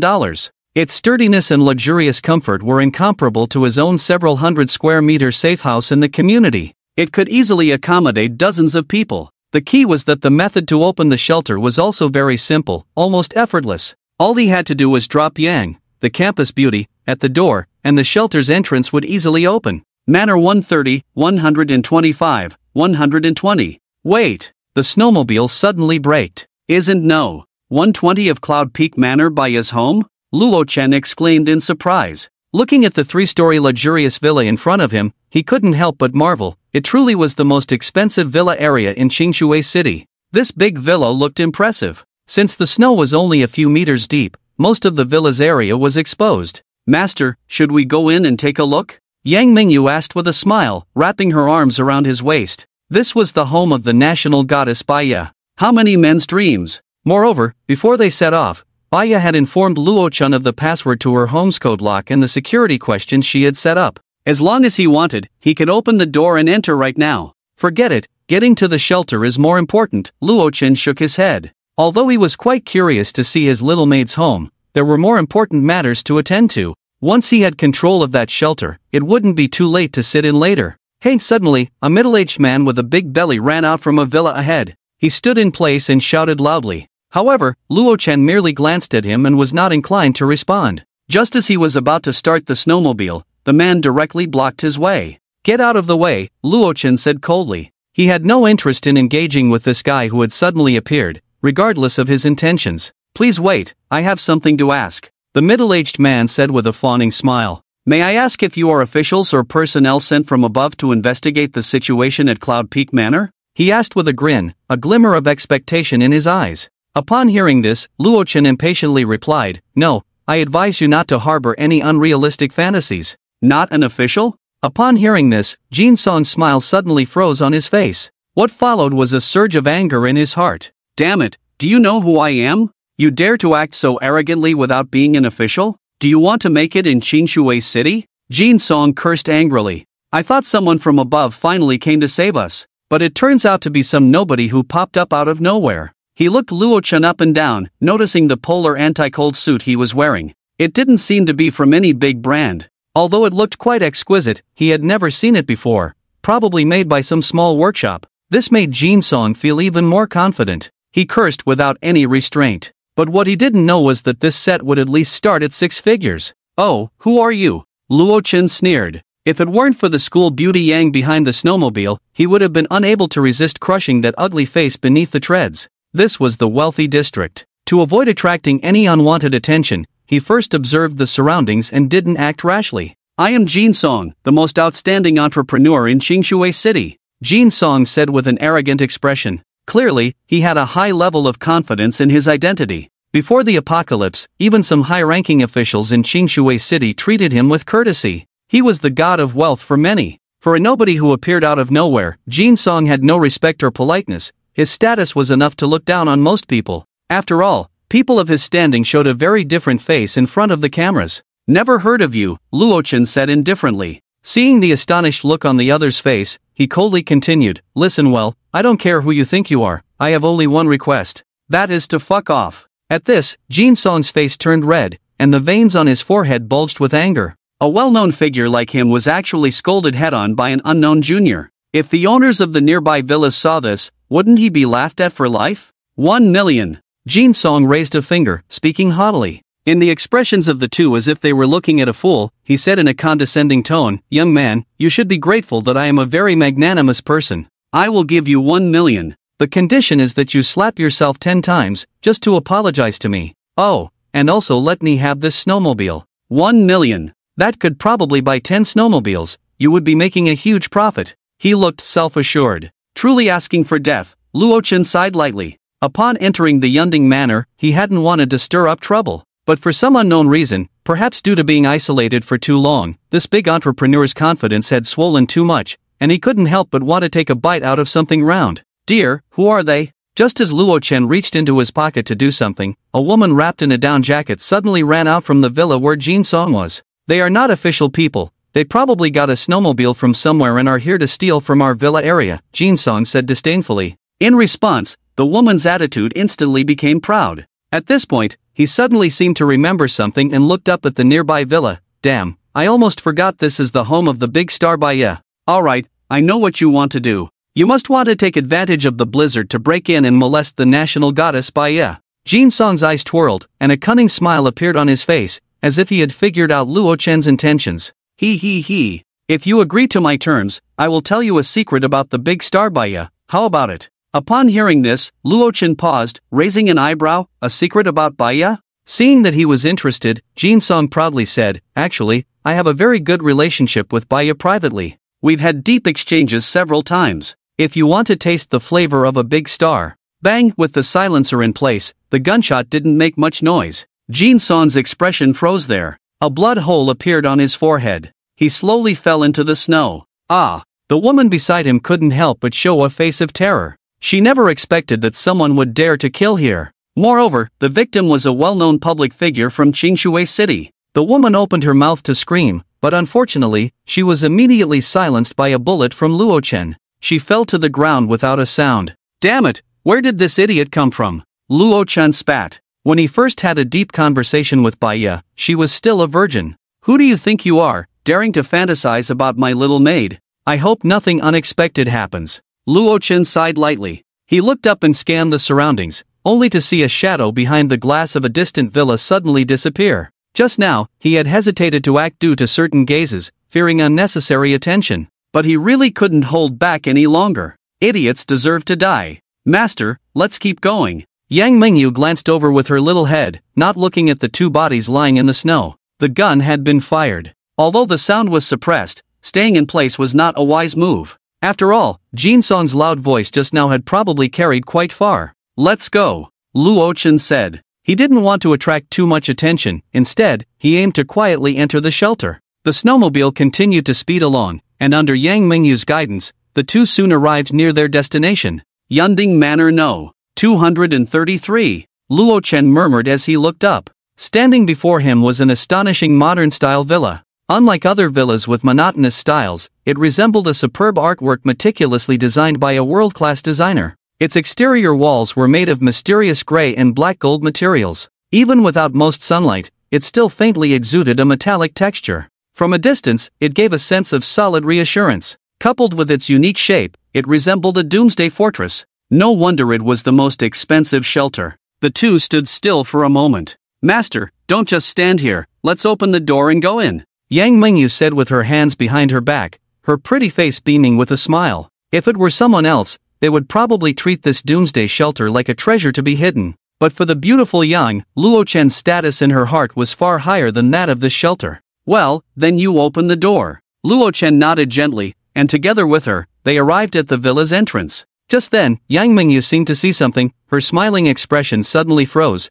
and she couldn't help but widen her beautiful eyes in shock. Master, it seems someone has already entered the shelter ahead of us. At this moment, Luo-chan couldn't help but squint his eyes. He had also noticed the chaotic footprints left in the snow outside the villa. The footprints themselves weren't a big deal. After all, it was possible that someone was trying to get in. However, next to those footprints, there were very obvious signs that the shelter's alloy door had been opened. The marks were fresh, as if they had been left in the past few days. Could it be that your brother has returned? Luo-chan asked in confusion. Impossible. Yang Mingyu shook her head vigorously, a hint of unease appearing on her pretty face. My brother has been abroad. We even had a video call with him the day before the extreme cold apocalypse hit. So, someone else had entered the shelter. If it's not your brother, then who could it be? A shelter worth $3 billion shouldn't have a security system that's just for show. Luo-chan's expression also grew serious as he examined the villa's dark golden exterior walls. It was said that the materials used for this shelter's exterior walls were of a much higher grade than those of his safe house.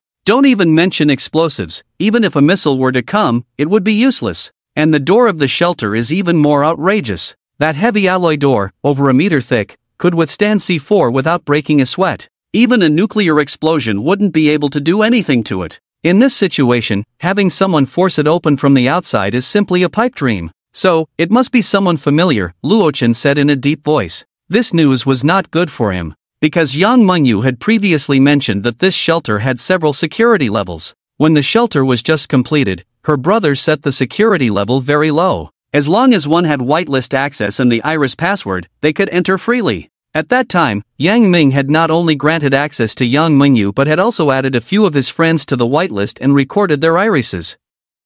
Yang Mingyu hadn't taken it seriously back then, but now it seemed she really wanted to strangle her brother. How could such an important doomsday shelter allow outsiders to enter freely? So who could it be that has entered the shelter now? Yang Mingyu bit her cherry lips. She felt a bit uneasy. Clearly, she had said she would give this shelter to her master, but unexpectedly, someone had gotten there first. Don't think too much, just open the door first, Luo-chan decided firmly. He was not willing to let this shelter go, so the urgent task was to enter before the people inside noticed. Only by getting in could they discuss its ownership. Okay, master, I'll open the door right now. Yang Mingyu nodded and approached the heavy alloy door, beginning to attempt to unlock it. Iris verification successful. Password correct. System access denied. The sudden setback left Yang Mingyu stunned, unsure of what to do. Master, I can't open it. The people inside have manually locked the shelter's door. She couldn't help but grit her teeth as she spoke. Even though her access level was relatively high and the iris password was fine, she still couldn't open that heavy alloy door, because the shelter's first priority was to ensure the safety of those living inside.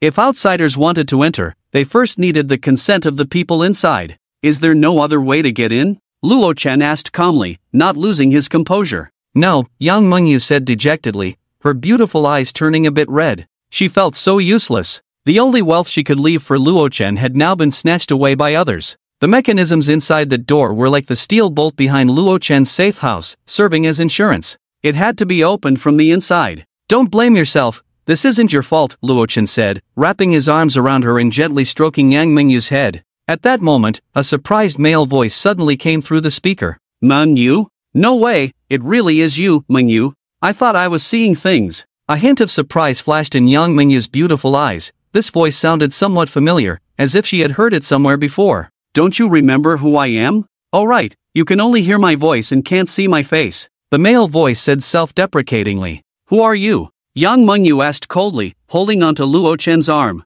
In front of outsiders, she reverted to her icy demeanor as the school beauty. I'm Seiichi, your brother's friend. We met several times before Yang Ming went abroad. Seiichi's voice was mixed with a hint of joy. It seemed that seeing Yang Mengyu at this moment made him very happy. It's you, huh? I think I have a bit of an impression. Yang Mengyu recalled for a moment and suddenly remembered the other person's identity. Seiichi, one of her brother Yang Ming's friends. His family was engaged in international trade, and could be considered a large company that could stand shoulder to shoulder with the Yang group. Both Yang Ming and Seiichi, as rich second-generation heirs, hit it off at a gathering and became good buddies. This had been the case for several years. Master, the other party is. Yang Mengyu lowered her voice and quietly explained to Luo Chen. After learning the other person's identity, Luo Chen nodded slightly and raised his head to look in the direction of the concealed camera. Since the other party knew Mengyu and had a decent attitude, things would be easier to handle. His hand, which had been resting on Yang's slender waist, moved down to a more prominent area and gave it a firm squeeze.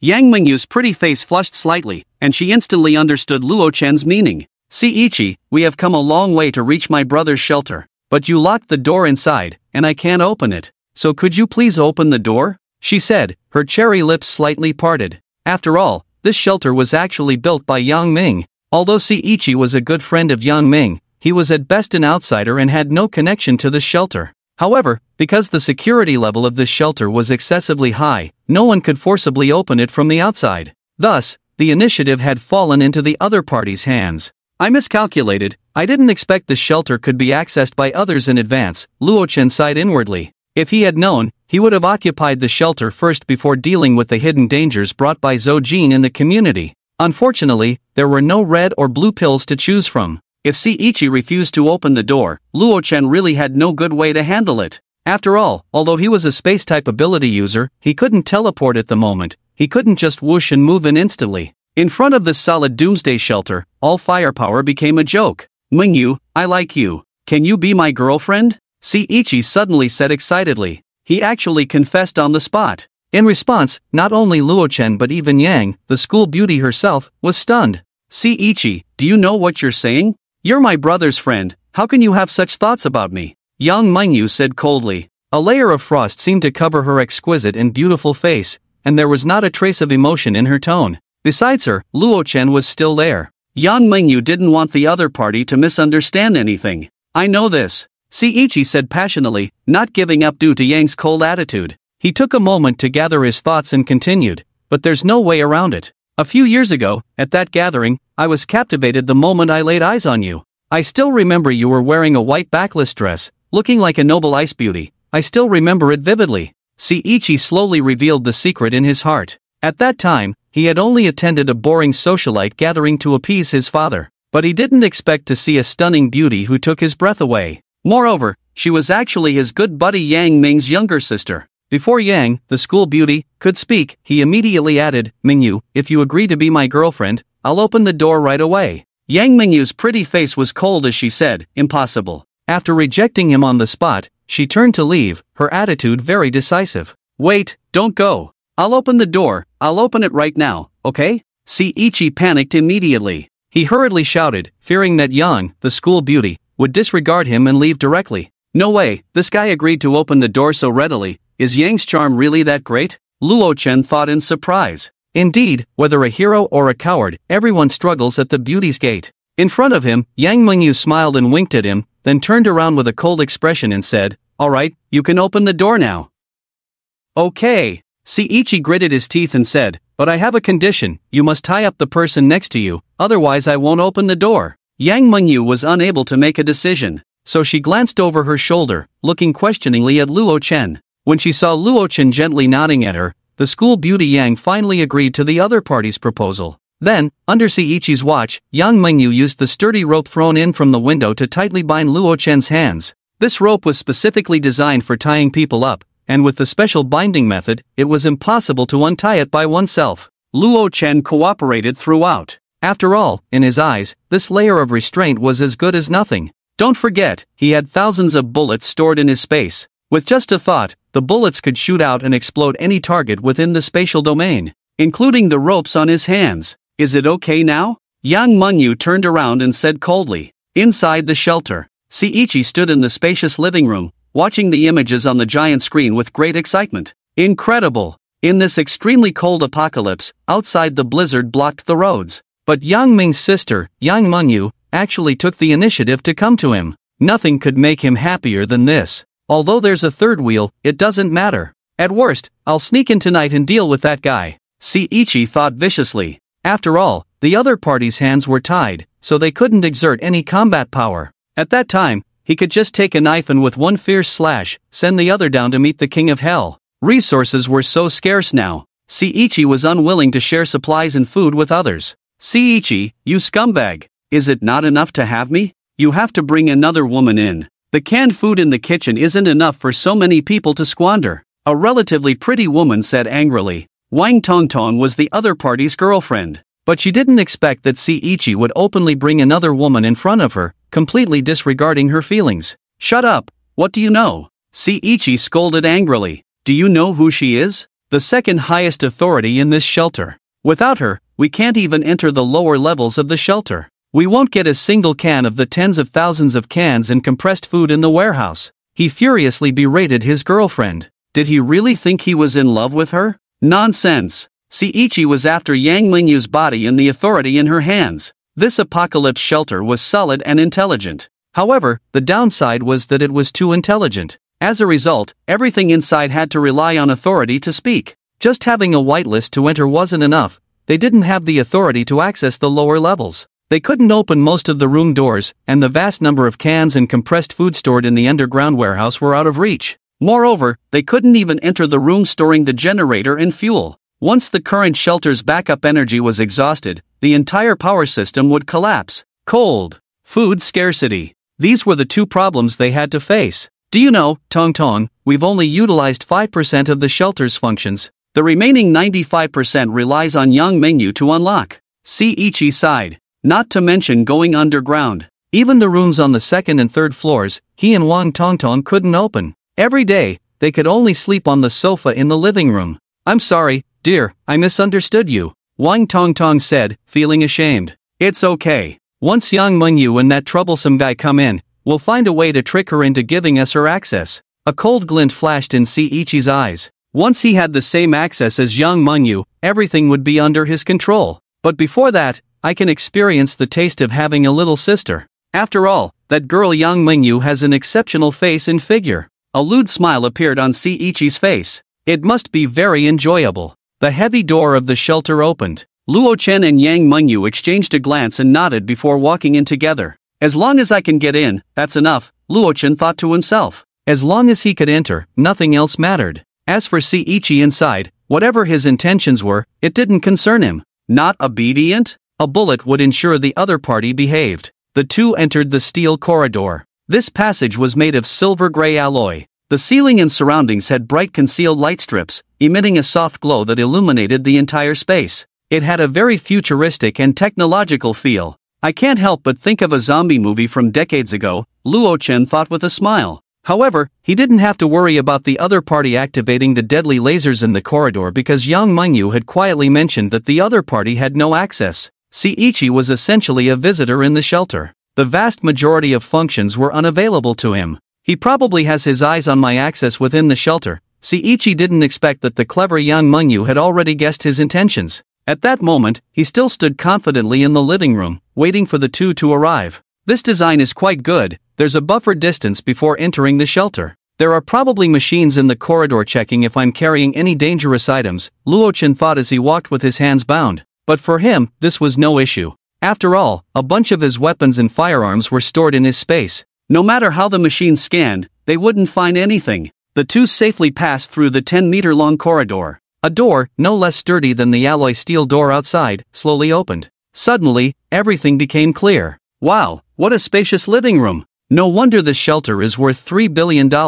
This one living room must be larger than my entire safe house. Luo-chan gasped. He saw that the crystal-clear floor-to-ceiling windows did not hinder the light from entering, and above in the futuristic modern living room, there was a huge round recessed light. Its unique shape combined with the wall color gave the space a slightly sci-fi feel. A long, soft white sofa was complemented by an expensive wooden coffee table in front, which was piled with open cans. On the opposite wall was a large, thin, ultralight LCD screen, surrounded by warm ambient lighting, creating a very atmospheric space. At a glance, one could see the large refrigerator standing at the end of the living room. To the far right was a stylish open kitchen, with a rectangular bar that could easily accommodate more than 10 people for casual dining. On one side of the TV wall, a separate leisure study was carved out in the space. Its space connects to the living room, surrounded by bookshelves and sofas on three sides, providing a place for reading and resting. To the right is the staircase leading to the upper floor. One could say that this living room is quite large, even a bit frightening.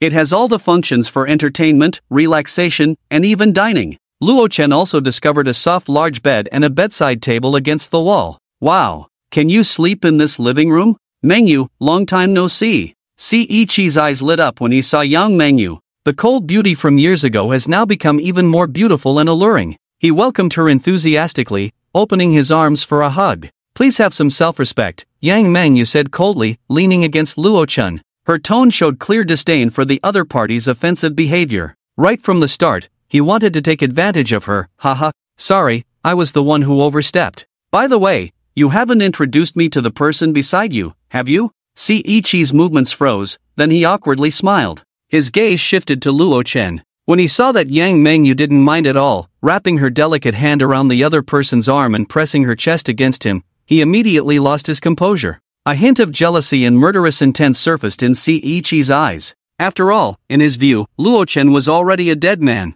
My boyfriend, Yang Mengyu blurted out without hesitation. While speaking, she tightened her grip on Luo-chan's arm, a happy smile blooming on her face. The ice mountain melted instantly. Her exquisite and charming face left Seiichi dumbfounded. His young Mengyu, this ice queen, actually smiled? And this guy is her boyfriend? This is impossible. Seiichi exclaimed in shock. He thought their relationship was shallow, merely classmates or teammates helping each other on the road. But they were actually a couple. The daughter of the young family had been single for so many years, not looking at any of the rich young men who admired her. Many had come with valuable gifts to propose, only to be turned away. And Luo-chan, how could he win the heart of this ice princess? What made him so special? Nothing is impossible, Yang Mengyu said coldly, then suddenly remembered Luo-chan's reminder and asked, is there anyone else in this shelter besides you? No, Seiichi shook his head repeatedly. To protect the privileges in the other party's hands, he naturally concealed the existence of his girlfriend.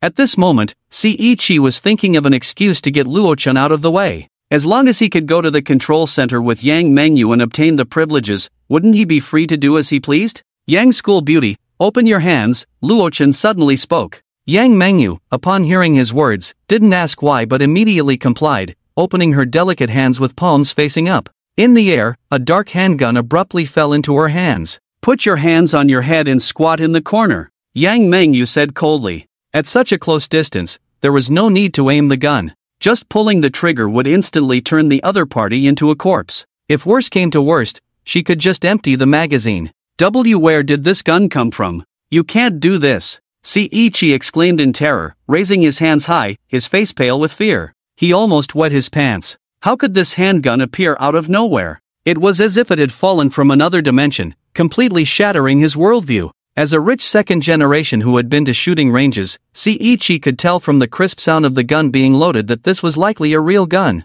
Could it be, Mengyu, that you are a superpower user? Upon hearing this, Yang Mengyu coldly smiled and said, "You don't need to know." After the other party obediently squatted in the corner with both hands on his head, she used a sharp military knife given by Luo Chen to cut the ropes that were wrapped around his hands. "Very good. From now on, this is my territory." Luo Chen flexed his wrists and announced with a smile. This big brother. Seiichi, squatting in the corner, trembled and said, "You've already taken this shelter, so can you let me go now?" Luo Chen scoffed, "Let you go? Why should I let you go? Give me a reason." If it weren't for his hidden cards, he probably wouldn't see the sun tomorrow. At night, the other party would definitely do something sneaky and unspeakable. I am the prince of the Far Trade Group. If you dare to touch me, my father will definitely not let you go. Seiichi gritted his teeth and threatened. But what he didn't know was that this statement sounded very ridiculous to Luo Chen. "Oh, really?" Luo Chen sneered. "Since your father is so powerful, why hasn't he come to rescue you after a month?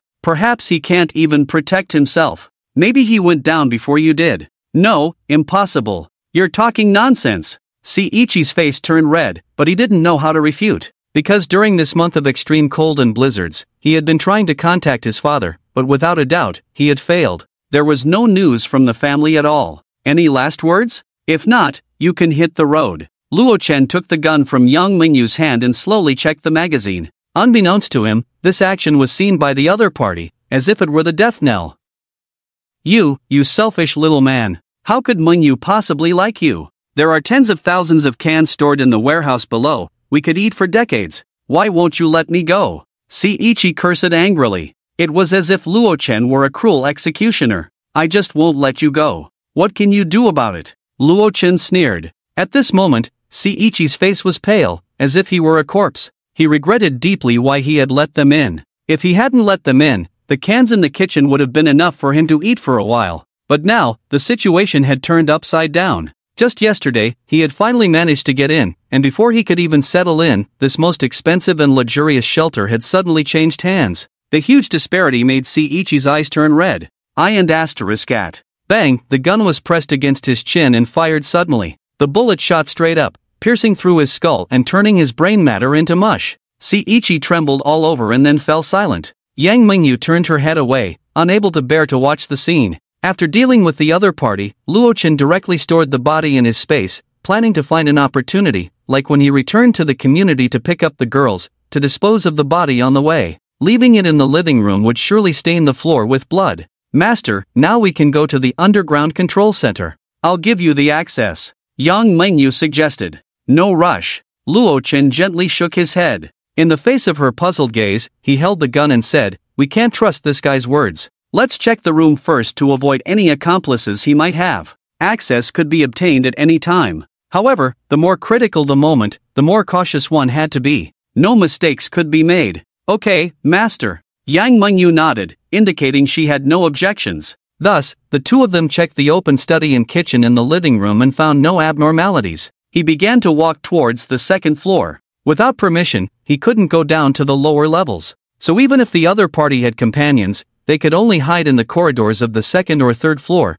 After all, they couldn't freely enter and exit the rooms here. Woo woo. Just as he reached the second floor, a faint sound of crying came from around the corner. "Please, I'm innocent, don't hurt me." A woman was curled up on the ground, hugging her knees and crying. Clearly, she had also heard what was happening below. Luo Chen said nothing, but took a good look at her. To be honest, the daughter of a wealthy family was indeed of good quality, a beautiful face streaming with tears, looking pitiful. She could score an 80 in looks. However, compared to the school beauty Yang beside him, she instantly paled in comparison. "As long as you don't kill me, I can be your lover. Just give me something to eat every day, you can do whatever you want with me." Wang Tongtong, seeing Luo Chen sizing her up, quickly stripped off her clothes, exposing her reasonably well-endowed figure completely to him. Then she shyly turned her head, allowing him to admire her. Bang! After appreciating her for a moment, Luo Chen shot her dead. The body was instantly absorbed into the space. "Sorry, but in a few days, 4 goddesses will be moving in, so you don't qualify to stay here," he said, putting away his gun, his tone indifferent.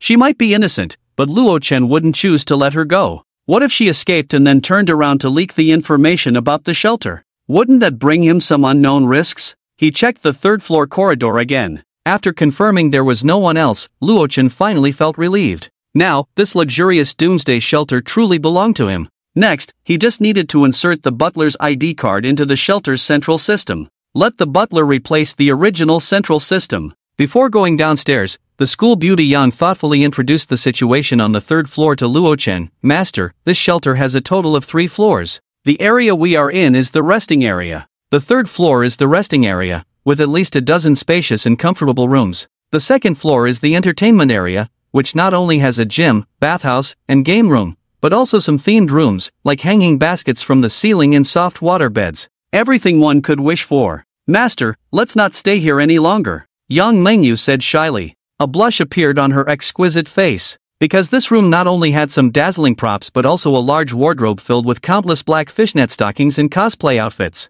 Coupled with the pink-themed romantic room, it made one's adrenaline rush uncontrollably. It was obvious that this room was designed for having fun with girls. That soft waterbed could probably accommodate 7 or 8 people without feeling crowded at all. School beauty Yang, don't you think if we don't do something, it would be a waste to enter this room? Luo Chen said with a smirk. Woo woo. An hour and a half later, Luo Chen finally got dressed satisfactorily and left the soft waterbed. Earlier, he had a deep experience with the interesting things in the room alongside the school beauty Yang. Whether it was the uniquely styled hanging basket or the soft waterbed, the experience was excellent. Rich people really know how to have fun, Luo Chen couldn't help but exclaim. After experiencing the things in the room, he was now ready to get down to business, which was to go to the control center on the negative first floor and obtain the highest authority of the shelter. School beauty Yang, why aren't you leaving? Luo Chen asked in confusion as he stood at the door. Behind her, Yang Mengyu clamped her thighs and dared not move, shyly saying,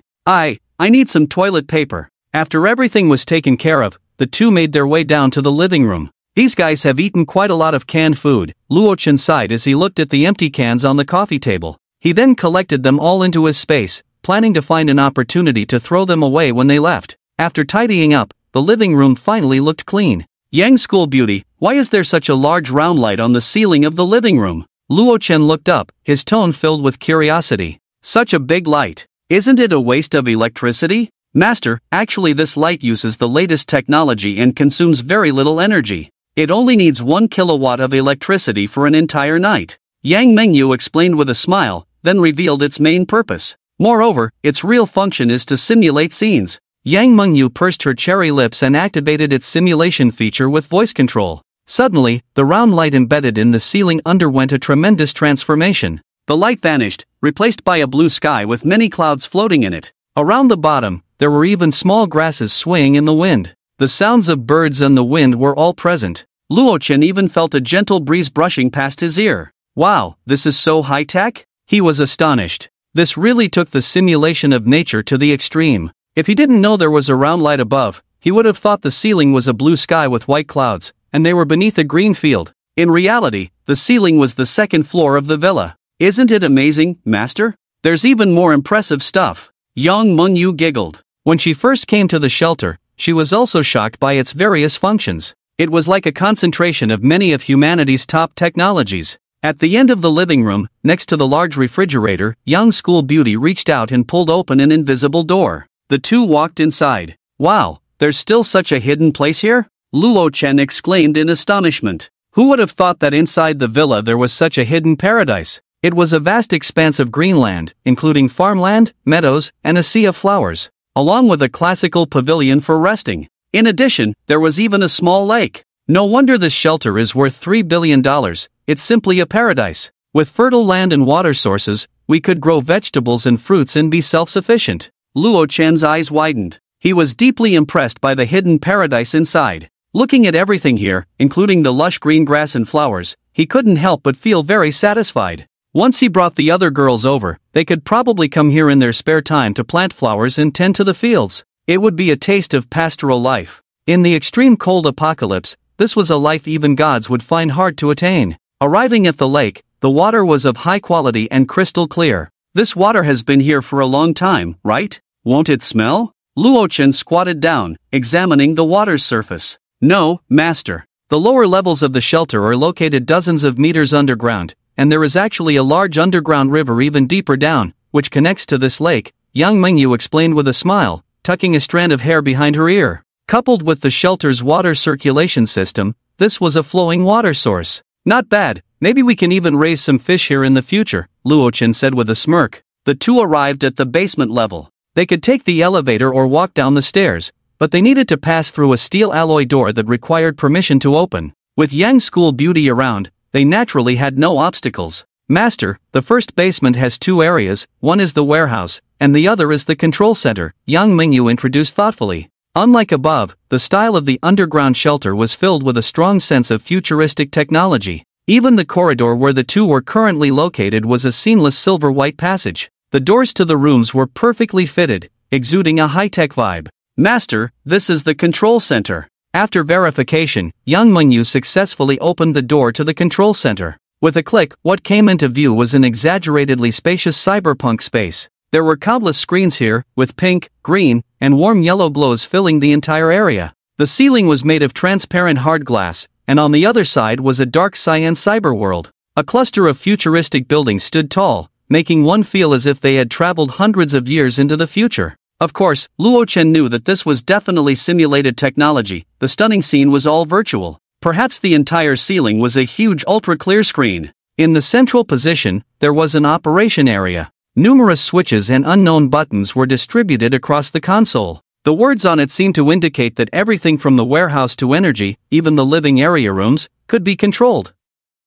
Master, shall I grant you the permissions now? Yang Mingyu asked softly. No need, Luo-chan smiled slightly, pulling out the ID card embedded with the butler data from his space. Next, with Yang's permissions, the central system of the shelter also disabled the firewall. Then, the butler effortlessly assimilated the entire central system of the shelter, claiming it as its own. Countless screens flickered with sequences of zeros and ones. Soon, with a crackling sound, everything returned to normal. Master, the butler is at your service. Hearing the familiar mechanical female voice, Luo-chan's lips curled into a smile. Very well, from now on, this is my territory. Whether it was all the functions of the shelter or the hidden cameras scattered in every corner, under the butler's management, as long as Luo-chan wished, he could access them at any time. His identity had transformed into the master of this doomsday shelter. The permissions were the highest. Congratulations, master, you have obtained the highest authority of the shelter. Yang Mingyu said with a beaming smile. Not only is the shelter mine, but you are also mine. Luo-chan wrapped his arms around her slim waist and leaned down to capture her cherry lips. After a long while, they finally parted. Yang Mingyu's pretty face was flushed, her ivory-white legs clad in home slippers, struggling to stand and softly leaning against his embrace. Next, take me to see the other floors, Luo-chan smiled. For this request, Yang Mingyu had no objections and obediently took on the role of a tour guide. On the other side of the control center was an impressively large warehouse. It reminded Luo-chan of the scene he saw the night before the extreme cold apocalypse when he entered a Walmart warehouse. Shelves, countless shelves. They were filled with many canned goods, canned pork, canned fish, canned fruits. Besides canned food, there were also some long-lasting food items, like compressed biscuits. The warehouse was packed full. Roughly estimating, the food in this warehouse would be enough for Luo-chan and Yang Mingyu to eat for a lifetime. One could only say that the world of the wealthy was indeed different. However, Luo-chan did not plan to touch any of it. After all, his space was already stocked with countless food and supplies. Those fresh ingredients have a taste and nutritional value that far surpasses these canned foods. Besides the food, this warehouse also stores many other supplies: toilet paper, toothbrushes, matches. It's quite a pleasant surprise. Next to the warehouse, there is an equally extravagant sci-fi room, the energy room. This is the place that provides energy for the entire shelter. The generator inside is equipped with the pinnacle of human technology, achieving a terrifying level of fuel efficiency. Luo-chan also filled the fuel tank to the brim. With this, it seems there won't be any concerns about the shelter's power supply for a long time. Following the bright silver steps, the two arrived at the underground level -2. Master, level -2 is the rest area. It has everything that the upper levels have, and even more. Yang Mingyu said as she opened a door to introduce it. Inside, the style of the room is completely different from the upper levels. The room is pure white. Whether it's the furniture, the soft large bed, or even the ceiling and floor, it all exudes a strong minimalist futuristic style. Next to the bed, there is a transparent window. This must also use simulation technology, Luo-chan said, stopping by the window. At this moment, through the window, the two could clearly see the towering buildings outside. The overall shape of the buildings is unique in sci-fi. Yes, because this is underground. To ensure the physical and mental health of the residents, the accompanying simulation technology is of course a necessity, Yang Mingyu said with a bright smile. In fact, besides the window, the entire room uses advanced simulation technology. Not only the ceiling, walls, but even the floor can be fully simulated. With just a command, you can even lie on the bed, immersed in a grassy plain of another world, enjoying the gentle breeze and experiencing the beauty of nature. Besides that, there are weather, time, starry skies, auroras. Incredible, I should have moved here sooner. Luo Chen was clearly very fond of this simulation feature. It was so thoughtful. Originally, he thought it was great for everyone to live on the upper levels after touring the shelter, but now he changed his mind. This lower level seems pretty good too. There's no need to worry about the oppressive environment underground. It feels even better than living above ground. Wait. Luo Chen suddenly paused, recalling something. Since this simulation technology is so realistic, what if during a poker game, we simulate the scene to be a bustling street or a classroom? Upon hearing this, young Mingyu shivered slightly. Her beautiful eyes shyly said, "No, master. That would be too stimulating." She was sure he would definitely take advantage of it. "Master, this is level -3, which is the last level." After calming herself down, young Mingyu introduced it to him. She had changed her outfit. The shirt on her upper body was replaced with a fitted JK uniform, and under the sky blue short skirt, a pair of long, slender legs were wrapped in a layer of thin, delicate white stockings, making her rounded thighs even more enticing. This also indicated that Luo Chen and the school beauty Yang must have personally experienced something novel just now. This level is the activity area, right? Luo Chen naturally saw the area distribution map posted on the wall of the corridor. -1 Control Center Warehouse Energy Area -2 Rest Area Entertainment Area -3 Activity Area Golf Course Football Field. That's right, Master. This level is essentially a large underground sports complex. There are so many sports activities, Yang Mingyu said sweetly in her JK uniform. The third basement level. Its area is even larger than the combined space of the two upper floors. Looking up, the silver-white metal dome towers at least 20 meters high. The overwhelming futuristic style and metallic structure create an astonishing first impression. There are football fields, badminton courts, swimming pools, everything one could wish for. There's even a separate, lush green golf course. Master, how about a swing? Yang Mingyu said with a smile, hands behind her back. This huge silver dome can probably utilize simulation technology, right? Luo Chen asked, gazing at the massive metal structure. Exactly. Yang, the campus beauty, pouted her cherry lips and immediately instructed the butler to activate the simulation.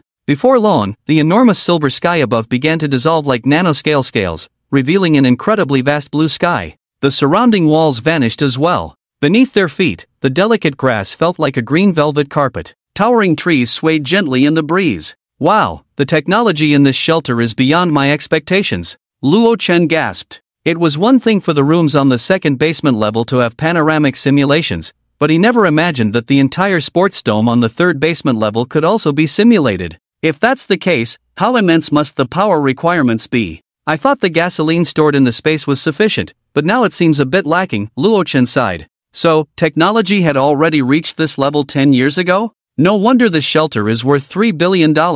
It's time to pick up Baya and the others. I wonder how excited they'll be when they see all this, he chuckled softly.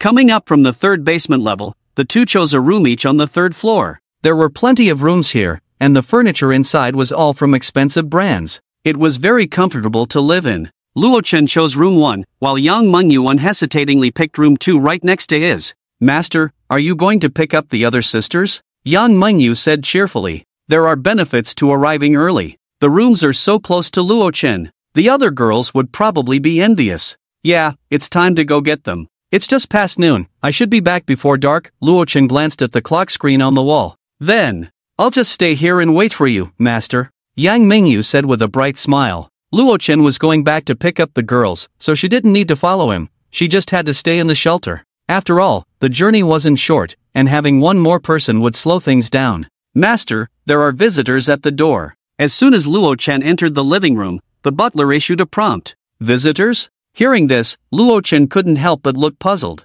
He had just moved in, and there was no one he knew around. Who would come to visit him? Could it be that someone saw the guy he shot earlier? The enormous LCD screen lit up. On the surveillance, two women stood outside the villa, bundled in thick down jackets, both of above-average looks. Hey, you inside, open the door. I know you're in there. You can look at my body, but you can't open the door? The long-haired woman banged on the door angrily. Beside her, the short-haired woman gritted her teeth and cursed, "You beast, get out here." What's going on? Luo Chen was utterly bewildered. Look at their bodies? When did he ever do such a thing? He had no memory of it at all. Moreover, he had just arrived with Yang, and he didn't know these two women outside at all. Maybe it's a honey trap, Luo Chen pondered, stroking his chin. After all, food is scarce now, and in such circumstances, people can do anything for something to eat. If the door is opened, a group of strong men will probably rush in immediately. Let's wait until they leave, Luo Chen said, sitting on the soft, oversized white sofa.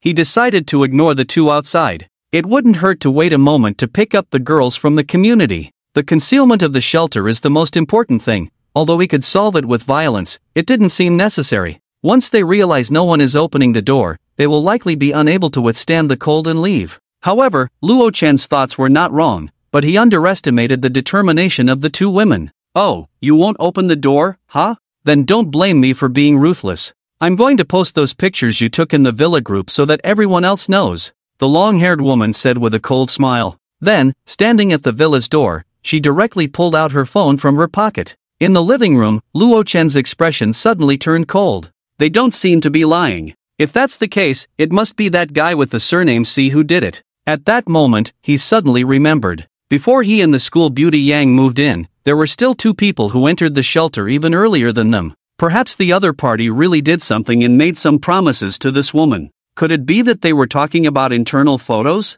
Regardless of the situation, no matter what photos Seiichi had taken, Luo Chen could not allow the information to be leaked. Let's let them in first. Creak, the heavy door of the shelter opened. Bah, you don't want to drink the good wine, then drink the bad, the short-haired woman said disdainfully, then looked at her best friend, Han-in. While that guy hasn't changed his mind, let's hurry in. So, the two of them strutted in like victorious roosters. As soon as they entered, the long-haired woman named Run-han exclaimed, "Sister Deng, look. There's such a long corridor here. I really don't understand. The owner of this villa must be out of their mind. What a waste of a house," Dang Mei said disdainfully. That said, as they looked at the silver-white steel corridor and the shining concealed light strips, a hint of shock flashed in their eyes. What kind of conditions allowed for such a corridor renovation? Is this a villa or a fortress? Master, the two have no weapons. The butler scanned them and sent the results to the large screen in the living room. Very good. Luo Chen nodded in satisfaction. This buffer zone was really well done.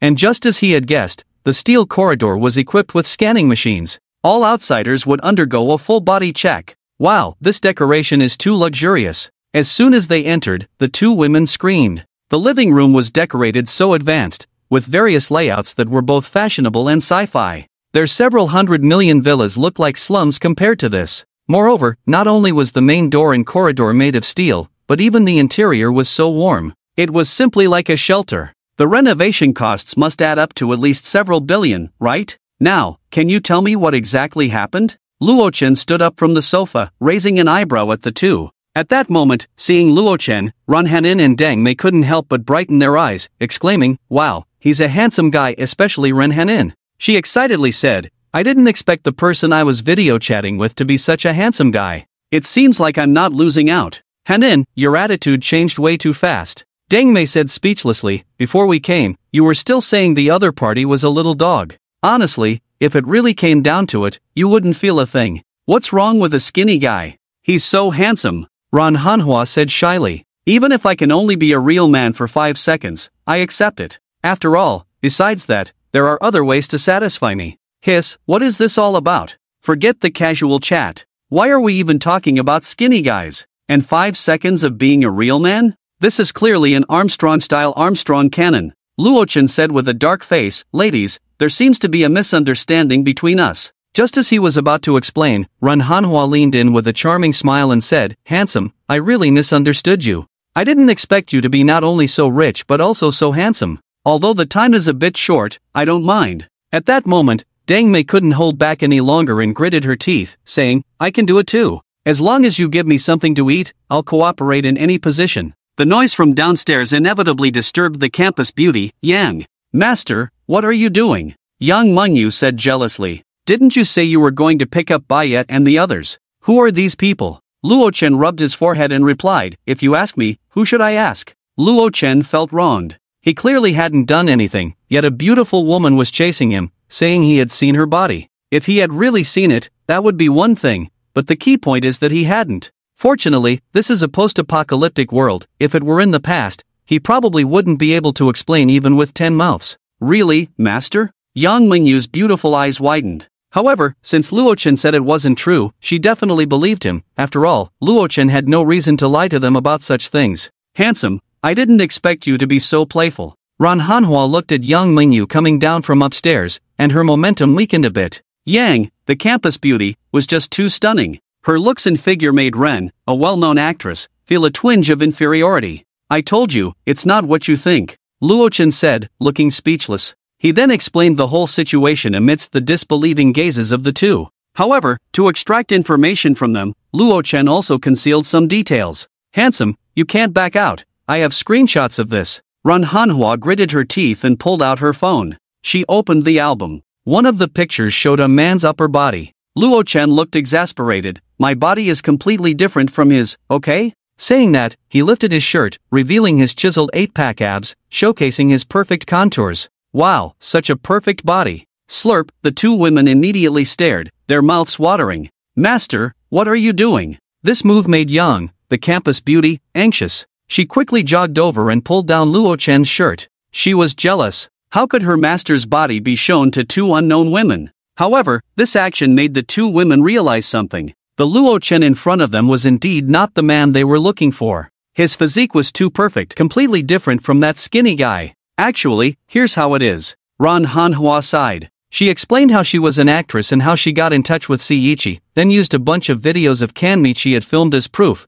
leading to a rather stimulating video chat. After that, the other party disappeared. Is this all he sent you? Luochen asked, looking at the videos and photos on her phone. In the video, there were only a bunch of canned meats displayed on the counter, and not much else was revealed. This made him breathe a little easier. Yes, just these. Ran Hanhang nodded and then asked curiously, aren't you the owner of this villa? Didn't you see the message he sent in the villa community? He sent a message in the villa community? Luochen's face darkened immediately upon hearing this. With a wave of his hand, a corpse with unclosed eyes suddenly appeared in the living room. It was Seiichi, who had been shot in the head. A dead person. Ignoring the screams of the two, Luochen directly searched the other person's pocket and pulled out a phone, then opened the group chat to browse through it. Yesterday 2055. Which beauty is lacking food? I have plenty here, just need you to pay a small price. Interested, please DM, image. JPG, image 2.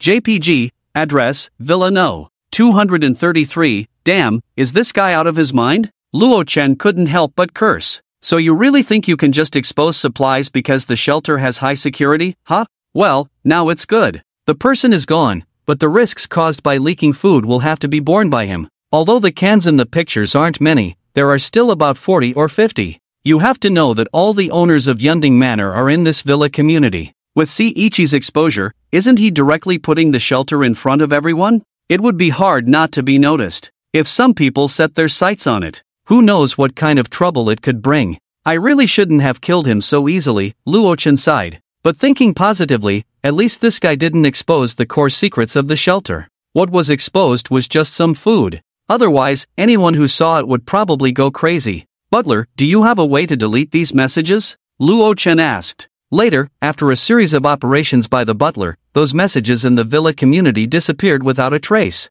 Fortunately, all the base stations were down, and Yunding Manor used its own local area network. The server inside the shelter was also top-notch. The butler easily deleted a few messages through the local network. Who are you? What happened to this corpse? You killed him, right? This person seems to be the man I video chatted with last night. Ran Hanhang and Dang Mei were both collapsed on the ground, huddled together and trembling. Clearly, they were frightened by the sudden appearance of the corpse. That's right, I killed him, Luochen admitted generously. Seeing this, the two trembled even more, regretting their actions. Why did they force their way into this villa? Now, facing a murderer like him, weren't they in great danger? Please, let us go. I promise I won't tell anyone about what happened here. Yes, we can keep our mouths shut. Ran Hanhang and the others quickly pleaded. At this moment, they also realized that their situation was dire. Sigh, what to do? Luochen stroked his chin. Faced with two innocent women, he didn't want to resort to violence.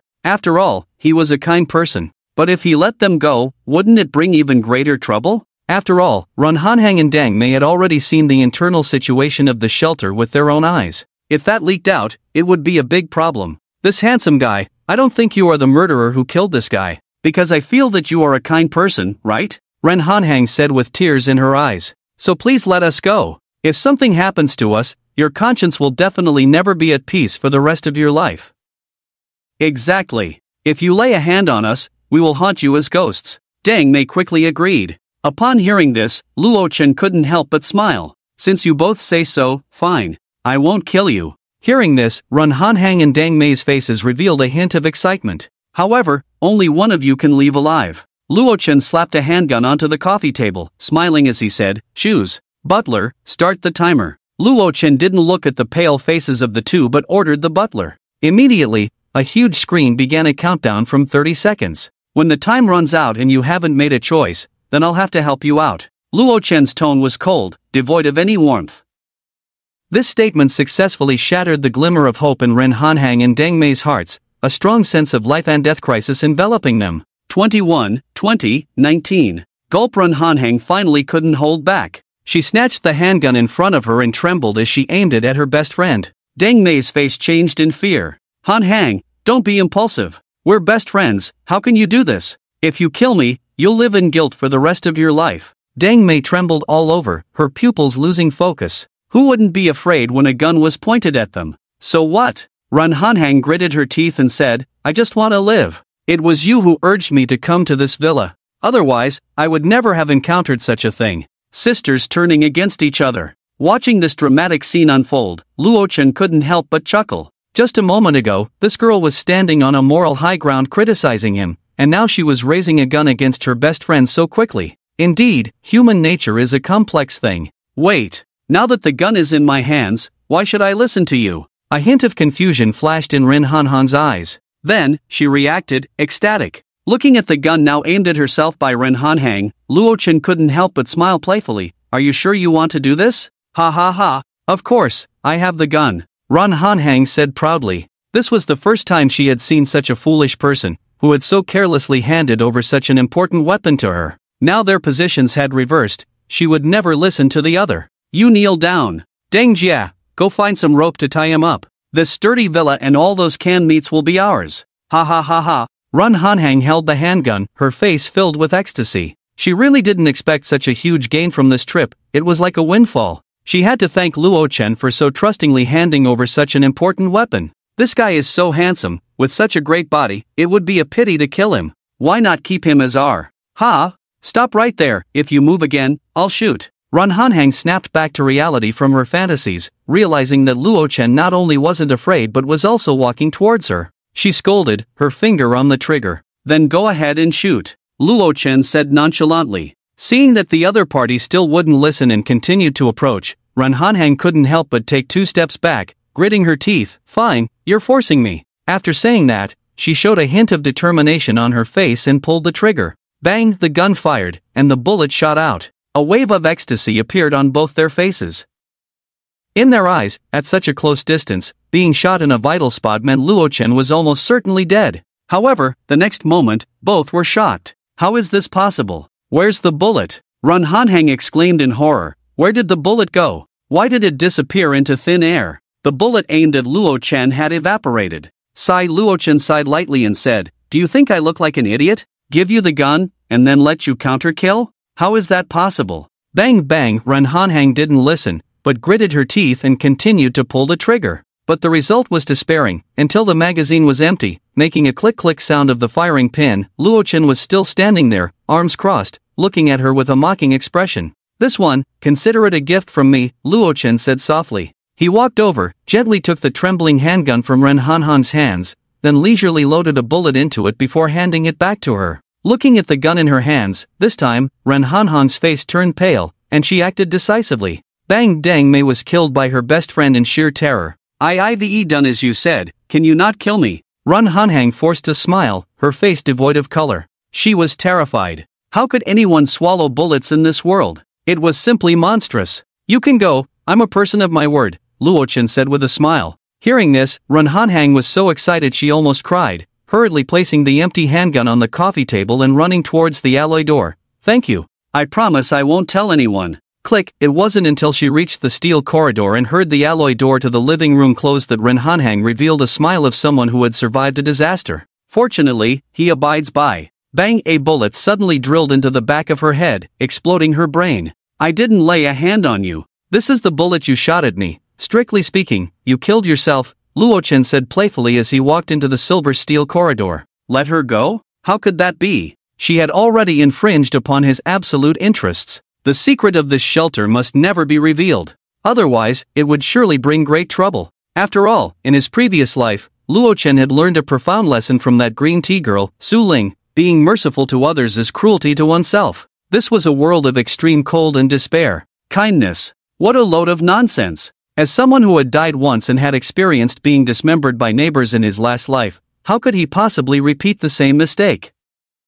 "If I fall into the same pit again," Luo Chen stored the body in his space and chuckled, "I won't need you, I'll just give myself a bullet." After dealing with the two women, Luo Chen didn't hesitate any longer and directly released the snowmobile from the steel corridor, then had the butler open the shelter's door. Vroom, the snowmobile sped away, heading towards the community. "By the way, I'm supposed to pick up 4 people this trip, but the snowmobile can only carry 2 more at most. Does that mean I have to make multiple trips?" Luo Chen thought to himself while wearing goggles. If that's the case, by the time he returned to the shelter, it would probably be about time. The second trip would have to wait until tomorrow to continue picking up the remaining 2. This is a bit troublesome. Luo Chen couldn't help but feel a headache. Suddenly, he seemed to remember something. If he wasn't mistaken, besides the snowmobile, there should be a specialized vehicle for Arctic expeditions in his space, right? It had been scavenged into the space along with the snowmobile. Now would be the perfect time for it to be useful. That's right, it's you, the snow track vehicle.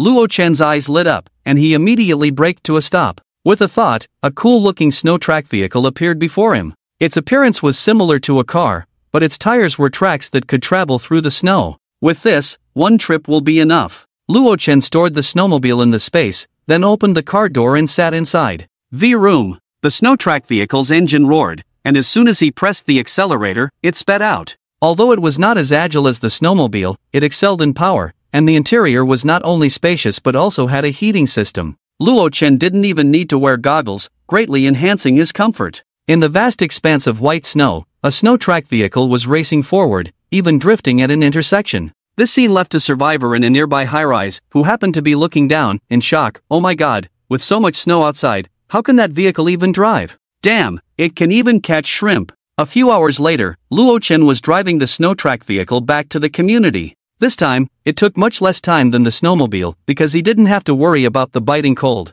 He could just speed along. Oh my gosh, everyone look outside. There's a super cool off-road vehicle? It's driven into the community. I wonder whose car that is. No way, it's Luo Chen's. Wow, Luo Chen actually changed cars again. Can someone tell me where he got this vehicle that can drive on 10 meters of snow? Hey, by the way, that beautiful woman who went out with him, why didn't she come back? The residents of the community heard the sound of the track vehicle and gathered at their windows to watch. I think that beautiful woman might have met with an accident. No way, such a pretty girl, just like that. If it were me, I'd at least want to have fun for a lifetime. Yeah, she must have been relocated to another place. I think Luo Chen wants to move. He brought back the off-road vehicle. And didn't Zhou Jin get his hands on explosives yesterday? I heard he almost blew up Building 9. This speculation grew more intense among the residents. It even reached the ears of Ai Yarong in Building 12. She looked at the discussions in the group chat, unable to help but furrow her brows.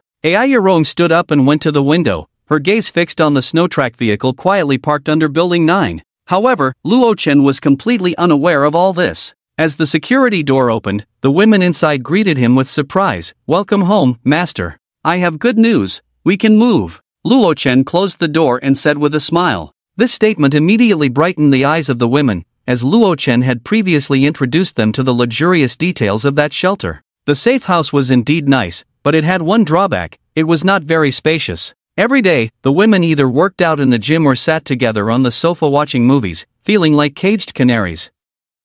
That shelter worth $3 billion had an enormous interior space, not only with various activity areas but even a swimming pool and a golf course. One could probably spend a good while just shopping inside every day. Not only that, but its sturdiness is also far superior to the safe house. 3 floors above ground and 3 below, and the underground part can't even be blown up with a ton of TNT, Luo Chen explained to the women. Listening to this, the women's eyes sparkled with excitement. No wonder he was their master. Such an expensive and luxurious doomsday shelter could actually be obtained. They truly hadn't followed the wrong person. He was so powerful. Their sense of security was through the roof. But, I'm a bit reluctant to leave this safe house. After all, there are so many memories here. And Yuyan pushed up her glasses and sighed lightly. The first time she entered, even the first night, this place held too many of her firsts. Her words caused the excitement of the other girls to fade, replaced by a hint of sadness.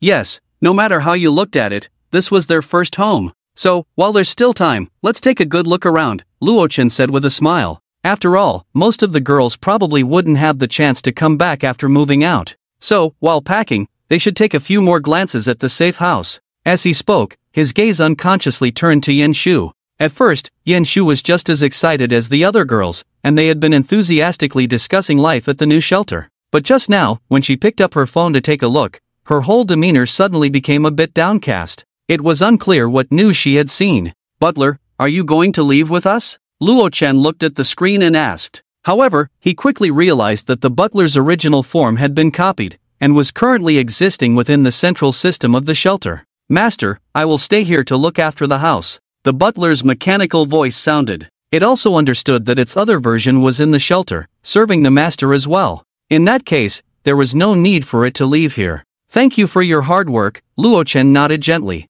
After all, the butler was just an AI intelligence system. As long as there was a network, the butler in the shelter and the one in the safe house would instantly share data. Once you finish chatting, go pack your things. I'll gather everything into the space later, so don't dawdle. We need to return to the shelter before dark. Luo Chen turned back and reminded the girls. I feel so reluctant to leave here, boo-hoo. If that's the case, why not let Baya stay here with the butler to look after the house? What do you think? Hee. Baya, do you want to stay here? I'm just expressing my feelings. Can you bear to leave me here all alone? That's so mean. I'm not talking to you anymore. The girls laughed and teased each other. The atmosphere was lively, and no one paid attention to his words. Oh, so you're ignoring me, huh?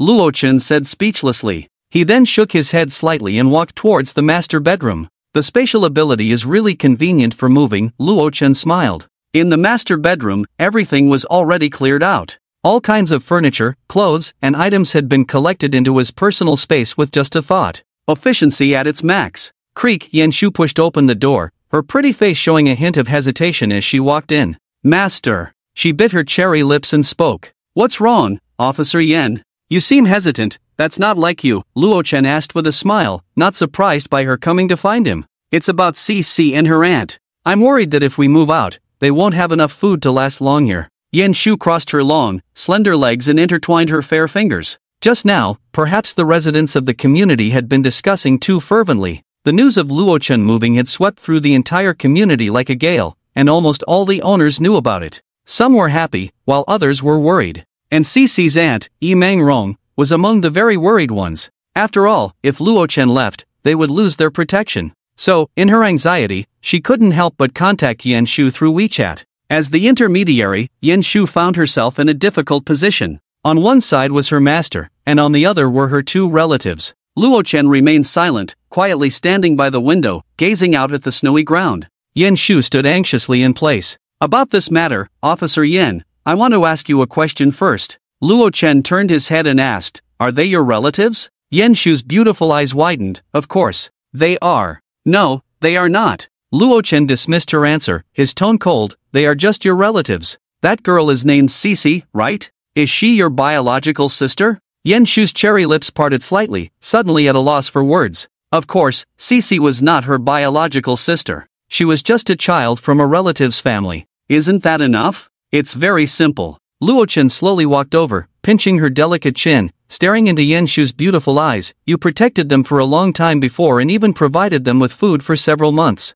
The outside world is a frozen apocalypse, and under such harsh conditions, you've done enough. After all, they have no blood relation to you. Yen Shu's pupils constricted. She had never thought of it this way before. Hearing Luo Chen's words, her heart couldn't help but waver a bit. And have you forgotten about Xiaolan?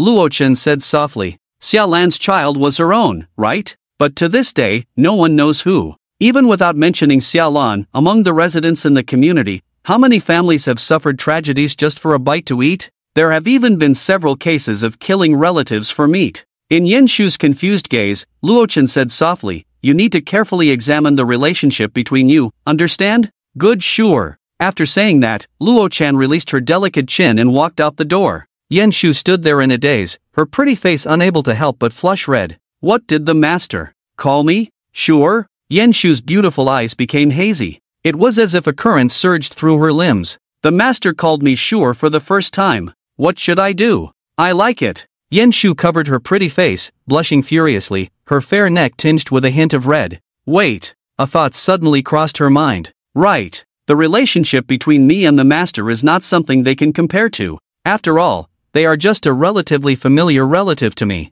Yenshu suddenly understood. Perhaps due to her profession, she had always been a bit too kind. Before the frozen apocalypse, Yenshu wasn't very familiar with Cece's family. Taking care of Cece was merely a response to the other party's request. Instead, they had repeatedly asked her for help because of her identity as a police officer, which had caused both Yenshu and her colleagues some headaches. For ruthless criminals, she could act without hesitation, even violating orders from superiors. But in front of relatives or friends, her heart had always been soft. Master, I know what to do now. Ding ding, a message suddenly made her phone vibrate. Who sent me a message? Luochen was a bit puzzled and took out his phone to check. New friend, AI Yerong. What does that woman AI Yerong want to contact me for now? He pouted. Without a second thought, he directly clicked to refuse. The previous help in killing the criminals led by Zhou Jin in Building 11 was merely due to mutual interests being violated. His previous ambiguous relationship with her was just a transaction of mutual benefit. After moving this time, unless something unexpected happened, the two would have no further entanglements. In this situation, there was no need for friends. Anyway, once he left this community, he wouldn't be able to contact her, so agreeing was pointless. Ding ding, just after refusing. Almost the next second, the other party persistently sent another request. I have something to discuss. If you don't agree, I can only come to Building 9 to find you. Come in person? I'd rather not. Lo Chen pouted. This sly fox has come over, and it can't be anything good. I hope he doesn't take all the girls away, only to bump into each other later. At that time, who knows what shocking words might come out of AI Yerong's mouth. The other party might even touch their belly and call him baby daddy. By the way, it seems like I can handle Yenshu's matter this way. His eyes lit up. He immediately changed his mind. It seemed necessary to have a talk with the other party. After all, he was moving, but Building 12 was still there. AI Yerong was also the strongest force in the community. It's settled. Sly Fox, I'm going to Building 12 to find you. See you at the old place. Lo Chen readily clicked to agree and then sent a message in the chat box. The other party replied quickly. What, Sly Fox? That's really unpleasant. That little lady will be waiting for your good news and has prepared a surprise. Don't break your promise, Logu. Surprise? What surprise? Lo Chen raised an eyebrow, a bit puzzled. Could it be that the other party had something planned? Preparing for one last thrill before he left? That wouldn't be unacceptable. After all, who doesn't like the service of a beautiful secretary? Master, are we leaving now? Baya asked curiously. On the living room floor, several suitcases were piled up. Those were their personal belongings that had already been packed. I need to handle some matters, but it will be quick. You all stay put, and I'll let you know when I'm done. Lo Chen instructed the girls. The suitcases on the floor were also directly stored in the space. In the last room, AI Yerong was wearing a form-fitting qipao that perfectly outlined her exquisite curves. She sat on the table, her fair and rounded thighs elegantly crossed. From the side, it was clear she was wearing nothing underneath. Oh, look who this esteemed guest is? AI Yerong said with a hint of melancholy. She thought she had found a strong support, but just a few days later, Lo Chen suddenly announced he was moving. Wasn't that like having a support that hadn't even warmed up before it sprouted wings and flew away? I have something I need your help with. Lo Chen said bluntly. If you want this little lady to help, that's not impossible. However, I have a condition. AI Yerong said with a playful smile. This was also her purpose for inviting Lo Chen today. Although she had already taken control of several nearby buildings, AI Yerong's ambition didn't stop there. She wanted more resources from the neighboring community. That neighboring community, while not as valuable in terms of housing prices, had a rich supply of resources. Recently, AI Yerong even heard that in the basements of the two supermarkets near Building 2 and Building 5, there was a significant stockpile of grains and oils. enough to feed the entire building for several months, so she had to seize it. Otherwise, her subordinates would be waiting to eat. So, this little lady needs her brother to sponsor her with some weapons. For example, guns. AI Yerong emphasized the last word. With it, she would have 100% assurance of seizing the supermarket's resources. You want to grab territory and resources, what does that have to do with me? Lo Chen was instantly speechless. This woman had quite the ambition. She had just swallowed up Zhou Jin's territory and was already eyeing the resources of the nearby community. This was different from the small skirmishes within the community. It could lead to the flames of war engulfing an entire neighborhood. Who knows how many people would die then? Moreover, how could he just give away such precious resources like firearms?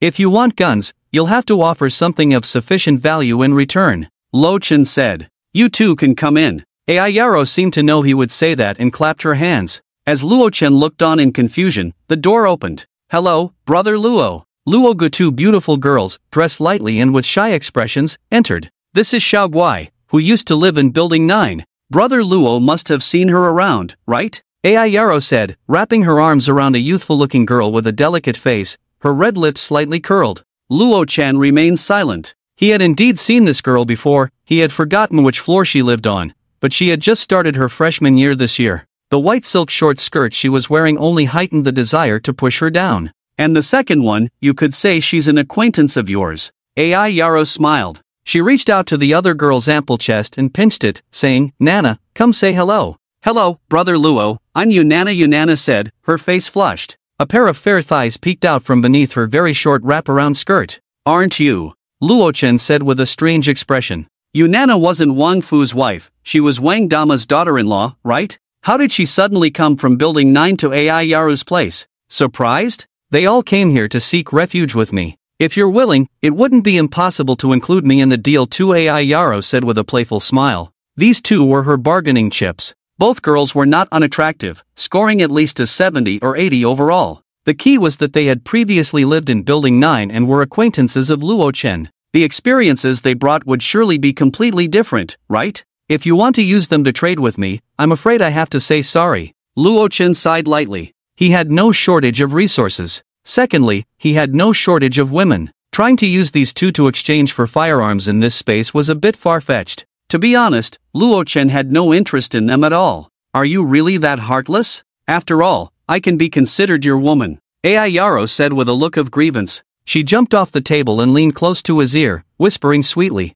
Don't come near, that trick won't work on me. Luo Chen swatted her hand away. If he wanted guns, he needed to offer something of actual value. In his dictionary, there was no such thing as getting something for nothing. Alright then. Ai Yaro sighed lightly. She hadn't expected that the beauty she had carefully prepared would not move Luo Chen at all. Brother Luo, if you can give me a gun, even just one, I promise to help you. I swear, Ai Yaro said with fiery eyes. Just thinking about becoming the boss of the entire community and controlling that wonderful thing called power made her feel a bit giddy. Well, Luo Chen raised an eyebrow. To be honest, if she said that, it wasn't impossible. After all, his purpose for coming here was to have her help look after Yi Mingrong and Yi Cici. This could also be an explanation to Yin Shu. Moreover, he was leaving, and the safe house would still be here. She could help keep an eye on the situation in Building 9. Okay. Luo Chen nodded. He then tossed his backpack onto the table, unzipped it, and revealed several handguns and some magazines inside. Remember your promise, otherwise, you know the consequences. Luo Chen threatened coldly. If she dared to play tricks, he wouldn't mind sending her down personally. Am I the kind of person who forgets kindness? Saying that will hurt my feelings. Ai Yara feigned a look of grievance. However, looking at the dark gun, a spark of excitement flashed in her eyes. Mua, she couldn't help but hug Luo Chen and give him a sweet kiss. What are you two dawdling for? Hurry up and come over. A sharp reprimand startled Yunana and Xiao Guai, who quickly stripped off their clothes and shyly approached Luo Chen. Luo Ge, please have mercy on us. Seeing this, Luo Chen pushed them away and said irritably, That's not necessary, I'm in a hurry. Under the resentful gazes of the three, he pushed open the security door and left without looking back. Remember to come back and see us when you have time. Ai Yerong stomped her foot. And yeah, hurry up, don't keep the master waiting too long. Baya opened the safety door and urged from the corridor. Earlier, Luo Chen had contacted the girls through his phone, asking them to come downstairs directly. We're coming. As in Yu Yen finished getting ready, the heavy alloy door was shut with a thud. A hint of reluctance flashed in the girl's eyes. "Don't! This is our home." At that moment, they didn't notice that behind the security door, Yulin was peering through the peephole, observing the corridor. "The owner group actually said it was true, Luo Chen is moving out?" Yulin muttered, sticking his butt out. For the past month, his family's food had been completely depleted, and he had managed to survive only by selling chrysanthemums at a certain male friend's house in exchange for a few bites to eat. This had led to situations where he sometimes didn't even have time to pull down his pants before resolving his business in the toilet. But recently, the food from that male friend's house had also run low, and Yulin's only source of food had been cut off. If he didn't find a way to get food soon, he would probably starve to death in no time. "I must seize this opportunity. Luo Chen is not here, and Li Ro is such a soft-hearted woman." Yulin gritted his teeth and pushed open the security door. "Who are you?" The girls were momentarily stunned to see Yulin stepping out of his house. The most surprised was Li Ro. "Yulin, still alive? Li Ro, please give me something to eat. I haven't eaten in days, I'm going to starve." Yulin wailed as he lunged toward Li Ro. However, he was swiftly kicked to the ground by Yen Shu, who had been on guard. "Ouch, what are you doing?" Yulin lay on the ground, groaning in pain. "Thank you," Li Ro said gratefully, covering her heavy conscience with one hand, a hint of fear flashing across her pretty face. At such a close distance, if Yen Shu hadn't acted decisively, she would have been knocked down by him. Now she was Luo Chen's woman, and Li Ro absolutely could not accept being touched by another man. "It's nothing," Yen Shu smiled. With Luo Chen gone, the girls had to rely on her for protection. "You can't treat me like this, I'm Li Ro's." "Shut up." Yulin's words were cut off by Li Ro. "Yulin, we have nothing to do with each other anymore. Please stop saying unrealistic things," Li Ro said angrily. Now, just seeing him made her feel nauseous. "No, Li Ro, you can't be so heartless. I'm about to starve to death, you have to help." As Yulin spoke, his expression turned terrified. Luo Chen had come over, wrapping his arms around Li Ro's slender waist while one hand climbed up to her ample bosom. Seeing this, a flash of hatred crossed Yulin's eyes, and he lowered his head in fear. He hadn't touched Li Ro in many years. After more than a month apart, Yulin was astonished to find that Li Ro had changed significantly compared to before. Not only had her figure become more explosive, but her pretty face was also incredibly alluring. She had become more beautiful than ever. The flowers bloomed brilliantly, and this was undoubtedly thanks to the diligent gardener's hard work. Luo Chen, he was just a brat before, but why has he become so strong now? I really want to take away all his resources. Yulin lowered his head, tightly clenching his fists. Those people before, whether it was Deng Tu or Ming Laoda, had actually been secretly informing on him. But what he didn't expect was that they all died at Luo Chen's hands.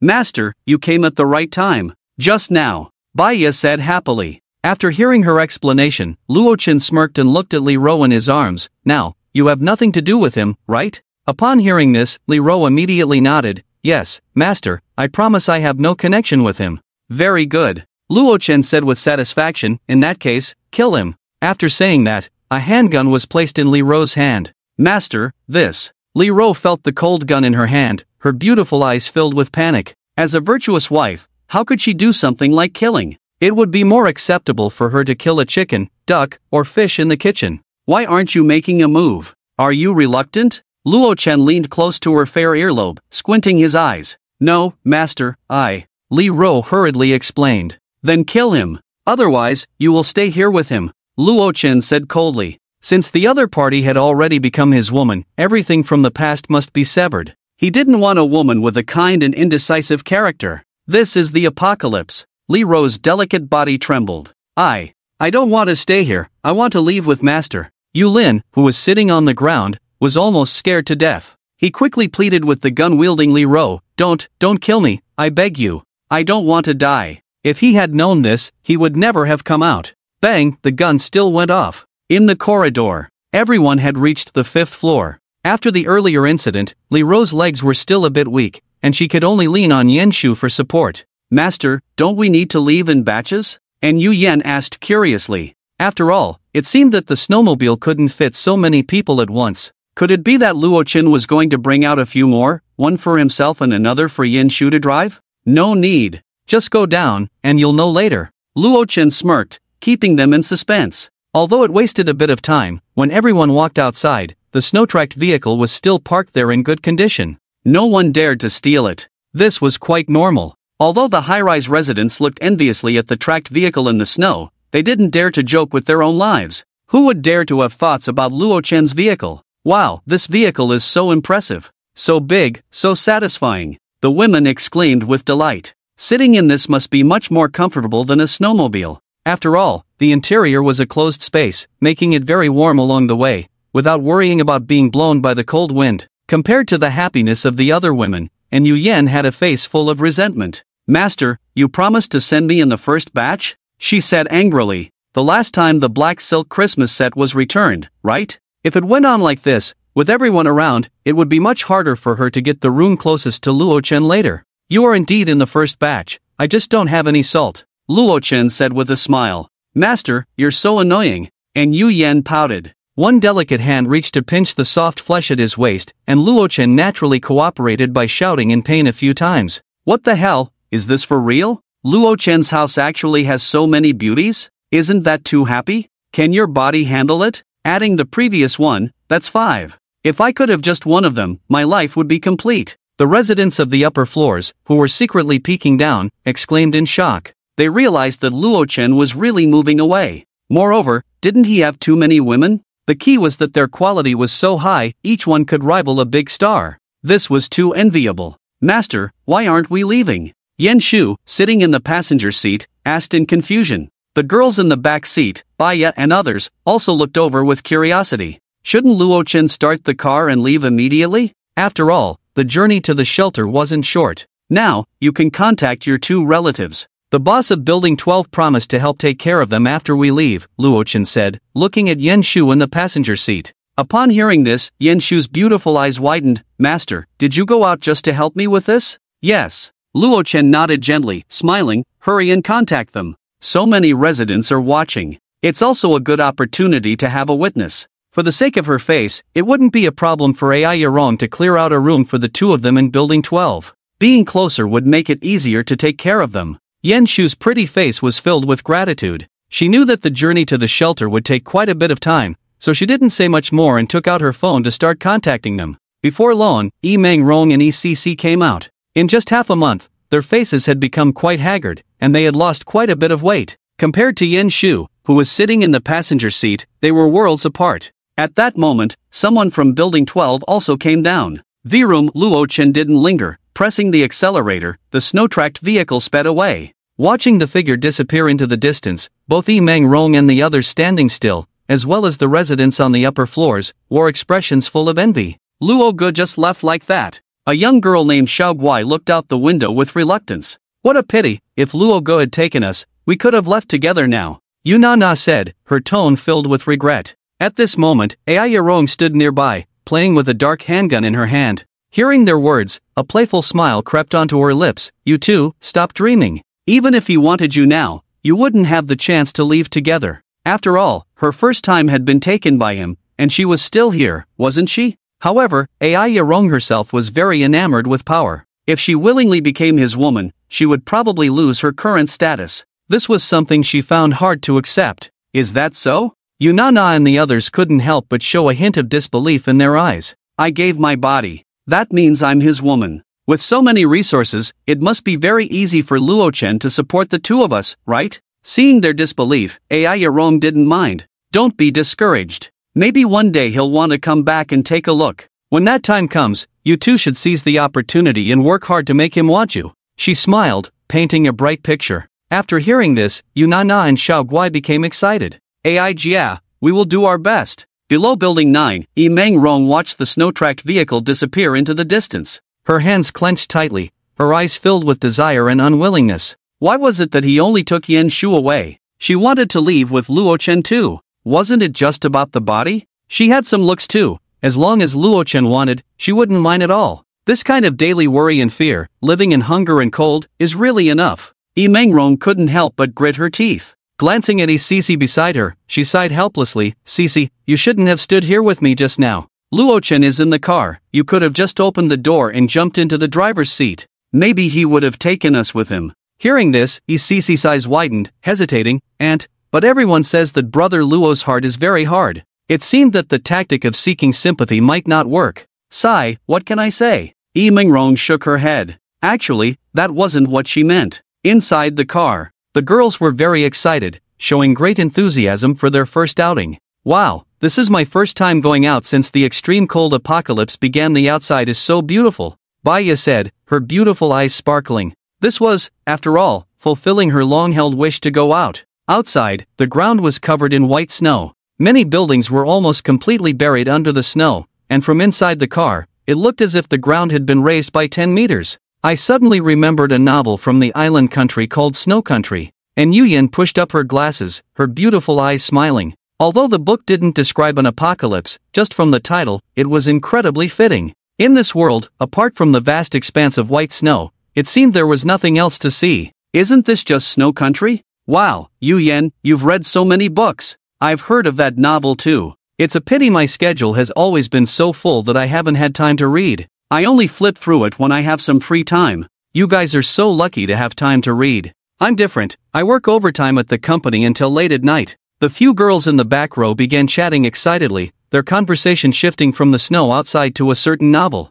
Compared to their excitement for their first outing, Yen Shu, sitting next to Luo Chen, appeared much calmer. Her beautiful eyes were always looking out the window, occasionally turning to gaze at Luo Chen's profile as he focused on driving. After all, she had already gone out with Luo Chen once before. Be careful not to stare outside for too long, put on your sunglasses later, or you might get snow blindness, and Yuyan, the attentive doctor, reminded her. It would take several hours to reach the shelter, and if they kept staring outside, that vast expanse of white would be a huge strain on their eyes. Oh, okay. Baya complied and obediently put on her sunglasses, following the doctor's advice.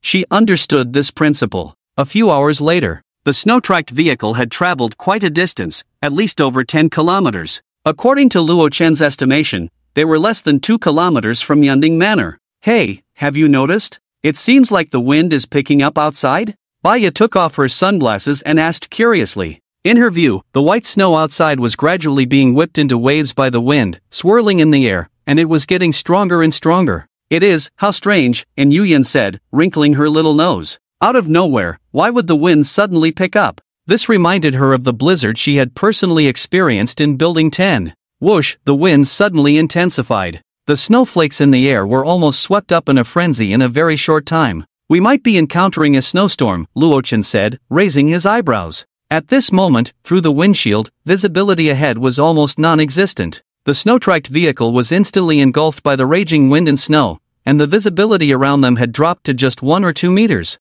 The cold wind howled. The tracked vehicle was bombarded by countless snowflakes, and the glass even emitted a faint sound of dense collisions. Wow, no way? Baya exclaimed. We were so close to the manor, how did we suddenly run into a snowstorm? She said, a bit annoyed. The expressions of the other women also turned somewhat serious. This kind of weather was too dangerous. No one knew how long this snowstorm would last. Moreover, the snow outside was 10 meters deep. If they stayed too long, the thick snow might bury them beneath it. But they couldn't move either, because nothing could be seen a meter away, and they couldn't tell east from west. If they forced their way through, they would only get lost in the snowstorm. Master, are we really going to perish right after we set out? Baya's beautiful eyes showed some panic. It was her first time encountering such a scene. Outside was a vast expanse of white, and the situation was no different from being in a great desert, suddenly facing a massive sandstorm. In the face of natural disasters, humanity was undoubtedly small. Luo Chen couldn't help but chuckle, saying, Perish? Do you think you're the former emperor? Even with the snowstorm raging, there was no need to be overly anxious. After all, within the realm of space, he could store everything, including this snowstorm. However, it was best to find a building to take shelter in. No one knew how long this snowstorm would last. If it blew for several hours, even with Luo Chen's spatial abilities, it would probably be hard to endure. Buzz, a powerful polar drone, was deployed. Master, at 3 o'clock, about 700 meters away, there's a shopping mall. I think we can temporarily hide there. Yen Shu controlled the drone and quickly found an excellent shelter. Okay, let's go there. Luo Chen nodded and pressed the accelerator. Guided by the drone, the snow-tracked vehicle quickly drove toward the discovered shopping mall's 3rd floor. Crack, of course, the windows were smashed directly. After entering the 3rd floor of the mall, all the women got out of the vehicle. After Luo Chen stored the tracked vehicle in his space, he walked with the women toward the stairs, arriving at the lower level. The space here was large, and the outside snowstorm could not affect it.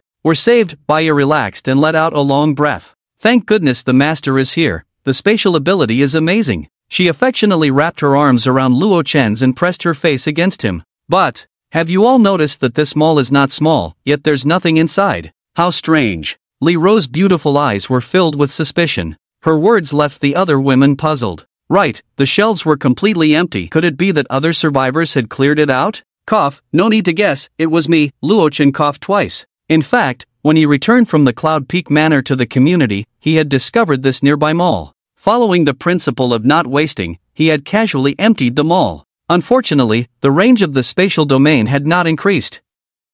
Wow, Master, your space has gained so many supplies, but I'm a bit curious, can the space take me in too? Baiya's beautiful eyes sparkled with curiosity. Sure, Luo Chen shrugged, but the people who get stored in there all end up cold. Do you want to give it a try? Then I'll pass. Baiya shrank her fair neck. The snowstorm still showed no signs of stopping. Come, let's warm up by the fire. Luo Chen took out stones and firewood from his space and made a fire pit on the spot. Since there was no shortage of fuel, he made it quite large. The roaring flames rose up, illuminating the dim interior of the mall, while the warm fire made the women comfortably squint their beautiful eyes. They gathered around to warm themselves. Compared to electric heaters, flames are indeed much more comfortable, Luo Chen said as he added a piece of wood to the fire. At that moment, on the third floor of the mall, a group of terrified figures rushed in one after another. We're saved, scared me to death. Damn it, this cursed snowstorm almost wiped us all out. Quick, hurry inside. More than a dozen men, dressed in thick down jackets and standing on snowboards, hurriedly moved away from the shattered windows and headed deeper into the mall. Old Wang is lost. He didn't keep up with us, someone suddenly said sadly. In such a massive snowstorm, the chances of survival for him were almost zero. He could very well be buried alive. Damn, if he's dead, he's dead. At least we're alive. We can only blame old Wang for his bad luck. This is a mall, and the lower floors are full of food. Why mention the dead guy? The burly leader cursed. They had been sent out by their boss from a nearby camp called Deep Blue to scout for supplies. If they found a large amount of food, more people would be sent later. But no one expected they would run into such a huge snowstorm. Brother Fan was right, I came to this mall a month ago, and there's plenty of food downstairs. After so many days of hunger, I can finally have a full meal. Then what are we waiting for? Let's hurry down. Let's go, let's go. As soon as food was mentioned, everyone became energized, their eyes filled with greed as they rubbed their hands together, eagerly heading towards the stairs. Boss, there are people. One of the younger men exclaimed in shock. Instantly, Luo Chen and the women, who were warming themselves by the fire, locked eyes with the unexpected intruders. The women looked astonished. It was truly unexpected to encounter other survivors in such weather. Luo Chen exchanged a glance with Yen Shu, ready to take action. But surprisingly, the group of intruders didn't pay them any mind. Despite many men staring at them with wide eyes, they kept their distance and didn't come over to chat or cause trouble. Master, those people. Yen Shu didn't let her guard down and moved closer to Luo Chen. For now, ignore them, Luo Chen said calmly. If they had just come in to escape the snowstorm, it was best for both sides to mind their own business. Otherwise, he wouldn't mind making them regret entering this mall. On the other side, the burly leader Fanda questioned unhappily, are you sure you've been here before? This mall is quite large, and there's not a single item left on the shelves. Lu Song exclaimed in shock, that's impossible.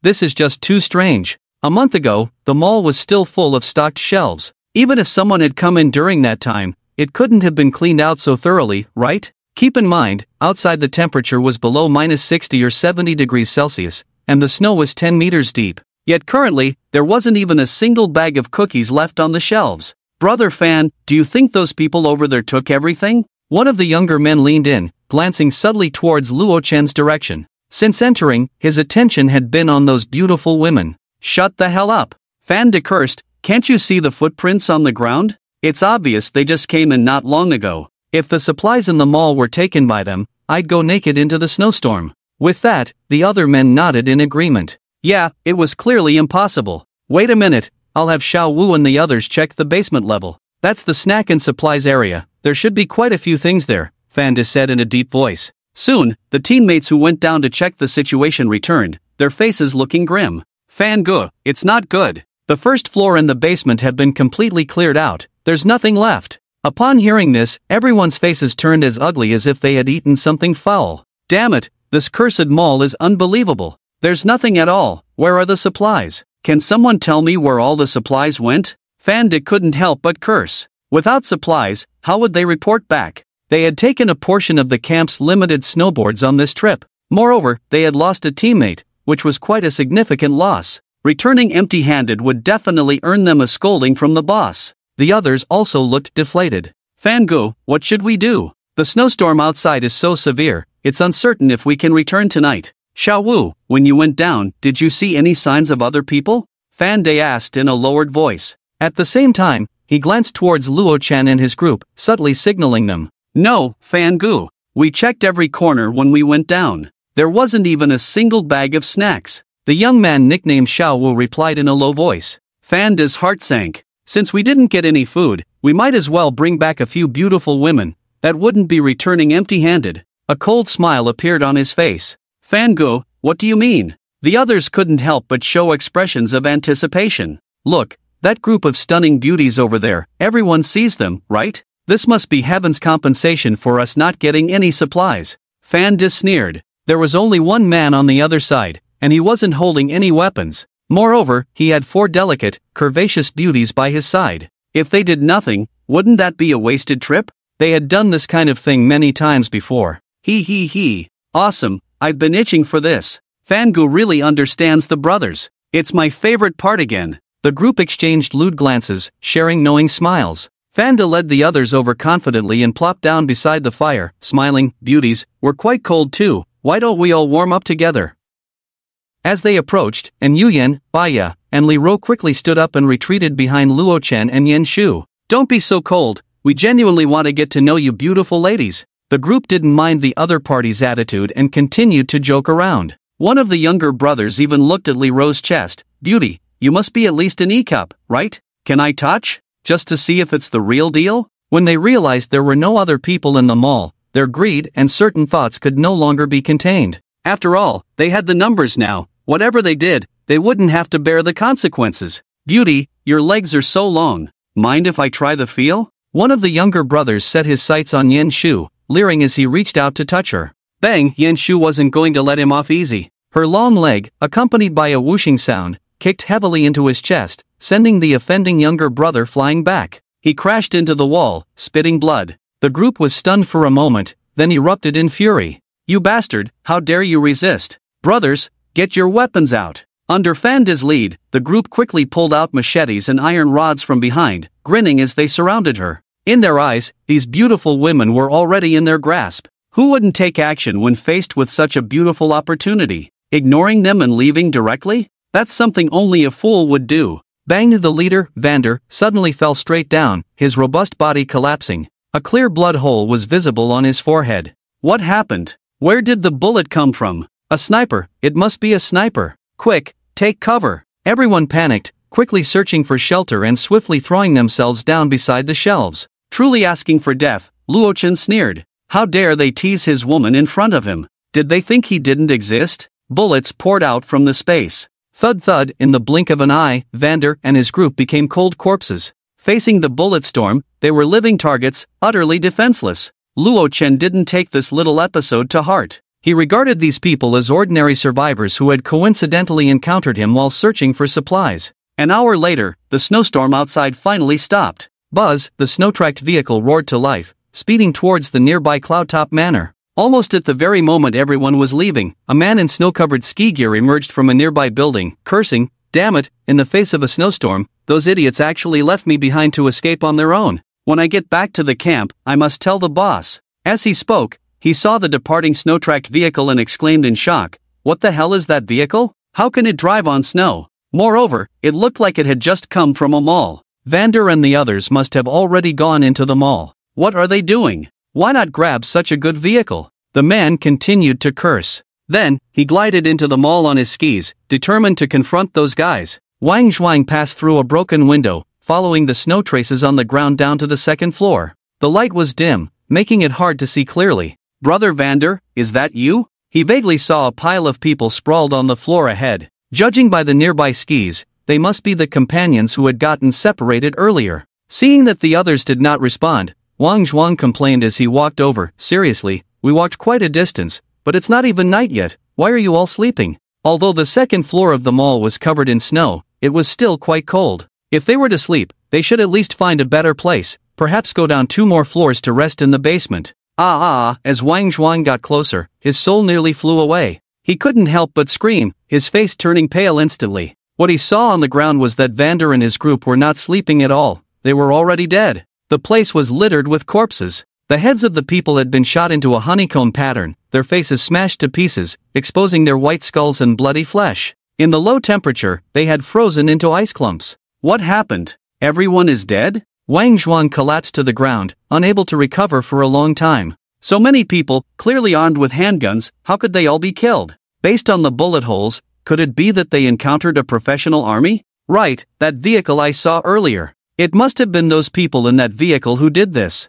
I must send the news back to the camp. They killed so many of our brothers, they must pay the price. Wang Zhuang clenched his fists in anger. This was too much. Was it just guns? Our camp has them too. And not just guns, we have grenades, rocket launchers, everything. No one can take advantage of our deep blue camp. Everyone has arrived at the Yunding Manor. We're here, we've arrived. Baya exclaimed, leaning against the car window with excitement. Li Ro Jia and Jia. Look, Manor no. 120, that's my home. The snow-tracked vehicle passed right in front of Baya's villa. Humph, your little rich lady's house looks really luxurious. If I get the chance, I must go in and sit for a while, and Yu Yen teased, playfully pinching her delicate face.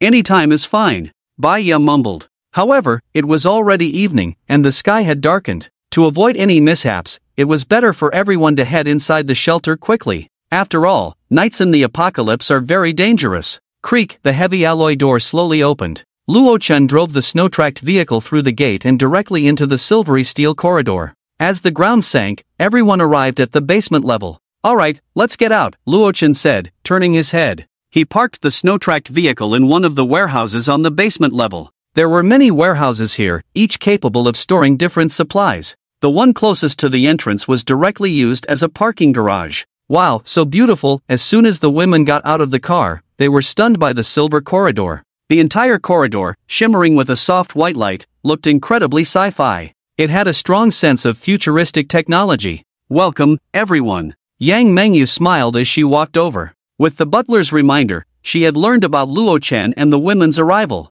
Mengyu, you came just in time. Luo Chen closed the car door and instructed her, they just got here and are unfamiliar with the internal space, so you can show them around. Okay, master. Yang Mengyu nodded. After a few days of interaction, she could almost chat and laugh with the women. She found that besides Baya, the personalities of Yin Shu and the others were also very kind and approachable. Thus, Yang Mengyu gradually accepted them in her heart. After all, they were all the master's women. The harmony of the harem is very important. As the daughter of a large corporation, Yang Mengyu quickly understood this principle. The basement level was soon explored. After all, this level mostly consisted of warehouses and a central control center. The women happily greeted the butler, surprised that he had arrived ahead of them. The second basement level is the rest area. But we're not staying here for now. Yang Mengyu opened a door and introduced the internal situation to the women, including the stunning simulation technology. Oh my gosh, this technology is amazing, so cool, I love it. With this, every night before bed will be a pleasure. The women were, of course, very fond of it. They were even a bit eager to try staying here for a night. What shocked them even more was yet to come. When the women reached the third basement level and discovered the stadium, they were even more astonished by the vast space. The luxury of this shelter exceeded their imagination. The space was so large. It could even accommodate a football field and even play golf. Awesome, now we have plenty of space for exercise. I want to learn to play football. After touring the lower levels, Yang Mengyu led the women to the living room. Looking at the spacious silver living room, with its oversized white sofa that could seat 10 and its stylish, sci-fi layout, the women couldn't help but adore it. Wow, the living room looks so spectacular. With such a large space, we can all sit on the sofa and watch movies together. So spacious, the space is so big. The girls looked around, their eyes sparkling with delight. Clearly, they were extremely satisfied with this new home. So many books, including various English literature from abroad in different fields.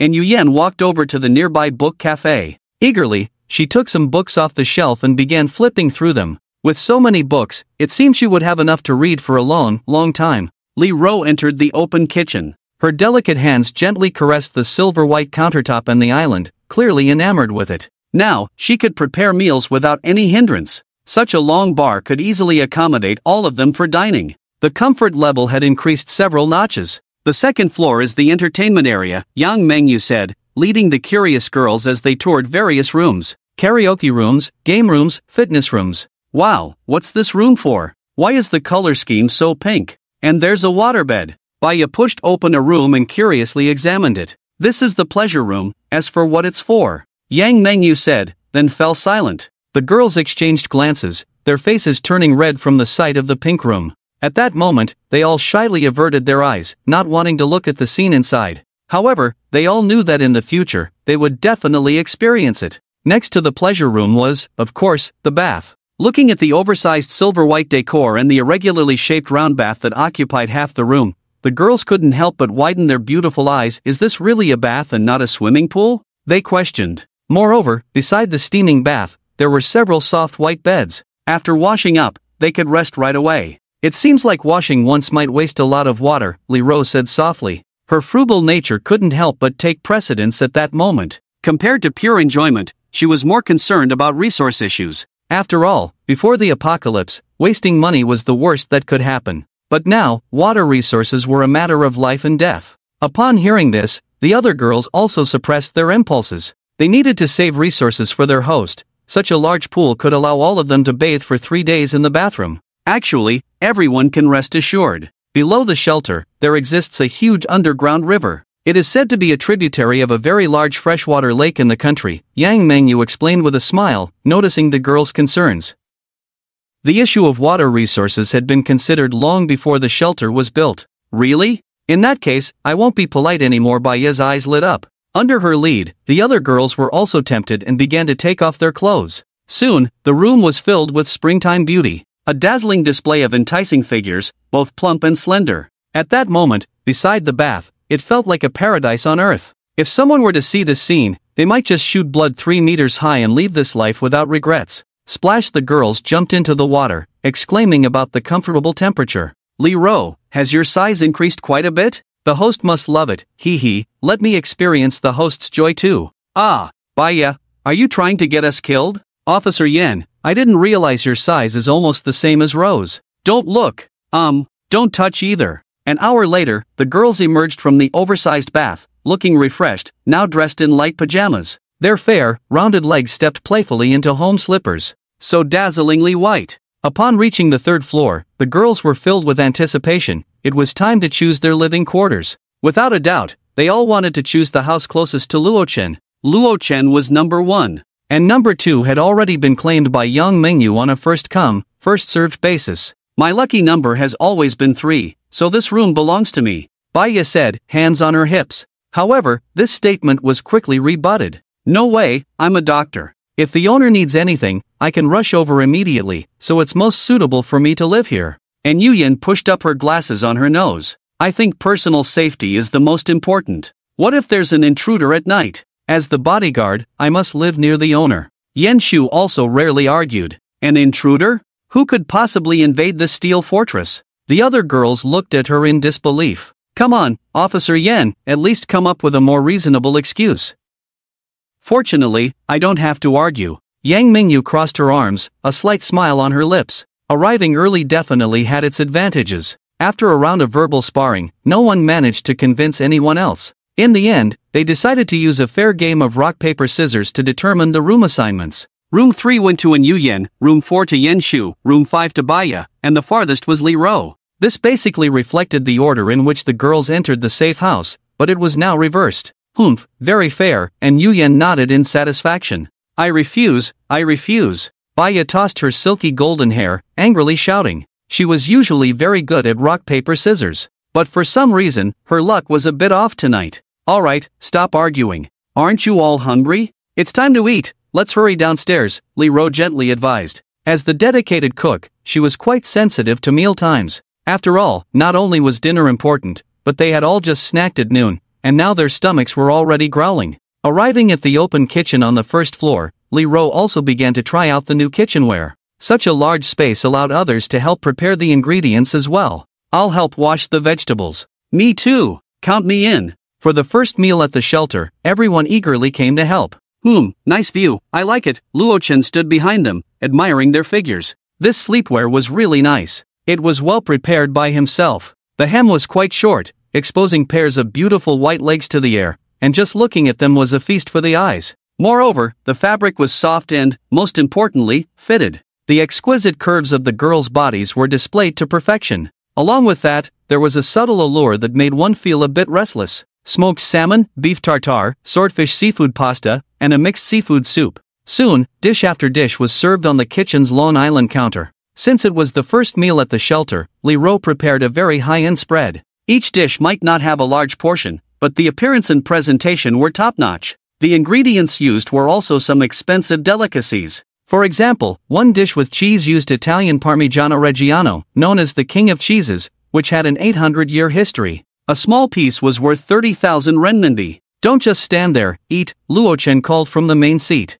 Upon hearing this, the girls cheerfully picked up their chopsticks. The taste is really good, Ro Jie's skills have improved. I haven't seen many of these dishes before, Ro Jie must have put in a lot of effort. The swordfish is so fresh and tender. While everyone was dining, a few uninvited guests were sneaking around outside the shelter. Yining, is this the villa? Don't get it wrong. Lo Xing couldn't help but lower his voice. The man named Shen Yining weighed the baseball bat in his hand and said in a deep voice, "It can't be wrong. Even if that message has been retracted, I've already taken a screenshot and backed it up. The villa mentioned in the message is this one, number 233. Hearing his confirmation, Lo Xing grinned maliciously and nodded. That's good. No time to waste, let's hurry in. Those dozens of cans of meat can last us a long time if we ration them. As for the owner of the villa, sorry, if you foolishly expose your supplies, then you can only die." In front of the villa, two figures were crouched down, stealthily taking tools from their portable toolbox, not knowing what they were fiddling with. 5 minutes passed. Shen Yining, are you done yet?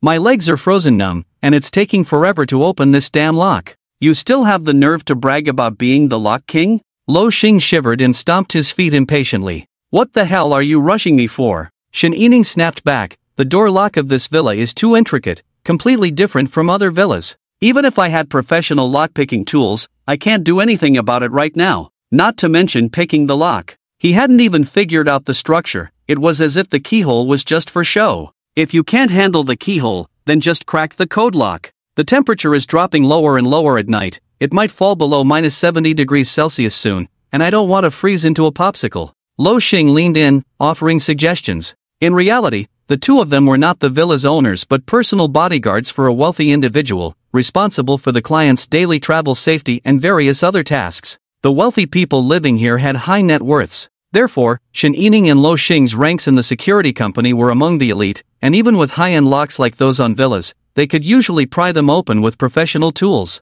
But for some reason, the door lock of this villa was a bit strange. Weird, this door doesn't even have a keypad panel. How am I supposed to crack it? I can't just stick wires into the keyhole. After checking, Shen Yining was so angry he wanted to smash the door. What a joke! In such an expensive villa area, they didn't even have a keypad lock. Alright, just give it a rest. Lo Xing sighed, losing hope in his lock-picking skills. He inspected the villa and realized it wasn't that there was no keypad lock. Instead, the lock used was even more advanced than a keypad lock and iris recognition lock. This type of lock has a high technological content, and it certainly couldn't be broken by just the two of them with a toolbox. At the very least, a professional team would be needed. Damn it, if soft methods won't work, then let's go hard. Shen Yining cursed, closing the toolbox and picking up the baseball bat. We should have done this earlier. Let's go to the restaurant on the other side, Lo Xing said discontentedly. Then, the two of them armed with weapons, trudged through the thick snow to the side of the kitchen.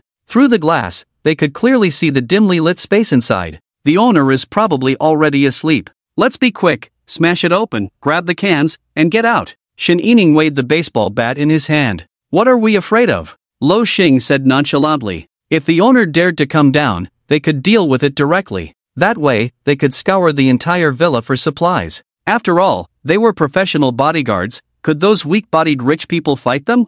They could take them down with one hand. If there were beautiful women, they could enjoy themselves too. Bang! A sharp steel pipe slammed hard against the glass. The glass was fine, but Lo Xing's palm was numbed from the impact. Hiss! He inhaled sharply, feeling a fiery pain in his hands. What kind of glass is this? Even if it's bulletproof, it can't be this sturdy. That hit could have killed an adult. But when he jabbed at the glass, not even a crack appeared, not even a scratch. You must have used all your strength on women. Step aside, let me handle this. Shen Yining said disdainfully, pushing the other aside and grabbing a baseball bat, ready to smash it.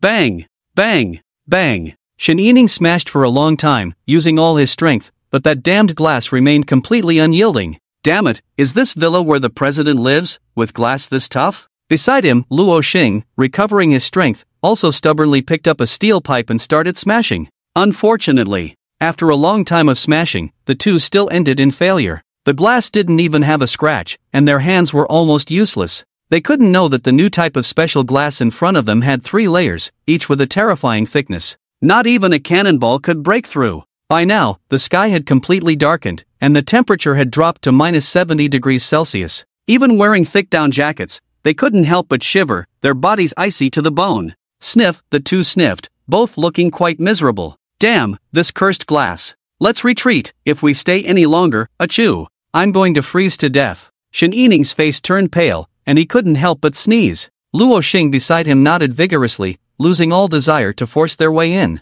This villa's outer layer was just too solid. They might freeze to death out here without getting in. So, the two of them disappeared into the night, looking quite dejected. Hee, are they giving up just like that? I thought they wouldn't stop until they smashed the glass and got in. And Yu Yan said with a smile in her beautiful eyes. Not just her. The other girls sitting at the island bar also wore expressions of barely contained laughter. That's right. The glass of the shelter also used simulation technology. From the outside looking in, the interior was pitch black, not even a light was on. But in reality, the girls had witnessed Luo Xing and the others' actions the whole time. However, they couldn't see the true situation inside. They thought it was dark inside, with no one there. Master, where did these two funny guys come from? Baya asked with a smile. They had already learned about the security level of this villa from Yang Xiaohua in advance. A shelter that could withstand missiles wouldn't fear an army. How could it be easily breached by Luo Xing and the others? Who knows? But from their appearance, they don't seem like the owners of other villas.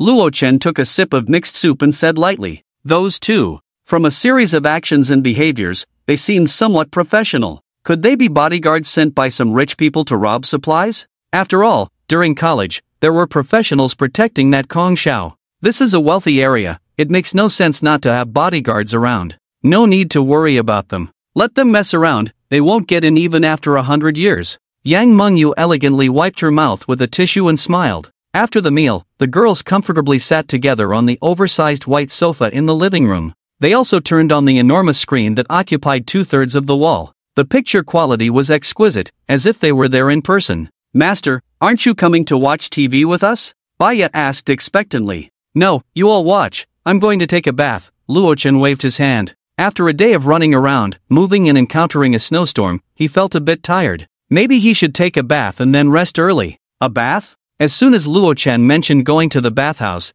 the women sitting on the sofa suddenly had a distracted look in their eyes. Stop right there. Baya fixed her gaze on Yang Mengyu, who had stood up and was about to head upstairs. Where do you think you're going? Yang Mengyu covered her mouth with her delicate hand, yawned lightly, and smiled. What's wrong, Baya? I'm just tired and planning to go back to my room to rest. Baya's beautiful eyes were filled with suspicion. Oh, really? But I clearly remember that every time you, the young lady, lie, you always show that signature fake smile. The lie was exposed. Yang Mengyu's charming face stiffened, and she retorted angrily, anyway, I'm just tired and going to sleep. No way, you definitely want to have it all to yourself. You can't go. If you want to sleep, sleep in the living room. There's such a big bed here, it's enough for you. Baya blocked her path. The living room is too noisy, I can't sleep with you here. Fine, then I'll go upstairs to sleep. Wait, Baya, you can't leave. At that moment, Yen Shu quietly stood up from the sofa, tiptoeing as if she were about to sneak away. Sister Yen, where are you going? The two fixed their sharp gazes on her. Yen Shu felt a bit uneasy under their stares, tossed her smooth long hair, and awkwardly smiled. I'm just going to the bathroom. There's one in the living room, you don't need to go upstairs. Yang Mengyu said sweetly. Oh, a look of disappointment immediately appeared on Yen Shu's pretty face, and she sat back down on the sofa. As they stared at each other, no one noticed that a figure had already quietly left the living room. After a while, the others finally realized someone was missing. Who went off to have it all to themselves? Baya asked, puffing up in anger. Hearing this, Yen Shu and Yang Mengyu looked at each other in confusion. We're all here, the ones missing are Sister Ro and Yu Yan. It must be Sister An, Baya said with certainty. The other two nodded in agreement. After all, Sister Li Ro was so virtuous, she wouldn't do something like sneaking off to eat. She must have been too tired from preparing the big meal and went to rest early. Splash! Luochen sat in the bath, eyes closed, relaxing. Suddenly, he heard the sound of the censor door opening. The crisp sound of a delicate foot stepping on the smooth floor clearly reached his ears. Yet, he still didn't open his eyes, wondering who it was. The person slowly approached and stepped into the bath. Splash! The water rippled. "Scrub my back," Luochen said lightly without opening his eyes. Hearing this, the person obediently squeezed some shower gel and leaned in to help him wash. "Don't use your hands." Luochen still didn't open his eyes. Upon hearing this, the person froze for a moment, and then two soft peaks pressed against him. The sudden slickness and warmth made Luochen gasp. Hiss! He almost couldn't help but exclaim. Luochen finally realized who it was. With that size, there was no one else. Master Li Ro called shyly, her fair arms tightly wrapping around him. That's right. While Baya and the others were playing around, she had seized the opportunity to sneak over. "What's wrong? You seem a bit unhappy." Luochen, being perceptive, noticed a hint of sadness in her tone. So he asked. "Not really. It's just, my luck is bad, the room I drew is too far from you, so I can't be too happy," Li Ro said with a hint of grievance. "I thought it was something serious." Luochen chuckled. "It's just a matter of walking a few more steps. It's not like it's far from the neighborhood." "It's nothing." Li Ro gently shook her head, pouting playfully. "It's not that simple. I don't care, Master must comfort me, or I won't be happy, and I'll have insomnia tonight." She pouted her little lips. This was the first time Luochen saw her looking so adorable. "All right, go ahead, tell me how you want me to comfort you," he said with a smile. Li Ro's shy and delicate face turned crimson, and in a soft tone, she said, "I want to." The following content, knowing that everyone doesn't like to read it, has been omitted. In the living room, in a corner of the book cafe, and Yu Yen was engrossed in a book when suddenly the light in front of her dimmed, as if it had been blocked. She slowly raised her head and found Baya and the others surrounding her from above. "What are you doing? Your expressions are so scary," and Yu Yen said weakly, unsure of what was happening. That night, after the girls played around with each other, they all returned to their rooms to sleep. Saying that no one else could monopolize the master was just a joke. However, Luochen and Li Ro did not return all night. After all, there was a big bed by the bath. "Oh, good morning, everyone." Luochen stretched lazily and smiled at the several girls sitting on the sofa in various poses. He was in high spirits, his face full of an unstoppable smile. "Master, where did you go last night? You didn't come back to your room all night." And Yu Yen asked in confusion. "And what about Sister Li Ro? She didn't prepare breakfast on time today, and I'm starving,"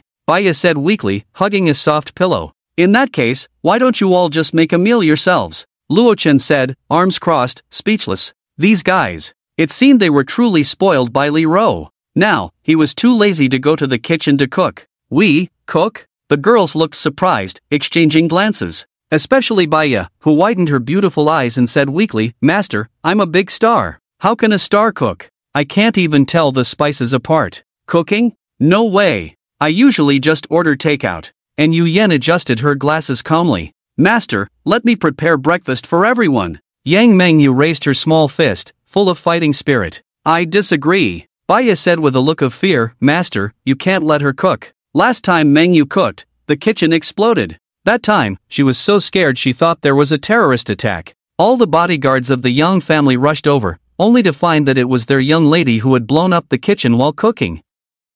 Yang Mengyu's face turned red with embarrassment, glaring at Baya with a murderous look. Baya, however, glared back without backing down. "Oh my!" Luochen shook his head in disbelief. "Are you kidding me? In this shelter, the only one skilled in cooking is Li Ro?" After spending so much time together, it was the first time he realized the importance of Li Ro as a wife. The other girls were all foodies. "Then let's eat what's ready." Luochen made a decision. After all, there were still plenty of ready-made meals in the space, all ordered before the apocalypse. There were all kinds of dishes, more than enough for a breakfast. However, in the past, with Li Ro, the virtuous wife, there had never been a chance to eat. "I still prefer Sister Ro's cooking, this tastes like pre-made meals." Yang Mengyu elegantly wiped her cherry lips with a tissue. Even though it was food from a five-star restaurant, it had been transported for at least half a day and then simply reheated, so the taste would have lost some quality. For the girls who were used to Li Ro's delicious food, the difference was quite obvious. Hee, it's a pity that Sister Ro is probably still sound asleep after being taken by the master. I wonder if we can have a big meal made by Sister Ro at noon, Baya said with a smile, while also giving Luo Chen a gentle wink with her beautiful eyes. Ahem, having something to eat is already good. If you keep being picky, I'll make you eat canned meat from the warehouse, Luo Chen said irritably. Haven't you seen the survivors outside, fighting over a bite to eat? You can have such warm meals and still be picky. If others find out, how will you survive? Giggle. Baya couldn't help but stick out her tongue playfully. After finishing the meal, Luo Chen sat on the soft white sofa, gazing at the blue sky and white clouds above, lost in thought. He began to ponder the current situation. This shelter is undoubtedly very sturdy. Calling it an indestructible doomsday fortress wouldn't be an exaggeration. Almost no one can break in, so there's no need to worry about defense. Luo Chen lightly tapped his fingers on the sofa. However, my offensive capabilities might be a bit lacking right now. At this moment, his offensive means consisted only of the hundreds of various firearms stored in the space, along with a vast number of bullets, handguns, submachine guns, rifles, sniper rifles.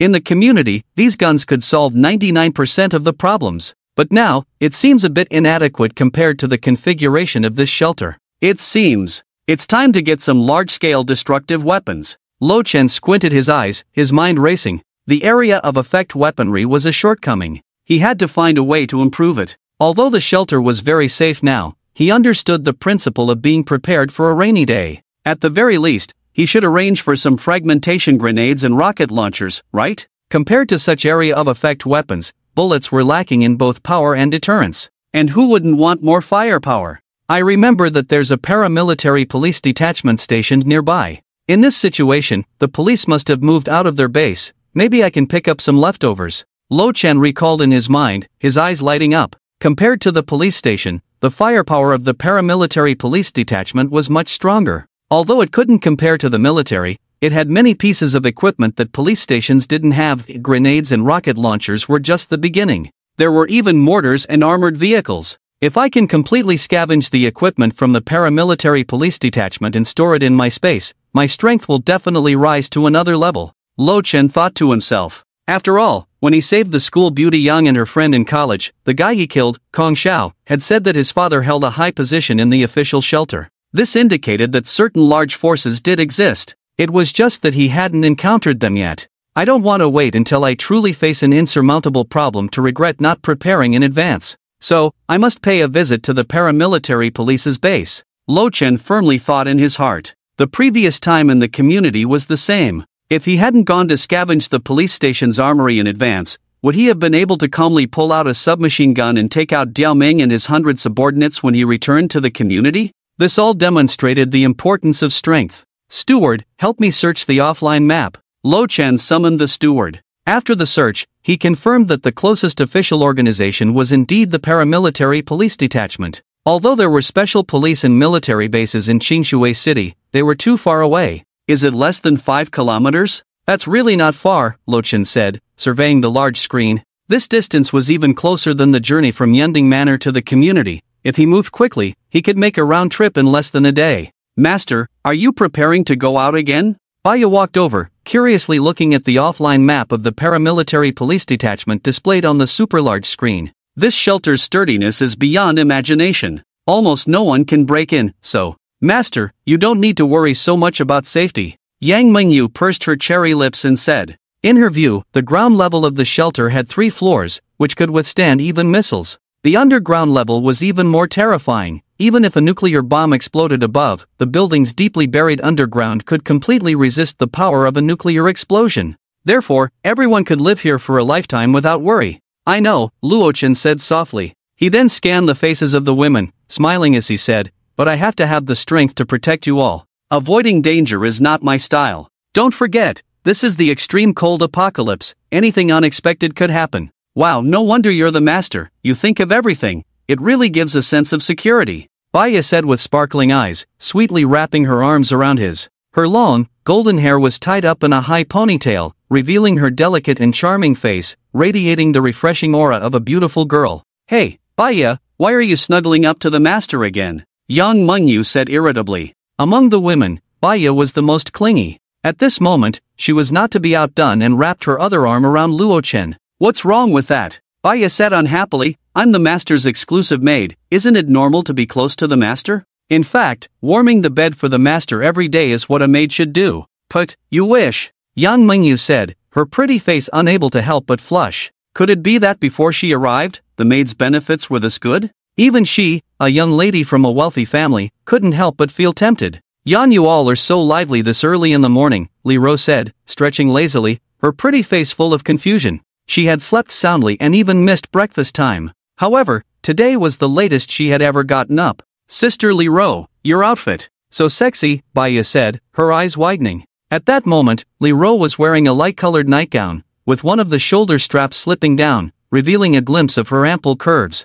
Below the short nightgown, her plump, snow-white thighs were particularly eye-catching. Ah! Li Ro shyly covered her chest and immediately fled in embarrassment. I'll change my clothes. This was her first time wearing something so daring in front of everyone. While the girls were playing around, the butler suddenly issued a reminder. Master, there is a new message on the account. Oh? Luo Chen raised an eyebrow, pulling out the phone of Seiichi from his space and clicking into the interface. After the last incident, he had been cautious and had the butler monitor the other party's account, keeping an eye on any news related to Manor 233. After all, that guy had leaked quite a few photos. In case of any disturbances, Luo Chen could discover them in advance and take timely measures. Hey, I agreed to your deal. The price is set at 2 cans of meat per time, limited to 5 minutes. Also, you must take a shower before doing it, no kissing without my permission, and you must wear a balloon. Looking at the long message in the chat box, Luo Chen was momentarily stunned. It seemed that this woman was one of Seiichi's casual partners found through the meat cans in the shelter.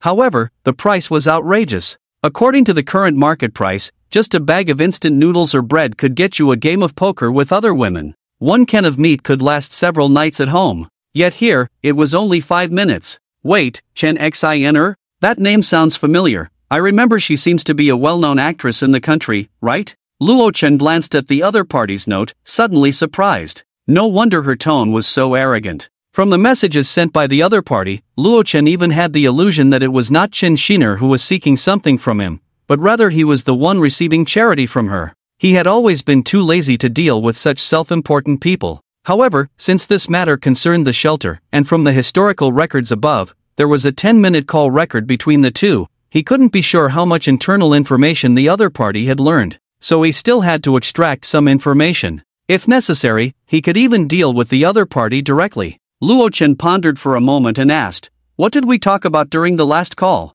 I can't quite remember."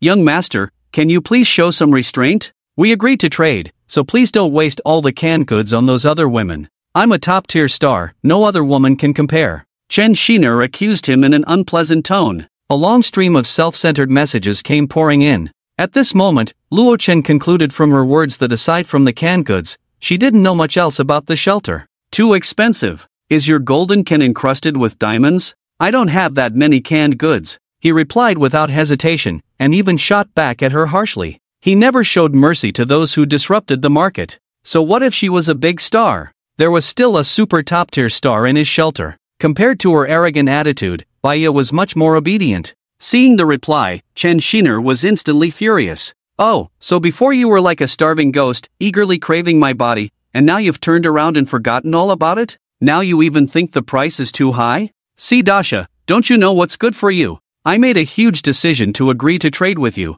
From young to old across the country, there isn't a single person who doesn't crave my body. If you're lucky enough to have me once, you should be secretly delighted. I'm telling you, if you miss this opportunity, next time you kneel and beg me, I won't even give you a chance to get close to me. It was clear that she was furious. In such cold weather, she typed so quickly, not caring at all about her frozen hands. She threw her phone directly onto the coffee table, and Luo Chen decided not to respond to her anymore.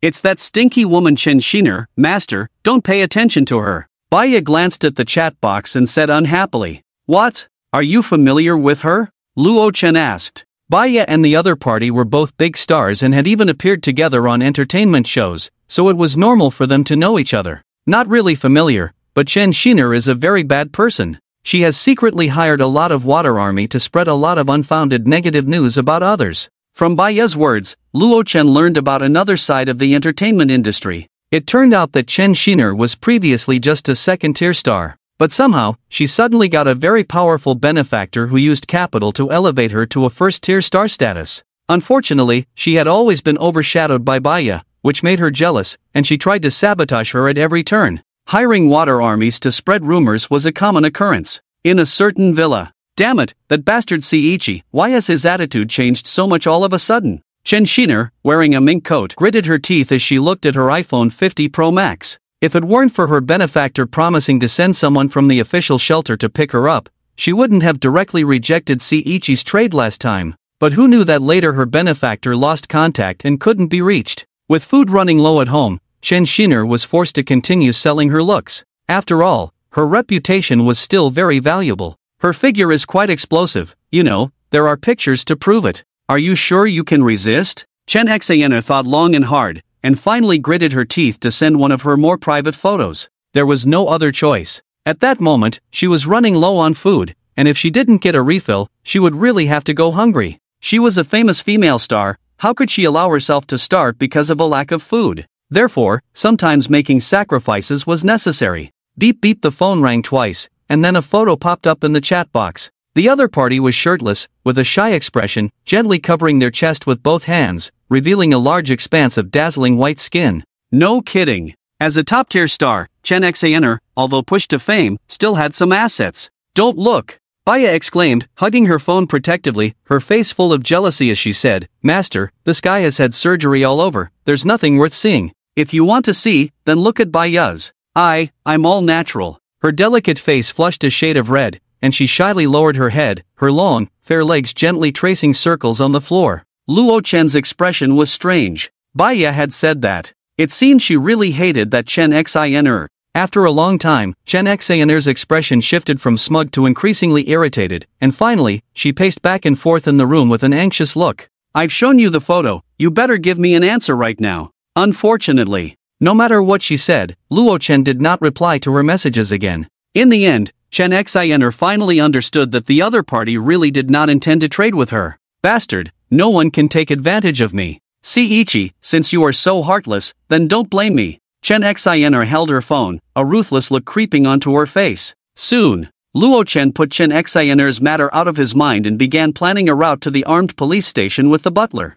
With the butler's calculations, a suitable route was mapped out. Master, 5 visitors have arrived outside. The butler sent a timely reminder. More visitors? Luo Chen raised an eyebrow, his gaze turning to the giant screen in the living room. In the image, the most eye-catching was Chen Xiner. After all, she was the only woman among the 5. The others were all dressed warmly, with faint smiles on their faces. These people shared a common trait, they exuded a barely perceptible air of arrogance. Chen Xiner? What is she trying to pull this time? Does she think these few people can come here to cause trouble? Luo Chen said with a playful tone. Outside. Chen Xiner shouted proudly, Si Xiao, come out and open your eyes to see who these people around are. The people beside her each had intimidating identities. Not only was there the boss of a rival company to the Yuanmao group, but also suppliers who had good relations with their group, and even a director with a significant position. If this were before the apocalypse, if these few pressured together, even a giant company like Yuanmao Group would have to take it seriously.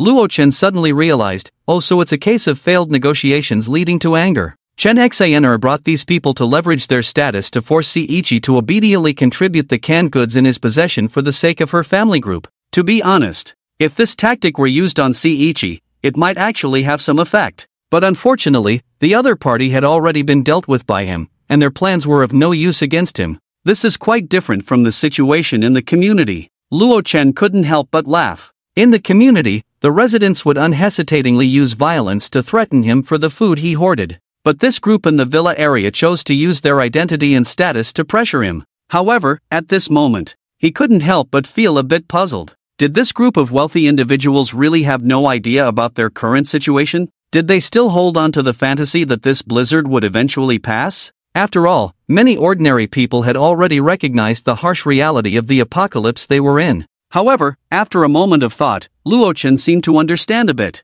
The residents of the villa area were all affluent and powerful tycoons. Compared to the fierce competition for resources outside, violent incidents were rare here. Moreover, villas generally had their own storage rooms, and they stocked up on food relatively more. Even the refrigerators were the kind that took up half a wall, always stuffed full of food. Their ability to withstand risks and disasters was certainly much higher than that of ordinary people. Unable to experience the brutality of the outside world, where blood flowed like rivers, they naturally held on to the idea that this extreme cold disaster would eventually pass, allowing them to continue living their comfortable lives. It was likely that even if they were told the truth, these people would be unwilling to believe it. Seeing the villa was quiet, the leader, Chen Shiner, became even more smug and said, "Young Master C, if you don't want your family to be implicated, you should contribute the canned goods immediately." Perhaps feeling that Chen Shiner was being too pushy, a middle-aged man wearing glasses and looking refined spoke up, "Xiaoqi, Uncle Chen has often met with your father before, our relationship is not shallow. How about this, we won't take your canned goods for free. If you give us a portion, we can offer you a 10% discount on your group's future procurement prices. Uncle Chen personally guarantees it," Chen Yidong said in a deep voice. "Don't underestimate this 10%, when it comes to goods worth billions, that's a significant amount." Seeing that Chen Yidong had spoken, the others quickly made various guarantees, offering all sorts of conditions. If it were anyone else, they would have probably agreed long ago. Luo Chen couldn't help but laugh. Perhaps the group outside had no idea that the owner of the villa had already changed.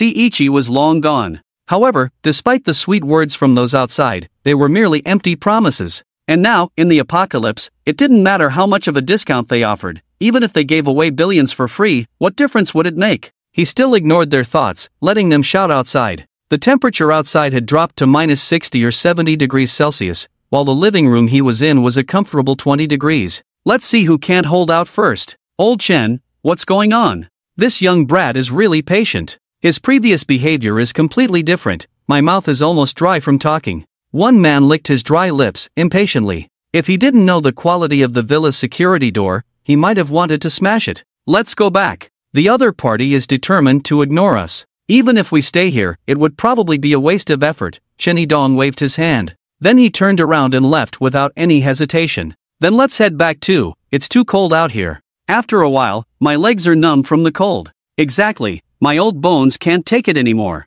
When did the C family's kid become so deep-minded? The others exchanged glances, shook their heads, and turned to leave. As businessmen, they understood the importance of sunk costs. If there was no hope in sight, then pulling back in time was the best choice. Hey, Uncle Chen, everyone, don't go. There are hundreds of cans of meat in the villa. If we can get him to open the door, each of us could get dozens of cans. Or maybe I remembered wrong, there might actually be thousands of cans inside. Chen Shiner urged eagerly, but unfortunately, no one listened to her. Soon, outside the villa, silence returned. Master, that annoying group outside has finally left. But they left quite decisively. I thought they would angrily pound on the door. Li Ro glanced at the surveillance footage and let out a soft sigh. You have to consider their status. How could these self-important wealthy people lower themselves to pound on a door? That would put them on the same level as ordinary folks, Luo Chen replied with a smile. After all, this was a villa worth several hundred million, the Cloud Peak Manor. What? Are you sure you didn't see it wrong? The crowd exclaimed in shock. The chubby man named Xing Xiang had encountered Chen Xaner and her group on their way back. He was curious about why they had come out in the cold. Since they had no hope of entering the villa, they didn't hide anything. As a result, they heard explosive news from him. Why would I lie to you? It's absolutely true. That outsider killed Jin Song and his mistress, then made his way into Villa 233. Xing Xiang, seeing that others didn't believe him, spoke with spittle flying. The discussion among the crowd immediately attracted the attention of bodyguards Shen Yining and Luo Xing from a nearby villa, who gathered around, curious to listen. Chen Xiner glanced at them but didn't mind. After all, the wealthy people in this manor mostly knew each other well, and he was actually working for a certain wealthy man with the surname Wang. Old Xing, what weapon did that outsider use to kill Jinsong? Chen Yidong asked with a grim expression. He hadn't expected that, in such severe weather with the roads blocked by snow, an outsider could infiltrate the villa area and a murder would occur. Didn't that mean that not only Villa 233 but also the residents of other villas could be in danger? If he could enter Ichi's house today, he could enter their rooms tomorrow. I don't know, maybe a knife. Anyway, Jin Song went down in one hit. I couldn't see clearly from so far away. Xing Xiang shook his head. You were so close and didn't see anything? The crowd couldn't help but respond in disbelief. You all know my situation. Who cares? Anyway, he definitely couldn't have used a gun, Xing Xiang said, displeased. He had some nearsightedness and astigmatism, and in the vast white snow, it was already difficult to see things clearly from a distance. Everyone listen up, that guy broke into a private residence. Maybe that kid from the C family has already met with misfortune. With so many of us, What are we afraid of? Let's just break down the door and subdue him together. He has a knife, but we have weapons too, Xing Xiang said, spitting as he spoke, eager to act. Hey, wait. Just as he was about to leave, the others pulled him back. What are you doing? If we go late, all the canned food in the villa will be eaten, Xing Xiang said impatiently. His own food at home was running low. Otherwise, how could a dignified company president end up in such a situation, thinking about raiding someone else's food? Old Xing, don't you know about the security in the villa area? Not to mention anything else, just the sturdiness of the security doors. Without professional tools, you can't break them open. Chen Yidong sighed. If we can't break down the door, then let's break the windows. After all, he's an intruder. Why do we need to care about that? Xing Xiang said disdainfully. These old guys seemed really old. Their way of thinking had become rigid. This plan is feasible. The crowd's eyes lit up. Windows are definitely more fragile than doors. However, a subsequent problem arose. Once they broke the window, there would surely be a conflict. At that time, who would be responsible for the fight? The crowd couldn't help but look at the two bodyguards, Luo Xing and Shen Yining. They were professionals, and besides, there was only one male intruder. 2 against 1 would definitely be no problem. Don't look at us. No way. Luo Xing and the others immediately shook their heads when they saw the crowd. It wasn't that they were afraid. It was just that the security of Villa No. 233 was simply too extreme. Not only was the front door solid, but the glass in the windows was several times stronger than the door. They had no chance of breaking in. So, it's not going to work? After hearing the explanation, Chen Xiner gritted her teeth. She was furious. In fact, she had secretly recorded the conversation with Ichi a few days ago. The plan was to use it as leverage to extort benefits once the blizzard passed. But she never expected that the other party had already encountered misfortune, rendering her plan useless.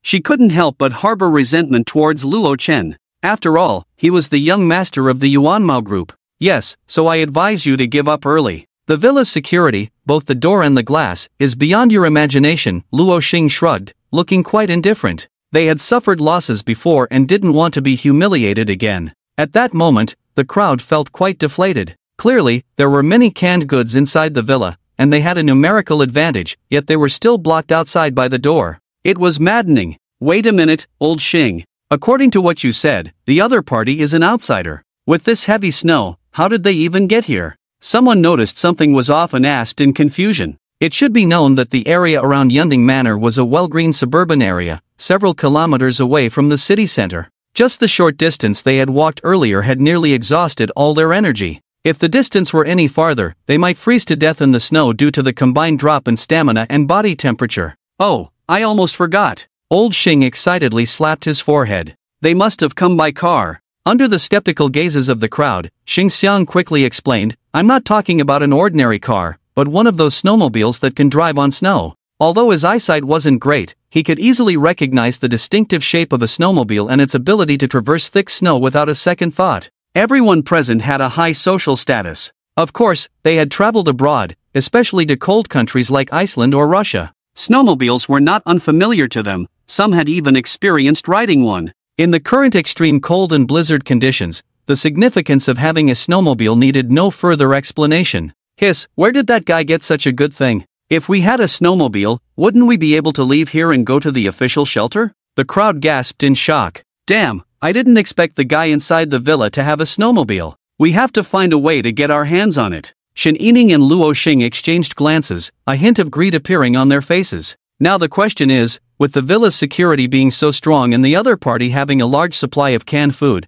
how can we seize their supplies? Someone couldn't help but ask. Cough, what do you mean seize? They are the ones who forcibly entered a private residence. We are talking about righteous judgment. Chen Yidong coughed a few times. Old Chen is right, it's only fair that the precious supplies be shared with us innocent civilians. Yes, and that snowmobile should belong to us. The crowd quickly found excuses for themselves. Old Xing, your villa is the closest to them, so you take charge of the surveillance. Chen Yidong patted his shoulder. That guy, there aren't too many supplies in the villa. Moreover, since he has a snowmobile as a means of transportation, he definitely won't be sitting idly by. He will surely go out to scavenge for supplies. Upon hearing this, everyone's eyes lit up. That's right. Old Chen's analysis was spot on. The moment the other party steps out of the sturdy villa is the best time for everyone to take action. Not only the canned meat inside the villa, but most importantly, that snowmobile must become their property. Don't worry, I've got this. Everyone, be ready.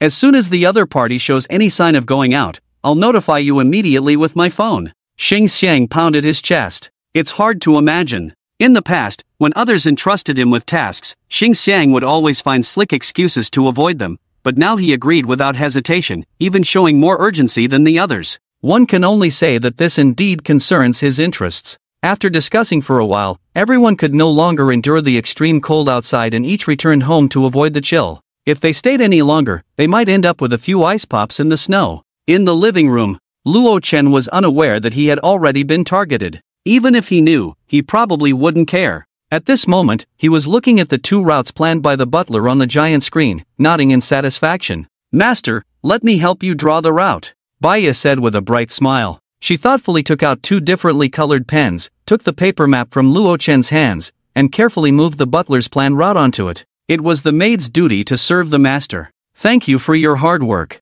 Luo Chen said with a smile. It's what I'm supposed to do. Baya leaned forward, turning her head to smile sweetly. She had changed into a Japanese-style maid outfit, and her previous white stockings had been replaced with smooth black ones. Her long, slender legs looked sleek and sexy, stepping into petite leather shoes. Her golden hair was also secured with a headband, making Baya look both cute and energetic. Due to her bending over, the enticing curves beneath her skirt were generously displayed before Luo Chen's eyes. Master, are you going out by yourself this time? Baya asked curiously. No, this time I want to bring Sister Yen along. After some thought, Luo Chen replied. The armed police team's Yen Shu should be much more familiar with the area than he is, so whether it's finding the ammunition depot or handling some door-opening tasks, it would be much more convenient with her than if he went alone. Moreover, as someone who has worked in the police system, Yen Shu is always exceptionally meticulous with details. With the 2 of them going out together, Luo Chen only needs to drive, Yen Shu will handle navigation and direction finding,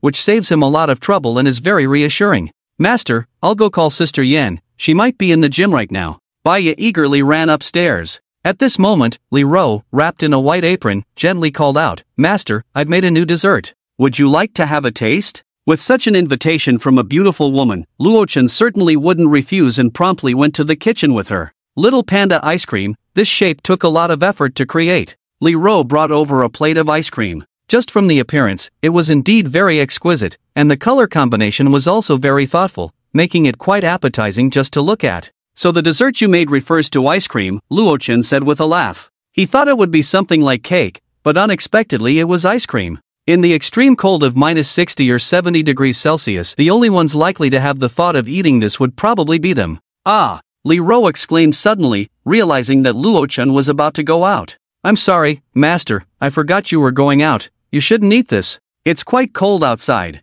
It's my fault for not considering it well. I'll prepare a cup of hot cocoa for you right away. She waved her hands in a fluster and hurriedly went to prepare the hot drink. It's rare for you to have such good intentions, it's nothing. Anyway, I still have a while before I go out, so eating a bit now won't affect anything. Luo Chen stopped her and said softly. He picked up the exquisitely shaped ice cream and took a spoonful with a glass spoon, gently savoring it. Cold, sweet. It might even taste better than those expensive brand-name ice creams. The little panda head in the middle was half scooped away by Luo Chen in one bite. How is it, Master? Li Ro asked with expectation in her beautiful eyes. It's very sweet, I really like it, Luo Chen praised without holding back. This made Li Ro breathe a sigh of relief, and a hint of charm appeared on her melon seed-shaped face. Actually, it can be sweeter. Master, would you like to try? Oh really? Then of course I want it, Luo Chen nodded. Li Ro pinched the spoon, took a gentle sip, then closed her beautiful eyes and brought her cherry-like lips over.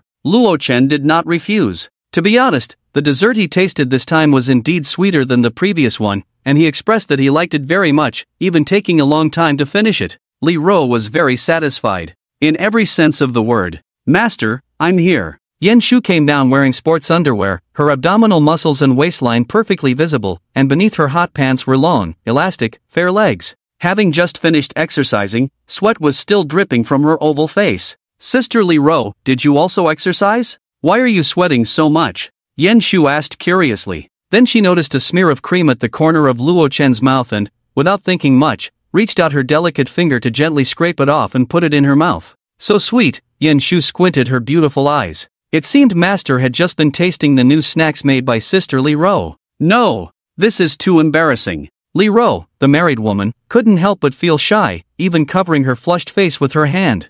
After all, she had eaten it herself. Didn't that mean she had indirectly? You know, with Yen Shu? Ahem, sure, go prepare yourself, take a shower and change your clothes. I need to head to the nearby armed police station soon, and you should come with me, Luo Chen coughed. Yen Shu, the female officer, was a great help to him. Okay, master, I'll get ready right away. Hearing they were going out, Yen Shu's beautiful eyes lit up. This was a wish she had been looking forward to for a long time. Then, she hurried upstairs to take a shower. Soon, the clean and refreshed Yen Shu had changed into polar anti-cold gear and came to the basement of the shelter with Luo Chen. This time, they were using a snowmobile as their mode of transportation. Seeing the two of them get on the snowmobile, Baya couldn't help but ask curiously, Master, why aren't you and Sister Yen taking the tracked vehicle? It's not only spacious but also very warm. The snowmobile was drafty on all sides. Helmets and goggles were almost a necessity. Your Sister Yen isn't as delicate as you think. A bit of extreme cold is nothing, Luo Chen said with a smile. Yen Shu nodded in agreement.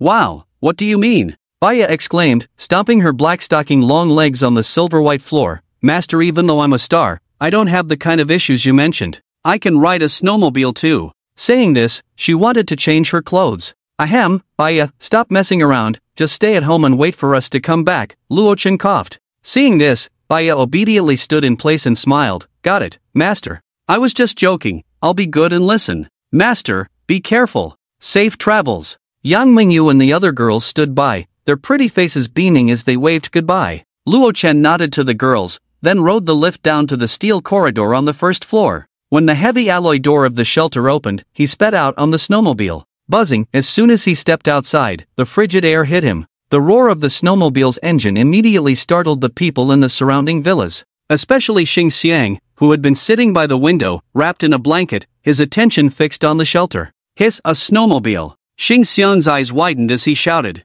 Old Chen was right, that guy really went out to scavenge for supplies. Not good, he's so fast, I need to notify the others immediately. Without a second thought, Xing Xiang fumbled in his pocket for his phone and began to alert everyone. Who are those people? Luo Chen's gaze sharpened as he suddenly noticed several figures rushing out from the villas ahead. They were dressed in heavy clothing, some wielding weapons, excitedly blocking his path. It seemed they intended to forcefully stop the snowmobile. A few people think they can make me stop? Luo Chen snorted coldly. He not only didn't slow down, but the snowmobile's speed also surged, the engine roaring in response. The thick snow below splattered outwards. The actions of those in front were undoubtedly like a mantis trying to stop a car. At this moment, if the passengers on the snowmobile had been any of the other girls, Luo Chen might not have been so aggressive. But now, sitting behind him was Officer Yen Shu. As soon as she saw the figures ahead and felt Luo Chen accelerate, she instinctively tightened her grip around his waist. Buzz! Seeing the snowmobile maintain its speed, even accelerate, the two people blocking the way turned pale with fear. Shit, he's going to crash into us. Run! Without a second thought, the two rolled into the nearby snowbank, narrowly escaping disaster. Otherwise, being hit by the snowmobile at that speed would have surely been disastrous. Chen Shiner and the others, arriving on the scene, watched the snowmobile disappear into the distance, gritting their teeth. Damn it, such a good opportunity, and he got away. Don't be discouraged, they'll definitely come back. I have a suggestion, let's stick together before dark, and we can also. Chanidong proposed. Sounds good. I agree with this plan. Let's do as old Chen says. Humph, now I really don't believe that guy would dare to crash into us. Everyone cheered in agreement. Remember, our actions are on the side of justice. Even though they killed someone, we shouldn't cause any fatalities, just tie him up outside for a night to repent for his sins. Chanidong said with a smile, raising his voice. His words drew praise from the crowd. Ha ha, indeed. We're different from them. We're like the police, the messengers of justice. Don't worry, we'll definitely follow old Chen's words. Let him repent outside for a night. It's just perfect. The wealthy laughed heartily, all putting on a grand facade to justify their actions of seizing supplies under the guise of righteousness. This was likely a common flaw among the upper class. Whoosh, the cold wind howled past his ears. Master, those guys just now were very suspicious. This operation was clearly premeditated, waiting for us to go out. Yen Shu said, annoyed as she held onto Luo Chen's waist. Yeah, I know. Luo Chen replied without looking back. Because the two had just left for less than half a minute, at the speed of the snowmobile, it wouldn't take long to drive out of the Yunding Manor. Yet under these circumstances, the other party was able to run out and intercept them. If someone said there was no one tailing them, Luochen wouldn't believe it. It was obvious that his recent trips back and forth between the manor and the community on the snowmobile had attracted some attention. It was likely that he had already been targeted by certain people in the community. Who could it be? Luochen thought as he drove. He couldn't help but recall the few people who had come to the entrance of the shelter before, wanting to get a share of the canned meat inside. Two bodyguard-like guys, along with Chen Xaner and her group. It was probably them. Whatever, next time I see them, I'll just send them on their way, Luochen thought coldly. He wanted to see if the money of those wealthy people could buy their lives. He wouldn't show mercy to anyone with ill intentions. However, it wasn't the right time yet, he had more important things to do. Master, we are very close to the armed police station. According to the map, we need to turn left at the next intersection and go straight for about a kilometer to reach our destination. Yan Shu glanced at the map in her hand and explained to Luochen. The armed police station was still on the outskirts. Under the thick layer of snow, once they drove out of the city, it was a flat expanse. It was as if they had arrived at a vast white plain, where the snowmobile could reach its maximum speed. More than 10 minutes later. We've arrived, Luochen said, his spirits lifting. Ahead, about 500 meters away, a cluster of buildings buried in snow appeared before them. The gate sign was only partially visible, with a line of red characters that could vaguely be discerned. Armed Police Force Training Base of Qingshui City.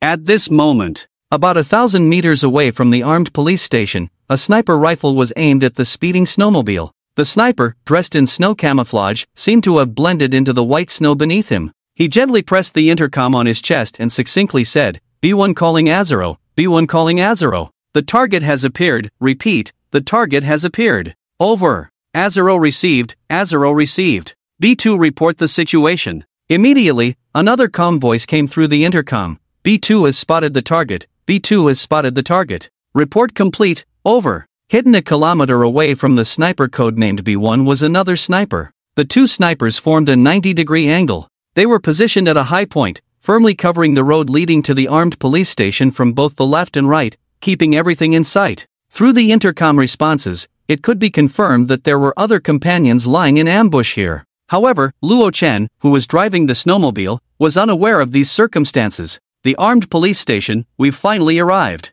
Luochen's eyes lit up. Under the cover of the blizzard, the internal buildings were almost completely submerged, with only a small part of the armory's storage visible. The only thing in front of the two was the towering main building. However, this didn't affect him at all. After all, the thicker the snow, the more at ease Luochen felt. It was just the natural protective barrier of the first floor of the armory. Faced with the towering main building, Luochen directly abandoned the desire to explore inside. That was an office space, and there was nothing useful inside. Let's go straight into the armory. Luochen accelerated, and the snowmobile quickly passed through the gate, then came to a steady stop beside the armory. Now, he was feeling a bit impatient. The armed police station has quite a few good things. Whether it's the various firearms and ammunition he already possesses, or the more powerful machine guns and vehicle-mounted artillery, or even armored vehicles and helicopters, it can be said to be a huge treasure trove. If he could take all the weapons inside, he could easily arm a battalion. Swish. Adhering to the good habit of casually closing doors, before entering the armory, Luochen directly stored the snowmobile parked nearby into his space.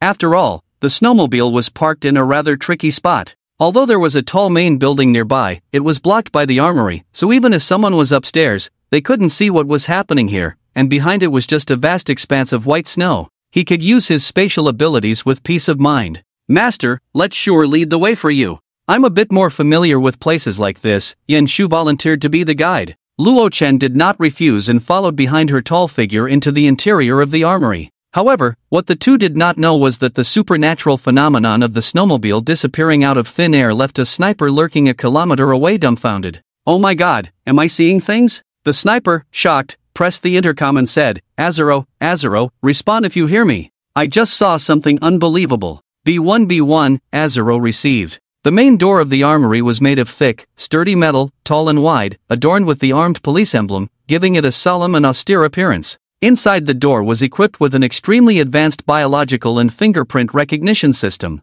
Only authorized personnel could enter. It seems the butler's ID card won't be of any use, Luochen sighed lightly. Not only the ID card, but he and Yan Shu didn't even need to think of ways to break through the door. Because the door to the armed police armory was now wide open. But he didn't know if this was because the armed police had not closed it in time while moving. Or, has someone already come here before me? Luo Chen's brows furrowed slightly. He had activated his spatial perception before entering the armed police station. All the way here, until he entered the armory, he had received no feedback. This meant that at least inside the armory, there were currently no other people. Master, this shouldn't be caused by the armed police moving. Compared to that guess, I lean more towards the idea that someone else has been here and opened the biological lock on the door through some means. Yan Shu crouched down, carefully observing the footprints on the ground. The footprints here were in complete disarray. Moreover, the various patterns left behind were clearly not from the armed police's uniform shoes, but more like traces left by a disorganized private gang.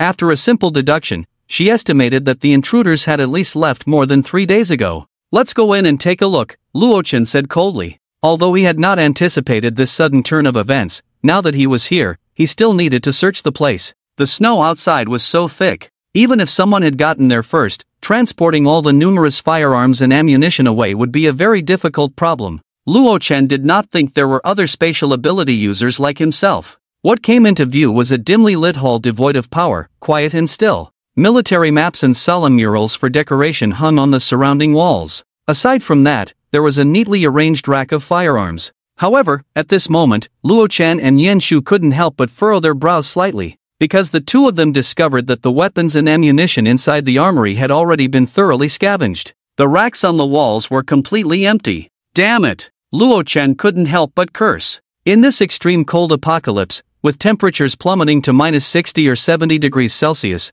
there were still people who managed to get ahead of him and clear out all the equipment from the armed police armory.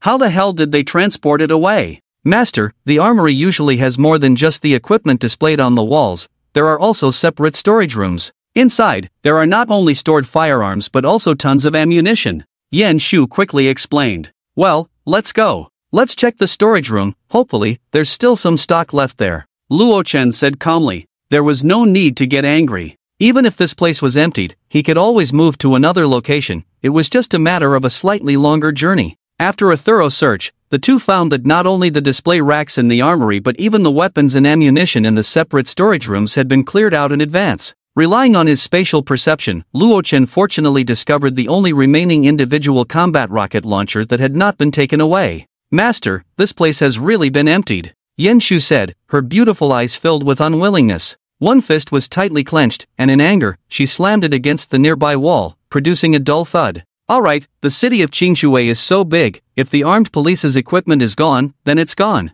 We can just change locations. Luo Chen comforted her by patting her shoulder. Although he said this, he couldn't help but feel a bit annoyed. What kind of organization could possibly transport weapons on such a large scale in the midst of 70 degrees below zero and 10 meters of snow? This incident inevitably brought a sense of crisis to his heart. It seemed that after enduring over a month of extreme cold, most survivors had reacted.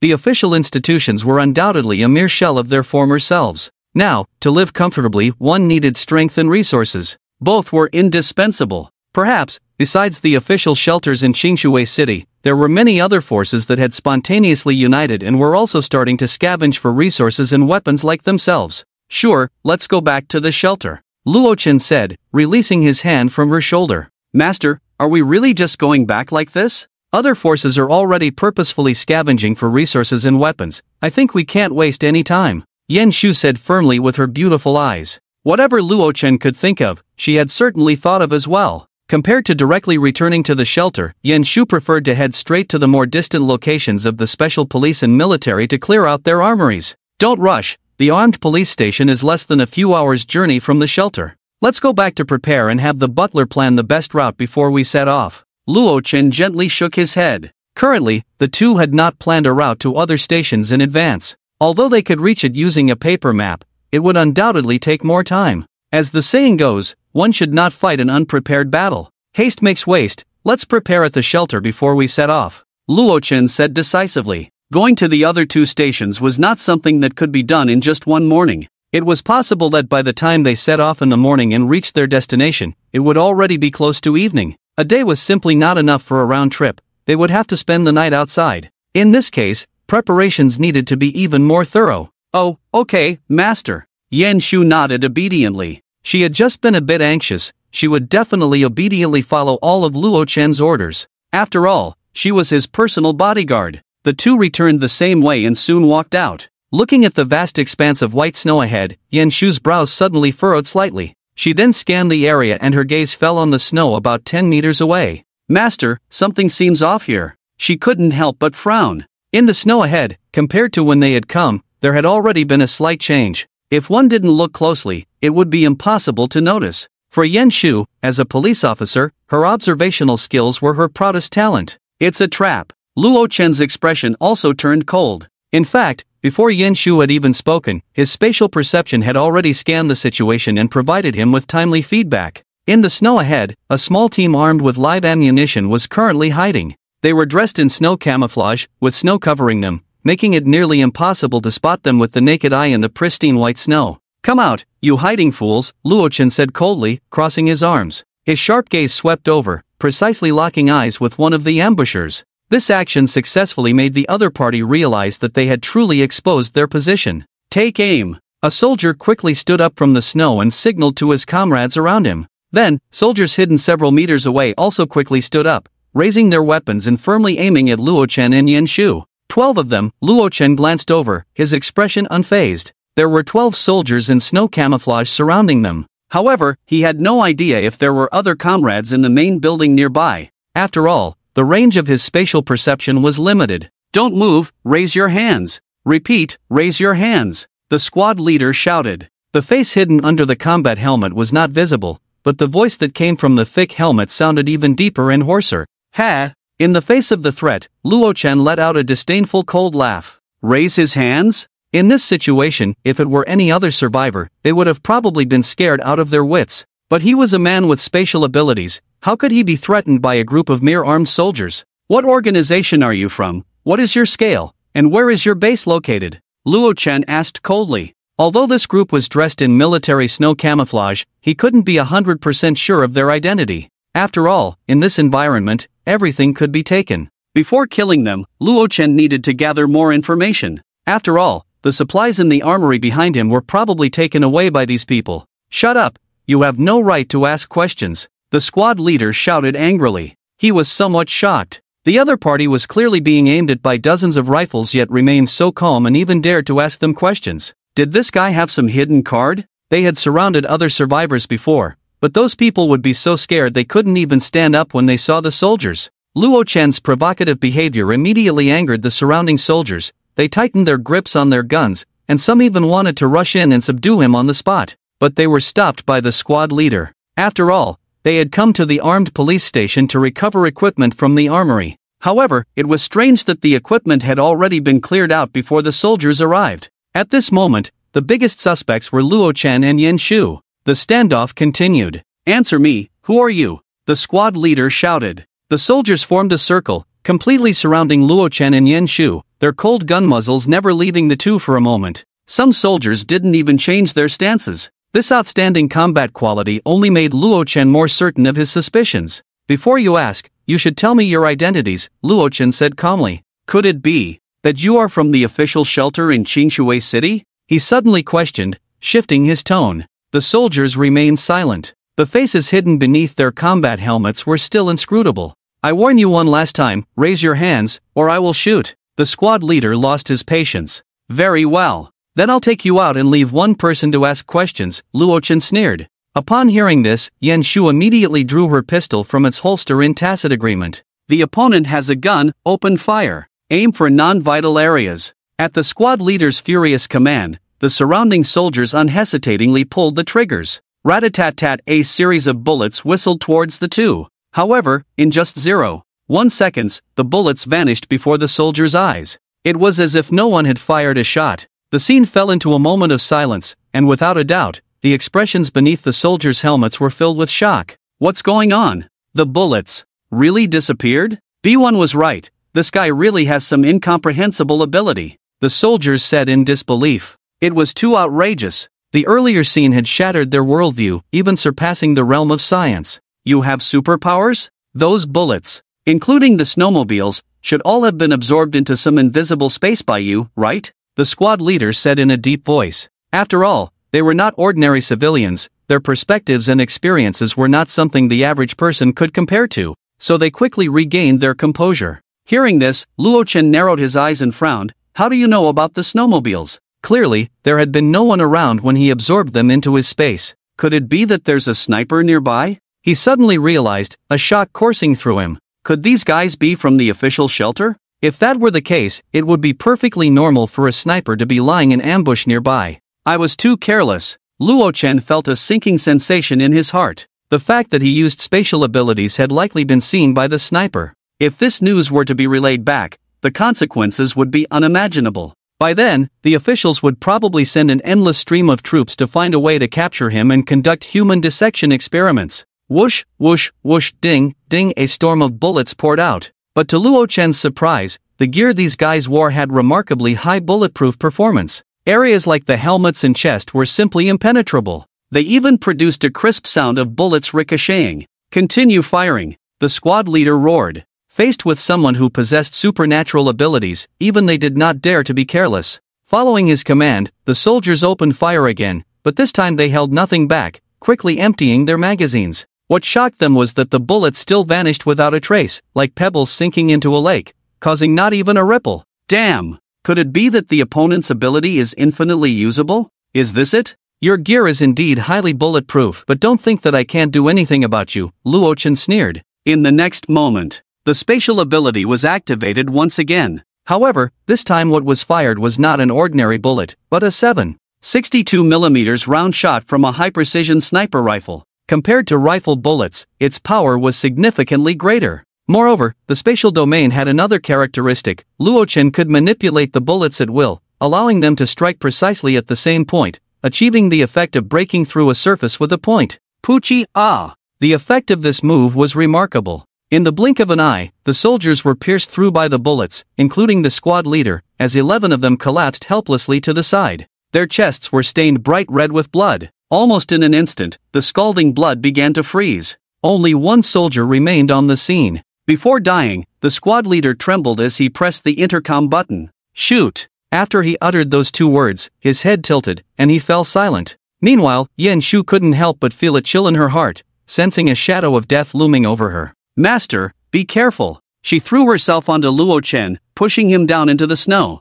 Bang bang, the walls of the armory were instantly marked with 2 deep bullet holes. Thanks, sure. Luo Chen gently patted her back. In fact, even if Yan Shu hadn't pushed him down, it wouldn't have mattered. Because any bullet that entered the spatial domain would be immediately absorbed into his space. However, he did not refuse Yan Shu's heartfelt gesture. As long as the master is fine. Yan Shu sighed in relief. This feeling of being targeted by death had saved her several times during her pursuit of drug dealers. Those who have lived on the edge of life and death for years have very keen instincts. Or it could also be called sixth sense. Let's go, we need to take care of those 2 snipers first. Luo Chen quickly commanded. After saying that, rows of tall containers were pulled out from the space, instantly trapping the soldier who wanted to escape. Virum, the snowmobile roared to life. Yan Shu was in charge of driving, while Luo Chen sat in the back, leisurely loading single projectile armor-piercing rounds into a shotgun. The 2 snipers had already revealed their positions when they fired. So Yan Shu just needed to drive in their direction. After all, in such harsh conditions, the best shooting distance for snipers was only over 1,000 meters. A person cannot outrun a snowmobile. Soon, Luo Chen spotted a soldier fleeing with a sniper rifle on his back. In just a few breaths, the snowmobile rapidly closed the distance between them. Luo Chen calmly raised the shotgun, aiming at the soldier's head. Bang! The soldier fell in response. The power of the single projectile armor-piercing round was evident. After collecting the body into the space, Luo Chen did not let his guard down. There was still another sniper that needed to be dealt with. Not a single one will escape, Luo Chen said coldly. After all, the information about his spatial ability must never be leaked. Otherwise, the consequences would be very troublesome. Whoosh! A sniper bullet whistled in from a kilometer away. The sniper had fired. Unfortunately, as soon as the bullet entered the spatial domain, it was directly absorbed into Luo Chen's space. Child's play. Luo Chen snorted coldly. Since he dared to expose himself in the enemy's line of sight without any reservations, he was not afraid of being targeted by a sniper rifle. No matter how many shots the enemy fired, the result would be in vain. The spatial domain was absolute defense. Not a single bullet could break through. Whoosh! The enemy was not discouraged. This time, the bullet was aimed at Yan Shu beside him, but it also abruptly vanished. buzzing as the opponent fired. The snowmobile roared and changed direction to rush over. In the current environment, the thick, white snow covered everything, and the opponent could not escape far alone. Although they did not know the sniper's position, as long as they had a general direction, it would suffice. Even though the soldier's combat uniform was snow camouflage, the terrain here was very flat, with only a few snow slopes having a slight incline. If the opponent was running wildly through the snow with a gun on their back, there was no doubt that they would be spotted by the two. This was what Luo Chen thought. However, the situation was beyond his expectations. 5 minutes later, the snowmobile had stopped, but the two looked at the vast expanse of white snow, 1,000 meters in radius, and there was no sign of the sniper at all. What's going on? Did that guy manage to escape? Luo Chen's pupils constricted. The snowmobile had made a rough circle around the area, but there was no discovery. This was abnormal. Logically, the snow depth at this time reached 10 meters, and relying solely on two legs, one could not escape far in just a few minutes. Yet he and Yan Shu had not spotted the opponent at all. Was the sniper's position beyond their search range, or did the opponent have reinforcements and had already escaped on a snowmobile? Or perhaps, he is still here. Luo Chen squinted his eyes. Then, he patted Yan Shu's perky bottom and asked, "Sure, what do you think?" Yan Shu turned her pretty face, her beautiful eyes looking at him. "Master, I think that guy hasn't escaped. The time is too short. If he had fled using a vehicle, there would be no way it was completely silent. He must still be here. Maybe he has already hidden under the snow." As expected of Sure, her thoughts were almost completely in line with his. Luo Chen nodded in satisfaction. "That guy probably wants to wait until we leave before coming out, but we can't let him have his way. Sure, conduct a carpet search at intervals of 15 meters, within a range of 1,500 meters. 15 meters. Just right for spatial perception. He wanted to see how strong the opponent's hiding skills were and whether they could evade the probing of spatial abilities. Hearing this, Yan Shu responded, "No problem, master." So, the snowmobile restarted and began a carpet search of the area. About halfway through the search, Luo Chen suddenly said, "All right, we can stop now." "Oh," Yan Shu replied and obediently stopped the snowmobile in place. "Are you going to get up by yourself, or should I personally make a hole in your head?" Luo Chen cocked the shotgun with a click. "Master, I think we can spare his life. After we interrogate the two, we can cross-check their testimonies, which would give us more accurate information." Yan Shu pursed her cherry lips and made a suggestion.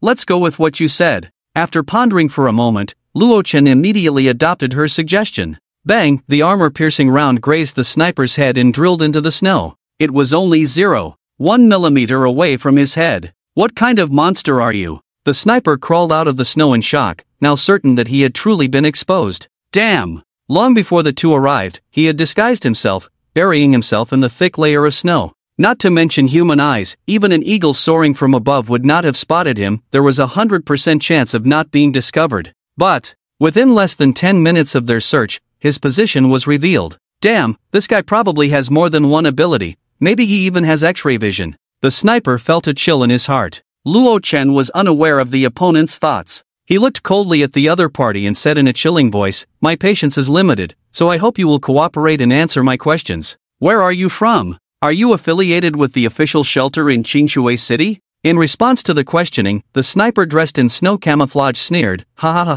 you can't really think I would answer your questions, can you? Anyway, from the moment I was exposed, I was prepared to sacrifice myself. However, you won't live much longer either. I've already reported your supernatural abilities back to headquarters via satellite communication, and it won't be long before you." Bang! Before he could finish his sentence, Luo Chen lunged forward and smashed the butt of his gun hard against the other's helmet. Even with the helmet for protection, the other person still fell into the snow. "What did you say?" Luo Chen stared fiercely at him, enunciating each word. "Cough cough, don't think you're so impressive just because you killed a small team of ours. The military's power is beyond your imagination. You cannot contend with our official shelter." As the sniper spoke, his hand moved toward his waist. "Stop, I warn you." Yan Shu immediately drew her gun, wanting to stop him. Boom! Unfortunately, the other party was determined to die together, and the pin of the grenade was instantly pulled. The tremendous destructive power blew the sniper to pieces on the spot, and his right hand was shattered.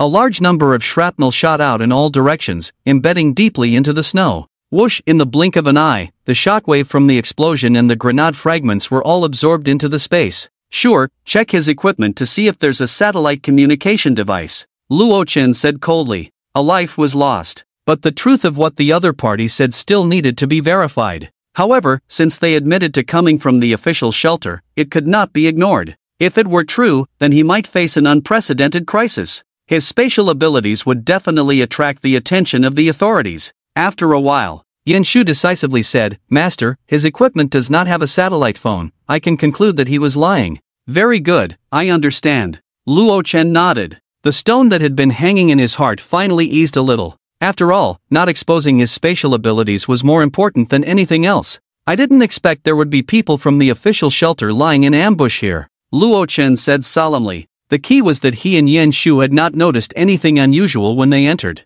Fortunately, the other party did not have many people, and the two of them managed to take them all down with some effort. However, what if the ambush was not 12 people, but 120? It would be extremely dangerous. This situation is very abnormal. Clearly, the firearms and ammunition in the armory have been emptied, but why would the official shelter send a small team to stay here? He couldn't help but frown. Could it be that there was something important here? Forget it, rather than thinking wildly here, it's better to just ask directly. Luo Chan snorted coldly. Then, Yen Shu restarted the snowmobile, and the two of them headed toward the armory. After all, there was still a soldier left there waiting to be interrogated. When the two arrived in front of the container, they happened to hear a series of thumping sounds from inside, probably the soldier trapped inside trying to find a way to escape. Whoosh, with a thought, Luo Chen instantly absorbed the entire container into the space. The soldier was immediately exposed, seemingly not having reacted yet, standing frozen in place for 2 seconds. Upon seeing Luo Chen and Yen Shu, he stubbornly raised the gun in his hand and pulled the trigger. Da-da-day. A series of bullets vanished into the air until the magazine was empty. The crisp sound of the firing pin echoed across the snow, and the soldier in snow camouflage immediately dared not breathe. Luo Chen walked over with a cold expression, causing the other party to involuntarily back away slowly. Answer my questions obediently, and I can give you a quick end, he said with icy eyes. Seeing this, the soldier stopped retreating, perhaps knowing that the other side would not let him go, and directly dropped his firearm, instead drawing a triangular military dagger from his thigh. Whoosh, the opponent lunged forward, the dagger in his right hand glinting with a cold light. You want to fight me in close combat? Luo Chen sneered. Don't think that giving up the firearm and resorting to hand-to-hand combat would allow him to defeat him. During this time, his one-on-one training with Yen Shu was not in vain. He sidestepped and easily avoided the triangular dagger. Luo Chen seized the opponent's wrist. With his enhanced spatial abilities, his physical attributes were nearly twice that of a normal person, making it easy for him to disarm the opponent. Bang! Without mercy, he punched the opponent in the chest. The opponent cried out in pain, clutching their chest and kneeling on one knee. That delicate voice made Luo Chen pause slightly, puzzled. A woman? To verify his guess, he yanked off the opponent's helmet. There, a head of black hair tied into a single ponytail appeared, the woman's features exquisite as if painted, her skin as translucent as white snow. Especially her pair of eyes, clear and bright, cold and disdainful, her oval face filled with hatred. Luo Chen was stunned. The opponent's beauty was unexpectedly high, even comparable to Yen Shu beside him. Among soldiers, there was such a stunning beauty? Bastard, I want to dig out your eyes. Hiss, the opponent gritted her teeth. But as she spoke halfway, she couldn't help but gasp in pain, likely due to the intense ache in her chest, forcing the latter half of her sentence back. Tell me, what is your purpose in ambushing here? Luo Chen half-squatted, his sharp gaze fixed on her. Faced with the question, she couldn't help but sneer, then spat a mouthful of saliva at Luo Chen. Luo Chen slightly tilted his head, easily dodging it. His eyes turned cold. Don't think that just because you're a woman, I won't make a move. Slap, the opponent lost her balance and fell into the snow. Yet she stubbornly got up from the snow, gritting her teeth and saying, "Humph, go ahead and hit me. In my eyes, you're already a dead man." Hearing this, Luo Chen narrowed his eyes. I don't like riddlers. With that, his hand reached for her collar. This sudden action made her a bit flustered, and she gritted her teeth, saying, "What are you doing? I warn you not to touch me. If you dare to lay a finger on me, I will." Thud. She had just spoken halfway when Luo Chen pulled out an identity tag from her collar. Research Department, Weapon Research Expert, Jiang Jiyue, Research Department. A weapon research expert? The black letters made Luo Chen pause, sneering. Why would someone from the research department be out here executing a mission with other soldiers? It's none of your business, Jiang Jiyue replied coldly. However, at this moment, Luo Chen did not continue to question, as he felt that this place was no longer safe. Who knew when the official shelter's support would arrive? Or whether these people had any signal devices on them? The most important thing now was to leave. As for questioning, that could wait until they returned to the shelter, where he could slowly pry the answers from her. Follow me, Luo Chen said coldly. After speaking, he headed towards the armory. Jiang Jiyue originally wanted to ignore it and stay where she was, but Yen Shu forcibly pushed her hands behind her back and compelled her to follow Luo Chen's pace. I warn you, don't touch me. She struggled angrily. Unfortunately, when it came to strength, Yen Shu was still superior. Despite Jiang Jiyue's desperate resistance, she was reluctantly dragged into the armory by the other party. In a certain room, the warm electric heater and generator had already been placed on the floor. Check her all over, make sure she doesn't have any signal locators or anything like that. We'll interrogate her slowly when we get back to the shelter, Luo Chen said coldly, arms crossed. He had originally planned to kill her right after the interrogation, but upon seeing her identity tag, he suddenly changed his mind. This Jiang Jiyue might come in handy in the future. Yes, master. Yen Shu began to search Jiang Jiyue's body, checking for any locators or similar devices. As a police officer, she was very skilled at searching and would not miss any part of her skin. Bastard, stop. I warn you to keep your hands to yourself, don't touch what you shouldn't, or else I'll. Jiang Jiyue struggled angrily. Unfortunately, no matter how she struggled, it was useless. Even the outer layer of her snow camouflage cold-resistant combat suit was stripped away by Yen Shu, revealing the pure white cotton underwear underneath. Beneath her graceful figure, her waist was slender, and her fair legs were long and straight. Seeing that the other party intended to continue undressing, Jiang Jiyue gritted her teeth in anger and said, Stop, no need to check anymore, I'll tell you where the locator is. The locator is right at the chest of the snow combat suit. If you put your hand there, you can easily find it, Jiang Jiyue said reluctantly. Given her current situation, she could only obediently provide the information. Following her words, Yen Shu quickly found the locator and crushed it underfoot on the floor. Now, they could probably avoid being tracked by the official shelter. What else do you want? The locator has already been destroyed, Jiang Jiyue said, hugging her chest and gritting her teeth. After finding the locator, Yen Shu did not stop. Her gaze swept over Jiang Jiyue's body, which was only clad in underwear, and then reached for the identity tag hanging on her chest. Who knows, maybe there's a second locator. Yen Shu disregarded Jiang Jiyue's resistance and snatched the identity tag away. That's just my identity card, don't break it. Without it, it will be very difficult for me to enter the official shelter, Jiang Jiyue said, trying to snatch it back. But she was forced back by Luo Chen's shotgun. Oh, is that so? Then explain what this is, Yen Shu said, pinching a locator the size of a fingernail from the tag, looking at Jiang Jiyue with a half-smile. Seeing all the locators exposed, Jiang Jiyue's expression turned cold, and she said in a chilling voice, It seems you're not simple either, your search was so thorough. This locator hidden in the tag was camouflaged. From your technique, you're definitely not an ordinary person. You must have received systematic training. Upon hearing this, Yen Shu did not hide it and smiled. You guessed right, I used to be a criminal police officer. But later I became a police officer. Working in the police system, her professional skills were naturally not to be underestimated. Jiang Jiyue looked at her coldly and mocked. Although the military and police are not the same system, their missions are aligned. How can you willingly submit to this guy? Is it just because he has superpowers? I advise you to turn back and join me in subduing him. Returning to the official shelter, I promised I could apply for this achievement on your behalf to the higher-ups, granting you the title of a combat team leader.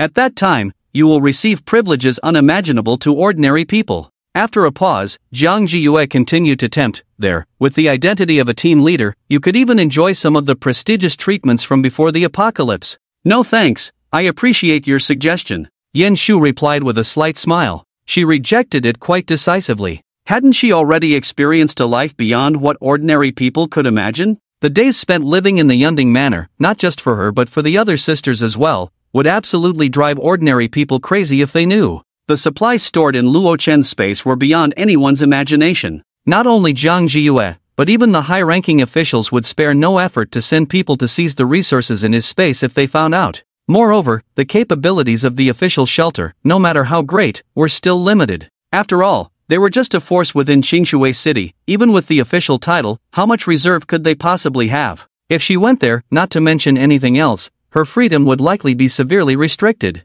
Where could she find a better quality of life than in Yunding Manor? They not only had luxurious top-notch meals when hungry, but if they wanted more. Unreasonable. Jiang Jiyue said disappointedly, you have no idea how many people would fight over the condition you just rejected. Enough. Trying to undermine me in front of me, thinking I don't exist, huh? Luo Chen coldly laughed while holding a shotgun in one hand. It was only because of the other party's identity and the knowledge they possessed that it was useful to him. Otherwise, if it were someone else, they wouldn't just be eating bullets, they would definitely face a lot of hardship.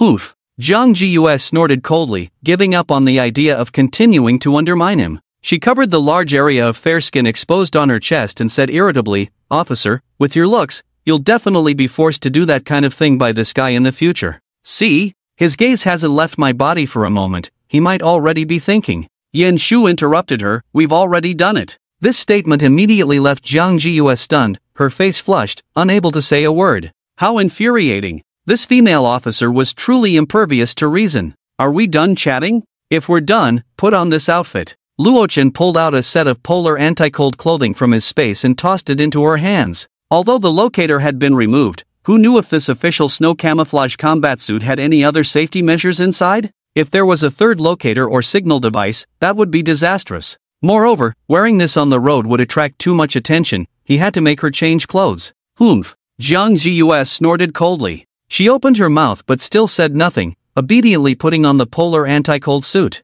Continuing to resist at this point would be very unwise. The key was that the locator in her identity tag had also been destroyed. Even if the officials wanted to send someone to rescue her later, they wouldn't be able to find her without the locator's guidance. It could be said that she had now become a unilateral captive of the other party, isolated and helpless. What would happen next? She couldn't decide at all. After all, she had heard in the shelter about the tragic fates of many women outside. Not being able to eat and enduring hunger was the least of it. The most important thing was that once they fell into the hands of certain ill-intentioned men, the consequence would be being forced to become a tool for their sexual desires. Now, all she could do was silently pray in her heart that Luo Chen wouldn't force her to do that kind of thing. Otherwise, she might as well find an opportunity to end her own life for a quicker escape. Alas, it's a pity that I just entered the research department and had just begun to enjoy the beautiful upper-class life, and now it's all gone. Zhang Ziyu sighed inwardly. But it's alright. Her sister is in the shelter, so her safety is not a concern.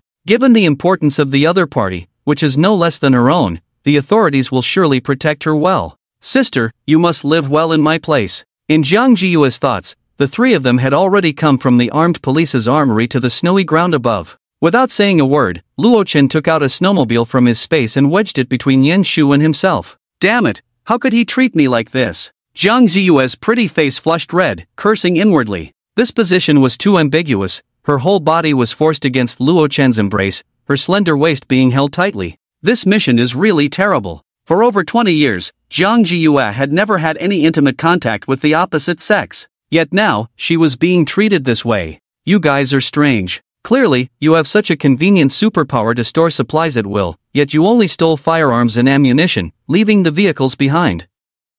She sat on the snowmobile, her expression blank. Perhaps having accepted the current situation, Zhang Jiyue spoke without any reservations, voicing her doubts. This question had been briefly discussed by their team before the captain was killed, but they never understood why the other side would return a second time. Could it be that their spatial ability actually has a limit on how much they can store at once? That was their final guess. What? I stole the firearms and ammunition. Luo Chen was taken aback. No, wait. Wasn't the armory at the armed police station stolen by your group? So why was the blame being placed on him now? Wait a minute. Suddenly, a thought flashed in his mind, realizing that something was indeed off. Since the armory had already been emptied by the authorities, why didn't the other side leave? Instead, they sent a small team, equipped with snipers, to lie in ambush here. Could it be that they wanted to see which survivors would come to steal equipment and then capture them to send them to jail? That's completely absurd. Until just now, after the battle ended, Luo Chen and Yan Shu had been quite confused, unable to understand why they were ambushed by the soldiers.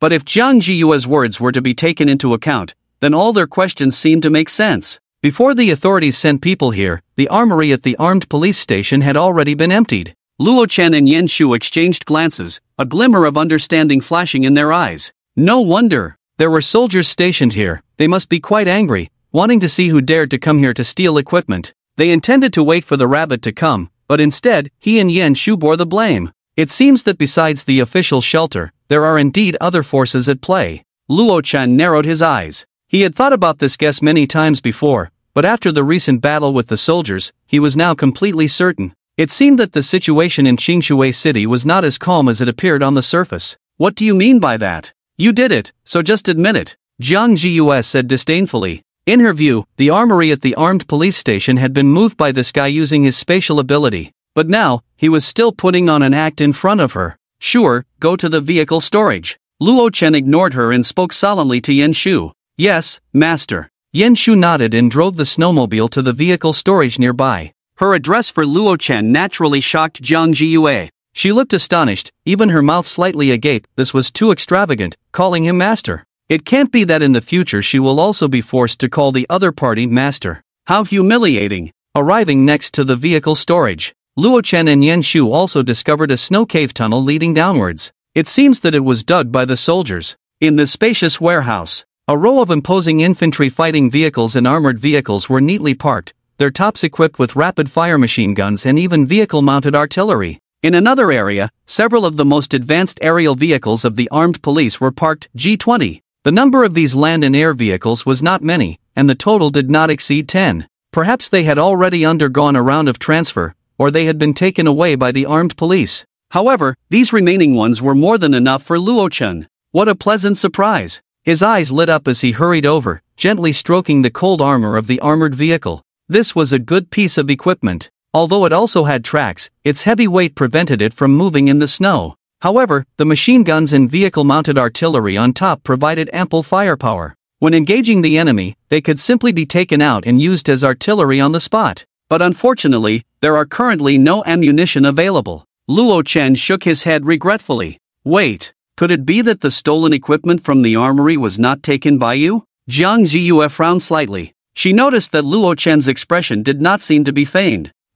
Obviously. Luo Chen snorted coldly. If he had really taken them, that would be one thing, but unfortunately, he had just come out of the armory empty-handed and was forced to engage in battle with the other party's team. Upon hearing this, Jiang Jiyue's expression also darkened. Doesn't this mean that it was all a misunderstanding? And this misunderstanding has nearly wiped out our team, she murmured. If, at the beginning, their captain had not been so aggressive in his speech and had communicated in a gentler manner, would the soldiers not have had to die? And she would not have become the other party's captive.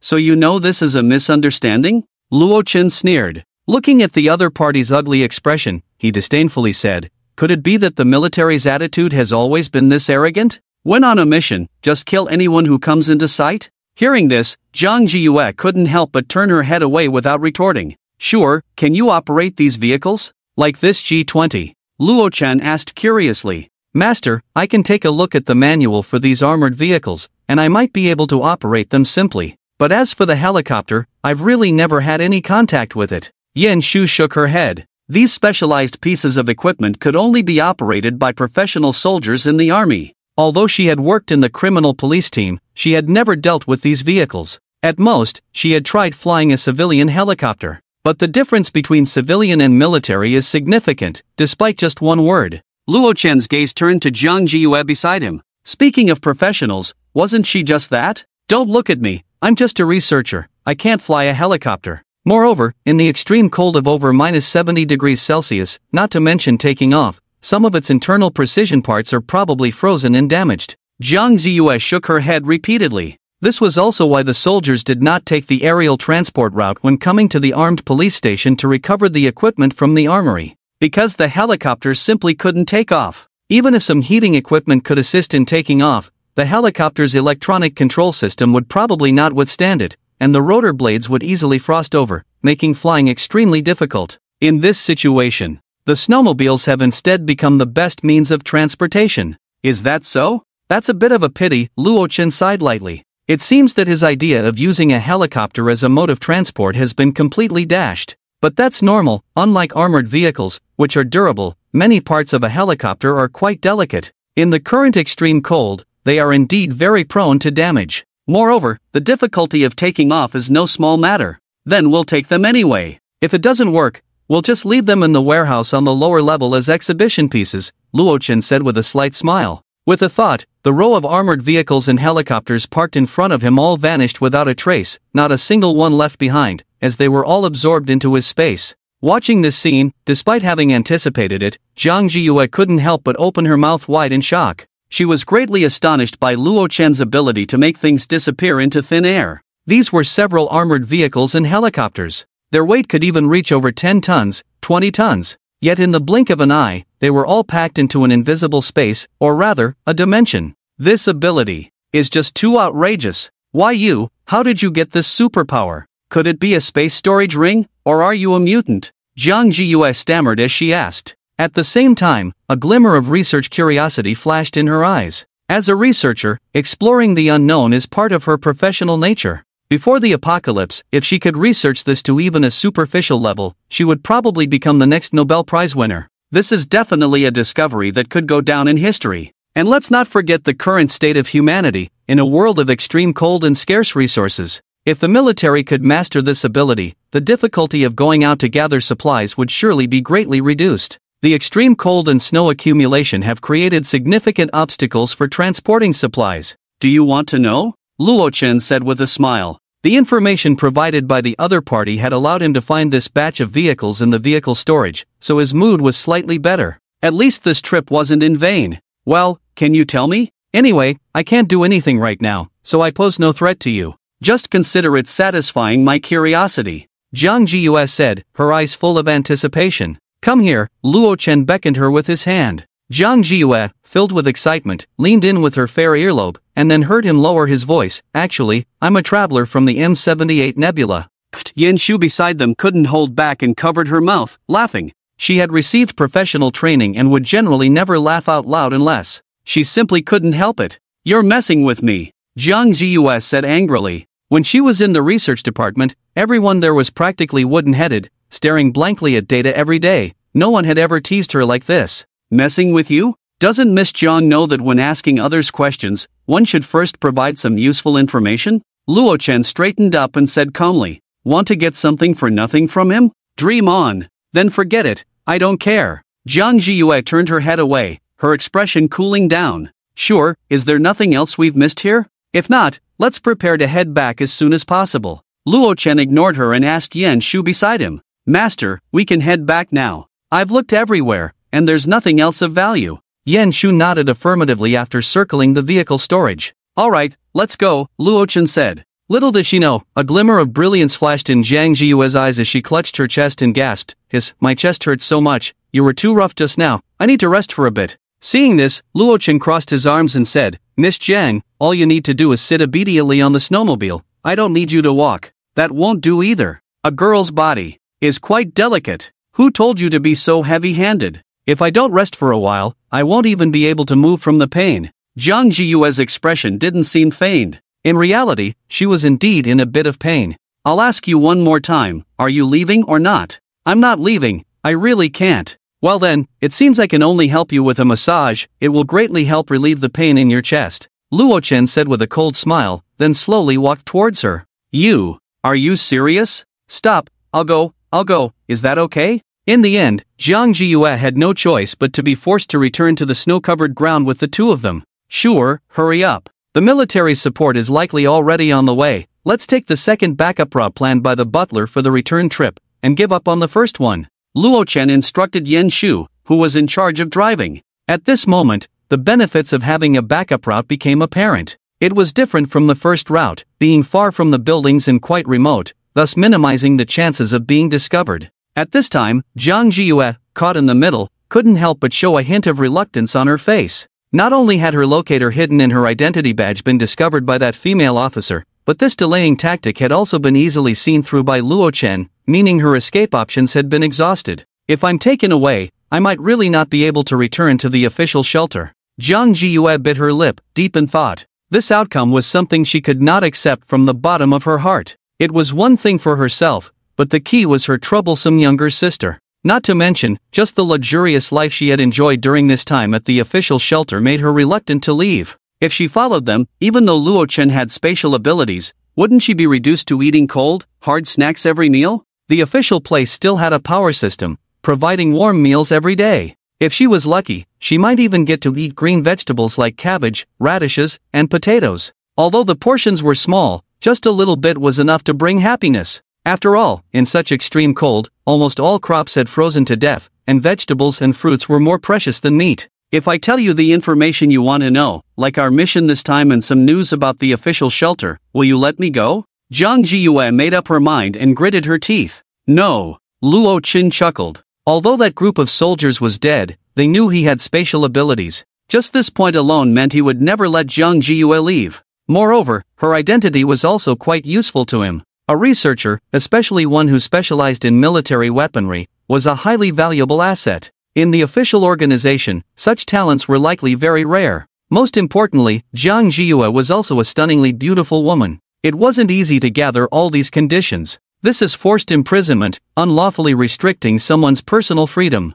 It's illegal. The more Zhang Jiyue spoke, the quieter her voice became. She gradually lost her confidence. So what? You can report me and have me arrested? All right, there's a police officer right next to you. If you need, you can seek her legal assistance, Luo Chen said playfully. In the current situation, forced imprisonment was hardly a concern.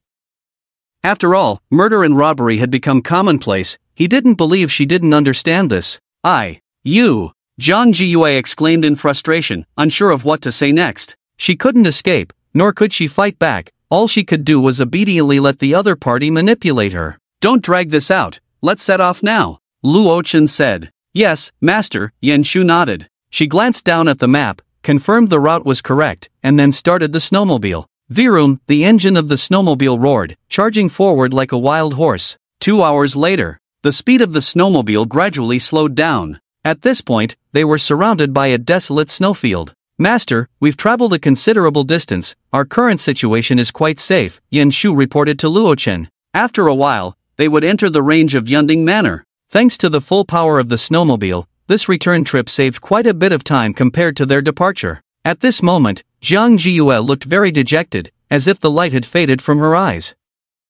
She seemed to have already anticipated how bleak her situation would be afterward. Miss Zhang, don't be so nervous, looking like the sky is about to fall. We won't do anything to you, Yan Shu glanced back at her, saying with a smile. This couldn't help but remind her of when she first entered the safe house in her community. Her mindset back then seemed quite similar to Zhang Jiyue's now. However, she believed that once the other party entered the shelter, her attitude would surely change significantly. That shelter, worth $3 billion, was not something anyone could just walk into. In a way, Zhang Jiyue's luck could be considered enviable, at least better than those dead soldiers. After a while, the snowmobile also entered Yunding Manor. Zhang Jiyue looked at the expensive manor and the luxurious villas, her expression finally showing some emotion. This guy actually lives in such an expensive villa area? She couldn't help but think to herself, this was quite unexpected. It seemed her living environment wasn't too different. At this moment, Luo Chen and Yan Shu's gazes simultaneously turned to the snowfield ahead.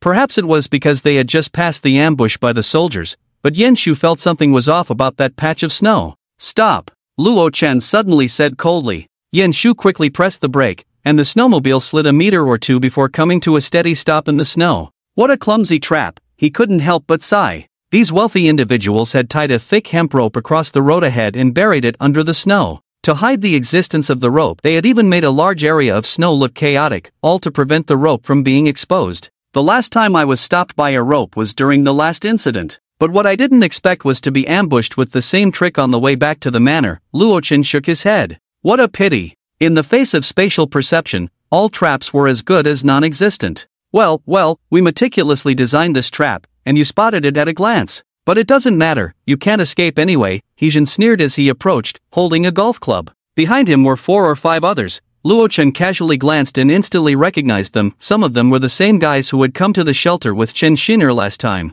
The other unfamiliar faces were likely their hired help. It's good that you came to me, it saves me the trouble of looking for you, Luo Chen said indifferently. When he left, he was in a hurry to get to the armed police station, so he didn't have time to deal with them. Now it's time to settle the score. What an arrogant tone. Heejin couldn't help but reveal a cold smile. Suddenly, his gaze turned to Yan Shu and Zhang Jiyu, the 2 stunning beauties. Just a casual glance made Heejin feel an impulse rising within him that he could hardly contain. This damn snow has been falling for a month, causing my newly hired female secretary to have no chance after just 2 encounters. I've been holding back for a long time, and it seems now I can let off some steam. A hint of lewdness flashed in Heejin's eyes. As a senior executive in a Japanese-funded company, his greatest hobby was engaging in profound exchanges with young and beautiful female employees in bed. Work could be neglected, but women could not be ignored. Ladies, as you can see, you are surrounded. If you don't want to get hurt, please behave. While speaking, Heejin kept sizing up Yen Shu's figure, nodding in satisfaction.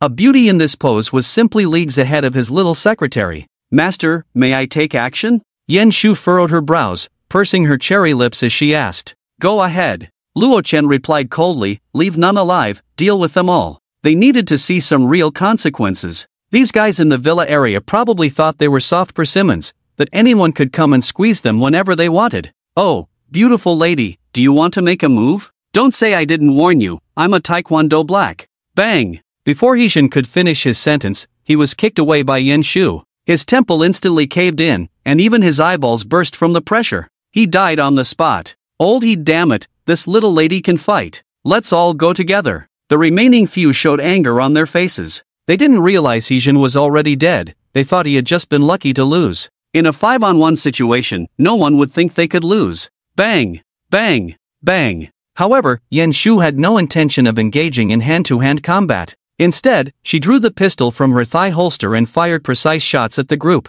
With her accurate marksmanship, after expending 5 bullets, all the troublemaking wealthy men had their heads blown off. They fell to the ground in terror, becoming cold corpses. Guns? They actually have guns, Shu, don't be reckless. Shut up. Nearby, Shen Yining and a few others, who were about to launch a sneak attack, quickly covered the mouth of their terrified companion. If they shouted now, they would be dead too. Unfortunately, Yen Shu's extraordinary insight had already exposed them when they made a sound. The distance between the two villas wasn't far.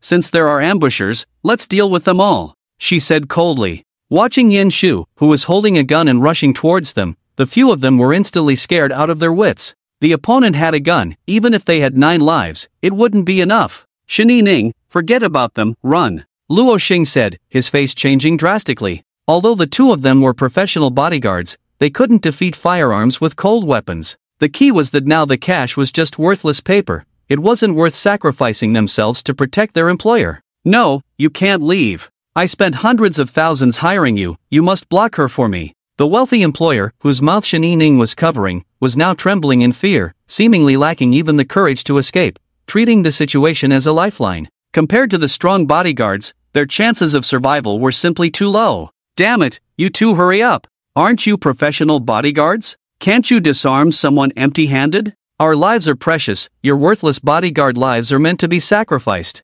Useless, there are 2 of you, losing one is fine. In this moment of chaos, several others tightly grabbed onto Shen Yining, treating him and Luo Xing as their last lifeline. After all, the out-of-shape wealthy men were gasping for breath after just a few steps in the snow. The chance of escaping from the armed Yen Shu was nearly 0. In the face of life and death, all elegance and composure vanished. They were just ordinary people terrified of dying. Damn it, let go of me, all of you get off me. Shen Yining's face twisted in rage, but there were too many holding onto him, and in this situation, he lost his cool and couldn't break free. Luo Xing, come help me, he shouted for his partner. Seeing this, Luo Xing immediately showed signs of struggle. At this critical moment of life and death, he didn't want to save anyone. But Shen Yining was his best brother, they had been partners for several years, and he felt reluctant to abandon him and escape alone. Damn it, you idiots, let him go quickly. Luo Xing gritted his teeth and charged forward. With his help, Shen Yining quickly broke free, but to Luo Xing's shock, the other party didn't even glance at him and ran away. Naturally, Luo Xing became the target of the others, instantly grabbed tightly by those portly wealthy men, used as a human shield. Luo Xing, thanks for your help, let's be brothers in the next life. Shen Yining, may you die a horrible death. Damn it! Luo Xing couldn't break free, his neck reddening as he cursed. What awaited them were bullets flying in. Bang! Bang! Bang! Yen Shu, with a cold expression, fired several shots without even looking, and under her terrifying marksmanship, no one could survive. Hearing the gunfire behind him, Shen Yining, possibly fueled by adrenaline, braved the freezing cold of -60 to 70 degrees Celsius, and despite the soft, marshy white snow, he managed to run quite a distance. Running pretty fast, Yen Shu said coldly. Although the other party had already run several steps away, unfortunately, he was still within the effective range of her handgun. Bang! With the sound of a gunshot, Shen Yining, who was dodging, suddenly fell to the snow with a wail. Ah! The bullet hit his thigh, rendering him unable to stand. But between life and death, he stubbornly refused to give up, crawling on the snow with just his hands. A trail of bright red blood left a long mark on the pure white snow. It was particularly eye-catching. Yen Shu didn't rush, she elegantly reloaded her magazine while leisurely walking to his side, then raised her handgun to aim at his head. "No, please." Bang! Thus, the ambush on their group was completely buried here. "Master, I took the liberty of killing them all, you won't blame sure, will you?" Yen Shu lowered her beautiful eyes, pursing her cherry lips as she spoke softly. Just now, in the blink of an eye, she had acted almost instinctively. After all, Yen Shu had always remembered that among these people, there were still 2 professional bodyguards. Luo Chen smiled and said, "How could I blame you? You did very well. In the future, in such situations, you can judge and act on your own." Just as Yen Shu relied on him, Luo Chen also trusted her. Throughout the entire ordeal, Zhang Jiyue, who had been observing everything, wisely stayed put, understanding that while Yen Shu had moved away, the greatest threat still lay beside her with Luo Chen. In terms of skill, she was not even half as capable as an ordinary soldier and was no match for Luo Chen at all. As long as the other party wanted, they could trap her with a pile of containers at any time. They could even turn her into a paper doll. However, I still have hope for the future. Once I move into the villa, I'll familiarize myself with the environment first, and then slowly wait for an opportunity to escape.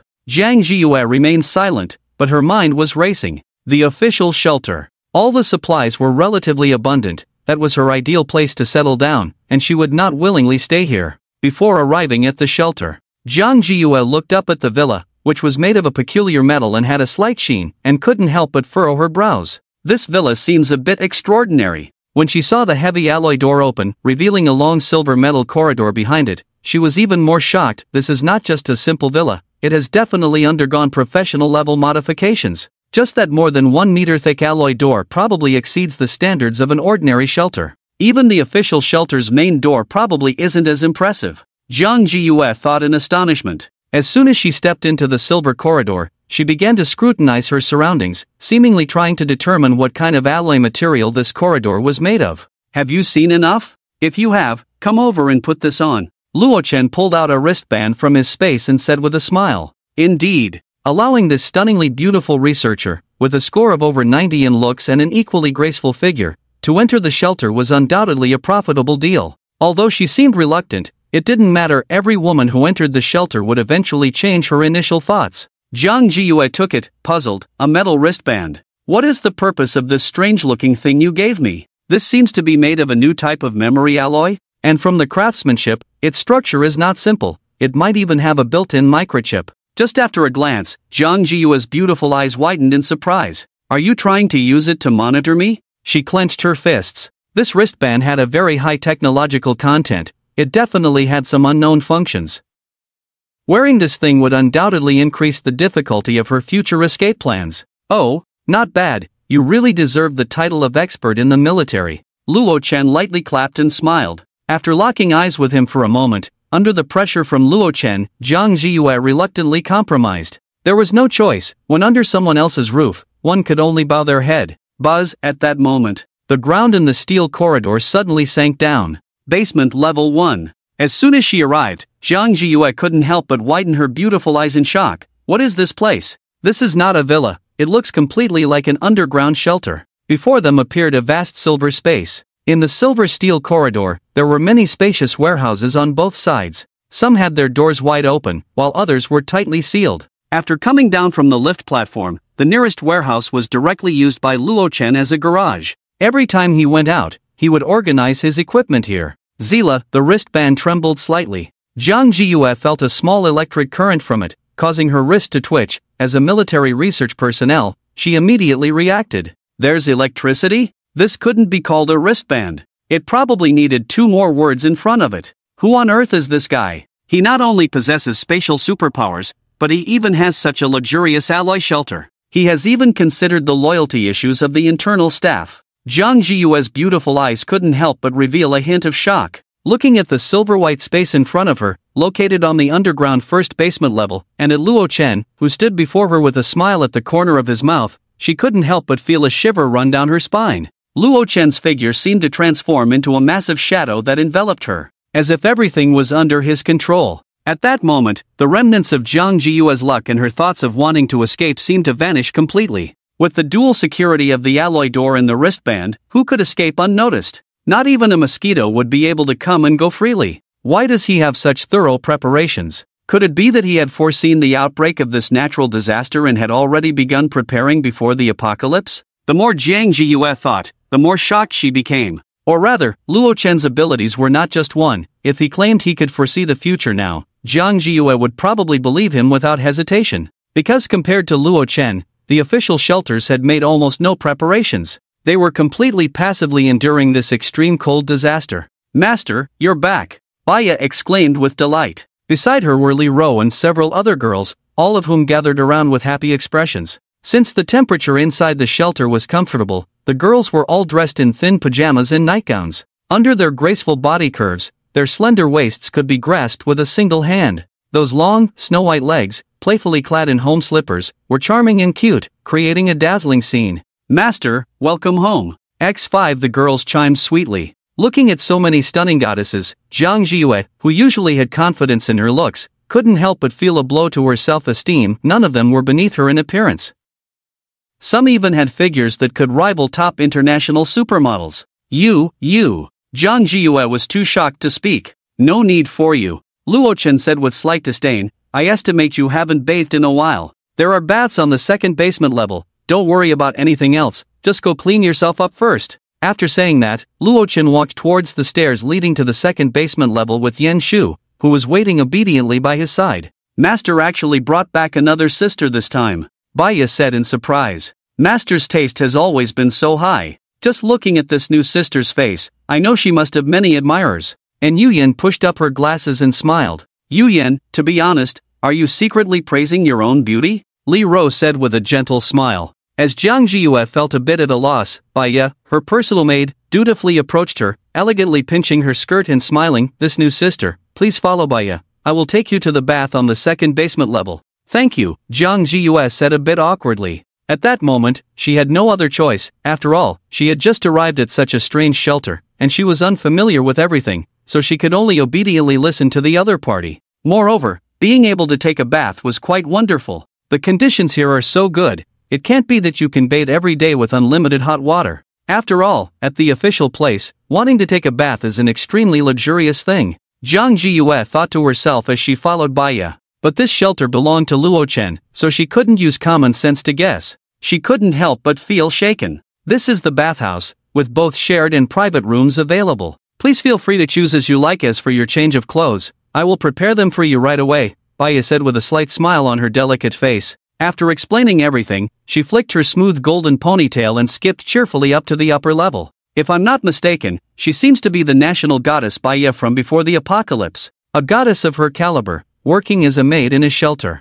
Jiang Jiyue felt a bit numb. Since entering the shelter, she had lost count of how many times she had been shocked. She figured that if something explosive happened again, she wouldn't be surprised at all. "Forget it, I'll go take a shower. I just wonder if the water is hot or cold." Jiang Jiyue shook her head and randomly chose a door. The silver-white sensor door opened automatically, and after she walked in, it gently closed behind her without making a sound. "Ah!" A few seconds later, Jiang Jiyue rushed out with a flustered expression, her face filled with shame and anger. "Damn it, that shameless guy. Isn't the bathhouse supposed to be a place for bathing? Taking a bath feels so good." The silver-white sensor door opened automatically, and Luo Chen stretched lazily, looking quite refreshed. Beside him was Yan Shu, her sexy figure revealed after removing her chest bindings, exposing her long thighs. Perhaps due to the high water temperature, her pretty face was flushed. As she walked, her steps seemed a bit weak. Just as he stepped out, Luo Chen noticed Jiang Jiyue standing dazedly at the door, her face full of embarrassment and anger.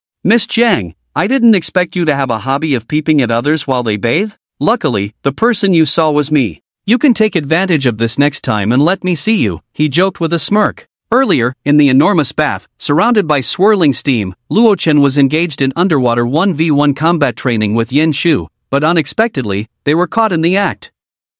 Who would want to peep at you?" Jiang Jiyue retorted angrily. She had forgotten that Luo Chen had already come down with Yan Shu before her, so they had entered the bath long before she opened the door. It was strange that she didn't run into them. "There are more than just this one bath. Why did you have to enter the same one? Are you trying to bathe with me?" He laughed. "Actually, you could have just told me in advance. I could have let you in to help me scrub my back. In your dreams, I wouldn't bathe with you. This was just an accident. It's my first time here, and I'm not familiar with the place. I'm going to take a shower now." Finally, with her face flushed, Jiang Jiyue hurriedly dove into a nearby bath. By the way, remember to find me after you're done, I have something to tell you, came Luo Chen's teasing voice from behind. Jiang Jiyue ignored him and rushed into the room, and after the silver-white sensor door closed, she stood by the misty bath, finally letting out a sigh of relief. That guy is really extravagant enough to use hot water for bathing. Such treatment, not even available in the official shelter. A look of shock appeared on her blushing face. Hot water baths. Ever since the extreme cold apocalypse arrived, Jiang Jiyue had hardly experienced one. The few times she had cleaned herself were in the official shelter, using the pitifully warm water to wipe her body. The vast bath before her, with steaming hot water, was something she had never even dared to imagine before. How many resources must be stored to afford such luxury? Probably, he can only enjoy this kind of treatment after each mission. Normally, he probably wouldn't have such privileges every day. Jiang Jiyue couldn't help but think. However, this was indeed a very luxurious enjoyment. No wonder there were so many beautiful goddesses in this sanctuary, willingly living together with each other. Even she, at this moment, couldn't help but entertain a thought that staying here didn't seem so bad. No, what am I thinking? She quickly shook her head to dispel the thought. Barely clothed, Jiang Jiyue slowly lifted her slender jade leg and stepped into the large bath shrouded in mist. The long-lost comfort made her involuntarily let out a sound. How long has it been since I took a hot bath? Jiang Jiyue sat in the bath, pondering softly. It was simply too comfortable, too pleasant. Her body and mind were greatly relaxed, and her tense nerves eased. It felt as if the extreme cold and snowstorm had instantly drifted away from her. At this moment, her mind was solely focused on enjoying the present. Unknowingly, time passed. Just as Jiang Jiyue was so comfortable that she almost fell asleep, she suddenly heard footsteps behind her, instantly waking her up. Stop, don't come any closer. If you dare to do anything to me, I will. Just as she was extremely nervous, contemplating what threat she could use against the intruder, she realized it was not Luo Chen but Baiya, who wore a smile on her face. Don't be nervous, the master is on the first basement level right now. I'm here to bring you clothes, just wear these after your bath, Baiya said cheerfully. Then, her gaze couldn't help but sweep up and down Jiang Jiyue's tall and slender figure, before she left with a somewhat dejected expression. This new sister. Her measurements seemed to be a size larger than her own. What's going on? Baiya seems a bit unwilling. Is it because of my figure? Jiang Jiyue breathed a sigh of relief, but also felt a bit puzzled. She couldn't help but lower her head and glance at her chest. It was indeed quite ample, almost reaching a D cup, but compared to that female officer, there was still a noticeable gap. Not to mention that married woman with a voluptuous figure. Compared to the other women, Jiang Jiyue's figure leaned towards being tall and slender, but it didn't appear too thin. Rather, every part of her body had just the right amount of softness. This made her pair of snow-white legs appear even longer, and the visual proportions looked quite exaggerated. Speaking of which, the other party seems very at ease with me. Not worried at all that I might wander around the sanctuary or do something else. Jiang Jiyue thought with some confusion, not understanding why Luo Chen was so trusting. It couldn't be that he trusted her, right? I'm afraid the intelligence level of this sanctuary is higher than I imagined. Perhaps the corridors are filled with smart surveillance, and every corner is monitored. She slightly furrowed her brows, unable to help but think. If that were the case, wouldn't it mean escaping was hopeless? But not necessarily. In such a highly intelligent sanctuary, as long as she could find a way to hack the control center, there might still be a chance to escape. Jiang Jiyue had a slight understanding of hacking techniques. Of course, this was something she learned from her sister's influence. Whoosh! Jiang Jiyue stood up from the bath, splashing a large amount of water. Soon, she changed into the outfit Baiya had brought, feeling embarrassed. Is this shirt really necessary to be this short? Jiang Jiyue looked at herself in the full-length mirror, the white shirt barely covering her thighs, and couldn't help but grit her teeth. This looks way too embarrassing. Forced into it. Jiang Jiyue could only obediently put it on. After all, she had no other clothes to wear, it was just a bit short. At this moment, Luo Chen was in the large warehouse on the first basement level, looking at the neatly arranged row of armored vehicles in front of him, nodding in satisfaction. The exhibition in the warehouse featured armored vehicles that he had specifically selected, almost brand new in quality. From the outside, these armored vehicles had wide and sturdy bodies, with strong and powerful lines. Beside them, the G20 had a massive body and long rotor blades. Its surface was covered with solid metal materials, and the lines of the body were smooth and firm, resembling a raptor gazing into the distance. Now I seem to understand why some people like to collect figurines. The sense of accomplishment from displaying collectibles is indeed wonderful, Luo Chen said with a smile, crossing his arms as he looked at the vehicles in the warehouse. Although they weren't two-dimensional figurines, the appeal of these big machines was no less than that of beautiful girls, and perhaps even stronger for men. "Master, I've already delivered the clothes to that sister," Baya said with a bright smile.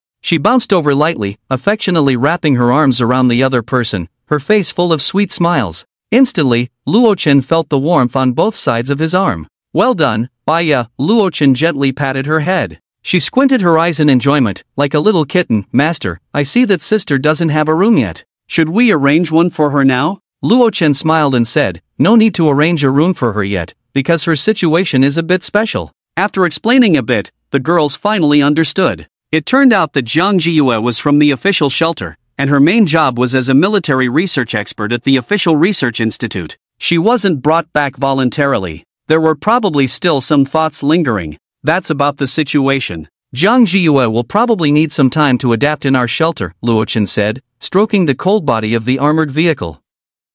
It wasn't that he was craving her body, but Jiang Jiyue's talent in weaponry was of high value to him. After all, how could someone with an expert title in the military be an ordinary person? In his space, there were countless supplies. This also included some professional equipment. If he could get Jiang Jiyue's help, he might be able to develop quite a few useful pieces of equipment, like the snow camouflage combat uniforms worn by those official soldiers today. Its cold resistance was even slightly better than that of polar cold-resistant clothing. Don't underestimate this small difference. The key was that the snow camouflage combat uniform not only had high cold resistance but also very strong bulletproof capabilities. Ordinary bullets couldn't do anything to it. If he could manufacture or even replicate similar combat uniforms and modify them, the benefits would be enormous. Moreover, not just combat uniforms, perhaps he could also have Jiang Jiyue upgrade and modify firearms and vehicles, allowing them to unleash even greater lethality than before. This could greatly enhance his strength. Furthermore, the equipment at the armed police station was gone, and the condition of the armory at the more distant station was still uncertain. In this situation, an expert in weaponry like Jiang Jiyue became even more important. He had to be prepared for both scenarios. If he couldn't find new weapons, then he would have to modify them himself. "One more thing is that I need to get as much information as possible from her." Luochen leaned against the side of the armored vehicle, frowning. The official soldier team, except for Jiang Jiyue, had already been wiped out. So, when the officials discover that the team has gone missing, they will definitely send more manpower to investigate the matter thoroughly. Although the probability of being found seems low, he still has to prepare in advance. Otherwise, it would be too late if they really encounter a problem one day. After all, both sides are within Qingshui City, and they must take precautions. While Luochen was deep in thought, Jiang Jiyue, having just finished her bath, reluctantly pulled at the hem of her very short shirt and made her way to the basement level. In front of the warehouse, a hint of shock flashed in her eyes as she thought, "This guy's spatial ability is truly astonishing, no matter how many times I see it."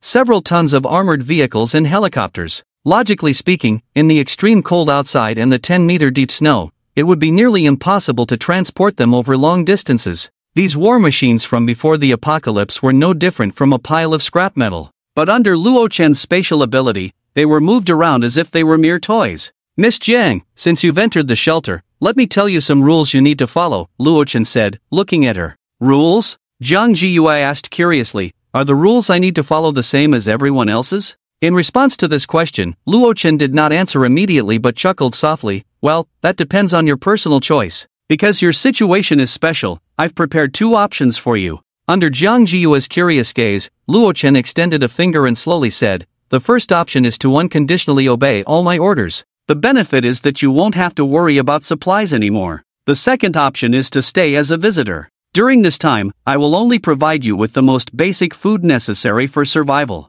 Until you voluntarily change your mind." Upon hearing this, Jiang Jiyue inexplicably breathed a sigh of relief and said, "I didn't expect you to treat captives so well. I thought I would be." In the apocalypse, such things were not uncommon. Plus, compared to ordinary women, her appearance and figure were goddess level. "You're overthinking it. If you don't want to, I won't force you," Luochen said with a smile. After all, he was a very kind person. "Then, I choose the second option," Jiang Jiyue said without much hesitation. The first option was absolutely out of the question. Unconditionally obeying all of his orders would be equivalent to selling herself, right? What if Luochen told her they had to sleep together tonight? Other women, like Baya and the others, would probably have willingly become his people by now. But Jiang Jiyue had secretly made up her mind she would never submit. "You need to think carefully. If you choose the second option, your treatment will be quite poor. Not to mention anything else, just in terms of food, it will be worlds apart from us, Luo Chen said with a smile.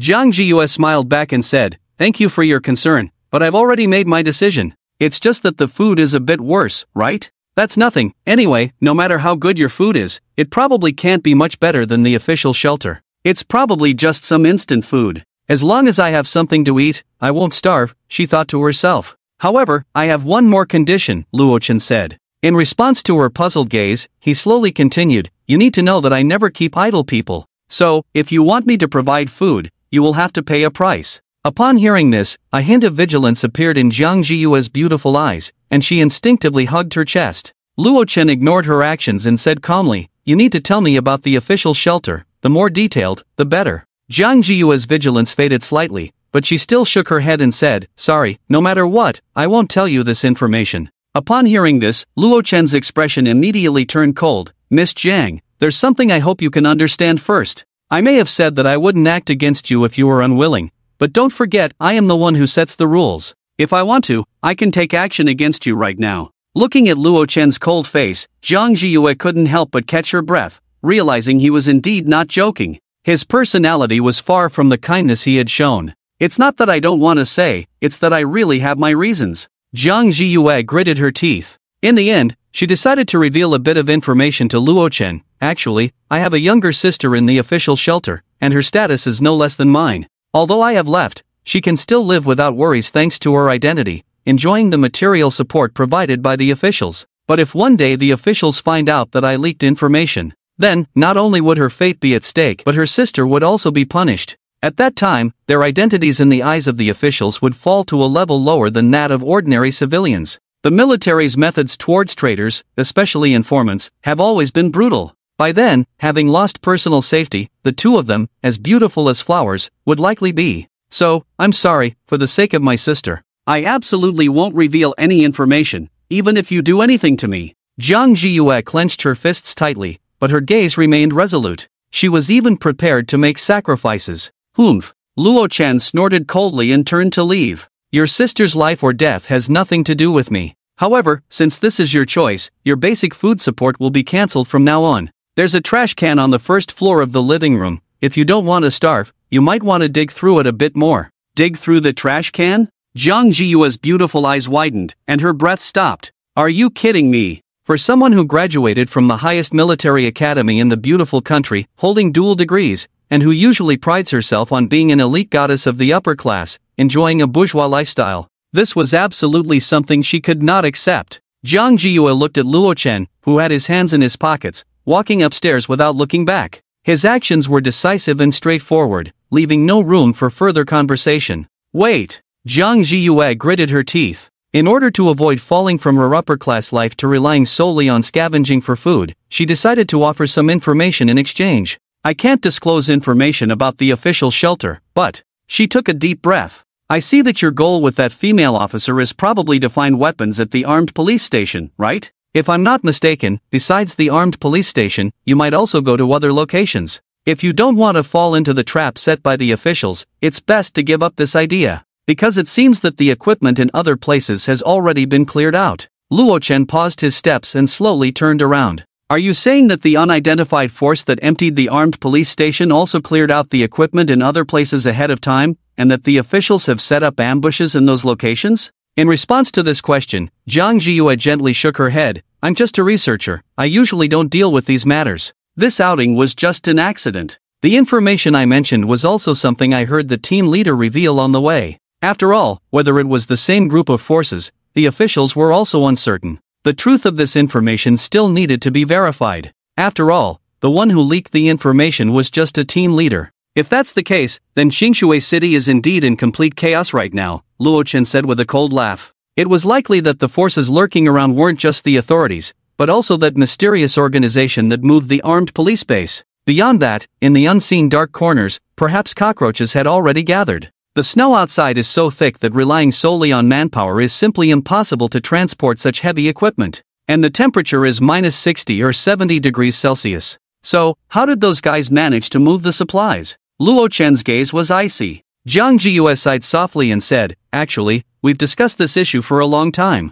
According to the team leader's speculation, the other side might have obtained a snow assault vehicle. Previously, the armed police base in Qingshui City had held a friendly competition with the neighboring bear country. After the competition, because the Qingshui City team achieved excellent results, they won a newly developed snow assault vehicle from bear country. This type of snow assault vehicle is similar in structure to a snow-tracked vehicle, and its technological content isn't particularly high. However, it can adapt to extremely complex terrains. Even in the severe cold of -40 or 50 degrees Celsius, it can travel at a speed of 80 kilometers per hour on the snow in the Arctic region. So, are you saying that their means of transferring supplies might rely on that snow vehicle from bear country? Luo Chen raised an eyebrow. If that's the case, then it all makes sense. Yes, there's at least an 80% chance. Jiang Ziyue nodded firmly. That was a light military vehicle from bear country, and with a little modification at the back, adding a sled to carry supplies, even transporting an arsenal wouldn't be a difficult task. If it couldn't be finished in one day, then it could be done in two. As long as there was enough fuel. I understand now, Luo Chen said, turning and continuing to walk upstairs. Wait, Jiang Ziyue said, her beautiful eyes a bit flustered. She had already revealed information, but Luo Chen didn't seem to react at all. Could it be that she really had to rely on scavenging for food? Turning back, she looked at his slightly panicked expression. Luo Chen chuckled. What's this? Weren't you quite spirited just now? I can die with dignity, but I can't live in a compromising way. Jiang Ziyue bit her cherry lips. No, Luo Chen shook his head slightly and said softly, actually, you could also die with dignity from hunger. Hearing this, Jiang Ziyue was instantly speechless, her beautiful eyes staring at him in disbelief. You're too much. Who could bear to let a beautiful woman like her starve to death here? However, after thinking it over, Jiang Ziyue realized that he might really not care. After all, this shelter probably had no shortage of beautiful women. While she was annoyed, Luo Chen called Baya over and said, Baya, take Miss Jiang to the third floor and prepare a room for her. Oh, okay, master. Baya replied with a bright smile. As she was about to set off, Luo Chen placed his hand on her shoulder and patted it, saying, Miss Jiang is still a visitor for now, so there is still a bit of a difference between her and us, understand? Baya widened her beautiful eyes, tilting her head in confusion. What difference, master? Baya doesn't understand. Luo Chen. At that moment, Yang Mingyu volunteered, Baya, let me handle it. So, under Baya's puzzled gaze, Yang Mingyu led Jiang Ziyue upstairs. Meanwhile, An Yuyan pushed up her glasses and shook her head, saying, My big star, how did you become a national goddess with such a pure personality? The entertainment industry, that big dye vat, didn't even manage to turn you completely black. Honestly, is there some deep background in your family? Facing An Yuyan's teasing, Baya weakly replied, It's okay, actually my family is quite ordinary. It's just that. It seems there is indeed a little bit of background. On the first floor, in the open kitchen, Li Ro had changed her long, smooth hair into a new style, tying it into a single ponytail that fell over her shoulder, adding a unique gentle charm to her appearance. The outfit she wore was even more eye-catching. The revealing attire on both sides not only accentuated Li Ro's slender waist but also highlighted her ample curves. Thus, this made it easier for Luo Chen to learn the secrets of geography. Li Ro let out a soft hum, her pretty face suddenly flushed. Master. In response to the lady's playful pout, Luo Chen smiled calmly and said, Rower, prepare a few hearty dishes tonight, the more sumptuous, the better. Li Ro's face turned crimson as she shyly replied, Okay. Master, is this to welcome the new sister's arrival? I will definitely work hard to make the dishes more delicious. Upon hearing this, Luo Chen chuckled, Yes, it's to welcome her, but not for her to eat. Alright, understood. Rower gets it. After a while, Li Ro, blushing, was tidying up her already very messy top. At this moment, various precious ingredients that Luo Chen had taken from his space were already laid out on the kitchen counter. This dinner was extremely lavish. Not only were there meats and seafood, but also many home-cooked dishes. Therefore, it required twice the time to prepare compared to before. At this time, in room 6 on the third floor, Miss Jiang, from now on this room is your exclusive space. Due to your insufficient permissions, I have disabled the smart door lock, so you will have to manually open and close the door each time you enter or exit. Yang Mingyu smiled. That's fine, thank you. Jiang Ziyue politely replied. She was absolutely satisfied with this room. Compared to the official shelter's accommodation conditions, where several girls had to squeeze into one room, this was a comfortable and quiet single room. It felt like going from an economy room directly to a presidential suite. Living in such a comfortable and warm room was simply an incredibly luxurious enjoyment. By the way, let me introduce some of the smart features of this room. Yang Mengyu smiled slightly and said, actually, the entire room is equipped with. After the introduction, Zhang Jiyue's beautiful eyes widened in shock as she exclaimed, I can use all these features freely? This couldn't be called a shelter at all. It would be better to rename it a luxury resort. Zhang Jiyue understood this simulation technology, but the energy it consumed was not low. Could it be that their energy reserves were so abundant? Not at all. Yang Mengyu's lips curled up as she said, I'm afraid I was just giving you a brief introduction to the room's features. Zhang Jiyue, if I can't use it, why bother introducing it to me? She felt her mood instantly sour. It was like occasionally discovering a treasure website,